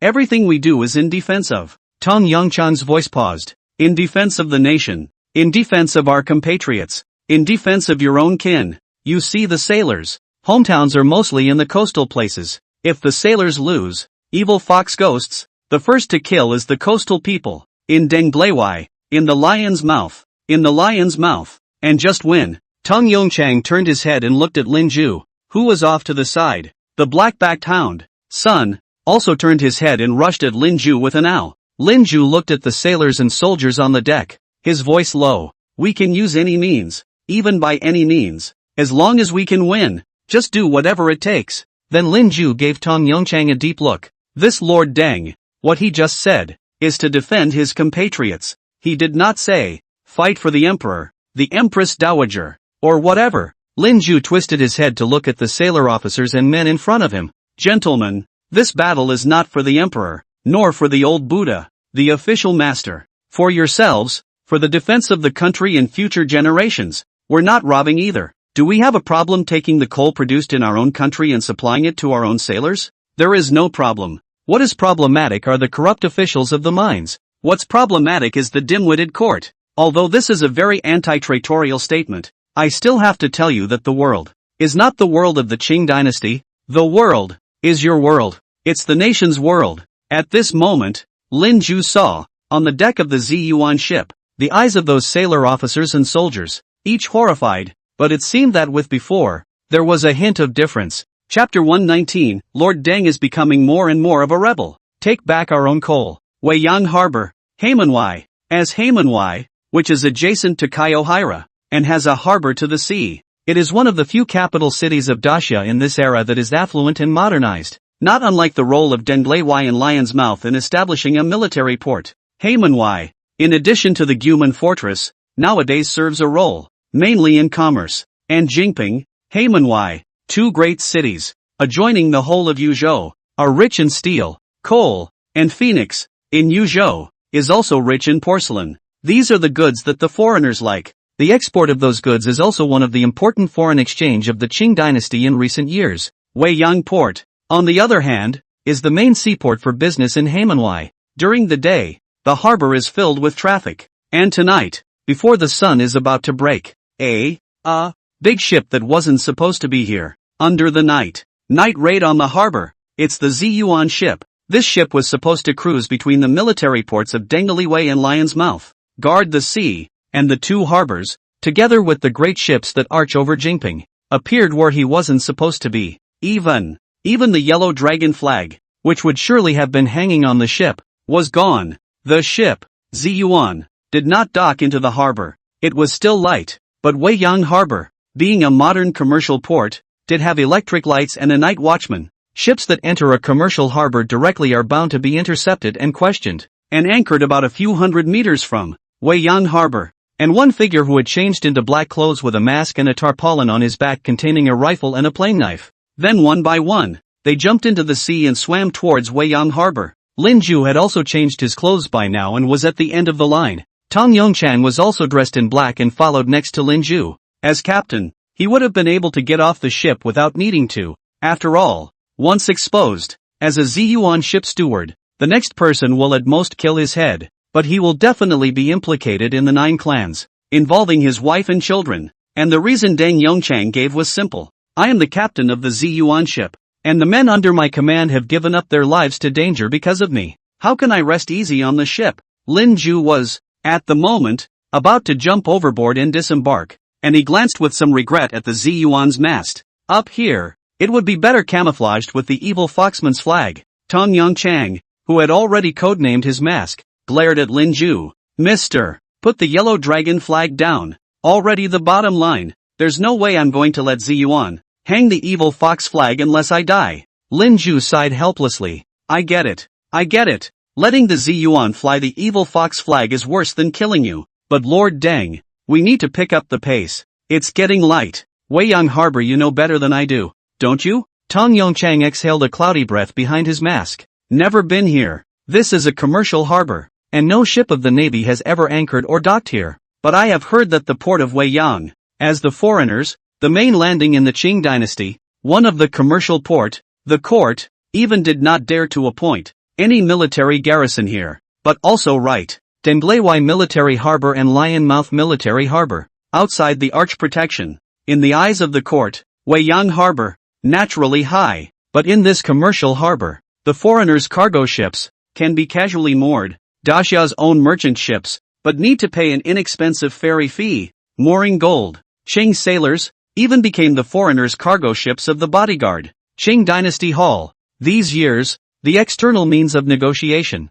for the foreigners are able to tolerate, as long as the foreign merchants put forward is not particularly excessive requirements, will agree to their own people, but one by one have become coolies, layer after layer of skinning. Hate to put the lowly merchant blood and bones are sucked clean. Who let him head? Long pigtails? Lin Ju looked at Tong Yongchang on the side with some shock. This Lord Deng, he's becoming more and more of a rebel. But Lin Ju, at the moment, didn't have time to discuss with Deng Yongchang how to be a good rebel, and what the future of a rebel was in this era. Time was running out and soon it was his turn to jump ship. Flutter, he jumped into the cold water. Deng Yongchang followed, right behind him. Sun, a black-backed retriever, ran to the front of the deck where Deng Yongchang had jumped into the water. A few pitiful hours afterward, he plopped right down on the deck and refused to leave. But the Ziyuan, however, is not able to stay here for a long time. To the distant chimneys black smoke rose as the light of day broke in the distance and began to turn away. And 100 or so dressed in black, sailors from the Ziyuan. Then before dawn, one by one, they climbed up to Weiyang Harbor. Lin Ju was also wearing all black at the moment. Standing on the harbor, he was dripping wet. The sea breeze blew through my body, and the coldness that invaded my bones. But the good news is that Weiyang Harbor, here, surprisingly, really doesn't have a private army. More than 100 men in black, from under the sea, rushed up to the harbor, and did not set off any alarms. No officers, no patrols. Instead, you can see across the street, there are a few drunken foreigners of the private army, from the Red House Pavilion out. Leave, but also miss, legs are soft. I do not know how much energy folded in that tenderness, the land of the wind and moon. Lin Ju's eyes were a little cloudy. Still, he gestured to the surroundings. The sailors dressed in black, carry the repair without gas. All ready, carry Su Shanghui, anti-Ka system, searching for target merchant ships. These two evil fox phrases were both specially taught by Lin Ju before. On the Ziyuan ship, all sailors understand the meaning of these two sentences. On top of that, there are a couple of specific catchphrases. Once the sailor is ashore, if the evil fox language is not spoken proficiently, he may choose not to speak, and use hand gestures to convey meaning. In short, they have one goal. Disguise yourself as an evil foxman and grab back your own coal that was meant to belong to the watermaster. More than 100 black shadows began to quickly spread out. In Weiyang Harbor, start checking those freighters. The freighters of this era are far from being as exaggerated as they will be in a few decades, when they will not be able to move and carry hundreds of thousands of tons. Subject to science and technology, the current freighters of this era have a maximum cargo capacity of about 10,000 tons. 2 freighters, that's 20,000 tons of quality coal. It doesn't seem like much, but supplying the sailors, for one naval battle, is more than enough, and a lot of surplus. And it wasn't hard to find the 2 freighters. Ordering quality coal from the mines is Guinglan. Just look for freighters flying the Guinlan flag, and soon, the sound of birds chirping came from the harbor. It was a special kind of ventriloquism that made the sound. Lin Ju looked for the sound and saw a sailor, dressed in black, raise his hand. His palms were black. That was coal. Lin Ju let out a low growl in a hoarse voice. Orange Guichi, muster, everyone, immediately, gathered towards the large ship, and just then, Lin Ju jerked his head around. He saw, at a distance of more than 30 meters from himself, close to 40 meters away, a blonde, blue-eyed foreigner, wearing a brown suit with an open collar, and surprisingly, a woman's red cloth pocket around his waist. He was carrying a flask in his hand, and his gait was a bit hobbled. At the moment, they were staring at Lin Ju and the others in horror. His voice was hoarse, trying to shout, child-breaking, but his voice faded just as it came out.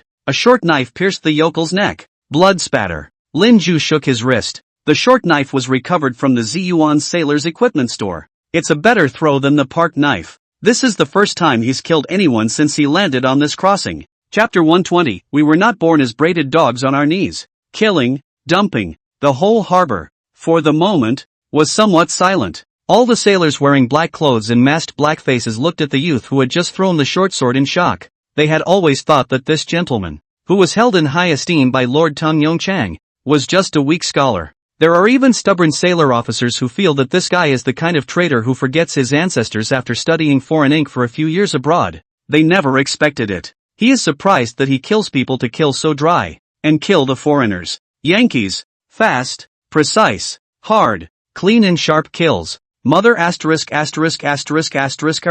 What in the world is this fellow? He has not the slightest fear of the Yankees. All of them. You know, some time ago, in Jiangnan State, Wuxi City, a foreigner got drunk, broke into a small courtyard of a people's house, insulted a young girl, and shot the girl's parents, and were originally all arrested by the Yamen. It turned out to be because of pressure from the foreign consulate. The court of the Qing dynasty directly released the foreigner. The young girl who was bullied and abused became a madwoman straight away. This matter, from the Jiangnan State, spread all over the north and south of the Yangtze River, and even spread to the water division here. But the result is still unsettled. The people said, some adults, you have to study to be, some adults, yellow hair and blue eyes can be, foreigners, in the present-day Qing dynasty, is the upper class? The people see is also to kneel down and kowtow. But this guy, so easily, killed the foreigner. Sailor built so many years, has not fought with the foreigners. But the initial purpose of the establishment of the sailor, clearly is to build sea defense. Do not let the foreigners, and then bully us.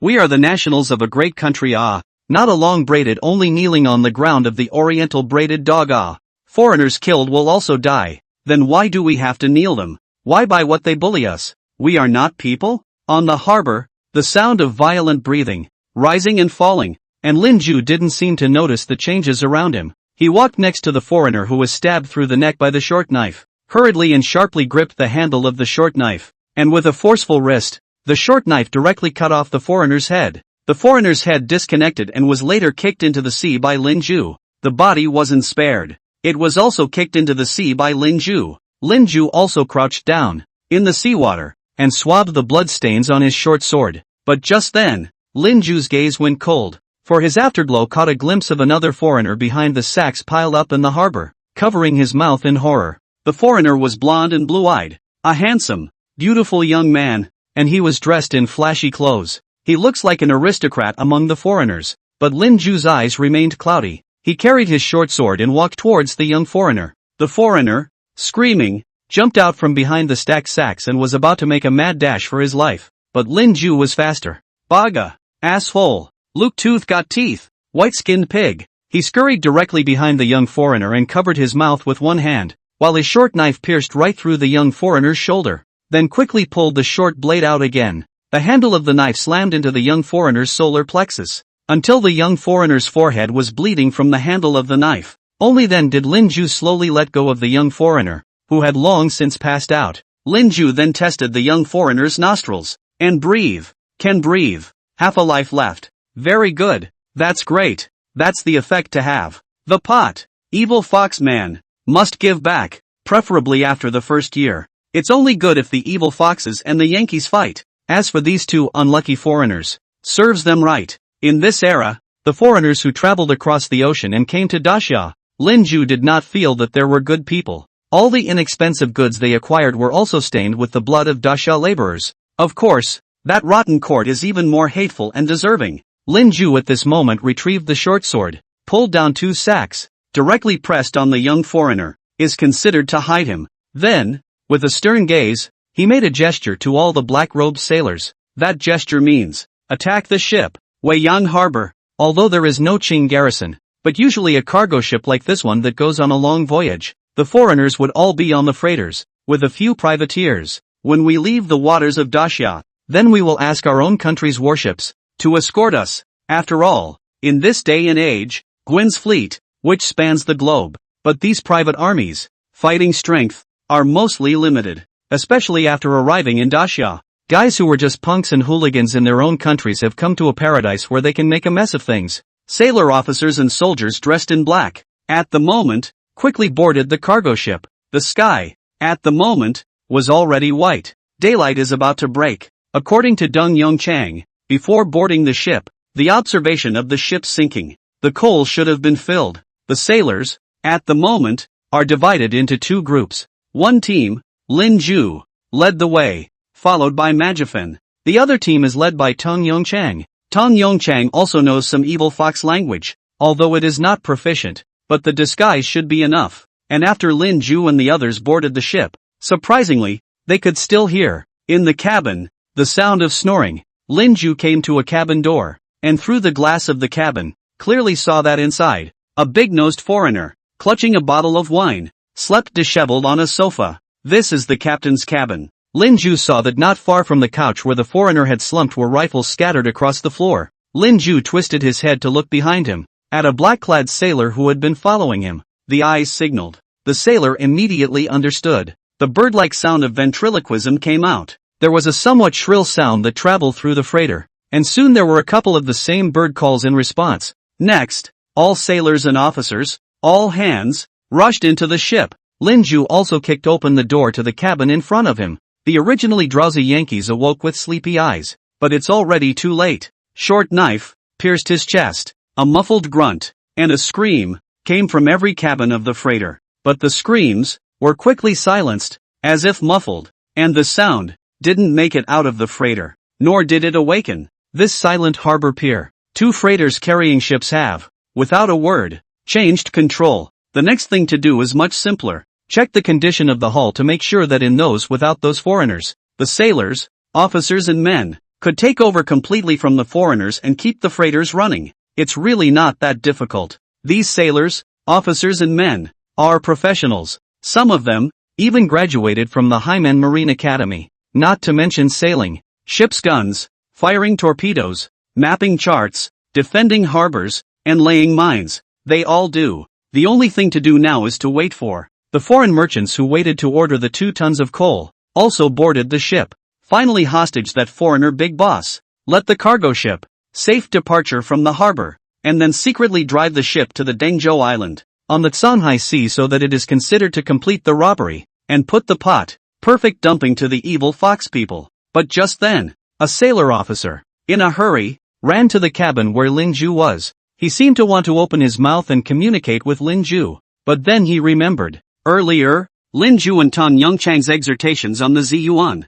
Immediately, he raised his hand and covered his mouth, but the eyes were still dead set on Lin Ju, covered in blood, like he'd discovered something shocking. Chapter 121 Iron Cage? A young man who will not die as a slave, a family tribute to a young man. Lin Ju frowned slightly as he looked at the sailor officer whose eyes were streaked with blood. He raised his hand to the marine officer and made a gesture. It means go outside the cabin. The sailor officer, immediately understanding, nodded. Only after the two had exited the cabin did the sailor officer, whose eyes were bloodshot, raise his hand and point it in one direction of the cabin, and gestured for Lin Ju to follow him. Lin Ju frowned. Their disembarkation, the attack on the ship, went well. Shouldn't be in the cabin and have any more accidents. Is there a problem with the coal in the freighter? Lin Ju frowned. But there's no point in thinking about that now. Follow the sailor officer in front of you, and when the time comes, everything will be known naturally. This freighter, with its built-in cabins, was quite a bit more and much larger than the Ziyuan.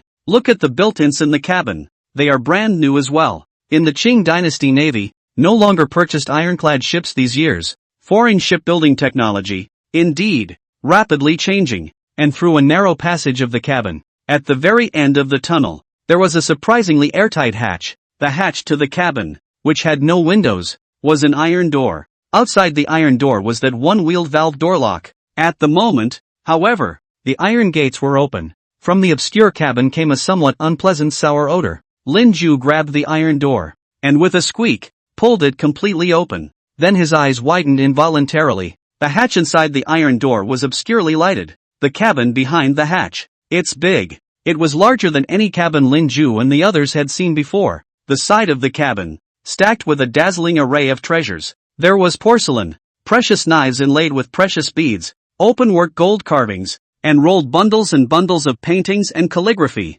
Too much. Put these things in 100 years or so and they could probably fill a small museum straight away. But that's not the scariest part. The scariest thing is with these babies, stacked together. It's several cages. The cage is filled with people. Women, to be precise. It should be teenage girls. Those young girls, thinly clothed. The cabin was a little chilly. They hugged together, their eyes timidly looking at Lin Ju and the others, who were all dressed in black. Most of the young girls had clean features and all had fair skin. The age looked to be 12 or 13. The oldest no more than 15. No, not just girls. Lin Ju saw a few other boys with braided hair, the same fair skin and clear features. The kids, by the looks of it, were hand-picked. Inside the cage, there is a trough for food and a trough for water. There was also a wooden barrel that looked like it was handy to have. There were a couple of girls with collars chains for dogs around their necks. Lin Ju cocked his head. The eyes were cold and scary. Slaves? A total slave. A cargo ship carrying coal. Why would it have this stuff? Lin Ju's eyes began to be streaked with blood. He hobbled over a bit. A short knife. Clang, clang, clang, clang, clang, clang, clang, clang against the cage. Those girls immediately let out miserable screams. Instead, it's in the other cage. A teenage boy with braided hair and a collar around his neck, too, shielded a few young girls behind him. Angry eyes stared at the masked Lin Ju. You group of Western barbarians. My father is the young Zhanzhong minister of Zhanzhong. If you dare to touch me, my father will definitely not let you go. Lin Ju looked for the sound. The short knife in his hand, through the cage, stretched directly across that teenager's neck. The blade was slightly harder, as if in the next second, it would slit the teenager's throat. Baga. Asshole. You drop. What a guy. Kolosi to yo. Kill you. In Lin Ju's eyes, this piece, there really seemed to be killing intent bursting forth. The teenage boy, frightened, fell right into the cage, but clenched his teeth and his eyes remained stubborn. Evil. Evil fox ghosts? The foreigners, again, have monopolized us to evil fox ghosts, haven't they? The young girl, behind the teenage boy, whimpered out, while the teenager tilted his head. You unconscionable dogs. Yes, my father, because of opposition to the Qinglu faction, petitioned that the Qing dynasty is backward, more than technology, should change the law in order to be strong. As a result, not only was the Empress Dowager cut off the head, and even my Lu family, directly plagiarized, that Lord Qian, who said he risked beheading to rescue my sister and me, was actually coveting my family's ancestral home and selling us to the foreigners as slaves and maidservants again. But we are still the honorable people of Daxia. I went to the school of self-strengthening, and my teacher, Mr. Ku, told us that the people of Daxia are never inferior. We are gentle, mild, strong, deep and pure. Watch, whether it's you evil fox people or foreigners. Watch, sooner or later, we'll be attacking and defending. One day you will fear us, you will doubt us, you will be afraid of us. As the Qing dynasty is afraid of you today, we will never, ever, be your slaves, your dogs and pigs. Then the teenager lowered his head and turned back to fondle the young girl who had been leaning on his shoulder twice. Brother, I'm sorry, brother, I was not able to fulfill my promise with my mother to take care of you. The great Qing dynasty is already so, but we cannot go to the foreigners as a slave and a servant girl. We are not pigs and dogs. Wan Air, we are human beings. Father thinks that the great Qing dynasty will only have a way out by emulating the change of law of the foreigners. But above the court, no one listened to him. All the scholars, they all scolded him for being disobedient and for being a rebel. But I know that father is not. He just wanted a way out for this country. He was thinking, before he was beheaded, about a way out for this country. He told me not to give up reading, to be self-improvement. When he took his turn in charge of Yanbei, North Rosa country, released 2 cannons, the court let him retreat. Almost Yanbei so big land, give it to North Rosa. Or because of the Guinglan obstruction, Yanbei only barely stay. He was dedicated to his country, so why should he have his head cut off? Ruer, I'm sorry, if you can live, you must watch the Qing dynasty die. But if this country still has the day of wealth and strength, please you must also go to father in my grave. Tell father and elder brother me. Then, in the cage, the fair-skinned teenage boy stared at Lin Ju dead in the face. His originally clean-cut features were incomparably hideous at the moment, rather like the ghostly scholar who wanted to avenge his hatred in a novel about gods and ghosts. Lin Ju clenched the short sword in his hand. He had a bad feeling about this. Then he saw with a jolt. The clean-cut teenager slammed his head against the cage. He hit his head, but there was no fainting. Then he went slamming a second time. Third, he was covered in blood and bent on death. Lin Ju couldn't think too hard at this point. He lunged across the cage and grabbed the teenager by the shoulders. There were chains in the cage, and as soon as he did, he pulled them over and tied the teenager securely. The teenager, on the other hand, was still mad as hell and growling. Let me die. I'll die, and I'll never be a slave to you foreigners. I, the Daxia people, will never be a slave to you foreigners. Father, Yuan Ting, useless Wang Shibei Ding Zheng Yuan Day. Family sacrifices without forgetting to tell Nailang. Yuan Ting cannot go to your grave to tell you. The foreigners have been driven away, lost the country, are recovered. Yuan Ting did not have this opportunity. Yuan Ting won't have this chance anymore. One Ting, go underground to meet you. Father Sama, please don't ever dislike the child. This country, the future of the road. In the end, where Chapter 122, Teenagers both hopeful. The freighter leaves the harbor. The knife is sheathed. The gun is loaded. Lin Ju was gritting his teeth at the moment. The chains had clearly bound that teenager, but that teenager was still struggling madly. Lin Ju raised his hand and slammed it into the teenager's neck, until the teenager passed out and stopped struggling. It was only then that Lin Ju was outside the cage, slowly rising to his feet. The other young girls in the cage were staring straight at Lin Ju, their eyes numb, fearful, crazy, single thin bodies, in cages, shivering unceasingly. They really look like the kind of pet dogs that are caged, pathetic, and pleading to be taken away. Lin Ju gritted his teeth, somewhat hobbling toward the outside of the cabin.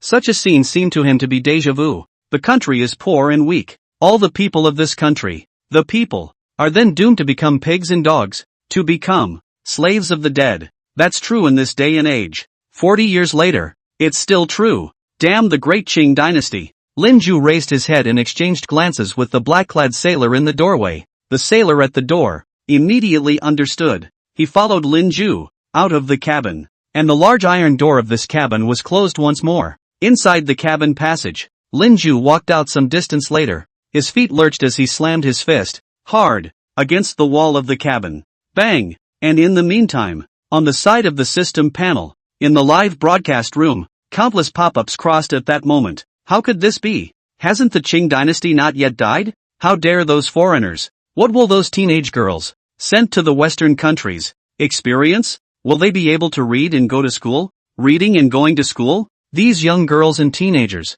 why all of them have pretty faces and fair skin. Guess those Western nobles. Will they have some special fetishes? Will these teenage boys be as good as dead? The most ridiculous thing is that those Westerners, who have done so many dirty and nasty things, are now claiming to be a civilized place. Bull ***** civilization. Look at the paintings, porcelain, and gold ornaments that were put together with those cages where people were locked up. They are all treasures of my daxia. Why are they on this ship? They robbed it. Thieves. Thieves. A bunch of shameless robbers. The Qing dynasty deserves to die. 2. Dog Chang. Kneeling foreigners. Everything. Qing customs taxes. Full power to Guanglan people to deal with. This is just, he in front of the Western countries, as good fortune as the general generosity of the child. Every time they come over, they don't come back empty-handed. They either add new concessions or tens of millions of taels of silver in reparations. Damn! The Qing dynasty sells the country to sell to even Guanglan people cannot see. The Qing dynasty that you're a breath of the whole Yanbei, a whole bunch of rights and interests all packaged and sold to, oh no, is given to the North Rosa. Fortunately, there is a domestic reporter called Shinarthraxis, the stall to stab out. A moment, the country's public opinion was in an uproar. Then my Qing court how? Directly that reporter Shinarthraxis, arrested and caned to death. Joking, you a Dixia pariah, also dare to my Qing friendship gift of land thing whining? Wimpy to the extreme. I seem to understand why that teenage boy hit the cage and cut himself. Is this that humiliating? Wimpy modern 100 years? Lin Ju was in the passageway of the cabin at the moment, constantly taking deep breaths and calming his mind. Qing, not only lose people, land, money, even nationals, should be sold so cheaply? Sold or children? How much more of this do I have to take? And just then, someone gently tapped Lin Ju on the shoulder. Lin Ju jerked his head around. It was the sailor officer who had led Lin Ju here. At the moment, the sailor officer gestured. Presumably the meaning should be, ask Lin Ju what to do about that cabin. The kidnapped teenage girl. It's impossible to bring them all together to Denshu Island. Lin Ju looked somber. He twisted his head and kicked aside a cabin hatch. In that cabin, the hunt was on for a notebook and a fountain pen. On it, he wrote rapidly, and then held the notebook out to the marine officer. Everything is going according to the original plan. After the freighter leaves the harbor, look for an opportunity to throw the teenage girls in those cages into the shallows. After making sure that the sailor officer saw the handwriting on the notebook, Lin Ju immediately tore off the notebook, the piece of paper on which he had written, and the sailor across from him handed Lin Ju a box of matches. On the matchbook, the eagle's head label of Armenica is printed. The paper quickly burned up in the flames. Lin Ju gestured again to the sailor officers. The gesture means that the whole army is on standby, waiting for the ordering traders to come aboard. The Qing dynasty is over. But this country is not over. There is still hope, such as the teenager who hit the cage and cut himself. Is hope. Sea breeze gusts. With the sun shining high in the sky, Weiyang Harbor, too, soon became lively. More and more foreigners' cargo ships began to dock, and many fully loaded merchant ships began to leave the harbor. In the meantime, a beautiful young foreigner, who looked very delicate, was found by a daxia laborer who was carrying goods and sent to the nearest foreigners' hospital. Only no one knew that the laborer had sent the teenage foreigner away. Again, without realizing it, he returned to Weiyang Harbor. The laborer was Lin Ju, leaving that beautiful young foreigner in the harbor. Lin Ju was uneasy, because that Yankee, waking up, is especially important. Late is fine, but never too early. It would be bad if he came to his senses before the coal-laden freighter had left the harbor. Lin Ju and the others had, before, all of their hard work, all for naught. So after settling everything on the ship, Lin Ju sneaked off the boat again, disguised as a laborer, spying on that Yankee pretty boy. That Yankee pretty boy, too, did, for once, show signs of waking up, but Lin Ju had been next to him, and quickly realized that before the foreigner teenager was about to open his eyes, Lin Ju directly rushed at his head and kicked him a few times, causing him to faint again. Only then did Lin Ju shout for someone to come and take this honorable foreigner to the hospital, and by the time Lin Ju returned to the harbor from the hospital, the time had come to noon. He saw that 4 pitch-black carriages, each drawn by 2 tall black stallions, were slowly pulling up to the harbor. Then Lin Ju saw 8 foreigners in black suits and bowler hats, walking toward the harbor. No, not all foreigners. The one who walked in the forefront was, surprisingly, an oriental face, with a braid dangling from underneath his bowler hat. The surrounding laborers who were responsible for the transportation of the canal were all extremely sharp and respectfully stepped aside. Not far away, Lin Ju, dressed as a laborer, frowned. The leader was a Qing official, but he couldn't think much about it. Time is running out. He jumped into the water when no one was looking. Then, it swam directly in the direction of the coal freighter. On the other side of the coal carrier, there were ropes that Lin Ju had, earlier, prepared to drop into the water. It is possible to climb aboard the cargo ship from the other side of the ship. In the meantime, under the freighter, the group of well-dressed shippers walked under the ship. The freighter had ladders down to allow people to get right on board. The oriental face at the front of the line, removing his bowler hat, frowned. Mater, that drunkard. I paid him so much silver. He didn't even come to greet me personally.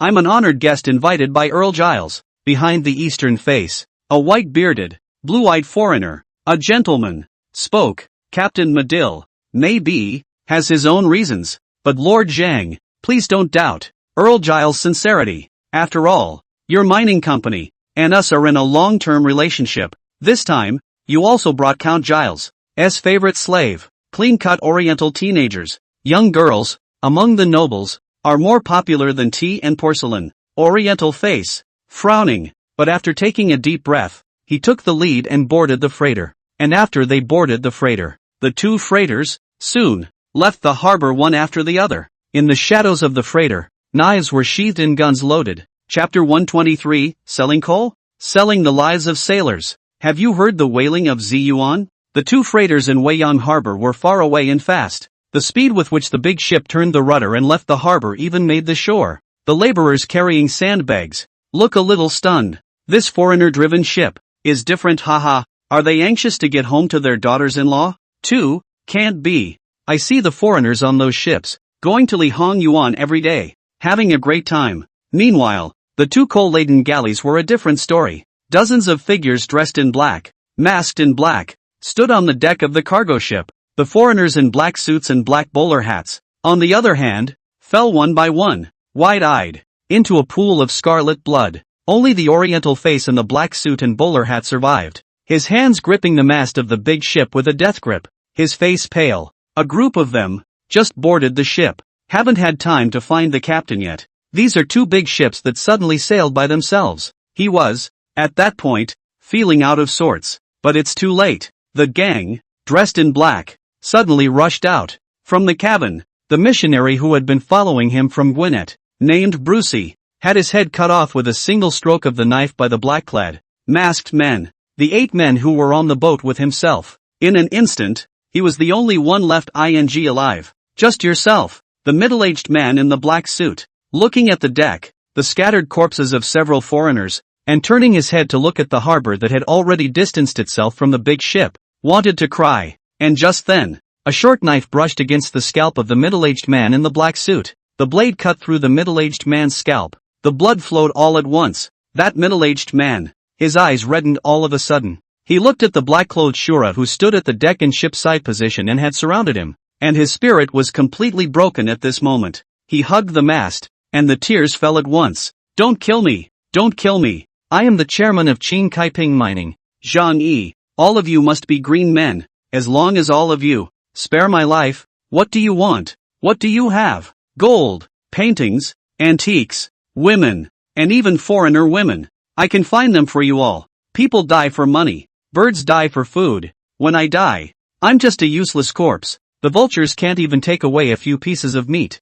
But when I live, you all can have everything you need to get promoted and get rich. The official is right. Zhang, I can even help you, in the Qing dynasty, to seek a position. This is not a false statement. The other day, the old Buddha's birthday, Zhang just set up more than 30,000 taels of silver. The old Buddha is very pleased. Qing dynasty cabinet bachelor, Hanlin Academy, and I are my own brother. The 6th grade officials, you should choose to choose, as long as someone Zhang can live. Under the mast, Zhang Yi cried out in pain, his voice tearing, but just at that moment, a hand, nonetheless, rested on Zhang Yi's shoulder. Zhang Yi was trembling with fear. The hands, however, still held the mast in a death grip, but the palms of the hands that were pressed on his shoulders began to push hard, dragging him from the mast downward. He hugged the masts and refused to let go. A park knife, it is directly cut down. If it is not, Zhang Yi retracted his hand in time.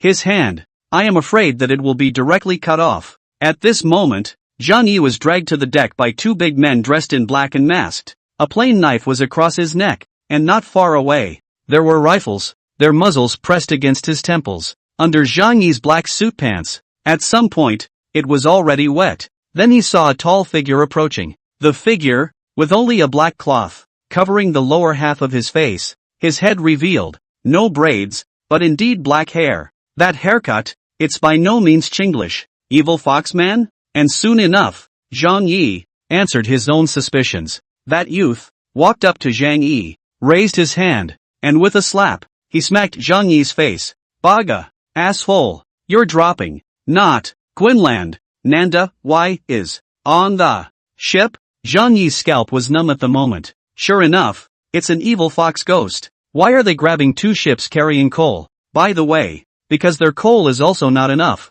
Yoshino several new battleships, although all can burn anthracite coal, but with the Qing and the evil fox since the war. Anthracite coal in the overseas market, constantly rising prices. The evil fox country, after all, a sordid small state, and the Qing dynasty, no comparison. Yes, that must be it, but it's not right. Didn't they trade with them before themselves? Zhang Yi knelt down on the ground and propped his hands on the ground, tilting his head in a dog-like position on the ground. My lord, you are robbing these 2 freighters for the anthracite coal, right? Quality coal. I have it. Didn't your evil fox nation, Mr. Fujino, order with our mining company? Half a month ago just sent over 2 tons.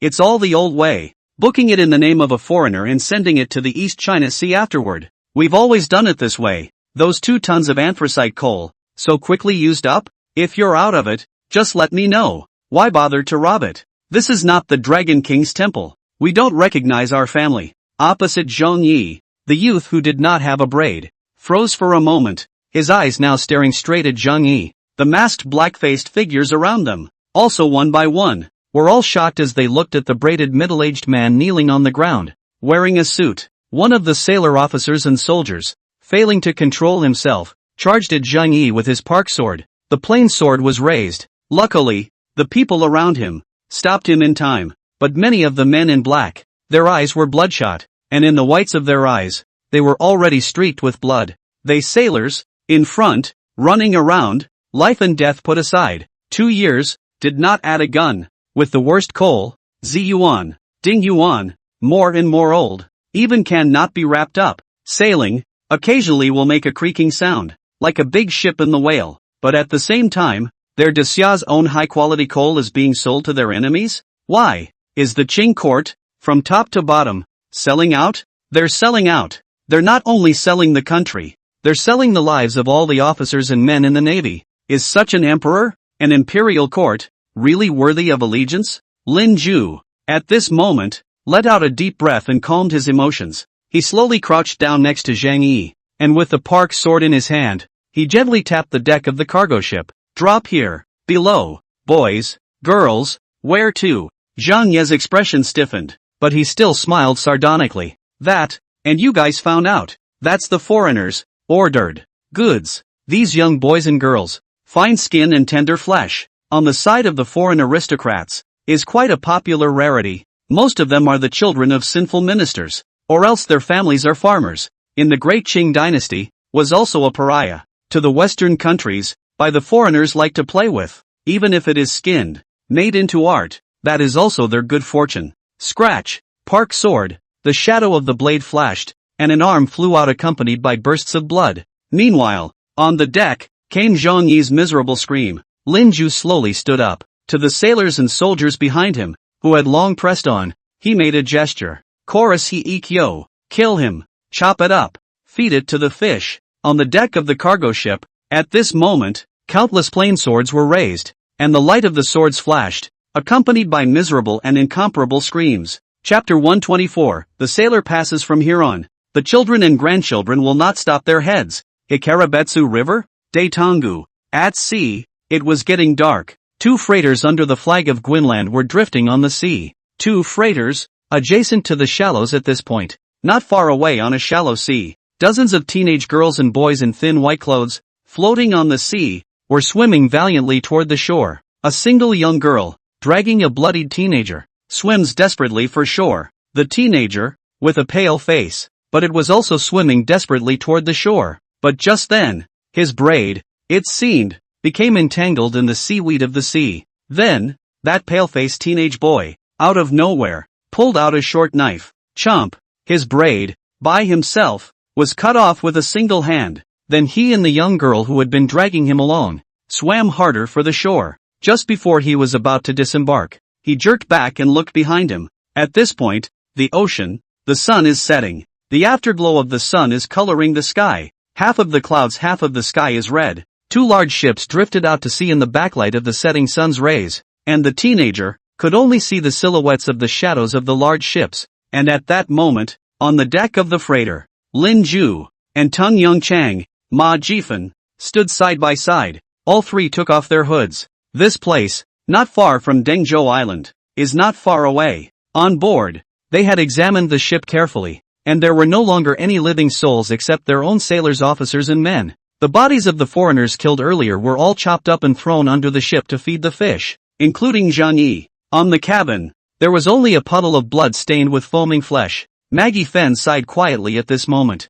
In fact, to be on the safe side, these teenagers, young girls, shouldn't be kept. To use your old saying, cut off the roots. As it turns out, Mr. Lin, not only did you let them go, but the short sword in that teenage boy's hand, you gave it to him as well, didn't you? Why? Lin Ju rubbed his temples. What Zhang Yi said, all the sailor officers and soldiers have heard it. Whether the Qing dynasty is still worthy of allegiance or not, they already have a scale in their own hearts, but they'll have to return to the Ziyuan before long. Majifan, you tell me, after a lifetime of being taught loyalty to the king, what would they be willing to fight for after learning that the court was unworthy of their loyalty? Maggie Fen lowered her head. I don't know. All I know is that the reason I am, for now, staying in Daxia is because coming to Daxia gave me the opportunity to be in the navy. According to the old saying of your Daxia, a soldier dies for a friend, and the sailor has known me for a long time. Moreover, I also have feelings for the Jinyuan. According to the old saying in my hometown, a true navy will treat a battleship as their lover, and can feel the battleship's breath, its heartbeat. I heard Jinyuan's heartbeat on one of my sailing nights. Jinyuan is my lover. I will fight and die for my lover. My honor, for the navy. And just then, Deng Yongchang also had a death grip on the railing on the deck of the cargo ship. The same goes for the sailors and officers of the Ziyuan.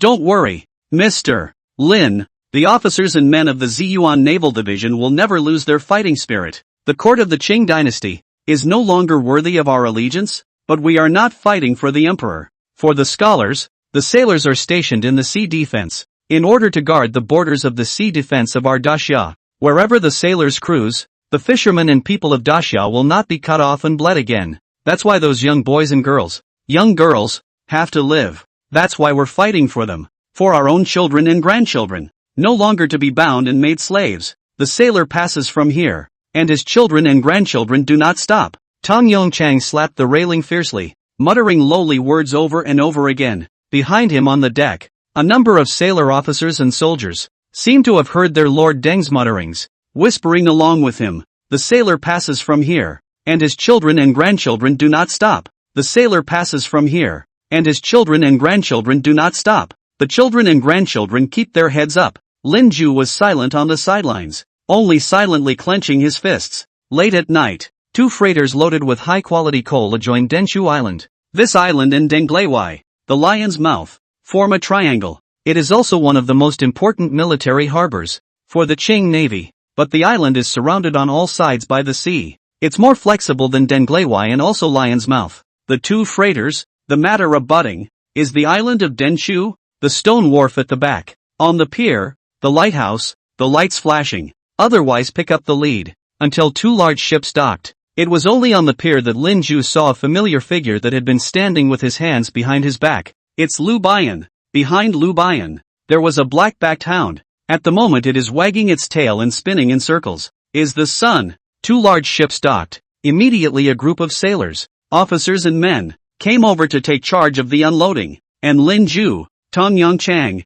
and Ma Jifan, they also quickly disembarked. Lu Bian rushed at them and clasped his fists. All of you work hard. You all have accomplished amazing things, and you should have been fated. But Lord Din, urgent orders have been received for a transfer to the front. Starting tomorrow, the 12 main ships of the Marine Division will depart from Denglewai via Dengzhou Island, Lion's Mouth, and after 2 resupply runs, will run in full force to the mouth of the Hikalu River, the Great Winter Gully. Escort the land division to land and support Rinhen Kingdom. I've looked at the routes of the main Navy ships. It won't affect our plans. It's just that the time it takes to moor at Lion's Mouth will be shortened. It seems that if there's no time for proper negotiation on the matter of grabbing land artillery, we'll have to do it the hard way. Tong Yongchang and Ma Jifan both first clasped their fists and returned the salute at Lu Bian, after which they nodded. It is not unusual for a sailor to receive this kind of assignment. After all, some time ago, the court has been urging the war.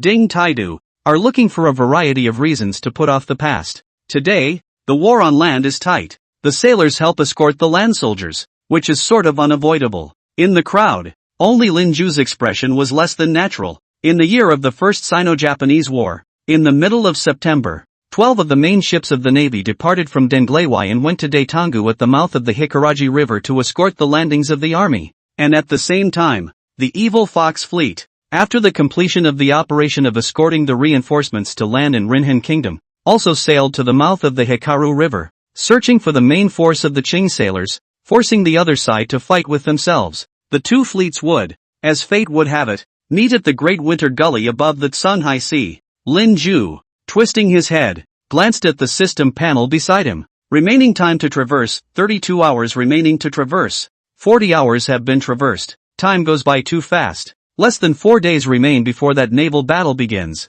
One has to do more. Lin Ju raised his head and stared at Lu Bian. When can we go to the Lion's Mouth? Lu Bian froze for a moment. Denglewai is not sufficiently supplied, and I have succeeded in exhorting Lord Ding to have all 12 of the main ships, tomorrow morning, go to the island of Laizhou, for a second replenishment, when we can take the opportunity, and replace the inferior coal of the 12 main ships, replace all the ship's coal with high-quality anthracite, finish loading the coal. I guess it'll be late at night. It may have to be the day after tomorrow when the sun goes down if we go from Lehigh Island to Lion's Mouth again. Lin Ju froze for a moment. Sunset the day after tomorrow? At that point, one would have gone home for takeout without using props. Too slow. And Lion's Mouth. Not only do we have to rob them of their land artillery, but we also have to find a way to evacuate the people. Lin Ju looked up.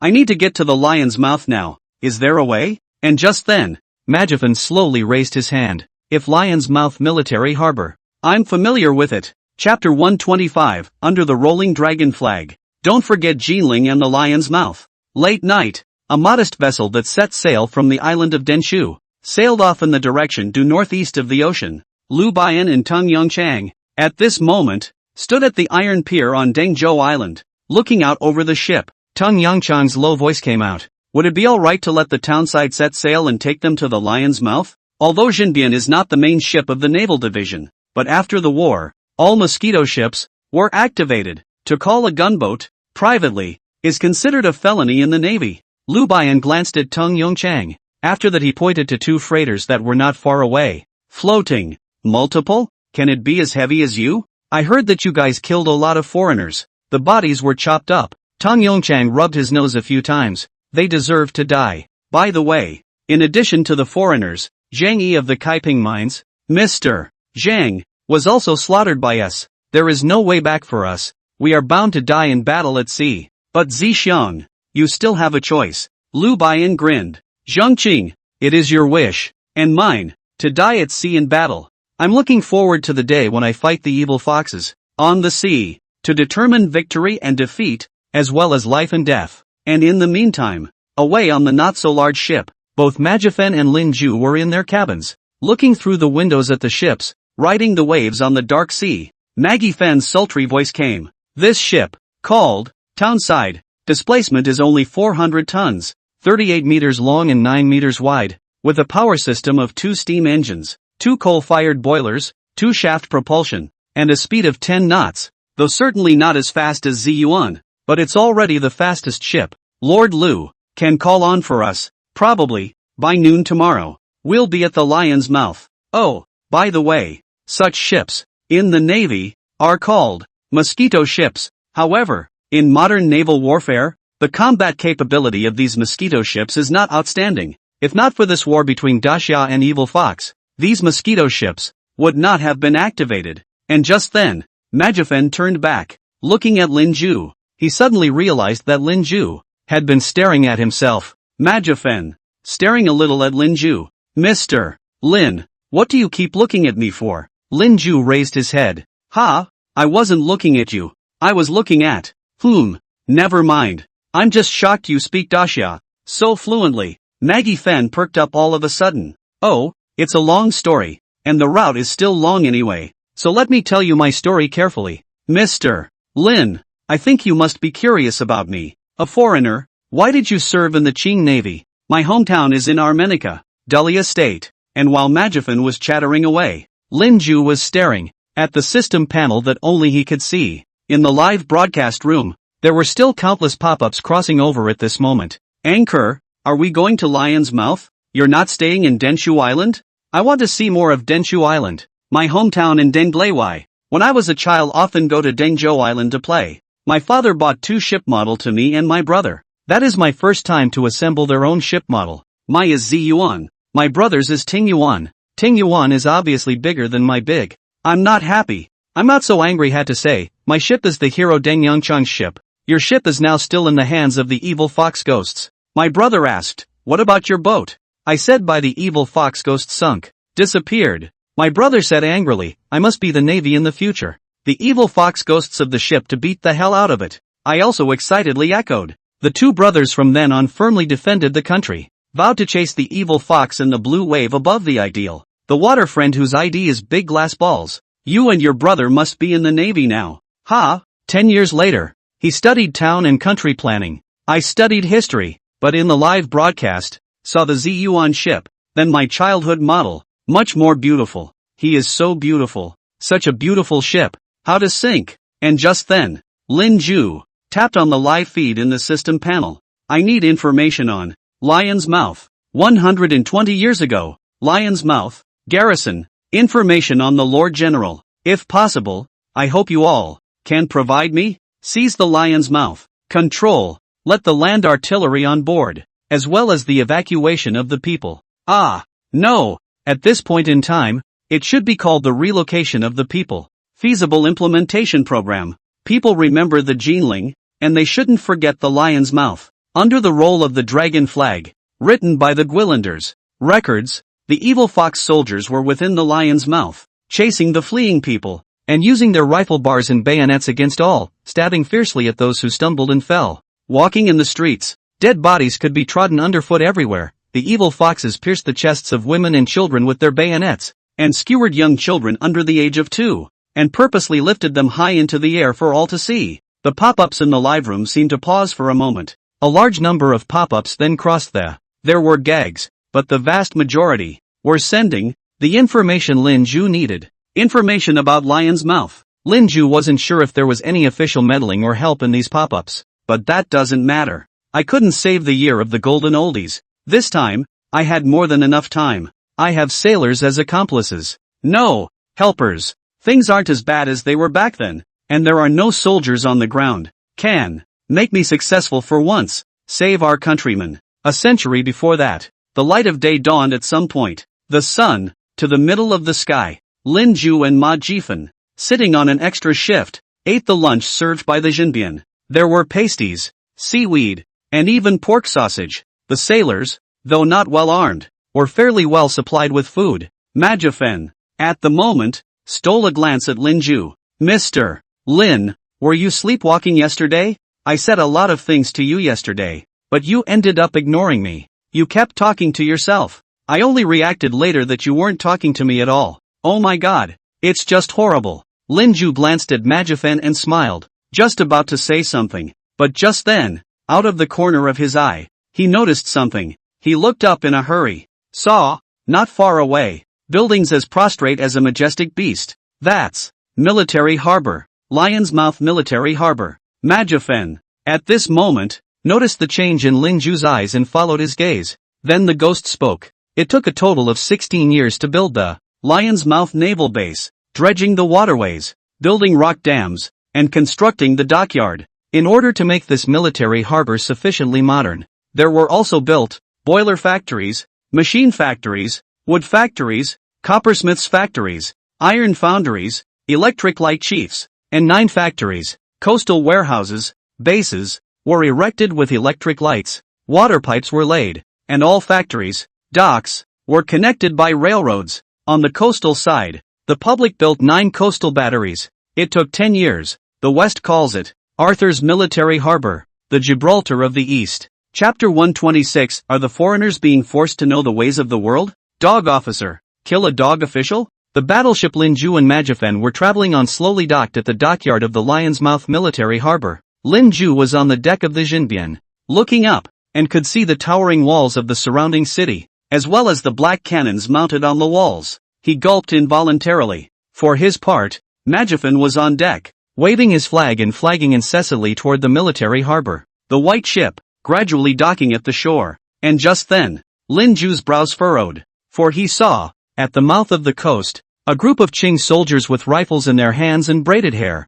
coming forward. The Qing official at the head had extremely thin lips and dangling triangular eyes. From a distance, it gives off an extremely mean vibe. Lin Ju instinctively tugged on the wrist of Ma Jifan aside. For some reason, he had a bad feeling. Ma Jifan there also unconsciously put her spine up. Lin Ju stuck behind Ma Jifan, his voice low. Do you usually have people to greet your ships when they dock at the coast? These guys, they don't look like nice people. The corners of Ma Jifan's mouth twitched. The Lion's Mouth Military Harbor, although it is said to have been built for the sailors, but the troops stationed in Hong Kong are mobilized by other ministers in the court as land divisions and are not under the jurisdiction of the Navy. Lord Ding's ship went ashore, and these road division officers and soldiers, for the most part, didn't pretend to be anything else. I've been on the Jinyuan, docked at Lion's Mouth for so many years, but I've never seen the officers and men of Lion's Mouth Military Harbor so much of an uproar. And just then,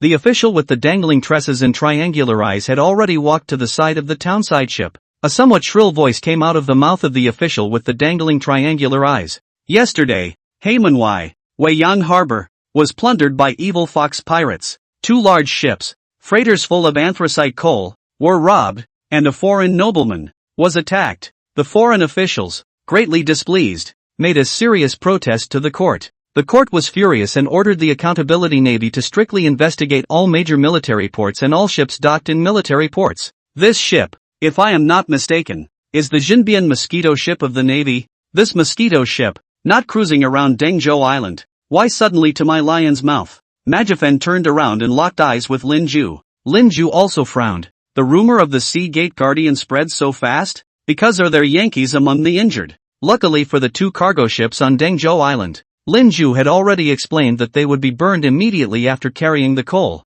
Otherwise the consequences would be unimaginable. The good news is that the pot is perfectly snapped on the evil fox ghost. It seems that before, the disguise at the Sea Gate Guard was effective. Lin Ju raised his head and glanced at the triangular-eyed official. Dare I ask your excellency, the accountability of the sailors. I wonder what is the law of accountability? The triangular-eyed official rubbed his beard a few times. I heard that the court originally wanted to directly remove Governor Ding from his post. Nay now, is at war with the evil fox. The emperor is wise, decided to first to the Water Division governor, punished for 1 year. After the battle, Then the water division will be held accountable. Ha! You look like a new face. Why don't I remember seeing you among the officials of the Marine Division? And just then, Majifan took a step forward. This is the chief steward wheel of the Ziyuan. Some time ago, just promoted by Tong Yongchang, Lord Tong himself. We ride the Jinbian arrived in advance of the Lion's Mouth. In order to mention tomorrow arrived in the Lion's Mouth of the main ship of the Navy,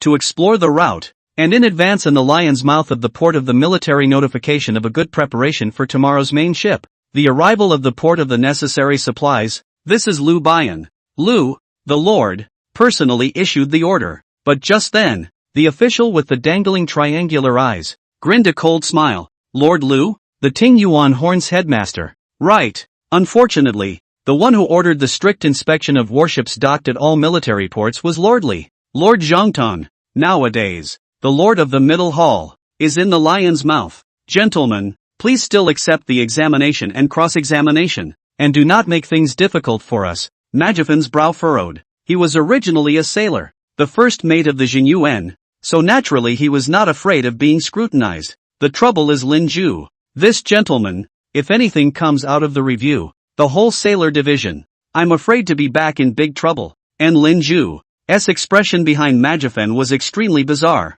Lord Li? In the whole Qing dynasty, there is only one Lord Li, right? That dog officer is there too. The plans that were made last night could probably be changed. Kill him. Kill him? Chopped off his hands and cut off his head. If it wasn't for that asshole, where would all the cession treaties have come from? Not, nor is it right. The Qing is rotten to the core. If you kill a Li Zhongtong, there will be a Zhang Zhongtong and a Zhao Zhongtong. Qing dynasty need a center hall to help their face the foreigners. Groveling. One can stay in this history for too little time. Compared to killing that dog official named Li, it's more important to help the watermaster get the most out of it. A showdown in the Great Winter Gap could not be avoided, but that Lord Lieutenant, who gave the order, could get all the land guns at Lion's Mouth on board. Yesterday's plan, it's going to be reversed. Today's new plan is to hold that Lord Li hostage, if there is a need, to slaughter him, although after slaughtering him, with other officials up there, those treaties, probably, would still be signed. The land that is cut off and the silver that is lost will not necessarily be less than that Lord of the Middle Temple. It's all the same thing, whether to kill or not. It would depend on the attitude of the other party after he and that Lord had made contact. Lin Ju was behind Majifan,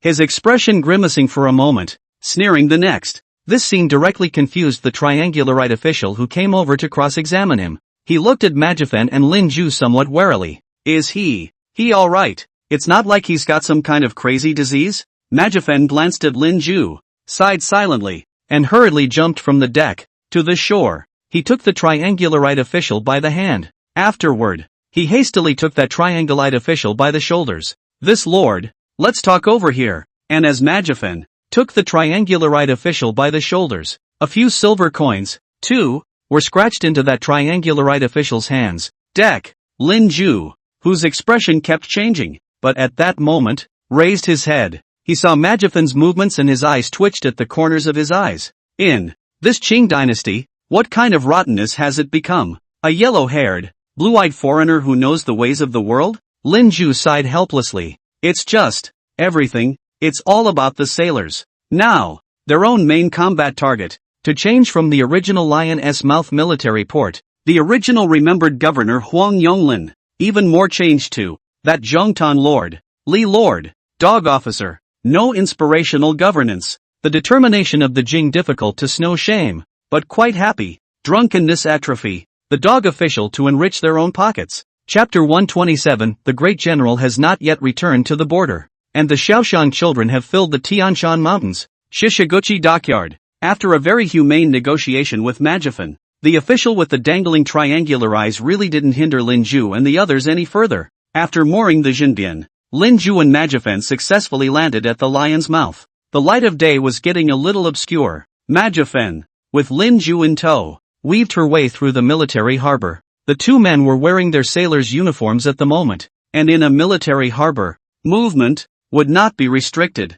Majifan was by Lin Ju's side, whispering non-stop, like a guide to Lin Ju, introducing him to the various facilities of the Lion's Mouth military harbor. Lion's Mouth, divided into two harbors, east and west, by Tiger's Tail. The Navy fleet mainly camped in the East Harbor. East Harbor east, south and north of a total length of 400 feet. The West Tide Dam is 930 feet long. The Northwest left a gate for warships to enter and exit. In addition, the port also has a ship repair each factory 9. For warehouses built on the South Shore. The East Shore Warehouse, a warehouse. The facilities around the port dock with a railroad connection. Outside the East Harbor, both stone wharf, dedicated to the repair of thunderboats, mosquito boats. All the land artillery you want is also at the Lion's Mouth Military Harbor, bounded by the Mouth Gate, 5 east of the mouth and 4 west of the mouth, and 9 other batteries from east to west, with 58 guns, 9 of 200 mm caliber or more.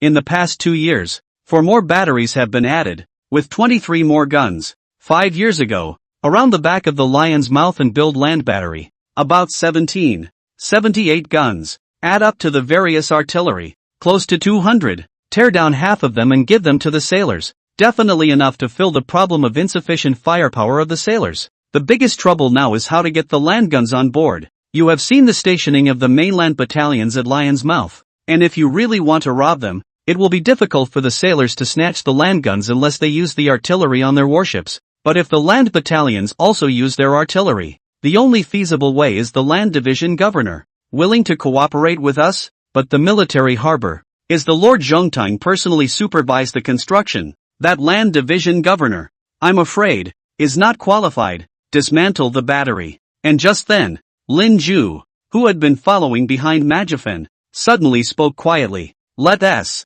go kidnap Li Zhongtang.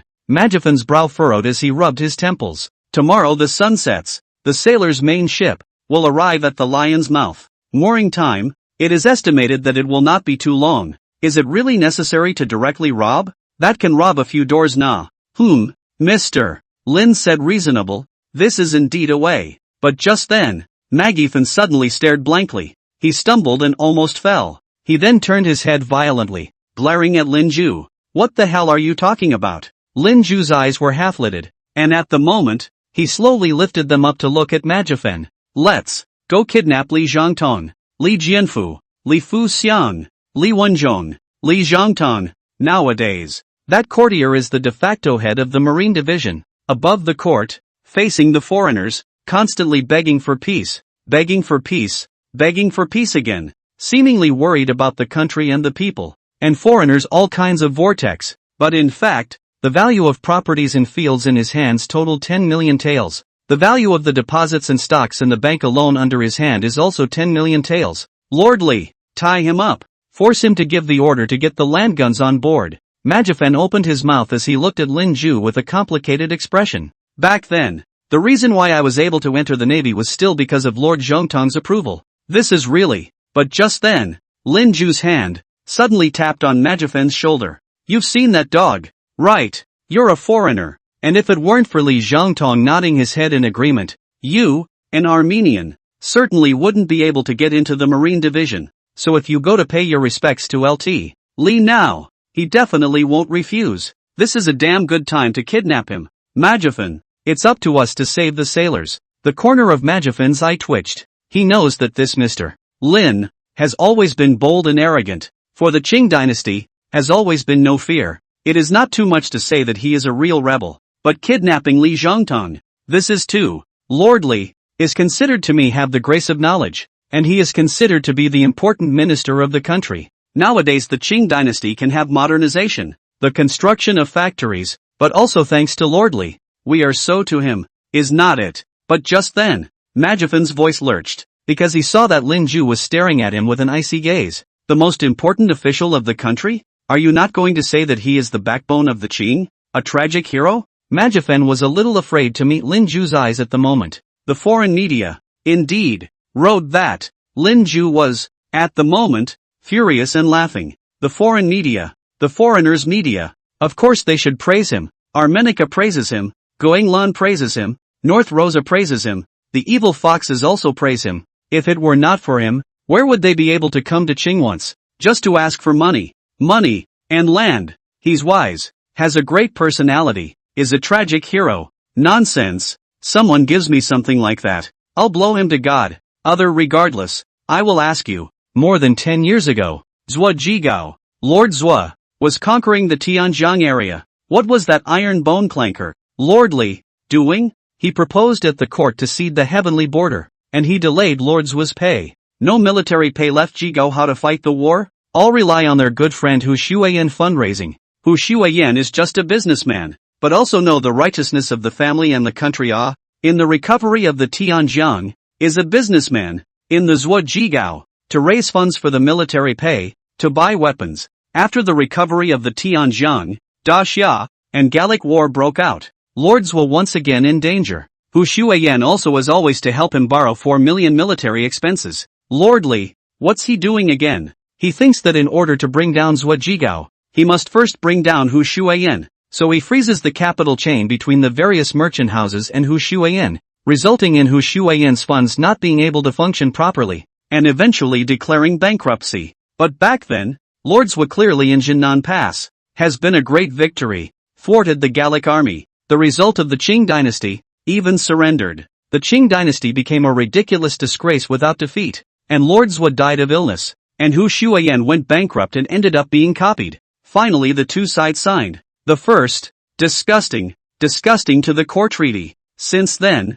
all the foreigners have learned that the Qing dynasty is a rotten fat pig that will not resist, and anyone can come and drink a mouthful of blood and eat a mouthful of meat. That Lord Li, there is no world in his heart. All he thinks about is himself, the Qing dynasty for a few more years, and himself for a few more years of happiness. And the Qing dynasty's court is full of dogs like Li Zhongtong. But Zhuo Jigao, there is only one person. Lin Zhu at the moment, staring deathly at Ma Jifan. Majifan, you told me, what was that Lord Zhuo, when he was on his bed, sick and dying, thinking about? The general has not yet returned to the border, and the children of Shaoxiang are all over the mountains of heaven. The newly planted willow has traveled 3,000 miles, luring the spring breeze across the Jade Pass. Do you want to let the sailors turn into dashing sons of the sea, all of them to die with regrets? Chapter 128 Earn money. Business, not shabby, very shabby. Majifan's scalp was numb at the moment.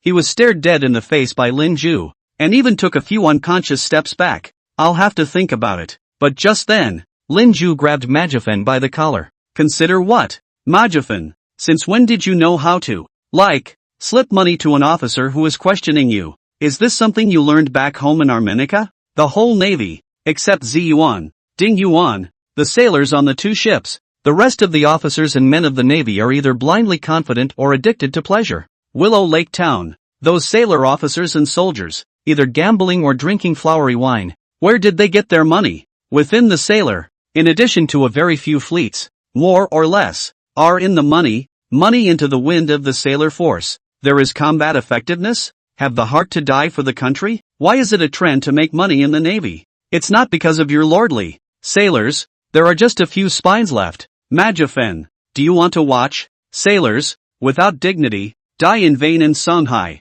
Dodongu? Majifan was in a cold sweat at the moment. The youth in front of him had a hideous and terrifying look on his face. Maggie Fen clenched her fists, her forehead veins bulging with compulsion. He even regretted it a little. Mother I should have known I wouldn't have volunteered to accompany this madman to the lion's mouth. Maggie Fen closed her eyes and let out a deep breath before finally speaking quietly. I'll try, but I'm not sure that Lt. Li will necessarily see me. Lin Zhu narrowed his gaze at the moment. That's enough. Then, Lin Zhu turned his head and looked at the system panel beside him. Remaining traversal time, 18 hours of remaining traversal time, 54 hours traversed. And in the meantime, the countless pop-ups in the live broadcast embedded in the system panel were also swiping up at the moment. To be able to meet the Lt.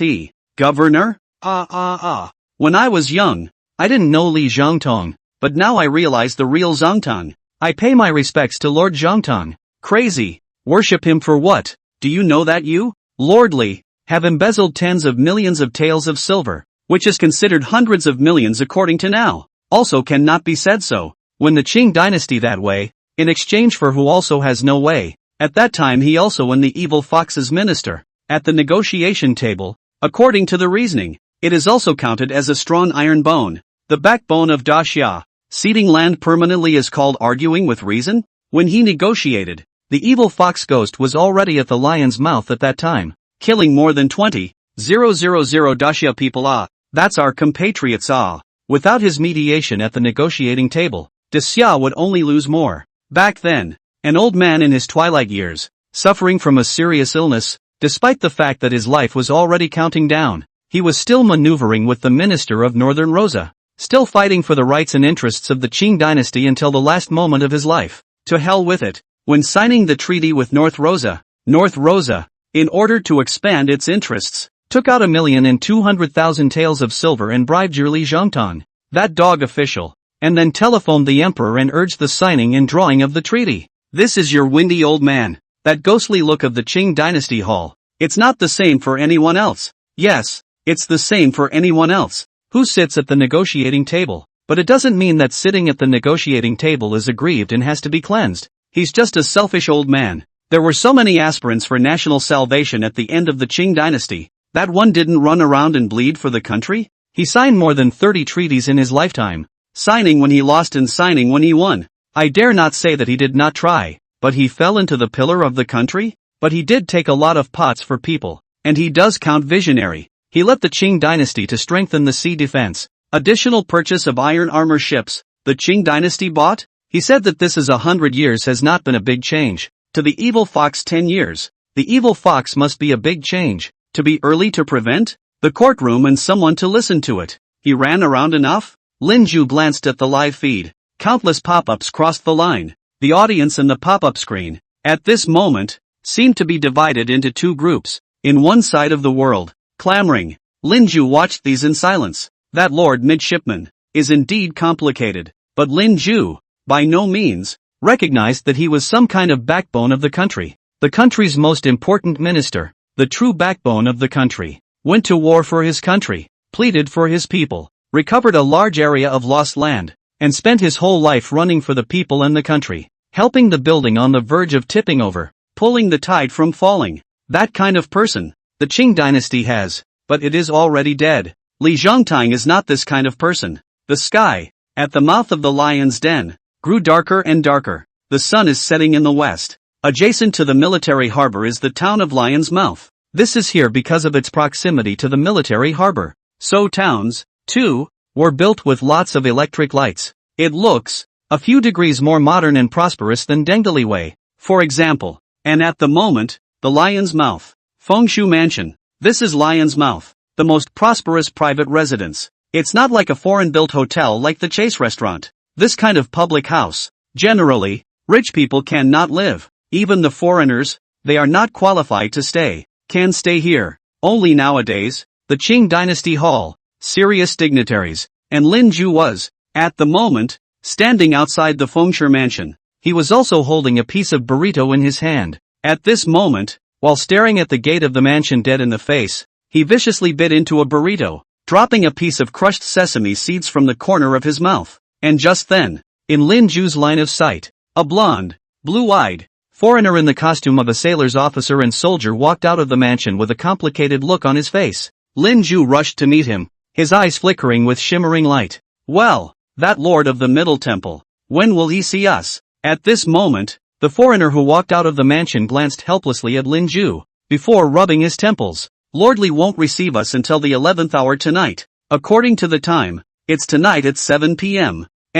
Li Zhongtong came to Lion's Mouth. One is because Daxia and Evil Fox Ghost are at war. Lion's Mouth is an important military port, and he wants to come here to inspect to appease the military. Secondly, it's because the Empress Dowager's birthday. He ordered gifts for the Empress Dowager from overseas to be shipped from the Lion's Mouth. Lin Ju was first stunned, then stared at Majifen dead in the face. It's such a time. Li Zhongtong still has the heart for the Empress Dowager to order congratulatory gifts. Maggie Fen sighed. Qing dynasty on the court. I do not know too much, but I also know that the court, the various factions fighting, the Empress Dowager's side of the Li Zhongtang adults many matters, are not satisfied. If you cannot please the Empress Dowager, the days of the water division will not be good. The affairs of the Qing dynasty hall, too complicated. I do not understand. When I traveled far away from the ocean, in fact, just want to be a navy. Lin Ju stood across from Majifen,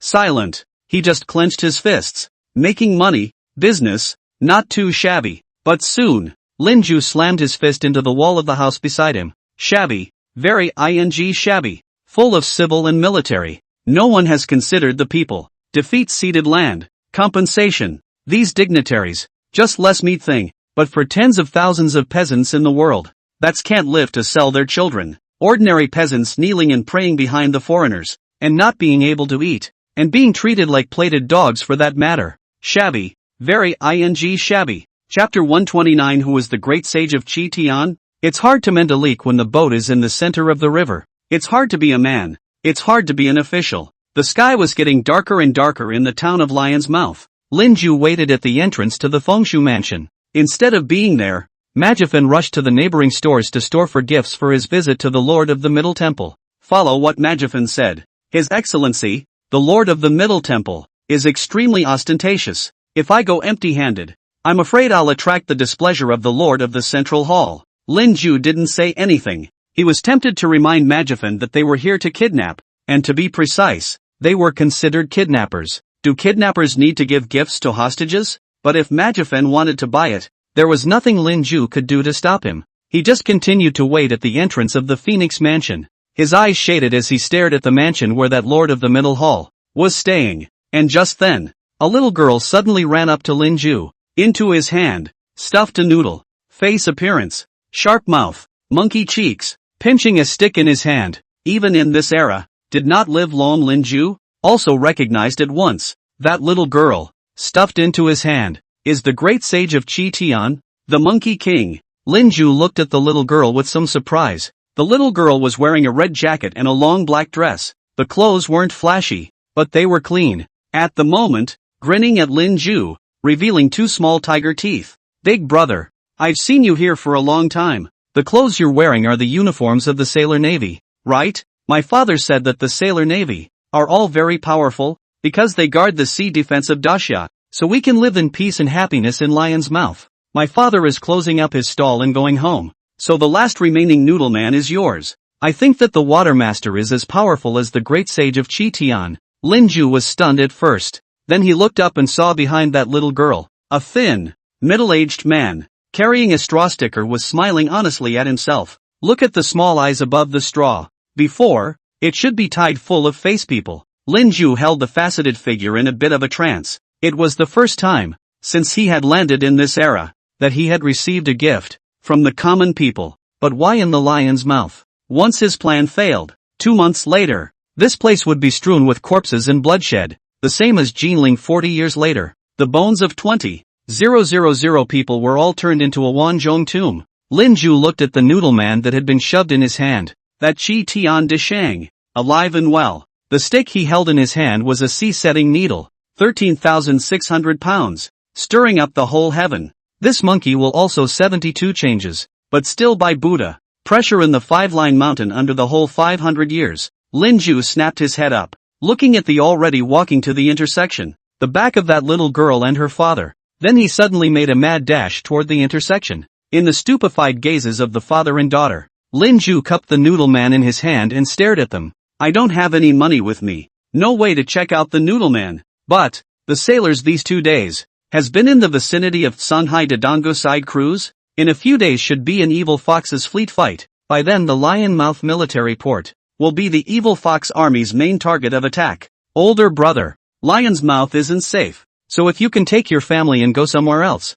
go somewhere else. Stay for 2 days, and come back at least next year. Lin Ju said as he tapped the shoulder of the middle-aged man carrying the straw stick. The touch coming from the palm of his hand was so faded that he could feel the clear bones. Then unable to that middle-aged man to speak, Lin Ju had already turned his head, heading towards the Fengchi mansion. Not far away, Maggie Fan had returned with a package. Counting the time, it was already time for them to go and pay their respects to Li Zhangtong. Lin Ju took the Chi Tian de Shang's face and stuffed it into his arms. Unload half of the land guns in Lion's Mouth military harbor and move them to the Naval Division's battleships so that the land guns could be brought aboard. Dispersing ordinary people from Lion's Mouth to evacuate it and save 20,000 of their countrymen. At the same time, to make these two whimsical things become a reality, need only one person to order. Nowadays the Qing dynasty Zhili governor, Minister of Commerce, Li Zhangtong. The entrance to the Fengshu mansion with a large bag in one hand and a pocket watch in the other. Majifin silently watched the time. Then he took the pocket watch back into his arms, and looked up at the opposite side of the room, with the stern-eyed Lin Ju. It's almost time. When you enter and cross-examine, you will say you are my lieutenant. Inside the mansion. I've seen it. It's heavily guarded, and the guards are armed with rifles. Are you sure you want to do something like that? Lin Ju rubbed his chest a few times. The Qi Tian de Sheng's faceman, still there. On his hindquarters, he also had a short knife. Lin Ju looked at Majifin and nodded. There's no choice. Whether it's land artillery on board, or saving Lion's Mouth. It all has to be so. It has to be so. Majifin, help me. Majifin let out a deep breath. I hope that the Lord of the Middle Chamber understands me. According to your old saying, the old man lays down his life for the gentleman. Then, without any further hesitation, Majifin took the lead and walked towards the Phoenix Mansion. The mansion was built in a very luxurious way with heavy doors and deep courtyards.